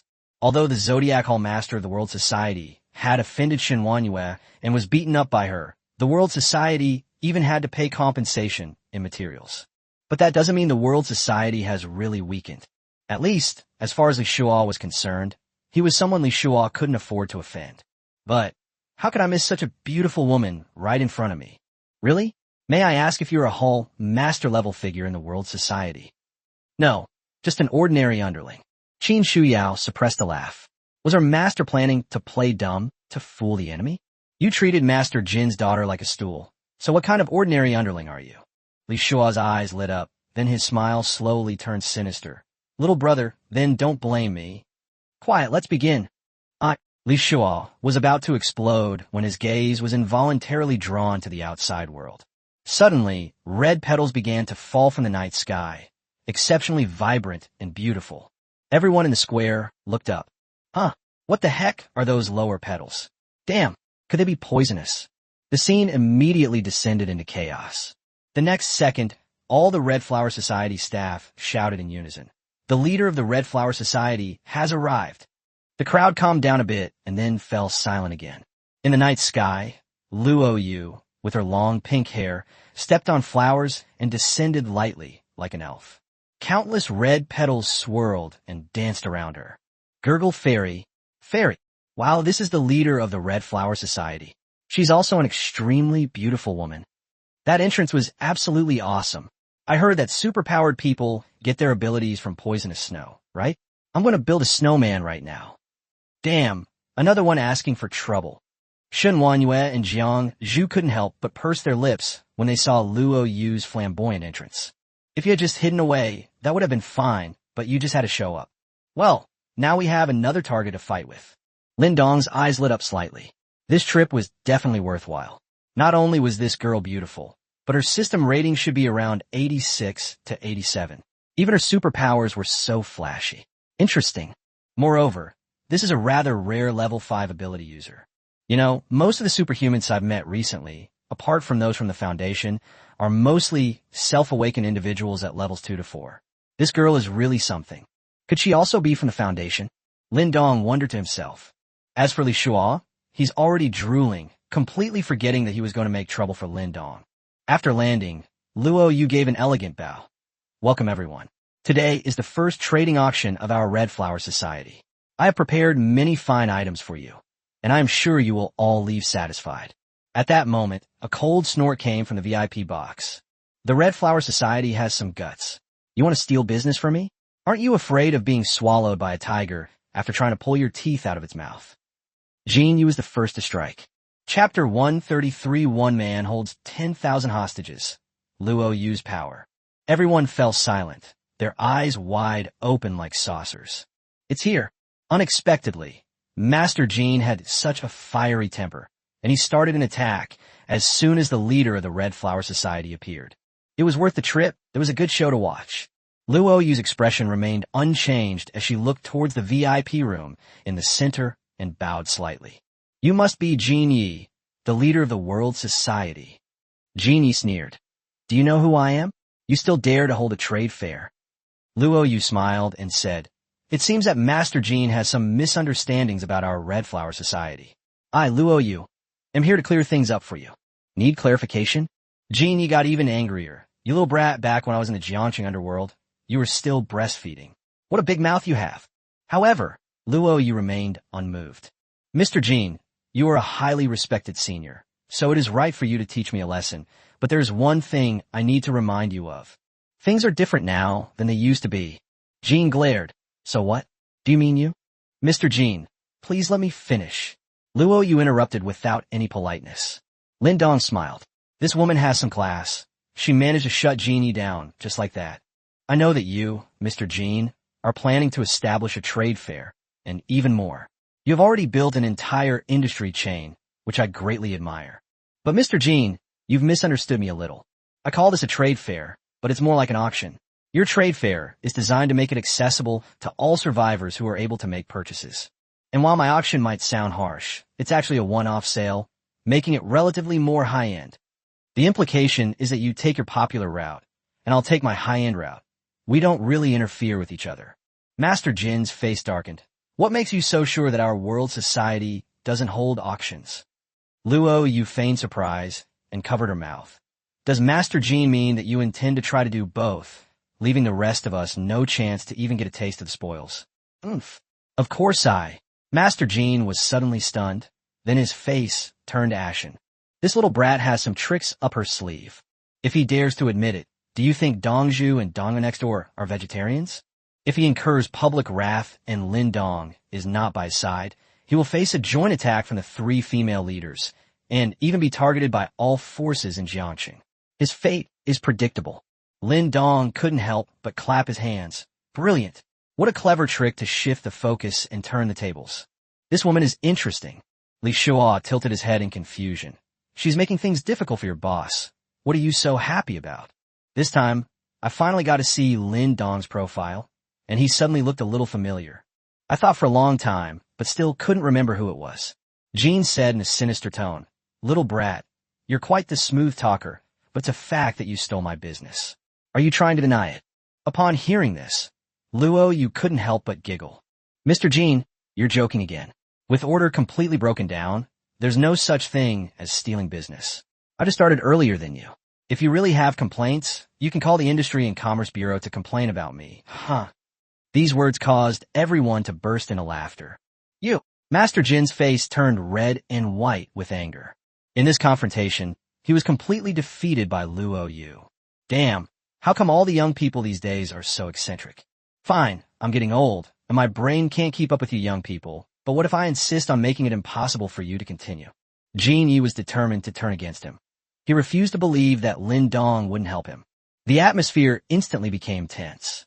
Several gang leaders were also eager to fight, and some even pulled out guns, showing a tendency to start a fight at the slightest disagreement.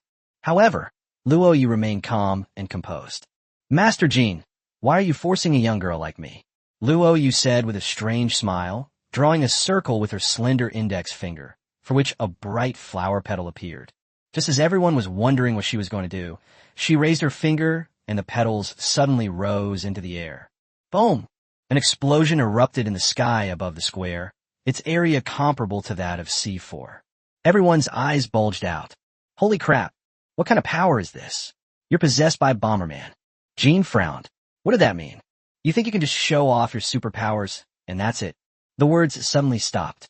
Not only him, but many people present also came to their senses and looked in horror at the beautiful flower petals on the ground, on their shoulders and on their heads. Some people even carried a few flower petals in their pockets. These petals will explode. When Luo Yu appeared, the entire square was showered with flower petals, numbering at least hundreds of thousands. In other words, they're now standing on countless C4 bombs. Many people immediately planned to leave. This place was too damn scary.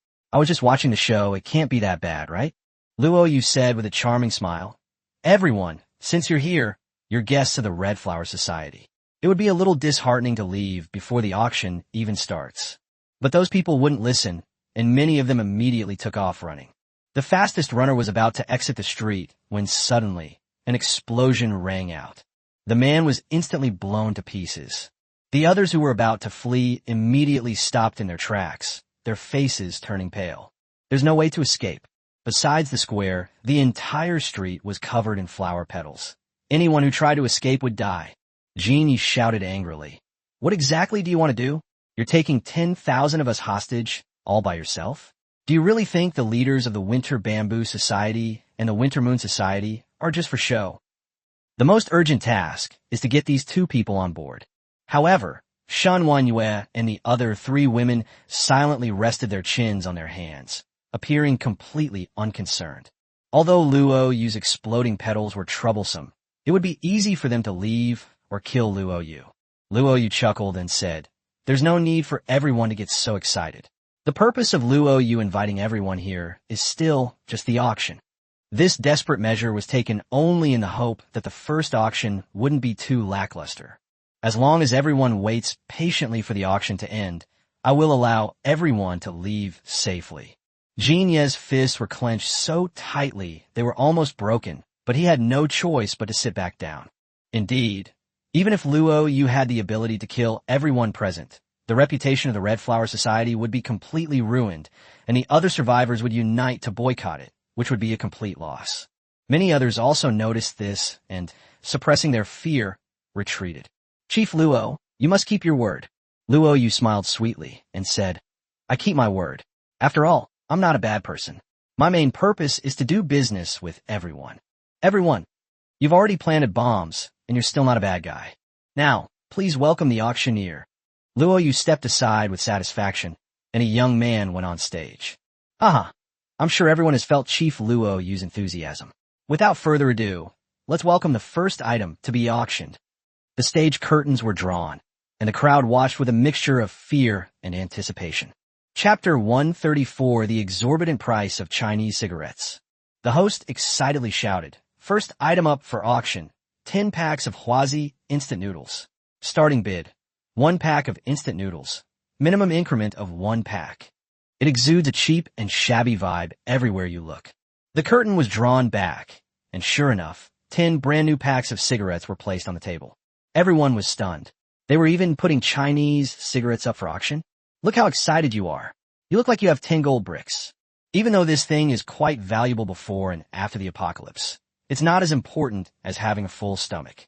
Of course, it's a different story in the eyes of a heavy smoker. Someone immediately raised their hand. I'll put up 2 packs. Who do you think you are? I'll bet 3 packs. I'll add 3 packs and a sausage. Damn, that's expensive. I am forfeiting. I'll have 4 packs, plus a bottle of mineral water. Wow, they even brought out water. That's really extravagant. The burly man who called for mineral water couldn't help but smile as he felt the astonished looks on everyone's faces. Many people only then realized that for true heavy smokers, spiritual nourishment is more important than being well-fed. In the VIP box, Master Jean snorted coldly. 6 boxes. The crowd fell silent again, then gasped in surprise. Jean Yi has made a move. How generous is that? The others immediately stopped bidding. The host was somewhat embarrassed and continued to promote the event, but no one dared to utter a sound. Luo Yu cursed inwardly. You old fox, you're something else. Logically, Hua Zi's bid should have been higher, but after Jean Yi shouted that, no one else dared to bid. It's not worth offending Master Jean for Hua Zi's sake. Judging from the conflict just now, Jean Yi is a bit vengeful. Inside the private room, Master Jean sneered. Little brat, all you want is to make more money, don't you? I won't allow it. Anyway, all my bids are within the rules. Go ahead and flip the table if you dare. Moreover, what I lack least is resources. Once the crops in my fields are ripe, I will make you kneel down and beg me for mercy. The host was extremely embarrassed. Are there any other people calling? 6 packs of instant noodles in one go. 6 packs of instant noodles twice a day. 6 packs of instant noodles.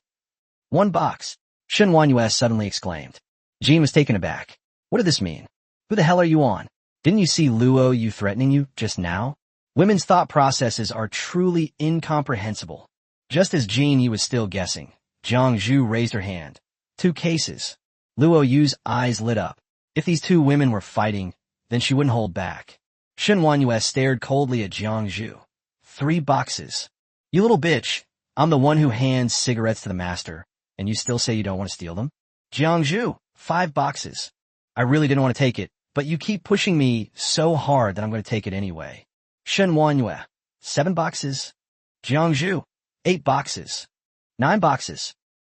Lin Dong was taken aback for a moment, then couldn't help but shake his head and laugh. It seems the maids still care about me. However, Li Shuo was extremely anxious. What is the leader doing? It's just a few packs of cigarettes. Why bring out so many instant noodles? We have plenty at home.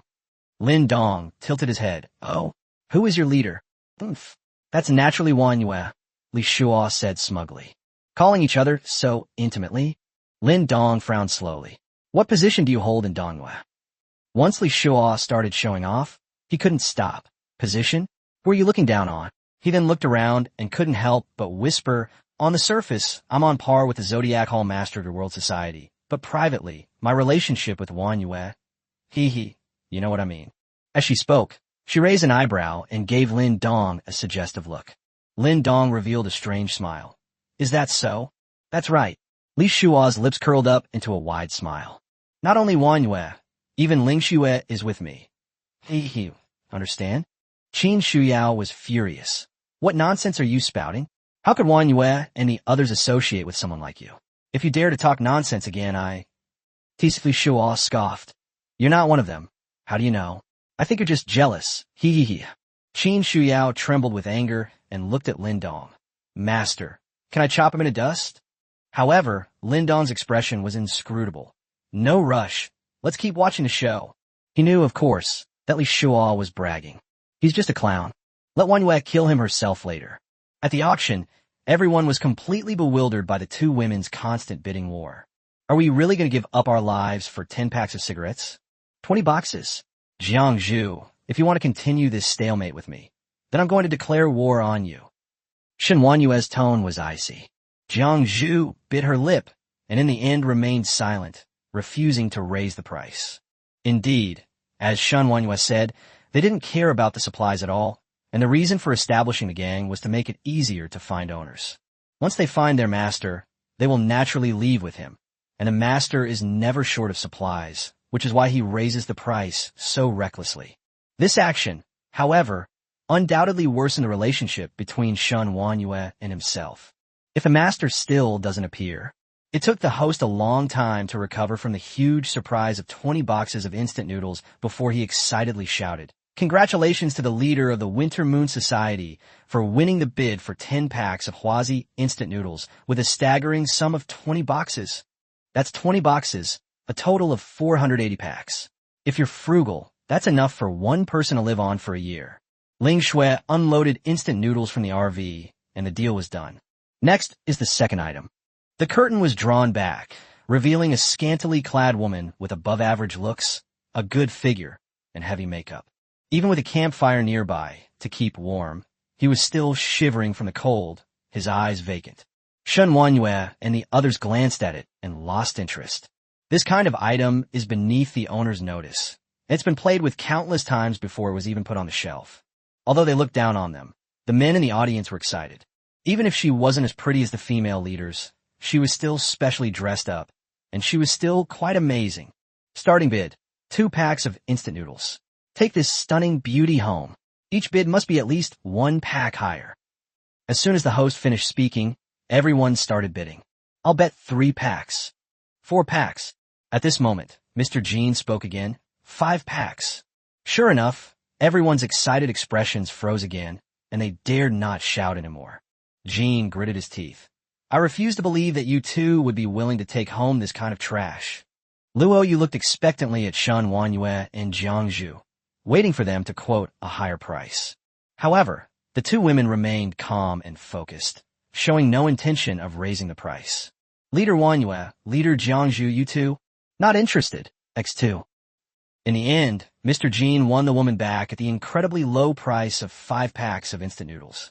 Jean was extremely pleased with himself. She's just a little girl. She may be ruthless, but she's still too naive. Women of this caliber are considered top tier among ordinary people, and you're actually putting them up for auction?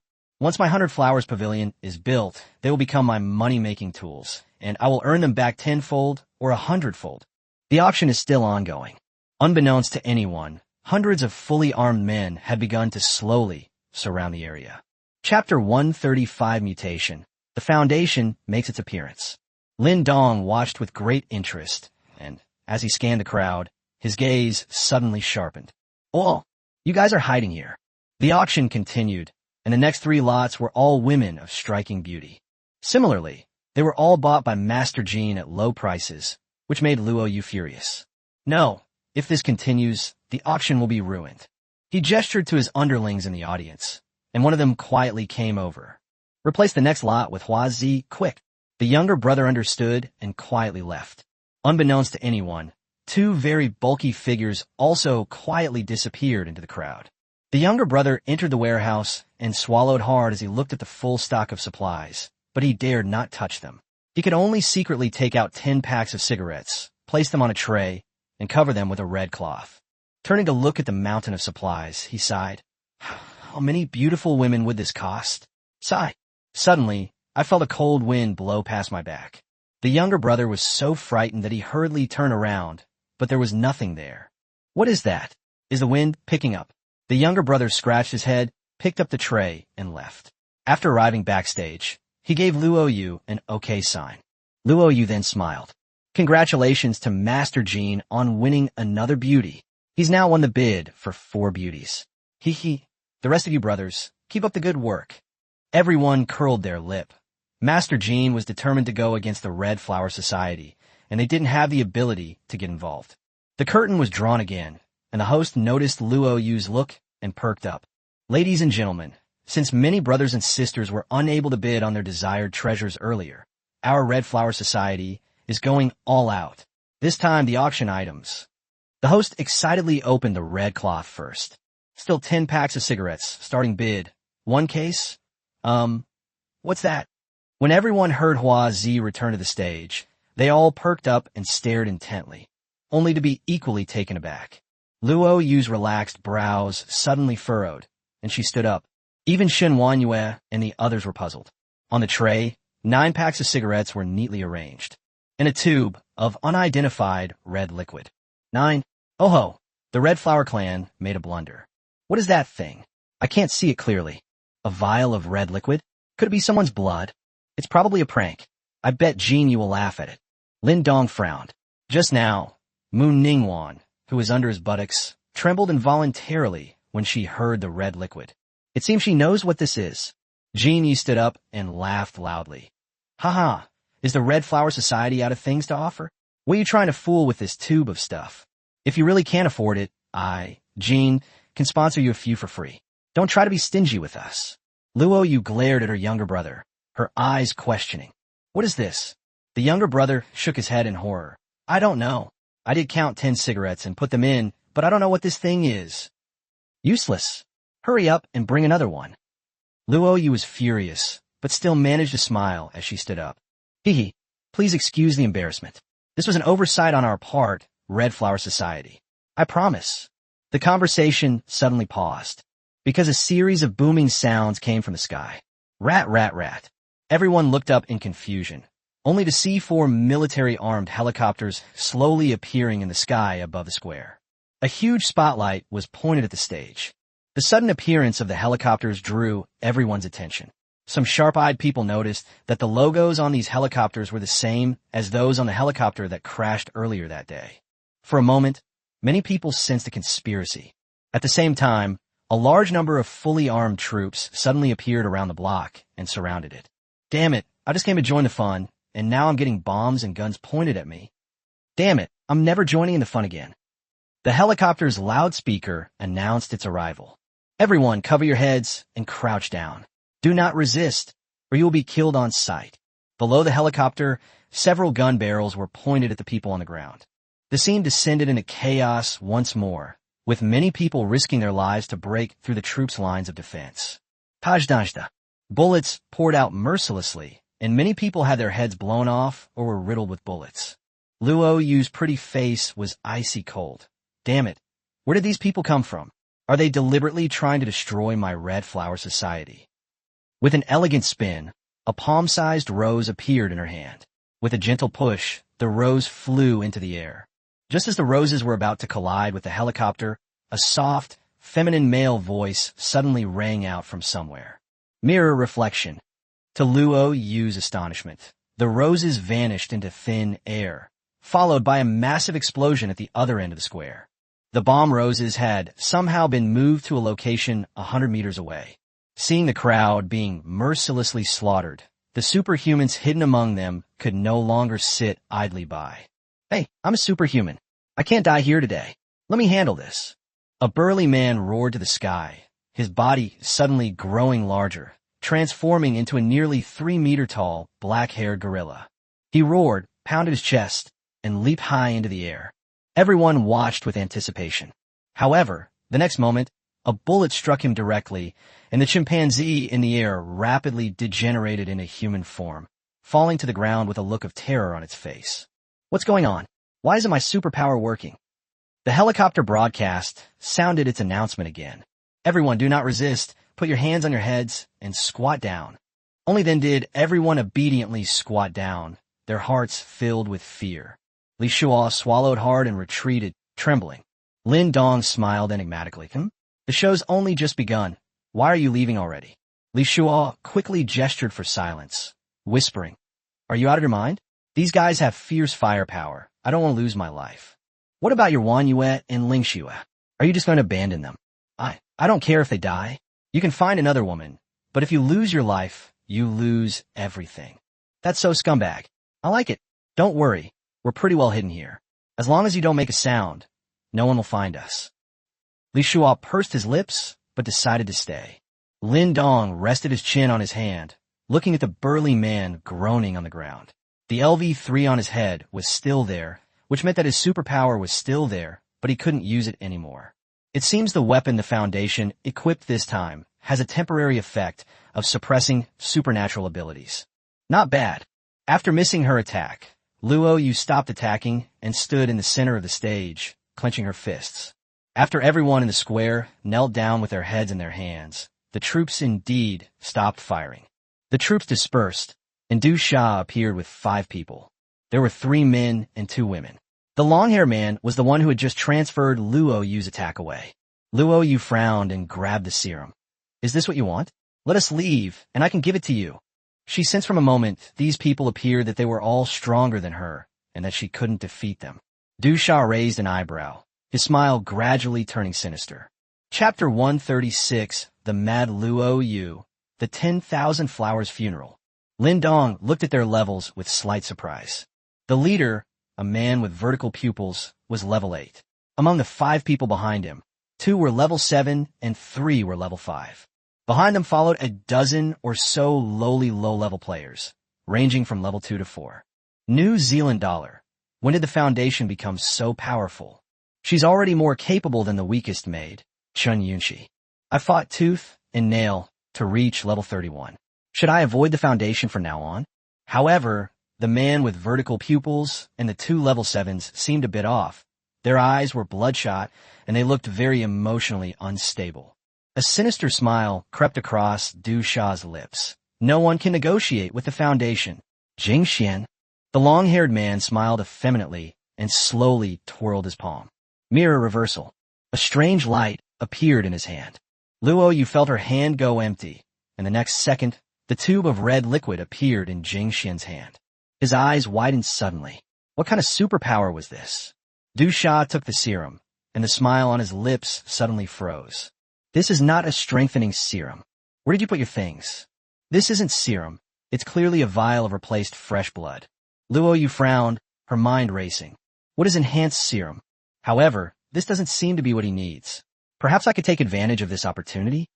I've put the serum in a safe place. I'll say it again. Let us go, and I'll give you the stuff back. How dare you? Jingxian walked out, playing with her long hair. You took our things, and you think you could just leave?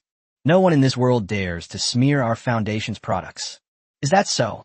Suddenly, a cold female voice rang out. The VIP box door opened, and Shun Wanyue and 3 other women walked out at the same time. Du Sha's pupils contracted, and his brows furrowed. Sure enough, all of Lin Dong's women were here. Ling Shui crossed her arms. The Foundation has quite the nerve. Last time we came looking for you, you managed to escape beforehand. This time, you'll leave your lives behind. Poisonous Fiend coldly said, Gentlemen, your grudges with the previous steward have dissipated with his death. I have no intention of making enemies with you ladies. How about we keep to ourselves and not interfere with each other? At this moment, mocking voices rang out again from the crowd who had squatted down with their heads in their hands. You sure know how to make excuses for yourself. 2 bulky figures stood up, simultaneously tearing off their thick cotton-padded coats to reveal delicate faces. It was Chun Yunshi and Xia Qingyu. Chun Yunshi scoffed. They deliberately sent people to get close to me, then turned around and got rid of them. Now they say they have no intention of making enemies with us. How come you're even more tea-loving than me? Qin Shuyao was overjoyed. Great. They're all here, master. Shall we go down? However, Lin Dong still shook his head. No rush. Let's keep watching. Du Sha's face was so dark it seemed like it could drip water. Of Lin Dong's women, all of them except for that crazy female teacher had actually arrived. This is troublesome. Ling Shui curled her lip. You little bitch, you're good at stealing credit. What are you doing jumping out now? You guys stole our credit, didn't you? Chun Yunshi said, hands on her hips. I risked my life by pretending to be taken away by the Foundation's people. And then Xiao Yu and I were the first to get the serum. We were the ones who planned all of this. Ling Shui. Hey, this little bitch has this kind of skill? Poisonous Fiend stared intently at Chun Yunshi. So, the serum is still in your hands? You don't need it, so give it back to me as soon as possible. Xia Qingyu took out the serum from her bosom and shook it. If you want it, come and get it yourself. The atmosphere instantly became tense. Although Luo Yu didn't understand the reasons for these people's hatred, the clever Luo Yu realized that she had inadvertently become a pawn in the power struggle between the 2 sides. The auction she had painstakingly organized was disrupted by Mr. Jean and then interrupted by these 2 groups of people, which infuriated her. I, Luo Yu, am a leader of a region, yet you have toyed with me like this? Die all of you. Luo Yu's pretty face flushed with anger, and she clasped her hands together abruptly. 1,000 flowers buried together. In an instant, hundreds of thousands of flowers in the square erupted in a series of massive explosions. Boom! Boom! Boom! Flames shot into the sky, and the terrifying heat and flames instantly engulfed everyone present. No! Many people cried out and begged for mercy, but were engulfed by the flames. Whether it was the bystanders, the Foundation, or Shan Wanyue and her group, They were all enveloped in the explosion. Qin Xiao's pretty face turned deathly pale. Master, I'll go save her. No need to save me. I'm fine. Lin Dong continued smoking calmly. The system did not indicate that the maid was injured or dead, which means she is fine. After all, it's quite difficult for a level 5 ability user to hurt them. The massive explosion sent shockwave through the surrounding buildings and windows, filling the air with smoke and dust, yet no one cried out in pain. The troops brought by the Foundation had taken cover at the start of the explosion, so their losses were relatively small. However, those people who were in the center of the square were either vaporized or had their limbs blown off and were beyond dead. Even the few superhumans hiding in the crowd could not escape the explosion. The surrounding sky was illuminated by the massive explosion. Then the fire died down, and thick smoke billowed up from the spot. The once flat square was gone, leaving only a large crater. Luo Yu jumped back to the edge of the pit, his face pale and a sinister smile on his face, showing no remorse for killing thousands of people. Next came these armed troops, but most of them were ordinary people and couldn't stop him. The Foundation's troops, on the other hand, seemed to have been ordered to remain on the perimeter, neither retreating nor closing in. Click, click. Suddenly, a strange sound rang out from the thick smoke, and Luo Yu's eyes widened in surprise. A large wooden ball slowly unfolded, with charred branches scattered all around, leaving the ball in a mess. The wooden ball slowly dispersed, revealing the pale figures of Master Jean and several hallmasters. Just now, Genie used his extreme reflexes to quickly summon countless trees to surround them, barely managing to avoid the explosion. This move had completely drained Genie. Huff! Huff! Red Flower Society. My World Society will fight you to the death. Master Jean gritted his teeth. This woman is absolutely insane. However, Luo Yu remained unfazed, coldly laughing. Please forgive me, Mr. Jean. The situation was critical just now, and I had no choice. Bang! A gunshot suddenly rang out from the thick smoke. Luo Yu felt a sharp pain in her thigh and looked down in a daze. There, she saw a bloody hole that had appeared out of nowhere. Not only that, but the supernatural power that flowed freely within his body suddenly became unusable. How is this possible? Luo Yu staggered to the ground, her eyes filled with horror. The thick smoke slowly dissipated, and a strange light refracted out, revealing that Du Sha and the others were standing unharmed in the pit. Jing Xian held a transparent object in his hand, which bounced like a Rubik's Cube. He was the one who used his supernatural abilities to transfer them away just now. You think you could destroy my foundation like this? How naive. Chapter 137, The Chaos Erupts. On the other side of the thick smoke, a crystal-clear ice prison slowly began to emerge. Inside the ice prison, Chen Yunxi and Xia Qingyu were safe and sound. Meanwhile, near the pit, Shan Wanyue and the other 3 women jumped back. With their reaction speed, they were able to jump away before being engulfed by the flames. A sense of powerlessness flashed in Luo Yu's eyes. The one she wanted to kill hadn't died, but those who were buried with her had all perished. Shen Wanyue said coldly, "Not a single one from the Foundation will be spared." The figure burst forth, heading straight for the poison demon. Suddenly, a huge ice cone blocked their path, and Xia Qingyu swung her spear. "Why should I listen to you?" They actively attacked the poison demon. Chen Yunxi objected. "These are the fish I caught. They should be left for me." He pulled out 2 daggers and charged towards the poison demon. Just as Ling Shui was about to charge out, Liang Jihan pouted and said, "Since everyone is fighting over it, I won't let you fight over it. Jiangzhu, go." He then blocked Ling Shui's path. Jiangzhu nodded and attacked Du Sha from the other side. Shen Wanyue stopped her. In an instant, the scene descended into complete chaos. Du Sha was so angry his nose was crooked. They all thought I was an easy target. He gave Jingxian a wink, and Jingxian understood, turning the transparent Rubik's Cube in his hand again. Mirror image separation. In an instant, the scene before everyone's eyes changed, and only Xia Qingyu remained in front of Du Sha. Everyone else was moved to another location. The current situation is Xia Qingyu versus Du Sha, Chen Yunxi versus Jing Xian, Shen Wanyue versus Jiangzhu, Liang Jihan versus Ling Shui versus the others. Luo Yu was completely bewildered. How did this group of people become so chaotic? Oof. Your superpower is quite troublesome. Then I'll deal with you first. Chen Yunqi picked up her dagger and stabbed fiercely. Jing Xian remained motionless with a confident smile. Whoosh! The attack missed its mark, passing right through his body, leaving only a shadow behind. Mirror image cutting. Chen Yunqi instantly felt a cold sweat pour down her back and reflexively jumped to the side. However, Jing Xuan's supernatural abilities were unpredictable, and he still managed to cut his abdomen, his bright red blood staining his clothes. Chen Yunqi's pretty face contorted into a grimace, and her expression turned solemn. You've angered me. Shen Wanyue looked coldly at Jiang Zhu. Now that the opponents have been identified, I'll teach you a lesson first. Jiang Zhu said helplessly. Wanyu, why bother? Stop talking nonsense. Since I'm aiming for the position of headmaid, I'll have to beat all of you into submission.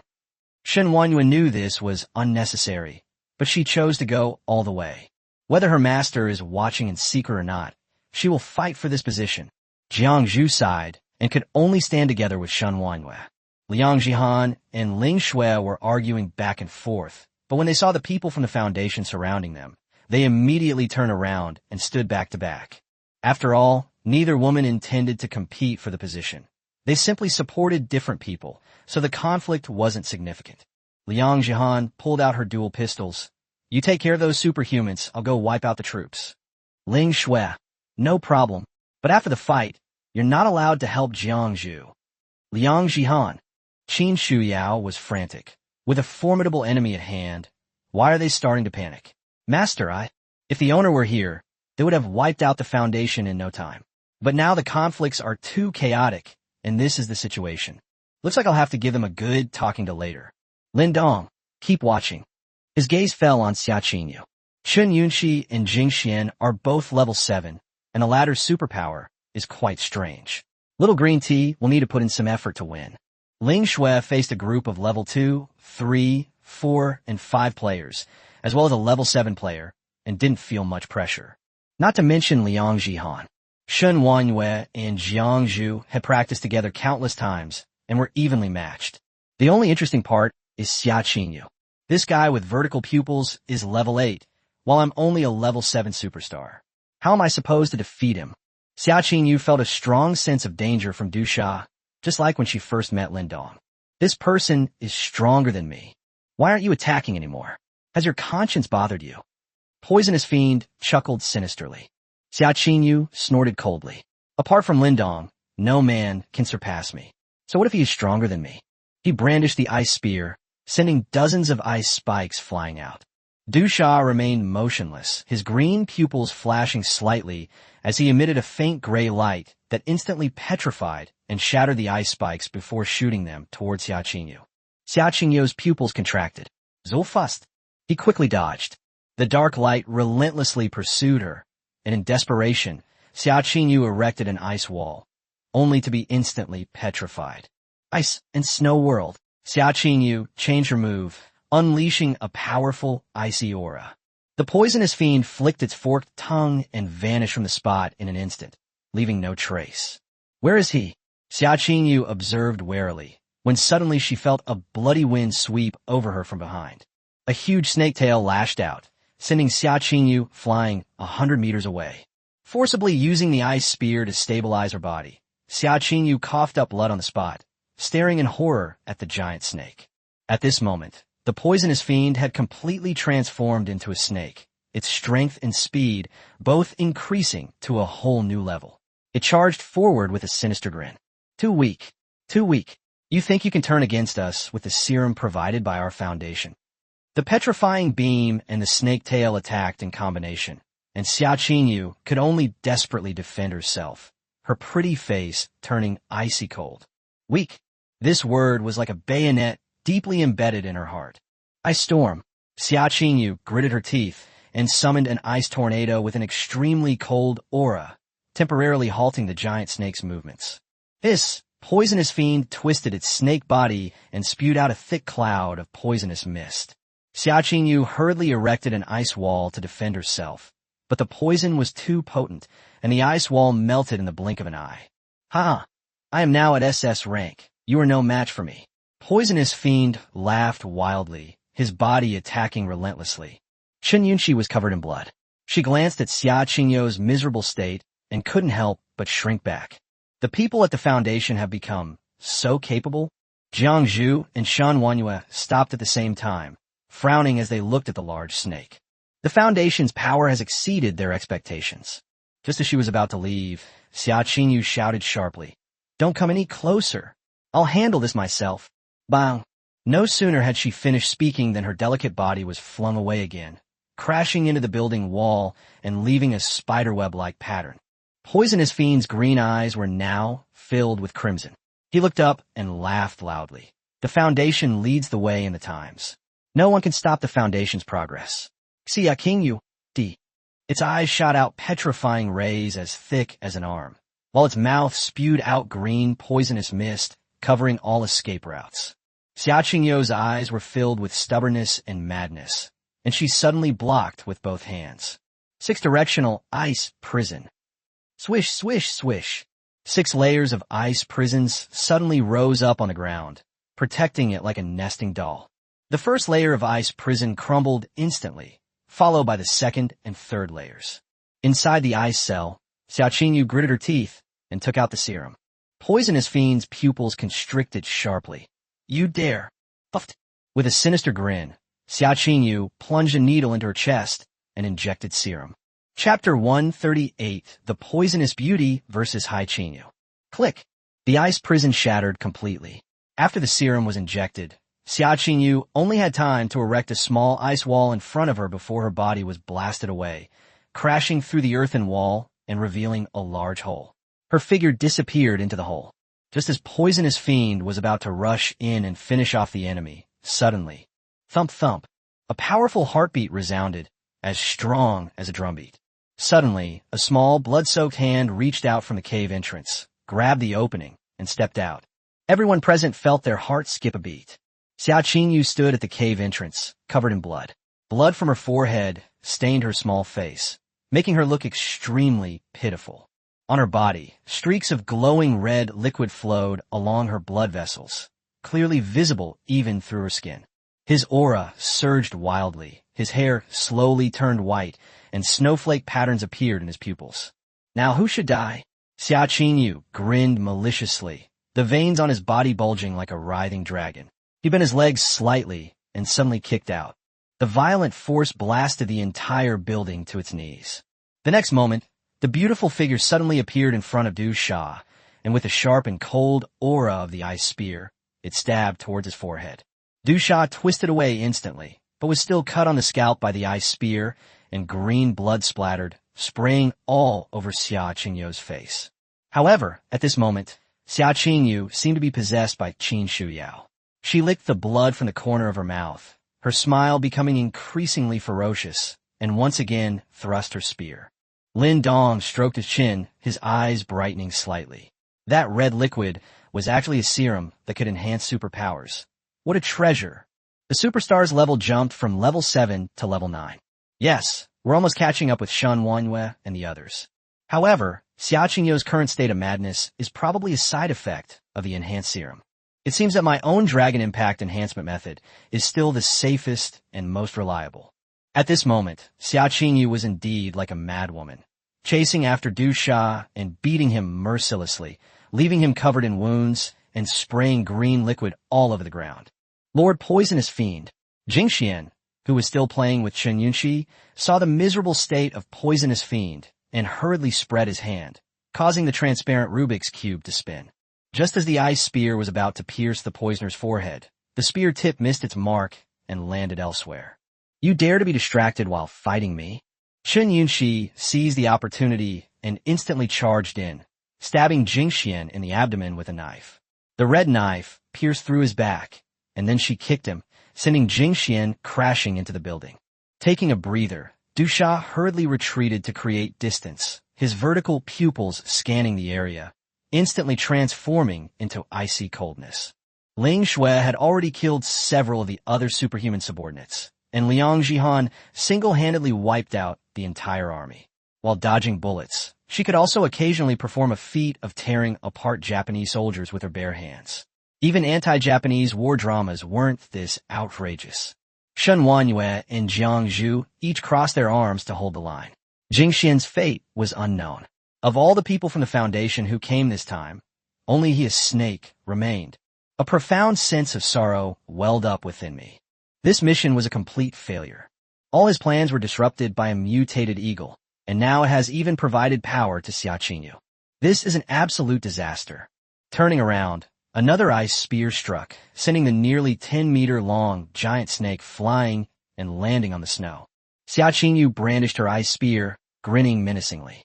This feeling of vibrant, energetic power is just so exhilarating.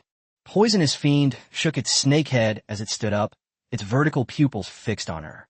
Although I have lost, the Foundation's great goal will not be shaken. Today, even if I die, I will never let you get away with this. After saying that, the snake's body suddenly twisted mechanically, and the flesh on its back began to writhe, as if something was about to burst out of the flesh. Click! Two bloody, fleshy wings unfurled, and the poisonous fiend roared with ecstasy. Ha ha! This is human evolution! Human evolution! Ha ha ha ha ha! The snake's body suddenly rose into the air, and it was unclear how its 50-centimeter-long wings on each side could propel such a large body. The snake opened its mouth, and a bright green light gathered inside, clearly indicating that it was about to unleash a powerful attack.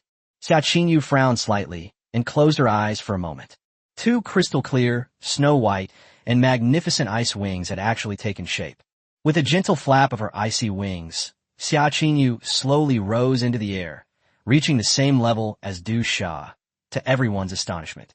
At this moment, the red light in Xia Qingyu's eyes faded, and she seemed to have returned to calm. Perhaps, as you say, the Foundation will usher in a new era and help humanity evolve.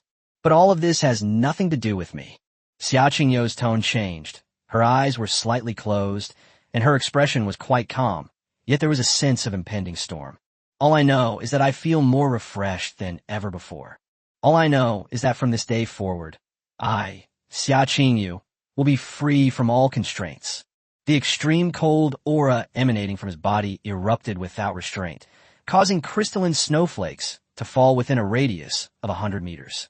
This wasn't poisonous snow from the sky, but rather Xia Qingyu single-handedly changing the weather in a small area. At this point, Poisonous Fiend was no longer listening to reason. This was the last attack he could unleash, gathering the last of his strength. Snake Breath! A large, gray-green orb of light, more than a meter in diameter, shot out like lightning. It contains not only snake venom, but also the power of petrifying rays.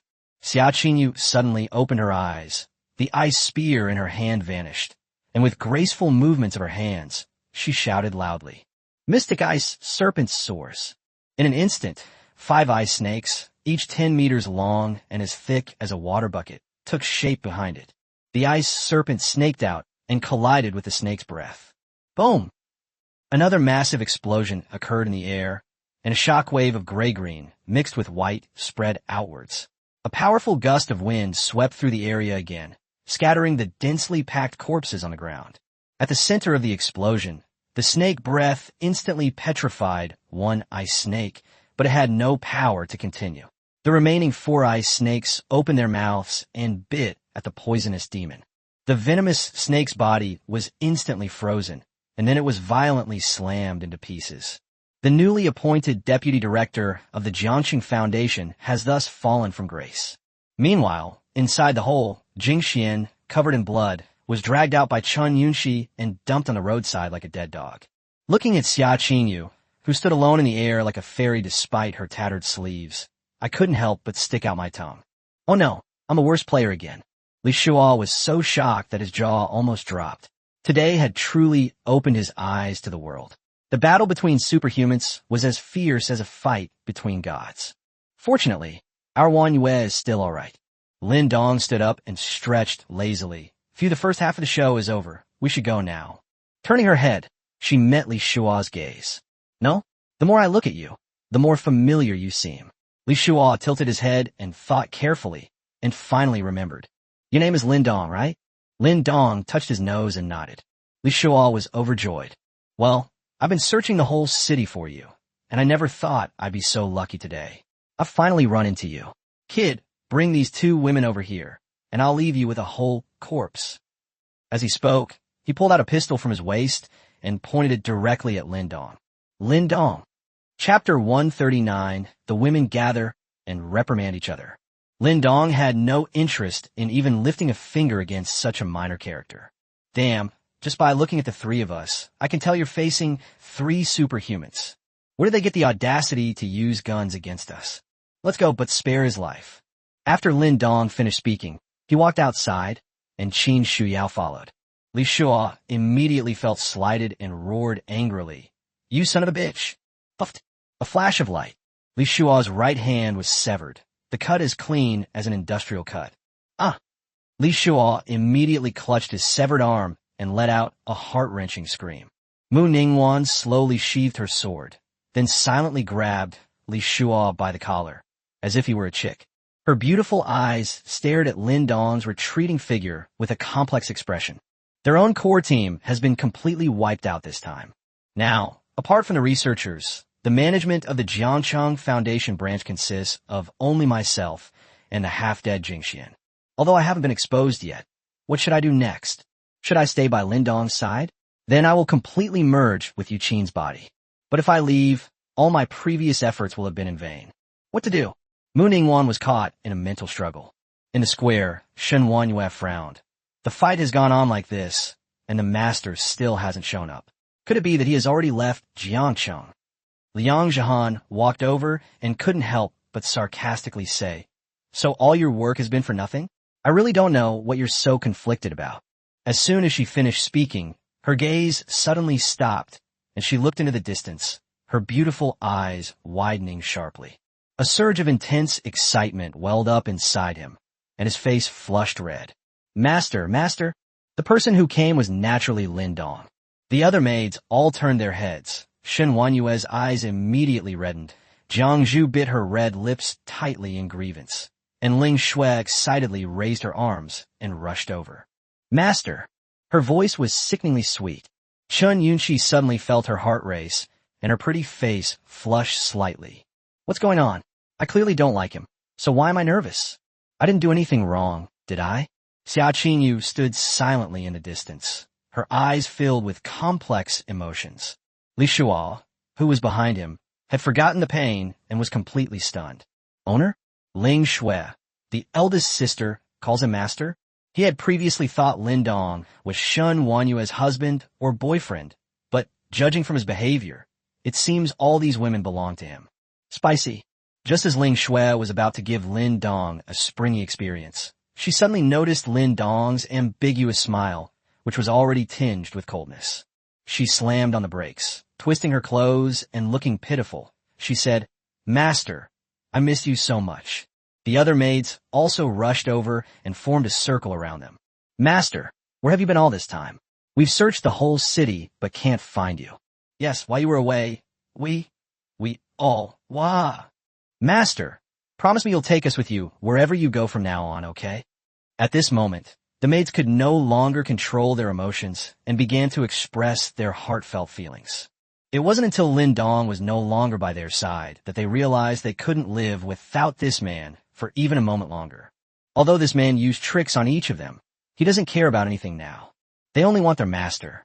Even Shen Yunqi had red eyes and a pout, timidly tugging at Lin Dong's sleeve like a wronged little wife. Lin Dong looked around and announced, "Shan Wanyue, Ling Shui, Jiang Zhu, Liang Zhihan, and Qin Shuyao. The five of you will form a group called the Devil Group, with the group leader being Qin Shuyao." The maids were all taken aback. Behind Lin Dong, Qin Shuyao peeked out with a smile. "Hi." Only then did the women notice her and Yu Qin, and instantly realized that the beautiful teacher who least wanted to be the head of the maids was actually the first to find her master. Shen Wanyue said somewhat unwillingly, "Master, I—" "Kneel down," Lin Dong said coldly. Shen Wanyue was taken aback, her expression pitiful. Ling Shui wanted to plead for mercy, but before she could speak, Lin Dong coldly said, "Kneel." The two women knelt down with trepidation. Mu Ningguan tossed Li Shua over at the opportune moment, and the two women were startled again. How did he end up in their master's hands? At this moment, Li Shua was clutching his severed arm, his face deathly pale. "Bosses, help me." Shen Wanyue's pretty face turned deathly pale instantly. Li Shua, what? What did you do? Li Shua's eyes were red. I didn't do anything. I was just bragging. The sound grew fainter and fainter. Qin Shuyao kicked him angrily. Then how did you brag? I am. Li Shua's body trembled like a massage gun. How could he dare to say it? Shen Wanyue's chest heaved violently, her voice heavy. Tell the truth, or I'll tear you to pieces right now. Li Shua inwardly groaned. I just bragged that I had that kind of relationship with you and boss Ling Shui. Shen Wanyue and Ling Shui's eyes widened suddenly, as if something was about to explode in their heads. You're bragging like this in front of your master? There is already a way to die. The two women instantly unleashed their killing intent. Qin Shuyao pouted. Not only that, he also wanted to kill his master.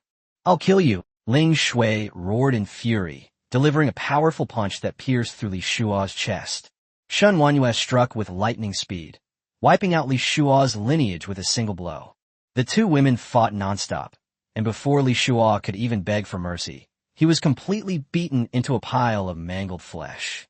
I'm sorry, master. Please punish me. Shen Wanyue kowtowed, with tears streaming down her face. Lin Dong smiled and said, You think I made you kneel down because of this?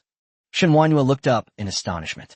This kind of nobody isn't worth getting angry over, Lin Dong said coldly, grabbing her hair and pulling her up in front of him. What makes me angry is that you have disappointed me so much. You were the first maid I took in. You're smart and calm. I did consider having you manage them. But even though you're smart, you made a mistake at a crucial moment. Xia Qinyu only pressed you a little harder, and you lost your composure and completely lost your sense of proportion, like a mad dog. Not just you, all of you should know this. Everything you have is given to you by me. I'm happy to see healthy competition among you. But if this kind of mindless infighting continues, I will take everything away from you. Shen Wanyue lowered her head, tears streaming down her face. Her anxiety had ultimately earned her master's wrath. Lin Dong looked at Jiangzhu. You let your fiancé go without permission before. Jiangzhu decisively knelt down with a thud. I understand, that's what you owe him. I'm not pursuing it to repay the favor, but if you run into Xia Beichen again in the future, don't kill him, let him go mad. Jiangzhu looked up in confusion. What kind of operation is this? Lin Dong then looked at Liang Zhihan, the female safety officer, who was equally bewildered and knelt down. You didn't do anything wrong this time. Previously, Wanyue and the others were too aggressive, and you only helped Jiangzhu out of necessity. Although it was of little use, you don't need to kneel. Chen Yunqi's eyes sparkled. Master, then Lin Dong smiled and said, You're not bad either. I'll make you a full member, and you'll be a member of the second group. Yay! Chen Yunqi exclaimed excitedly, waving her arms and legs. As for big stars, Xia Qinyu sneered, and an ice spear appeared in her hand. Chapter 140. Xia Qingyu's Resistance. Xia Qinyu stared at Lin Dong with a cold gaze. Is your game of make-believe over? All the maids were taken aback. She's gone mad. Lin Dong picked at his ear. You want to rebel against me? Resist. Xia Qinyu brandished her ice spear, her ice wings unfurling behind her. Only the weak deserve to use the word resistance. Right now, it's still uncertain who is strong and who is weak. He had previously submitted to Lin Dong in order to gain power. Now that she has power, and having already adapted to it after a fierce battle with Poison Fiend, her combat strength will undoubtedly increase significantly. Lin Dong, you are my first man, Xia Qinyu, and I am not a heartless person. Fight me with all your might. If I win, you must submit to me. If I lose, I will serve you wholeheartedly from now on and will never have any other thoughts. How? Lin Dong stared at her intently, then suddenly burst into laughter. Not good. You wiped out your entire family, and you still have the nerve to say you're not heartless and ungrateful? Xia Qinyu frowned. Then I can only. Stop babbling. Lin Dong waved his hand to interrupt.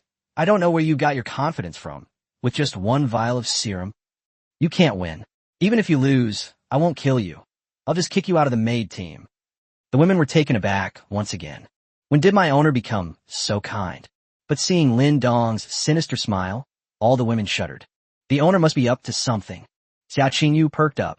You said it yourself. If you lose, I might take pity on you and spare your life. From now on, we'll keep to ourselves. After all, he was the man who took her virginity. Even if she didn't love him, she would still have some feelings for him. Qin Shuyao thoughtfully took out a cigarette from her chest and lit it for Lin Dong. The maids all took a step back, letting their mistress show off. Sigh, Sister Xiaoyu has really gone crazy. I really don't know what she's thinking, Qin Yunqi said helplessly. Shun Wanyue stroked her chin. It must be the problem with that enhancement serum. It seems that the head of the foundation is quite insane. It appears that this serum can affect people's minds. Ling Shui stretched lazily. Master's method is still the best. I leveled up comfortably. Xia Qingyu, that bitch, really doesn't know what's good for her. Mu Ningwan was suddenly taken aback. What comfortable method? Oh, aren't you the master's new maid? Don't you know? Ling Shui chuckled mischievously. Qin Shuyao. Master said she's a probationary maid, just like Yunxi was before. She's a maid too. Ling Shui leaned closer and whispered, Then you didn't? With your master. Ling Shui. Shun Wanyue called out, looking at Mu Ningwan with suspicion. Mu Ningwan withdrew her gaze and lowered her eyes. The case is solved.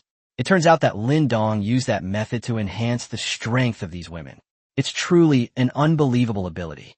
Why couldn't the DNA sample that he had secretly sent back to Du Sha be analyzed?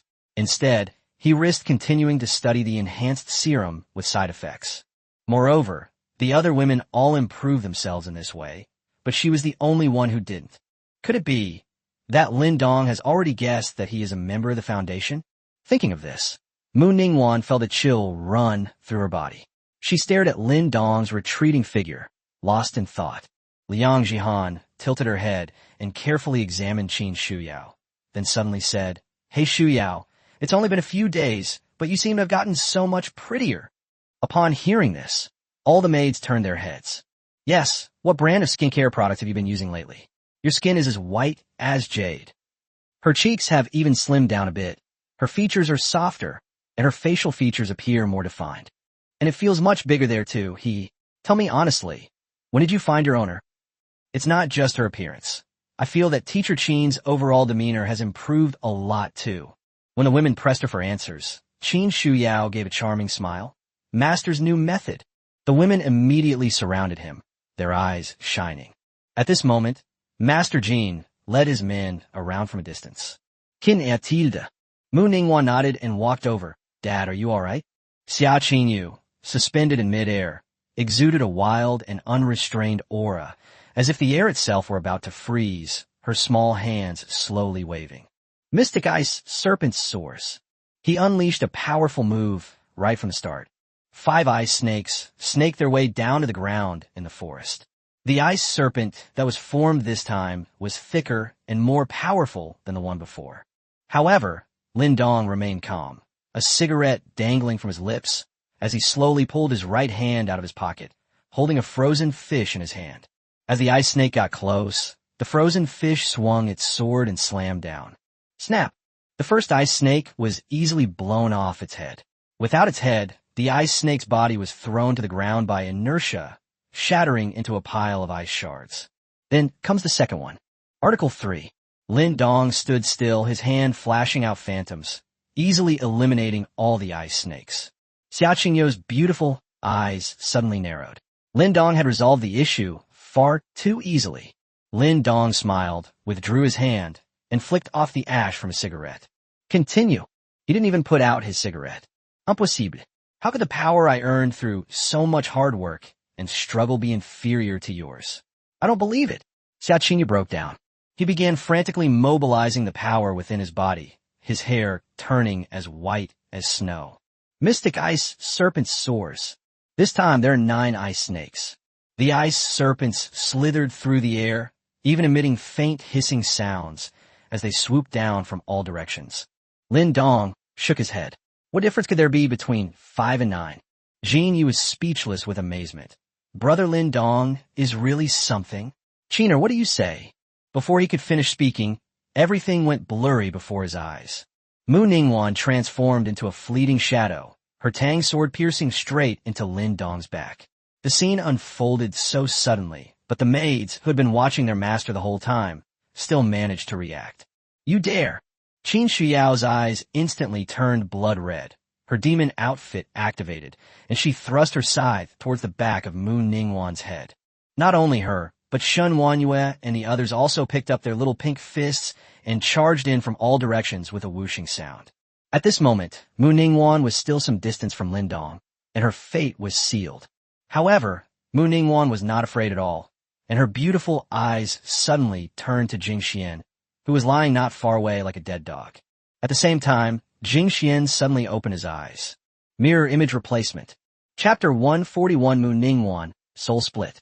This happened so suddenly that everyone felt a momentary blur before their eyes. Qin Shuyao was instantly horrified because her target had changed from Mu Ningguan to Lindong at some point.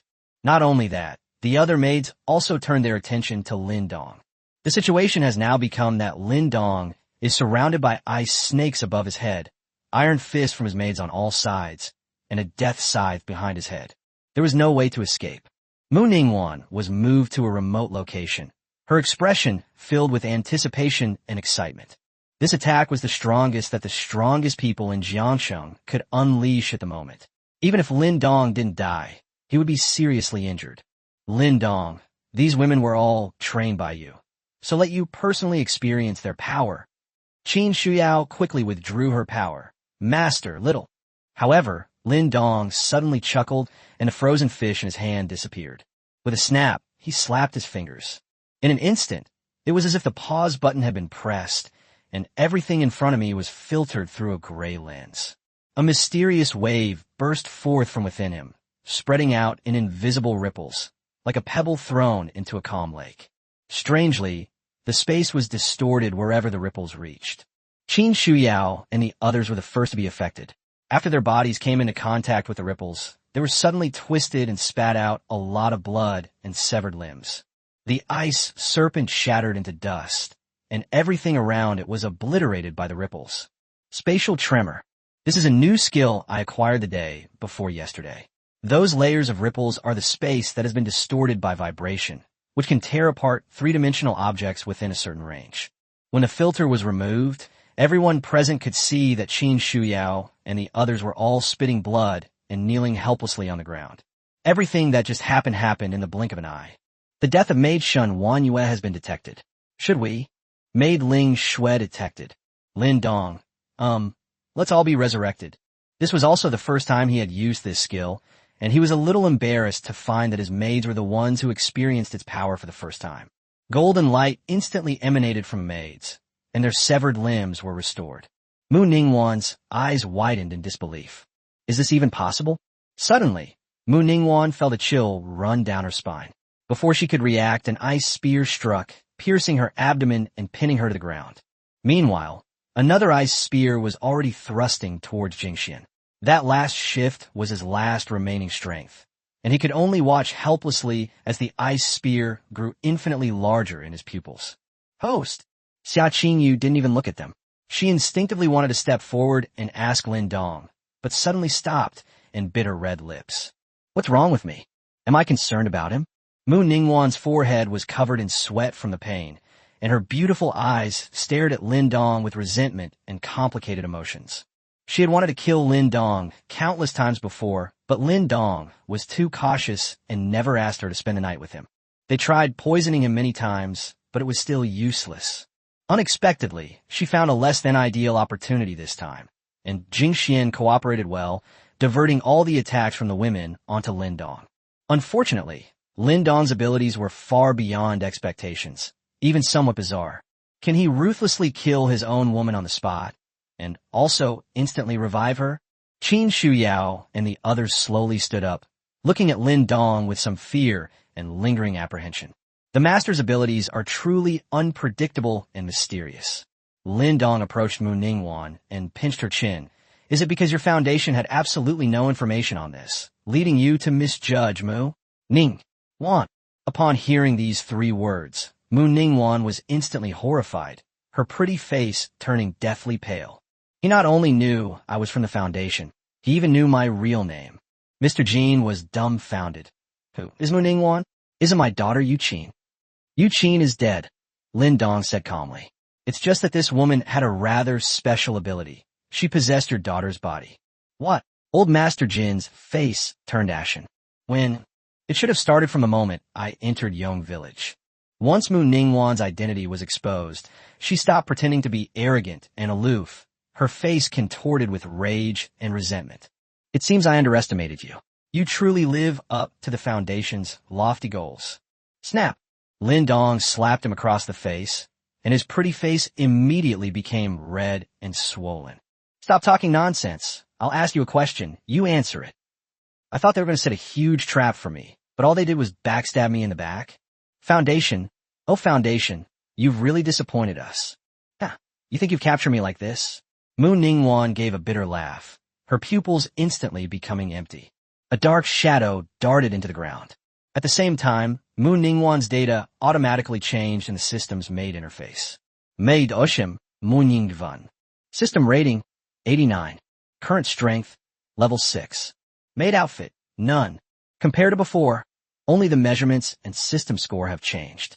Previously, the data recorded was Yu Qin's data, but now it's Mu Ningwan's main data. Wow, what amazing body stats. It even surpassed the rating of the big star, Xia Qinyu. Lin Dong was very much looking forward to seeing her true form. The maids immediately realized that the dark figure was about to leave. There it is. Various attacks crashed down, smashing countless large holes in the ground. However, that shadow was not a physical entity and could not be hit at all. Shuyao. Lin Dong stood up, showing no hurry whatsoever. Qin Shuyao nodded, her demonic wings unfurling, a ball of black and red flame igniting in her hand. She smiled alluringly. Hellfire. The flames were thrown out, instantly imprisoning the shadowy figure in place, and then forming a fire prison. What is this? How could such power exist in the world? The shadowy figure screamed in agony. This black and red flame can scorch the soul. Lin Dong looked at her with a smile. There are many things you can't understand. Tell me honestly, where is the Foundation's headquarters, especially your real body? Don't even think about it. The dark figure unleashed a resolute aura and charged headlong into the flames. In a mere instant, it was burned to nothingness. Ouch! Qin Shuyao hurriedly extinguished the flames and stuck out her tongue. How did they burn to death? Lin Dong rolled his eyes. Forget it. This should be considered a wisp of her soul or something. Its abilities are quite peculiar. Anyway, we'll encounter it again in the future. The Foundation's headquarters castle stands in the distant mountains. Secretary Zhun gracefully carried a tray of coffee to the door and gently knocked. Your Excellency, I brought you some coffee. Suddenly, the sound of someone vomiting blood came from inside the room. Secretary Zhun's expression changed, and she rushed in. Your Excellency, what's wrong? Inside the antique-style room, a stunningly beautiful woman was leaning against the headboard, coughing up large amounts of blood. The beautiful woman was at least 1.8 meters tall, exuding a natural allure. Secretary Zhun kept her eyes straight ahead and carefully wiped away the bloodstains from the beautiful woman. It took a long time for the beautiful woman to recover, but her face was still deathly pale. Damn it, Jiang Cheng's soul fragment has been annihilated. Secretary Zhun immediately glared angrily. Annihilated? Even if your soul fragments aren't strong in combat, at least no one could hurt you. Mu Ningwan closed her eyes to rest for a moment, then said calmly, withdraw all personnel from the Jiangcheng Foundation branch. There will be no more branches in Jiangcheng. Lin Dong, my foundation has suffered heavy losses this time, and we will definitely get our revenge from you in the future. Chapter 142, Setting You Free. Looking at Yu Qin's body, Jin Yi was overcome with tears. Kinna. Lin Dong sighed. Yu Qin hadn't been able to access his maid system at all, and couldn't even be resurrected. What a waste of such a beautiful girl. Lin Dong looked at Shan Wanyue and Jiang Zhu. You two should leave all your messy forces to Master Jin. We're leaving. The maid were taken aback. Leave? Where to? Lin Dong. Of course it's for sightseeing and enjoying nature, not for doing evil. Tui, it's for chivalrous deeds. There's not much left to do in Jiangcheng. It's time to go out and wander around. Lin Dong already has a well-developed idea in mind regarding the establishment of maid positions. He looked at Xia Qinyu, whose expression was complicated. I keep my word. I won't kill you. You can leave now, and we'll be even. Xia Qinyu was taken aback. An indescribable emotion welled up in her heart. He was much stronger than before. and even when facing the foundation, he had enough power to protect himself. Lin Dong was also willing to let him leave. But why? Does it cause a dull ache in your heart? He could control his own destiny if he just left her. With her teeth clenched, Xia Qingyu lowered her head and said, "All right then, take care." After saying that, he turned and left. Chen Yunqi leaned closer and smiled mischievously. "Master, when did you become so kind?" "What? You want to leave too?" Lin Dong looked at her. No, I'm not leaving. I finally got promoted, and I'll follow Master for the rest of my life." Chen Yunqi hurriedly shook her head and grabbed Lin Dong's arm. Lin Dong laughed. "Is he really that kind? Dream on." He brought up the maid system and quietly lowered Xia Qingyu's level back to 1. A woman like Xia Qingyu is only interested in the pursuit of power. "Fine, I'll take away your power. I'm really looking forward to seeing the panicked and helpless look on your face when you realize you've become an ordinary person. It's going to be very exciting." Turning to Master Jean, he said, "Master Jean, from now on, Jiangcheng is in your hands. You can also put all the people from Dongzhu and Dongyue's groups under your command. I hope that when I return, I'll see a brand new Jiangcheng." Among these major forces, only Master Jean has made a serious plan. After all, he knows how to farm, and the future survival hope of all the survivors in Jiangcheng lies within Master Jin's grand ambitions. Although it is essentially still the exploitation of labor, and even involves many unfair practices. But so what? This is the end times. Even with Lin Dong's prior instructions, Boss Jean had already disposed of all the bodies in the East District that had been poisoned by the snow and had begun building a wall. This is to prevent the city from becoming overrun with zombies one day when temperatures rise. Despite being hit by a huge surprise, Jean Yu was still unable to be happy and sadly held Yu Qin's body. "Thank you, Brother Lin Dong. What about the West District? Where is she?" Lin Dong also turned his head in surprise. He had been so busy dealing with Mu Ningwan and Xia Qingyu that he had completely forgotten about Luo Yu. Where it was originally, only a bloody bullet remained, now vanished without a trace.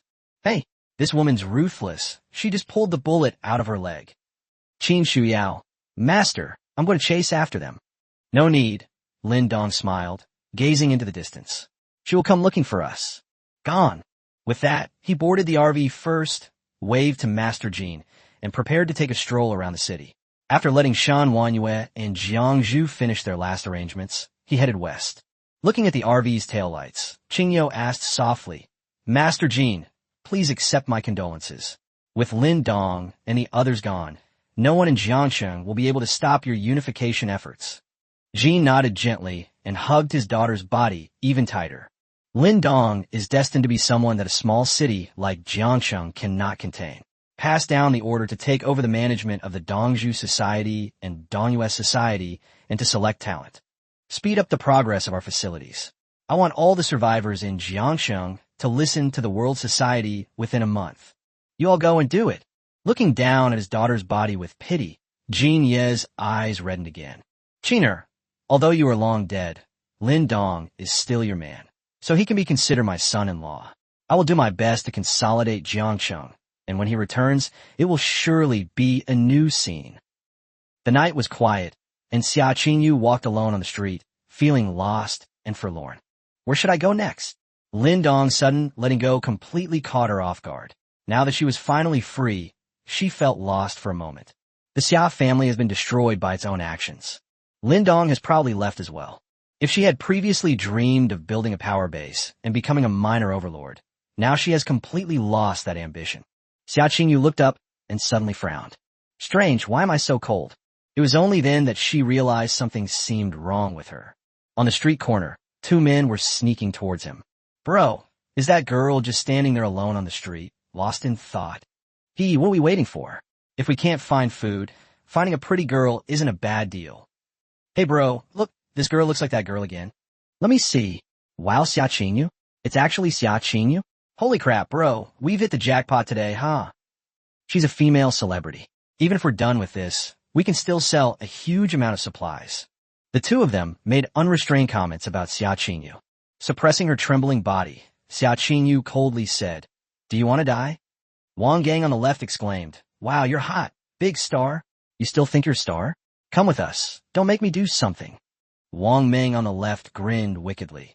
Brother, can I go first later? Wang Gang, why should I go first? I'm the older brother, so I get to go first. Wang Ming, hey, why don't you respect the elderly and care for the young? Even when Mom died, she told you to always give way to me. Wang Gang, damn it, you're not saying this, it's fine, but just mentioning it makes me angry. The two continued arguing, and Xia Qingyou's eyes grew increasingly cold. Go to hell. With a loose grip on his right hand, he thrust toward Wang Gang. The air fell silent. Xia Qingyou's eyes widened suddenly. Where's my ice gun? Wang Gang scratched his head, looked at Xia Qingyou poking him with her little hand, and slapped her back. Snap! I thought you were going to stab me with a knife. You scared the hell out of me. The slap left Xia Qingyou dizzy and disoriented, causing her to stagger backward and barely manage to lean against the wall to avoid falling. At this moment, Xia Qingyou completely forgot the pain on her face. She was terrified and stared blankly at her hands. Where is my superpower? Where's my power? Wang Gang frowned. Has this big star become so engrossed in acting that he's gone mad? He then prepared to kick it again. Wang Ming hurriedly stopped him. Hey bro, what are you doing? We finally met a beautiful girl. Don't kill her again. That's right. Wang Gang looked around, randomly picked a house, grabbed Xia Qingyou's hair, and pulled her inside.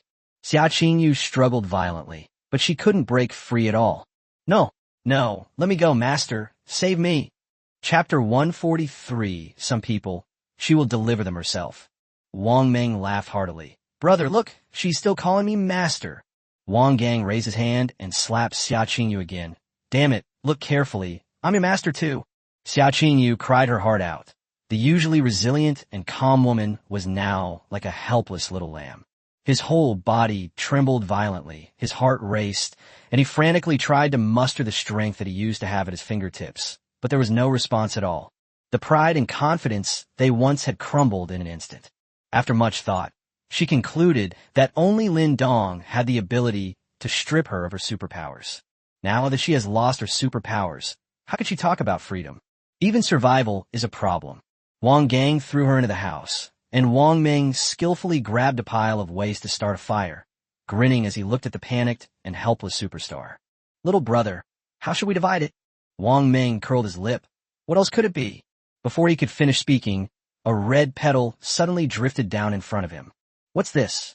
Just as I was about to reach out to touch it, there was a loud bang. The petals exploded. Wang Ming's head was blown to pieces on the spot, and Wang Gang's face was also blown out of shape. The brother's dream was ultimately not realized. Luo Yu limped in, her eyes fixed on Xia Qingyou. I know you, Xia Qingyou, the big star. I never expected that a dignified star, the pride of Jiangcheng, would actually be a man's dog. Luo Yu frowned. You ruined my auction, and you also ruined the Red Flower Society that I built with my own hands. I'm going to kill you. You think you can escape this by staying silent and playing the victim? Luo Yu frowned, and with a flick of her wrist, a dazzling red rose appeared in her hand. However, Xia Qingyou seemed to have lost her soul. Even when roses flew right in front of her, she seemed not to see them. Luo Yu instinctively sensed something was wrong and did not rush to detonate it. Where did your high spirits go? Where did your courage go when you fought your master? The word master suddenly activated her. Xia Qingyou looked up instantly. Master? I need to go find master. He staggered to his feet and stumbled out. Luo Yu grabbed Xia Qingyou by the neck, and Xia Qingyou's eyes instantly turned bloodshot and her face flushed red, but she seemed to feel nothing, still muttering, Master. Let me go, I need to find master before he goes far. Are you crazy? Luo Yu threw her back again. I overheard that he let you leave on his own, so why are you still going to find him? At this moment, Luo Yu's desire to watch the drama unfold was growing stronger. She was also puzzled. Xia Qingyou, who had been so spirited and eager to destroy the world just moments before, had suddenly become so weak. Xia Qingyou trembled all over, her face full of regret. I was wrong from the very beginning. I can't live without him. I can't live without him for the rest of my life. The usually proud and strong Xia Qingyou was now as helpless as a child. Luo Yu became even more curious. It's just a man, isn't it? What's there to be so attached to? Since you've chosen to leave, then why not be independent and self-reliant? Xia Qingyou gave a bitter laugh. You don't understand. The master's ability is very special. You've also seen the other women, haven't you? Just 2 weeks ago, They were merely ordinary people, but now they all possess fighting power no less than what I just witnessed. You mean? Luo Yu's pupils shrank, and her heart was filled with shock. She was well aware of how difficult it was to gain superpowers. She had struggled on the brink of death countless times before she survived the poison of the snow and finally gained her powers. And that man actually possesses the power to awaken people. Xia Qingyu lowered her head. Not only that, the reason the Foundation disrupted your auction today was because of that serum. The serum possesses the power to enhance superpowers, but it comes with strong side effects. But the master has an easier way to help people improve.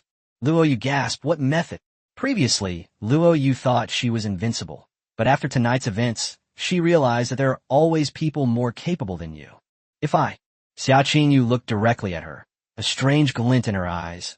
I can't tell you. I must find my master immediately and beg for his forgiveness. If I just rush up to my master and beg for forgiveness, he will definitely ignore me. However, if we send Luo Yu to the master, then there's a good chance of success. Luo Yu was completely unaware that she had been tricked and kept trying to guess what kind of easy and pleasant method it was. Thank you for saving me today. Xia Qingyu, will remember this forever. Once I find my master and regain my strength, I will definitely help you if your Red Flower Society ever needs my help. Xia Qingyu struggled to get up, but after taking only 2 steps, she stumbled and fell again. Luo Yu rolled her eyes. You guys disturbed my auction, and most of the core members have run away. The Red Flower Society is now just a name. Xia Qingyu, then what are you going to do? Originally, I wanted to kill you to vent my anger. A flower petal appeared in Luo Yu's hand, which she played with between her fingertips. But now, I'm very interested in your master's method of advancement. I can send you to him, but he has to help me advance. Xia Qingyu sneered inwardly. I've been tricked. But his face showed hesitation. But master, no buts. Luo Yu waved her hand and said coldly, you only have 2 choices. Either I kill you now, or I'll send you to go after him. Okay, alright. Xia Qingyu agreed with a bitter face. You filthy bitch, you practically offered yourself up, don't blame me.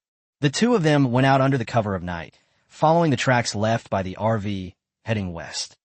The RV, driven by autonomous driving, wobbled and staggered away from Jiangchen. The rewards were fresh at midnight. Beep beep. Today's sign-in reward options are as follows. 1. Evil Spirit Rakshasa set. 2. Unlimited cigarettes, including all types from Earth. 3. 10,000 explosive collars, detonated by the host's will. 4. A novel that has been updated for 15 years and is still not finished. Lin Dong. Choose one. The power of the set is self-evident, and since we've come across it, there's no reason not to miss it. Within the system space, just like the previous Hell Demon set, the Evil Spirit Rakshasa set is also a card. However, the images on the cards are quite different from those of Hellish Demons. The overall color scheme is red, with its wings being a strikingly red and its head adorned with long, thin horns, giving it a very eerie and sinister appearance. Who should receive this as a reward? Chapter 144, The Attack of the Wild Boar. The RV continued its journey until dawn. Lindong sat alone in the driver's seat.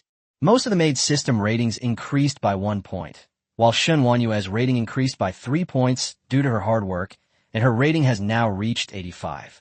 Besides having fairer, more supple skin, her overall demeanor has also been greatly enhanced. As for levels, apart from Chun Yunshi being raised to level 10, the other maids' levels remain unchanged at level 10 for the time being. Since Qin Shuyao has been given the authority to be the team leader, she should naturally receive some special treatment, being 5 levels higher than the other maids. Looking out the car window, a white, snow-covered hillside stretched out before me. The tree trunks on the hillside had long been crushed by the weight of the snow, making it look rather desolate. At that moment, a small black dot in the distance caught Lindong's attention. The black dot then got closer and closer. Is it a person? Lindong glanced at it and lost interest. Just as he was about to turn his head away, his gaze was suddenly drawn to something else. About 100 meters behind that group of people, there was a huge, mutated wild boar. Clearly, this group of people were running for their lives. The wild boar had bloodshot eyes and sharp, blood-stained teeth. Standing at a height of 5 meters, it moved with incredible speed. There's an old saying that goes, when a bear is chasing you, you don't need to run faster than the bear, You just need to run faster than your companions. The reality is unfolding right now. The last two runners were a middle-aged woman and a young man. Mom, run. That monster is catching up. Huff, huff, son, Mom can't run anymore. Can you carry Mom on your back? The young man struggled for a moment, then fiercely shook off his mother's hand and ran away without looking back. The woman froze, then stumbled and fell into the snow, staring in disbelief at her son's retreating figure as she cried out, "Dazhuang, save Mom. Mom doesn't want to die." However, Dazhuang, true to his name, ran wildly with a ferocious expression, overtaking one person after another. As expected, the woman was torn in two by the mutated wild boar. As she lay dying, the woman stared blankly at her son's retreating figure. The wild boar ate another person, which finally slowed down the pursuit, but the remaining 7 people dared not stop. The leader was a thin, middle-aged man whose eyes lit up immediately upon seeing the huge RV. "Quick! The rescue team is here. Run that way." Without his guidance, everyone spotted the RV and ran towards it. "Open the door. You're the rescue team, right? Open the door now." The group of people were pounding on the RV. After a short while, the car finally stopped. The car door opened, and Lin Dong stepped out expressionlessly. He didn't want to bother with these people, but he had no choice. The mutated wild boar had already eaten the woman's corpse and was rushing towards them.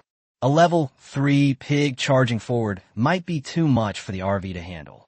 When Jiangqing saw the car door open and felt the wave of heat rushing towards him, he was overjoyed and pushed Lin Dong aside to get into the car.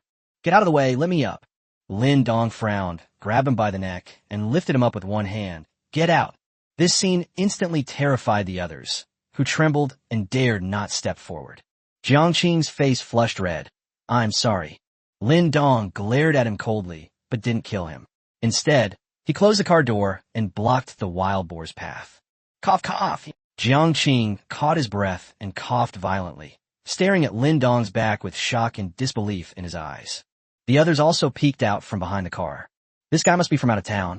He's really brave. How could he handle a wild boar? Pa, it would be best if he were dead. Then this car would be ours." "Are you an idiot? The car keys are on him. He's dead. How are we going to get the car up there?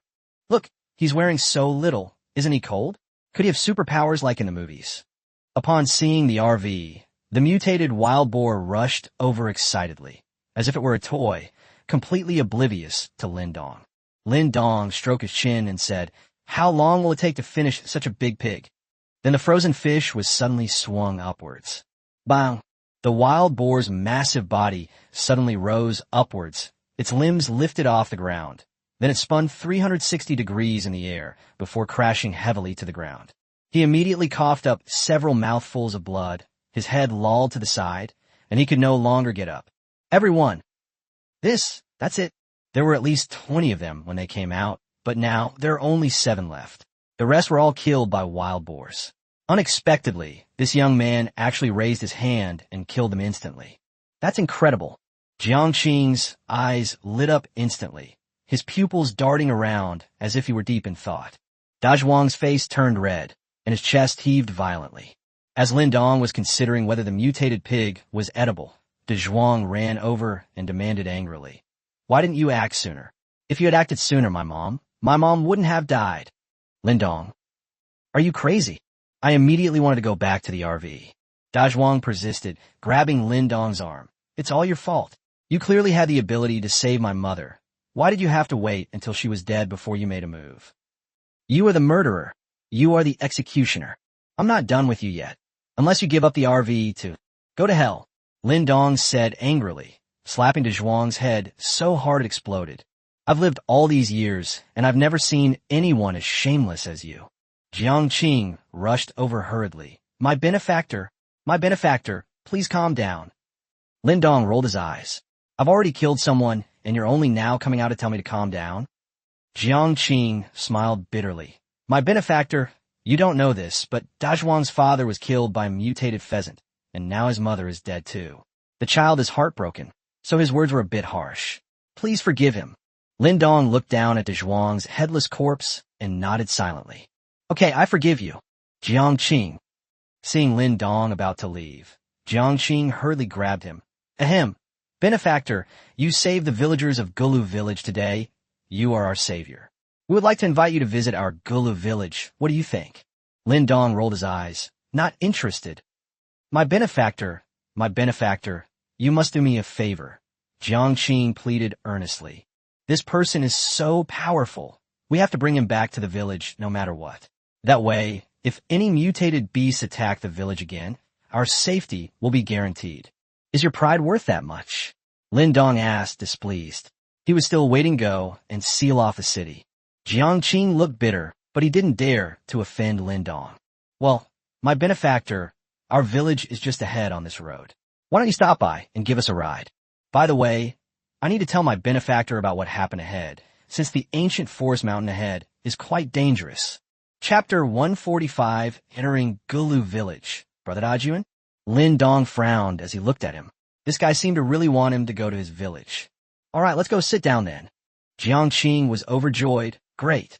Let's get in the car together and head to our village. You lead the way on foot, Lin Dong said, then got into the car on his own. Jiang Qing stood frozen in the snow. The others came over and whispered, Uncle Jiang, are we really going to send him to our village? He has a bad temper, I'm afraid. Jiang Qing shouted in a low voice, Everyone pay attention. Our benefactor saved our lives. When did we, the villagers of Gulu village, become so ungrateful? Everyone pursed their lips and shrank back, not daring to say anything more. Jiang Qing glanced at the windshield, then immediately bowed and scraped as he led the way. As they passed the wild boar carcass, Lin Dong couldn't help but stick his head out and ask, Is this wild boar just left like that? What kind of family is this? They don't even want wild boars anymore.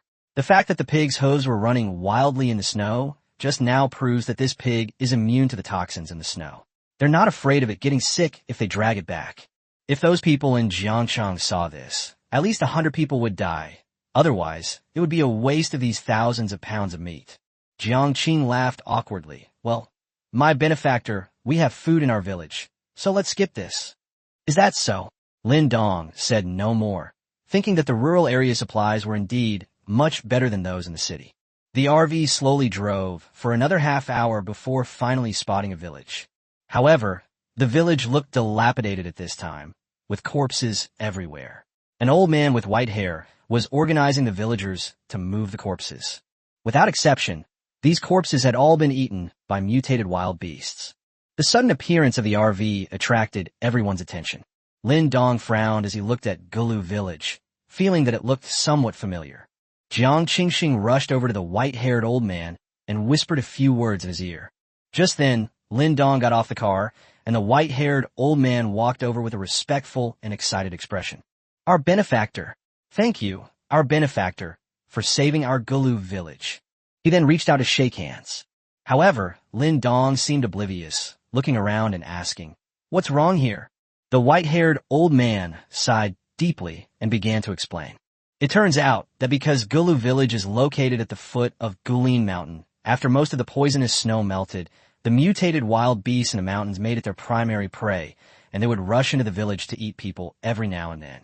The villagers were ordinary people, powerless against this mutated beast, and could only hide.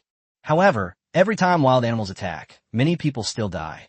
The ancient village of Gulu, which originally had a population of nearly 1,000, now has fewer than 100 people still alive. The white-haired old man is the village chief, named Zhu Sanping. Zhu Sanping, his eyes dim and failing, glanced at the RV from time to time.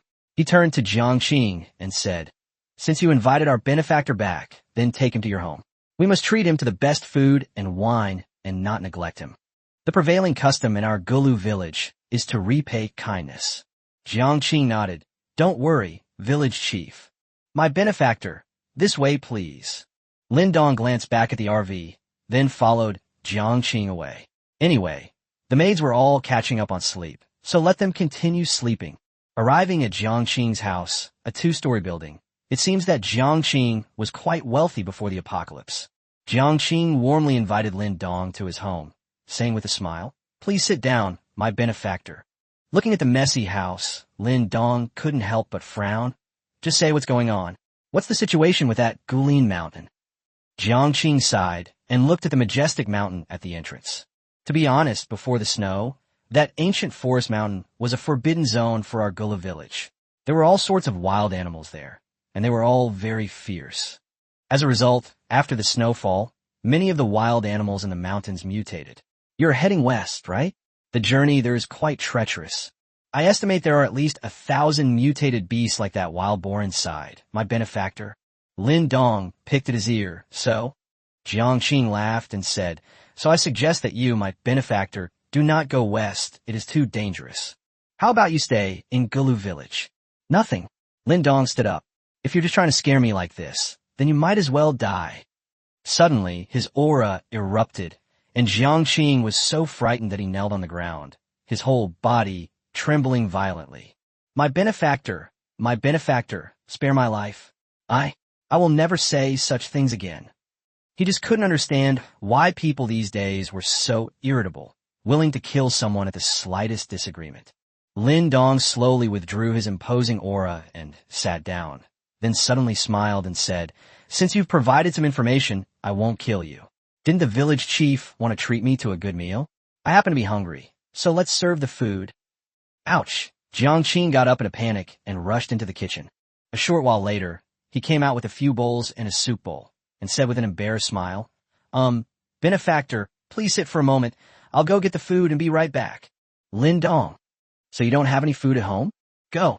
Having received permission, Jiang Qing ran out without looking back. Not long after he left, a chubby-faced child, about 4 or 5 years old, ran back. His facial features resembled Jiang Qing's. Seeing a stranger in his house, Jiang Chun walked in without any shyness. Who are you? Why are you in my house? Lin Dong. Your dad invited me. Oh, where is he? Time to get food. Oh, then what are you doing at my house? You think I'm eating your food? Oh, then you... Shut up, you little brat. Oh. Jiang Chun shrank back, not caring at all. He ran back to his room, took out a rag doll, and started stabbing it repeatedly with a needle in his hand. A man's photo was covered on the doll's face.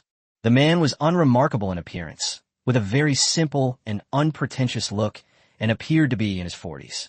The forehead in the photo has countless needle marks, clearly indicating that it has been punctured. Lin Dong's attention was drawn to the man's photo, which looked increasingly familiar, but he couldn't quite place it. Kid, who are you stabbing? Jiang Chun held up the rag doll. Oh, Zhu Dajuan. He's a sinner in our village. Zhu Dajuan? Lin Dong remembered. This person seems to have become famous after participating in an amateur singing competition. Because he always wears a military overcoat, he is affectionately known as Brother Dajuan. No wonder he looked familiar. I had previously seen videos of Zhu Dajuan returning to the village online, so I had a vague impression of him. Lin Dongwei became slightly interested. Why is he considered a sinner in your village? A hateful expression appeared on Jiang Chunxiao's face. Because he owed money to our whole village and even killed my brother. My dad told me he owed our family over 100,000 yuan, and my brother died last year from an illness because he kept refusing to pay us back. Lin Dong clicked his tongue in amazement. Although this little guy was young, the hatred in him was truly genuine. At the same time, in Gulu village, 2 beautiful figures appeared. Chapter 146 Gratitude in Gulu village. Having lost her superpowers, Xia Qingyu wrapped herself up tightly, revealing only her eyes. Upon seeing the RV parked there, he couldn't help but exclaim with joy, Great! We finally caught up. That night, if Luo Yu hadn't been with her, she probably would have died on the road. She was truly fed up with her own weakness. It was worse than death for her. Luo Yu also breathed a sigh of relief. Then what are we waiting for? Xia Qingyu rushed over impatiently and pounded on the RV. Master, are you there? It's me, Qingyu. Master, I'm back. Please open the door. However, no matter how much she patted it, the RV showed no sign of starting. The post-apocalyptic RV produced by the system was perhaps designed to cater to Lin Dong's tastes, as it had exceptionally good sound insulation, and the sleeping women inside didn't hear a thing. Luo Yu glanced at the driver's seat and asked Yihuo Wen Dao, Is the person not in there? Just then, villagers from Gulu village appeared sporadically, all heading in the same direction. The 2 women exchanged a glance, then curiously followed, casually grabbing a middle-aged woman and asking, Excuse me, I'd like to ask. Hey, don't pull me. We'll miss it if we're any later. The woman impatiently shook off his arm and hurried away. Luo Yu, let's go, let's follow them and see. The 2 women followed her and discovered that after the woman joined the crowd, they even seemed to be competing with each other. Aunt Lee, I got here before you this time. Oof. So what if I let you go first? There are only 2 people in your family, but there are 4 in mine. I even brought the big basin. Hey, stop arguing. I wonder if there will be any fresh vegetables today.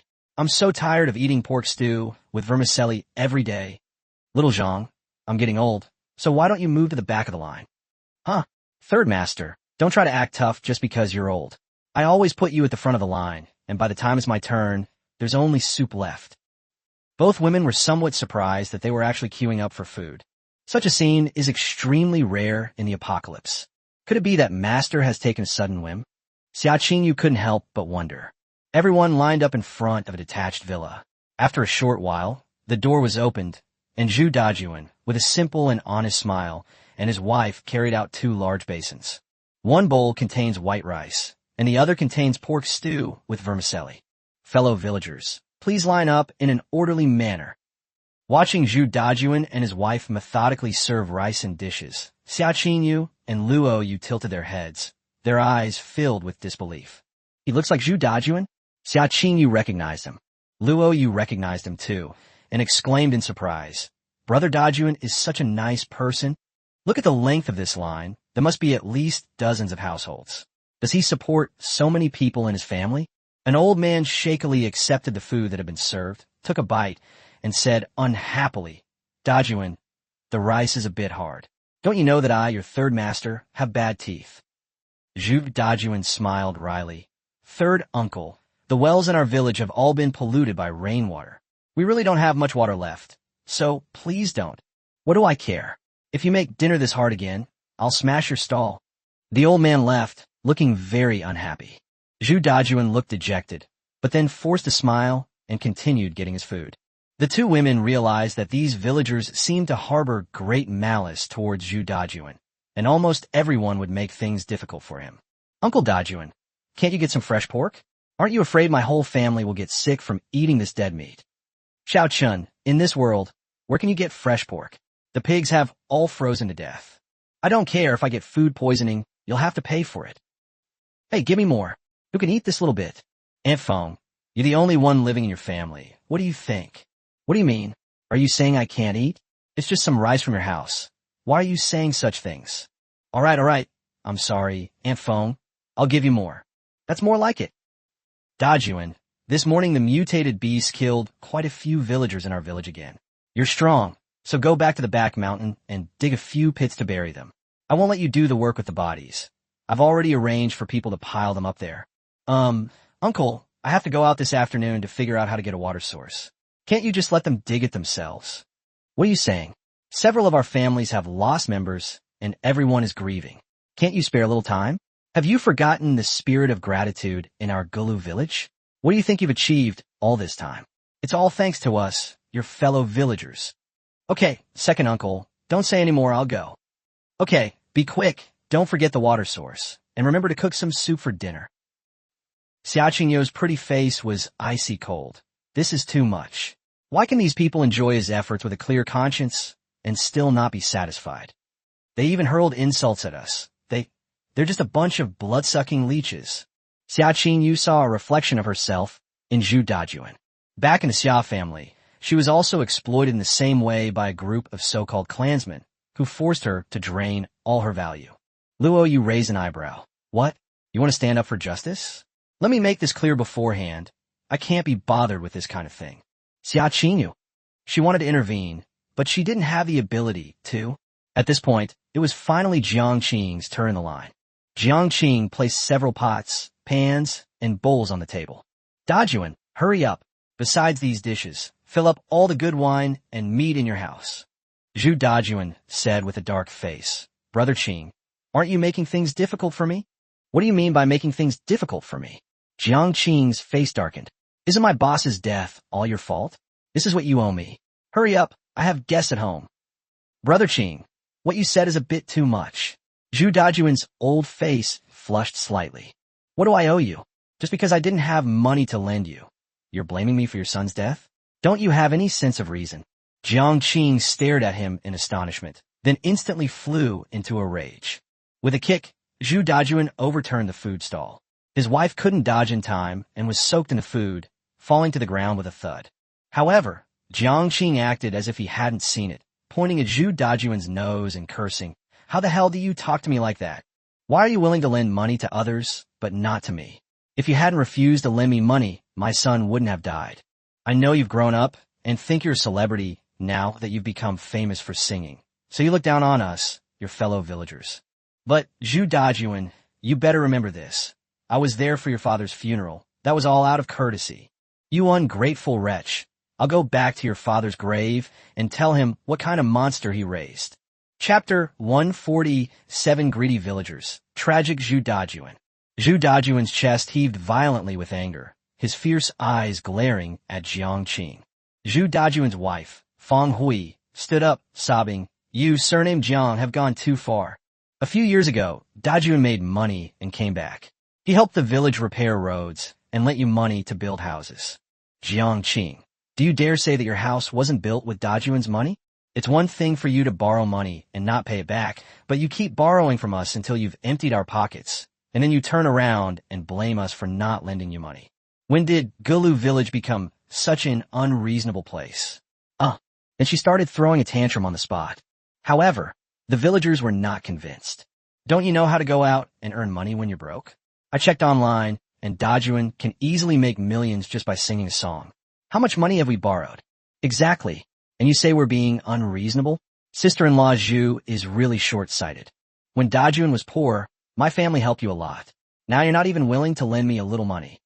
Let me tell you, I heard that Dajuan drives Mercedes and BMWs all the time, but when I asked him for a loan to buy a BYD, he couldn't even come up with the money. He probably spends all his money outside. There was no remorse for being a vampire in his words, only greed for not having drunk enough blood. Zhu Dajuan's eyes were red. Fellow villagers, I, Zhu Dajuan, have done nothing to wrong you. After the snow, I saw that you had nothing to eat, so I voluntarily shared the food from my cellar. If you continue like this, I had no choice but to move away with my family. Upon hearing this, the villagers panicked. After all, Zhu Dajuan was the only family in the village willing to share their food. If he left, the rest of them would either starve to death or be killed by mutated wild beasts. Even Jiangqing looked embarrassed. What nonsense are you spouting? At this moment, the village chief, Zhu Samping, returned, leaning on his cane, his eyes wide with anger. Zhu Dajuan, do you think you can just fly to the moon? Do you want to betray your master and ancestors? Have you forgotten me, the village chief, and your second uncle? Zhu Dajuan's anger subsided instantly, and he said with a bitter face, but second uncle, they really went too far. Zhu Samping walked over shakily. They were indeed very wrong, but you were even more wrong. You actually tried to run away. My Zhu family has lived in Gulu village for generations. Your father, your grandfather, your great-grandfather, and even I will be buried here in the future. You can leave now. If you dare leave Gulu village, I'll die right at your doorstep. And then I'll tell your dad, tell your grandpa. Let them see what kind of beast has emerged from our Zhu family. Zhu Dajuan was speechless for a moment, his old face turning extremely red. Luo Yu exclaimed, what a powerful threat. If that were me, I would have turned around and left. You don't understand, Xiaqing Yu sighed. I've seen many people like this when I was filming before. Their attachment to their homeland is ingrained in their bones. Even when faced with flash floods or earthquakes, they are unwilling to leave. Those mountains and rivers are their roots. Without roots, they're like rootless duckweed, always feeling empty inside. Zhu Dajuan is completely under their control. As she spoke, she thought of herself again. The Xia family was destroyed by his own hands. Where his roots? The thought of how foolish she had been to think she could leave her master made Xiaqing Yu feel extremely distressed. As expected, Zhu Dajuan remained silently angry for a long time, but finally said with a bitter face, second uncle, I just said it in anger. Please don't be angry. Fang Hui was displeased and said loudly, Dajuan, you're the one who gets bullied because you're too easy to talk to. If you ask me, let's just leave and get out of this awful place. In a fit of rage, Zhu Samping shouted, you bastard! Cough, cough. He was so angry that he was trembling on the spot, looking as if he was about to die any moment. Zhu Dajuan hurriedly went up to help him up. Second uncle, don't be angry, I won't leave. Fang Hui, just shut up and listen to me. Everyone offered their own words of comfort, but their comments were mostly blaming Fang Hui. People say things like long hair but short-sighted, lacking in common sense, and ungrateful. In a fit of anger, Feng Hui ran home crying and covering her face. Zhu Sanping, having recovered somewhat, advised, Dajuan, Jiangqing's family does have an important guest. He didn't mean to make things difficult for you. Just give him all the good wine and food you have. At this moment, the villagers who hadn't yet received their food asked, "Then what are we going to eat?" Jiang gave all the food to him. Jiangqing instantly gave him a cold, sharp look. The army overturned everything, and now everyone's starving. Upon hearing this, the villagers at the back of the group echoed his sentiments. Zhu Sanping pondered for a moment, then shouted angrily, "What are you all good for? Don't you have hands and feet? Can't you even cook a meal for yourselves? Are you expecting Dajuan to feed you all day long?" The villagers shrank back as they were scolded, and Zhu Dajuan was secretly delighted. My second uncle is still understanding of me. However, the next second, Zhu Sanping, go to Dajuan's cellar yourselves, take whatever you want to eat, and cook it yourselves when you get back. Zhu Dajuan was instantly shocked. Second uncle, how could you? Before he finished speaking, the villagers cheered and rushed into his house, tearing open the cellar and grabbing at the food. Even those who had already gotten their food joined in. Damn, so much frozen pork. This half is mine. I've been eating too much meat lately, so this jar of pickled vegetables is mine. Don't grab it. Don't grab it. Didn't you just get your food? So what? That little bit of food isn't enough to fill you up. When Feng Hui saw that her cellar had been robbed, she sat on the ground and cried, "Stop robbing me. What are we going to eat after you've taken everything?" Zhu Dajuan's 10-year-old son ran into the cellar crying, "Uncles and aunties, don't grab it. Don't grab it." However, nobody paid any attention to them. Jiangqing swaggered into Zhu Dajuan's house, and upon seeing the food on the table, he immediately flew into a rage. "Fine. I knew you only ever made us one dish a day. So, the three of you are eating 3 dishes? That's outrageous." As he spoke, he took away all the food that Zhu Dajuan had originally intended to give him, and even took a bottle of Red Star Ergo too. Zhu Dajuan's face was contorted with pain. In just a short while, the cellar had been completely looted, leaving only a few crushed pickled vegetables. Zhu Sanping, however, didn't take it to heart and said, "Dajuan, out with the old, in with the new. The villagers are all doing this for your own good. You don't need to cook for us these next couple of days. You should get some rest. Oh, don't forget to find water and dig up the grave this afternoon." He tremblingly stopped Jiangqing, swallowing hard as he looked at the food in his hands. Jiangqing, as the village chief, I should definitely go and entertain the guests. Let's go. Jiangqing. You old fool. Aren't you just craving my food? But there's nothing we can do. He's the village chief, after all. Luo Yu and Xia Qingyu exchanged a glance and secretly followed. An important guest is, of course, the host.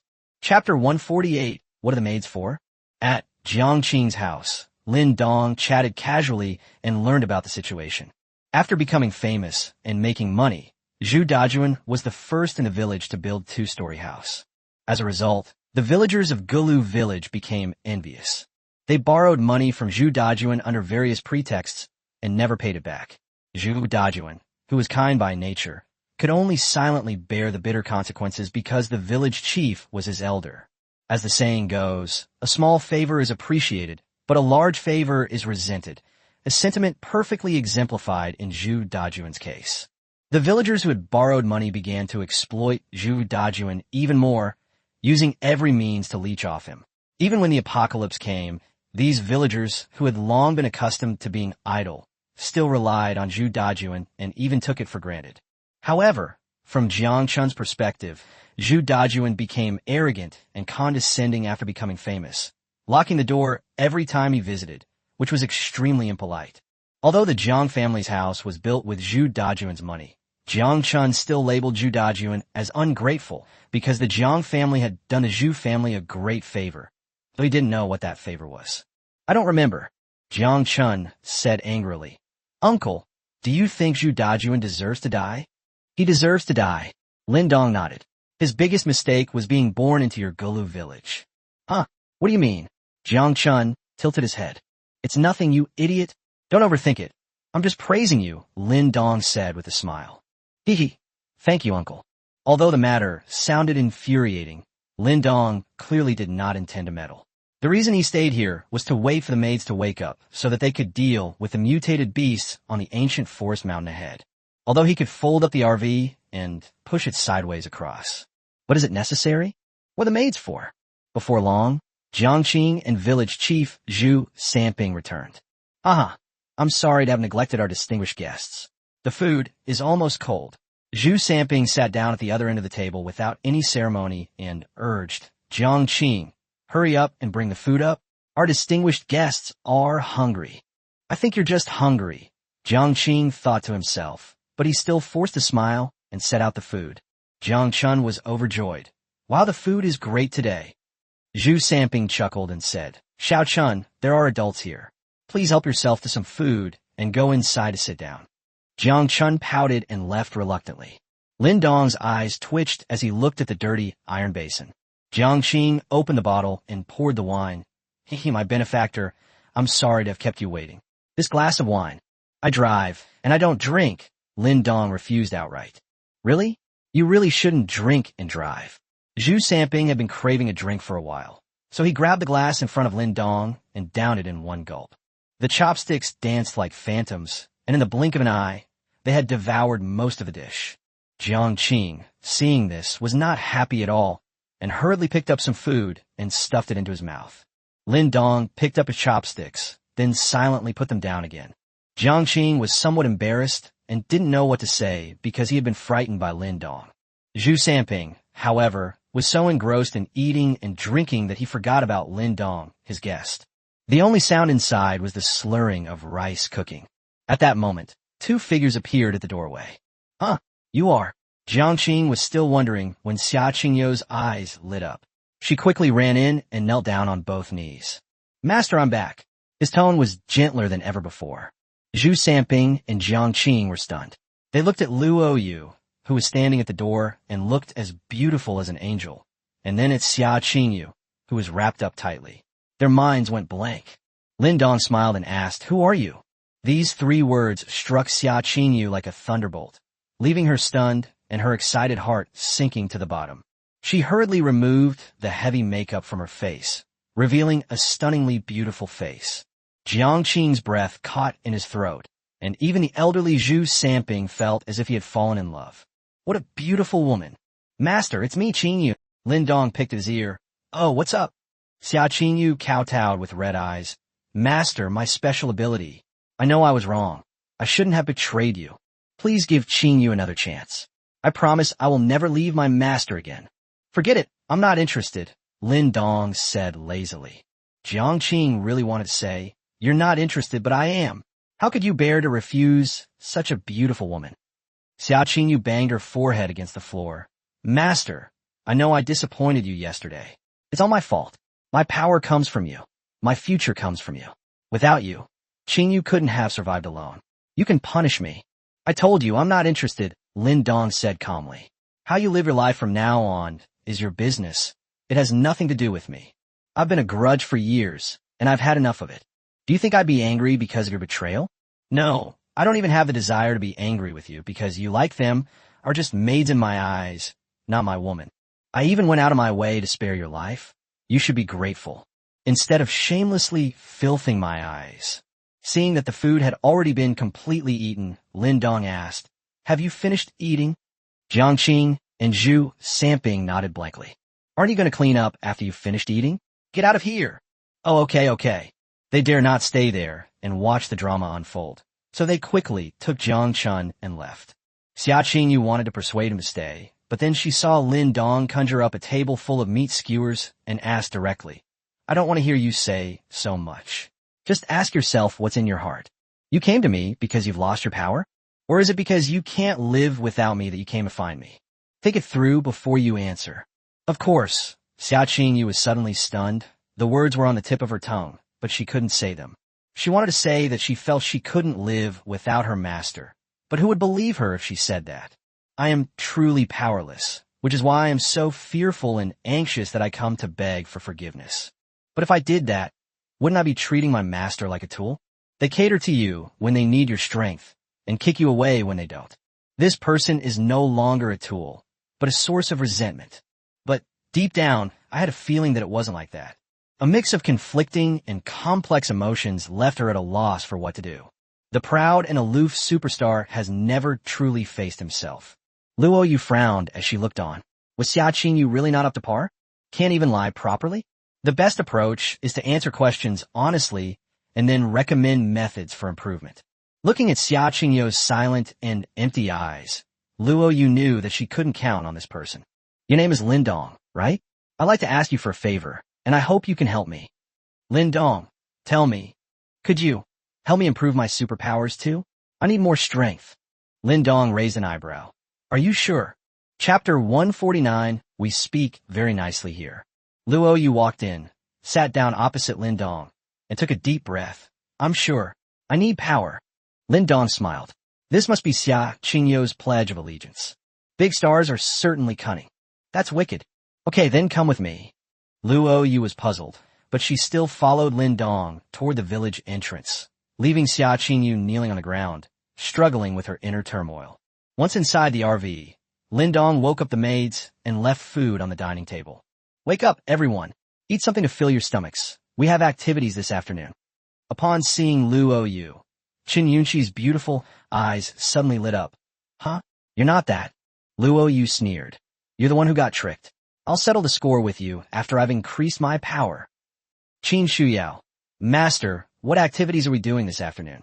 Lin Dong pointed to the ancient forest mountain outside the car window. It is said that there are many mutated wild beasts on the mountain.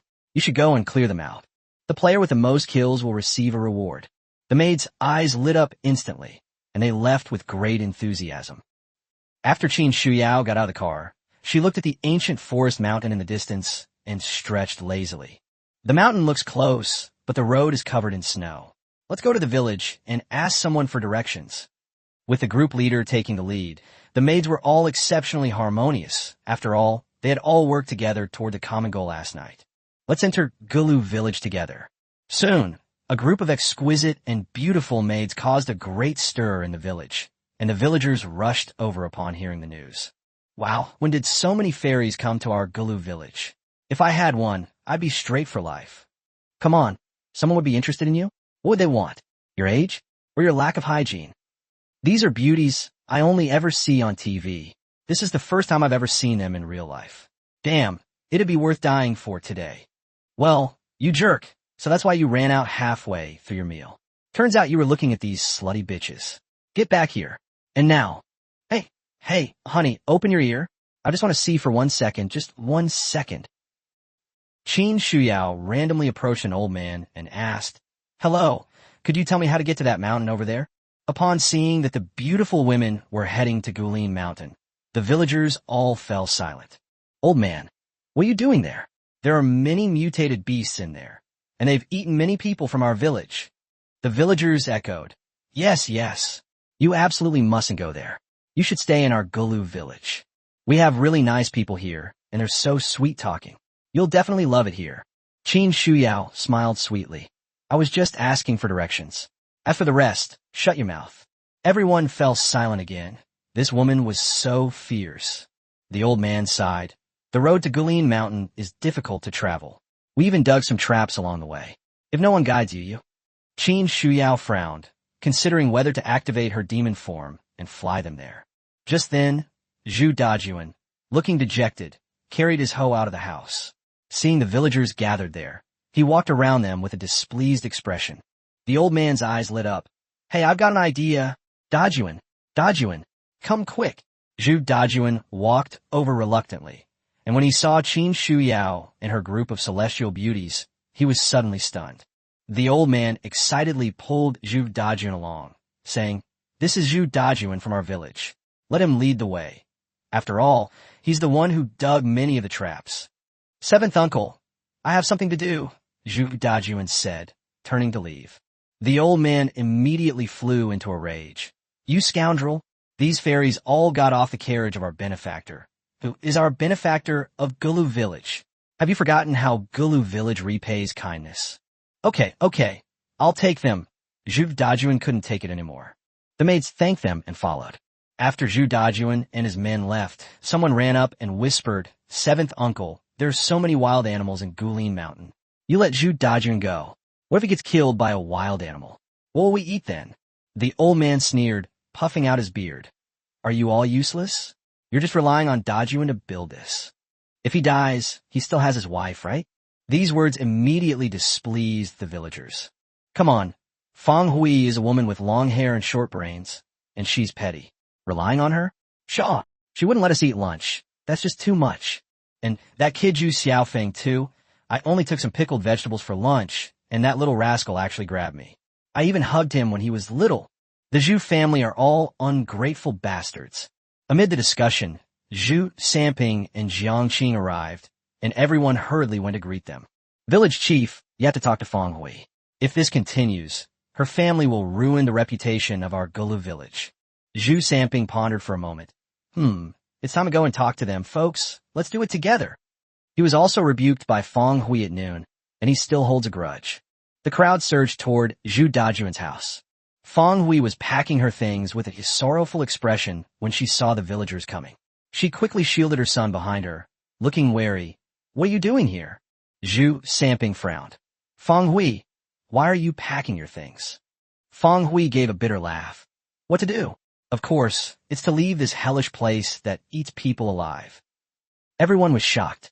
No, your family can't leave. What will we do if you leave? Fang Hui was already heartbroken and said silently. Do I care if you die? You're all idle and good-for-nothings, and all you do is bully our Dajun.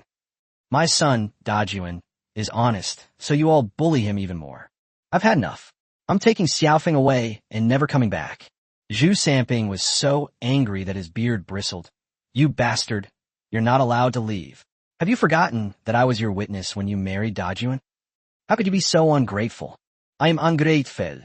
Fang Hui exploded instantly. I'm going all out today, Zhu Samping. I've never seen such a shameless old man like you. You're Dajun's uncle. How can you be like this, helping outsiders bully your own nephew? Dajun's father died early. After making money, the first thing he did when he returned to the village was to build you a house, buy you health products, and take you for a medical checkup. And you've led the whole village to bleed the army dry. I'm not the ungrateful one, you are. It's all of you. Zhu Samping felt as if his ears were ringing like thunder, and he immediately kicked his legs and fainted. Chapter 150 Grief and Darkening. On a country road, Zhu Dajun led the way, feeling extremely uncomfortable. Although he had seen many beautiful women in the entertainment industry, he still felt very uncomfortable being alone with so many of them at the same time. The maids recognized the former internet celebrity. Brother Dajun, you become famous and made a lot of money, yet you're still willing to stay in your hometown. That's quite a rare quality. Ling Shui teased. Zhu Dajun scratched his head and smiled sheepishly. My roots are here. I'm not used to living in the city, so I simply came back to live here. Besides, I know that my fame is purely due to good luck. No one can be so lucky forever. What I should do is to be down to earth and rooted in the land. My wife is very supportive of me and teaches my son never to be impetuous. Shen Wanyuan nodded repeatedly. Brother Dajun's awareness is truly rare. Looking back on herself, she came from an ordinary family. She met her husband, Wang Sheng, and because she had a decent job, she felt superior and treated Lin Dong very harshly. Liang Jihan said with a grin, so Brother Dajun and sister-in-law have a really good relationship? A gentle smile appeared on Zhu Dajun's honest face as he shyly scratched his head. Before long, having bypassed the traps, they arrived at the foot of the ancient forest. Hearing the occasional cries of wild animals coming from the mountains and forests, Zhu Dajun's face turned slightly pale. Fairies, I forgot to ask, what are you doing here? Qin Shuyao laughed and said, You don't need to worry about that, Brother Dajun. You should go back now. We'll catch a few wild animals for you later as payment for guiding us. No sooner said than done. A two-headed wolf rushed out from the mountains. Run! Zhu Dajun's face changed drastically, but before he could lift his leg, he felt a blur before his eyes. Leave this to me. Chen Yunxi couldn't wait to try out her current abilities, and she rushed towards the two-headed wolf in a flash. To Zhu Dajun's astonishment, the seemingly innocent and lovely girl leaped between the two heads of the two-headed wolf, her seemingly weak and powerless little hands clamping down on both wolf heads, and then she pulled them out with great force. The two wolf heads were pulled out, dripping with blood. This Zhu Dajuan's eyes widened in disbelief. Was this a movie shoot? How brutal. Qin Shuyao laughed and said, if Brother Dajuan has the strength, then drag this corpse back. Maids, each of you choose a direction. I will be responsible for supervision and emergency support. For the master's reward. Go for it. The maids vanished instantly, leaving Zhu Dajuan standing there, staring blankly at the wolf carcass, unsure of what to do. Then, with an excited expression, he dragged the wolf carcass back with great effort. These fairies must have been sent down from heaven to kill those mutated beasts. Our Gulu village is saved. At Zhu Dajuan's house, Zhu Samping suddenly fainted from anger, causing chaos among the villagers. Oh no, Feng Hui, you actually angered the village chief to death. I wonder how you're going to explain this when Dajuan gets back. Feng Hui panicked and hurriedly shook her head. No, it's impossible. You have to save him. He hurriedly went to check the situation. The villagers were also very enthusiastic in checking on Zhu Sanping's condition, and the crowd quickly became dense. Meanwhile, the villagers who couldn't get in turned their attention to their homes with mischievous grins, and, seeing garlic and red chili peppers still hanging on the walls, tiptoed over to pick them. Seeing this, Zhu Xiaofeng cried and tried to stop him. Stop fighting over it. This is all the food we have left. Hey Xiaofeng, get lost. With a forceful push, Zhu Xiaofeng lost his balance, staggered backward, and hit the corner of the table with the back of his head. He immediately fell to the ground with his head tilted to the side. Meanwhile, the crowd was still diligently looting, and several people even stepped over him without noticing. Feng Hui was sweating profusely in a panic when she suddenly looked up and saw her son lying in a pool of blood. His eyes went blank for a moment, his head exploded as if struck by lightning, and his ears rang. Xiaofeng! Feng Hui let out a piercing scream, struggled to push through the crowd, and picked up her son's body. Xiaofeng, what's wrong? Don't scare mommy. His voice was full of tension and fear. Only then did everyone discover Xiaofeng's body. The villager who had pushed Xiaofeng down hurriedly stuffed the stolen goods into his cotton-padded coat, pretending not to know anything. Ahem, sister-in-law Zhu, look at this. It's all Xiaofeng's fault for being careless. Please accept my condolences. Feng Hui's eyes were bloodshot. I'm so sorry, you bunch of executioners. I'll fight you to the death. He grabbed the rolling pin from the table and charged into the crowd. With one blow, the rolling pin snapped in two, and blood spurted from the head of the person hit, but they were otherwise unharmed. But that didn't stop him from flying into a rage. Damn it, you dare hit me? Go to hell. He shoved Feng Hui to the ground and grabbed her neck tightly. The scene became even more chaotic, with villagers scattering in all directions, and many even stepping on Zhu Samping's body. The old man was abruptly woken up by being stepped on. The moment she opened her eyes, she saw Zhu Xiaofeng lying in a pool of blood and Feng Hui, whose eyes were rolling back in her head from being choked. Her mind went completely blank. Go to hell. Go to hell. You dare hit me. The villagers were so enraged that they choked Feng Hui until she died. After killing Feng Hui, he slowly came to his senses and fled in fear. Hey, take me with you. Zhu Samping's legs were broken, and he couldn't stand up at all. They could only struggle to climb out. After an unknown amount of time, just as they were about to climb out of the gate, Zhu Dajuan returned. Honey, look what I brought back. Zhu Dajuan's smile froze on the spot. Looking around, I saw my second uncle, Zhu Samping, lying face down at his doorstep, his wife lying on the ground with disheveled hair, foaming at the mouth, and his son lying in a pool of blood. In an instant, Zhu Dajuan felt like he was about to explode. I've only been gone for an hour. How come I'm already? Zhu Samping. Dajuan, you're back. Forget about your wife and kids. Quickly help me up. Second uncle.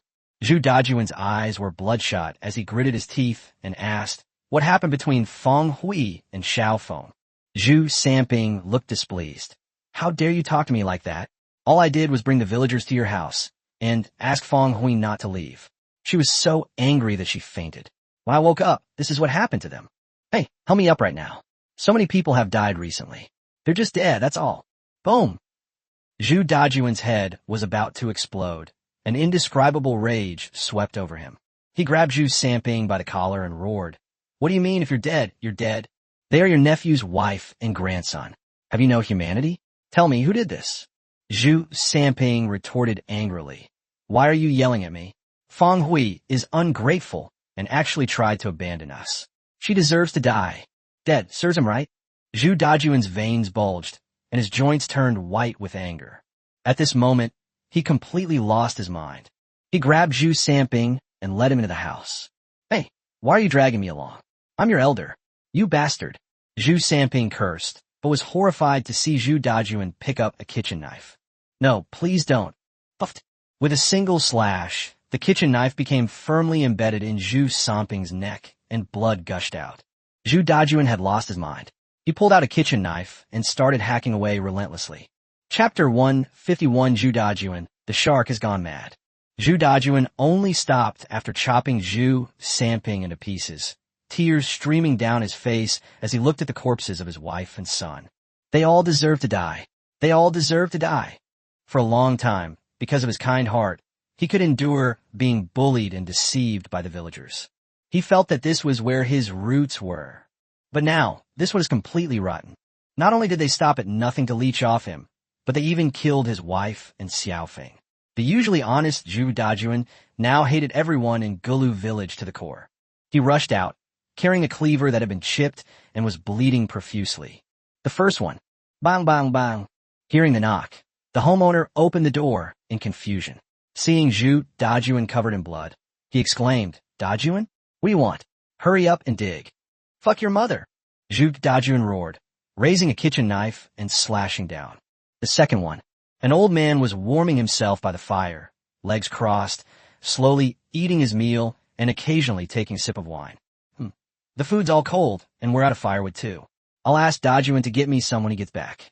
Reluctantly throwing away the unfinished food, he turned around and saw a blood-soaked figure standing at his doorstep. Zhu Dajuan didn't say a word and started slashing with his knife. The third one. Zheng Yulin sneakily slipped the stolen chili peppers and garlic to his wife. Hide them all well. Once I get my hands on them, they're mine. The wife pouted. Do we have to be so secretive? This is what Zhu Dajuan owes us. Zheng Yulin whispered, keep your voice down. I accidentally killed Zhu Xiaofeng just now, and I'm afraid Zhu Dajuan will go berserk. So what? His wife said nonchalantly. So many people have died in our village these past few days. What's wrong with having one more son? My cousin was bitten to death by a mutated spider the day before yesterday, and I didn't even freak out. Zheng Yulin thought for a moment. That's true, sigh the world. Before they could finish speaking, they saw Zhu Dajuan, with a ferocious expression, carrying a knife, walking towards their house. Holy crap, Dajuan? You! Zhu Dajuan rushed over, pouncing like a vicious wolf. Zheng Yulin hurriedly stumbled and dodged, exclaiming in horror, Dajuan, what's wrong with you? I just pushed your son, and he's dead. Don't blame me. Zhu Dajuan's ferocious expression instantly became even more ferocious. You killed him. He raised his knife and began hacking away furiously. Zheng Yulin was caught off guard and was struck on the arm, bleeding profusely. However, because the knife blade was chipped, it was unable to cut it in half. Zheng Yulin was terrified and turned to run, shouting as he ran, Folks, help. Zhu Dajuan has gone mad. But Zheng Yulin's wife wasn't so lucky. Her legs trembled as she huddled in the corner. When she saw Zhu Dajuan turn to look at her, she burst into tears on the spot. Wah, Dajuan, please don't kill me. It was all Zheng Yulin's doing. I'll give her things back. He rushed into the room and took out the chili peppers and garlic that he had hidden under the bedding. Zhu Dajuan took it blankly, his heart already shattered. Just because of these things, they want to kill my wife and children? I was the one supporting you all before. Dajuan, I've returned your things. Please let me go. Go to hell. Raising a cleaver and chopping incessantly, Zheng Yulin's wife was slashed to the ground, and the cleaver was knocked away. Still not satisfied, Zhu Dajuan rushed into her kitchen, found the cleaver, and continued chopping until he was finished before heading out to settle scores with the next customer. After abandoning his wife and fleeing, Zheng Yulin clutched his arm and cried out incessantly. Help! Zhu Dajuan has gone mad. Soon, other villagers came out and were puzzled when they saw his miserable state. What's wrong? As more and more villagers gathered, Zheng Yulin finally felt a little safer. Sobbing, she cried, Zhu Dajuan has gone mad. I don't know what I did to offend him. He came at me with a knife to kill me. Look what he did to me. The villagers were filled with righteous indignation. This is outrageous. Zhu Dajuan is not only ungrateful, but he also dares to hurt people. Does he even deserve to be a member of our Gulu village? Could it be because his son died? So what? His son felt his death. What business is it of ours? And what about his wife? That's what Feng Hui deserved. That's right. Xiao Zheng, don't be afraid. Let's work together and see what he dares to do to you. The villagers clamored to settle scores with Zhu Dajuan, and many even went home, retrieved various farming tools, and gathered together. On the cement road that had been cleared of snow, Zhu Dajuan walked a bloody path, his cotton-padded clothes dripping as if they had been soaked in blood. The blood quickly congealed, and Zhu Dajuan felt extremely cold all over. But it wasn't nearly as cold as I felt inside. This road, which they paid for themselves, will become a road to death for the villagers of Gulu today. The villagers rushed over, but when they saw Zhu Dajuan, who looked like a demon, they all stopped in their tracks in fright. After all, his current state is quite alarming. Zheng Yulin, hiding in the crowd, shouted, "Zhu Dajuan, don't make another mistake. Put down your knife and surrender." I was wrong. Zhu Dajuan smiled bitterly. Yes, I was indeed wrong. I was wrong from the very beginning. Seeing that Zhu Dajuan was so aware of his responsibilities, everyone's tense expressions eased.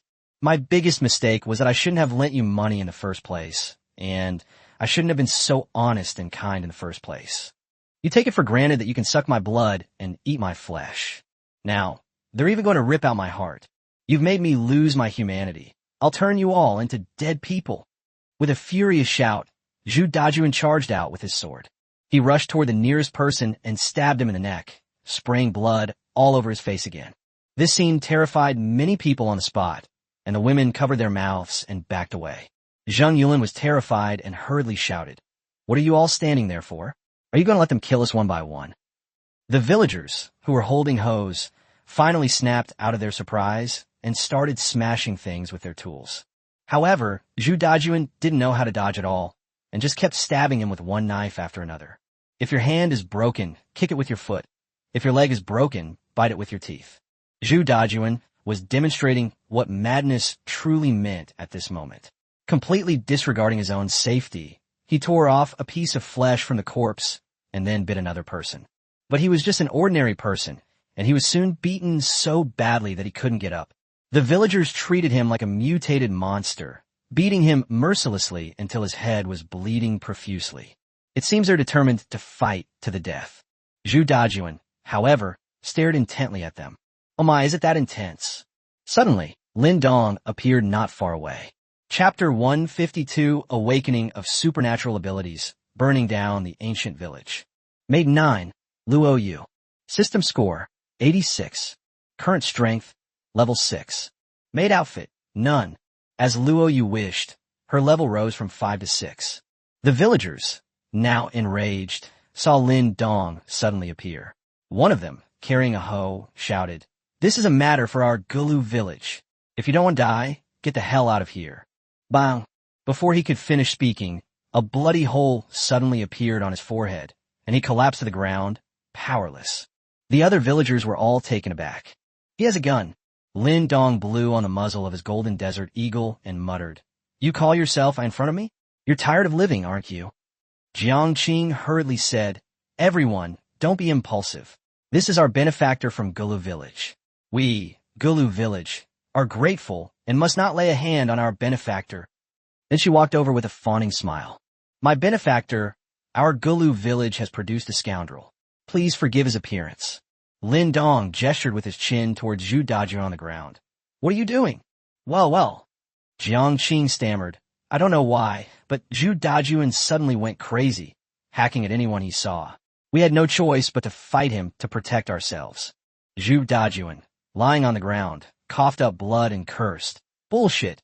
Jiang Qing, you killed my wife and children. The usually resolute and strong man suddenly burst into tears of grievance. He hated himself for not even having the ability to take revenge.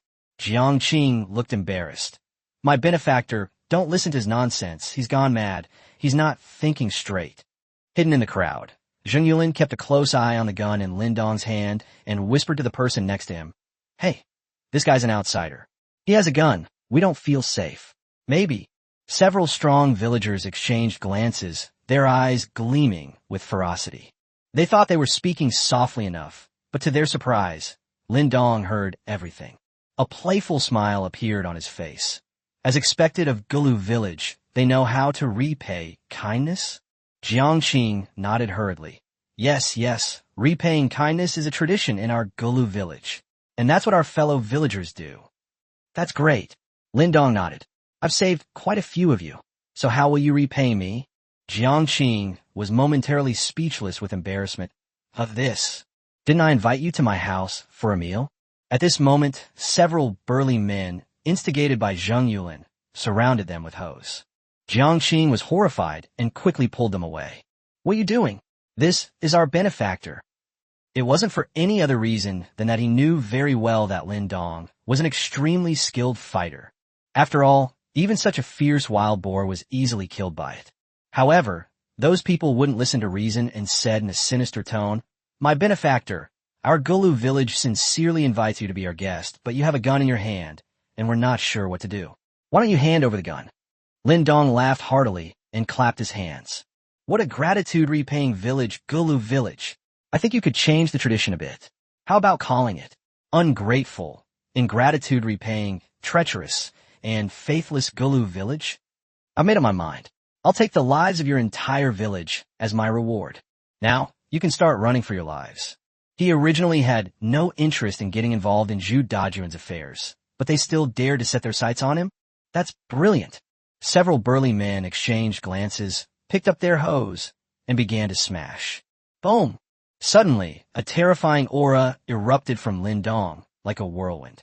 Before the burly men could even get close, they were blown off their feet. Oh no! Run away! Seeing Lin Dong unleash his killing intent, Jiangqing turned and ran in a fit of rage. The other villagers fled in panic. However, Lin Dong did not rush to chase after him, but instead looked at Zhu Dajuan on the ground. At this moment, Zhu Dajuan's eyes, which had been filled with despair, suddenly lit up. My benefactor, I beg you, help me avenge my family. My wife and children have been. I have no interest in helping others take revenge. Lin Dong said calmly, then took out an awakening serum from his pocket. I can give you a chance.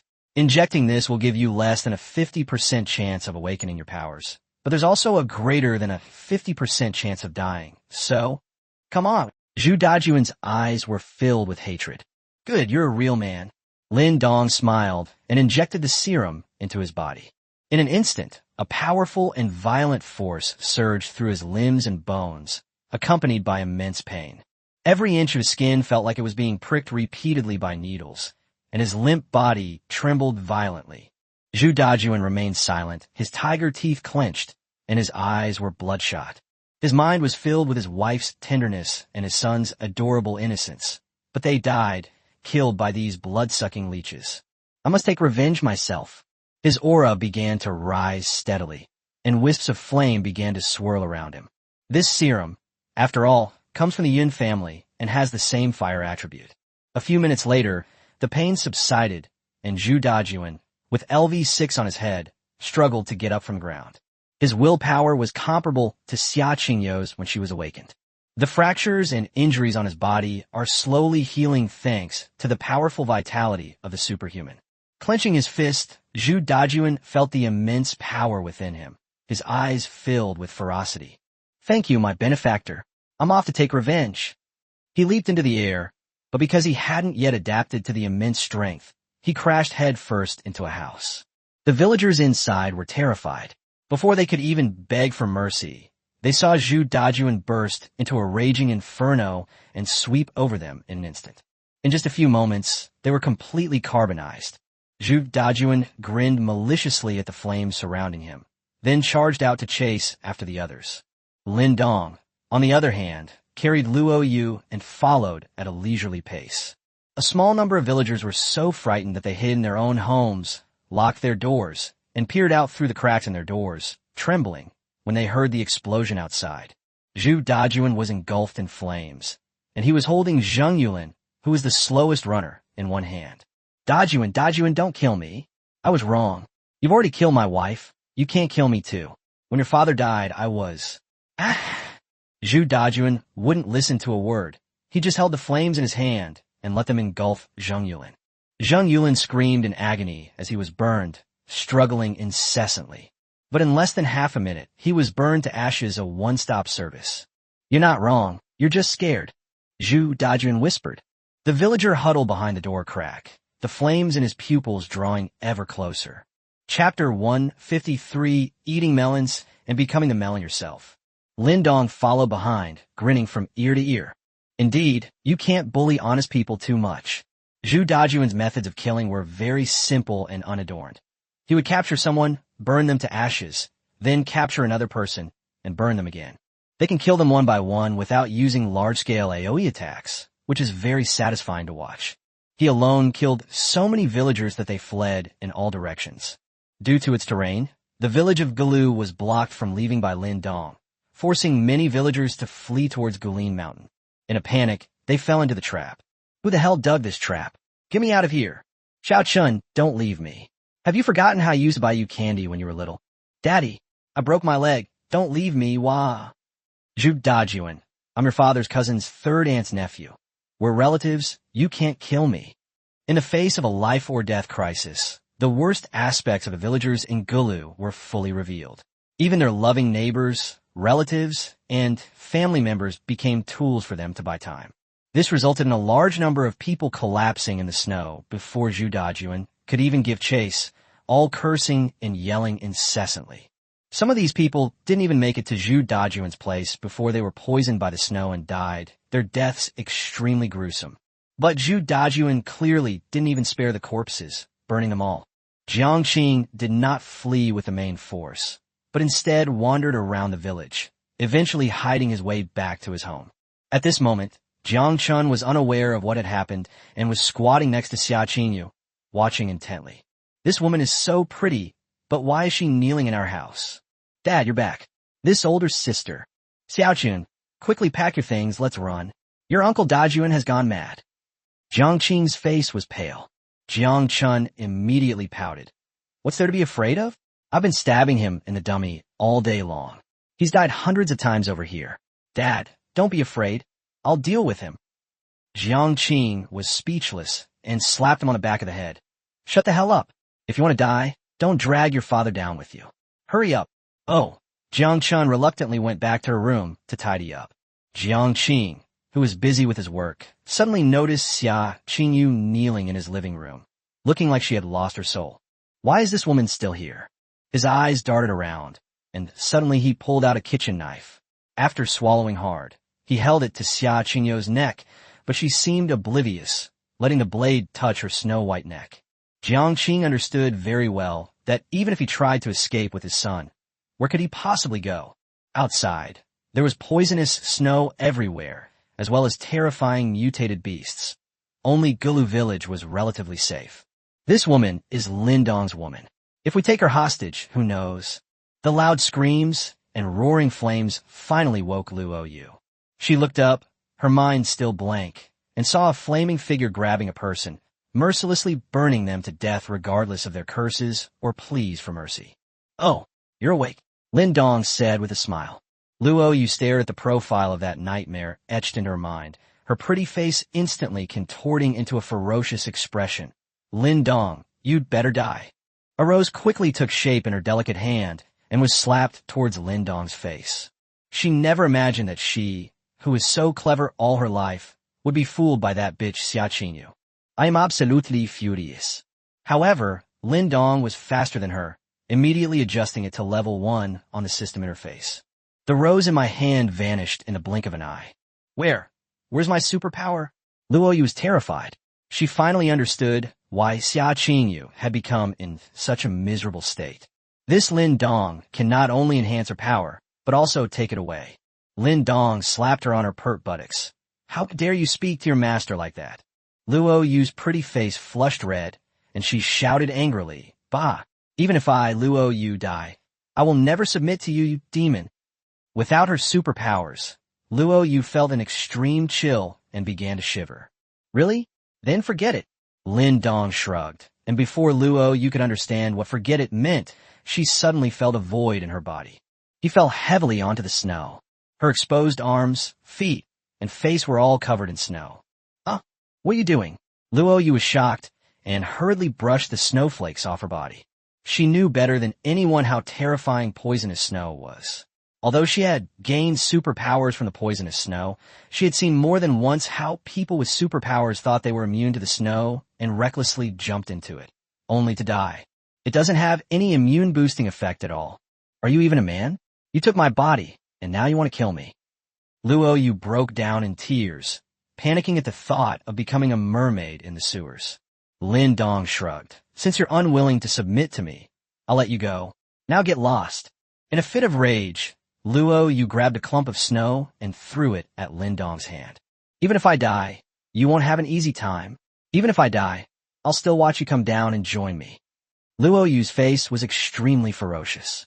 I was just getting carried away by the gossip, and somehow I ended up getting myself involved. Lin Dong laughed and brushed the snowflakes off his clothes. Sorry, you're the one who'll die. You have 4.5 minutes left. Do you have any last words? Luo Yu, my last words are, you shall die a horrible death. The two remained locked in a stalemate. Made Luo Yu detected as poisoned. Want to get rid of it instantly. The system issued a timely notification sound, but Lin Dong ignored it for the time being. Time ticked by, and Luo Yu shivered from the cold, staring intently at Lin Dong, her heart sinking. The reason was simply that Lin Dong was too calm, even having the leisure to smoke, showing absolutely no concern about the effects of the poison. Looking at myself, I wondered if it was just my imagination, but I could feel a faint tingling or itching sensation all over my body. Looking up at her arm, Luo Yu's beautiful eyes suddenly widened. Clumps of bluish spots quickly appeared, showing a tendency to form pustules. Not only her arms, but also her face and body developed some bruises, and the numb and itchy feeling became increasingly intense. You have 30 seconds left, Lin Dong kindly reminded him. This time, Luo Yu panicked completely. She wasn't afraid of dying, but she couldn't accept dying in such a gruesome way. Why? Why aren't you afraid of poison? 28 seconds. Answer me. 25 seconds. Do you have a way to detoxify? 20 seconds. Luo Yu's hands trembled. Her knuckles turned white, and she scratched herself frantically, her face pleading. Please, Lin Dong, I haven't offended you, and you've taken my virginity. Please let me go. Lin Dong looked at her calmly and smiled. 15 seconds. No, I don't want to die such an ugly death, Lin Dong. I'm willing to submit. I don't want to die such a horrible death. 10 seconds. Oh, Lin Dong, I'll haunt you even as a ghost. Luo Yu's mind had completely collapsed, and the pustules on her body had begun to swell, making her look extremely terrifying. 5 seconds. Lin Dong counted down with a cold smile. 4, 3. Chapter 154 All for Power. Thump. Luo Yu knelt down helplessly, her forehead hitting the snow, and large tears rolled down her cheeks. I'm sorry, Master. Please forgive me. I am willing to submit to you wholeheartedly. At that moment, all her so-called pride and intelligence vanished. 2. How do I know if you'll be the next Yaqinyu? Lin Dong asked indifferently. No, absolutely not. I swear to God, if I dare to betray my master, I will accept any punishment from him. Luo Yu hurriedly declared. Now, where would she find the thought of betrayal? But those 5 minutes of agony were a terrifying experience unlike anything I'd had in the previous 20 years. It wasn't because of the poisonous snow, but because of this man's despairing control. After I escaped yesterday, he didn't come after me, as if he had expected me to come to him. 1. Well, I'll give you a chance. Lin Dong smiled. Detoxify. I also managed to bring her level back up to 6. Just as the pustules on Luo Yu's body were about to burst and her heart stopped, a golden light appeared on her delicate body. After the golden light flashed, the skin returned to its original snow-white color, and the extreme cold sensation disappeared instantly. The power has returned. Luo Yu stared blankly, overjoyed, and hurriedly kowtowed repeatedly. Thank you, Master. Thank you, Master. Even after her power returned, she had absolutely no intention of resisting. Lin Dong chuckled and squatted down, stroking her hair with his large hand. Sweetie, if there's a next time, it might be even worse than it is now. No, there will never be a next time. I will obey my master for the rest of my life. Luo Yu shook her head in terror. Her fear of Lin Dong was ingrained in her very bones. Lin Dong stubbed out his cigarette in Luo Yu's hand, then stood up. Let's go, let's continue watching the show. Luo Yu followed with a sorrowful expression. It took Zhu Dajuan nearly an hour to completely resolve the issue of the villagers who had fled to Gulin Mountain. These villagers stumbled and struggled to escape to Gulin Mountain, but were terrified by the roars of wild beasts echoing through the mountains. They knelt there dumbfounded, begging for mercy. Zhu Dajuan certainly wouldn't let them go. He burned them all to death. We haven't finished killing them all. There's still. Zhu Dajuan, who didn't know how many people he had killed, looked somewhat dazed and dragged his heavy steps back to Gula village. He knew everyone in the village perfectly well. Now, only Jiangqing and his son remained. At this moment, Jiangqing held a knife to Xia Qingyu's neck. When he saw Zhu Dajuan and Lin Dong return, he trembled uncontrollably. "Don't come any closer, or I'll kill her." Zhu Dajuan's ferocious expression froze, and he looked to Lin Dong for help. "My benefactor, who is that woman?" Lin Dong said coldly. "Ignore it, just do what you're supposed to do." Upon hearing Lin Dong's voice, a glimmer of light appeared in Xia Qingyu's dim eyes. "Master." He was immediately jolted awake, and then he realized that someone was holding a knife to his neck. Get out of here." Xia Qingyu glared fiercely at Jiangqing, her tone icy. Jiangqing was so frightened that he shuddered, and then raised his hand and slapped him. "Trailee, you're my hostage now. How dare you scare me?" Just as Xia Qingyu was about to lash out, the blade cut her skin and blood began to flow out, forcing her to quiet down again. At this moment, her eyes became resolute. The master's question had already been answered. Having received permission, Zhu Dajuan continued walking. At this moment, Jiang Chun acted like a little adult, standing with his hands on his hips and pointing at him angrily, shouting, "Zhu Dajuan, you're a sinner in our Gula village. Do you still want to kill my father?" "I won't allow it." Zhu Dajuan paused again. Jiangqing was frantic. "Son, don't do anything foolish. Get back here right now." "Dad, don't worry. I can easily beat this scumbag to a pulp."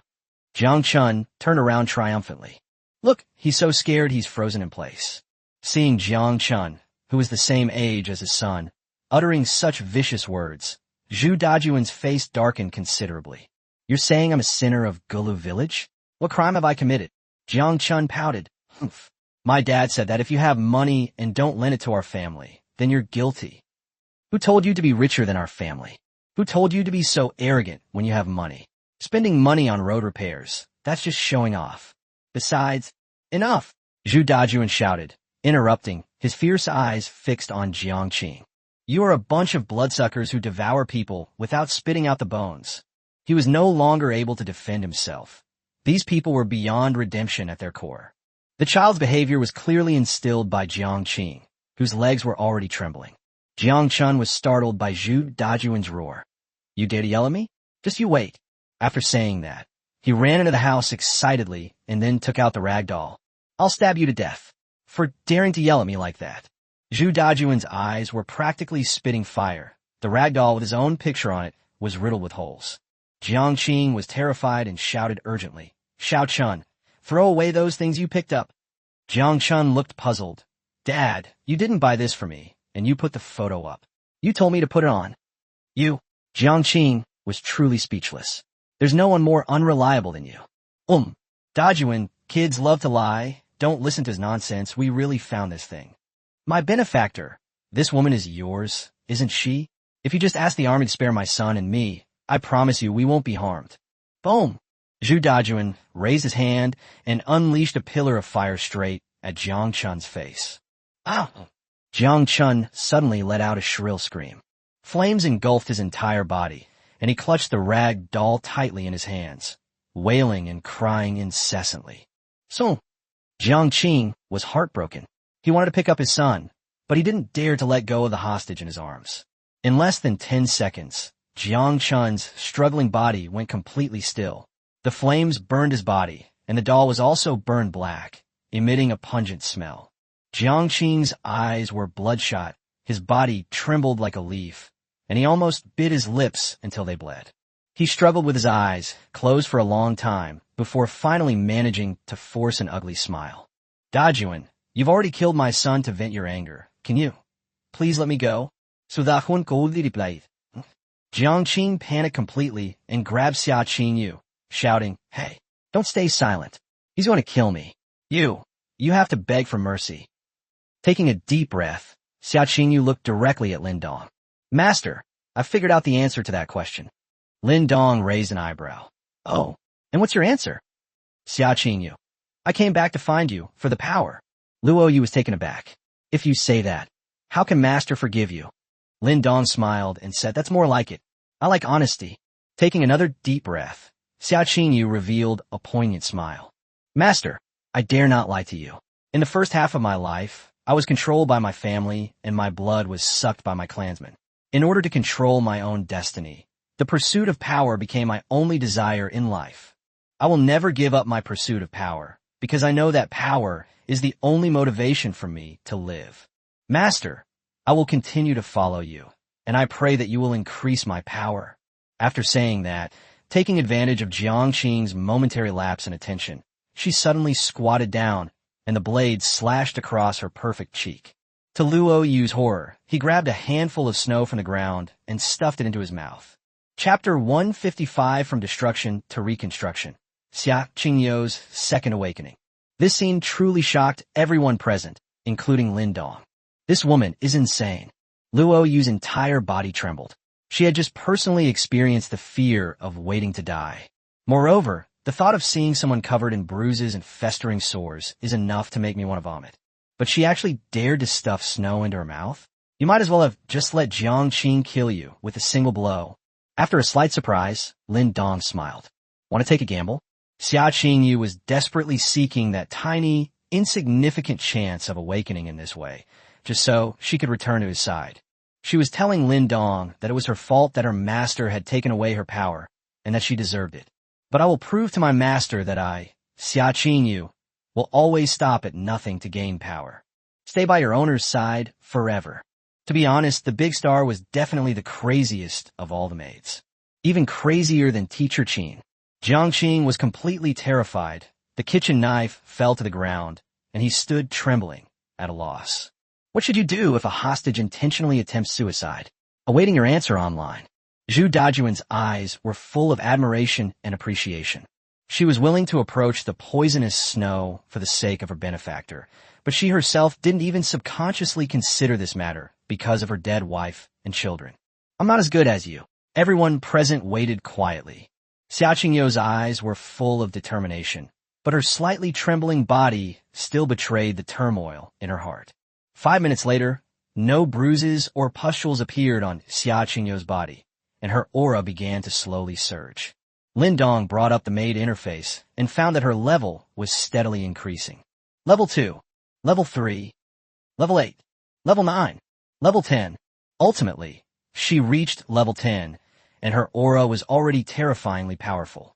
Her once jet black hair was completely dyed white, and her originally delicate and gentle face became even more aloof and cold, exuding a powerful aura. A fierce and unrestrained aura of extreme cold erupted, and the surrounding temperature continued to drop from minus 30 degrees Celsius. Jiang Qing, who was closest to the ice sculpture, was instantly frozen solid, with only his eyes visible. Zhu Dajuan took several steps back, his face filled with horror.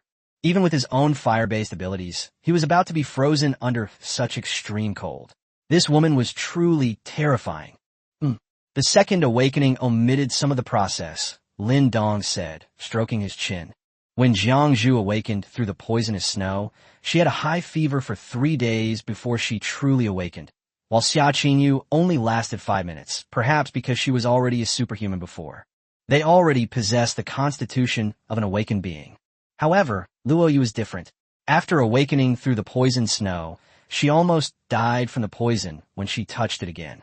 Therefore, the lethality of poisonous snow is still very high.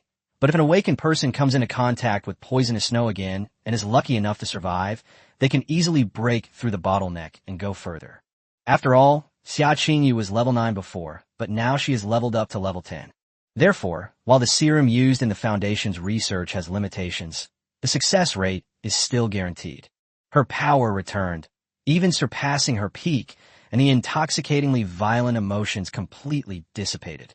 Xia Qingyu smiled. I finally succeeded. With a cold expression, he turned around, extended 2 fingers, and swiftly plunged them into Jiang Qing's eyes, forcefully rupturing his eyeballs. Then, the extreme cold air flowed into Jiang Qing's body through his fingers. The ice sculpture shattered into pieces. In this world, only my master can hit me. No one else can. Xia Qingyu reverted to her cold and aloof Ice Queen persona once again. Zhu Dajuan clicked his tongue in disbelief. This woman's methods of killing were far more brutal than his own. Xia Qingyu walked straight up to Lin Dong, pulled off her thick cotton coat to reveal her snow-white, crystal-clear ice armor, and knelt down with a thud. Master, Qingyu is willing to stay by your side for the rest of her life, never to leave you. Lin Dong chuckled and squatted down, grabbing her hair with his large hand and whispering, I had many more tricks up my sleeve to torment you, but you're too clever. I didn't get to use any of them, and now Master is a little annoyed. What should I do? Xia Qingyu smiled brightly and used the ice prison to completely cover herself and Lin Dong. Outside the ice prison, Zhu Dajuan scratched his head. The ice prison completely blocked his view, and he couldn't see anything. He then silently returned, took the bodies of his wife and children, dug a pit in the back mountain to bury them, and wept alone with a bottle of wine in front of the two small graves. As night fell, the three returned to their RV. Luo Yu and Xia Qingyu cursed. You bitch, you've tricked me time and time again. Wait until I surpass you in strength. Then you'll be sorry. After saying that, his head lolled to the side and he fainted.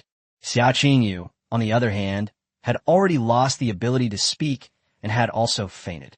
Zhu Dajuan returned to the open space in front of the RV and kowtowed deeply to Lin Dong. Thank you so much, my benefactor, for giving me the strength to take revenge. From now on, I, Zhu Dajuan, swear to follow you to the death. Lin Dong shook his head and smiled as he smoked. I don't need men to follow me. If you have nowhere to go, then go to Jiangsheng. Find Master Jean of the Tianxia Society and tell him I sent you. Zhu Dajuan hesitated for a moment, then nodded emphatically. All right, I'll listen to my benefactor. Then go ahead. Lin Dong waved his hand, urging him to leave. After this experience, you probably know where your problem lies. I admire your kindness, but it was precisely your kindness that emboldened the villagers, which led to the deaths of your wife and children. Do you understand? Zhu Dajuan's eyes turned red again. I understand. The root of the problem ultimately lies with me. You don't know anything. Lin Dong rolled his eyes. Although you're wrong, as long as you have power, all the mistakes are someone else's. If you had Xia Qingyu's guts, you might have awakened long ago. Who would dare to bully you? You'd slap them to death. Zhu Dajuan.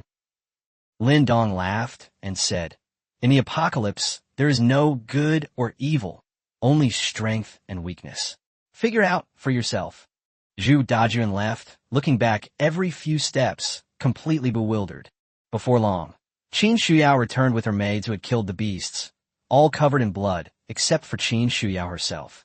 Upon seeing Lin Dong waiting for them, they ran over excitedly. Master, just as you said, there were at least 1,000 mutated beasts on Mount Gulin, but we killed them all. Lin Dong nodded, but when he looked at Qin Shuyao, he was immediately speechless. At this moment, the beautiful teacher was holding a tiny white wolf cub, no bigger than her palm, and she adored it. Qin Shuyao said with a grin, Master, I found a mutated white wolf in the mountains. It's so pitiful, can I keep it as a pet? Qin Yunshi rolled her eyes. You tore its parents to pieces. How could it not be pitiful? Whatever, just don't let it poop or bark in my car. Lin Dong smiled and asked. We'll come in first this time. Chapter 156 Strange Stones. Where does the evil spirit Rakshasa bee belong? The maids exchanged glances, and Shun Wanyue stepped forward with a bright smile. Clearly, she was the first. Qin Shuyao. I have counted the kills of all of them. Wanyue killed 453, which is indeed number one. Chen Yunshi pouted unhappily. That's not fair. I haven't adapted to my new power yet, otherwise. Why so many others? Shen Wanyue smiled smugly and pulled out a palm-sized stone that emitted a scorching red light from her bosom. Master, I just happened to find this thing. It greatly increased my combat power, which is why I won first place. What is this? Lin Dong took the stone with a puzzled look. It was warm to the touch, like a hand warmer. Suddenly, Lin Dong's expression froze, because he felt that his power had suddenly become much stronger. Shun Wanyue rubbed her nose. I don't know either. I just happened to find it in its lair when I killed a mutated giant python. I noticed that my combat power had increased a lot at that time. Lin Dong brought up the maid system interface and found that Shun Wanyue's level was still 10. If the level hasn't changed, then the purpose of this stone is to give buffs to superhumans? Lin Dong tossed the stone to Shun Wanyue and looked at Qin Shuyao. Why don't you spar with Wanyue and see if you can transform? The two women stood still, their terrifying auras erupting simultaneously. Drink up! Shun Wanyue launched the first attack, throwing a punch. Qin Shuyao raised her hand to block, but was surprised to find that the strength was much greater than expected. Keep in mind that she is 5 levels higher than her opponent, and under normal circumstances, she could easily dominate him. Again, Qin Shuyao became interested and fiercely clashed with Shun Wanyue, the roaring sounds echoing under the night sky. Lin Dong stroked his chin and muttered to himself. Besides strength, speed has also improved, and the increase is quite significant, at least doubling Wanyu's combat power. Although Shun Wanyue was no match for Qin Shuyao after she got a little serious, Shun Wanyue's combat power should be around level 11 after she got the buff. Her combat power doubles for every level she gains. However, when I held the stone just now, the improvement I experienced didn't seem to be that significant. It seems that the higher the level, the smaller the potential for improvement, but doubling the combat power of a level 10 Shun Wanyue is already quite terrifying. This thing is enough to allow low-level ability users to achieve a qualitative leap. Nature is truly amazing. It contains all sorts of wonders. Liang Jihan. This stone must be emitting special rays, causing the supernatural abilities within the body to be activated to a very active state. In the end, Shun Wanyue was knocked out of the room, coughing up blood, and the PK battle came to an end. Lin Dong clapped his hands. That's enough. Wanyue's discovery this time was quite interesting. Now it's time to give you your reward. Shun Wanyue wiped the blood from the corner of her mouth, her eyes shining brightly. Lin Dong, putting away your filthy thoughts is not the reward. Oh, Shun Wanyue's expression was downcast. Soon, her pretty face froze as she realized that something strange seemed to have appeared inside her body. Boom! With a thought, a blood-red mist instantly appeared around his body. The maid's eyes widened in surprise. This was a new outfit? Unlike Qin Shuyao's demonic black mist, this red mist was like a blood mist, carrying a strong, evil aura. Ling Shui and the others felt their blood surging and felt an uncomfortable sensation as if it was about to burst out of their bodies. Her black hair transformed into a bewitching blood-red shawl, and she also sported demonic horns on her head and a pair of red wings on her back, exuding an incredibly alluring and sinister aura. Her entire body was covered in blood-red armor, making her look like a Valkyrie emerging from a river of blood. The maid's eyes nearly popped out of their sockets. Wow! Ling Shui's mouth was watering. This is so beautiful and cool. Shun Wanyue's entire demeanor has changed dramatically, and her charm has been greatly enhanced. Thank you. Thank you, Master. Shun Wanyue was extremely excited. Who says this reward is bad? This reward is fantastic. I'm the second person to own this set, after the team leader. I was incredibly excited. Lin Dong nodded his chin at Qin Shuyao. You two, put your suits on and fight me. The two women stood still again, but their appearances had changed drastically. Qin Shuyao activated her demon form, while Shun Wanyue transformed into her Rakshasa form. One red and one black. The contrast is very striking. With a wave of her small hand, Shun Wanyue produced a blood-red longsword, which then took flight. Qin Shuyao, however, showed no weakness. A huge demon scythe appeared in her hand, and she slashed forward with great force. In an instant, the entire space shook and a gale arose. The clash of swords did not produce the expected explosion, but instead tore apart the surrounding space. Jiang Zhu's eyes nearly popped out of their sockets. What terrifying power this was! Shun Wanyue smiled lightly. Evil spirit blade. In the sky, countless blood-red sword phantoms appeared and suddenly thrust forward. Qin Shuyao remained calm and continued to swing her sickle. Hellfire demon. The bursting black and red flames melted the longsword. The two women fought fiercely, their excitement palpable. In the sky, red and black lights, like two shooting stars, chased each other, much like a disgrace to a certain domestically produced animation based on a major IP. All right, that's enough. Lin Dong suddenly spoke up to stop them. The two women then landed, still feeling unsatisfied. Hellish demons and evil spirits are both, strictly speaking, those who play the bizarre and unpredictable game. One is brimming with demonic energy, and the other is overflowing with evil. The sets provide roughly the same boost to combat power. Furthermore, it can boost combat power by nearly 20 levels, which is far superior to any hand warmer or stone. Damn system. Can't you be a little more sensible? Can't you see the maid is almost catching up to me? Hurry up and generate more rewards to boost your strength. After settling the maid's reward, Lin Dong led them into the car. This is what's wrong with Sister Xiaoyu. As soon as Chen Yunqi got into the car, she saw Xia Qingyu in a miserable state and couldn't help but click her tongue in shock. This is even more tragic than the corpse of the beautiful maiden I saw at Mirror Lake Spring. Fortunately, I didn't do anything stupid like betraying them, otherwise I would have been in big trouble. The maid skillfully drove the RV, tidied it up, and served Lin Dong dinner in an orderly manner. Let's go. Destination, lockdown. With a wave of his hand, Lin Dong sent the RV slowly toward Gulin Mountain. Chapter 157, The Moron CEO, Getting Freebies Online. Jingnan City.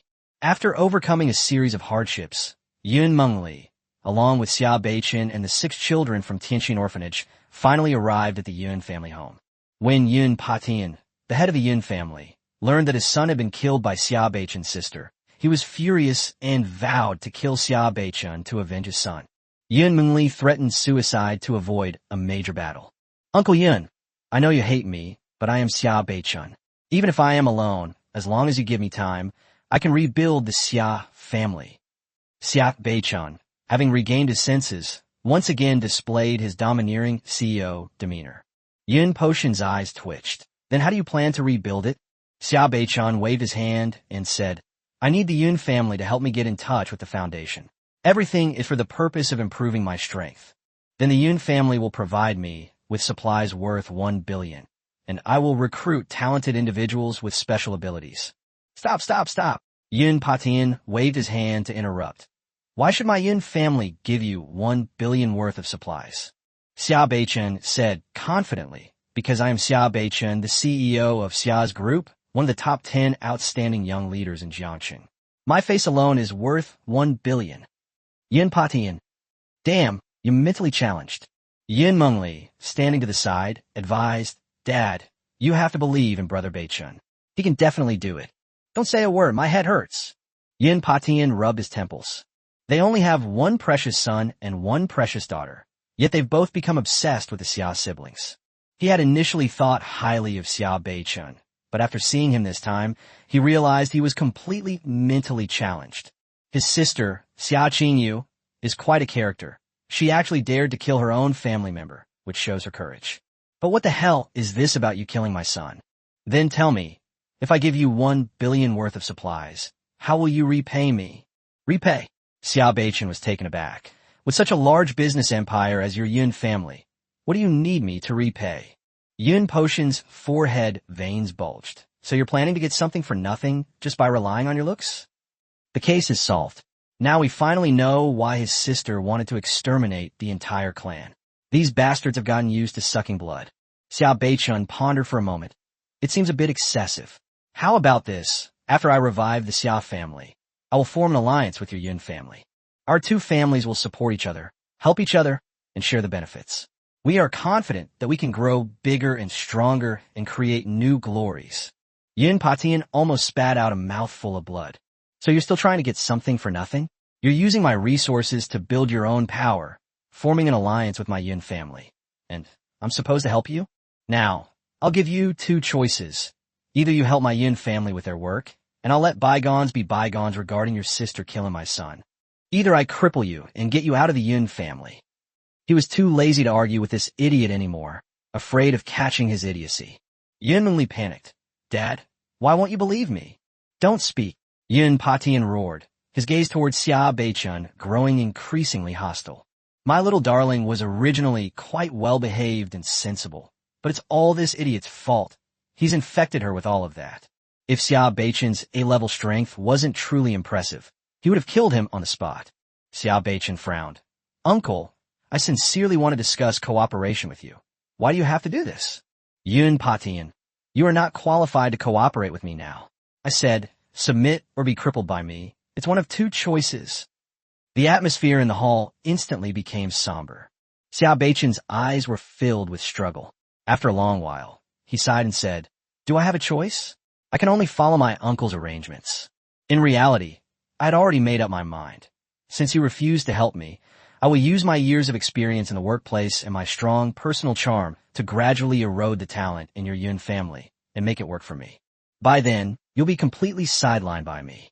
Yun Patian sneered. At least you're not that stupid. Now I'll give you a task. My cousin from the Yun family is in the city under lockdown. We lost contact with him completely 3 days ago. In the past few days, I have sent many people from my clan to check on the situation there, but there's been no news from them. Now, I'll give you 10 superhumans and 30 well-trained security personnel to accompany you. Go to the city under lockdown and see for yourself. Whether he's dead or alive, I need to know what's happening to him. A city lockdown? Xiao Beichen frowned. The place was quite far from the Yun family's residence. However, since he has been given such a strong power, it is also his opportunity. Okay, no problem. After saying that, he went out to gather people and prepared to leave. Yun Mengli shrank back, trying to sneak out, but was stopped by Yun Patian. Mengli, it's still too dangerous outside. You should just stay home. Huh? Dad, Yun Mengli's face was bitter. She had only spent a few days with Brother Beichan, and she was naturally very unwilling to be separated from him. Yun Potion's old face hardened. You were lucky this time to be able to come back. If you encounter danger again, how can your father bear it? Your brother is gone, and your old dad has left as his daughter. Okay. Yun Mengli reluctantly agreed. Yun Patian looked at the 6 timid children standing at the door and sighed. Mengli, I know you're kind-hearted, but you know the situation now. Our Yun family isn't an orphanage. These children. Yun Mengli hurriedly took out the serum from her pocket. Dad, we must keep these children. This is Lin. I stole it from Lin Dong, Brother Beichen's enemy. Consider it my bargaining chip to beg you to keep them. If you're not happy about it, I'll smash all this serum right here. The girl's pretty face was full of determination. This was something her brother Lin Dong had entrusted to her, and she had to do it well no matter what. Yun Patian glanced at the few serums and gave the butler a meaningful look. The butler took the serum and went out to test it. A short while later, he returned and whispered a few words in Yun Potion's ear. Yun Potion's expression changed, and he looked at Yun Mengli suspiciously for a moment before sighing heavily. All right, then let them stay. It won't be a waste to support a few of them anyway. Yay, Dad, you're the best. Yun Mengli was overjoyed and skipped along with the children to arrange their accommodations. Only Yun Patian and the butler remained in the living room. Are you sure these serums are all from our Yun family's fire-type awakening serum? The butler nodded. Absolutely true. It was the very thing the young master took with him when he went to the Xiao family. Yun Patian stroked his beard. It seems Mengli wasn't lying. That Lin Dong is the real culprit who destroyed the Xia family. After he had his women destroy the Xia family, he obtained the serum from my Yun family, and coincidentally, he was caught by Mengli and the others at the orphanage. I'm just curious. How could someone with such a gloomy mind have his serum stolen by Mengli? And they only stole 6? I always felt like there was something being hidden from me. Chapter 158, The Mysterious City Ceiling, the City of Blood Mist. 3 days passed in a flash as Lin Dong led his maids on a journey through mountains and rivers. It seemed to have truly fulfilled Lin Dong's wishes. Over the past 3 days, the system had continuously displayed the option to increase his strength level, which resulted in him being level 61 when he left Jiangcheng, 31 levels, and arrived near Fengcheng. Now that their own level had increased, the maids naturally couldn't be left behind.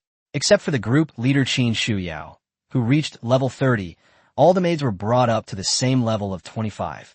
In addition, the maids' looks and charm are also rapidly improving. Xia Qingyu, the current pride of Jiangcheng, was the first to reach a score of 90. 90 points seems to be a watershed moment. Xia Qingyu now has the air of being a scourge to the country and its people.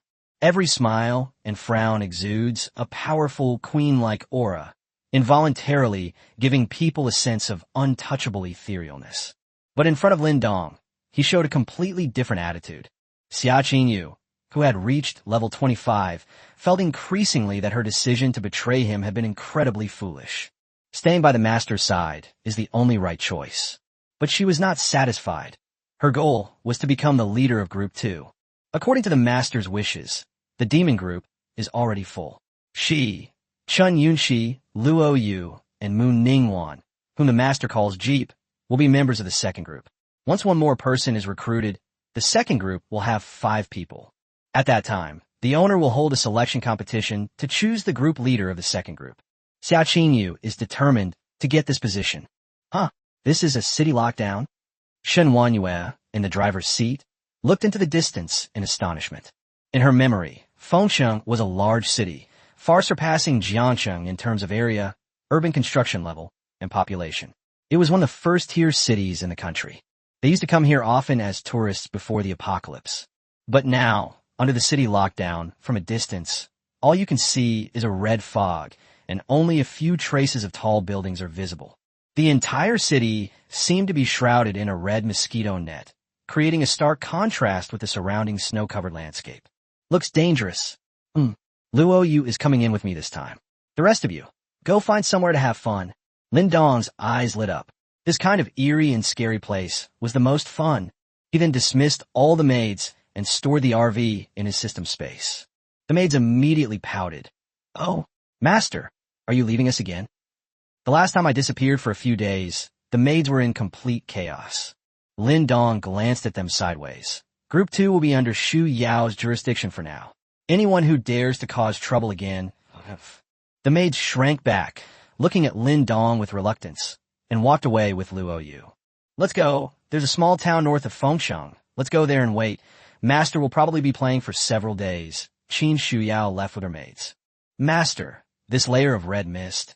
It looks like blood, Luo Yu said, sniffing the air as they approached the sealed city. The closer you get, the stronger the smell of blood becomes, involuntarily stirring a slightly restless emotion within you. Lin Dong nodded.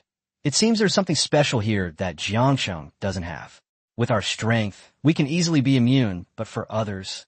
Upon entering the city, it was as if a dark red filter had been added to our view, severely obstructing our vision to within 100 meters. Strangely, the temperature inside the city was very high, around 10 degrees Celsius. At this temperature, the zombies should all have come back to life. Could it be the zombies who did this? Lin Dong wondered to himself. After walking for more than 10 minutes, the vegetation along the way was quite lush, with tall buildings covered with dense ivy. How come there isn't even a ghost here? Luo Yu was slightly nervous. This place is really eerie. There wasn't a single corpse on the ground, but there were abandoned cars covered in rust everywhere, and the streets and walls were covered in dried blood. Just then, 2 dark figures rushed towards them from afar. The person in front, emaciated and looking like he'd been on drugs, was running away in terror. Behind him, a man with bloodshot eyes, equally emaciated, was chasing after him with a knife. Help me! Help me! The man being chased saw Lin Dong and Luo Yu and hurriedly cried out for help. However, Lin Dong watched in silence. Puffed. He was eventually caught up and stabbed in the chest. Surprisingly, there was no massive bleeding as expected. Instead, only a few drops fell. Luo Yu's expression changed. This person's health is off. Judging from the amount of bleeding, he had almost no blood left in his body. Logically, he should have died long ago in this condition. But he can still talk, and he's clearly not a zombie, right? The man chasing after her licked his dry lips, carefully pulled out his knife, and then took out a dirty bandage from his pocket to stop the bleeding, his movements incredibly practiced. Lin Dong Luo Yu was very curious. You killed someone, and then helped him stop the bleeding? What kind of operation is this? Only then did the man chasing them look up and notice Lin Dong and his companion. His bloodshot eyes instantly lit up. What a beautiful woman. Your blood must taste delicious. After saying that, he licked the blood off his knife and grinned as he charged forward. Luo Yu looked disgusted, raised her small hand and disarmed him with a dagger, then stabbed him in return. The tip of the knife pierced through his back. What's even stranger is that the person didn't die immediately. Instead, he covered the blood on his chest with a regretful expression and stuffed it into his mouth. We can't waste it. We can't waste it. The scene was incredibly creepy. Lin Dong became even more curious. This person looked like an ordinary person, yet he did not die immediately after suffering such a fatal injury. His heart had been pierced and had clearly stopped beating, yet he was still jumping around. Do you really need blood? Lin Dong asked. Judging from his bandaging of the corpse to prevent excessive bleeding, and even his act of sucking his own blood, his obsession with blood reached a morbid level. Possessed by a vampire? But what vampire wouldn't even spare their own blood? The man twisted his neck, a maniacal, bloodthirsty laugh spreading across his face. Having come to the city of blood mist, who doesn't need blood? Ha ha ha. Then his head suddenly tilted to the side, and his scarlet eyes dimmed. He was finally dead. At the same time, a black object about the thickness of a little finger fell to the ground from the ruptured heart. After wriggling for a moment, it completely absorbed the blood attached to it. Luo Yu squatted down to examine it with a look of disgust. This is a vine. Blood-red vines. Chapter 159, The 7 Deadly Sins? Luo Yu picked up the blood vine branch with a constipated look on her face. It felt slippery to the touch and wriggled like an earthworm. This is a new species, isn't it? Could it be a mutation of some kind of plant? Lin Dong stroked his chin and observed carefully. By the way, Master, that person just now, although he looked very weak, was quite strong. Could it be related to this blood vine branch? Luo Yu suddenly asked. Lin Dong pondered for a moment. It should be. He's just an ordinary person. This blood vine not only parasitizes and sucks blood, but it can also provide people with strength and maintain their life force. That's interesting. Let's kill this one first. Luo Yu breathed a sigh of relief, discarded the blood vine branch, and crushed it with a single stomp. Strangely, that tiny bit of blood vine had the amount of blood as large as a glass bottle, instantly staining the shoes red. Luo Yu's pretty face immediately contorted in a grimace. This was utterly disgusting. Lin Dong looked around and said, "There's a shopping mall over there. Let's go in and change our shoes." Neither of them noticed that after they left, the ivy on the wall slowly extended its tendrils, wrapped around the two corpses on the ground, and then retreated and disappeared. Upon entering the mall, the two were even more surprised to find that no one was fighting over the supplies and food. The non-vacuum-packed food had become moldy and grown strange red hairs. Vacuum-packed items were displayed intact on the shelves, and there were virtually no signs of looting throughout the mall. You know, people in Jiangcheng are fighting tooth and nail over a little food, and shopping malls are especially badly affected. They're like meat grinders. It's strangely unsettling how peaceful this place is. After changing into their new shoes, the two left the mall and continued on their way. The closer you get to the main urban area, the denser the blood mist becomes, and the more eerie the atmosphere grows. There's some noise ahead. Let's go check it out. Lin Dong vaguely heard voices. As they walked around a street corner, the two were surprised to find that what they saw was indeed a bit exciting. Ahead was a square where hundreds of people had gathered. Some people were doing despicable things. Someone was wearing a thick gold chain and several gold watches on their wrist, looking excitedly smug. "Ha ha, I'm rich. I'm rich, ha ha." No sooner had he finished speaking than someone secretly stabbed him with a knife, snatched his gold chain and watch, and then showed off in the same manner. Some people even took knives from each other, stabbing each other, and then scooped up each other's blood and devoured it. "Your blood stinks. Get away from me." "No, let me have just one more bite, just a tiny one." There was also someone lying on the ground, looking drowsy with lifeless eyes. Some people even chopped off the arm of someone next to them with a knife, grabbed the person, and devoured them. There were all sorts of bizarre shapes and sizes, and everyone's eyes were flashing red, creating a bizarre and bloody scene. Luo Yu felt like she was suffocating. This was simply hell. Lin Dong observed carefully, muttering to himself, "The 7 deadly sins?" Each character displays different base human traits: pride, envy, wrath, sloth, greed, gluttony, and lust, all playing out here. A woman, and a beautiful one at that. Before long, someone spotted Luo Yu's figure. Their eyes widened, and they shouted loudly. Everyone's attention was instantly drawn to the bright red light. "Woman! Hey, woman, she's mine, she's mine. These are fresh blood bags. They must be from outsiders. Don't try to take them from me." "Ugh, I'm too lazy to move, beautiful. Why don't you come over here and do it yourself?" "Haha, this guy's amazing too. He's mine now." In an instant, apart from those affected by the original sin of sloth, the rest of the people rushed towards this place in extremely bizarre postures, like zombies. Lin Dong said calmly, "Leave one for me to ask about the situation. Kill the rest, but don't cause a major explosion." "Yes, master." Luo Yu grinned maliciously. These people actually dared to harass him. They deserve to die.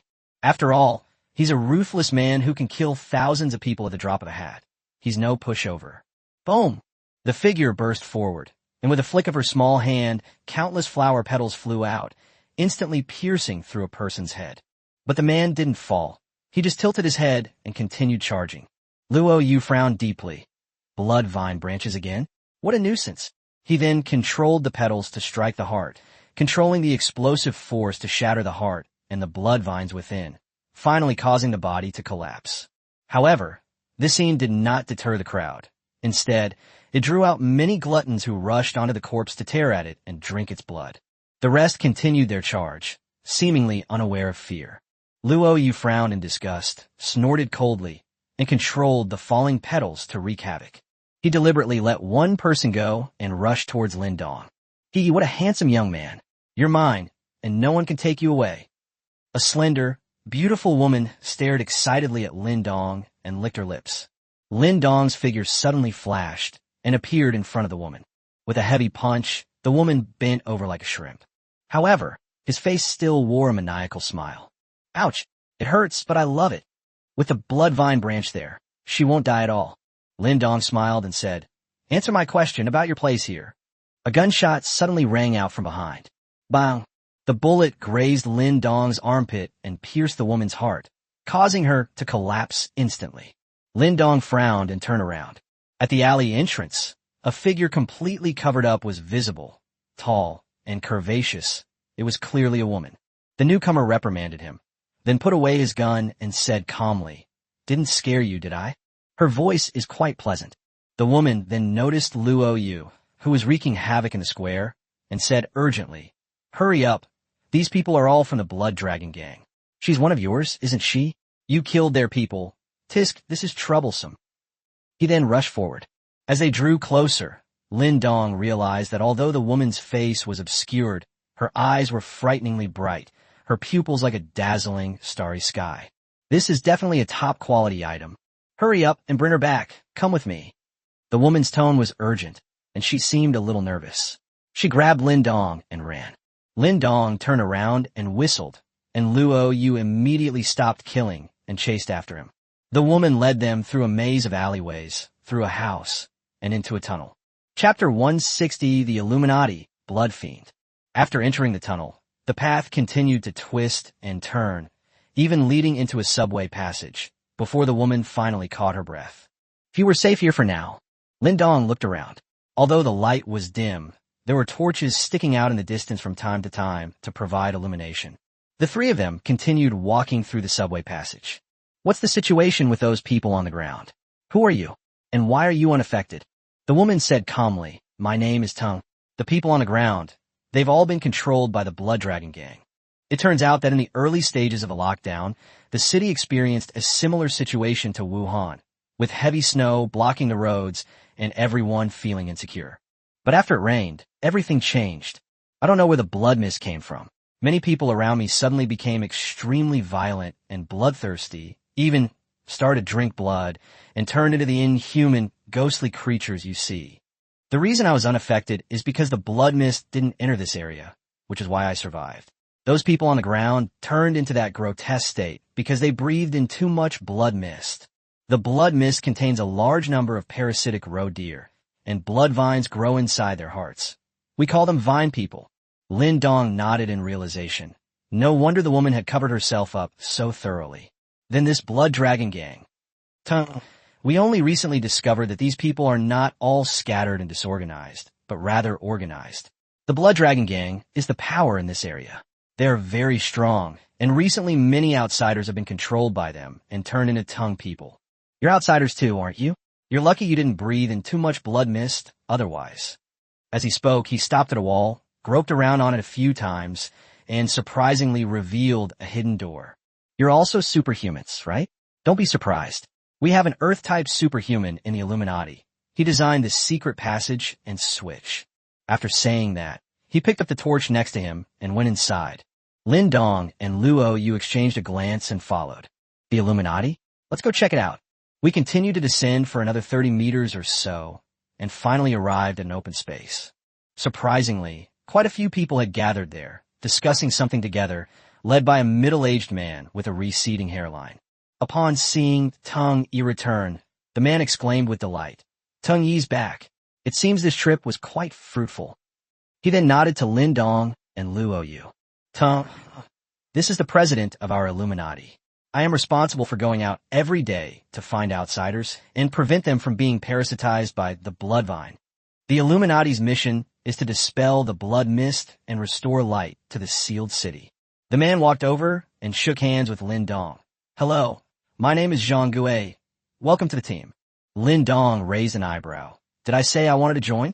The Illuminati is impressive.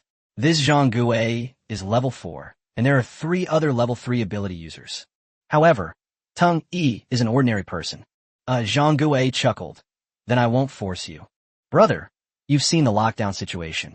Apart from our place, it's impossible to survive anywhere else in the city unless you want to become a monster like the Vine Man. Teng Yi, take these 2 away. And please, brother, after you leave the city, do not reveal our whereabouts." A burly man with exceptionally thick body hair standing next to him sneered, "Teng Yi, don't bring just any Tom, Dick, or Harry here. Ask questions first before you rescue someone. If our whereabouts are leaked, are you asking the entire Illuminati to pay for your mistake?" Luo Yu narrowed her eyes slightly. "You're dead." A hint of anger flashed in Teng Yi's bright eyes, but quickly dimmed. "Yes, I will definitely pay attention in the future. You too. I'll escort you out of the city." Lin Dong gave the burly man a deep look, smiled, and followed Teng Yi. "Since you have a way out of the city, why don't you leave?" Teng Yi sighed. "Leave? Where can we go?" Although we haven't been to other places, we can understand that even without the blood mist, there must have been countless battles. Besides, many of us have relatives, friends, and loved ones who have been turned into vine people. We must save them. A look of resentment flashed in Teng Yi's eyes. "Lin Dong, do you have a way to remove the parasitic blood vine and clear away the effects of the blood mist? That's one of the 7 deadly sins." Teng Yi sighed and shook her head. "No. Lin Dong, what are you guys researching here for? Instead of living in constant fear, it's better to leave the city, settle down first, and then figure out a solution." Just then, an explosion suddenly came from the tunnel. Rumble. Zhang Gui's expression changed. "There's an enemy. Prepare for battle." The Illuminati members quickly went on alert, each holding a knife and looking wary. Teng immediately drew her gun, her big eyes showing some tension. The dome of the entire underground space began to collapse. The burly man roared and pressed his hands to the ground, reinforced the earth and rocks. A flash of earthy yellow light, and the dome stabilized. "Quick, fight your way out. We can't hold out here for much longer." As the burly man shouted, Zhang Gui immediately led his men into the tunnel. However, the next second, the tunnel was filled with red light. "Exploding blood fiend!" A soft, feminine voice rang out, and blood-red light instantly erupted from the narrow tunnel. Zhang Gui was blasted back by the explosion, coughing up large amounts of blood. But the others inside the tunnel weren't so lucky. Their arms and legs were instantly blown off, and cries of agony filled the air. "Damn it, they've broken in. Everyone, move closer to me." Zhang Gui gritted his teeth, clutching his chest as he stood up. The burly man with the earth element glared coldly at Teng Yi, as if to say, "It's all your fault for bringing all sorts of people here. This is it." Teng Yi felt the gaze, and her eyes began to redden. At that moment, a figure covered in blood emerged from the tunnel entrance. It was a slender man dressed in red, looking exceptionally alluring, with heavy, sinister makeup on his face and an LV6 badge on his head, which startled Lin Dong. "That's incredibly powerful. Could it be from Foundation? You guys are pretty good at hiding. You killed so many of my Blood Dragon gang members. Now, let's see where you can run to." Zhang Gui gritted his teeth so hard they almost shattered. "Blood fiend, I'll fight you to the death." Before he could finish speaking, Shueisha raised his finger, and several blood spikes shot out like lightning, instantly pinning Zhang Gui to the wall. "Shoo! So noisy, it's really annoying." Shueisha put her finger to her lips, every movement exuding effeminate air, making Lin Dong's skin crawl. Soon, another group of red-clad vine people poured into the tunnel, each holding a can of red spray, spraying it wildly at the seriously wounded or corpses on the ground. "Damn it, Zhang Gui could easily see that this was compressed blood mist, intended to turn all the Illuminati members into vine-like beings. In just a moment, those people indeed turned into vine people, and even their corpses came back to life with bloodshot eyes. The burly man roared, "Blood fiend, if you don't want to die, get your men out of here right now, or I'm letting go." It was he who was keeping the cave from collapsing. If he let go, a layer of soil 70 or 80 meters thick would collapse, and even a superhuman would not survive. However, Bloodfiend only gave a delicate, cold laugh, then let go. Chapter 161, I hate sissy men the most. The burly man was taken aback. Why wasn't he afraid? A figure emerged from the Bloodfiend team, with LV4 above his head and his hands pressed to the ground. Steel rock.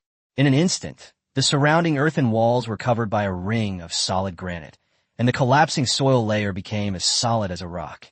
I know you, Li Hong, an Earth-type ability user, Shueisha said with a smile as he sat down at the table.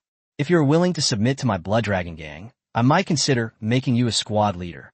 Li Hong stood up, his entire body covered in rock armor, and spat out, "Bah! You Blood Dragon gang turn my wife and children into vine people.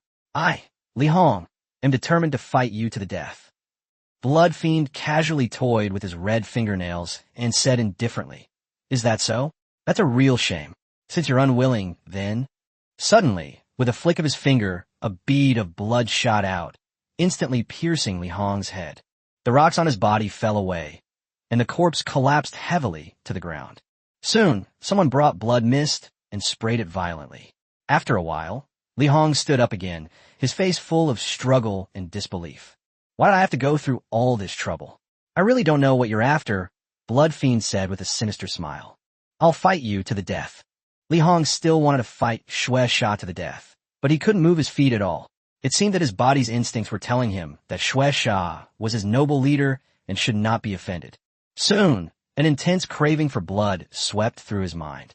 Go and deal with him yourself," Bloodfiend ordered. Li Hong's expression immediately changed, and he rushed towards Tung Yi with a sinister grin. "It's all that woman's fault. She's the one who made me end up like this." "Brother Hong," Tung Yi exclaimed in shock, wanting to raise her gun and fire, but then she couldn't bring herself to do it. However, Li Hong didn't care about any of that. All he could think about was killing her, and his huge fist slammed down. Tung Yi couldn't bring herself to harm her own people. Large tears streamed down her face as she closed her eyes and awaited her death. Snap! Unexpectedly, Tung Yi did not feel any pain. When she slowly opened her eyes, she found that a strong hand had blocked the fist for her. Lin Dong said expressionlessly, "I wanted to kill you just now." Li Hong was shocked. He was in a state of being covered in earth and rock, yet this kid caught it so easily.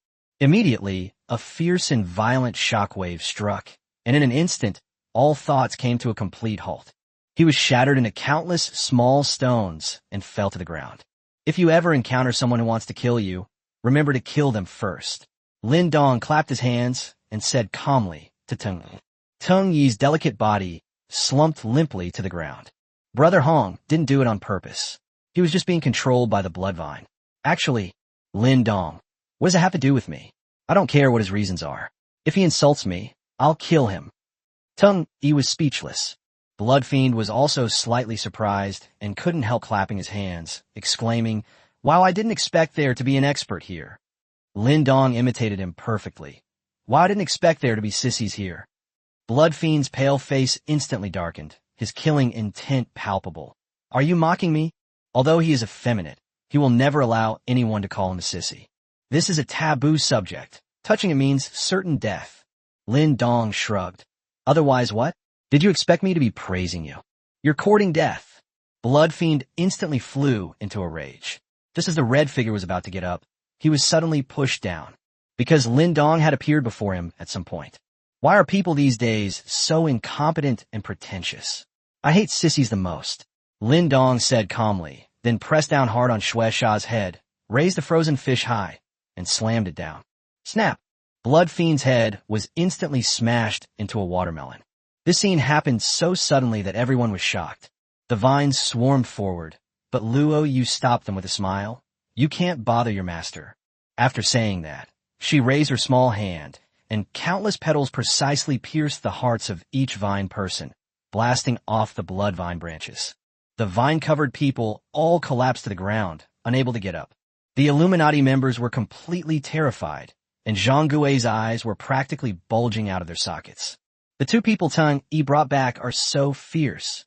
Even after being shot in the head, Shueisha did not die immediately. Instead, he turned into a pool of blood and quickly fled from Lin Dong's side, slowly coalescing into a human form.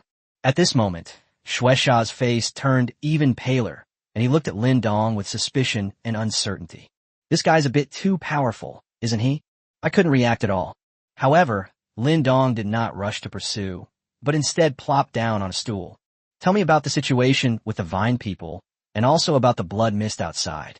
Where did it come from? Blood Fiend narrowed his eyes. Friend, you're not from the Illuminati, are you? This is our Blood Dragon Gang and the light. Lin Dong, did I ask you to spout this nonsense? His deep tone carried an undeniable authority, causing Shueisha's heart to pound. Licking his lips, Blood Fiend said, perhaps you can kill me, but we follow the great Blood Dragon Lord. Even if we die, it will only mean returning to the Blood Dragon Lord's embrace. You will never learn these secrets from me. Lin Dong nodded and stood up. I forgot. You were all awakened by the 7 deadly sins by the blood mist, so you didn't feel any fear. He's not afraid of me, so naturally he won't say anything. Blood Fiend's expression changed. What do you want to do? Nothing, just wanted to try it out. Lin Dong revealed a strange smile. Aren't you guys scared? Blood Fiend's expression changed drastically, and he was about to turn into blood and escape on the spot. Lin Dong pulled out a bullet, flicked it with his finger, and the bullet flew out and hit him. In an instant, the blood demon, which was about to turn into blood, returned to its physical form, clutching its stomach and staggering to the ground. What kind of bullet is this? The superpowers have been completely sealed. Lin Dong raised an eyebrow. You don't have a foundation here. These energy-suppressing bullets are products of the Foundation. Luo Yu, for example, had her powers sealed before. Upon hearing the words Foundation, Tung Yi, who was in the corner, trembled slightly, but quickly calmed down. Blood Fiend. What Foundation? Never heard of it. Okay, never mind if I don't know. Lin Dong shrugged, grabbed Shueisha by the neck, and turned to look at Zhang Gui. Do you have any private rooms? Or anything? The scene might be a bit bloody later, and I'm worried it might frighten the children. Blood Fiend's supernatural power was sealed, and the blood nails that pinned Zhang Gui also dissipated automatically and fell to the ground. Clutching his wound, Zhang Gui stammered, "Ass." Soon after, someone felt around in the wall, and a hidden door opened. Thank you. Lin Dong politely led Shueisha inside and closed the hidden door. The group looked at each other in bewilderment. I won't say anything, no. You didn't ask anything either? Yahoo ho ho ho. Holy shit at #% at you and *% at. Go ahead and kill me if you dare. Kill me. Kill me. Even through the hidden door, everyone was terrified by the incessant screams. Luo Yu smiled and reassured everyone. Don't be afraid, everyone. My master's just a little playful. He's not dead. Everyone. Half an hour later, Lin Dong emerged covered in blood, clutching a 10-centimeter long blood vine branch in his hand. Smiling, she said, looks like Fujito really isn't afraid. How fun. With that, he crushed the blood vine branch. Zhang Gui couldn't resist peeking inside out of curiosity, and his face turned deathly pale. He turned away and vomited violently. Chapter 162, I'm just here for tourism. Lin Dong turned around, took a shower, changed into clean clothes, and kept thinking. This blood vine is even more domineering than the poisonous snow. Poison snow turns people into zombies, a state of complete loss of reason, while Fujito retains his reason, only being driven mad by the 7 deadly sins. A new type of zombie? Did this blood vine mutate on its own, or is it a product of the Foundation's research? It's a pity that Tungren really doesn't know what fear is. Even after being tortured so badly by himself, Shueisha only wanted to die and refused to say anything. But it's better not to say anything, lest we lose the fun too soon. After taking a shower, Lin Dong returned to his harmless self. The Illuminati members shrank back even further, not daring to look him in the eye. Tung Yi ran over and bowed deeply. Thank you. If it weren't for you, our Illuminati would have been... Lin Dong waved his hand. You're welcome. You saved me once too, so we're even. Tang Yi, you're so brave. Are you sure it was me who saved you, and not me who was meddling? However, he also breathed a sigh of relief, as Lin Dong seemed not to care about these things. Lin Dong asked curiously, "Why do you always cover your face? Take it off so I can see." Tang Yi was startled and covered her face with a scarf. "I'm very ugly. I cover my face so as not to scare you, so please don't look." Her words made Lin Dong even more eager to watch. "Take it away, or I'll kill everyone in the Illuminati." Luo Yu chuckled, and the entire underground space was filled with flower petals. "Tang Yi, is this person good or bad? Why do they turn on me so easily?" "Okay, don't get excited. I'll show you." Tang Yi took a deep breath and slowly took off the scarf. Lin Dong's expression turned serious. Tang Yi's skin was as white and smooth as snow. Her eyes were bright and her teeth were white, and her features were perfectly matched, creating an ultimate beauty. Unfortunately, it was ruined by the scars on his face. A scar on his left cheek extends from his neck to the corner of his eye, resembling a twisted centipede. Lin Dong sighed inwardly. What a pity. What a waste of such a great figure and beautiful eyes. Although these scars can be healed with a single click once you register with the maid system, or they can be healed with a few applications of serum. But I can't bring myself to do it. The scar is too distracting. Tang Yi's pretty face flushed slightly. Am I very ugly?" Lin Dong nodded. "It is quite ugly. You should cover it up." Tang Yi. She wanted to get angry but didn't dare to lash out, so she could only pout and put the scarf back on. Zhang Gui approached with an awkward smile. "Brother Lin Dong, we from the Illuminati were quite presumptuous before. Please forgive us. May I ask what your plans are for the future?" "Lin Dong, I don't know. Let's go out and wander around some more. If we happen to stumble upon the Blood Dragon Gang's hideout, we'll just smash it to pieces." Zhang Gui hesitated and said, "I know Brother Lin Dong is very capable, and this small Fengsheng can't stop you. But those Vine people, most of them are ordinary people who have been turned into this by the Blood Dragon Gang. When you make your move, could you?" "No," Lin Dong said indifferently. "No one can lecture me on what I want to do. If you want to save people, then do it yourself instead of relying on others. I'm just here for tourism, not to be a savior." Zhang Gui was speechless and could only nod silently. Tang Yi raised her hand and said, "I know where the Blood Dragon Gang's headquarters is. How about I take you there?" He still wants to use his own hands to eliminate the Blood Dragon Gang. Lin Dong nodded. "All right, lead the way." Tang Yi nodded to Zhang Gui and then left with Lin Dong and the others. Looking at the chaotic underground space and the less than 100 remaining Illuminati members, Zhang Gui sighed deeply. "Everyone pack your things and get ready to move. Regardless of whether Lin Dong can eliminate the Blood Dragon Gang, we can't stay here." Everyone nodded and quickly got to work. Half an hour later, after everyone had finished getting ready, Zhang Gui was about to leave with his men. Suddenly, the underground space shook violently once again. Could it be another enemy attack? Zhang Gui's expression changed drastically. Click, click. The dome and walls of the underground space began to crack, as if something was about to burst forth from the ground. "Run!" Zhang Gui exclaimed in horror, waving his hand and taking the lead in running towards the passage. The soil suddenly broke open, and roots as thick as buckets suddenly attacked. Even with Zhang Gui's reflexes, he couldn't dodge in time and was pierced through the chest on the spot. This is... Zhang Gui's eyes were bloodshot. He had been stationed here for so long and had never seen anything like this before. The next second, the flesh and blood in his body rapidly drained away, absorbed by the root, and his body quickly withered. Zhang Gui looked back unwillingly, while all the remaining members of the Illuminati fled in all directions, crying and screaming, trying to escape the attacks of the root. If even a superhuman like him couldn't dodge it, what chance did those who were weaker than him have? One by one, they were pierced through, their blood drained, and then wrapped up like mummies by vines extending from their roots. Not only the living, but even the vine figures on the ground could not escape the fate of being pierced. On his deathbed, Zhang Gui seemed to see the thickest root, and on that stem there was a knife mark. For some reason, the knife mark looked vaguely familiar. I'm not reconciled. In the end, Zhang Gui's eyes were also surrounded by vines, and he completely lost consciousness. Then another rumbling sound followed, the roots retreated into the soil, and the entire underground space collapsed, burying the place, as if nothing had ever happened. On the ground, the sky grew darker and darker, and as night fell, the red fog became thicker and the visibility worsened. Strangely, the city was not completely dark.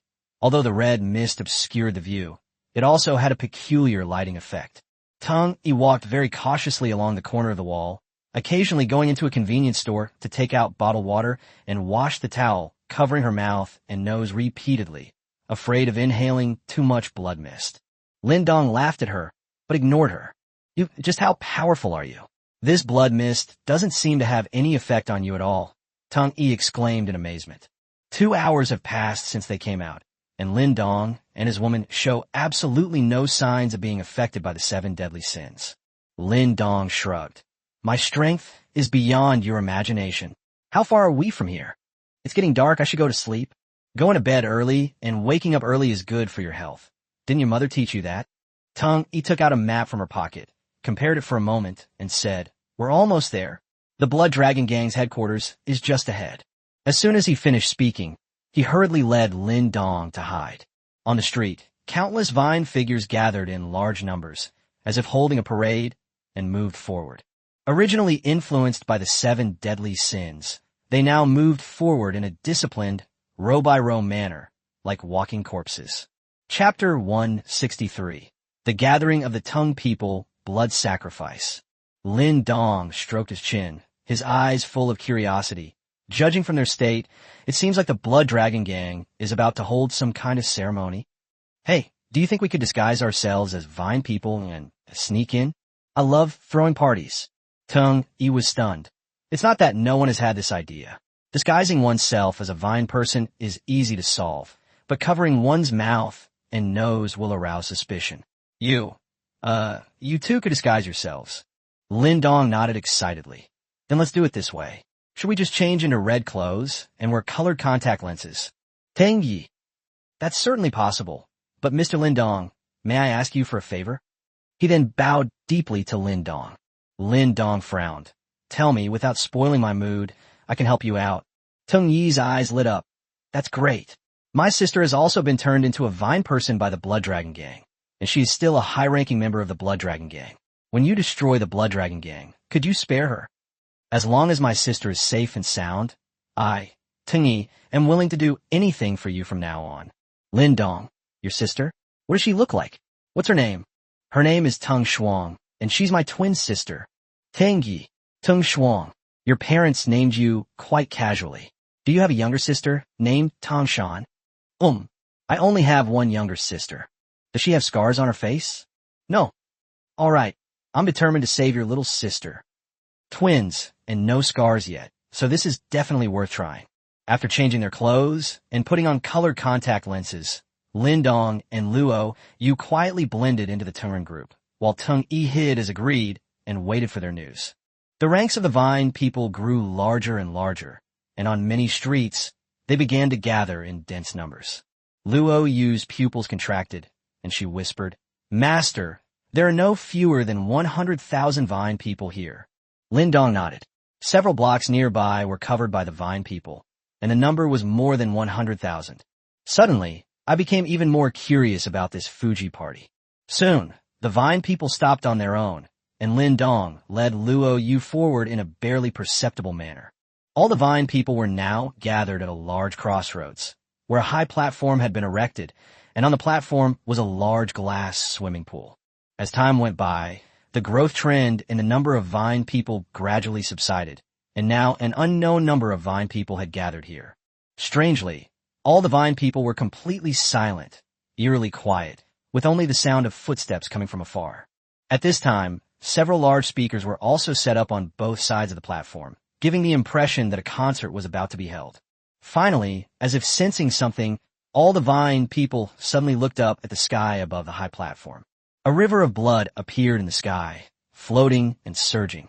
The appearance of this river of blood caused a great stir among the Vine people. Welcome, Lord Blood Dragon. Welcome, Lord Blood Dragon. Welcome, Lord Blood Dragon. Amid cheers from the crowd, the river of blood finally stopped surging and coalesced into a human form. He was a tall, middle-aged man with white hair combed back, blood-red pupils, and a well-defined face, giving him a dignified appearance. Similarly, she was dressed in red and had two bat-like wings on her back. At this moment, Lin Dong finally saw through his level. LV7. Wow, the overall strength of Fengsheng is much greater than that of Jiangcheng, and even the Foundation can't compare. The appearance of the blood dragon further excited the Vine people. Lin Dong noticed that every Vine people around him seemed to be cheering from the bottom of their hearts. Blood Dragon descended slowly from the sky, his hands clasped behind his back, exuding an imposing aura. Meanwhile, on the high platform, 3 level 6 individuals appeared, leading a group of level 4 to 5 blood-clad superhumans. Among them was a woman who looked exactly like Teng Yi. She was one of the level 6 ability users. Lin Dong's eyes lit up slightly. This must be Teng Shuang. Teng Shuang's face had no ugly scars, fully showcasing Teng Yi's beauty. Her blood-stained clothes, combined with her slender figure and her star-like eyes, made her absolutely stunning. The blood dragon landed on the high platform, its arms outstretched. The cheers of all the Vine people seemed to be paused, and there was complete silence. The blood dragon roams the world, but the blood vine endures. The blood dragon's voice was hoarse and deep. The Vine people below raised their arms and cheered. Blood dragons roam the world. Only the blood vine endures. A satisfied smile appeared on Blood Dragon's lips. At that moment, Teng Shuang stepped forward and loudly proclaimed, "The blood sacrifice ritual shall now begin." Just as Lin Dong was wondering what the blood sacrifice ritual was, he was surprised to see that the Vine people around him seemed to have been activated instantly, dancing wildly like demons. The 7 deadly sins erupted completely at this moment. To Lin Dong and Luo Yu's left, 2 men started kissing each other right there and then. To their right, a man and a woman began biting each other's arms and necks. Flesh and blood splattered out, yet he wore a maniacal and excited smile. They drank each other's blood, engaged in erotic activities, and some even twisted off the heads of those around them. But the headless bodies of those heads were excitedly waving their arms and legs. The scene was instantly disgusting and frightening, making Lin Dong and Luo Yu seem completely out of place. Lin Dong was dumbfounded. So your so-called blood sacrifice ritual is just a large-scale perverted sex party? This is even more explosive and mind-blowing than the square where I met Teng Yi. Luo Yu's pretty face flushed red. Master, what should we do? Many people had already set their sights on the beautiful Luo Yu and were squeezing through the crowd toward her. Lin Dong, let's just hug each other and do a random folk dance. I don't like being watched in public. So the 2 of them hugged each other. Soon, a number of men with lustful expressions stared at Luo Yu, drooling, and urged, "Brother, you can't keep this beauty all to yourself. Make way for me. I'll make you pay." Lin Dong struck with lightning speed, twisting his head off. Anyway, there are quite a few murderers here, so, as long as he doesn't act too outrageously, he can act at will. Lin Dong twisted off the heads of every single one who came up. Luo Yu leaned against Lin Dong's chest with a blush on her pretty face. Being by her master's side made her feel really safe. After twisting off the heads of more than a dozen people, the remaining Vine people seemed to realize that this person was unwilling to share, so they went to find others. Lin Dong held Luo Yu in his arms, while keeping an eye on the platform out of the corner of his eye. Blood Dragon nodded in satisfaction at the scene before him, then waved his hand. Teng Shuang nodded and gave instructions to someone beside her. Soon, a steel cable was installed above the glass swimming pool, connecting the 2 buildings. The steel cable slid, and one by one, living people were bound by their hands and suspended on the steel cable. The blood dragon's voice echoed through the speakers. The blood sacrifice begins. In an instant, the lively Rot-Tan people became even more lively. Chapter 164 Blood Drink. The Foundation makes its debut. Lin Dong discovered that the living people hanging on the steel cables were not Rot-Tan people, but normal people. Without exception, their faces were completely covered, with only their eyes showing, similar to Teng Yi's attire. These people were not affected by the original sin, but at this moment their eyes were wide with horror and their bodies were contorting rapidly. The steel cable slid, and soon, 10 living people were slid up to the top of the glass pool. Uft. Teng Shuang stood on the ladder and stabbed them one by one. Their bodies trembled violently again, and cries of agony filled the air. "Don't kill me. I'm willing to become a vine person. Please spare me." "No, no, let me join you. I want to join." "Wah, I just came to find my mom. Mom, help me." "You are a cult. Someone will definitely come to punish you. You will all die." But Ting Shuang seemed not to hear, or rather, even if she did, she wouldn't care. She simply bled them with an icy expression. Blood sprayed into the glass swimming pool below and quickly accumulated to a considerable amount. After one batch of people bled to death, the next batch was immediately put in, and so on. The corpses were tossed aside, and soon, wave after wave of vine people rose up, influenced by original sin, and joined the carnival series. Lin Dong's brows furrowed slowly. What were they doing? Why go through the trouble of bleeding them out when all you have to do is remove their face coverings, and they'll automatically inhale the blood mist and turn into vine people? Could it be this blood? Soon, the glass swimming pool was filled, and the pungent smell of blood made people want to vomit. The blood dragon spread its wings and slowly rose into the air, grabbed a handful of blood and stuffed it into its mouth, its red light instantly intensifying. "Ah, this delicious taste. Today, all Fujiwara people shall drink to their heart's content." The vine-wielding people cheered instantly. Soon, the glass pool rose up from all sides, and the crimson blood pools splashed out. The vine people rushed forward and knelt on the ground to lick it up. Even those without heads grabbed them and stuffed them into their severed necks. Luo Yu's pretty face turned deathly pale upon seeing this. This isn't a cult, this is hell. Why do they bleed to replenish their energy? No wonder so much food in the mall was untouched. It turns out Fujito no longer needs it. The blood of these living people is their food. The blood on the platform and the ground was instantly licked clean, leaving the floor spotless, demonstrating the vine people's extreme thirst. The glass pool was closed again, and the second round of bloodletting began. Lin Dong frowned. Even a pervert like me finds this ritual disgusting. Let's not continue. Just as he was about to raise his hand to clear the screen, he suddenly looked up at the sky. Damn it, not again. Lin Dong cursed under his breath, picked up Luo Yu, and disappeared from the spot in a flash. Only then did the blood dragon react, looking up in astonishment. Whoosh whoosh. A strange sound echoed through the sky, and the blood dragon's crimson pupils suddenly dilated. Amidst the blood mist, rockets, trailing flames, hurtled towards the vine men. Scatter! Blood dragon roared, flapped its wings, and fled with tongue shuang. Meanwhile, the other members of the blood dragon gang fled in all directions. Boom boom boom. A frenzied and powerful explosion rang out. Flames shot into the sky, and the surrounding vine people were instantly vaporized. A barrage of rockets rained down, causing buildings to collapse and turning the surrounding area within a kilometer radius into a bombing zone. The blazing flames dried up the blood mist in the area, making visibility clearer. The vine-wielding people were completely unaware of fear and continued to shout wildly, only to be smashed to pieces by explosions or building debris.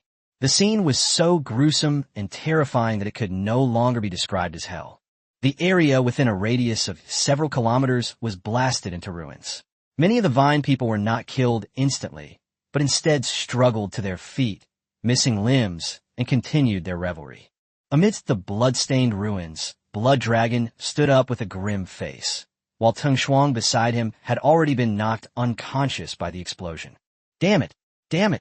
Before long, the roar of propellers could be heard from within the blood mist, and dozens of helicopters came into view.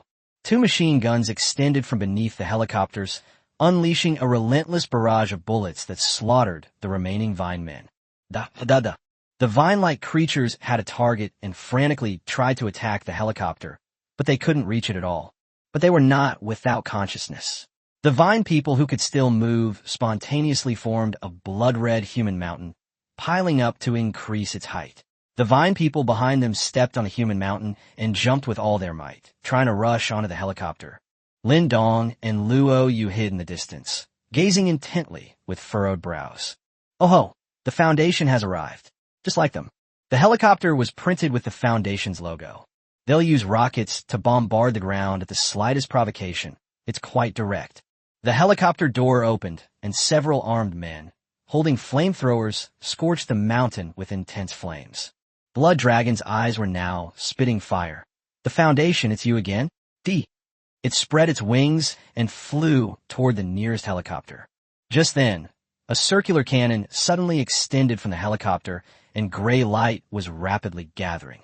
Buzz! Instead of emitting rays, the cannon exploded into a strange ball of light that enveloped the helicopter itself. The moment Blood Dragon rushed into the ball of light, it realized that its supernatural ability was no longer working. Its wings disappeared, and it began to fall in terror, landing on Vineman Mountain. What is this thing? An inhibitory field? Lin Dong exclaimed in amazement. Every time the Foundation appeared, it brought him a new surprise. The other superhumans from the Blood Dragon gang began launching long-range attacks, but the distance was too great, making it difficult to effectively attack the helicopter. At most, they could only harass it for a short while. Blood Dragon reluctantly climbed out of the Vine Man. Without the suppressive energy field, his superpowers could be used again. Seeing the heavy casualties among the Vine people, Blood Dragon's heart was bleeding. Now, there were only about 1,000 Vine people left who could still move around. The Foundation, what ruthless methods! The next second, the helicopter retracted its red-hot gun barrels and fired countless hypnotic grenades emitting white smoke. White smoke instantly filled the entire ruins, and the remaining Vine people were all knocked down. Only then did a group of people appear at the street corner, led by a burly man wearing a gas mask. Its level is LV8. Following behind were nearly 1,000 armed troops who quickly dispersed, administering tranquilizer darts to the Vine people, and then handcuffing and arresting them. These survivors were deliberately left alive, to be taken back for research. The Foundation has completely surrounded the area, and the Blood Dragon gang's core members immediately converged on Blood Dragon. The burly man's voice boomed like thunder. Let me introduce myself. I am Taishan, the newly appointed deacon of Fengsheng. What about that blood vine maiden who defected? Chapter 165, Mu Ningwan's Panic. Target, City Ceiling. Blood Dragon frowned. I don't know what you're talking about. Your Foundation has repeatedly sent people to harass and arrest us. Do you really think we're made of clay? Taishan scoffed. Where do you think your abilities come from? If the previous City Ceiling deacon hadn't been so incompetent and carelessly let the Blood Vine woman escape, do you think you would have such a large number of Vine people? He then looked around and said loudly, Blood Vine Maiden, there's no need to use these puppets to test us.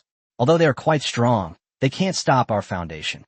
If you know what's good for you, jump out of here yourself.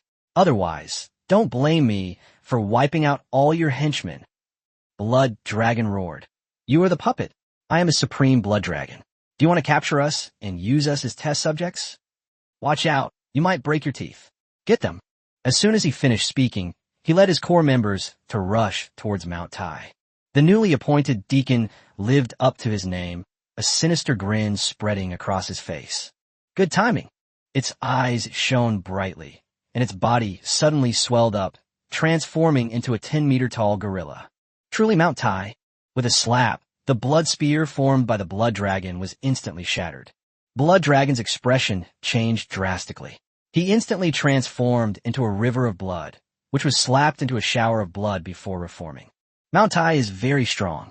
He single-handedly fought against all the high-ranking members of the Blood Dragon gang, except for the unconscious Teng Shuang.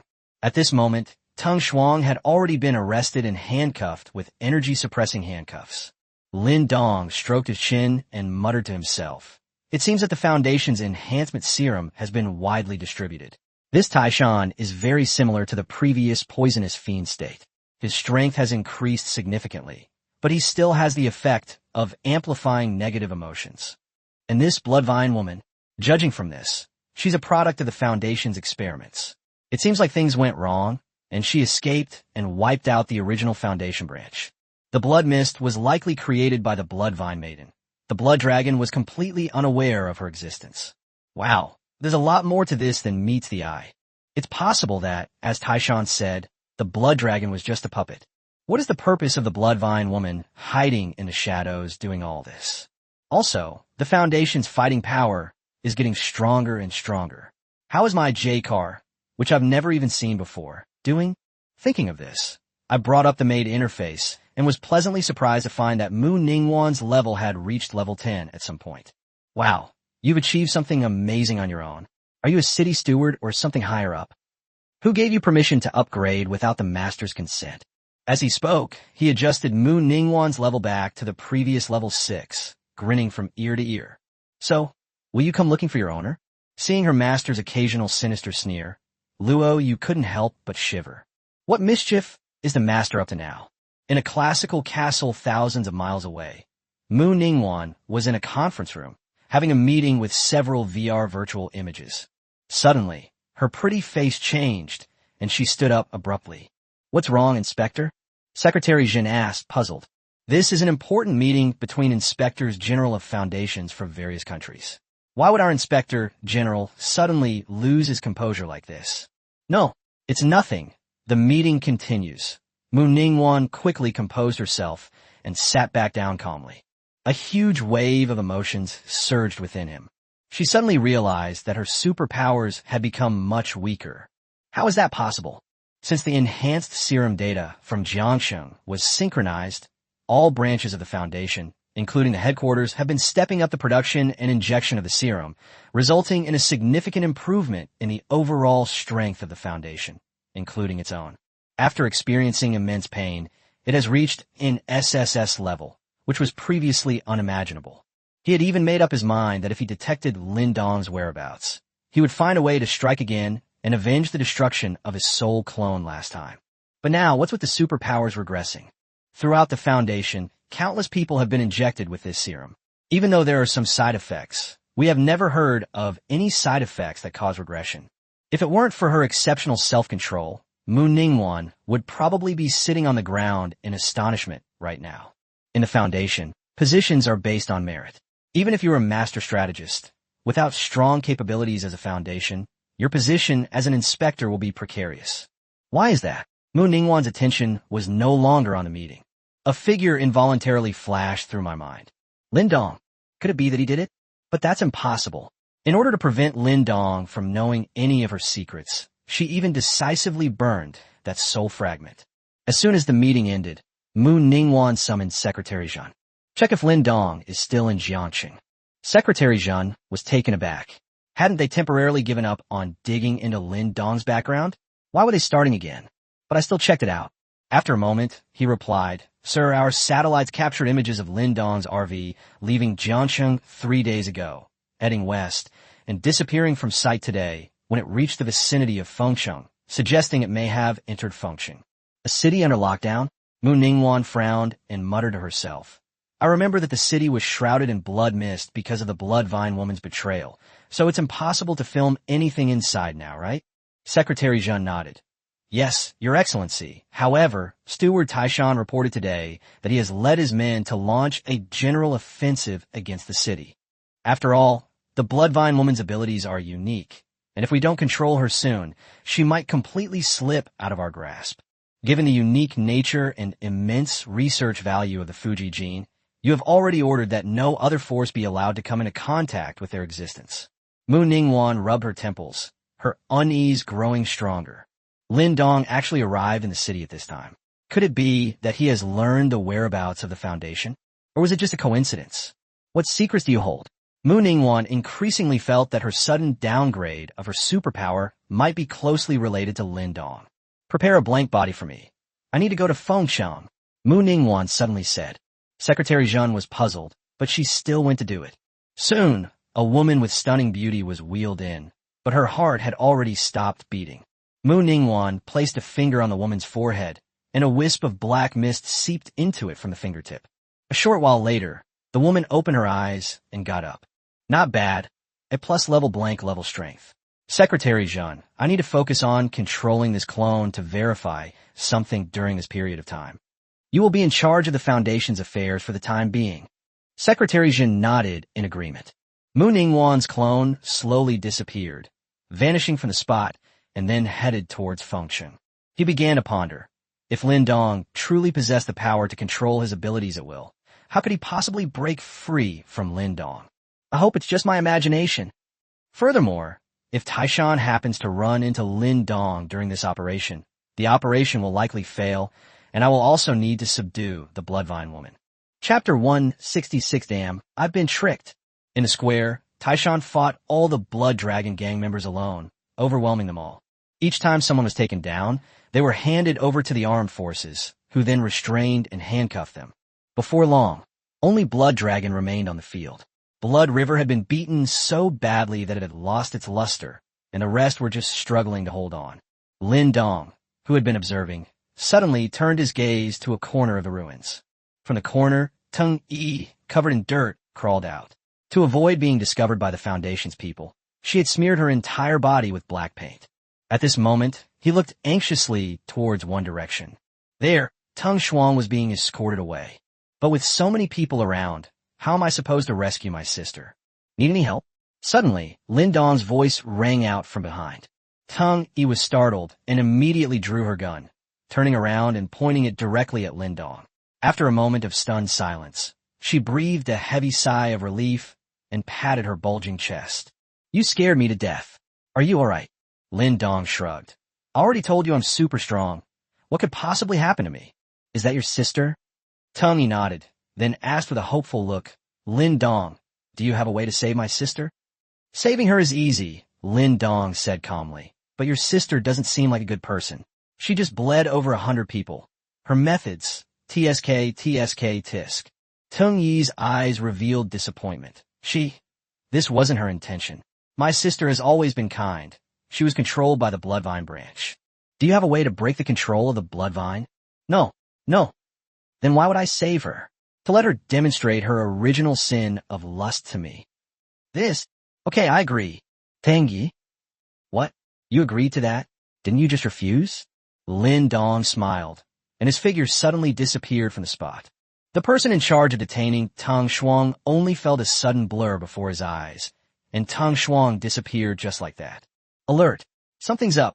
A loud shout rang out, and nearby armed men quickly drew their guns and became alert, but found nothing.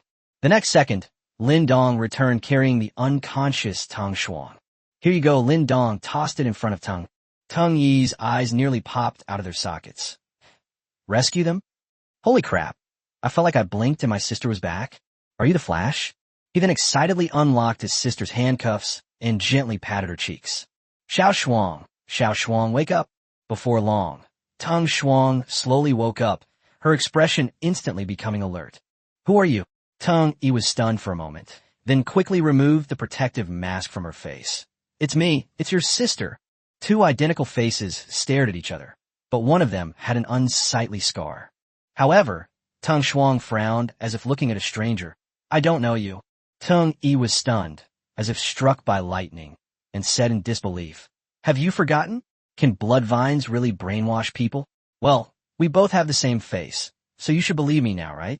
Tung Shuang sneered. So what? Who knows if this is your special ability? Besides, I'm not as ugly as you. Tung Yi's eyes immediately welled up with tears, and she grabbed her younger sister, saying, Xiao Shuang, think about it carefully. We are twins, and I am your older sister. By the way, when you were little, you got a cut on your chest from playing around, and you have a scar that's longer than the one on my face. Tung Shuang's expression changed. How did you know? Lin Dong's expression changed drastically. What? She has scars too. What the hell am I supposed to do if I save him? He then grabbed Tung Shuang with his large hand and tore open her clothes. Sure enough, a winding scar ran from his chest to his abdomen. It looked very old, but it was still just as grotesque and terrifying. For a moment, Lin Dong's expression towards Tung Yi changed. Damn it, why didn't you say so earlier? Luo Yu covered her mouth and chuckled. Her master's plan to experience the original sin of lust had failed. Tung Shuang blushed and immediately covered her face, asking, What are you doing? Lin Dong stared at Tung Yi with an unfriendly expression. Didn't you say that your sister doesn't have any scars? Tung Yi said blankly. Didn't you ask me if she had any scars on her face? She really doesn't have any scars on her face, does she? Lin Dong. Damn, what you said makes so much sense. I'm speechless. I think I did ask about the face. Tung Yi looked at her younger sister with red eyes. Xiao Shuang. I didn't lie to you, did I? I really am your older sister. You've been parasitized by the blood vine, but it's okay. I'll definitely find a way to cure you. However, Tung Shuang's face darkened, and she pushed Tung Yi away to put on her clothes. No need. You don't understand the power of the blood vine. It's precisely because the blood vine parasitizes me that I'm able to. Is the blood vine that powerful? Lin Dong interrupted with a cold snort, pointing to the arena. Didn't your gang leader still get beaten to a pulp? Tung Shuang looked at the scene, and her expression changed drastically. Sure enough, the blood dragon had already transformed into a blood-red lizard dragon, but it was still being trampled and beaten by the chimpanzee, howling and spitting blood. He pounded on the ground while yelling, "Bloodvine woman, aren't you going to show yourself? Don't force me to raise the entire Fengcheng to the ground. No, I have to go save the gang leader." Tung Shuang stood up and was about to rush out. Tung Yi hugged her sister's waist tightly. "No, you can't go, it's his fault." As soon as he finished speaking, the ground suddenly began to tremble violently, and everyone lost their balance. Luo Yu's expression changed. "What's going on? An earthquake at this hour?" Lin Dong chuckled quietly. "Not necessarily. What if the big boss makes his appearance?" Taishan gave a cold laugh, knocked the blood dragon unconscious with a punch, and shouted, "All personnel on alert. Load the energy suppression weapons. Activate the energy suppression field. The Bloodvine woman is coming." Rumble. The ground tremors intensified, reaching an intensity comparable to an 8-magnitude earthquake. Nearby high-rise buildings suffered shattered windows, broken floorboards and load-bearing columns, and collapsed with a deafening roar. Lin Dong frowned and looked at the ground. Something big is about to come out. In an instant, the ground was torn open, and a deep humming sound came from the crack. A huge object with a diameter of 50 meters pierced the ground and rose up. And it keeps growing. The surrounding soil was stirred up, and the ground churned. Countless roots, resembling giant dragons, burst forth from the soil, covering an area of tens of kilometers in radius, trembling violently as if they were living things. These roots and stems are densely covered with shadows wrapped in blood-red vines. Those were human mummies, and at a glance there were probably millions of them, and that was all we could see. Lin Dong couldn't help but exclaim in surprise. "Holy crap, an unlimited monthly supply? No wonder there are only a few 100,000 Tungren left in the city under lockdown. They've all become blood banks for this stuff." It's important to know that the city's permanent population under lockdown is close to 20 million, and the colossal object finally revealed its form. It was a towering tree, its trunk still reaching upwards, breaking out of the blood mist and piercing through the clouds. A giant tree, over a kilometer tall, makes its appearance at this moment. Chapter 167, The Bloodvine Woman Appears. As the giant tree appeared, Taishan's expression slowly changed from confidence to slight panic, and then to terror. This is completely different from the intelligence. According to the Foundation's intelligence, the blood vines that the Bloodvine woman can catalyze are at most 100 meters long and 2 or 3 meters thick. But what's the evolution speed of this thing? The tree canopy is 50 meters in diameter, and the roots are probably 200 meters in diameter. In just a few days, he's gone from grandson to grandfather? Compared to it, I'm no bigger than an ant. "Retreat, everyone, quick!" Taishan roared shrilly, abandoning Blood Dragon and turning to run. The Foundation's armed forces panicked and abandoned the vine figures they were holding, fleeing as well. The armed helicopters in the sky quickly changed direction and sped away. The next second, the giant tree moved. Suddenly, several giant thorns sprouted from the tree trunk at incredible speed. "Pull up quickly!" Lone Goose air-to-air missile launch. Countless missiles, like fiery serpents, hurtled towards the giant tree. However, those protruding giant spikes seemed to have a mind of their own, and they actually condensed into a tree net, intercepting the missile, although they were also blown into flying logs. But then, more splinters extended, piercing several of the nearest helicopters and causing a massive explosion. At the same time, countless sharp vines sprouted from the thick roots on the ground, piercing everyone on the ground. The vines moved incredibly fast, instantly piercing the armed troops like a string of candied hawthorns, creating a chaotic scene. "Fire! Fire now! It's no use! There are too many vines, run!" This thing is terrifying, help! This giant tree was like Godzilla to them. They had no chance against it whatsoever. Faced with the overwhelming attack of the vines, their firearms were completely useless. Taishan was terrified. He raised his giant fist and smashed all the thick vines blocking his way, but he couldn't smash them all. It even affected the speed. A sense of despair began to spread. There's no way to escape. Taishan slammed on the brakes, his steel teeth clenched. The roots of this giant tree cover such a wide area that there is no way to escape. Furthermore, the Bloodvine woman is extremely cunning. When faced with a large-scale destructive nuclear weapon, she will burrow underground, making her impossible to harm.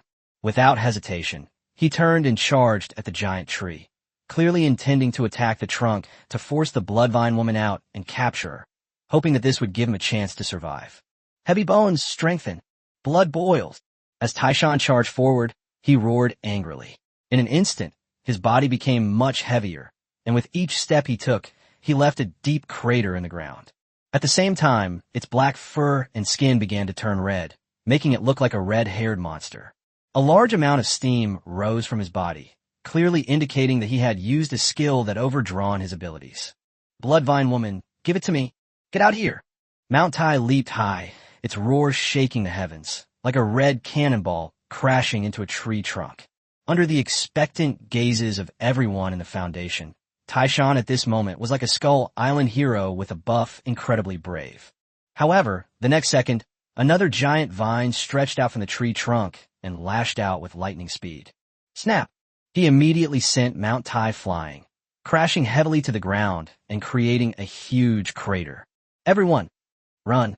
But in the end, it was no match for the overwhelming vines. It was pierced, its flesh and blood were drained, and it was wrapped up like a mummy. Taishan, feeling dizzy, struggled to climb out of the pit when suddenly he felt a pain in his limbs. The vines had somehow pierced him, bound him up, and pulled him into the tree trunk. A figure began to emerge from the tree trunk. Her hair was disheveled, obscuring her face, with only one red eye visible. She was naked from the waist up, her private parts covered by her long hair, and her lower body was stuck in a tree trunk. Taishan's face turned deathly pale. Bloodvine woman? How could you be so strong? However, the Bloodvine woman did not answer, but instead worked hard to extract flesh and blood from Mount Tai's body, and the red light on her body grew brighter and brighter. It seems that the flesh and blood of superhumans are a great tonic for him. Taishan's body quickly withered, his face turned pale, and he looked extremely weak. Even if you kill me, you will still be subject to the Foundation's punishment. Just you wait, the next time the Foundation sends people, they will definitely take you back. Upon hearing this, the Bloodvine woman's aura suddenly became heavy, as if she were angry. With a small hand clenched, countless vines wrapped it up like a mummy.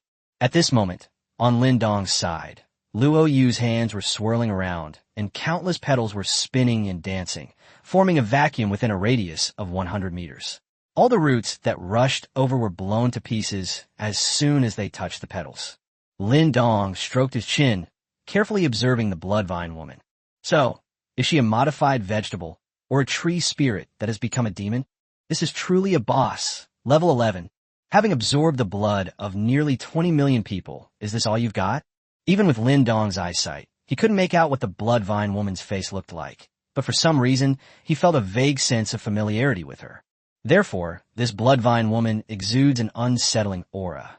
After the Bloodvine's true form appeared, Tang Shuang seemed to be bewitched, walking towards the Bloodvine with hesitant steps.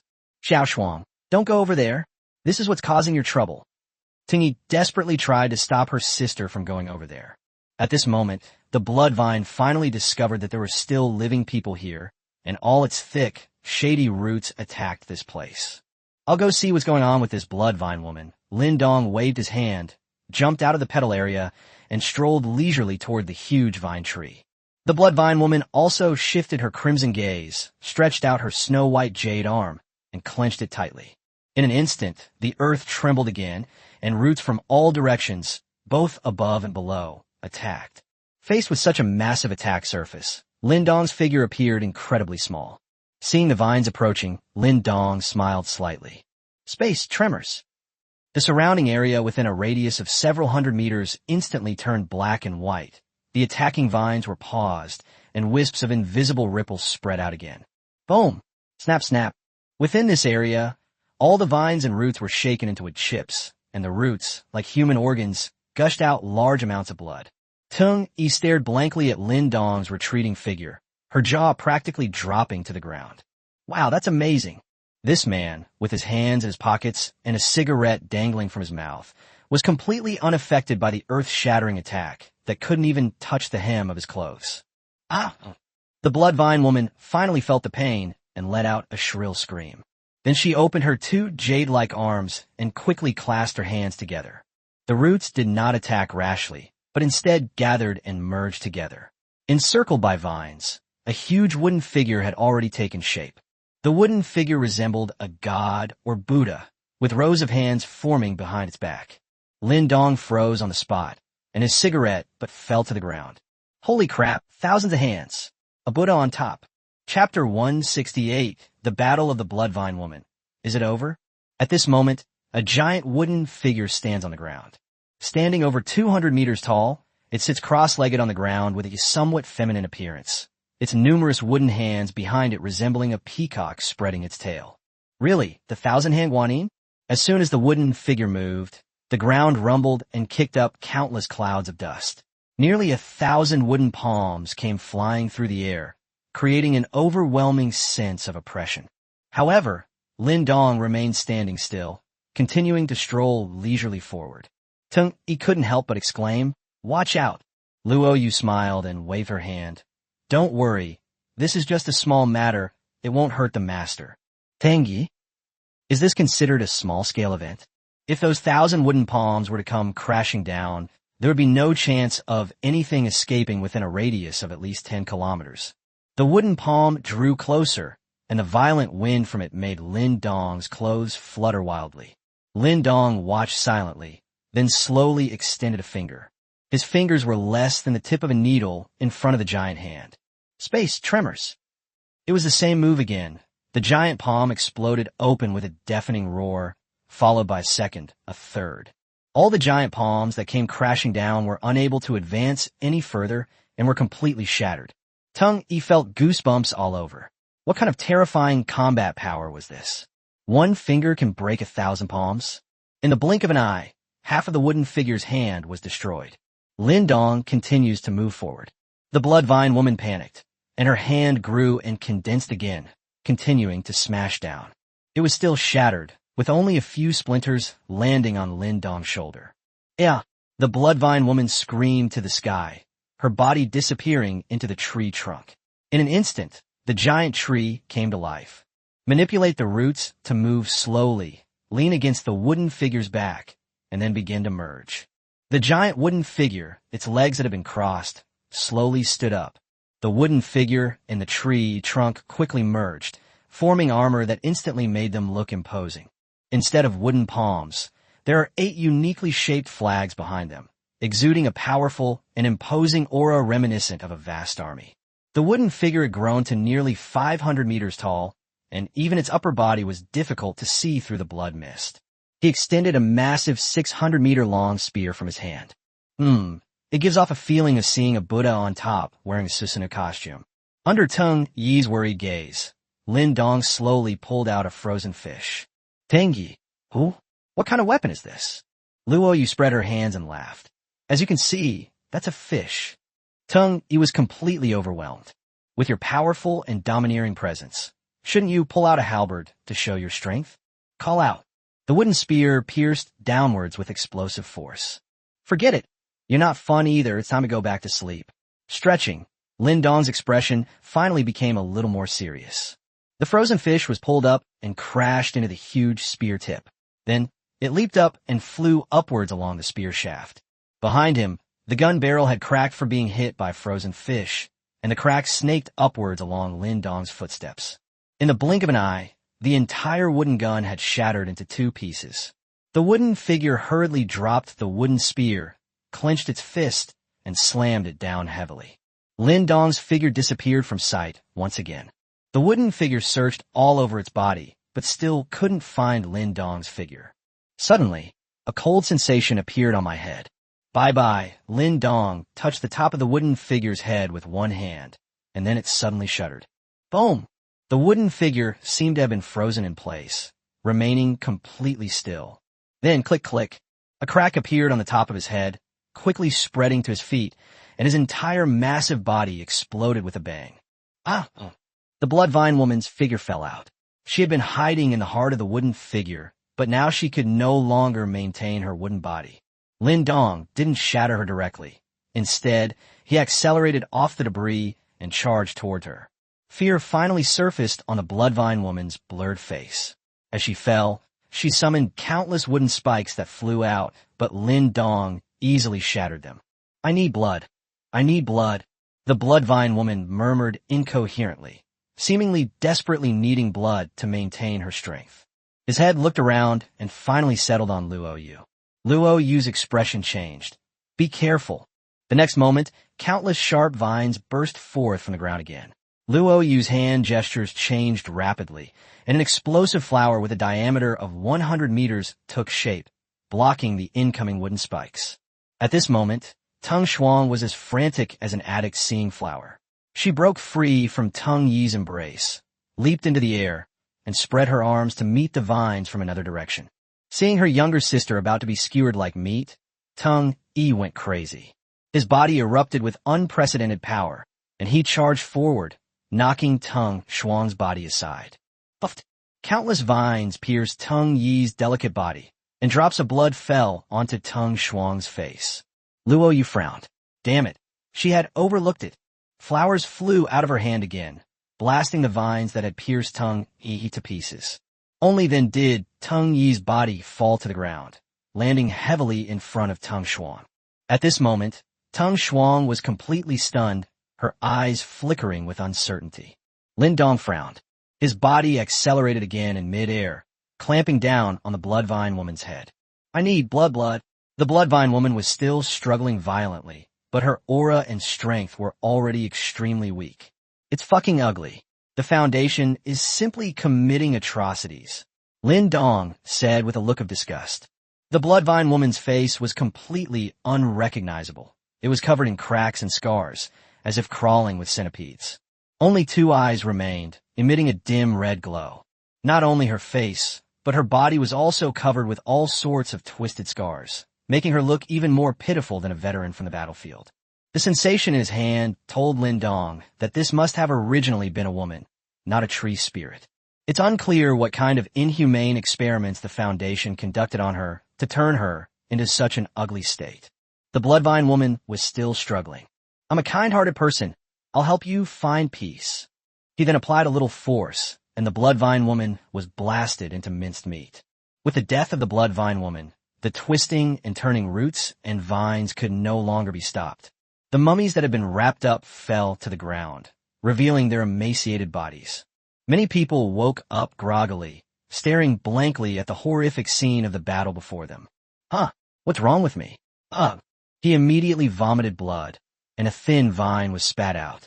As soon as the bloodvine woman died, the bloodvine branches that had been parasitizing her body were expelled one by one, somehow entering her digestive tract from her heart.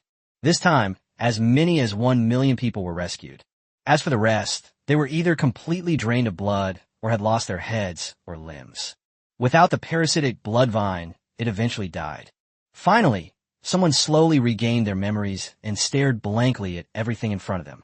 "Am I saved?" Someone struggled to their feet, gazing at the blood mist gradually fading in the air, as the sky began to lighten with the first light of dawn. Then came an excited shout. "I am saved. I'm no longer a vine man, and the blood mist has dissipated. Ha ha ha. After all, the vine people live off blood and can no longer be called human." More and more people realized this and joined in the revelry. Luo Yu waved excitedly. "Master, it's over." Lin Dong frowned slightly, looking at the increasingly thinning blood mist, and muttered to himself. "Is it really over?" Chapter 169, Maid's Communication. Checking on duty anytime. Teng Shuang also knelt down and spat out a blood-stained vine branch. She looked up blankly and around, her beautiful eyes suddenly widening. All he could see was his own sister, now riddled with thorns, bleeding profusely. "Sister, how are you?" Memories flooded back, and Teng Shuang rushed over immediately. Seeing that her younger sister had recovered, Teng Yi finally smiled with relief. "That's good. Xiao Shuang, are you all right now?" Teng Shuang, sobbing, hugged her sister tightly, tears streaming down her face. "Sister, I'm so sorry. It's all my fault. It's all my fault." If she hadn't become a vine person herself, and hadn't even prepared to sacrifice herself to the blood vine, her sister wouldn't have died. Tung Yi trembled as she raised her bloodied right hand and gently stroked her sister's cheek. I don't blame you. You were forced into it. From now on, you must live well. The world is full of hardships. You must take care of yourself. After saying these words, a blush suddenly appeared on Tung Yi's face, a result of a final burst of energy before death.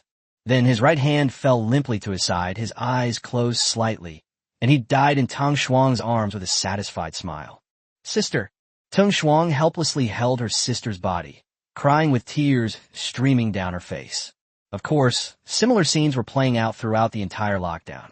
Many people woke up to find that their relatives, friends, and loved ones had also died at the hands of the bloodvine, and their cries of anguish echoed in every corner. Seeing Lin Dong's worried expression, Luo Yu stuck out her tongue and ran over with her head down. Master, I'm sorry, I couldn't protect Tingy. Lin Dong frowned and waved his hand. It doesn't matter. She died to save her sister, so she got what she wanted.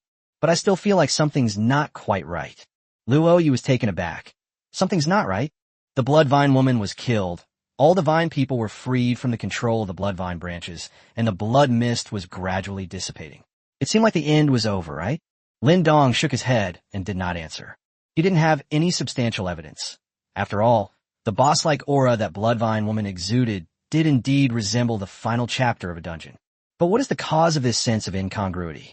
Keeping this matter to himself, Lin Dong stepped forward and looked at Tung Shuang.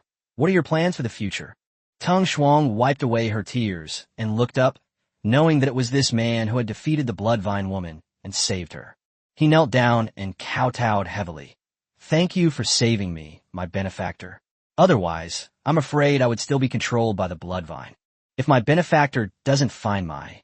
Lin Dong waved his hand. You don't want it. Why do they all seem so eager to offer themselves in marriage? Do I look like a casual person? Tung Shuang. It seems I was just being presumptuous, Tung Shuang said with a wry smile, then looked around. After I finish handling my sister's funeral, I'll start working on rebuilding the city. This is my hometown, and it's the hometown of us survivors. Lin Dong nodded. Tung Shuang had broken free from the control of the bloodvine and was still a level 6 ability user. Being a local tyrant in this place was quite easy for her. All right, then do as you please. I'll stay here for another 2 days and then leave. Lin Dong said, and then left with Luo Yu. Tung Shuang was left holding her sister's body and continuing to weep. After walking for a long time, Luo Yu asked in confusion, Master, why are you still staying here? The city is now basically half destroyed due to the bloodvine roots. Countless high-rise buildings have collapsed, making it look like it has been bombed. There is no fun left to play. However, Lin Dong smiled slightly and said, No rush, let's wait for a jeep. They randomly picked a hotel that wasn't too run-down and checked in. Lin Dong sat comfortably inside a hot bathtub filled with hot water in the pool. Last night, I was so busy attending the party that I forgot to claim my system rewards. Beep beep. Today's sign-in reward options are as follows. 1 water and fire-resistant outdoor jacket, 10,000 sets. 2. Made communication function. 3. Star compass. 4. A bag of chili powder that can make you cry from the spiciness. Communication function. Lin Dong frowned. Choose 2. In the system's maid interface, each maid has a small speaker icon behind her. Clicking the speaker icon initiates communication. Maid communication. The host can communicate one way with any maid or initiate group chats without distance restrictions, but only within the same space. That's interesting. This way we don't have to look for them. Moreover, he can only actively seek out the maids. The maids cannot actively seek him out, which avoids being harassed from time to time. What are you doing? Lin Dong suddenly asked. Luo Yu was startled. Just now, her master's voice had echoed in her mind. This is? Meanwhile, in Tiangu City, 200 kilometers away from the city under lockdown, all the maids were taken aback. Shun Wanyue and Jiang Zhu looked at each other in bewilderment. Why do I hear my master's voice? Me too. Ling Shui, still half asleep, rolled over and mumbled, He, master. Lin Dong. You filthy woman, get up right now. Ling Shui's eyes snapped open. Huh? Master, were you talking to me? Lin Dong rolled his eyes. In your head. Ling Shui's eyes lit up instantly. while it looks like my mind is completely occupied with my master. Shun Wanyue and the others covered their faces in unison. Luckily, their master hadn't scolded them for having a brain full of shit. Lin Dong. Qin Shuyao. Master, is this your new ability? Where are you? Lin Dong. I'm still under lockdown and you guys. Oh my god. Luo Yu was being mischievous, and Lin Dong rolled his eyes in exasperation. Boys must be careful when they go out. Just letting you know, keep staying put for the next few days. I'll contact you from time to time. That's all. Master, when will you be back? Hello, is Master there? Lin Dong spent the entire day in the hotel. After burying Teng Yi's body, Teng Shuang used her superpowers to contact and gather survivors to build a force. Of course, even though the city's supplies were still plentiful due to the blood vine, it did not prevent the survivors in the city from continuing to fight. Without strong forces to restrain it, the survival of the fittest mentality of human nature continues to play out. Before nightfall, a group of people slowly appeared outside the city. Xia Beichen frowned as he looked at the city that had been ravaged by the great battle and muttered, "We've finally arrived. It seems that a very fierce battle has taken place here. Let's go into the city first and find out some information." After saying that, he led everyone inside. Along the way, the streets were already stained red with blood. Xia Beichen casually grabbed someone and asked, "Let me ask you what happened here before." However, the person simply shook off his hand and ignored him, slowly walking away. Don't blame him. Many people have died during the recent lockdown, and many are heartbroken. A clear female voice rang out from behind. Xia Beichen turned his head in confusion and saw a slender woman who was wrapped up tightly, revealing only a pair of bright, star-like eyes. On the back of her hand, an unsightly scar snaked down into her sleeve. The woman bowed slightly. "Hello, my name is Teng Shan. Welcome to the City of Blood Mist." Chapter 170, this old monk also knows a little about martial arts. In Tingu City, the other maids stayed in the hotel, some catching up on sleep, others sparring, while Qin Shuyao went out to hunt for food with her little white wolf. Of course, the main purpose is to find dog food for the little white wolf. Nuonuo, Mommy's telling you, there's no meat for you to eat now, and you're absolutely forbidden from eating human flesh, understand? From now on, we'll only eat dog food, okay? The little white wolf tilted its head. I guess I'm a wolf, right? Holding Nuonuo, Qin Shuyao entered a fairly well-maintained pet store and carefully selected items. Outside the street, two furtive young men, one tall and one short, with blonde hair, were hiding in the shadows, spying on each other. "Hey, Huazi, look, she's gorgeous." Yeah, that little white dog is so hot." "Huh? I was talking about girls." "Girl? Oh, she's all right. I still prefer that dog. She's all white, with big, watery eyes, and she's all soft and fluffy. And in my experience, she looks like a female dog. I'm even tempted by her." The tall young man patted the short young man's shoulder heavily. "Huazi, although the world has changed, as your good brother, I still think you should maintain the right values. There are so many girls in Tiangu City. Why do you take a fancy to a dog?" Huazi tilted his head. "What are you talking about? This little white dog would definitely taste amazing if braised." "De Guang, you know what I'm thinking. I actually have feelings for you." De Guang quickly covered his face and stopped him, saying, "Okay, stop nagging. I think it's better if you like dogs." Huazi shrugged, exchanged a glance with De Guang, and walked into the pet store together. "Hey, little girl, hand over the dog if you know what's good for you. And while you're at it, let's take advantage of you." De Guang's words immediately had the air of an old villain. Qin Shuyao, focused on choosing dog food, didn't even turn her head and said indifferently, "If you don't want to die, get lost." "Wow, what a hot chick." De Guang became even more interested, looking at Qin Shuyao's perfect, perky buttocks, his heart burning with desire. Just as he was about to reach out with his groping hand, Huazi suddenly grabbed him. "What's wrong, Huazi?" Huazi stared intently at Nuonuo on Qin Shuyao's shoulder with a serious expression and extreme vigilance. "Don't be impulsive, this dog." "Something's wrong with this dog?" "No, I meant this dog. It's just too cute." Huazi's face immediately lit up with a melting smile as he pulled a sausage from his pocket. "Hey, come on over and eat. Come with Uncle." However, after taking a sniff, Nuonuo surprisingly turned his head in a very human-like manner, revealing a disdainful expression. Huazi froze on the spot, looking somewhat embarrassed. De Guang laughed loudly. "Huazi, This dog dislikes your sausage. I wonder if this girl dislikes my sausage. Hey, little girl, are you fucking looking down on me? Stop. Suddenly, an angry shout came from the doorway. De Guang and Huazi were startled. They saw a bald, middle-aged man dressed in plain clothes glaring at them from the doorway. Amipa, in broad daylight. How dare you two harass an innocent woman here? De Guang frowned. Where did this bald monk come from? Get lost if you don't want to die. The bald man clasped his hands together, his face full of reverence. My name is Jiha, and I come from Tianlan Temple. I have come down the mountain this time to save all living beings. You two benefactors, please leave quickly and stop doing such things that bully men and women, which will only increase your karmic burden. De Guang stretched his limbs and grinned maliciously. I'm really laughing. It seems that you really want to die. You damned monk. I'll grant your wish. Jiha looked at Qin Shuyao's back, a hint of lust flashing in his saintly gaze. This female benefactor, please quickly step back to this old monk's side, and I will protect you. However, Qin Shuyao continued to carefully select dog food, ignoring them completely. Hey, old man, so you're trying to steal my prey, aren't you? Daguangu laughed inanju. Jiha said calmly. It seems that you two are determined to bully the female benefactor. This old monk cannot stand idly by. Although I am a monk, I have some knowledge of martial arts. Be careful, you two. He then assumed the starting stance of a tiger descending the mountain. De Guang and Huazi were also on high alert. Could this be a martial monk? 5 tiger fist. Jiha roared and charged at the two. They stood huddled together inside the cramped pet shop. Thumps and screams continued. Qin Shuyao held Nuonyuo in her arms, her eyes scanning the shelves.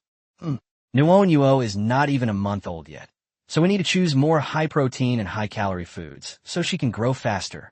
You should also choose fresh meat and check the ingredient list. This has so many additives, I can't give it to Nuonyuo. After all, he has actually owned dogs and cares a lot about this aspect. In just half a minute, De Guang and Huazi were panting as they looked at Jihi, their eyes filled with surprise and uncertainty. This old monk is so weak. At this moment, Jiha was lying on the ground with a bruised and swollen face, clutching his stomach and wailing, "Stop hitting me. I was wrong. I was wrong. Pa, did I really think you were a good fighter?" De Guang spat on Jihi's face, kicked him hard, and then turned his gaze back to Qin Shuyao. At this moment, Qin Shuyao was focused on choosing dog food, and her serious expression was absolutely stunning. Hey girl, still picking out dog food? I'm. He grabbed Qin Shuyao's shoulder with his large hand. Suddenly, Nuonyuo, who had been responsible for acting cute, bared her teeth and kicked her short legs. She bit De Guang's hand with her little mouth, pulled her head hard, and tore off 2 ounces of flesh on the spot, swallowing it whole. De Guang was startled, and then a sharp pain struck. Ah! He immediately clutched his right hand and cried out in pain.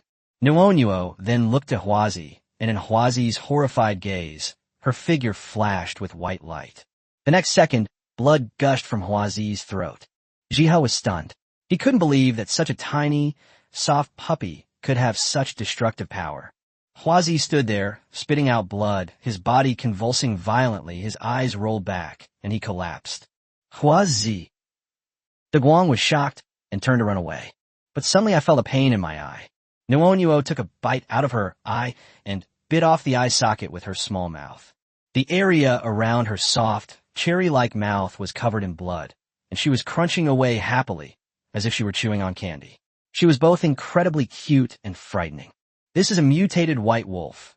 Although young, it is quite ferocious. Jiha was so frightened that his pants were soaked with sweat, and he lay on the ground, trembling. As De Guang's body fell to the ground, Nuonyuo's round, chubby little eyes fixed on Jihi. Qin Shuyao frowned and pulled a wet wipe from her pocket. Oh, Nuonyuo, I told you not to eat meat indiscriminately. Why don't you listen again? Nuonyuo immediately shrank her neck and kept whimpering, being exceptionally well-behaved.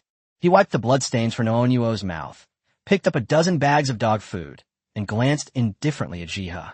Qin Shuyao then carried Nuonyuo away. Jiha then shakily got up, his eyes filled with fear.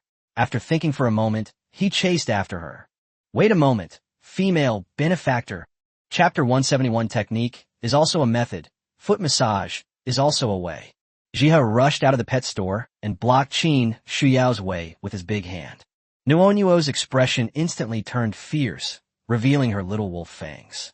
Jiha shuddered immediately, but seeing that it was being held in the arms of the beautiful benefactor and unable to move, he still suppressed his fear and said, "Wait a moment, benefactor. I have a great fortune to give you. Please do not refuse." "Not interested," Qin Shuyao said, preparing to walk around.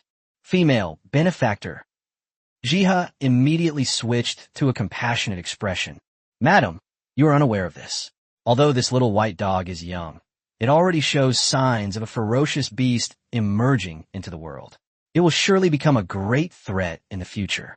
Although you love it dearly, a ferocious beast is still a ferocious beast, and its nature is hard to change. You must be careful." Qin Shuyao smiled and lowered her head, playing with Nuonyuo's chin.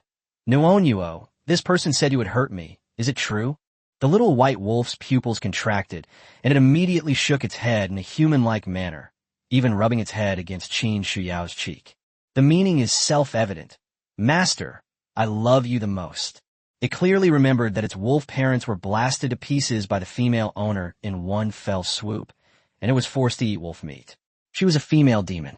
Moreover, this powerful female demon is often bullied by a male demon to the point of crying and screaming, which is absolutely terrifying. To be an enemy of the master and the male demon? This dog? Shaw. I may be young, but I'm not stupid. Qin Shuyao looked up. "See, Nuonyuo won't hurt me." Jiha was anxious. When a ferocious beast awakens its spirit, it will naturally hide itself during its infancy. "Female benefactor, please don't be so gullible." "You're so annoying," Qin Shuyao said with displeasure. "If you slander my Nuonyuo again, I'll unleash my dogs on you." "Nuonyuo? It's fine if it's a dog, as long as the owner is happy." Nuonyuo made an attacking gesture at the right time, squatted down slightly with her short legs, and bared her teeth at Jiha, as if she was ready to rush up and kill him at the slightest provocation. Jiha immediately shuddered and hurriedly said, "But this ferocious beast eats people. That's an indisputable fact, isn't it? Do you really want your pet to always be this unruly?" Qin Shuyao paused in her steps, a look of hesitation on her face. To be honest, Jia's words really struck a chord with her. After all, Nuonyuo was originally a wolf, and a mutated wolf at that. Drinking blood and eating meat was an instinct etched into her DNA. No matter how much she educated and suppressed her, Nuonyuo always sneaked out to eat meat, which bothered her a lot. And perhaps because of the mutation, it doesn't like to eat other meats, only focusing on artificial ones, which is not cute at all. This Nuonyuo is not like the previous one, which was a pet dog. The difficulty of taming wild wolves and domestic dogs is different. Then, do you have a solution? Jiha was overjoyed. It seemed he had finally guessed correctly. With his hands clasped together, Jiha revealed a peaceful demeanor. "This is the good fortune I've just mentioned to the female benefactor. If you are willing to believe in me, you can come with me and have a high-ranking monk from my temple enlighten you. Remove its animalistic nature and guide it to enlightenment. If I are fortunate enough to receive some good fortune in the future, I might even be able to ascend to sainthood." Qin Shuyao frowned. "Really? Where did you come from?" Qin Shuyao might have scoffed at these things before, but now, after all, it's the era of superpowers, and anything is possible. If Nuonyuo can truly be reformed, then I'll be spared a lot of trouble. Jia smiled slightly. "Female benefactor, you may not know this, but I come from Tianlan Mountain outside Tiangu City. The real person Jia of Tianlan Temple in the mountain is myself.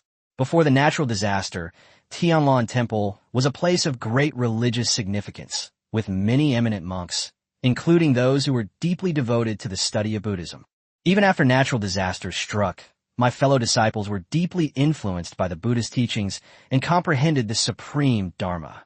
This special trip down the mountain is for the purpose of saving all living beings." Qin Shuyao nodded in realization. It means that Tianlan Temple seemed to be making quite a bit of money before the snow, but after the snow, a few monks in the temple accidentally gained supernatural abilities and came down the mountain to swindle. Oops, to beg for alms. Jiha continued, "Please follow me, female benefactor.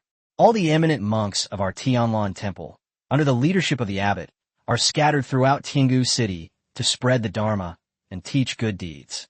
The Tiantian community ahead is where my senior brother Ziyuan is preaching.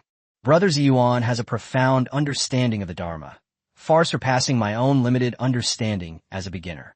He then led Qin Shuyao along the way, and just 10 minutes later they arrived at Tiantian residential area. At this moment, the snow in Tiantian Community Square had been cleared away, and furniture had been piled up to form a platform. A bonfire was burning next to the platform, and a kettle was placed on top of it. A monk dressed in a yellow robe was sitting in the main seat, chanting something. He had a fat head and big ears, a kind face, and 6 ordination scars on his head. Behind him were 4 young monks who looked strong and healthy. Below the platform, nearly 100 people sat cross-legged listening to the lecture, most of whom were middle-aged or elderly. All suffering in the world is experienced by all living beings. However, the Buddha's teachings are compassionate and extend to all sentient beings. Anyone who is sincere and devoted to Buddhism will naturally receive the Buddha's protection, be guided by the Buddha's light, and walk the path to liberation. The words sounded too literary, and Qin Shuyao frowned reflexively, remembering the charlatan from Mirror Lake Spring. Could this person be a scammer? After preaching for about 20 minutes, Ziyuan smiled slightly and said, "This preaching session is now over. If any of you still have questions, please come forward." The crowd lined up, and at the very front was a young man who looked extremely ruthless, like a petty thug. "Hey, young man, how can you be so disrespectful to the elderly? This lady is too old. Let me go first." However, the thug wasn't going to tolerate her and immediately slapped her to the ground. "Pah, you old geezer, there's no National Security Bureau protecting you now. If you dare to mess with me again, I'll kill you."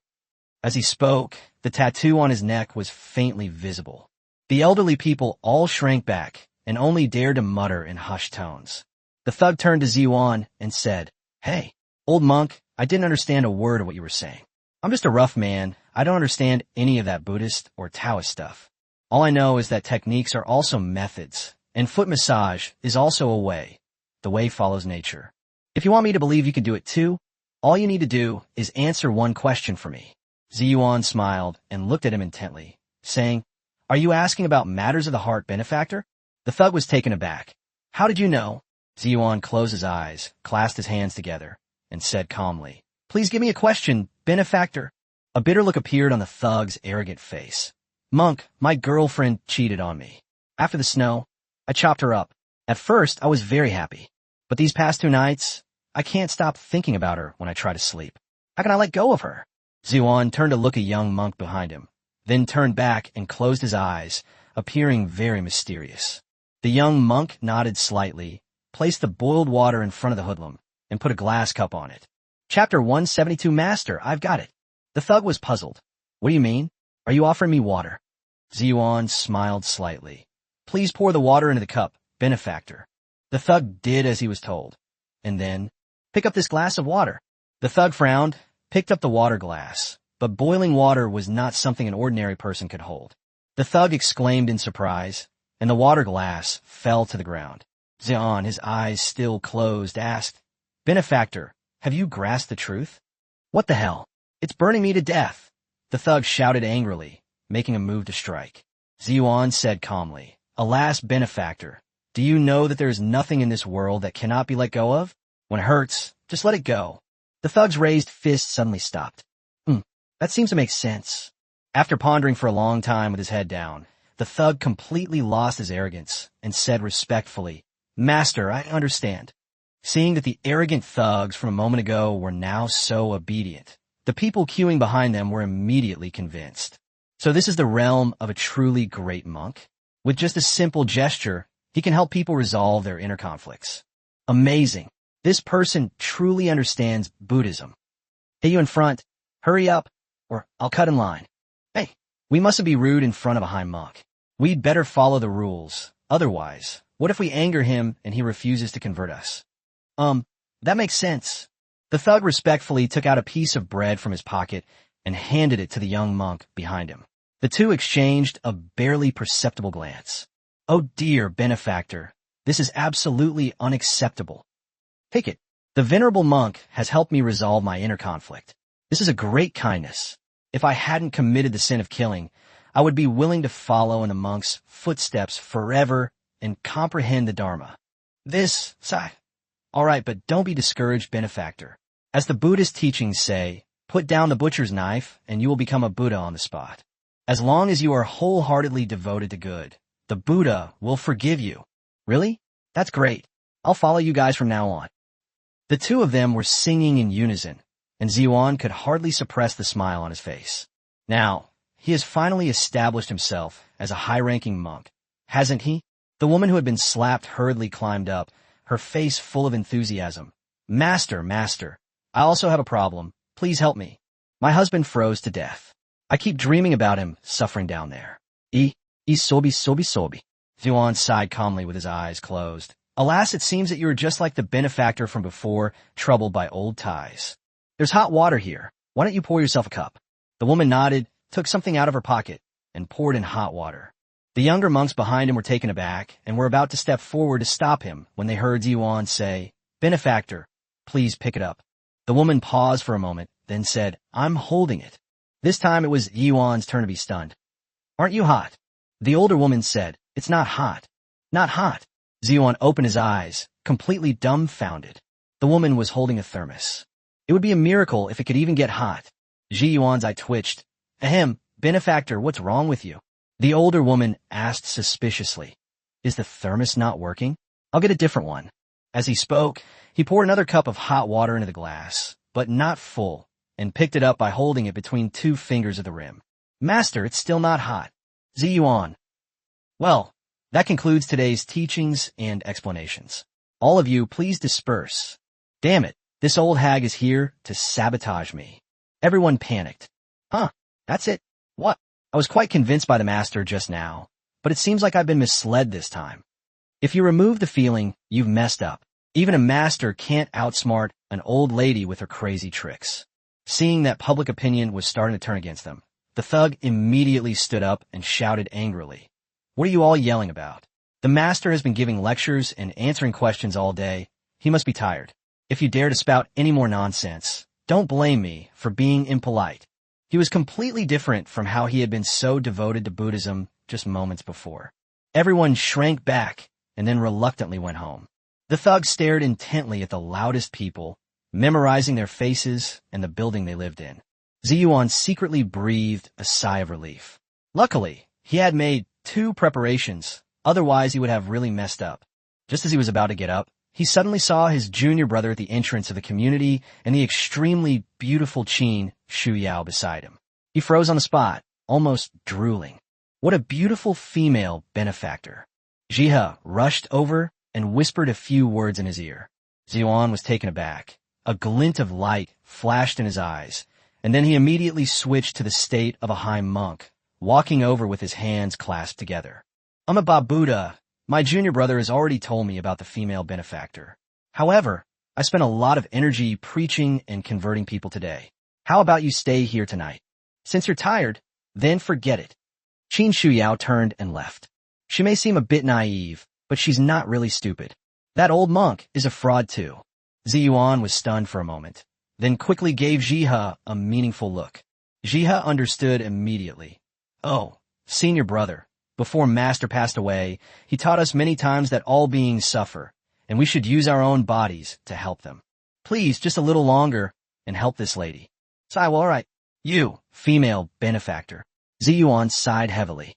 As soon as they looked up, they found that Qin Shuyao had completely ignored their performance and had already walked away. With a determined heart, he clapped his hands together and roared, May the Buddha's light shine upon all. In an instant, golden light shone brightly on Ziyuan's body, and a phantom image appeared behind him. The phantom was indeed a Buddha statue, about 3 meters tall, lifelike, and exuding a righteous aura. Nuonyuo was instantly frightened and shrank into Qin Shuyao's arms, her whole wolf body trembling like a leaf, her little eyes showing fear. For some reason, this thing looks terrifying. Qin Shuyao also suddenly stopped in her tracks, turning back to look at the Buddha statue with surprise and uncertainty. Is there really a Buddha?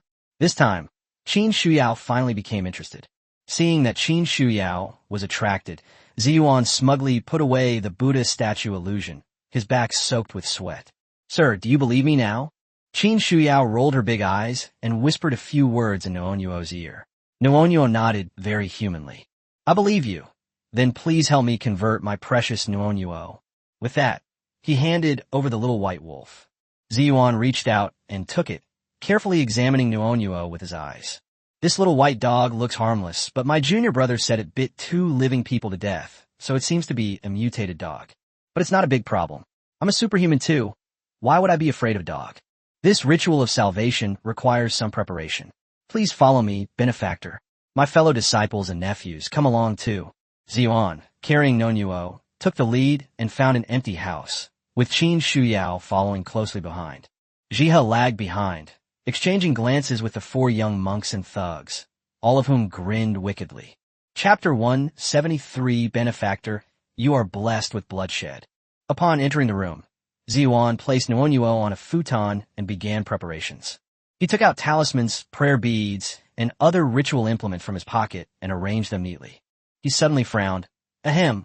Well, because the preparations for this ritual were rushed, we're short of 5 red water. You guys go and help me prepare some. The group of monks and thugs left reluctantly.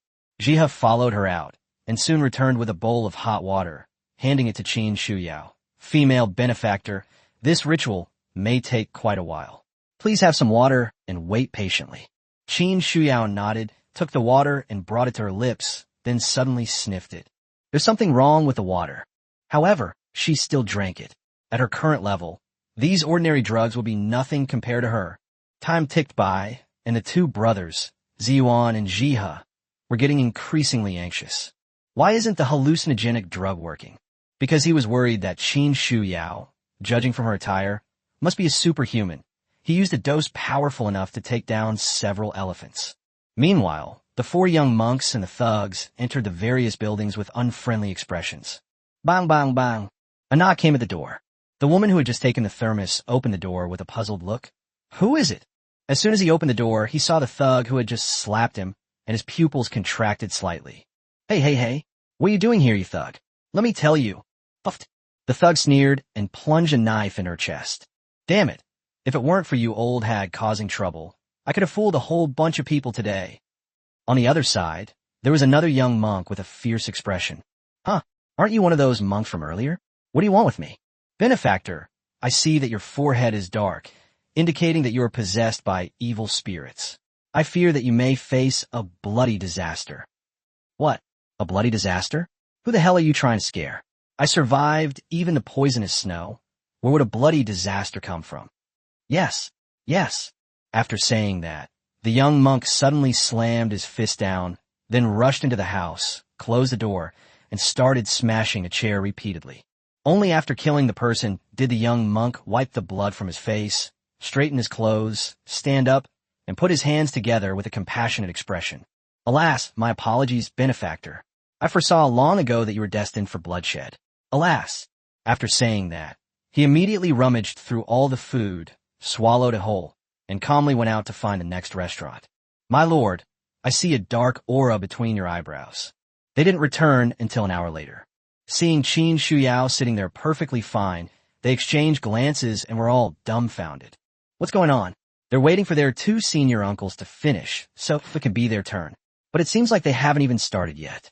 Ziyuan's mind raced, and he hurriedly asked, Ahem, why did you take so long? How's the preparation of the 5 red water going? The group exchanged bewildered glances.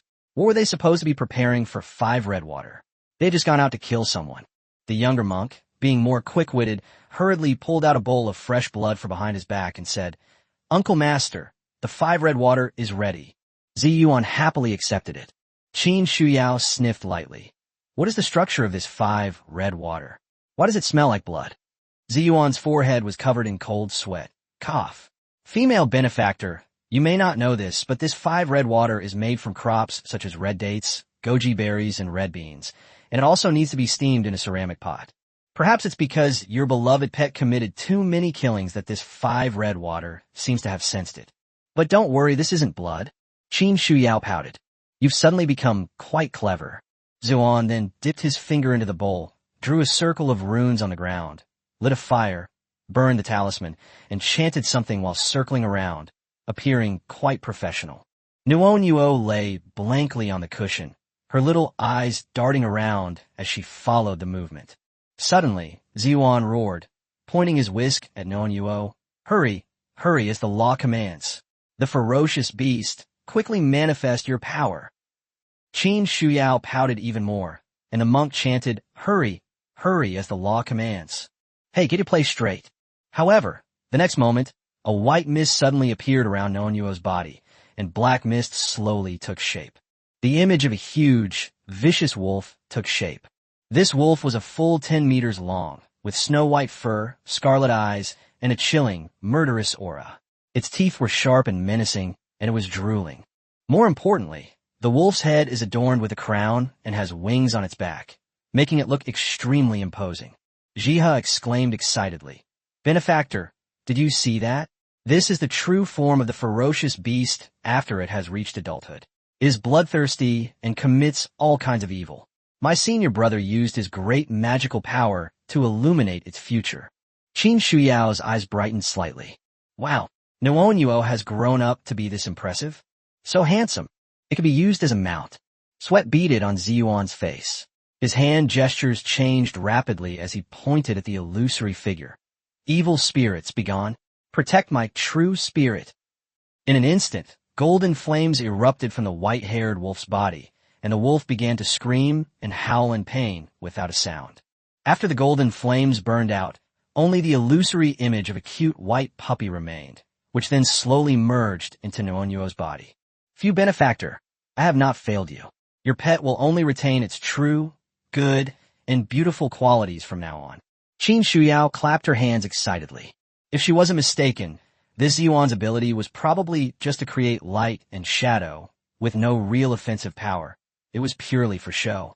However, after watching a VR blockbuster and seeing what Noonyuo looks like now that she's grown up, she deserves a round of applause. Master, that's amazing. Does that mean my Noonyuo will be a good baby from now on? Ziyuan wiped his sweat and nodded silently. Qin Shuyao looked at Noonyuo on the futon with a smile. But I'm very curious. My Noonyuo was clearly born a dog, so why did she become a wolf after growing up? This. Ziyuan broke out in a sweat again. You may not know this, but this ferocious beast has mutated, so regarding its bloodline. Qin Shuyao tilted her head. Does the master mean that after the mutation, even the species changed? Ziyuan, no, it's because... Or perhaps you already knew, master, that my Noonyuo was actually a wolf, right? Qin Shuyao said with a smile. Ziyuan was taken aback. Was this a wolf? Noonyuo raised her head at just the right moment and opened her little mouth. Jiha and the others were instantly dumbfounded. This is truly a little wolf cub. The next second, Noonyuo suddenly sprang up and rushed straight at Ziyuan's face. Ziyuan was shocked. Buddha's light shines everywhere. The phantom image of the Buddha reappears. Noonyuo shuddered and shrank back, trembling. Baby's scared. Ziyuan laughed heartily. Look, benefactor, I slayed its evil spirit, and it's afraid of me. Huh? Qin Shuyao slapped Noonyuo on the forehead and scolded. Why are you acting like a coward now? You're not acting like my Noonyuo at all. If you keep being such a coward, I won't want you anymore. Noonyuo struggled to lift her head. Why do you think I'm such a coward? But when she met her master's eyes, Noonyuo still struggled to stand up and bared her teeth at Ziyuan.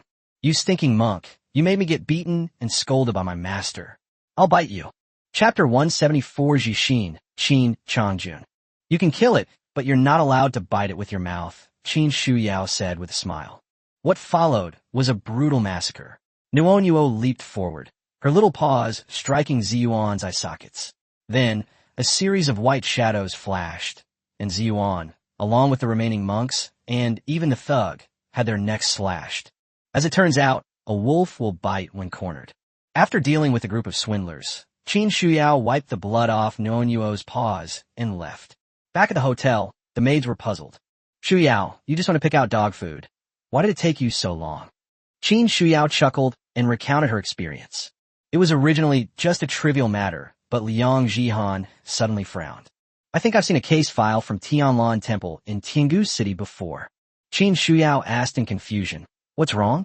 Is there something wrong with this temple? It's not the temple that has a problem. Liang Jihan shook her head. It's the monks who have a problem.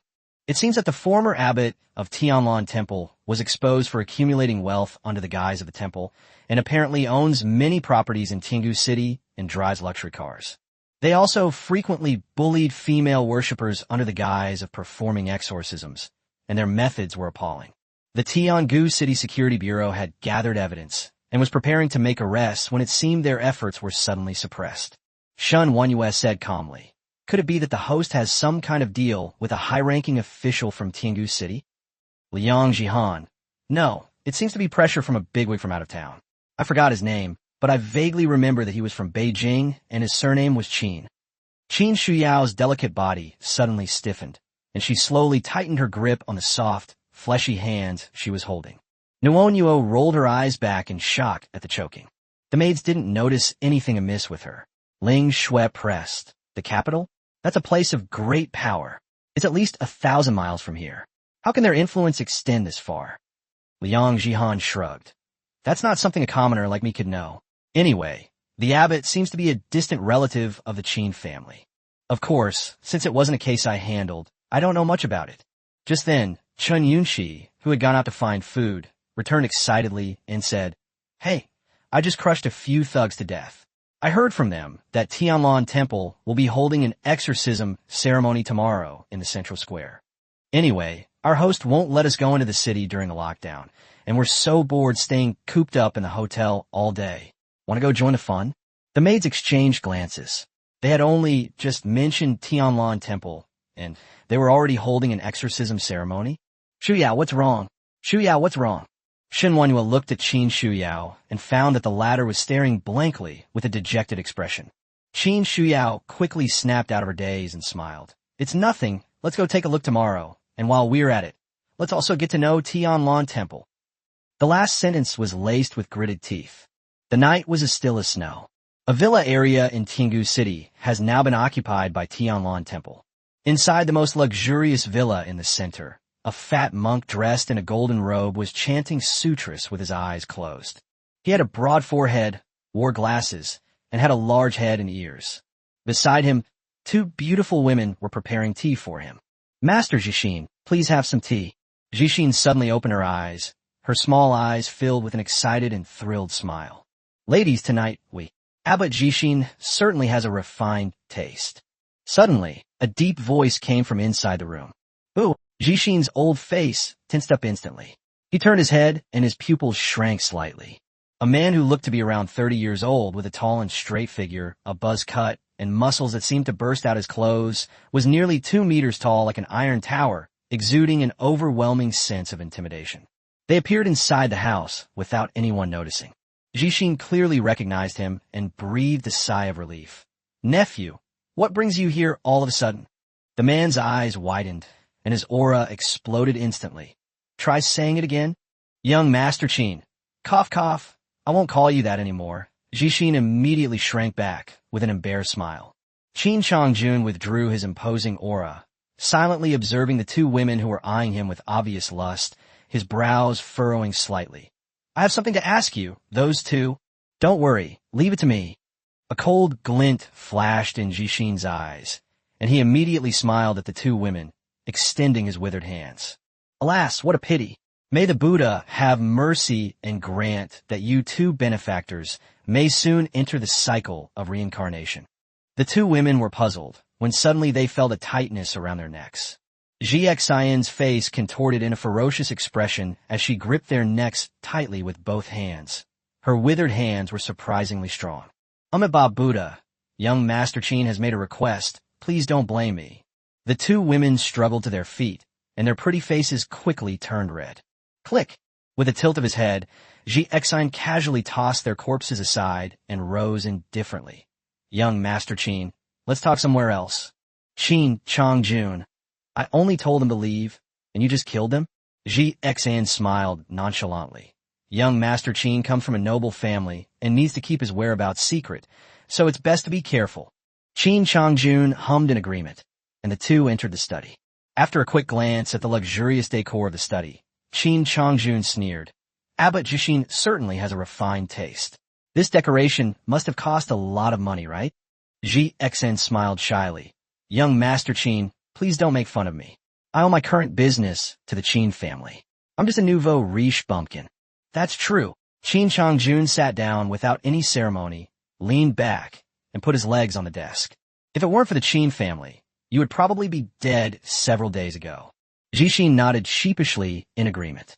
Qin Changjun continued, You know why I'm here. Where are those two cats? Gxin said with a serious expression. Young Master Qin, my men discovered those two cats hiding on Tianlan Mountain 3 days ago. If it weren't for the disciples of the temple discovering them by chance, they probably would have escaped. Later, I set up an ambush at Tianlan Temple to lure the two cats, intending to catch them like turtles in a jar. Unfortunately, I only managed to catch the kitten while the big cat escaped. Tianlan Temple was destroyed as a result, so I brought the monks to live in Tiangu City. That big cat must still be hiding in this city. These past few days, I've been having the monks spread the word under the guise of preaching and spreading the Dharma. Now the whole city knows that our Tianlan Temple will be holding an exorcism ceremony in the central square tomorrow. Furthermore, today 2 of my junior brothers and several disciples have died. Upon examining their bodies, it was discovered that they were all killed by beast claws, which seems to be the method of the big cat. A tight net has already been set up in the central square. If the big cat dares to show itself, I will definitely catch it. Chapter 175 Cat Qianqian, Teacher Qin's Background. Qin Changjun, you failed to catch the big cat the first time, so why do you think you can catch it tomorrow? According to the information you sent back earlier, that big cat's strength is above yours. Jingxin smiled mysteriously. Young Master Qin, you must know about an organization. Foundation. Qin Changjun's expression turned solemn. You also have contact with them? This organization is no benevolent force. Even though my Qin family is one of the 4 great families of Kyoto, we can't figure out their true nature. Jingxin laughed heartily. I don't care if he's a good guy or a bad guy. I only know that cooperating with the Foundation is beneficial. Yesterday, the Foundation contacted me, took a few blood samples from the kitten, and then provided us with energy suppressor guns and bullets. I'm sure young Master Qin knows how deadly these things are to people with superpowers. Besides, she's just a catwoman who unexpectedly mutated after awakening her powers. With that thing, dealing with her will be more than enough. Qin Changjun nodded to himself. You are indeed meticulous in your work. Very well, proceed according to your own plan. I will secretly support you. That would be perfect, Jingxin chuckled. Then suddenly her eyes lit up, and she asked in a low voice. Young Master Qin, I like to ask, why would the Qin family send you all the way here to take care of these 2 cat girls, who are considered weak by your standards? Most importantly, ever since he sent the Catwoman's photo to the Qin family has forbade him from harming the Catwoman. This really got him very anxious. Keeping such a beautiful Catwoman away from being touched is no different from watching porn with your hands tied. This is terrible. Qin Changjun scoffed and said indifferently, Who said my Qin family needs their strength? These 2 Catwomen are special cases. They could be used as bargaining chips to make deals with powerful forces. Jingxin nodded in realization. He naturally understood that for a behemoth like the Qin family, even before the apocalypse, people were merely bargaining chips in a transaction. Not to mention that we are now in a post-apocalyptic world. Due to the mutation, the 2 Catwomen retained not only their human bodies, but also some feline characteristics, which was quite intriguing to some important figures. In addition, they are extremely beautiful and are twins, which gives them considerable leverage in important negotiations. Jingxin suddenly felt a little regretful. She should have found a way to capture him and keep him for herself instead of letting the Qin family find out. Qin Changjun stood up. Let's go. Take me to see the kitten. Okay, this way please, young Master Qin. Jingxin hurriedly led the way. The villa's basement, originally a storage room, has now been converted into prison cells.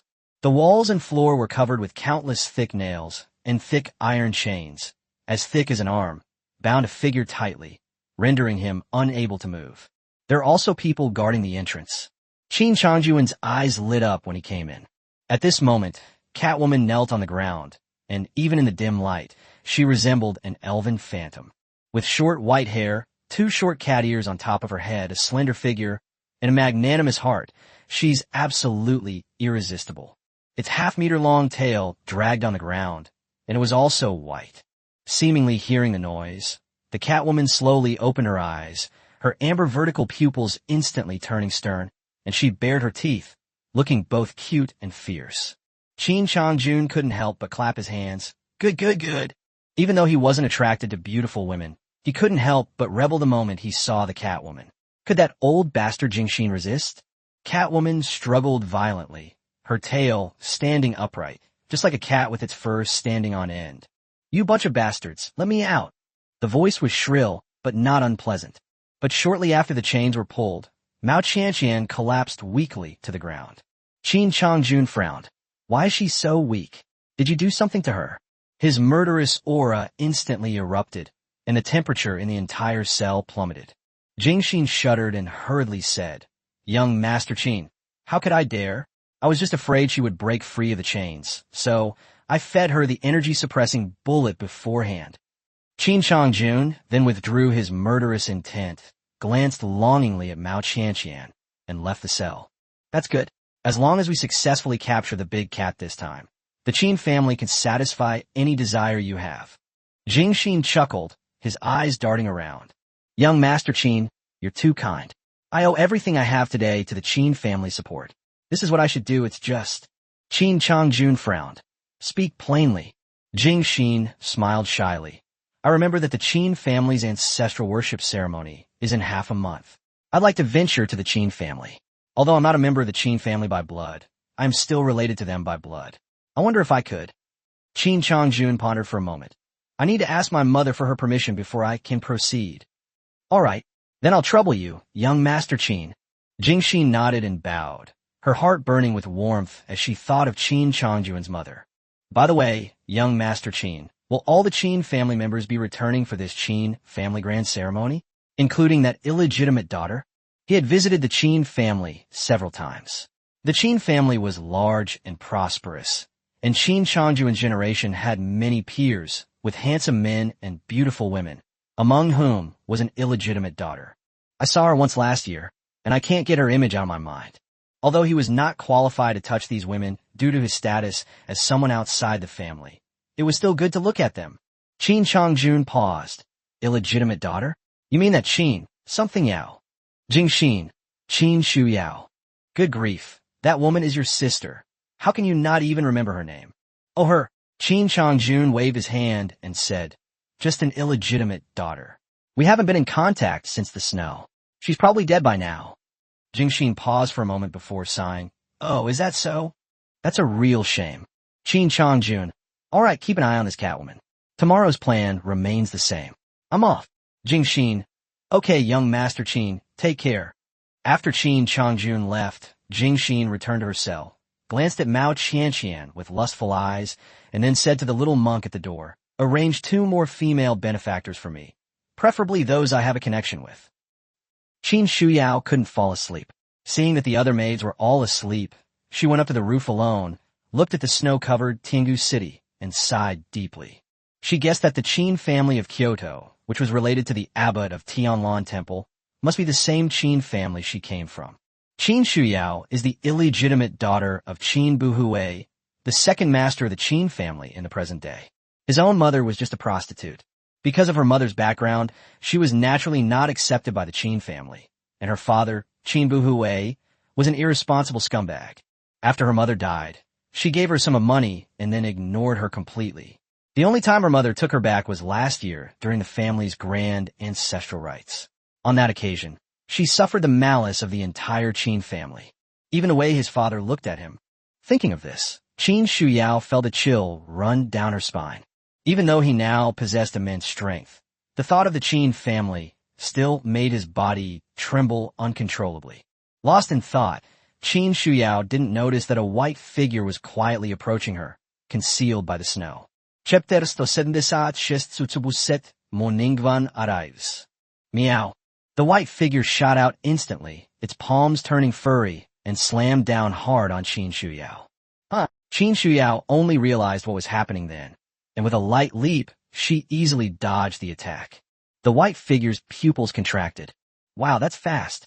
Qin Shuyao landed gracefully, like a fairy, and only then could she see the face of the person who came. She was a beast-type woman with tails on her head and behind her buttocks. She was a Catwoman. Who are you? Seeing that her attack had missed, Catwoman suddenly kicked out with both legs and left. The beautiful teacher was left completely bewildered, but she didn't pursue him. Her mind was still in turmoil. Beep beep. Today's sign-in reward options are as follows. 1. Succubus set. 2. 1,000 bottles of Mutant Beast Evolution Potion. 3. Dragon's Breath Skill. 4. A hat that allows you to forgive everyone once you put it on. Lin Dong. Choose one. To be honest, apart from the 4 rewards, the other 3 system rewards today were quite tempting. However, since there are set items available, the set items should definitely be the first choice. And a succubus. Lin Dong had already decided in his mind which set belonged to Ling Shui. Now, the demon group has 3 sets: Hell Demon, Evil Spirit Rakshasa, and Succubus. These outfits really live up to the name of the demon group. Their names don't even sound respectable. Luo Yu had fallen into a deep sleep. Ever since she recklessly provoked her master, she had been punished by Lin Dong.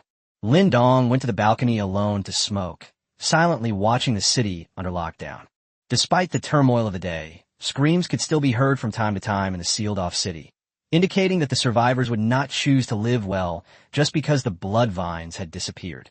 Without rules, slaughter is the only theme. However, no one came to disturb them near their hotel, which must have been Tang Shuang's doing. It seems that she is consolidating her power base very smoothly. The blood mist that had sealed off the city had mostly dissipated, and the city had returned to extremely cold temperatures. However, a faint trace of blood mist still lingered in the air above. Those living people before were controlled because they breathed in too much of the blood vine robes in the blood mist, which caused blood vines to grow in their bodies. However, because he and his maids were of high enough rank and had extremely high patience, the robes were unable to parasitize them at all.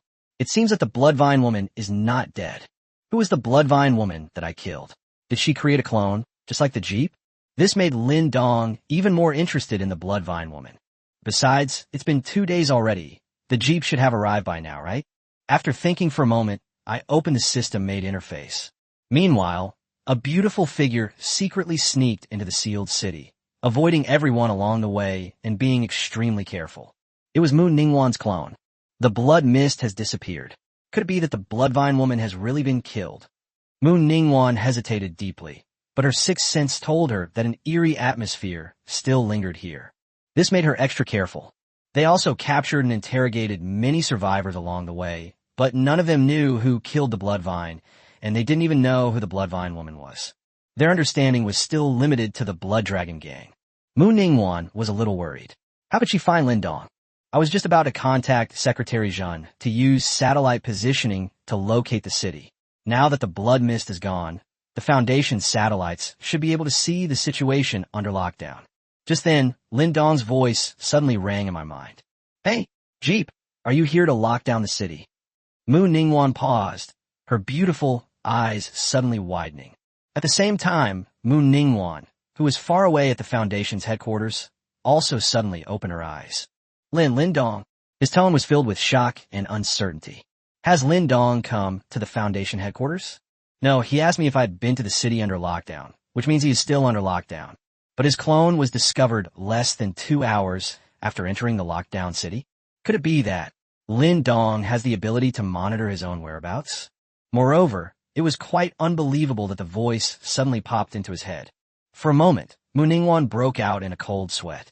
Lin Dong smiled slightly. Oh, it seems you still remember your master? Not bad, not bad. Mu Ningwan's pretty face instantly contorted with rage. What's wrong with my superpower? Did you do this? Lin Dong's voice grew colder. Is this how you speak to your master? You. Mu Ningwan was about to say something when she was horrified to discover that her superpower had weakened even more. It dropped directly from A+, level 6, to A, level 5. The case is solved. It was him who did it. Mu Ningwan felt a chill run through her body. Lin Dong was not only incredibly strong, but his methods were also so unpredictable and difficult to defend against. Does the Foundation have a chance of winning if it goes against him? Lin Dong. I'm at the New Season Hotel in the lockdown city. If I don't show up within an hour, the consequences. Mu Ningwan. I'll be right there. He was furious. As the supervisor of the Foundation, he held a high position and had countless resources and manpower at his disposal. However, when facing Lin Dong, he could only be led by the nose. Lin Dong smiled, ended the call, pulled up a chair and sat down, a cigarette in one hand and a loaf of coffee in the other. Burp, I'm full. Half an hour later, Moon Ningwan, who had been hiding, stood downstairs at the New Season Hotel, looked up at Lin Dong, and her beautiful eyes narrowed deeply. She arrived half an hour earlier than Lin Dong had given her, wanting to remain hidden and observe carefully to find out exactly how the other party was controlling her. She made her way to the top floor in silence, but instead of going through the door directly, Moon Ningwan nimbly flipped upstairs and entered the balcony next to the hotel. Now, she and Lin Dong are 3 meters apart, facing each other. However, since he was invisible and hadn't made a sound during his movements, Lin Dong probably wouldn't. You're here pretty early. Why are you going to the other side? Lin Dong suddenly looked up with a strange smile. Moningwan's pupils contracted sharply. He spotted me. In fact, Moon Ningwan was very well hidden, and Lin Dong could not see her body at all. But there was a glaringly obvious level 5 badge right above my head. From Lin Dong's perspective, it was as if a level 5 character appeared on the street, then dodged and weaved, finally managing to reach the balcony of the next room after a lot of effort, and then stood there motionless. You know what? It's pretty funny. The system's recognition function can even ignore stealth mode, which is great. A sense of powerlessness welled up in Moon Ningwan's heart, and she revealed her figure. As expected, you can't hide it from this man. Looking at the tall, beautiful woman with a face that could easily score 85 points, Lin Dong raised an eyebrow slightly. Another puppet sent over? Although he didn't know what Moon Ningwan's true form looked like, this was clearly not a Jeep. It's at most a Mercedes-Benz E-Class. Moon Ningwan smiled bitterly, realizing that she truly had no secrets left from him. He climbed over the fence and stood in front of Lin Dong. Lin Dong, you really are full of secrets. Can you tell me how you did it? Kneel down and speak to your master. Lin Dong interrupted abruptly, a wicked smile on his face. Chapter 177 Speculation. The Origin of the Bloodvine Woman.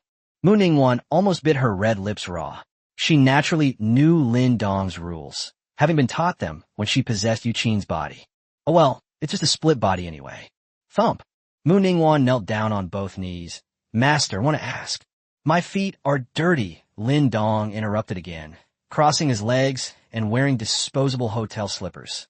His feet were actually quite clean, since he had Luo Yu with him, so he didn't have to do anything himself when he took a bath, but Lin Dong was still a little angry. It wasn't the real body that came. Is this a sign of disrespect for its master? Moon Ningwan choked, then said coldly, Lin Dong, don't go too far.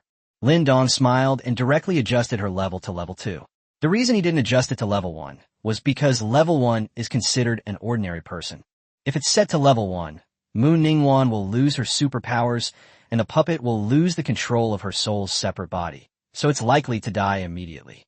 Moon Ningwan choked again, her beautiful eyes glaring at Lin Dong with a mournful look. This person is shameless. His weaknesses were completely exploited. Now is a crucial moment for the election of the Chief Inspector of the Dragon Kingdom. If his superpowers are so weak, he won't be able to keep his current position, let alone run for Chief Inspector. Now, am I being too much? Lin Dong smiled sinisterly. Moon Ningwan's beautiful eyes gradually reddened, and she finally lowered her proud head. No, Master is not going too far. Lin Dong smiled slightly. That's a good girl. The level was then adjusted back to level 6. Moningvanes delicat body tremblet. He can not only take away one's power at will, but also return it at will. Lin Dong, tell me, what's the deal with this Bloodvine woman you guys created?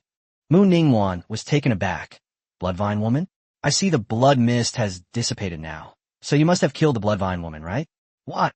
Lin Dong laughed and said, my other foot is dirty too. Moningvan. This is an opportunity to punish oneself. He then stammered, the Bloodvine woman is a research result from the Foundation's branch in Fengsheng, which is under my jurisdiction. The Lockdown Foundation focuses on combining mutated plants with humans, given that quite a few plant-based superhumans have already emerged on Earth. Lin Dong nodded slightly. Master Gene was a typical example. Those with plant-based superpowers don't need to worry about resources as long as they develop steadily. In China, farming is instinctive. The Bloodvine woman is the only successful case of the research, but also a failure. The previous city ceiling steward ignored my advice and, driven by greed, forcibly transplanted the mutated blood vine into a woman named Yin Wushuang. Because the experimental data was incomplete beforehand, the direction of the fusion of the blood vine and Yin Wushuang's gene chains was out of control, causing the experimental subject to go berserk and kill all members of the Foundation, including the deacons. Later, I sent several groups of people to take control of the situation, but they all failed, and I also lost track of the blood vine woman. At the same time, blood mist suddenly appeared in the city under lockdown. The blood mist not only affected the atmospheric structure of the area, but also blocked our satellite surveillance.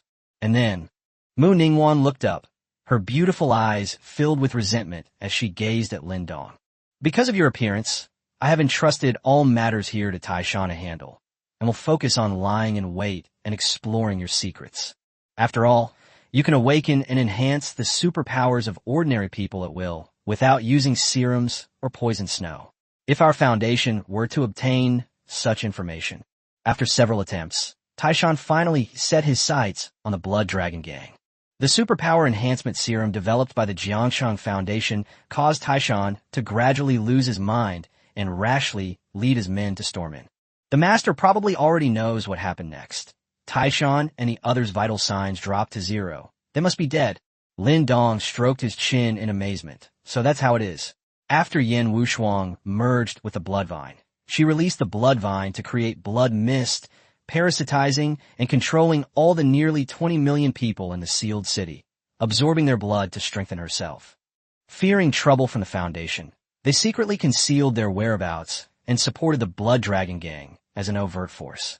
When the Blood Dragon Gang and the Foundation were locked in a fierce battle, they would strike from behind, wiping out the Foundation and profiting from its losses. Wow, that's amazing. If I hadn't happened to come, I'm afraid that no matter how many people from your Foundation came, they would have all been caught. Mu Ningguan sighed softly. I did consider directly blasting Fengshan flat and completely eliminating the Bloodvine Woman. But the Bloodvine Woman's ability to modify the environment is indeed extremely rare.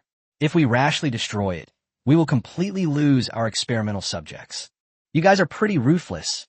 There are nearly 20 million people here, and you just bomb them like that. Lin Dong said with a sneer. Mu Ningguan remained silent, as if she were saying something that made you seem superior. None of us are good people. Lin Dong asked, besides parasitism, why does the blood mist also have the influence of the 7 deadly sins? Mu Ningguan, this is what I mentioned before. The fusion of the blood vine and Yin Wushuang's gene chain is beyond our control. It seems to be the ability brought by the blood mist again. However, according to our data records, Yin Wushuang is just an ordinary person. The blood vine has no other abilities besides parasitism and blood drinking. The world is full of wonders. It's really interesting. Lin Dong exclaimed. Mu Ningguan was speechless again. Was the Bloodvine Woman compared to you? No matter how difficult the Bloodvine Woman is to deal with, 2 hydrogen bombs will bring her to dust. However, Mu Ningguan felt that even the latest technological weapons developed by the Foundation could not harm Lin Dong. This is a bit of a dead end. Lin Dong looked at Mu Ningguan and said, although there is no direct evidence, I have a feeling that the Bloodvine Woman is not dead. Not dead. Mu Ningguan was taken aback. How could someone escape from Lin Dong's clutches? So I misunderstood Bloodvine Woman earlier. You're still pretty awesome. Lin Dong nodded. Of course, it's just my premonition, but I believe in premonitions. Mu Ningguan pondered for a moment. Then, Master, what do you plan to do? Lin Dong shrugged. I don't know. She's determined to hide, so it's really not easy for me to catch her. Besides, I don't have any grudge against her. But you haven't left Fengshan. Mu Ningguan's beautiful eyes flickered. So, you think the Bloodvine Woman is still in Fengshan, but why hasn't she left? Lin Dong smiled. 2 possibilities. First, there are special reasons why they cannot leave, such as their main body being too large. Once they move, everyone will know. Second, she used me to fake her death, hiding herself away and making people completely lower their guard against the Bloodvine. Then, she waited for the right moment to create blood mist again, parasitizing the Bloodvine and sucking blood to strengthen herself. Mu Ningguan nodded and said, if what Master said is true, and the Bloodvine Woman is not dead, then the second possibility is more likely. But if she really wants to hide, how are we going to find her? Lin Dong looked at her with admiration. This woman was clever enough that she had already guessed that I must have a plan, but she pretended not to know and followed up with questions along the lines of my conversation. Is this the survival strategy of workplace elites? 6. It's simple. If she wants to be reborn, she needs to meet 2 conditions. First, there are enough living people in this city under lockdown. Second, Mu Ningwan, Master, you must leave the city. Chapter 178 yan, Wushuang, Tank, Yitang Shuang. Lindong nodded. Mu Ningwan is right. Her appearance was indeed unexpected by the Bloodvine woman. Because her stats were too outrageous, the Bloodvine woman, who was developing steadily, must have chickened out and hid away. But why wasn't she showing me her full power before? Could it be that the Bloodvine possesses sensory abilities and can sense that she is stronger than her, so it separated a part of its body for her to kill and leave? Or perhaps she is monitoring him through some means. Thinking of this, Lin Dong suddenly froze, and a scarred face appeared in his mind. Tungi. This was the first normal person I came into contact with after the city entered lockdown. Since I entered the city under lockdown, the Tung sisters Tung Yi and Tung Shuang have always had complete control over my whereabouts. If that's really the case, Lin Dong was slightly shocked. This Yin Wushuang was really something. Do you have a photo of Yin Wushuang? Mu Ningwan shook her head. She was just a test subject. Her data wasn't transmitted back to headquarters. After the Fengcheng branch was destroyed, her data should have been completely lost. When you were modifying Yin Wushuang, did you scratch her face or chest? Lin Dong suddenly asked. After pondering for a moment, Mu Ningwan nodded and said, that's inevitable. In addition to microscopic manipulation, gene chain fusion also inevitably involves macroscopic modifications to the human body. It's even possible to conduct cross-section studies on the entire body. Lin Dong nodded in realization. He must have guessed correctly. As soon as she entered the sealed city, Tung Yi found her and ruthlessly killed the Blood Dragon gang members, making her realize that she was a formidable fighter. Tung Yi then asked her to destroy the Blood Dragon gang and reveal a part of the Bloodvine's true form so that she could kill it. Tung Yi then went offline, and Tung Shuang took over the monitoring work. Tung Shuang wanted to stay by her side to continue monitoring her under the guise of repaying a debt of gratitude, but she refused. Even so, Tung Shuang still kept track of her whereabouts, as evidenced by the fact that no one came to bother her at the New Season Hotel all day.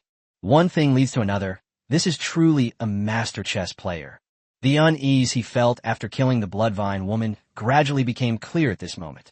That is, the level 11 Bloodvine maiden is too weak. The fact that someone with the blood and flesh of nearly 20 million people, including countless superhumans, is only at level 11 is indeed somewhat unreasonable. This was the first time since he gained his superpowers that he had been led by the nose by a woman. Mu Ningwan carefully observed Lin Dong's expression and tentatively asked, Master, do you already know who the Bloodvine woman is? Lin Dong smiled and said, it's just that we have a suspect now. Mu Ningwan's spirits lifted. Who is it? You can't say that, it'll ruin the fun. Lin Dong laughed heartily, then got up and stretched lazily. A plan was slowly taking shape in my mind. It's time to appoint a group leader for Group 2. Now, I need you to use the Foundation's resources to spread a message to all towns and cities within 1,000 miles, saying, a mineral has appeared in the city that can multiply the combat power of superhumans several times over. Yeah, that's all.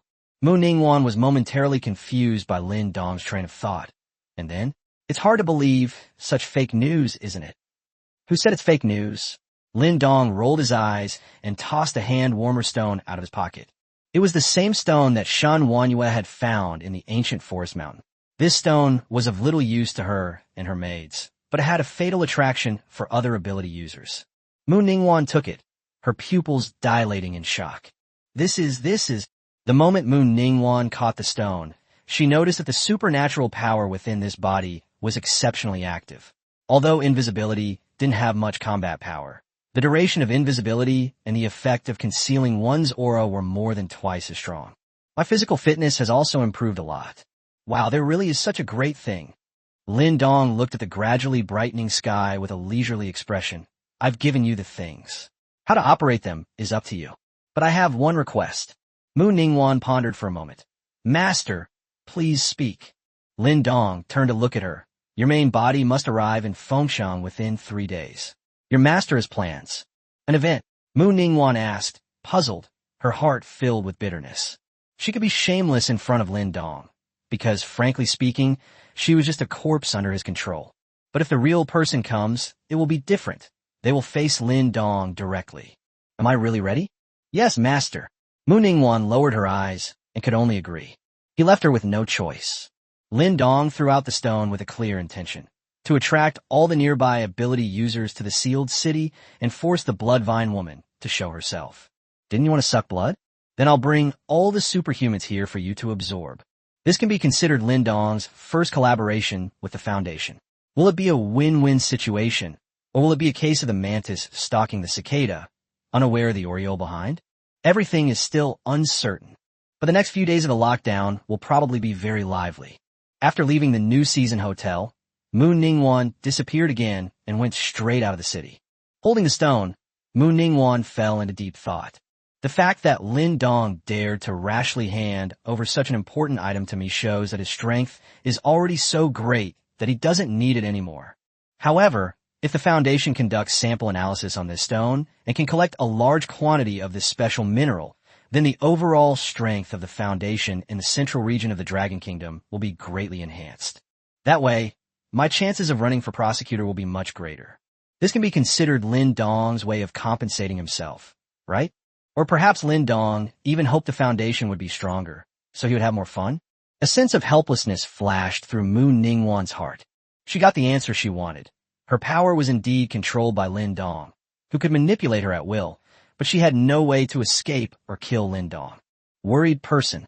As dawn broke, Luo Yu got up and stretched. Seeing Lin Dong sitting alone on the balcony, she smiled and came over. Master, why are you here so early in the morning? Wait, why do you smell like another woman? Lin Dong rolled his eyes, gave her a flick on the forehead, and said irritably, and you still dare to talk?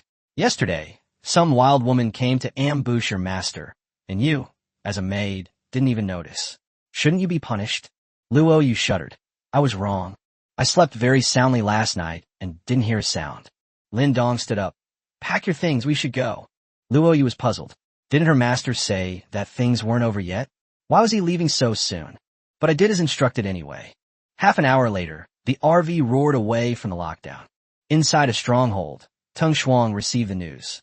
A red glint flashed in her eyes, and a strange and ferocious smile appeared on her beautiful face. Finally, we're gone. Chapter 179, Succubus Set, heading to the exorcism tournament. Inside the RV, Luo Yu still looked puzzled. Master, we've only been in the lockdown for 2 days. Are we leaving already? Lin Dong laughed and said, what else is there to do with a city lockdown?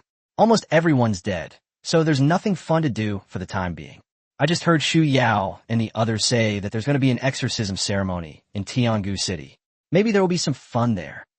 Luo Yu tilted her head. Temporary? Leaning against the car window and looking back at the receding city under lockdown, I wondered if it was just my imagination, but the blood mist that should have dissipated seemed to have thickened a little more. 2 hours later, the RV finally arrived in Tiangu City. After folding up the RV, the two walked inside. There were clearly more survivors here, and people could be seen hurrying along the street from time to time. Hurry, hurry! Master Jixin's exorcism ceremony is about to begin. You actually believe in demons? I think that guy's just a fraud. TCH, what do you know?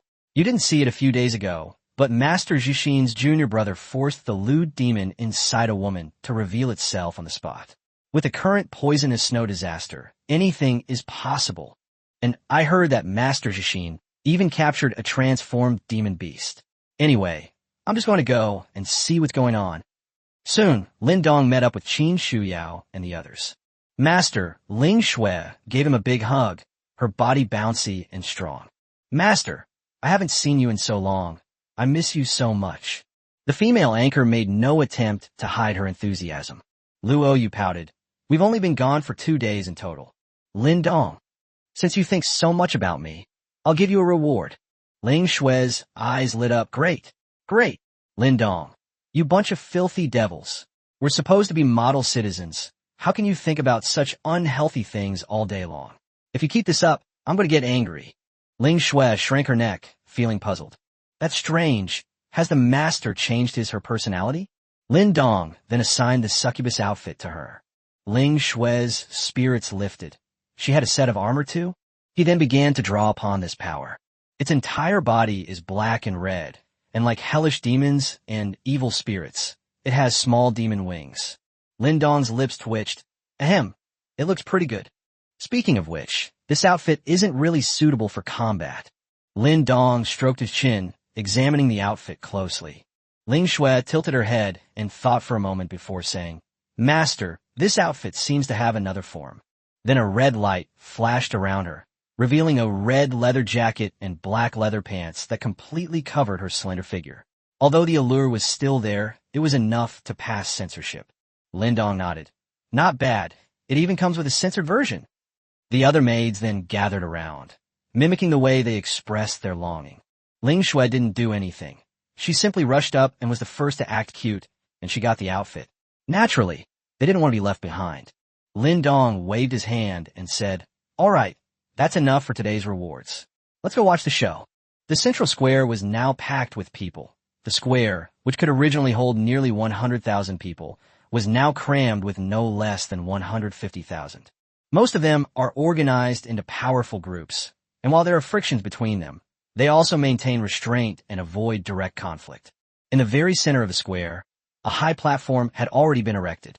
Below the platform, 10 huge cages were placed, covered with black cloth, so it was unknown what was inside. A group of monks formed a circle, guarding the platform and the cage. The crowd couldn't help but start discussing it. These eminent monks from Tianlan Temple were preaching and spreading the Dharma in various places yesterday. I followed Master Zhiwang's teachings, and sure enough, I didn't have any more nightmares last night. Me too, my wife and children all died, and I dream about them every night. It was Master Zhiqian who helped me understand. They were all good people. Is it really that miraculous? I slept soundly though. Well, what can I do? My surname is Wang. Oof. You've done too many bad things. Be careful, or Master Jingxin might use his magic to take you away. T.C., what am I afraid of? Killing a few people is nothing. I heard someone was attacked by a monster last night.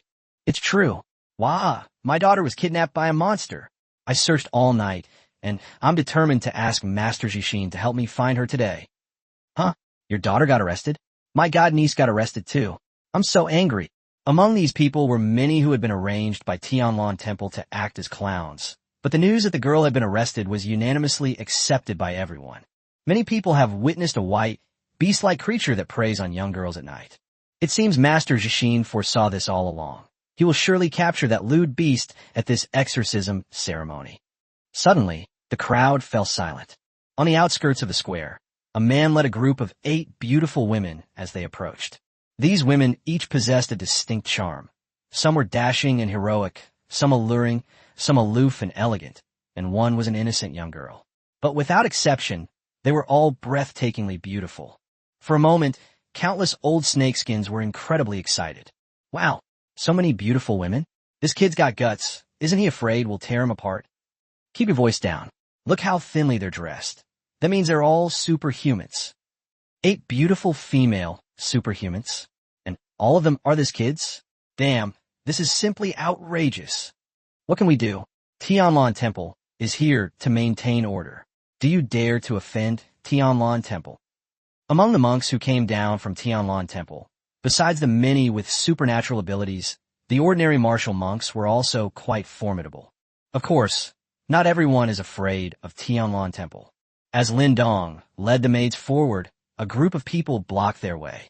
Chapter 180 Uncle, you're so indecent. The leader was a thin, middle-aged man with a withered face, looking completely drained. There were about a dozen people behind him. Hey, this is Yin Lang, the leader of the Silver Gang in the south of Tiangu City. He's said to be a superhuman with great strength. He's imprisoned and played with all the women in his jurisdiction. His methods are outrageous. This is going to be interesting. With so many beautiful women, given Yin Lang's lecherous nature, he's bound to have a good time. These Silver Gang members are really something. They've come all the way to the exorcism ceremony at Tianlan Temple, and they still don't know how to behave themselves. Do they really think the monks at Tianlan Temple are vegetarians? Yin Lang looked at the maids with a sneer. Kid, do you know who I am? You can't possibly enjoy so many beauties all by yourself. Give me a few, and I'll let you join my Silver Gang. All the women in my Silver Gang are yours to play with. How about it? Lin Dong watched indifferently. He wasn't even interested in taking action against a level 3 nobody. Ling Shui stepped forward excitedly. Uncle, what do you need us women for? Ling Shui couldn't resist showing off after her master had just given her the outfit. Yin Lang was incredibly excited to see Ling Shui's magnanimous heart. What could possibly happen between a man and a woman? Oh, uncle, you're so indecent. Ling Shui feigned shyness and approached with cat-like steps. When she was just a step away from Yin Lang, Ling Shuimei smiled and stretched out her right hand, reaching towards his lower abdomen. Everyone was taken aback. Damn, such a beautiful woman is actually a slut. The men who had involuntarily made way for her were filled with regret. If they had known that the man was a coward and the woman was a slut, they should have gone for her sooner. Yin Lang was equally excited and couldn't help but smile smugly. See, it has to be me. This girl's hands are so white and delicate. They're like an indestructible grip. However, just as Ling Shui's small hand was about to touch him, her sleeve suddenly opened and a dagger slid down her wrist in her hand. Ling Shui suddenly thrust forward. Many men present felt a chill run down their spines. Yin Lang was squinting, preparing to experience the grip of immortality, when suddenly a sharp pain struck him, his eyes bulged out, and he let out a scream comparable to that of a groundhog. Yahoo-hoo-hoo! Ling Shui smiled sweetly, and with her small hand holding the dagger, she slashed down again, and a small clump of flesh fell to the ground. Uncle, I didn't expect you to be like this. Ling Shui's face immediately turned disgusted. Everyone stared in astonishment, their minds blank for a moment. On one hand, they were frightened by Ling Shui's ruthless methods. On the other hand, the Silver Gang leader's talent seemed to be a bit. Who would have thought that the gang leader Yin Lang, who's always indulging in revelry, would be so petite and delicate? Ha ha ha. I remember my son was bigger than him when he was born. No, damn it. I'm a professional. I absolutely can't laugh. Hiss. I thought the women imprisoned by the Silver Gang were suffering terribly, but I didn't expect it to be such torture. Otherwise, this is absolutely terrifying. Haha, Chief Yin, if you're having any trouble, we can help you out. Yin Lang was covered in cold sweat, his body was bent over like a shrimp, and he was clutching his crotch with both hands, twitching in pain. Damn it, what are you guys still standing there for? Kill them. Cripple these girls' limbs. I'll make them wish they were dead. Yin Lang turned and shouted at his underlings. Even at this point, he was still thinking about these women. Just as the two sides were about to fight, the crowd was pushed aside, and a monk in a yellow robe finally arrived with several martial monks. Amipa, this old monk is wise. Please, gentlemen, stop. Lin Dong and the maids all tilted their heads to the side. Intellectual disability? This monk is something else. He starts by criticizing himself. However, this monk is only level 5. Tianlan Temple is indeed powerful. Yin Lang snarled. You bald monk, if you don't want to die, get the hell out of here. I'm not going to let these women go. Alas, Benefactor Yin, when will this cycle of revenge end? My Tianlan Temple has a high-ranking monk who possesses the Dharma of light and healing. As long as you are devoted to Buddhism, I will plead with the abbot to help you get back on your feet. Zhizhan displayed great composure. Yin Lang's ferocious expression changed, and he said excitedly, Really? You can still continue? I love Buddhism the most. I've watched the 1986 version of Journey to the West 7 or 8 times. Although that thing is better than nothing, it is still related to one's happiness for the rest of one's life. Zhizhang smiled and said, That's natural. The path of Buddhism is infinitely profound. Yin Lang hurriedly shouted to his underlings, Didn't you hear me? Hurry up and pick it up for me. Just as the younger brother was about to set off, Ling Shui suddenly let out a cold laugh. She lifted her long leg and stomped down heavily in her high heels. Snap! That mass of flesh, it shattered. Yun Lang. I'm so damn. Ugh, disgusting. Ling Shui rubbed the sole of her shoe on the ground with a look of disgust. I'll have to go pick out a new pair of shoes later. Yin Lang mechanically and laboriously turned his head to look at Zhizhang. Master, it's all broken. Is there any way to save it? Zhizhang's eyes twitched as he watched, and he turned his head with a wry smile, saying, Benefactor, I'm afraid. This won't work. There's still a chance to fix it, but it's already broken. So what's the point of fixing it? Yin Lang immediately burst into a tirade. You bald monk. I'll just at #% at %yuan. You bitch, I'll fight you to the death. This is now completely nonsense. Zhizhong said angrily. Benefactor, please refrain from using foul language here, or I will ask you to leave. After speaking, he exuded a powerful aura that instantly repelled everyone, including Yinlang. Yinlang then realized that this bald monk was incredibly strong, stronger than himself. His old face immediately turned ashen. Fine. Tianlan Temple, is it? You just wait. In the end, he could only utter a harsh word, glared coldly at Ling Shui, and limped away. Blood was flowing continuously between his legs, leaving a trail of blood on the ground.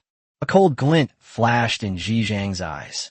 He secretly gave a wink to a monk with a level 4 rank above his head. The monk nodded slightly and disappeared into the crowd. You dare to insult me? Yinlang? You've already met your end. Ba, female benefactor. Although that benefactor Yin has left, he will surely take revenge on you afterward. So please be careful. Zhizhang looked at Ling Shui, his eyes slightly narrowed, his expression kind and benevolent. I was incredibly excited. However, this feud arose because of the exorcism ceremony of my Tianlan Temple, and my Tianlan Temple will not ignore it. If you are afraid, you can discuss Buddhism with the eminent monks of my Tianlan Temple. With Buddha's light shining upon you, surely benefactor Yin will not harm you. Lin Dong couldn't help but laugh. This monk's got some skills. After being scolded by Yinlang, he secretly sent people to intercept and kill him, and then turn around and flirted with my maid. It seems Liang Jihan was right. These monks are all bastards. Zhizhang turned to look at Lin Dong and naturally realized that these beautiful female benefactors all listened to this man. So he put his hands together and said, May I ask where you come from, benefactors? This is the starting point. Lin Dong stopped smiling and returned the greeting with his hands clasped together. From the great Tang dynasty in the east. Wisdom. Chapter 181 Benefactor, you have a karmic connection with Buddha. Zhizhang was completely dumbfounded. Are you kidding me? Ahem. Please don't try to fool this old monk. Lin Dong shrugged. I'm not lying to you. I really did come from the east. What? Can't a monk take a joke? Zhizhang's lips twitched, and he could only laugh and say, Of course not. Ahem, your confidants all possess unparalleled beauty, so the other male patrons might cause another disturbance. Please come with me, and I'll invite you to take a seat. How about it? Lin Dong nodded. Lead the way. The monk spoke quite eloquently. The phrase confidant made the maid's eyes light up. With Zhizhang leading the way, naturally no one dared to cause trouble. Of course, Ling Shui's 2 stabs and 1 kick just now also shocked many people. It's called the seat of honor, but it's really just the front row. The people from Tianlan Temple have even arranged small bamboo stools here. Those who can sit here are basically leaders of some of the major local forces in Tiangu City.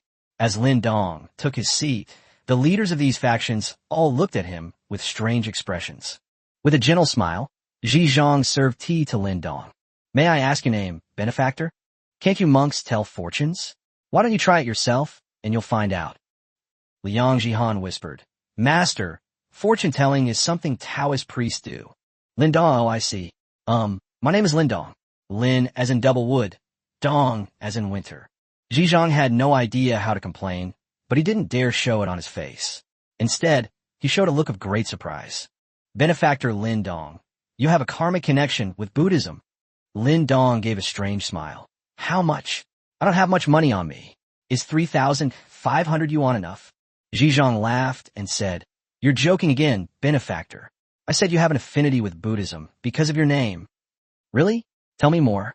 Zhizhang took out paper and pen and wrote Lin Dong's name on it, explaining, Your surname is Lin, and the character Lin is composed of 2 wood radicals. As the Buddhist saying goes, when 2 pieces of wood grind against each other, they come together to make fire. When 2 pieces of wood separate, the fire goes out. The word forest alone embodies the profound Buddhist meaning of life, separation, and death. And the character Dong, winter, is even more extraordinary. Winter is a time of hiding, when all things are stored away and return to tranquility. This coincides with the states of spiritual practice in Buddhism. Tell me, sir, isn't this fate? Lin Dong stared at Zhizhang in shock. As expected of an old monk, he's really good at bluffing.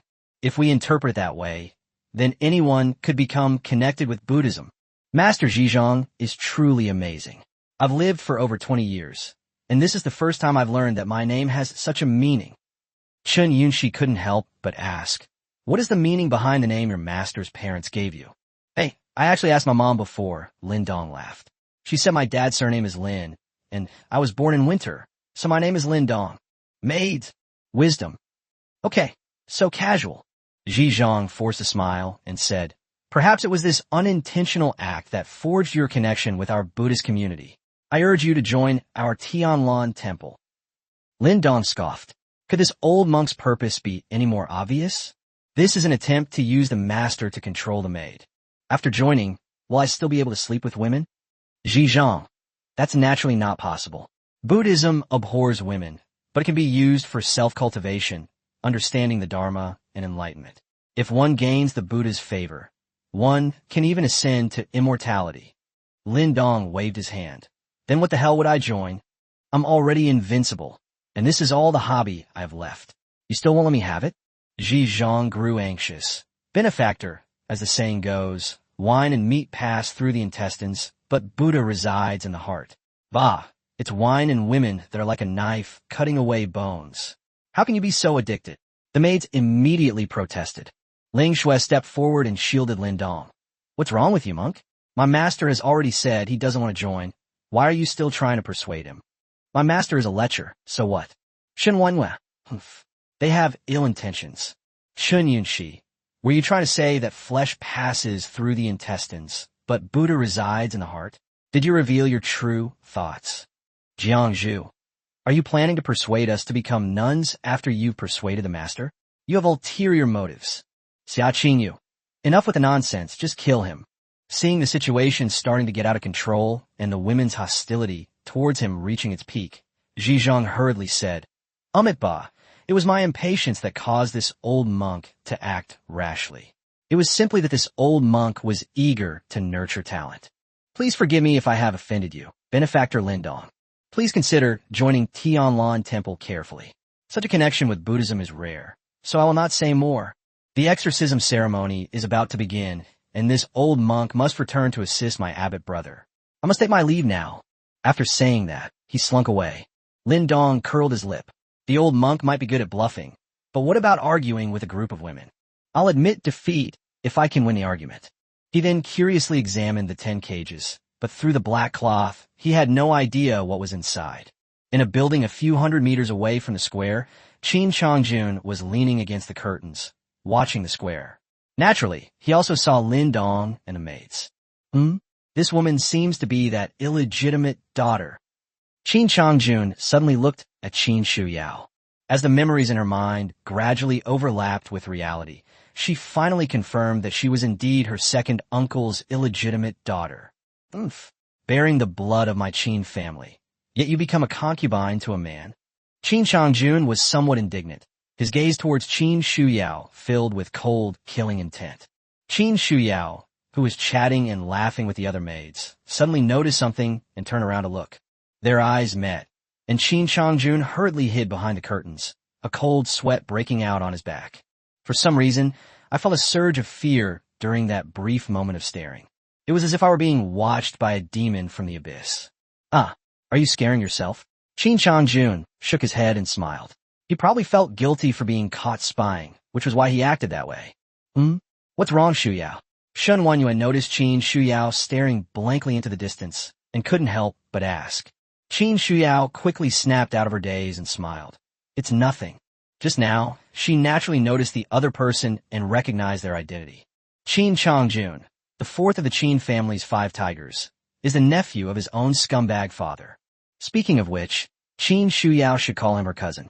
It seems that before the apocalypse, Qin Changjun had already achieved considerable success. He was said to be the captain of a special forces team, holding a high position and possessing considerable combat power. Given the Qin family's power, they would inevitably collude with the Foundation. So Qin Changjun must be a superhuman. He was a very powerful superhuman. It seems that the exorcism ceremony at Tianlan Temple is indeed related to the Qin family. Not long after, the crowd parted again, and a dozen or so monks in yellow robes escorted an old monk as they slowly walked toward the high platform. The man who had just pulled off the clever maneuver was among them. The exorcism tournament has officially begun. Chapter 182, Exorcism Tournament, Killing, Theft. Many people present looked at the golden-robed monk in the center with devout eyes and couldn't help but put their hands together in greeting. Greetings, Master Jishin. These people are either shills or have been to Tianlan Temple before and have great faith in Jishin. With a warm smile and slightly narrowed eyes, Jishin returned the greetings to those around her, displaying remarkable manners. When he saw the maids behind Lin Dong, his slightly narrowed eyes almost opened, but he didn't dare to show it too much. He humbly said, Ba, and went up to the platform. When Zhizhong left, I naturally told him about the situation. I can't possibly let these 8 beautiful female benefactors go. Thinking of this, he secretly glared at Zhizhong again. You're really an idiot. Why are you in such a hurry? This aroused the dislike of Lin Dong and these women, which would make things quite troublesome later on. However, Jishin is quite resourceful, but catching Big Cat is the priority right now. We can deal with Lin Dong's matter after we catch Big Cat. Jishin sat down cross-legged and said loudly, The way of heaven is out of balance. Demonic obstacles arise everywhere. All kinds of suffering come one after another in the world, and all living beings are trapped in distress and unable to extricate themselves. Our Buddha, with compassion and pity, could not bear to see sentient beings suffer such torment. Therefore, he personally descended to the mortal world, widely bestowing his Dharma power to universally save all beings and guide those who have lost their way toward the path of enlightenment and liberation. As he spoke, golden light emanated from his body. At the same time, Zhizhong and a dozen other monks in yellow robes also sat down cross-legged and began chanting sutras with Jishin. Their bodies also radiated golden light, and faint Buddha images appeared. He really does have the air of a great Buddhist master. Many people on the spot immediately shouted, Buddha has manifested, and knelt down to kowtow, displaying great fervor. Lin Dong rested his temples on his hands, his eyes slightly narrowed. Among this group of monks, the one with the highest level of wisdom is level 6, while the others are at level 4 to 5. The golden light should be a kind of supernatural ability that manipulates light and shadow, but it's impossible to tell whether it has any destructive power. But the problem is, all of these monks have the same superpower, which can only mean one thing. Their superpowers all come from the Foundation. Only the Foundation can create a unified superpower serum. The chanting went on for half an hour, and Lin Dong was yawning from listening when Xian suddenly opened her eyes. Eliminating evil and promoting good begins with you. The greatest evil is killing. The black cloth covering the first cage was immediately removed. Inside the cage, a tall man was bound hand and foot, looking extremely weak. When the black cloth was lifted, the man squinted involuntarily due to the sudden light. Many people present recognized him instantly. Is it Executioner Chen Luo? Yes, it was him. I will never forget his face. He's the one who brutally murdered my wife and child. I want him to pay with his life. And my son, he was so young, yet Chen Luo broke his bones inch by inch and killed him. Ah! Chen Luo, you deserve to die. The scene immediately descended into chaos, demonstrating that Chen Luo had indeed killed quite a few people. After his eyes adjusted to the light, Chen Luo was able to see his surroundings clearly, but there was no fear on his face. Instead, he sat up with a sinister grin. Hee, so many people, we can really have a good killing spree. Xian sneered. Chen Luo, since the calamity struck, you have been indiscriminately killing. More than 100 women, children, and children have been killed by you. Your methods are extremely cruel. Do you know your mistakes? Chen Luo laughed and said, I, Chen Luo, have killed quite a few people, but I have my own principles. They didn't kill women and children, and there's no question of using cruel methods. A man flew into a rage on the spot. What utter bullshit! You killed my wife and son with your own hands, and you still dare to spout nonsense. Where did I lie? Chen Luo spread his hands. Your son isn't a woman, is he? And your wife isn't a child, is she? So was I wrong? Mun? I'll fucking fight you to the death. Lin Dong almost couldn't help but laugh. Chen Luo was quite humorous. Xian's body suddenly shone with golden light. You are already entangled in the evil of killing, yet you dare to speak recklessly. Watch me save you. The Buddha image behind him gradually solidified, shimmering with golden light, and then struck out with a palm. After being touched by the golden light, Chun Luo screamed in agony, his body convulsing and rolling around in the cage. Everyone present applauded and cheered. Lin Dong narrowed his eyes slightly. This old man was indeed quite something. The golden light kept piercing Chun Luo's head, just like the mechanical brainwashing in the movies. "Oh, let me go. You fucking dare let me out, or I'll kill you." Chun Luo continued his rant and rave. The golden Buddha statue even showed a hint of annoyance in a human-like way, and the golden light shone even brighter. People could no longer look directly at the cage. All they could hear were Chun Luo's screams. 2 minutes later, the golden light slowly faded, and Chun Luo rolled his eyes, foaming at the mouth, his body twitching. "Chun Luo, the evil of killing has been absolved. Do you know your mistake?" Chun Luo slowly woke up, looked at Jingxin in fear, and knelt down and cried bitterly. "I was wrong. I shouldn't have killed anyone. I deserve to die. I deserve to die." It seems they've been successfully brainwashed. But those whose relatives were murdered did not let him go at all. "Master Jixin, we can't let him get away with this. He killed so many of us, and he thinks he can just admit his mistake and let it go? He must be faking it." Jixin closed his eyes and clasped his hands together. "Esteemed benefactors, the Buddha said that if you lay down your butcher's knife, you will become a Buddha on the spot. Since benefactor Chun Luo has abstained from the evil of killing, please forgive him if you can."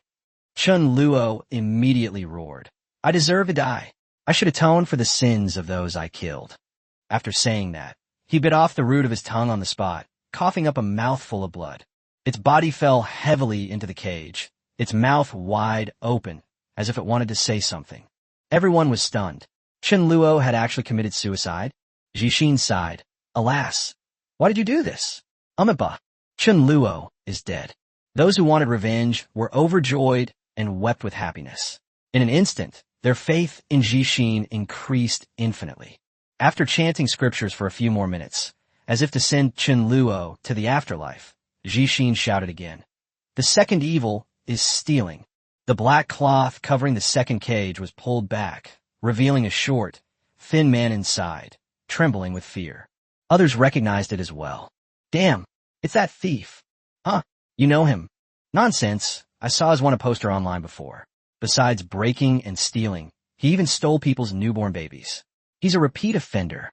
Jixin, Chow Yuan, before the disaster struck, you stole countless amounts of money and even abducted 17 newborn babies, causing countless families to suffer. Do you know your mistake? Chow Yuan immediately knelt down. "I'm sorry. I'll return all the stolen goods to them. Please don't kill me." Jixin sighed. "Money can be returned, but how can a life be returned?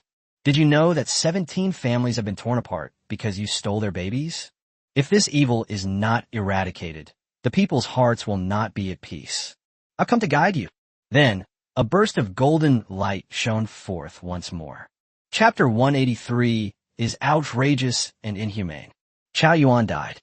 After being baptized by golden light, he blamed himself and banged his head against the iron cage, smashing his head to pieces. Liang Jihan clenched her fists and couldn't help but shout, "Good riddance." This Chow Yuan had previously fled to Jiangsheng, but he managed to escape. Human traffickers deserve to die.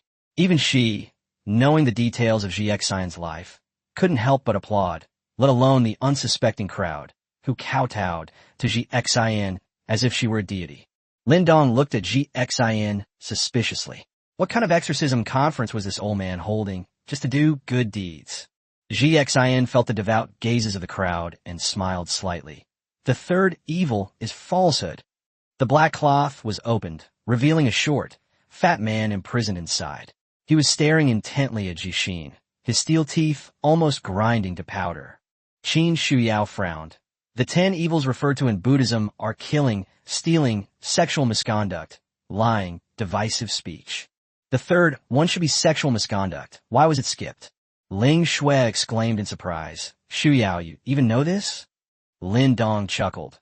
"She's a 985 university graduate, not some bar dancer who thinks a big spender.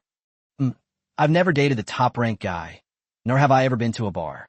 "Master, you can't wrong me. Ling Shui hugged Lin Dong's arm and acted coquettishly. Ji Xian looked at the short, stout man with a smile. Tao Kuan, you maliciously slandered my Tianlan temple and insulted the gods and Buddhas. Do you know your mistake? Tao Kuan had already guessed his fate, but he didn't shout or scream. Instead, he stared at her with a vicious and cold gaze. Huh, you bald monk. You look all human, but you do absolutely nothing. He then turned to look at all the audience and shouted. Everyone has been deceived by this monk. He claims to be a high monk and close to Buddha, but he does all sorts of disgusting and outrageous things. Ji Xian, who opened Tianlan Temple and amassed wealth, owns several properties in our Tinggu city alone, all located in affluent areas. They also frequently extort money from ordinary people under the guise of performing exorcisms. People like that deserve to die. But fate is cruel. Not only is he alive and well, he's thriving, living a life of luxury off your hard-earned money, and then he makes you kneel before him. Tao Kuan thought that Ji Xian would panic when he revealed the evidence of her crimes. However, Ji Xin always wore a serene smile, her eyes slightly closed, and her hands clasped together. Because of the first two criminals, the crowd had already gained complete faith in Ji Xin. As expected, it's all nonsense. This guy can't even make his lies believable. Hilarious. Master Ji Xin punishes evil and upholds justice. What's wrong with kneeling before such a person? Seriously, aren't you being a bit too harsh? Master Ji Xin is a human being, and so are all those eminent monks. Humans need to eat, and it's perfectly normal for them to earn some money. Damn it, Master Ji Xin, just kill this kind of person already. Let's move on to the next one. Tao Kuan's face turned pale. He had wanted to wake these people up, but he hadn't expected them to be so ignorant.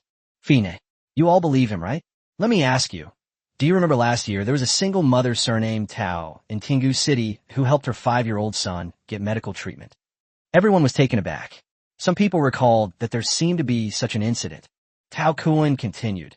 At that time, the single mother had spent all her money and traveled to hospitals all over the country because her son had a terminal illness, but none of them could cure the child.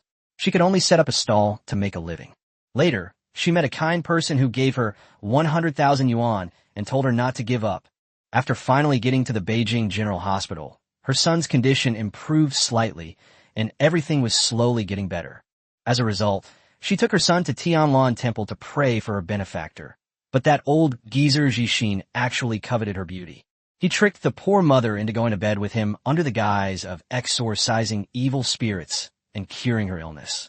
When a mother was being bullied, the 5-year-old child saw his mother being bullied and rushed up to fight Ji Xin to the death. As a result, a child who was about to be born was beaten to death by Ji Xin. When they got her home, the woman was barely alive. In the end, Tao Kuan's eyes were filled with immense sorrow, as if he were about to shed tears of blood.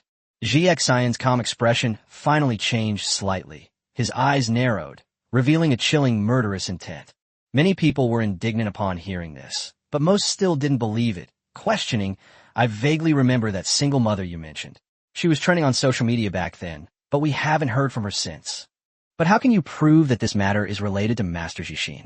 Tao Kuan shouted at the top of his lungs, his voice shrill, because those are my own sister and my nephew. When they brought her to my house, my sister was already in excruciating pain. Everyone was taken aback. Tao Kuan held his head and cried bitterly. My sister has a hard life. Her husband committed suicide by jumping off a building because he couldn't bear the pressure of the child's medical expenses. She is a woman, but she is still struggling to support her and has never given up on my nephew. I'm useless. It's all my fault, sister. If I were capable of making money, I wouldn't let you suffer like this. And I wouldn't have been deceived by this heartless and insane bastard, Ji Xin. Now, I don't even have the ability to help you get revenge, and I have to watch helplessly as this liar continues to deceive people. I'm not reconciled. I'm not reconciled at all. Everyone was affected by his emotions and looked at Ji Xin with some suspicion. After all, he's the person's own brother, so what he says is quite credible. Ji Xian showed no panic and calmly stood up. Ba, benefactor, I understand your pain of losing a loved one, but it would be unwise to fabricate baseless charges against me just to vent your anger. This evil must be overcome. After saying that, it flashed with golden light again. The intense golden light stung Tao Kuan's nerves, but he did not beg for mercy or cry out in pain. He continued to curse Ji Hexen. You old bastard, if you have the guts, kill me. Even if I go to hell, I won't let you go. Heaven is blind. The world is unjust. Now, in this apocalyptic world, there's no state apparatus to punish you. I will go to hell, beg the king of hell, and kneel before the demons, so that they may come and take you away. May you never be reincarnated. The golden light continued, and Liang Jihan couldn't bear it any longer, turning her head away. Master, I believe in him. However, Lin Dong coldly replied, What's it to me? I don't have the time to meddle in other people's business. I just enjoy watching the fun. Liang Jihan pursed her lips and lowered her head. But this isn't fun enough, Shuyao, add some spice. Qin Shuyao paused for a moment, then immediately understood. With a flick of her wrist, a wisp of demonic energy appeared in her hand, which she then flicked away with her jade fingers. In an instant, demonic energy enveloped Tao Kuen's body. The burning and painful sensations disappeared, replaced by a chilling and murderous intent. The crowd was shocked. Look, that's the legendary demonic energy. I saw it portrayed like that on TV. It seems Master Jishin was right. This person has fallen into demonic possession. I believe Master Jishin will succeed in exorcising the demon. Tao Kuen was stunned. Ji Xian was even more confused. Holy crap. Chapter 184 Marksmanship is also a technique, and ballistics is also a principle. Jishin was terrified. I was just pretending to exorcise a demon. My main purpose was to catch the big cat, and, incidentally, establish a persona to rule Tiangu City. I didn't expect there to actually be a demon. Tao Kuen was stunned for a long time before he realized that he seemed different. His physical strength alone has increased significantly. Holy crap, thank God. You bald monk, die already. He broke free of his chains, kicked open the iron cage, and swung his fist as big as a clay pot at Jishin. Jishin retreated hastily, staggered 2 steps, and sat down on the ground with a thud, his old face ashen as if it had been plastered with putty. The majestic golden Buddha statue was instantly shattered by the fist shrouded in black energy. The fist was already upon him. The monks were all shocked, with Zhizhong and several yellow-robed monks being the first to react. Be careful, Abbot. He quickly unleashed a golden beam of light. Tao Kuen neither dodged nor avoided the golden light, letting it bombard him without any reaction. Bang! The punch landed heavily on Jishin's stomach, instantly bending him into a shrimp-like shape, his eyes bloodshot, and his mouth agape as he vomited a large amount of acidic fluid. But being a superhuman, he still possessed physical abilities, and the punch failed to pierce through him on the spot. Just as the second punch was about to land, Ji Zhang and the others finally rushed over and blocked the fist. A dozen or so monks in yellow robes immediately began to fight Tao Kuen, brandishing their fists. Zhizhong pulled Jishin up, his face full of worry. Senior brother, how are you? Jishin vomited for a long time before finally looking up in horror. This is... Don't be afraid, senior brother. This guy suddenly gained superpowers, but with so many of us, we can definitely kill him. Zhizhong was quite perceptive. Upon hearing that it was a superpower, Jishin's expression softened slightly. Seeing the questioning looks from the onlookers, he hurriedly shouted, Hey, you shameless demon, you dare to ambush a 69-year-old man like me. You have no sportsmanship. Fellow disciples, follow me to fight and slay this demon. After saying that, he and Zhizhong ganged up on Tao Kuen and started beating him up. At this moment, Tao Kuen was flitting about in the crowd, his mind a complete mess. After all, it was a sudden surge of power that they couldn't adapt to at all. But the black aura that clung to them was quite powerful. Any monk who got close to it and came into contact with it would clutch their arms, cry out in pain, and fall to the ground. This demonic energy has an extremely strong corrosive effect. Their arms have already begun to show signs of withering. Ha ha ha! You bunch of bald monks and swindlers. It must be that the king of hell heard my call and specially granted me this power. You all die. The small ball of demonic energy that Qin Shuyao threw out directly gave him the strength of a level 6 superhuman. Apart from Jishin, none of the others on the field are evenly matched. Zhizhong shouted, The Buddha's teachings are boundless. A golden Buddha statue rises behind him, making him appear entirely golden. Then Tao Kuen punched him to the ground. The crowd of onlookers was starting to get a little chaotic. Oh no, Master Jishin is no good. He can't even handle such a little devil. Damn it, everyone move aside. I can't stay here any longer. If the demon goes berserk, we'll all die. Run. Soon, only Jishin was left on the field, barely able to hold his own against Tao Kun. Both of them were level 6 ability users, but their fighting style was quite ugly. You bald monk, I'll run you over. Tao Kun grabbed Ji Xian's arm and rammed his head against her head. Go to hell. You want me dead? No way. Jishin got angry and opened her mouth wide, biting Tao Kun's ear hard. The two of them were throwing punches at each other, pulling hair and grabbing ears. When Jishin had no hair, he would pick at his nuptial scars, just like children fighting. Qin Shuyao sighed. Other people's hell demon is so cool. How did you manage to use it like this? Lin Dong, on the other hand, happily took out popcorn and kept eating it. Qin Changjun, watching from afar, was speechless with rage, cursing inwardly. What a piece of trash. But he still hurriedly took out a sniper rifle from the box at his feet, set it up, and aimed at Tao Kun. If we don't help, the situation will only get more chaotic. If the big cat takes the opportunity to kidnap the kitten, that would be a real problem. Bang! The bullet flew out and headed straight for Tao Kun's forehead. At this moment, Tao Kun was still entangled with Ji Xian. Lin Dong and the maids noticed the incoming bullets at the same time. Master, should we block them? There's no need. Even if he had the power, he couldn't avenge himself. Such a piece of trash is better off dead. Those monks who were no match for him were only injured, and that was it. Tao Kun had countless opportunities to kill Ji Xian. After all, Ji Xian had been pampered for many years and was old, so he was no match for him. But seemingly out of spite, he refused to kill, instead staring intently at the ordination scar on his head and scratching it furiously. He was grabbing it while cursing incessantly.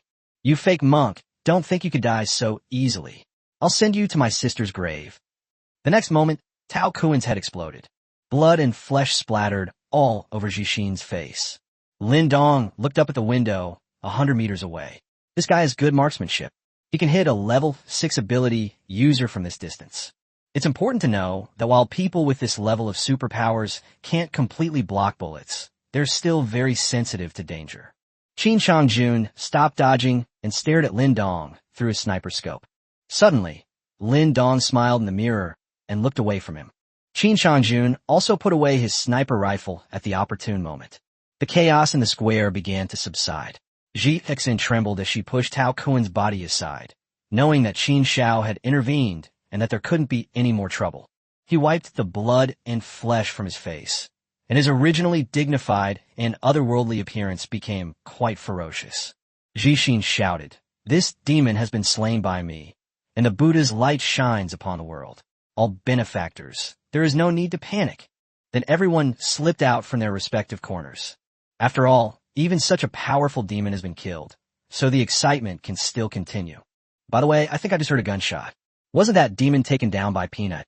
Hey, for a monk, marksmanship is also a form of law, and ballistics is also a principle. It makes sense. Physical salvation is also a form of salvation. Several yellow-robed monks, whose bones had been broken, stood up grimacing. If they weren't concerned about their image, they would have loved to whip Tao Kun's corpse right now. Ji Xian's mind raced. Tao Kun's superpower appeared too suddenly. It was very likely that he had awakened it, because he had wronged him too much. This couldn't go on. In the next few cages, there were others who, like Tao Kun, hated him. If another one awakens, my old arms and legs won't be able to handle it. Let's move on to the final step. The fourth evil is sexual misconduct. The monks guarding the 10th cage were taken aback and ripped off the black cloth. Whoosh! When everyone saw the person in the cage, there was an uproar. This is a Catwoman. In an instant, countless men and women, young and old, became excited. Cat Qianqian looked a little confused. After realizing that she was being watched, she immediately became like a cat with its fur standing on end, her face full of ferocity. In the crowd, a figure who was wrapped up tightly, with only his crystal blue eyes showing, couldn't help but clench his fists. Chapter osuta obzich shichinch gat ningning. Even though Catwoman has a fierce expression, she gives off a cute and adorable vibe. With her hands and feet bound by chains, she has a unique charm that makes her seem pitiful. Qin Shuyao tilted her head, feeling that this Catwoman looked somewhat familiar. She looks a lot like the Catwoman who attacked me last night, but it doesn't seem like her. Lin Dong's eyes lit up. Was this Catwoman a level 5? This is the real highlight. Is she a cat that has become a spirit? Or is she a human with animal-like superpowers? That doesn't make sense either. Beastification can completely conceal one's own characteristics. Could it be a partial mutation? In either case, it's something that ignites a strong sense of curiosity. The crowd was buzzing with discussion. Oh my god, whose cosplayer is this? She's so swooning. Damn, I can't take it anymore. The urge is building. I can't resist just one look. No wonder Master Jishin said she was wicked and lustful. I can smell her lewdness even from this distance. Master Jishin, please don't punish her. Let me bear this pain alone. You're really messing with me. May I ask where you live, sir? I just want to be your neighbor. Oh, I forgot to introduce myself. My surname is Wang. Jishin coughed lightly, and everyone fell silent. Esteemed benefactors, this woman is possessed by a cat demon. She specializes in sucking human essence and blood. Her methods are extremely cruel. To date, at least dozens of people have died at her hands. Do not be deceived by her appearance. Mao Qianqian spat lightly. You bald monks, you bunch of lewd and immoral monks, you want to capture me and my sister and do whatever you want to us, and we can't even resist. It also absorbs essence and blood. Huh, who wants to suck your filthy blood and essence? Disgusting. Its voice was clear and crisp like a silver bell, and its pointed little cat teeth made it look even cuter. Ji Xian roared. You fiend, stop your arrogance. Watch me save you. It flashed with golden light again.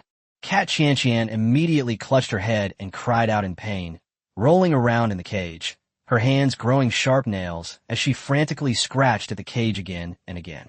However, the energy-suppressing bullets within his body prevent him from fully utilizing his strength. You bald monk, if you have the guts, kill me. Mao Qianqian's eyes were bloodshot, and her whole appearance was extremely ferocious. Just as Lin Dong was considering rescuing the Catwoman and making her his new maid, suddenly, the figure hidden in the crowd began to make trouble. Meow! Let go of my sister! The cat's meows were deafening, and its bulky clothes burst open, revealing its figure. Her appearance is almost identical to that of Mao Qianqian, with the same short white hair, 2 fluffy cat ears on her head, a white leather outfit, and her cat tail standing upright, clearly indicating that she is angry. And her level was actually a pretty good level 6. Cat Ningning slapped the nearest monk in the eye socket with her paw, shattering his eyeball on the spot. Nuonuo, nestled in Qin Shuyao's arms, tilted her head. Her attack method is the same as mine. Everything happened in the blink of an eye. Cat Ningning moved like lightning, rushing into a group of martial monks and rapidly approaching the cage. Cat Qianqian cried out nervously, Sister, don't come any closer. They're deliberately waiting for you. But Ningning the cat remained silent and seized the opportunity to grab the iron cage, her expression changing drastically. This cage is also made of energy-suppressing material. Any supernatural ability will be rendered ineffective upon contact. We can only use ranged attacks. But where does she have any ranged attack methods now? The monks attacked again, and Mao Ningning had no choice but to retreat temporarily. Ji Xian's eyes lit up. Good timing. Fellow junior brothers, follow me and capture this cat demon. However, Ji Zhang and the others had already gone off stage to treat their injuries. They had been infected by the demonic energy on Tao Kuan, resulting in either their arms withering due to the death energy or several broken bones. They were currently sitting backstage with bandages on. Ahem. Abbott, it's all up to you now. I believe you can do it. Damn it. Jishin cursed under his breath and could only face the enemy alone. In Tianlan Temple, besides the monks like Jishin, there are also several level 3 to 4 superhumans among the martial monks. The level 6 cat Ningning can kill anyone with a single claw, and no one is her match. What are you all standing there for? Surround them. Jishin slapped Mao Ningning with a golden Buddha statue, but the latter didn't budge. Helpless, Jishin had no choice but to use his trump card. Suddenly, a group of people in the crowd ripped off their thick cotton-padded coats, revealing their shiny bald heads. Surprisingly, a group of martial monks were lurking there, each carrying a gun and firing it on the spot. Mao Ningning's vertical pupils contracted. She sensed a threat from the bullets. Having no other choice, I could only dodge to the side. Chaos erupted in the square again. Bullets had no eyes, and many people were accidentally injured, clutching their wounds and falling to the ground in despair. The leaders of those powerful factions who were initially watching the spectacle were suddenly rendered powerless by the energy-suppressing bullets, and blood gushed out on the spot. What was originally a demon exorcising ceremony to promote Buddhism has turned into a large-scale massacre because of the appearance of the cat Ningning. Those armed monks knew nothing of mercy. No matter where Mao Ningning ran, they would draw their guns and shoot. The wails continued. Damn it, this big cat is so slippery. GXIN was getting anxious. He thought that he could easily deal with the big cat after getting the energy-suppressing gun from the Foundation, but Tao Kuan's sudden attack ruined everything. Ji Zhang and his fellow disciples were important combat forces. The original plan was to have them help him restrain the big cat, while the monks would harass him with gunfire.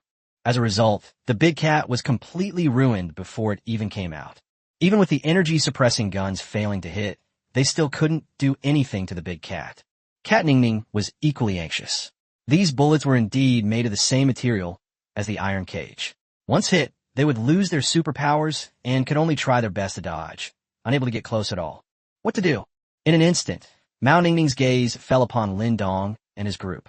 While everyone else was terrified by the gunfire and ran in all directions, this group of people remained seated on the fishing platform, seemingly oblivious to the bullets that might be flying by, and even had the leisure to flirt. Chen Yunxi blushed slightly and gently took a small sip of cola, holding it in her mouth. Master, would you like some imported cola? Lin Dong asked in confusion. What imported luxury? Why, I know a lot about beautiful school beauties. Ling Shui was so angry she wanted to grind her teeth. That little green tea bitch was really something. It was as if everything happening around them had nothing to do with them. Cat Ningning also saw Qin Shuyao among the maids, the very woman she had ambushed the night before. Qin Shuyao rested her chin on her hand and stared at her, then suddenly realized, oh, I know, you were the one who attacked me yesterday. Cat Ningning. Although I don't know why, since this group of people are so calm, and they seem to know a yellow-robed monk quite well, I'll just use them as a shield. Having made up her mind, Mao Ningning weaved through the crowd and instantly appeared behind Lin Dong. Whoosh! The cat smashed the popcorn in Lin Dong's hand, pointed a paw at Lin Dong's neck, pressed the other paw against Lin Dong's shoulder, and looked at GXI. Cat Ningning shouted, "Let go of my sister, or I'll kill him." The maids? Lin Dong. Chapter 186, First Time as a Hostage. Lin Dong stared speechlessly at the two remaining popcorn kernels in his hand. Damn it, I was just sitting here eating popcorn. What did I do to deserve this? The maids, unusually, didn't rush to the rescue. Instead, they started a local area network chat with each other using eye contact. What do you mean? Our master has been kidnapped. Should we rescue him? Are you sure master needs us to save him? I don't even know how to complain anymore. Out of so many hostages, she had to pick the strongest one. So what should we say? Look, the master hasn't even lost his temper yet. Should we play along? I think it's okay. Ling Shui jumped up from her chair, hands on her hips, and angrily pointed at the cat Ningning. Hey, you bad cat, what are you doing grabbing my owner? Chun Yunxi flashed her little tiger teeth. Let go of that man. Come at me if you dare. Jiang Zhu's face darkened. I'll give you 3 breaths, or you're dead. Qin Shuyao felt her cheeks burning. Ah, so embarrassing. You let him go. The maids also began to make threats. Lin Dong, have you all taken acting classes with Xia Qinyu? However, to be fair, as the leader of the demon group, Shuyao's acting skills need improvement. Seeing how nervous these women were about this man, Mao Ningning felt much more at ease. It seemed that this man might be someone from a powerful organization, and his value as a hostage should be quite high. All of you get out of the way, or he'll be dead. Mao Ningning grabbed Lin Dong and quickly retreated. The maids froze instantly, their teeth clenched. Damn it, I'll grant you any request as long as you release your master. At this moment, the monks with guns had already surrounded them. Zixin Saotet, Zili Linzhong. Let's talk this out. This is the person in charge of this group of beauties. If I can save him, maybe he'll be so happy he'll even give me 2. Then, hee.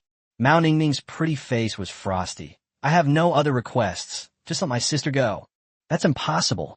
Jixin waved his hand dismissively. You and your sister are both possessed by a cat demon. As long as you 2 sisters are willing to undergo my exorcism ritual, I will release you afterwards. Pa, Cat Ningning shouted angrily. Stop pretending to be all high-sounding with these nice words to package yourself. My sister and I are human. We just had some mishaps when we awakened our superpowers. Don't think I don't know what you're up to. I'd rather die than let you have your filthy thoughts.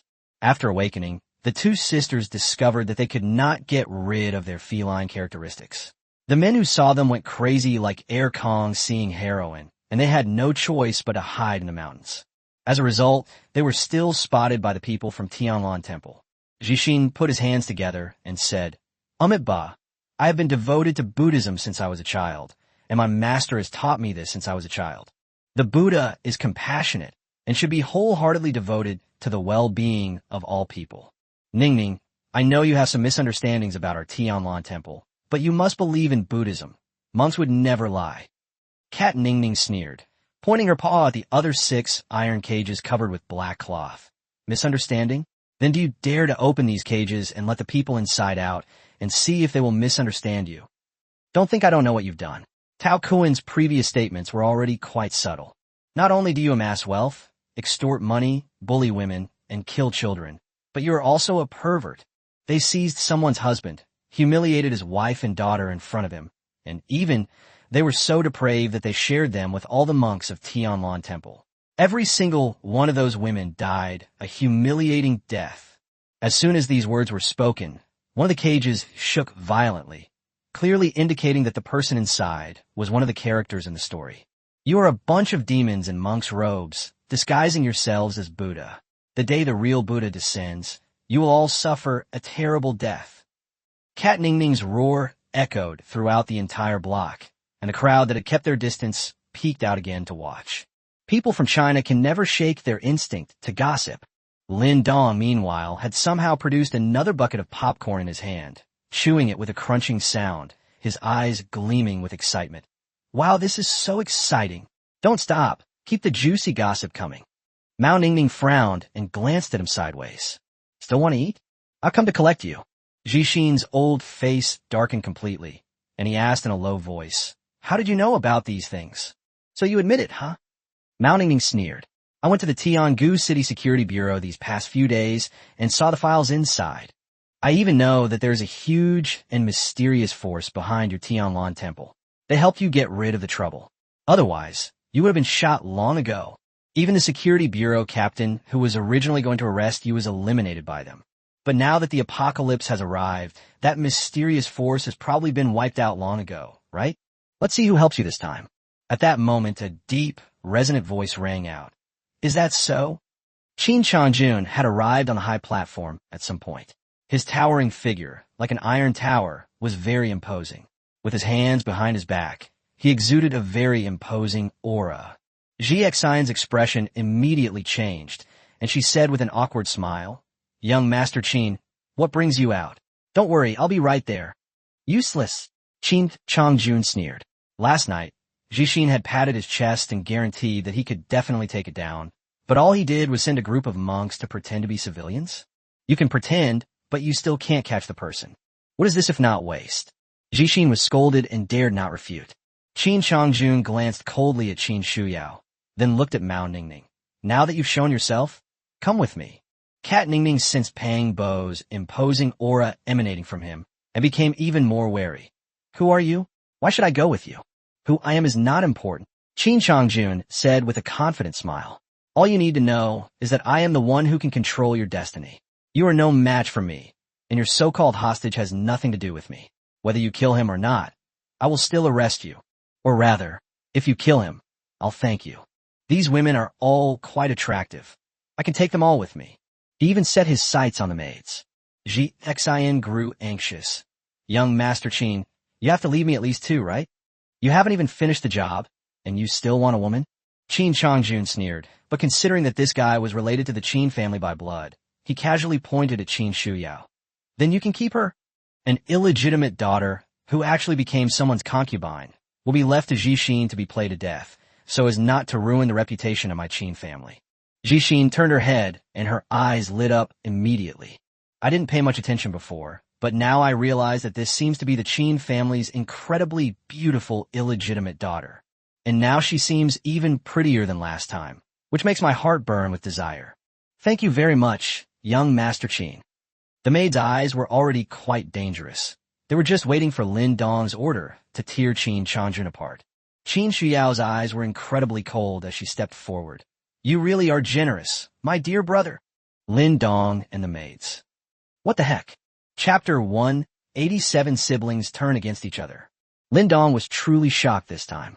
This LV7 was actually Shuyao's brother? What a small world. Well, just when I thought all the gossip was over, there's still more to come. Shen Wanyue and the other maids also showed expressions of watching the drama unfold. Qin Changjun sneered. Don't call me brother.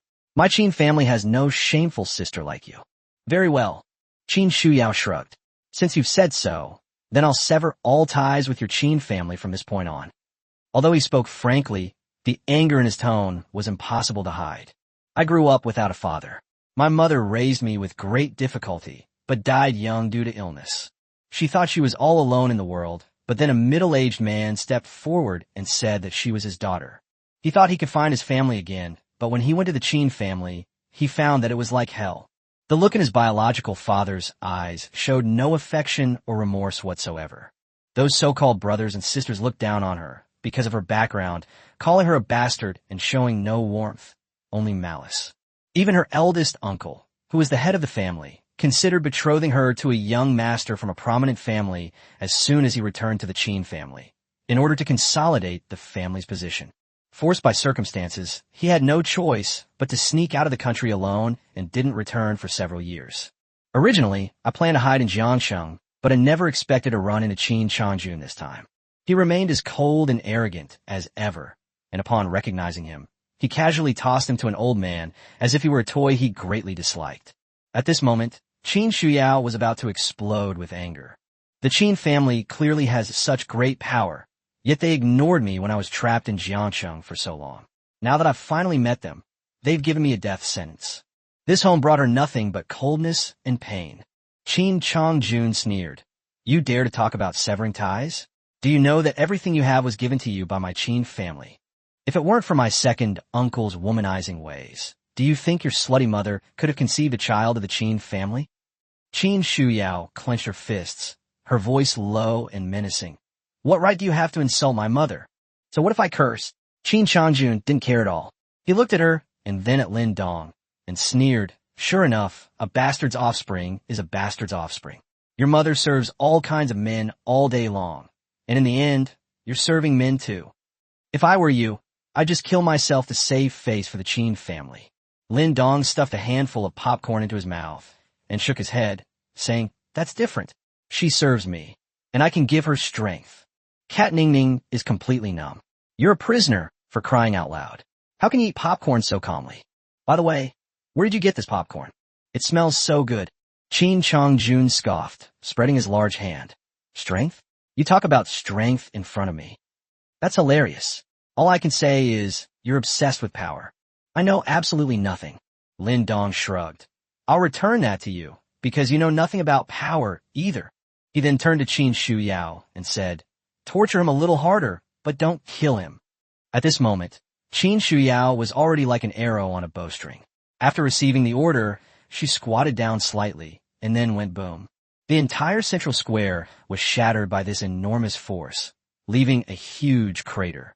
The maids all retreated, while the cat Ning Ning, who was holding Lin Dong hostage, had its cat eyes bulging. What kind of terrifying power was this? Jixin and the other monks were in even worse shape, their feet crumbling for the shattered floor. Qin Shuyao's figure was like a cannonball, exploding into rings of energy as she rushed towards Qin Changjun. Qin Changjun was also startled by this power, but he remained calm. He used to be the captain of a special forces team and had extremely strong combat skills. Oomph. You think you're worthy to fight me? He brought his arms to his chest, directly facing Qin Shuyao's small pink fists. Tsich, it's nothing special. Just as he was about to utter a sarcastic remark, that soft, boneless little pink fist suddenly unleashed terrifying power. Click! Both arms suffered comminuted fractures simultaneously, and the violent force spread throughout his body. His massive, towering body flew backward at an even faster speed, as if it had been hit by a high-speed train. Qin Changjun's facial features immediately contorted, his eyes filled with disbelief. His body crashed violently through a building next to the square, followed by a second, a third. Ultimately, his body became stuck in the support column of the fifth building. Qin Changjun coughed up blood on the spot, struggled to pull himself out of the pillar, and collapsed his knees with his legs giving way. This blow shattered most of his bones and tore his muscles, leaving him covered in blood. Qin Shuyao glared at him again and came to his side. Her eyes turned bloodshot, and she looked at him with utter contempt. "You're really weak." In fact, she was right. At her level, she had to hold back her strength when she hit, otherwise she could have blown Qin Changjun apart with a single punch. Qin Changjun coughed up blood again, mixed with pieces of internal organs, and looked up with a ferocious expression on his old face. Weak? This word felt like a sharp knife, piercing his heart. As a special forces captain, he enjoys a good reputation internationally. Now that he has gained superpowers, his combat strength is even more extraordinary. In a place like Beijing where there are many hidden talents, he could be considered one of the top 20. Now, you're being looked down upon for being weak by a lowly race. Enraged, Qin Changjun's eyes widened. "You filthy bitch? You dare to call me weak?" Musculoskeletal regeneration.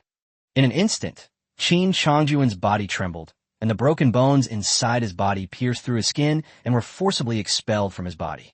Steam rose from his muscles, and the wound healed rapidly. Qin Shuyao looked surprised, then exclaimed excitedly, "Your superpower can actually regenerate? That's amazing." Before Qin Changjun could even understand what great meant, Qin Shuyao had already attacked again. It's still that little pink fist. Boom! Qin Changjun was blasted through the floor and crashed into the basement, creating a huge human-shaped crater in the ground. The building could not withstand the weight and began to collapse. Qin Shuyao chased after him again, and before Qin Changjun could recover, stomped on his left leg, breaking it. It's a physical fracture that involves both bone and flesh. Qin Changjun cried out in pain, his tiger-like eyes bloodshot. Qin Shuyao relentlessly punched Qin Changjun in the face. "I'll teach you to call me a bastard. Did I tell you to insult my mother? You only became a superhuman because of your family's influence. What's there to be proud of? You're nothing but trash in front of me." Bang, bang, bang. With each punch, he hurled a curse, and Qin Changjun was beaten until his head was swollen like a pig's head. In the square, Lin Dong was still being held hostage, and couldn't help but bump his back into the dumbfounded Mao Ningning. "Hey, stop spacing out. Take me to see it." Cat Ningning snapped out of her shock and hissed, "Get your facts straight. You're a hostage now." Lin Dong rolled his eyes. "So what if they're hostages? Don't hostages deserve to be on the sidelines? Do you even know how to be a robber?" Chapter 188, Deprivation of the Five Senses, Torture of the Intellectual Mind. Ultimately, Mao Ningning couldn't possibly take Lin Dong to watch the excitement. She still had to save her sister. Just as they were about to make a move, Jixin and his men surrounded them again. Benefactor Lin Dong, may I ask if all your female confidants are as formidable as the female benefactor from before?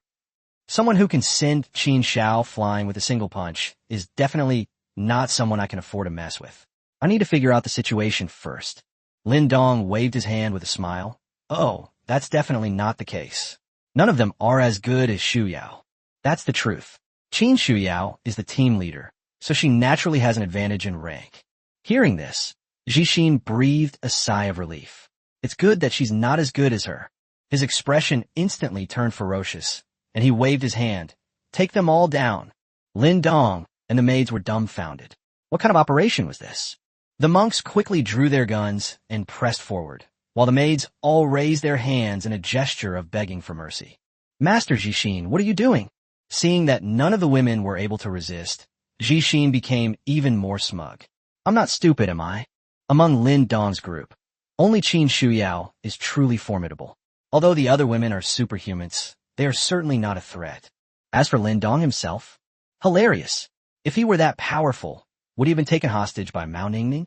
The situation with young Master Qin is unclear. If he loses, I'll have to take these people hostage in exchange for a chance to live. Benefactor Lin Dong, the Buddha is merciful.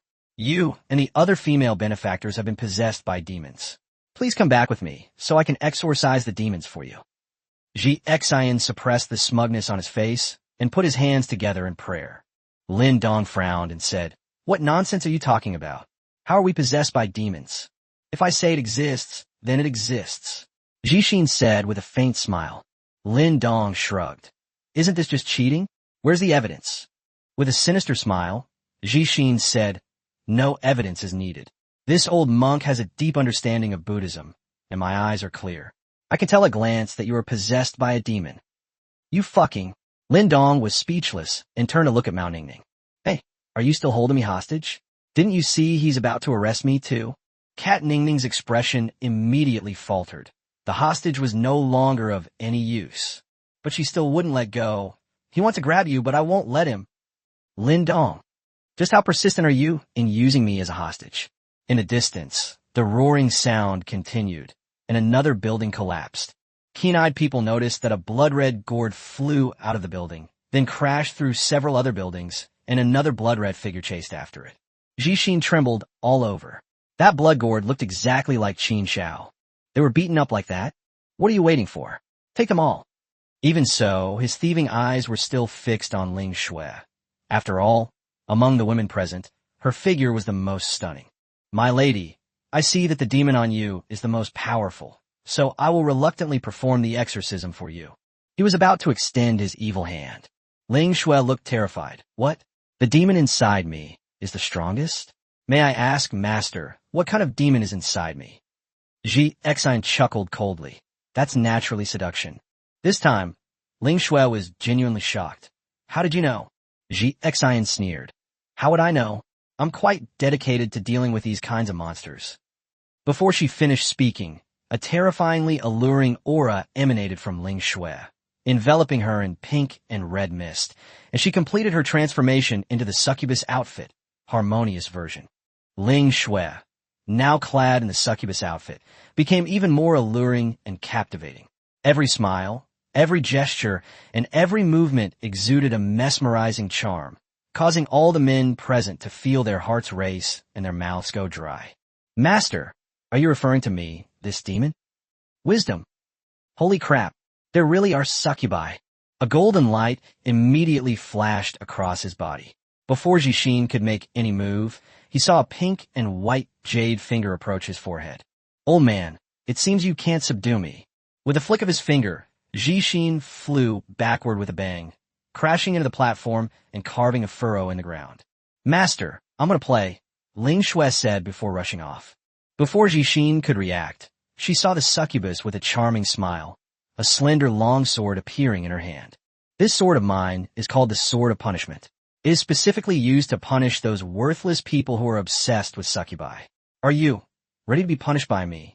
After saying that, he thrust his long sword between Jixin's legs. Ji Xian's old face twisted into a pretzel in an instant. He had already been seriously injured by a flick of a finger, and now he was following in Yin Lang's footsteps. Please spare my life, benefactor. I was wrong, please don't kill me. Ling Shui twirled her sword again, and Ji Xian was speechless for a moment. Ling Shui was also slightly shocked. This suit actually has the ability to block the 5 senses? Then, with another flourish of his sword, Jixin's pupils dimmed, and he was deprived of his sight. At this moment, Jixin was in a terrible state. His whole body was struggling violently on the ground. He opened his mouth wide, but could not make a sound. He could not see anything and was clutching his crotch, twitching in pain. It's said that when a person loses one sense, the remaining sense becomes exceptionally sensitive. Ling Shui murmured to herself. Jixin trembled like a fascia gun. After hearing Ling Shui's devilish whisper, he was so frightened that he knelt on the ground and kowtowed repeatedly. But without sight, he couldn't even kowtow in the right direction. Immediately, the world that had been roaring with intelligence fell silent. He had been deprived of his hearing. In his world, he could neither hear, see, nor speak. All he felt was excruciating pain and fear. And just as Ling Shui had said, the pain was even more intense because the other 3 senses were being taken away. Ling Shui covered her mouth and chuckled softly, thrusting her sword one after another without killing Ji Xian directly. Instead, each sword ripped away a piece of flesh from Ji Xian's body, subjecting him to the excruciating pain of being slowly sliced to death. One by one, they cut off Jixin's fingers, severed his ears, and pierced his eyes. At this moment, Jixin felt like he was living a life worse than death. While Ling Shui was torturing Ji Xian, the other maids also launched their own attacks. Xia Qingyu exuded an extremely cold aura, and the monks holding guns were instantly frozen into ice sculptures. Nuo Nuo on the ground was overjoyed, patting their eye sockets one after another with its paws while chewing incessantly. It's still frozen, so delicious. Liang Zhihan had already drawn her 2 guns and stopped Ji Zhang and the others were terrified. Insulting women. Bang. Child murder. Bang. Extortion. Bang. At this moment, Liang Zhihan was like a judge, pronouncing their crimes sentence by sentence, each piece of evidence representing a human life. Soon, apart from Jixin, who had been tortured beyond recognition, there was no one else alive in the entire Tianlan temple. The maids turned their attention to Mao Ningning. At this moment, all of Ningning's fur stood on end, and a strong sense of danger emanated from her. Chapter 189, Punishing the Catwoman. The maid's formidable fighting power truly startled Cat Ningning. She initially thought these women were just pretty faces, but it turns out they were all incredibly capable fighters. Seeing the maid's unfriendly gazes, Mao Ningning panicked and grabbed Lin Dong's shoulder, her paw only 0.1 centimeters away from his throat. Don't come any closer. I just want to rescue my sister. If you let me and my sister leave, I promise I won't hurt her. Lin Dong scoffed. Hurt me? Are you even qualified? As he spoke, he slapped the cat's paw away with lightning speed, then turned around and grabbed Ningning's left arm tightly with his right hand, twisting it violently. Click! His left arm was completely severed. The white bone pierced through the flesh and blood, bursting out of the arm. Ah! Cat Ningning immediately cried out in pain and retreated. The cat Qianqian, trapped in the cage, was terrified and screamed desperately. Let go of my sister. However, Lin Dong never knew what it meant to be gentle and considerate. He grabbed a broken bone and pulled it out forcefully. That kind of pain is simply unbearable for most people. After all, bones are attached to flesh and blood, so it's like pulling them out directly.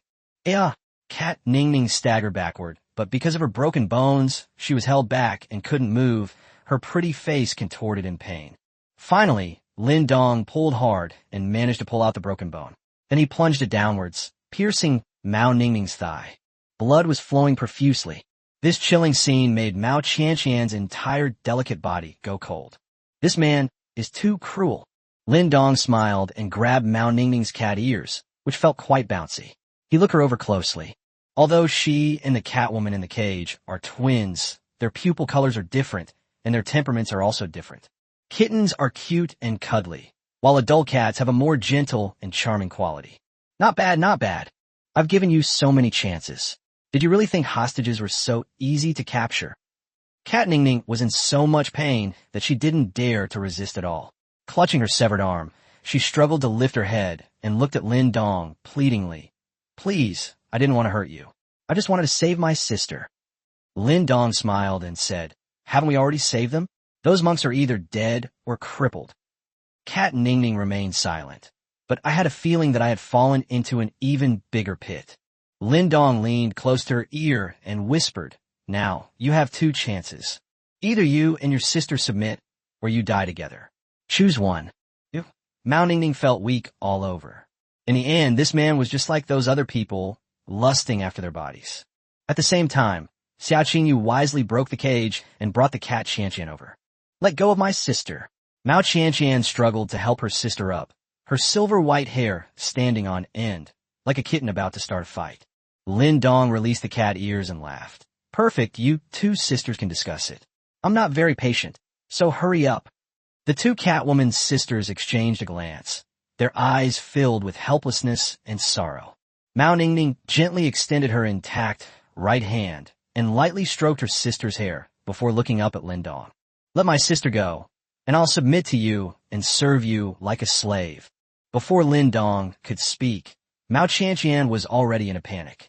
Sister, what are you saying? We'd rather die together than let him succeed. Because of excessive blood loss, Ningning's face had begun to turn pale. She gently pressed her forehead against her sister's forehead, and all 4 of her cat ears folded down at the same time. Qianqian, we have no family left. You are my sister, and I don't want you to die. Mao Qianqian's eyes were red and swollen, and large tears rolled down her cheeks. But sister! Cat Ningning covered her sister's mouth with a quick, bitter smile and shook her head. Don't say any more. My mind is made up. You must live well from now on. Failure to awaken and ending up like this is a calamity in the lives of my sister and me. But, no buts. Lin Dong coldly interrupted. I didn't agree to let her go. Either I don't want her at all, and you're all free, or I want them all. Do you think you can soften my heart by relying on the sister's affection? LOL, my heart is colder than the fish-killing knife I used to kill fish at our team art for over a decade. Mao Qianqian hurriedly stepped in front of her sister, wiping away her tears, her face fierce. Then just kill me. You think we two sisters can serve you together? No way. Lin Dong shrugged. Okay then, I don't have any other hobbies, but I do respect other people's wishes. Since you want to die, then, boom. Before the words were finished, a blood-soaked figure crashed onto the square. It was Qin Changjun. At this point, Qin Changjun could no longer be described as human. His limbs were smashed off, and a large gash was cut open in his abdomen, clearly revealing his internal organs. Strangely, his upper body was twisted 180 degrees, so if he could look down, he could see his own buttocks. All the bones in his body were broken, and he could no longer use muscle and bone regeneration. Only his head, the upper half of his body, could move. The arrogance in his eyes was gone, replaced only by fear and disbelief. Just a moment ago, he was completely powerless against the sister he called a lowly bloodline, and was beaten and suppressed the whole time. His proud combat skills were completely useless against her. He couldn't find the slightest chance to retaliate. Why is she so strong? This is not scientific. Suddenly, he remembered how he had arrogantly faced Lin Dong and shamelessly claimed that he knew nothing about power. The one who truly knows nothing is himself. Qin Shuyao landed lightly. The bloodshot in her eyes had faded. Seeing everyone staring at her, she couldn't help but stick out her tongue. Oops, sorry, I accidentally beat him up here. I'll go somewhere else. He had really vented his anger just now, mainly because of Qin Changjun's own muscle and bone regeneration ability, which made him particularly resilient to beatings, so there was no need to worry about accidentally killing him. This ability is simply amazing. Lin Dong sighed. Forget it, you've ruined the atmosphere. Let's just burn those two cat women. Qin Shuyao was taken aback, then nodded, and with a flick of her wrist, a ball of black and red flame appeared in her hand.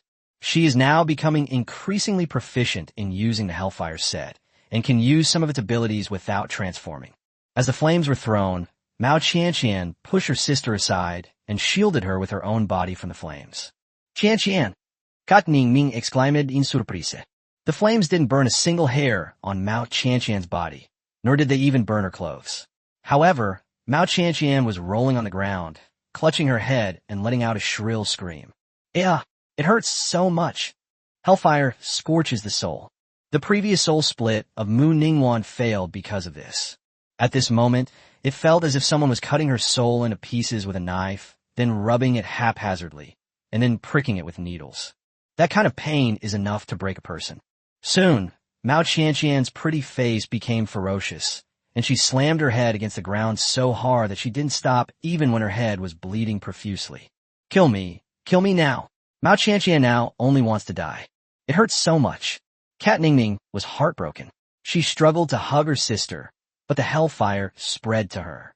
In an instant, the two cat women on the ground were twisted in agony. Chapter 190, Who is the Real Bastard? This was a pain that the two cat girls had never experienced before. Even Ningning forgot the pain in her arm. Her eyes were bloodshot, and she wished she could smash her head to pieces. But physical pain cannot mask the torment of the soul. Cat Qianqian was in so much pain that she was about to lose consciousness. Her eyes were rolling back, and she was beginning to lose her mind. No, if this continues, Qianqian will die. Mao Ningning couldn't bear to see her sister in such pain, and with her last bit of willpower, she knelt heavily on the ground. On behalf of my sister, I promise you that we, both sisters, will submit to you. Lin Dong said coldly. But what if your sister refuses to submit, even at the cost of her life? At this moment, Mao Qianqian cried bitterly, I am willing to submit. It hurts so much, I can't bear it at all. Seeing Lin Dong nod slightly, Qin Shuyao withdrew the hellfire. The two cat women were now like they had been pulled out of the water, covered in sweat, panting heavily, still feeling a lingering fear from the pain they had just endured.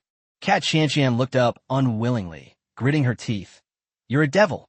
Lin Dong smiled coldly. "Sorry, even demons have to submit to me." He picked up the two cat girls and prepared to leave. Seeing this, Ling Shui immediately tossed the half-dead Jixin next to Qin Changjun and raised her little hand. "Master, I want to go too." Shen Wanyue and the other women echoed their agreement. The maids left, leaving Qin Shuyao standing there completely bewildered. "I haven't gotten on a bus yet." Clearly, Lin Dong and the other maids intended to leave this household matter to her to handle herself. As Ling Shui left, Ji Xan discovered that she could hear again and seemed to be able to speak, but her eyes were blinded and she could not see anything, so she hurriedly lay on the ground begging for mercy. "Don't kill me. Don't kill me. I was wrong. It was the Qin family who made me do this. I'm just a puppet. It has nothing to do with me." Qin Changjun spat out a mouthful of blood. "Pa, Wei Gang, are you even a man? She's just a bastard. Why should you beg for mercy from her?" Wei Gang is Ji Xian's real name. Upon hearing Qin Changjun's voice, Jixin assumed he had won and returned victorious. She hurriedly exclaimed, "Young Master Qin, that's wonderful. Please save me. I'm no longer a man." Qin Changjun sneered, "Sorry, I can't save you. Whether he himself can survive is another matter." Ji Xian panicked and cried, "Young Master Qin, you can't just abandon me. I'm your cousin." "Cousin-in-law," Qin Changjun scoffed. "My Qin family is full of upright and incorruptible men. How can we have a coward like you?" Qin Shuyao scoffed. "You're really bragging about yourself." Jixin persisted, "So what? Is it wrong for me to be afraid of death? If your mother knew you wouldn't save me, she would never let you off the hook." Qin Changjun was speechless. "Why did you bring up my mother? If she knew you were kneeling and begging for mercy from a woman, she would definitely kill you." "Impossible. Absolutely impossible," Jixin exclaimed. "Haven't I knelt before her enough times? She knelt before me before. She wouldn't kill me over this." This time, Qin Changjun was completely dumbfounded, his old face full of anger. "My mother knelt before you? You think you're worthy? You bald monk, if you dare to spout nonsense again, I'll be the first to tear your mouth apart. Go ahead and tear it." Jixin realized that Qin Changjun was determined not to save her, so she just gave up and went all out. "Why do you think Lu Yin knelt before me? It's because Lu Yin is Qin Changjun's mother and the matriarch of the Qin family." Qin Changjun felt as if he had been struck by lightning. His ears were ringing, and his old face turned red. "You damn bald monk, what the hell are you spouting? I'll kill you." But his limbs were all broken, and his body was twisted like a pretzel, so he couldn't move at all. Qin Shuyao also showed a surprised expression. She naturally knew Qin Changjun's mother, who was the matriarch of the Qin family. She looked elegant and noble, but she never expected that she and this monk would actually have that kind of relationship. Moreover, he and the matriarch of the Qin family seemed to be cousins. Is the entertainment industry really that chaotic? Jixin shrank back, and when she realized that Qin Changjun hadn't hit her, she became even bolder. "Since you refused to save me anyway, and I'm about to die, I'm not afraid to tell you. Before Lu Yin married into the Qin family, we had that kind of relationship. The night before she married your father, she even spent the night with me in a hotel. Haha, you have no idea. I thought she would cut ties with me after marrying into the Qin family. But she loved me so much that, to clear herself of suspicion, she secretly funded the construction of Tianlan Temple for me, so I could pretend to become a monk." Qin Changjun felt a chill run through his body upon hearing this. The shock was far greater than being pinned to the ground and brutally beaten by Qin Shuyao. As the matriarch of the clan, the mother held a high position and great power. In order to avoid arousing suspicion about her private affairs, she even made this guy pretend to be a monk. After all, the identity of a monk is too easy to deceive, and monks are most averse to women. No wonder my mother abandoned so many large temples in Beijing and came to Tianlan Temple in this small place several times a year, claiming that prayers here are more effective. This is hardly a prayer. This is utterly shameless to the extreme.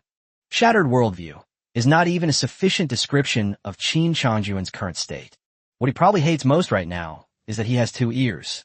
Jixin continued, "Are you still proud to be a member of the Qin family? You, your sister, and your brother Qin Changsheng. All three of you are my children. This is an even bigger bombshell. Qin Changjun felt like his head was about to explode. His teeth were practically grinding to powder, and his fierce eyes were fixed on Jixin. Stop talking. I don't believe it. I don't believe it.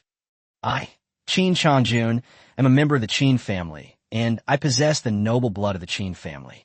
How could it possibly be the son of a bald-headed monk like you? At this moment, even the identity he was so proud of became untenable. Qin Shuyao sneered.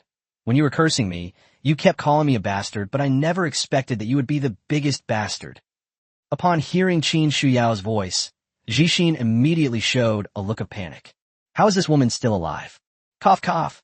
Yes, Qin Changjun is the biggest bastard. He was born to me and Lu Yin, and has nothing to do with the Qin family. My dear niece, you are the true bloodline of the Qin family. Please save me. I'll help you. I'll take you back to the Qin family and remove Lu Yin from power. She's the one in control of the entire Qin family now. As long as you get her out of power, you can have all the resources of the Qin family.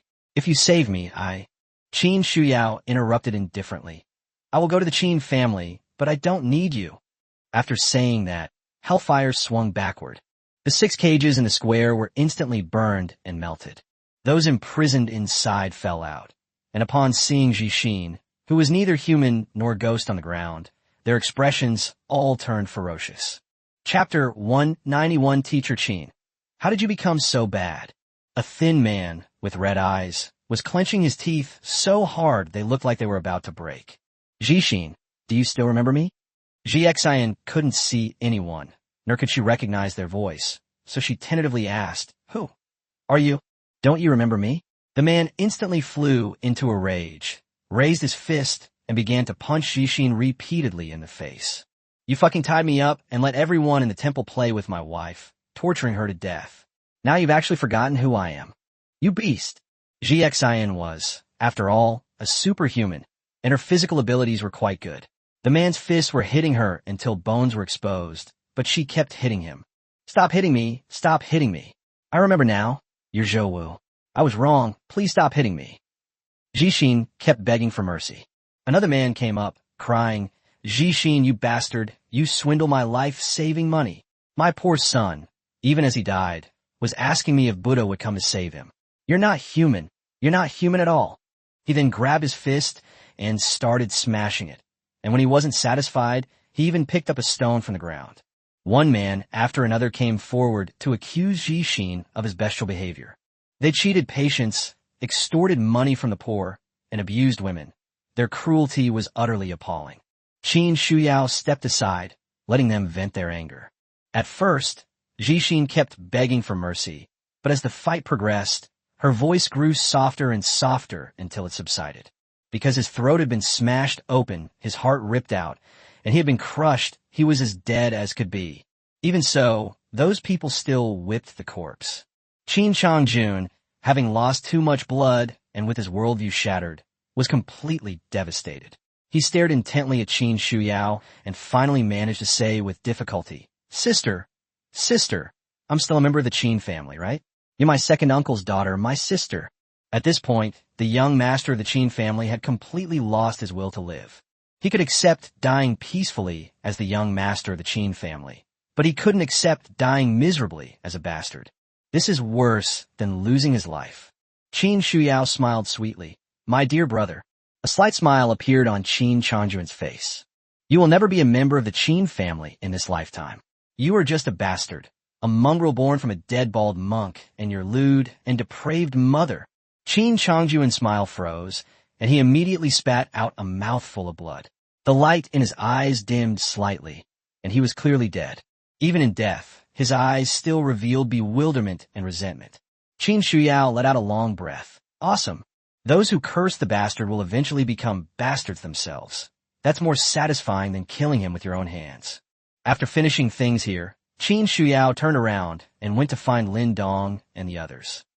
Made 10, Nico Ningning. System score, 87. Current strength, level 6. Made outfit, none. Maid unspriziche, Katkian. System score, 87. Current strength, level 5. Made outfit, none. Qin Shuyao sat alone on the balcony, gazing blankly at the city's nightscape. I finally figured out why Mao Ningning ambushed her last night. It turns out she wanted to capture a pretty woman to exchange with Jixin. I really don't know if she's naive or just adorably stupid. Lin Dong came out and asked, "Still thinking about your family's affairs?" Qin Shuyao carefully examined Lin Dong's profile, a satisfied smile appearing on her face. "Master, home is wherever you are." Lin Dong couldn't help but shudder and rub the goosebumps off his body. "Don't think you can become my girlfriend just by saying that." I only want to be my master's maid, a maid for life." Qin Shuyao smiled sweetly, hugged Lin Dong's arm, and rarely acted coquettishly. Lin Dong pouted. Fine, I'll allow you to indulge in this behavior for now." Qin Shuyao smiled radiantly, and then recounted her background and what had happened in the square after he left. "Master, the Qin family was a prominent family before the apocalypse, incomparable to a small family like the Xia family. Judging from Qin Changjun, they should also be colluding with the Foundation, and their overall strength should be very strong.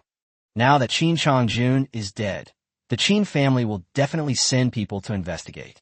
When they find out the truth, the Qin family will surely take action against us. My suggestion is that we take the initiative and wipe out the Qin family." Of course, although she hated the other members of the Qin family, she hated her scumbag father the most. "It was because of her that I suffered so much in the first half of my life, and that my mother didn't die of illness so early."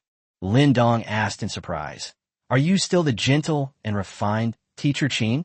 How come you've started acting like a ruthless big star? So, you want to wipe out your entire race first, just for fun?" Qin Shuyao pouted and said shyly, "Oh, master, please don't tease me." At midnight, the rewards were refreshed again. Beep beep. Today's sign-in reward options are as follows. 1. 10,000 painkillers. Can relieve pain from any injury or illness. 2. Netherworld Judgment Set. 300 non-radioactive hydrogen bombs. 4. A fishing rod that never comes home empty-handed. Well, the hydrogen bomb is here. However, he resisted the temptation. After all, he wasn't some elementary school student who would die wherever he went. Traveling and enjoying life was the meaning of life, so he ultimately chose the set. Who should receive this new outfit as a reward? At the same time, a message began to spread throughout the central part of the Dragon Kingdom. A special or that can enhance the power of supernatural abilities has suddenly appeared in the city. The quantity is limited, and leaders of various forces have already gone there to claim it. When this news came out, ordinary people didn't react much, but those with superpowers were already getting restless. Jingsheng, 700 miles away from the city under lockdown. Here, a large force established a base, which meant occupying a high-end residential area and building high walls. However, the neighborhood was now a living hell, filled with broken corpses and blood frozen into glaciers. It is a shark with 2 legs on its lower body and 2 arms on its upper body, and it is nearly 3 meters tall. At this moment, the shark man was searching for living people in the neighborhood, holding a severed arm in his hand, his sharp shark teeth chewing on something, and blood flowing all over his body. "Call out." Just then, a sharp bird cry rang out, and a large golden bird with a wingspan of 5 meters flew in from the sky. After landing, its body transformed into a thin, weak man. His face was beaming with joy. "Boss, we got some good stuff. Let's go seal off the city right now." Chapter 192, My Little Darling, is perfect in every way, but unfortunately she's love-struck. The shark-like man suddenly turned his head, and the scarlet light in his eyes startled the skinny man, as if the boss would rush up and tear him apart at any moment. After a moment, the shark man's upper body also transformed into a human form, becoming a burly man with an iron tower-like physique. Self-proclaimed name, Mad Shark. The thin man was his second brother, who called himself Golden Bird. Mad Shark's eyes were sinister as he said indifferently, "What kind of good stuff is it? If the answer doesn't satisfy me, even if you're my second brother, I'll still eat you." Golden Bird immediately shuddered and chuckled awkwardly. "Boss, this time it's really good stuff. It's over in Funch." After listening, the shark's eyes flickered uncertainly. "Is the news true? Where did the news come from?" Jin Yao nodded emphatically. "It's true. I've searched all the major cities around Jingsheng and found that all the superhumans have gone there. As for the source of the information, I don't know yet, but since we're nomads, going to sea for ourselves won't hurt us."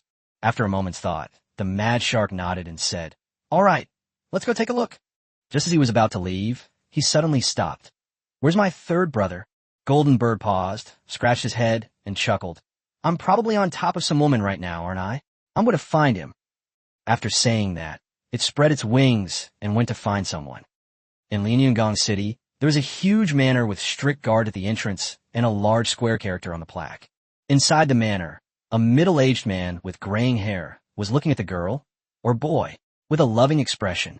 The reason was that what he saw in front of him was a girl wearing a JK uniform, with pigtails, short, sturdy legs covered in white stockings, and a bright smile on her face. "Dad, do I look good like this?" The voice that came out was a clear male voice, and he had an Adam's apple. If you look closely, you'll notice that although the boy has a very pretty and cute face, there's always a sense of abrupt incongruity. The man smiled gently. "It's good looking, but the owner of this body has bigger eyes than you, showing off your own skin."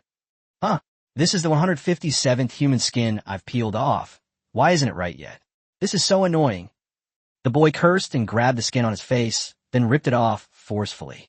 What's terrifying is that a layer of skin was torn off, revealing his true nature. He had a pointed mouth and monkey-like face and was only about 1.5 meters tall. At this moment, the boy's face was covered with pockmarks, making him look quite frightening. "Dad, please find me another one. I want to be a girl." The middle-aged man gently reached out and stroked the boy's head. "No rush. Tomorrow you and Dad will go to the city under lockdown. Perhaps you can find what you're looking for there." The boy looked suspicious. "Going to function? What for?" The man looked up at the sky, his gaze deep. "I'll treat you. That place will soon be a gathering place for all the superpowered individuals. If we can find a suitable healing type superpowered individual, maybe they can heal your face." "Hey, why bother getting cured?" The boy interrupted impatiently. "Even if I get cured, I'll still be a boy. I don't want to be a boy. Girls are the cutest." Then his little eyes started darting around. "But with the city under lockdown, I can still go. If I find a suitable skin, Dad, could you give me a set too?" The middle-aged man rubbed his forehead and smiled wryly, but still nodded. "Okay." Jingnan City, the Yun family. With red eyes, Yun Mingli came to find her father, Yun Patian. "Dad, Brother Bachin has been out of contact for 2 days since he entered the lockdown city. Something must have happened to him. Please let me go out and find him." The girl was heartbroken. After Xia Beichun led the team to investigate the situation in the locked-down city, everything went smoothly. They even managed to contact the Yun family via satellite phone before entering the lockdown city. As a result, less than an hour after entering the lockdown area, the entire team lost contact with each other completely. Although Xia Beichun was not a member of the same family, many of the people he brought with him were skilled members of the Yun family, but now they had all lost contact. Yun Patian sensed a conspiracy. Did Xia Beichun take control of my Yun family, or did they all meet with an accident? Moreover, recent news has been spreading like wildfire that many local superhumans in Jingnan City have gone to function. If you say there was no conspiracy, Yun Patian would never believe it, not even if you beat him to death. But now he's torn about whether to send more people to seal off the city and find his cousin and Xia Beichun. And those special ores, if the Yun family were to obtain them, their fighting strength would. Now that his little darling is crying nonstop because of Xia Beichun's disappearance, Yun Patian feels like his head is about to explode. Should we jump into this pit or not? Seeing that her father still refused to budge, Yun Mingli knelt down with a thud, tears streaming down her face. "Dad, if you don't let me go save Brother Beichun, I'll die here." Yun Patian rolled his eyes so hard they almost reached the back of his head. "My daughter is perfect in every way, but unfortunately, she's a hopeless romantic. Of all people to fall for, why did she have to fall for that idiot from the Xia family?" "Mingli, it's not that Dad doesn't want you to go. Although your ability level is higher than his, you're only a healing type and don't have much combat power.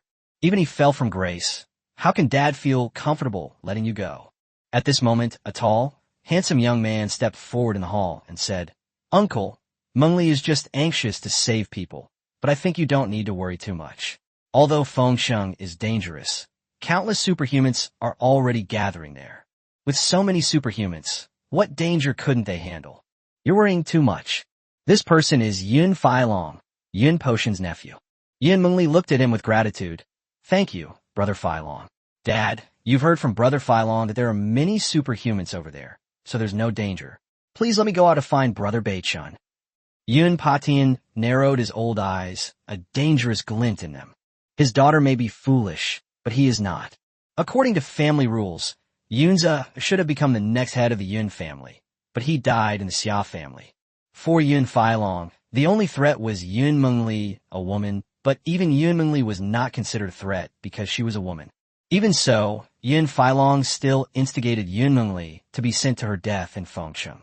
There are indeed many superhumans in the city under lockdown, but the more people there are, the more dangerous it is. Their intentions are despicable. Since Feilong thinks it's safe over there, then you should lead a security team to bring Xia Beichun and your uncle back. Yun Patian said loudly. Yun Feilong's expression immediately changed drastically, and he hurriedly said, "Uncle, my strength is too weak. I'm afraid if I go." Yun Patian interrupted him sharply. "Your strength is not low. Recently, thanks to the Foundation's enhancement serum, your strength is much stronger than Yunze's before. I trust you to lead the team."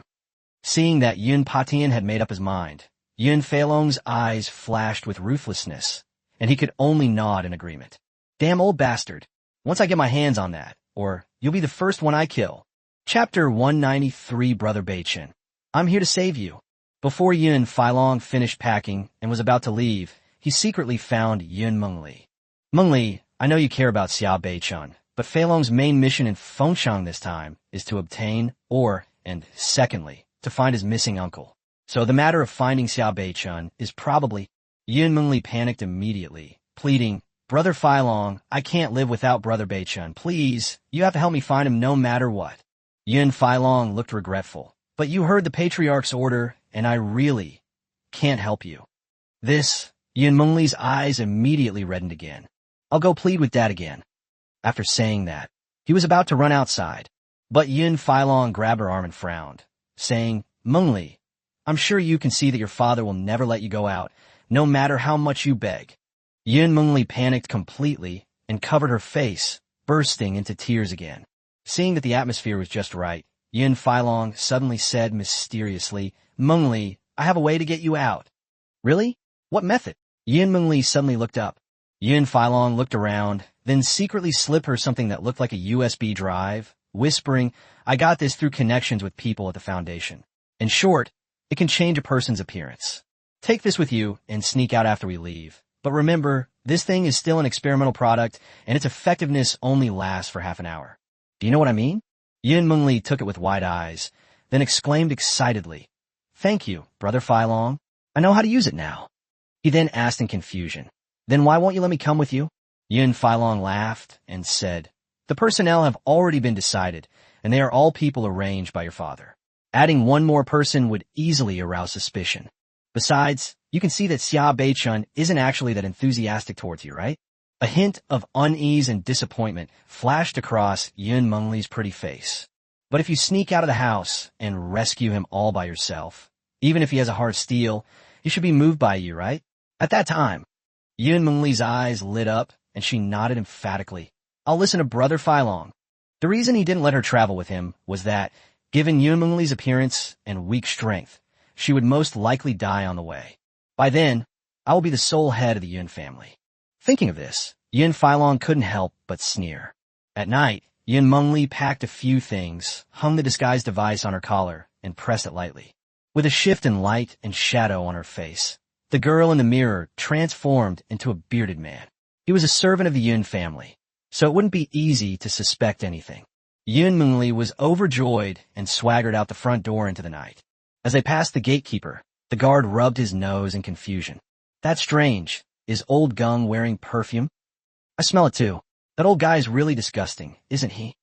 Once outside the Yun family compound, Yun Mengli took off running, her pretty face full of excitement. "Brother Beichun, I'm here to save you." At the Foundation's headquarters, even though it was late at night, Mu Ningwan was still awake. Instead, she sat quietly by the window, sipping red wine and wearing a red lace nightgown, lost in thought. The soul fragment has returned, along with the it brought back, which has been analyzed. With the Foundation's resources, spreading the news quietly in various places is no problem at all. What troubled her was whether or not to go to the sealed city to see Lin Dong in her true form. With her intelligence, she could naturally guess that Lin Dong ordered her to spread the news and attract a large number of superhumans to seal off the city in order to lure out the Bloodvine woman. But what's the point? What benefit would he gain from killing so many superhumans? He even demanded that he go to, thus sabotaging himself? That's completely unnecessary. With his unpredictable and bizarre methods, my life and death are basically in his hands. Mu Ningguan probably never imagined that Lin Dong's purpose was simply to select the leader of Group 2 and watch the show. Mu Ningguan, who had always been in control of everything, began to feel a sense of frustration after meeting Lin Dong, as if everything was out of her control. At this moment, Secretary Zhen knocked on the door and entered, keeping her head down without looking to the side. Your Excellency, the research progress of our subordinate foundation branches has been encouraging in recent days, with breakthroughs achieved in research across various regions. Mu Ningguan didn't even turn her head. Read it. Secretary Zhen, the Yangqing zombie voice control device has been developed and is currently being mass-produced by setting up production lines. No matter what level of zombie it is, it will be unable to escape control. Now we just need to wait for the weather to warm up. In Lu City, the full-body exoskeleton armor has also been put into use, which, while equipping them with powerful cannons, also gives our foundation's ordinary people strength of B rank or above. In addition to conventional energy suppression guns, Fengsheng is researching portable energy suppression field cannons targeting advanced combat forces, and anti-energy suppression equipment is also under development. The transformation of mutated zombies in Tianyao City is 50% complete. A large number of lightning zombie dogs, devourers, and gluttons are ready to be deployed at any time, and their numbers are gradually increasing. This concludes the research findings report from these branches. Based on my data calculations, this report represents a 47.8% success rate in your campaign for Inspector General. Mu Ningguan slowly tilted her head. Even at this pace, the success rate is still less than 50%. Secretary Zhen smiled wryly. Yes, 2 accidents have occurred within our jurisdiction. Lin Dong and Xue Tongnu. It was these 2 who disrupted your plans. Although I tried my best to stop the spread of the news, the inspectors in other jurisdictions still caught wind of it. This is quite a disadvantage for you in the election for Inspector General. Mu Ningguan closed her eyes, rubbed her temples, and after a long period of contemplation, suddenly asked Secretary Zhen, "How long have you been following me?"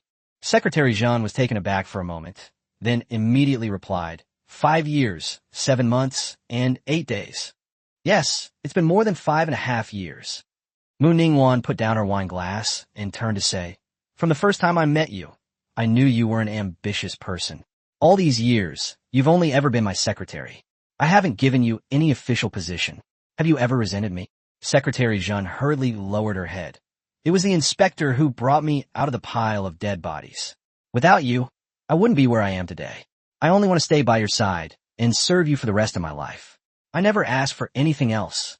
Not hoping for more, or is it just not the right time yet?" Mu Ningguan's eyes were deep. Thump! Secretary Zhen knelt on the ground, cold sweat pouring down her forehead. "Never mind, I was just asking. I didn't mean anything by it." Mu Ningguan waved for him to stand up and change the subject, asking, "How's the urinalysis going?" Chapter 194 Blood Mist reappears. Secretary Zhen hurriedly replied, "Reporting to the inspector, the composition of the ore has been analyzed. According to our database search and matching, it is a special ore that is only produced in the Arctic Ocean, called Kegel ore. Buried in thick ice for many years, it was mined by Russia more than 20 years ago, but after research, no practical value was found, so it was disposed of as waste. The piece you brought back must have been accidentally left behind in the Dragon Kingdom." Russia. Mu Ningguan pondered, a blonde, blue-eyed, curvaceous beauty flashing through her mind. Catherine seems to be in Russia, right? With that bitch's methods, she'll probably discover the wonders of this or sooner or later. She's really struck gold here. Secretary Zhen hesitated, then said, "Should we contact Lady Catherine? If we can reach a cooperation agreement and trade the ore over our side." Mu Ningguan shook her head. "There's no need. Even if she were willing, it would probably cost us a lot of money. While this ore greatly enhances superpowers, it is only useful to the weak. For the truly strong, it is somewhat insufficient. Keep all branches pushing their research to the limit. Give me the ore. I need to leave for a while. Secretary Zhang was taken aback. Your main body is leaving? Going to Fengsheng. Don't ask questions you shouldn't ask, Mu Ningguan said coldly. For the time being, you will temporarily manage the Foundation's affairs on my behalf. I don't want any more mishaps. Secretary Zhang nodded and left to retrieve the ore. As dawn broke, Mu Ningguan finished tidying up, concealing her stunning appearance and figure, and quietly left the Foundation headquarters. Secretary Zhang stared intently at the gradually disappearing inspector, her worried expression suddenly turning into a cold laugh. Pull up the sleeve and dabs him on the arm. Strangely, the cover flipped open, revealing a screen about 6 inches in size. Secretary Zhang's face twisted into a grimace as she muttered, "Don't blame me, Lord Mu. If you hadn't suspected me, I wouldn't have resorted to such a tactic." He then clicked on the screen and sent a message. Her true form went to the sealed city.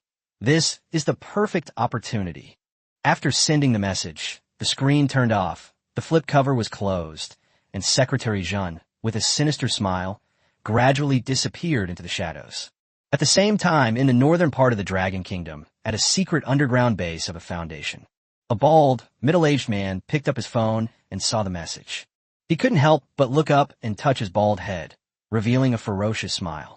"Someone, pass on my orders. Prepare 50 of each of the latest Shadow Armor Legion, nuclear matrix missiles, antimatter armor, and Alea energy guns, packaged in capsule technology for me."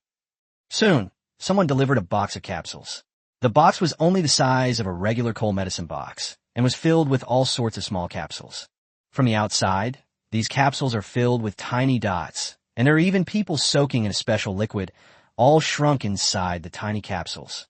After carefully storing the capsule, the bald man excitedly selected an antimatter fighter jet and sped away from the base to the sealed-off city. As time went on, people with supernatural abilities from other places had already arrived in Fengsheng. What's going on? The atmospheric environment here is completely different from the outside world. It's like paradise.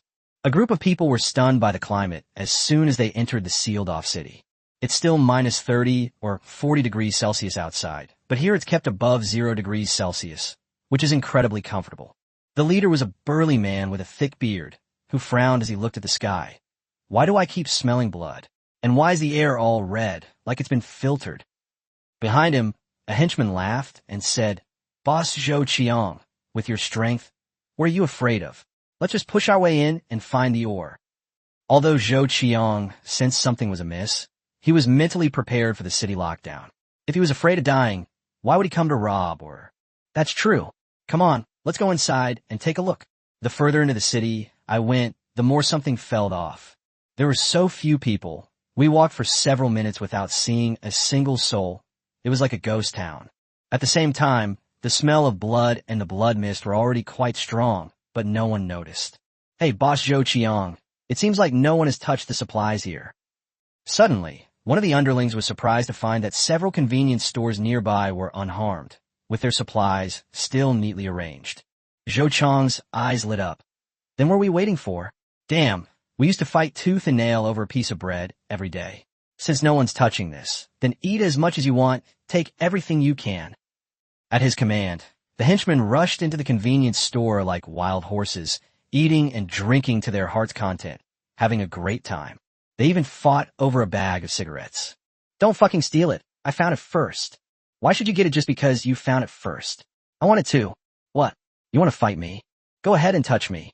I'm not afraid of you." "Ha ha, these are all mine, all mine. Did you fucking look at me just now? What are you looking at? Try taking another look. Let's give it a try." Zhou Qiang was enjoying himself immensely, with a cigar in one hand and vodka in the other. But when he turned around, he found his underlings fighting each other, some even to the point of bloodlust. One of the henchmen angrily pulled out a dagger and stabbed the other man in the stomach. Blood gushed out, and his expression was incredibly ferocious. "Damn it, you dare to fight me for this? D. He kept stabbing him, one knife after another, even after the man had fallen to the ground. Not only in this place, but the other henchmen also went from fighting each other to slashing each other, and the scene became completely chaotic. Zhou Chang's head buzzed for a moment. "What the hell happened? Stop hitting him. How's he? What's wrong with you? That's your brother." "Holy crap. Xiao Lu, are you crazy? Stop biting Xiao Zhang." No matter how hard they tried, they couldn't hold them back. In the blink of an eye, half of their underlings were dead. Zhou Qiang was immediately horrified, realizing that something was wrong. Before he could figure out what went wrong, Haozi and his gang, their eyes bloodshot, were already walking towards him with knives in their hands. Why the hell do you get to drink vodka while I can only drink cola? Go to hell. They even forgot that Zhou Qiang was a superhuman. Zhou Qiang was also furious. You bunch of scum who follow me. How dare you lay a hand on me? I'll kill you all first. With a burst of imposing aura, he smashed a wine bottle over Haozi's head. Then, in no time at all, he tore up the rest of them. Huff, huff. Zhou Qiang gasped for breath, the bloodshot in his eyes growing ever deeper. Before long, a blurry figure appeared in the blood mist ahead. Before Zhou Qiang lost consciousness, he vaguely heard a clear, cold female voice. Welcome to the city of blood mist. He then collapsed to the ground, and when he opened his eyes again, he found that all his underlings were alive and kicking. At this moment, he felt an extraordinary longing in his heart. Men, we should go find something to eat. After saying that, he left in a large group, not even glancing at the food in the convenience store. Chapter 195 Strange Things Inside the City. People gather outside. 2 days passed in the blink of an eye. In these 2 days, Lin Dong's strength level increased to level 71, and he also obtained a new set of equipment. Yellow Spring's Infernal Fire set. At this point, all 5 maids in the demon group have been equipped with full sets of outfits. Through their efforts, the Netherworld Judgment was awarded to Liang Jihan, while the Underworld Karmic Fire was awarded to Jiang Zhu. This made Xia Qingyu, Chen Yunxi, and Luo Yu extremely envious. No matter how much they tried to please their master, he would say to wait a little longer, that they needed to wait for the right opportunity. Outside the city, more and more outsiders are stationed here, but they do not rush in because of the blood mist that blots out the sky. The crowd was bustling and seemed to stretch as far as the eye could see. There were no fewer than hundreds of thousands of people gathered here. Although there were many people with superpowers, ordinary people still made up the majority. Before them, countless others had already entered. Without exception, once inside, no one ever came out again, adding to the mystery and eeriness of the lockdown. What do you mean? The people we sent in have been there for a day, and we haven't heard anything from them yet. Could they have died inside? TCH, if you don't have the guts to go into the city, what are you doing here, robbing? Or go home and drink your milk. That sounds nice, but why don't you go in? Aren't you just chickening out? What a joke. I've been killing people since the first day it snowed. I've never known what cowardice is. Do you even know what it means to be the mantis stalking the cicada, unaware of the oriole behind? All that talk is just an excuse for not daring to go in. Many faction leaders were exchanging verbal sparring, but did not actually take action. After all, we haven't even seen a trace of or yet, so taking action too early would only benefit others. Just when everyone was at a loss, a convoy was speeding towards them from a distance. Leading the way was a modified Hummer, with thick iron chains strapped to its tires for anti-slip purposes. Many people turned their heads in surprise. Although many forces have gathered here, this is the first person who has dared to drive here so brazenly. After all, fuel is an important resource, and few people are willing to use it to show off while driving. On the roof of the Hummer, a man with a buzz cut sat in a very domineering posture, a cigarette dangling from his mouth, exuding an air of arrogance. Beep, beep, beep. The Hummer honked its horn repeatedly upon seeing the human wall, but its speed did not decrease at all. A burly man spat, his muscles instantly swelling. You son of a bitch, try hitting me if you dare. They were actually planning to take on Hummer head-on. The people who arrived were Ain's old gown and his group. Seeing that someone was actually trying to block their car, he sneered and patted the roof of the car, signaling the driver to speed up. The car sped up, kicking up snowflakes.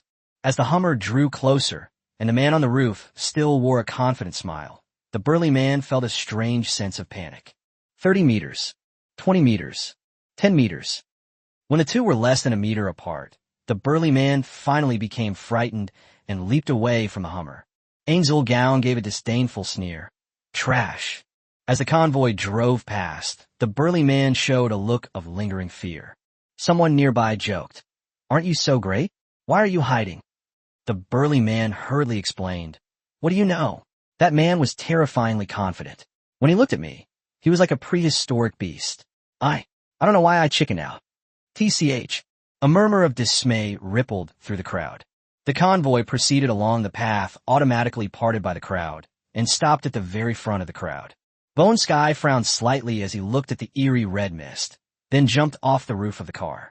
He looked around, put one hand on his hip, and waved to a young passerby. "Hey you, come here for a second and explain to me what's going on with this red fog." The young man was stunned for a moment, then said angrily, "How the hell do you talk to me like that? If you want to know what's going on inside, why don't you just go in?" Ainsul shook his head and smiled, then walked up to him, his voice cold and sharp. "Do you know who I am? I don't care who you are. What are you talking about? Being so arrogant with me," the young man said without any politeness. Ainsul shrugged. "Ugh, this era is really boring. There are still people who don't know my name, Ainsul." After saying that, he suddenly hugged the young man tightly. The young man was stunned. What the hell was going on? "I'm a man." Before he could even exert his strength, to everyone's horrified gaze, Ainsul suddenly became covered in sharp spikes, each one 20 centimeters long. The snow-white bone spurs looked like a white hedgehog. The young man was riddled with holes at such close range, his chest and face covered in bloody wounds, and his eyes still held an expression of disbelief. "No one could show off in front of me. Ainsul." Ainsul spoke calmly, tilted his head and retracted the bone spikes, and the young man's corpse fell to the ground with a thud. Seeing him kill someone right away, many people around frowned. It wasn't that they were afraid, but rather that they hadn't even entered the city yet, and they hadn't even seen any or. It was really irrational of this man to start killing innocent people indiscriminately. Ainsul, however, was not so aware of this. He tilted his head again to look at a person who was completely covered up. Judging from a figure, it should be a woman. "Hey you, come here and tell me, what's going on with this red mist?" However, the woman ignored him, her bright eyes fixed on the blood mist. Lindong's guess was correct. Bloodvine Woman is still alive. It's just unclear why he tricked so many ability users into coming here to die. Was he simply trying to lure Bloodvine Woman out to kill her? This woman was none other than Mu Ningwan, who was mixed in with the crowd. She considered hiding outside the city and having a separate soul body enter, but Lindong strictly ordered her to come in her original body. Being controlled by others, I had no choice but to come. Seeing that Mu Ningwan completely disregarded him, Gu Aoyan's eyes gradually turned cold. It seems I haven't done enough of making an example of someone. Just as they were about to step forward, another roaring sound came from afar. Another convoy arrived, each vehicle bearing the character Cloud printed on it. Even more impressive than Ainsul entrance was a Rolls-Royce Phantom sandwiched in the middle, with two flamethrowers embedded in the front of the lead car, spraying fire to melt the snow in front of it, and keeping the Phantom's body clean at all times. Now, there was no need to honk the horn at all. The crowd naturally made way. Similarly, the car stopped in front of the crowd. A group of uniformed, well-trained security personnel emerged from the convoy and opened the doors for the Phantom. A handsome young man got out of the car. It was Yin Failong who arrived. Ainsul face was somewhat distorted, his eyes filled with jealousy and displeasure. Damn, they both make their entrance in cars, so why is there such a huge difference in their sophistication? Yin Failong showed no intention of showing off. He looked around and beckoned to Gu Aoyan, saying, "Hey you, come here for a second and explain to me what's going on with this red mist." Chapter 196. The uncle and the little girl go to the city. As soon as Yin Failong spoke, the people around him revealed strange smiles. Ainsul face was extremely gloomy. "Who are you? Do you think you have the right to let me pass?" Yin Failong narrowed his eyes slightly. Are all the superhumans outside pretending like this now?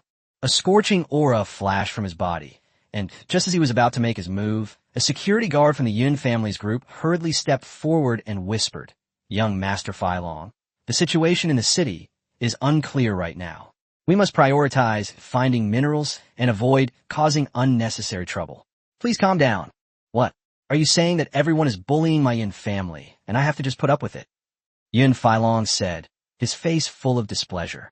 The security guard gave a wry smile. "This is the head of the family's intention. Please forgive me."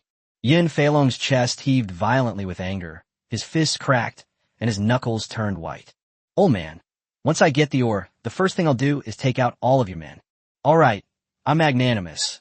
I won't bother with you common scum," Yin Failong said, trying to save face, but a fireball the size of a watermelon suddenly burst into flames in his hand, which he then crushed. The flames, accompanied by a violent gust of wind, blasted everyone around them away. His gaze was fixed intently on Ain Zulgaon. "Kid, you've escaped this time. If you dare to speak disrespectfully to me again, next time, you'll only be ashes left." Ain Zulgaon's eyes narrowed, and bone spurs instantly sprouted all over his body. He coldly replied, "Can you do it?" The two sides were evenly matched, neither willing to give an inch. Yun Filong scoffed and turned his head away, no longer looking at him. Seeing that a fight hadn't broken out, the group engaged in another heated discussion about whether or not to impose a lockdown on the city. Upon receiving the intelligence, Yun Filong and Gu Outyin also frowned and fell into deep thought. The origin of the blood mist is unknown, and no one who went in ever came out again. Everything about it is eerie. For a moment, I couldn't make up my mind. Just then, a delicate voice rang out. "Uncle, why are they all crowding here and not going in? Don't they want the gems anymore?" Another deep, magnetic male voice said, "Ignore them. If you want to go in, then go in." "Okay, let's go in then." A man and a woman walked through the crowd and headed straight ahead. The man was tall, nearly 2 meters, wearing a black trench coat and a black hat. He had a decadent air about him and an eye patch over his left eye. Beside him was a little girl who only reached his waist. The girl was dressed very innocently and had a very youthful face. She had shoulder-length short hair and looked like a student. The girl's right eye was also covered by an eye patch. Everyone's attention was drawn to them, but the two of them continued forward as if they hadn't noticed. Yun Filong and Gu Outyin burst out simultaneously, blocking their way from the left and right. The girl seemed startled, hiding behind the uncle's trench coat, timidly peeking out half her head. The middle-aged man shielded the girl, his eyes cold. "What is it?" Yun Filong smiled slightly, bowed, and asked, "May I ask how you two are dressed?" The girl said timidly, "My name is Yin Lily, and your name is Lei Hao. Why are you stopping us?" Yun Feilong's smile grew even gentler. "That's right, this sealed city is shrouded in blood mist, and almost everyone who goes in never comes out again. Judging from your attire, you two must both be superhumans, right? In this way, I would like to make a deal with you two. After you enter the city under lockdown, you only need to stay for half a day before you come out and tell me everything you have seen and heard. How about it? Of course, we won't let you work for nothing. We can discuss things like supplies and compensation." Lei Hao looked at him coldly for a moment. Not interested. After saying that, he was about to leave with Yin Lily. Yun Feilong's smile froze on the spot, his eyes turning extremely gloomy. He was furious at being ignored and provoked by civilians time and time again. Ain Zulgaon scoffed. Did he really think he was some high and mighty figure? Why go through all that trouble? With a wave of his hand, he continued to block them. "Since the soft approach doesn't work, let's try the hard approach. One-eyed uncle, I'm giving you 1 day to go in and find out what's going on inside the city under lockdown. Come out and report back to me before dark. As for you, little girl, well, either you hand her over to me to look after, and I'll return her to you when you come back tonight. Or don't blame me for taking it from you." Lei Hao's eyes flashed with a sharp light. "Don't hurt, Lily." Suddenly, arcs of electricity crackled around his body. Yun Filong and Gu Outyin were both startled. Before they could react, the arcs exploded. Boom! The two were immediately blown away, coughing up blood. "Boss! Young Master Filong!" The Bloodbone gang and the Yun family were shocked and rushed over to provide assistance. The two stumbled to the ground, staggered back several steps, and stopped, their eyes filled with horror. This seemingly unassuming person actually possesses lightning powers. What a ferocious attack method. Just as Lei Hao was about to rush out, Yin Lily grabbed him. "Uncle, please stop hitting me. I don't want you to kill anyone else." Lei Hao's body trembled, and he slowly withdrew his aura. He glared fiercely at the two of them and continued forward with Yin Lily. Only when the two figures were swallowed up by the blood mist did everyone breathe a sigh of relief. When Lei Hao lost his temper just now, everyone felt like they had difficulty breathing. Yun Filong and Gu Outyin were practically spitting fire in their eyes. They never expected that a random superhuman they encountered would be so powerful. "Damn it. Once I get the ore, I'll burn you all to death/stab you to death." Mu Ningwan sighed and took out a small pill from her bosom. This was a medicine developed by her soul splitting up to make her immune to the bloodvine robe, which she had secretly taken back to headquarters with some bloodvine branches when she left the city. She wouldn't come over rashly without any preparation. After swallowing the pill, Mu Ningwan left the group on her own and headed towards Fengcheng. Seeing that more people were heading into the city, Yun Feilong and Gu Outyin did not step forward to stop them again. What if this is another extremely powerful superhuman? Wouldn't I just embarrass myself if I went up there? As Mu Ningwan's figure disappeared into the blood mist, those who had been watching began to stir with interest. No way. 3 people have already gone in. Who knows how many more have entered from other directions of the city under lockdown. I don't care anymore, brothers. Follow me into the city. We can't delay any longer. Hesitation will lead to defeat. Who knows how much or there is? What if there's only one piece? First come, first served. Everyone, take turns entering in battle formation. If anyone dies, remember to let out a shout. More and more people are choosing to move to the city, since they are all here to work with stones. If they just stay outside and watch, they're destined to get nothing. Even Bone Sky and Yun Feilong, after a moment of contemplation, ordered their men to enter the city. Even if there were some dangers, it wouldn't be enough to wipe out so many people if hundreds of thousands of people enter the city at the same time, would it? Meanwhile, on the other side of the city under lockdown, a monstrous shark, its serrated teeth wide open, lunged at the crowd, tearing at them. Since none of you dare go in, then you'll all stay here and be eaten by me. Hundreds of thousands of people, including an unknown number of superhumans, were terrified by his madness and fled into the city. In an instant, countless people flocked to the Blood Mist City. Chapter 197, The Or Dispute. The battle begins. Upon entering the city under lockdown, these people were equally astonished by the climate inside. Compared to the outside, it was incredibly warm. Many ordinary people immediately chose to remove the thick protective clothing they were wearing. Strange. Where are that uncle and little girl? And that woman is gone too. Who cares? This place feels eerie. There's blood everywhere on the walls and floor, but not a single body in sight.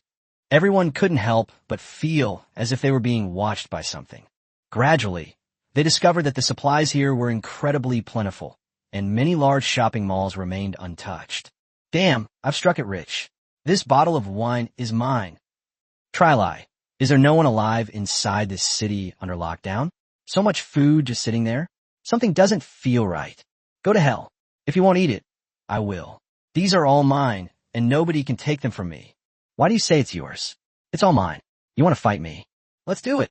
Soon, the people who had been on guard just moments before began fighting over food, and the massive crowd of hundreds of thousands quickly descended into chaos. Yun Feilong slowly frowned, and a layer of flames ignited on his body, enveloping him from head to toe. Be careful. Something seems off about this fog. The Yun family security guards quickly took out gas masks and put them on. Not only him, but Ain's old gown also noticed something was wrong and ordered his underlings to cover their mouths and noses. The chaos spread rapidly, evolving from a quarrel between 2 or 3 people into a large-scale battle involving dozens of people, causing the army to stumble and fall as it marched. The leaders of the various factions followed suit and ordered their underlings to wear scarves or masks, and to refrain from conflict for the time being. A heavy shadow loomed over everyone's hearts. Another hour passed, and Yun Feilong couldn't help but kick the street lamp next to him, cursing, "What the hell is going on here? Where are they? Where have they all gone?" Even he himself didn't notice that a faint red light was already flashing in his eyes. Even with the flame-filtering suit in place, those who were merely covering their mouths and noses with external objects were already struggling to contain their agitation and urges. A bone spur suddenly grew from Bone Outyin's palm, pointing directly at Yun Feilong. "What the hell are you yelling about?" Having been humiliated by Yun Feilong outside the city, he now felt his jealousy growing stronger for some reason and couldn't help but want to retaliate. Yun Feilong was furious, flames blazing from his body. "I'll yell whatever I want. You trash commoner. How dare you talk back to me? Do you want to die?" The atmosphere between the two sides instantly became tense, and even the relatively stable and conservative Yin family security guards were glaring angrily at the Bloodbone gang members. It wasn't just those two groups. Friction gradually arose between other forces as well. Even the reasons given for the friction were quite naive. For example, if I fancy a beautiful woman from your area, send her over to me. For example, why are you taller than me? In this way, the malice in everyone's heart was magnified infinitely at this moment. Just then, A short man at the very edge couldn't help but lean against the corner of the wall and sigh. Phew, I'm so tired. Why did I come to this godforsaken place? Is there a bed for me to sleep in? Forget it. I'm too lazy to find a bed. I'll just sleep here. After saying that, he sat down on the ground and immediately felt something poking his butt. What the heck? The man touched the ground and found it was a warm stone. Just as the man was about to throw it out, his eyes suddenly widened. He discovered that the supernatural power within him was exceptionally active at this moment, bursting with power. Could this be the legendary stone? The man was overjoyed and was about to stuff it into his arms when he was discovered by the others. Damn it! What are you putting in your pocket? Take it out and let me see. With that, he kicked out and slashed down with his knife.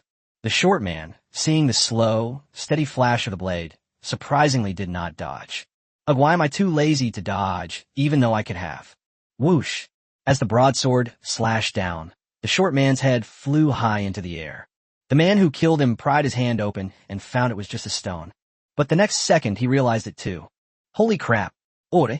I found the ore! He immediately threw his head back and laughed. Logically, he should have hidden away like the short man, but at this moment he was affected by the 7 deadly sins in the blood mist and had completely lost his mind. Upon hearing this, many people around turned to look, their eyes filled with a crimson light. What are you looking at? This is mine, you. Before he could finish speaking, a bullet struck and pierced his forehead. The stone rolled to the ground.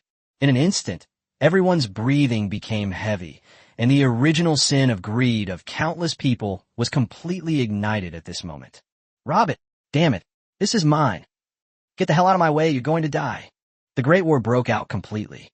Whether they were ordinary people or people with superpowers, they all completely lost their minds and rushed out with bloodshot eyes. Puffed, puffed. Blood blossoms bloomed instantly. Some people would grab the person in front of them, stab them with a knife if they had one, and bite them if they didn't, pinch them with their hands, kick them with their feet, and do whatever it takes to prevent others from getting ahead of them. The scene was beyond what the word hell could describe. A sea of people, numbering in the hundreds of thousands, jostled and pushed through the streets, and or never managed to stay in anyone's hand for even half a second. Basically, the moment you touch the ore, your hand and the stone are chopped off. My stone, that's my stone. Even as the man whose arm was severed was trampled by the crowd, his head bleeding and his bones broken, he still stared wide-eyed, filled with resentment and wanting a stone. Yun Fai Long and Gu Ao Yin completely abandoned their subordinates and charged through the crowd like 2 cannonballs. Flames blazed fiercely around Yun Fai Long, his hands resembling flamethrowers, spewing out columns of fire half a meter in diameter that burned everyone who stood in his way to ashes. Get out of my way, you bunch of trash. I'm the young master of the Yun family. You're all just trash. Bone Demon was equally unyielding, his body covered in bone spurs as he charged through the crowd. The bone spurs were already pierced with bits of flesh, and blood dripped onto his face, making him look like a blood god. Ha ha ha, I'm invincible. Anyone who dares to block my way, I'll kill them. These two were relatively strong, and no one could stop them. The entire neighborhood was now boiling over like water droplets falling into hot oil. No one noticed that the short, headless corpse who had been the first to pick up the stone but had his head chopped off was now standing up and rummaging through the bits of flesh on the ground. Where's the head? In an underground space outside the block, Moon Ningwan crossed her arms and coldly watched the battle unfold before her. She was the one who threw that stone. It's not just these hundreds of thousands of people. A large number of figures are already gathering here from afar, and the number of people here may exceed 1 million. What exactly do you want to do? Just as Moon Ningwan sighed, Lindong's voice suddenly rang in her mind. Is the city under lockdown? Chapter 198, the battle for Group 2 leader begins. Moon Ningwan couldn't help but straighten up and bow her head, saying, Master, I have arrived in Fengchong, and the ore has been released. Lindong, who was far away in Tiangu City, nodded. Okay, I'll start a group chat. Just as Moon Ningwan was wondering what the group chat was about, the voices of other women suddenly rang in her mind. Huh, Master, we're so close. Why do we need to talk in our minds? Master, is there a mission? Could it be related to the lockdown? Lin Dong slowly stood up, and Mao Ningning knelt down at the right moment to support the stool. She looked charming and gentle, but the fear deep in her eyes could not be hidden. Mao Qianqian pulled a cigarette from her sister's chest, lit it with a lighter using the end of the cigarette, and handed it to Lin Dong. The two cats were frighteningly well-behaved at that moment. Lin Dong took a deep drag of his cigarette and smiled. Xia Qing Yu, Chen Yunxi, Luo Yu Mu Ningwan. Now, your master will assign you tasks. The four women's expressions simultaneously turned serious. Except for Mu Ningwan, the three of you should head to Fengsheng now. The objective is to capture the Bloodvine woman herself, regardless of whether she lives or dies. This time, it's still an individual battle. No matter what means or methods you use, whoever can find, kill, or capture the Bloodvine woman will win. So, she's the leader of Group 2. Upon hearing this, all four women, including Mu Ningwan, began to breathe rapidly. Group 2, group leader? So, they lured nearly 1 million people to the sealed city so that the Bloodvine woman could kill them all just to select a group leader? Master is really ruthless, but Mu Ningwan says she likes it. When she possessed Yu Qin's body, she knew that Qin Shuyao was the first to find Lin Dong and become the head of the maid team, which brought her many benefits. Not only does it possess the mysterious ability to burn one's own soul, but its overall combat power is also so strong that it is beyond the reach of most.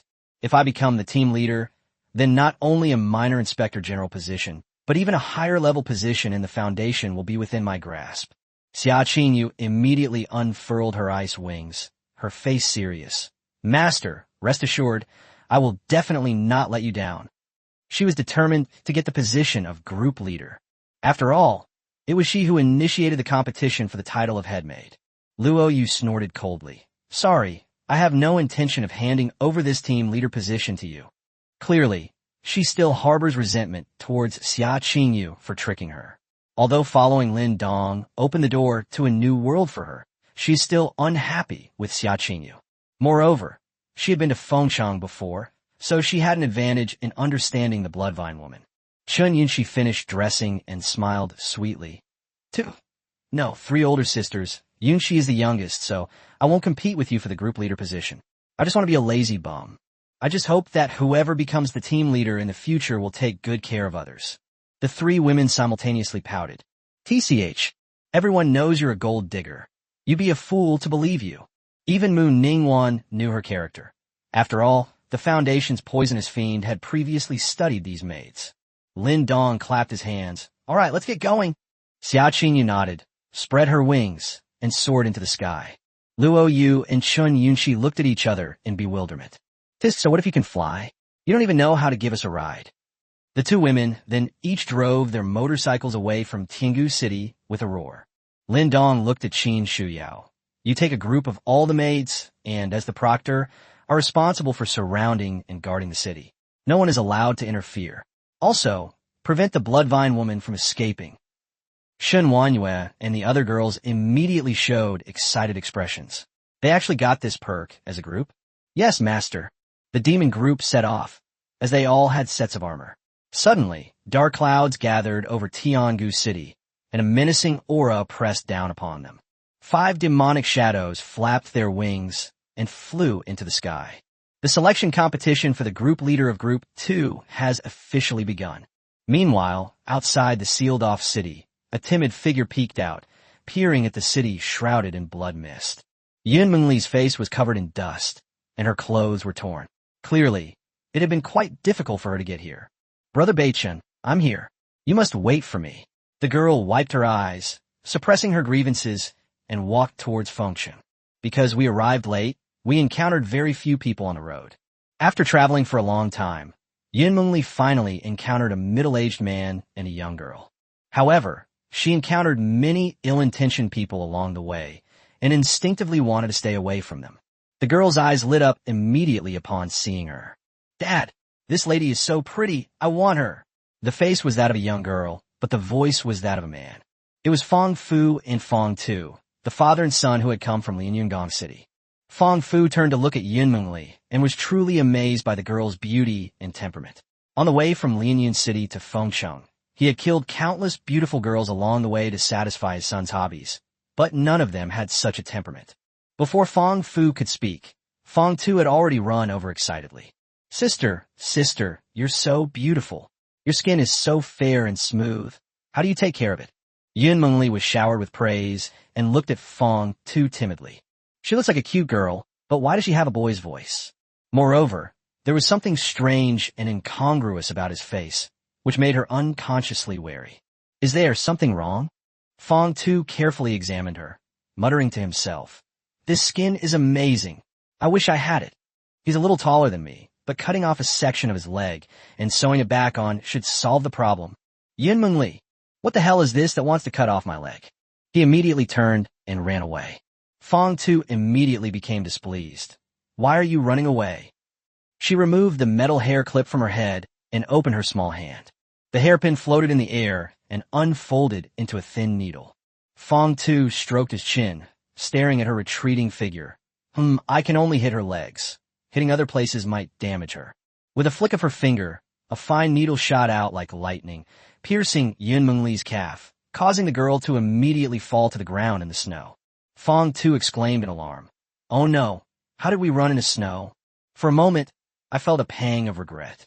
Such beautiful skin, if it gets ruined by snow poison, then it's unusable.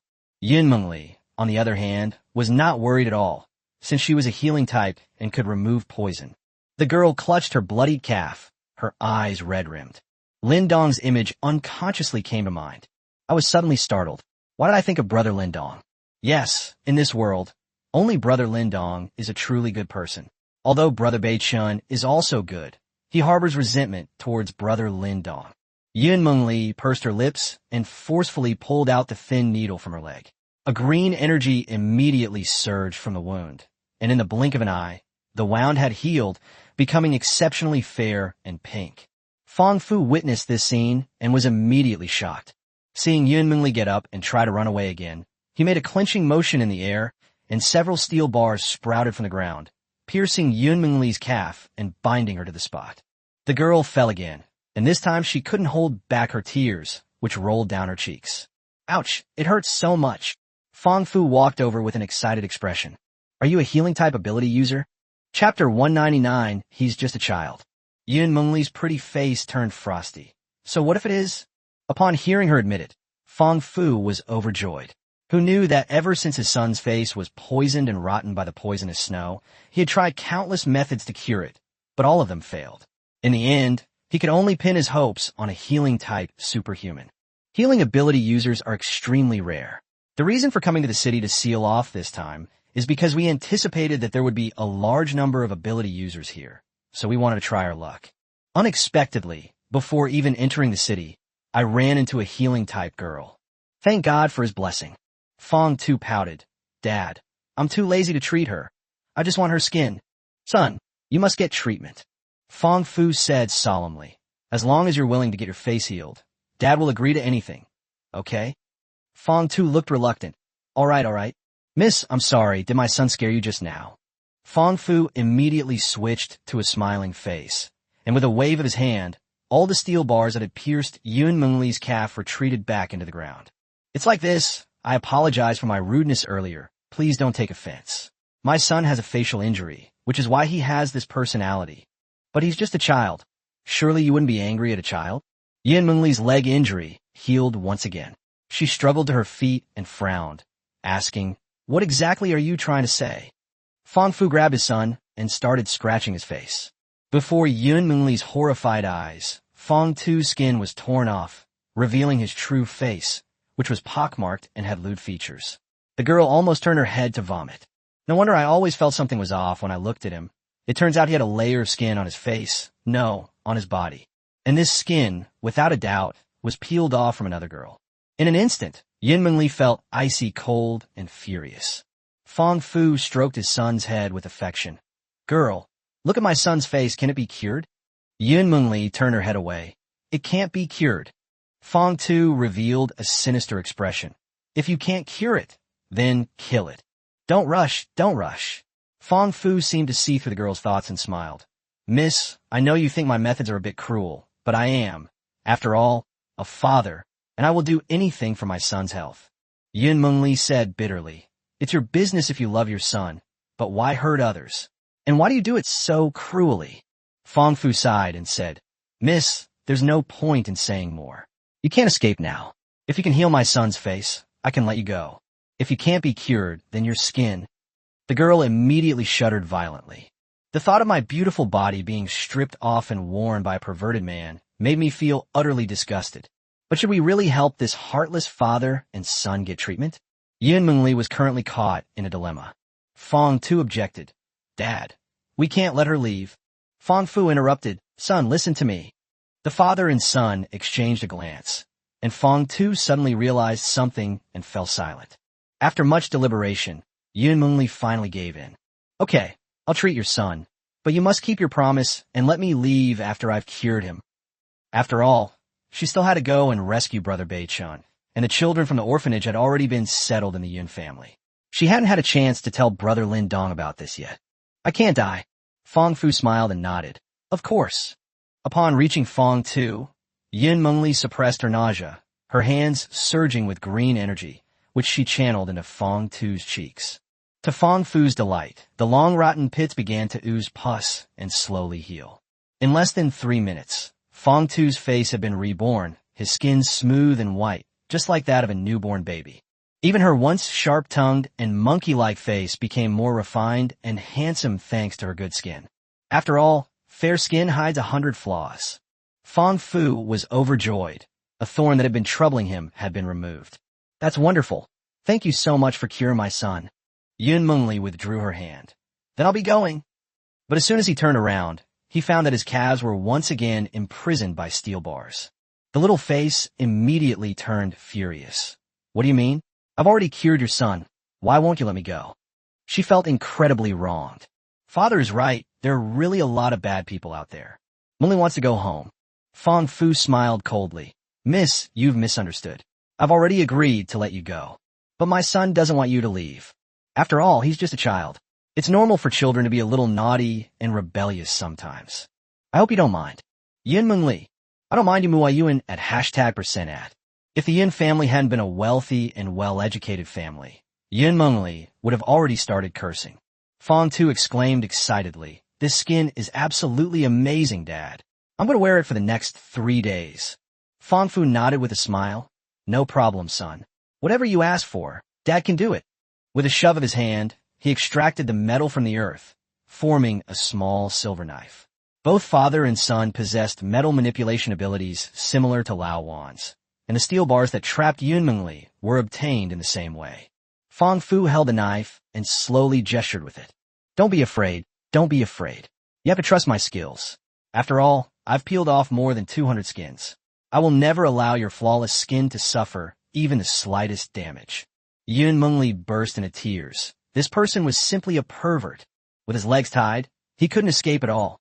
The girl closed her eyes, and 2 people came to mind. I'm sorry, Brother Bei-chun. Mengli is powerless to save you. If you are still alive, remember to find a good girl in the future, and don't let the past hold you back. I'm sorry, Brother Lin Dong. With Meng Li's death, I'm afraid no one will know what sacrifices you made and what kind of infamy you are now bearing. I am sorry. Just as Fong Fu's knife was about to pierce the girl's neck, a huge sonic boom suddenly came from the sky. The 3 of them looked up at the same time and could barely see a snow-white figure flash past them in an instant, with a mock ring at its tail, and it rushed straight into the blood mist. Because it was flying at low altitude, it stirred up a lot of snow and ice on the ground. Fong Fu's expression changed drastically. He hurriedly waved his hand, extracting a large amount of metal elements from the ground to form an iron shield, which he placed in front of himself and his son. At the same time, Yin Mengli suddenly felt her feet loosen, and the restraints on her feet were gone. The girl's face lit up with joy. She wasn't afraid of the poisonous snow and turned to run away. I don't know who that white figure was, but thank you. Yin Mengli could naturally see the effects of the abnormal father and son superpowers, and knew that she couldn't run into the city, since there would only be more metal there. We have to find a roundabout way to get rid of them. Unbeknownst to them, they were running towards Tiangu City. Chapter 200 Stop Chasing, or you'll run into the boss. Once the snowstorm had passed, Fong Fu retrieved the metal shield. Seeing that Yin Mengli had run far away and was only a small dot left, Fong Tu immediately started crying. Dad, look, she ran away. Wah! Fong Fu's old face contorted with rage. Don't be afraid, son. She can't have gone far. After saying that, he extracted metal from the ground, formed a skateboard, took his son, and quickly chased after Yin Mengli. Hearing the commotion, Yunmengli turned around and saw that the perverted father and son had actually caught up with her relentlessly, and their long legs were running even faster. But she was ultimately just a healer, and her physical abilities weren't strong, so the distance between them gradually closed. Fong Tu also extracted metal from the ground, forming countless metal spikes that bombarded Yunmengli relentlessly. "Don't run. You're mine." The metal spikes struck Yunmengli's back. The girl bit her red lips and tried her best to dodge left and right, but she was still cut in many places. But she dared not pause for a moment, her body radiating a bright green light that healed her injuries. However, the distance is still being rapidly closed. Fong Tu was overjoyed. Like a cat playing with a mouse, he didn't rush to catch Yunmengli. Instead, he would use metal spikes to stab Yunmengli all over her body, and then wait for her to heal before stabbing her again. This is fun. This sister's superpower is amazing. They're practically indestructible, like cockroaches. Fong Fu also noticed that his son was in a playful mood, so he simply followed along at a leisurely pace. I shouldn't disturb my son's playtime. After all, it's normal for kids to love to play. This resulted in Yunmengli's back being pricked like a hedgehog from time to time, her eyes red and tears never stopping. Although she can heal injuries, it really hurts a lot. Just as Fong Tu was preparing to launch a new round of attacks, another roar came from ahead. Yunmengli also noticed that two small dots had appeared ahead. There were two motorcycles. The motorcycle was moving very fast, and the riders were wearing pink and white leather jackets and sunglasses. Judging from their figures, they were clearly two women. "Help!" Yunmengli immediately cried out for help. Chun Yunxi and Luo Yu exchanged a glance and twisted the accelerator even harder. That bitch Xia Qingyu must have already reached the city under lockdown. They were delayed on the road for too long. How could they have the time to rescue people? Besides, those two women are no pushovers. As Yunmengli saw the motorcycle approaching, she was just about to show a happy expression when she saw it was past her on both sides in an instant. His joyful expression froze. He gritted his teeth and hurriedly took off running. Fong Fu frowned, because the two motorcycles showed no intention of giving way and drove straight towards them. "Oof. You dare to ride a bike in front of my son and me?" Fong Fu waved his hand, and Chun Yunxi and Luo Yu were surprised to find that the motorcycle was out of control. The next second, the two motorcycles suddenly shrank into a pile of scrap metal. The two women were instantly lifted into the air. "Damn it, get out of my way!" Enraged, Chun Yunxi stomped her leg heavily after landing on the ground. Boom! The entire area within a radius of 3 kilometers was shaken, with soil and rocks flying everywhere, forming a circle. The skateboards under Fong Fu and his son's feet immediately lost their balance.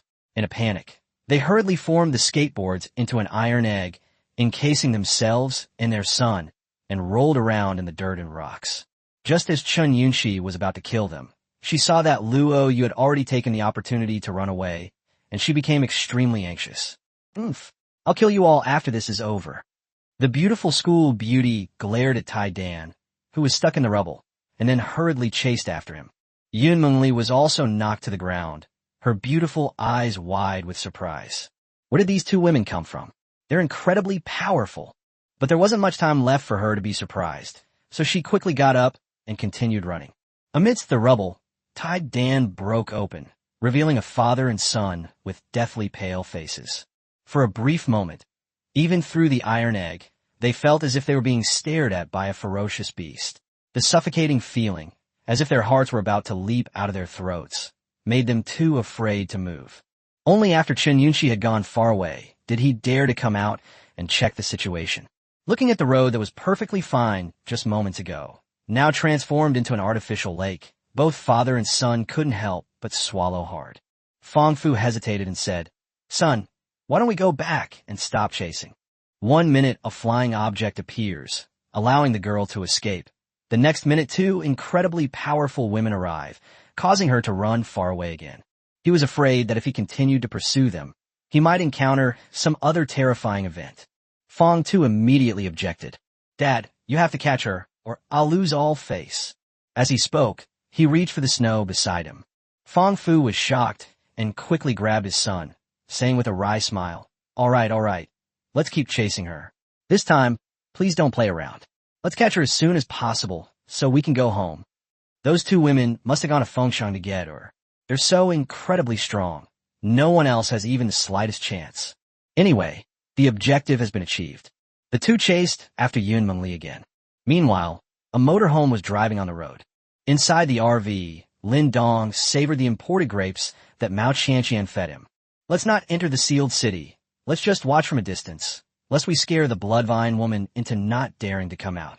Cat Ningning was dancing energetically on the side, creating a stark contrast with the snowy landscape outside. Cat Qianqian blushed and asked timidly, "Master, there are only 4 people in Group 2. Are we going to choose a group leader already? Can my sister and I get into Group 2? Having served Lin Dong these past few days, I've gained a basic understanding of the maid organization. There are 5 people in one group, and the second group should also have 5 people. Originally, the second group beside the master only had Xia Qingyu, Luo Yu, and Shen Yunqi. She thought the 2 sisters would join the second group. Unexpectedly, the owner included a woman he had never met in the second group. So, neither of them, the 2 sisters, even have a permanent position. Lin Dong shook his head and laughed. You 2 count as Group 3. As for Group 2, it's not full yet. We'll see if Yin Wushuang can perform well. His gaze slowly drifted into the distance. Only Mu Ningwan knew about Yin Wushuang's existence. Although Luo Yu had been to Fengshang, she was not clear about the Bloodvine woman herself. This was Mu Ningwan's intelligence advantage. However, her strength is the lowest among the women, which balances things out. Cat Qianqian and Cat Ningning exchanged a glance. 3 groups. Clearly, the 2 sisters have already set their sights on something.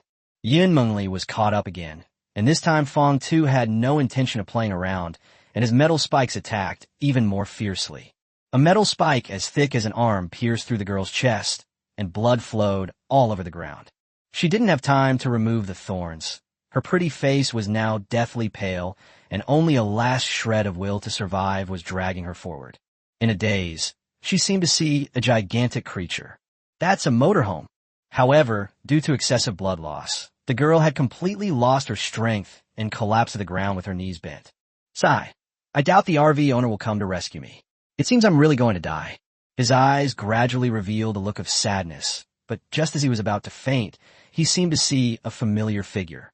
Lin Dong, is it your brother? Unexpectedly, the person I most wanted to see before I died was my brother Lin Dong, whom I had only known for one day. Before he could see clearly, he completely lost consciousness.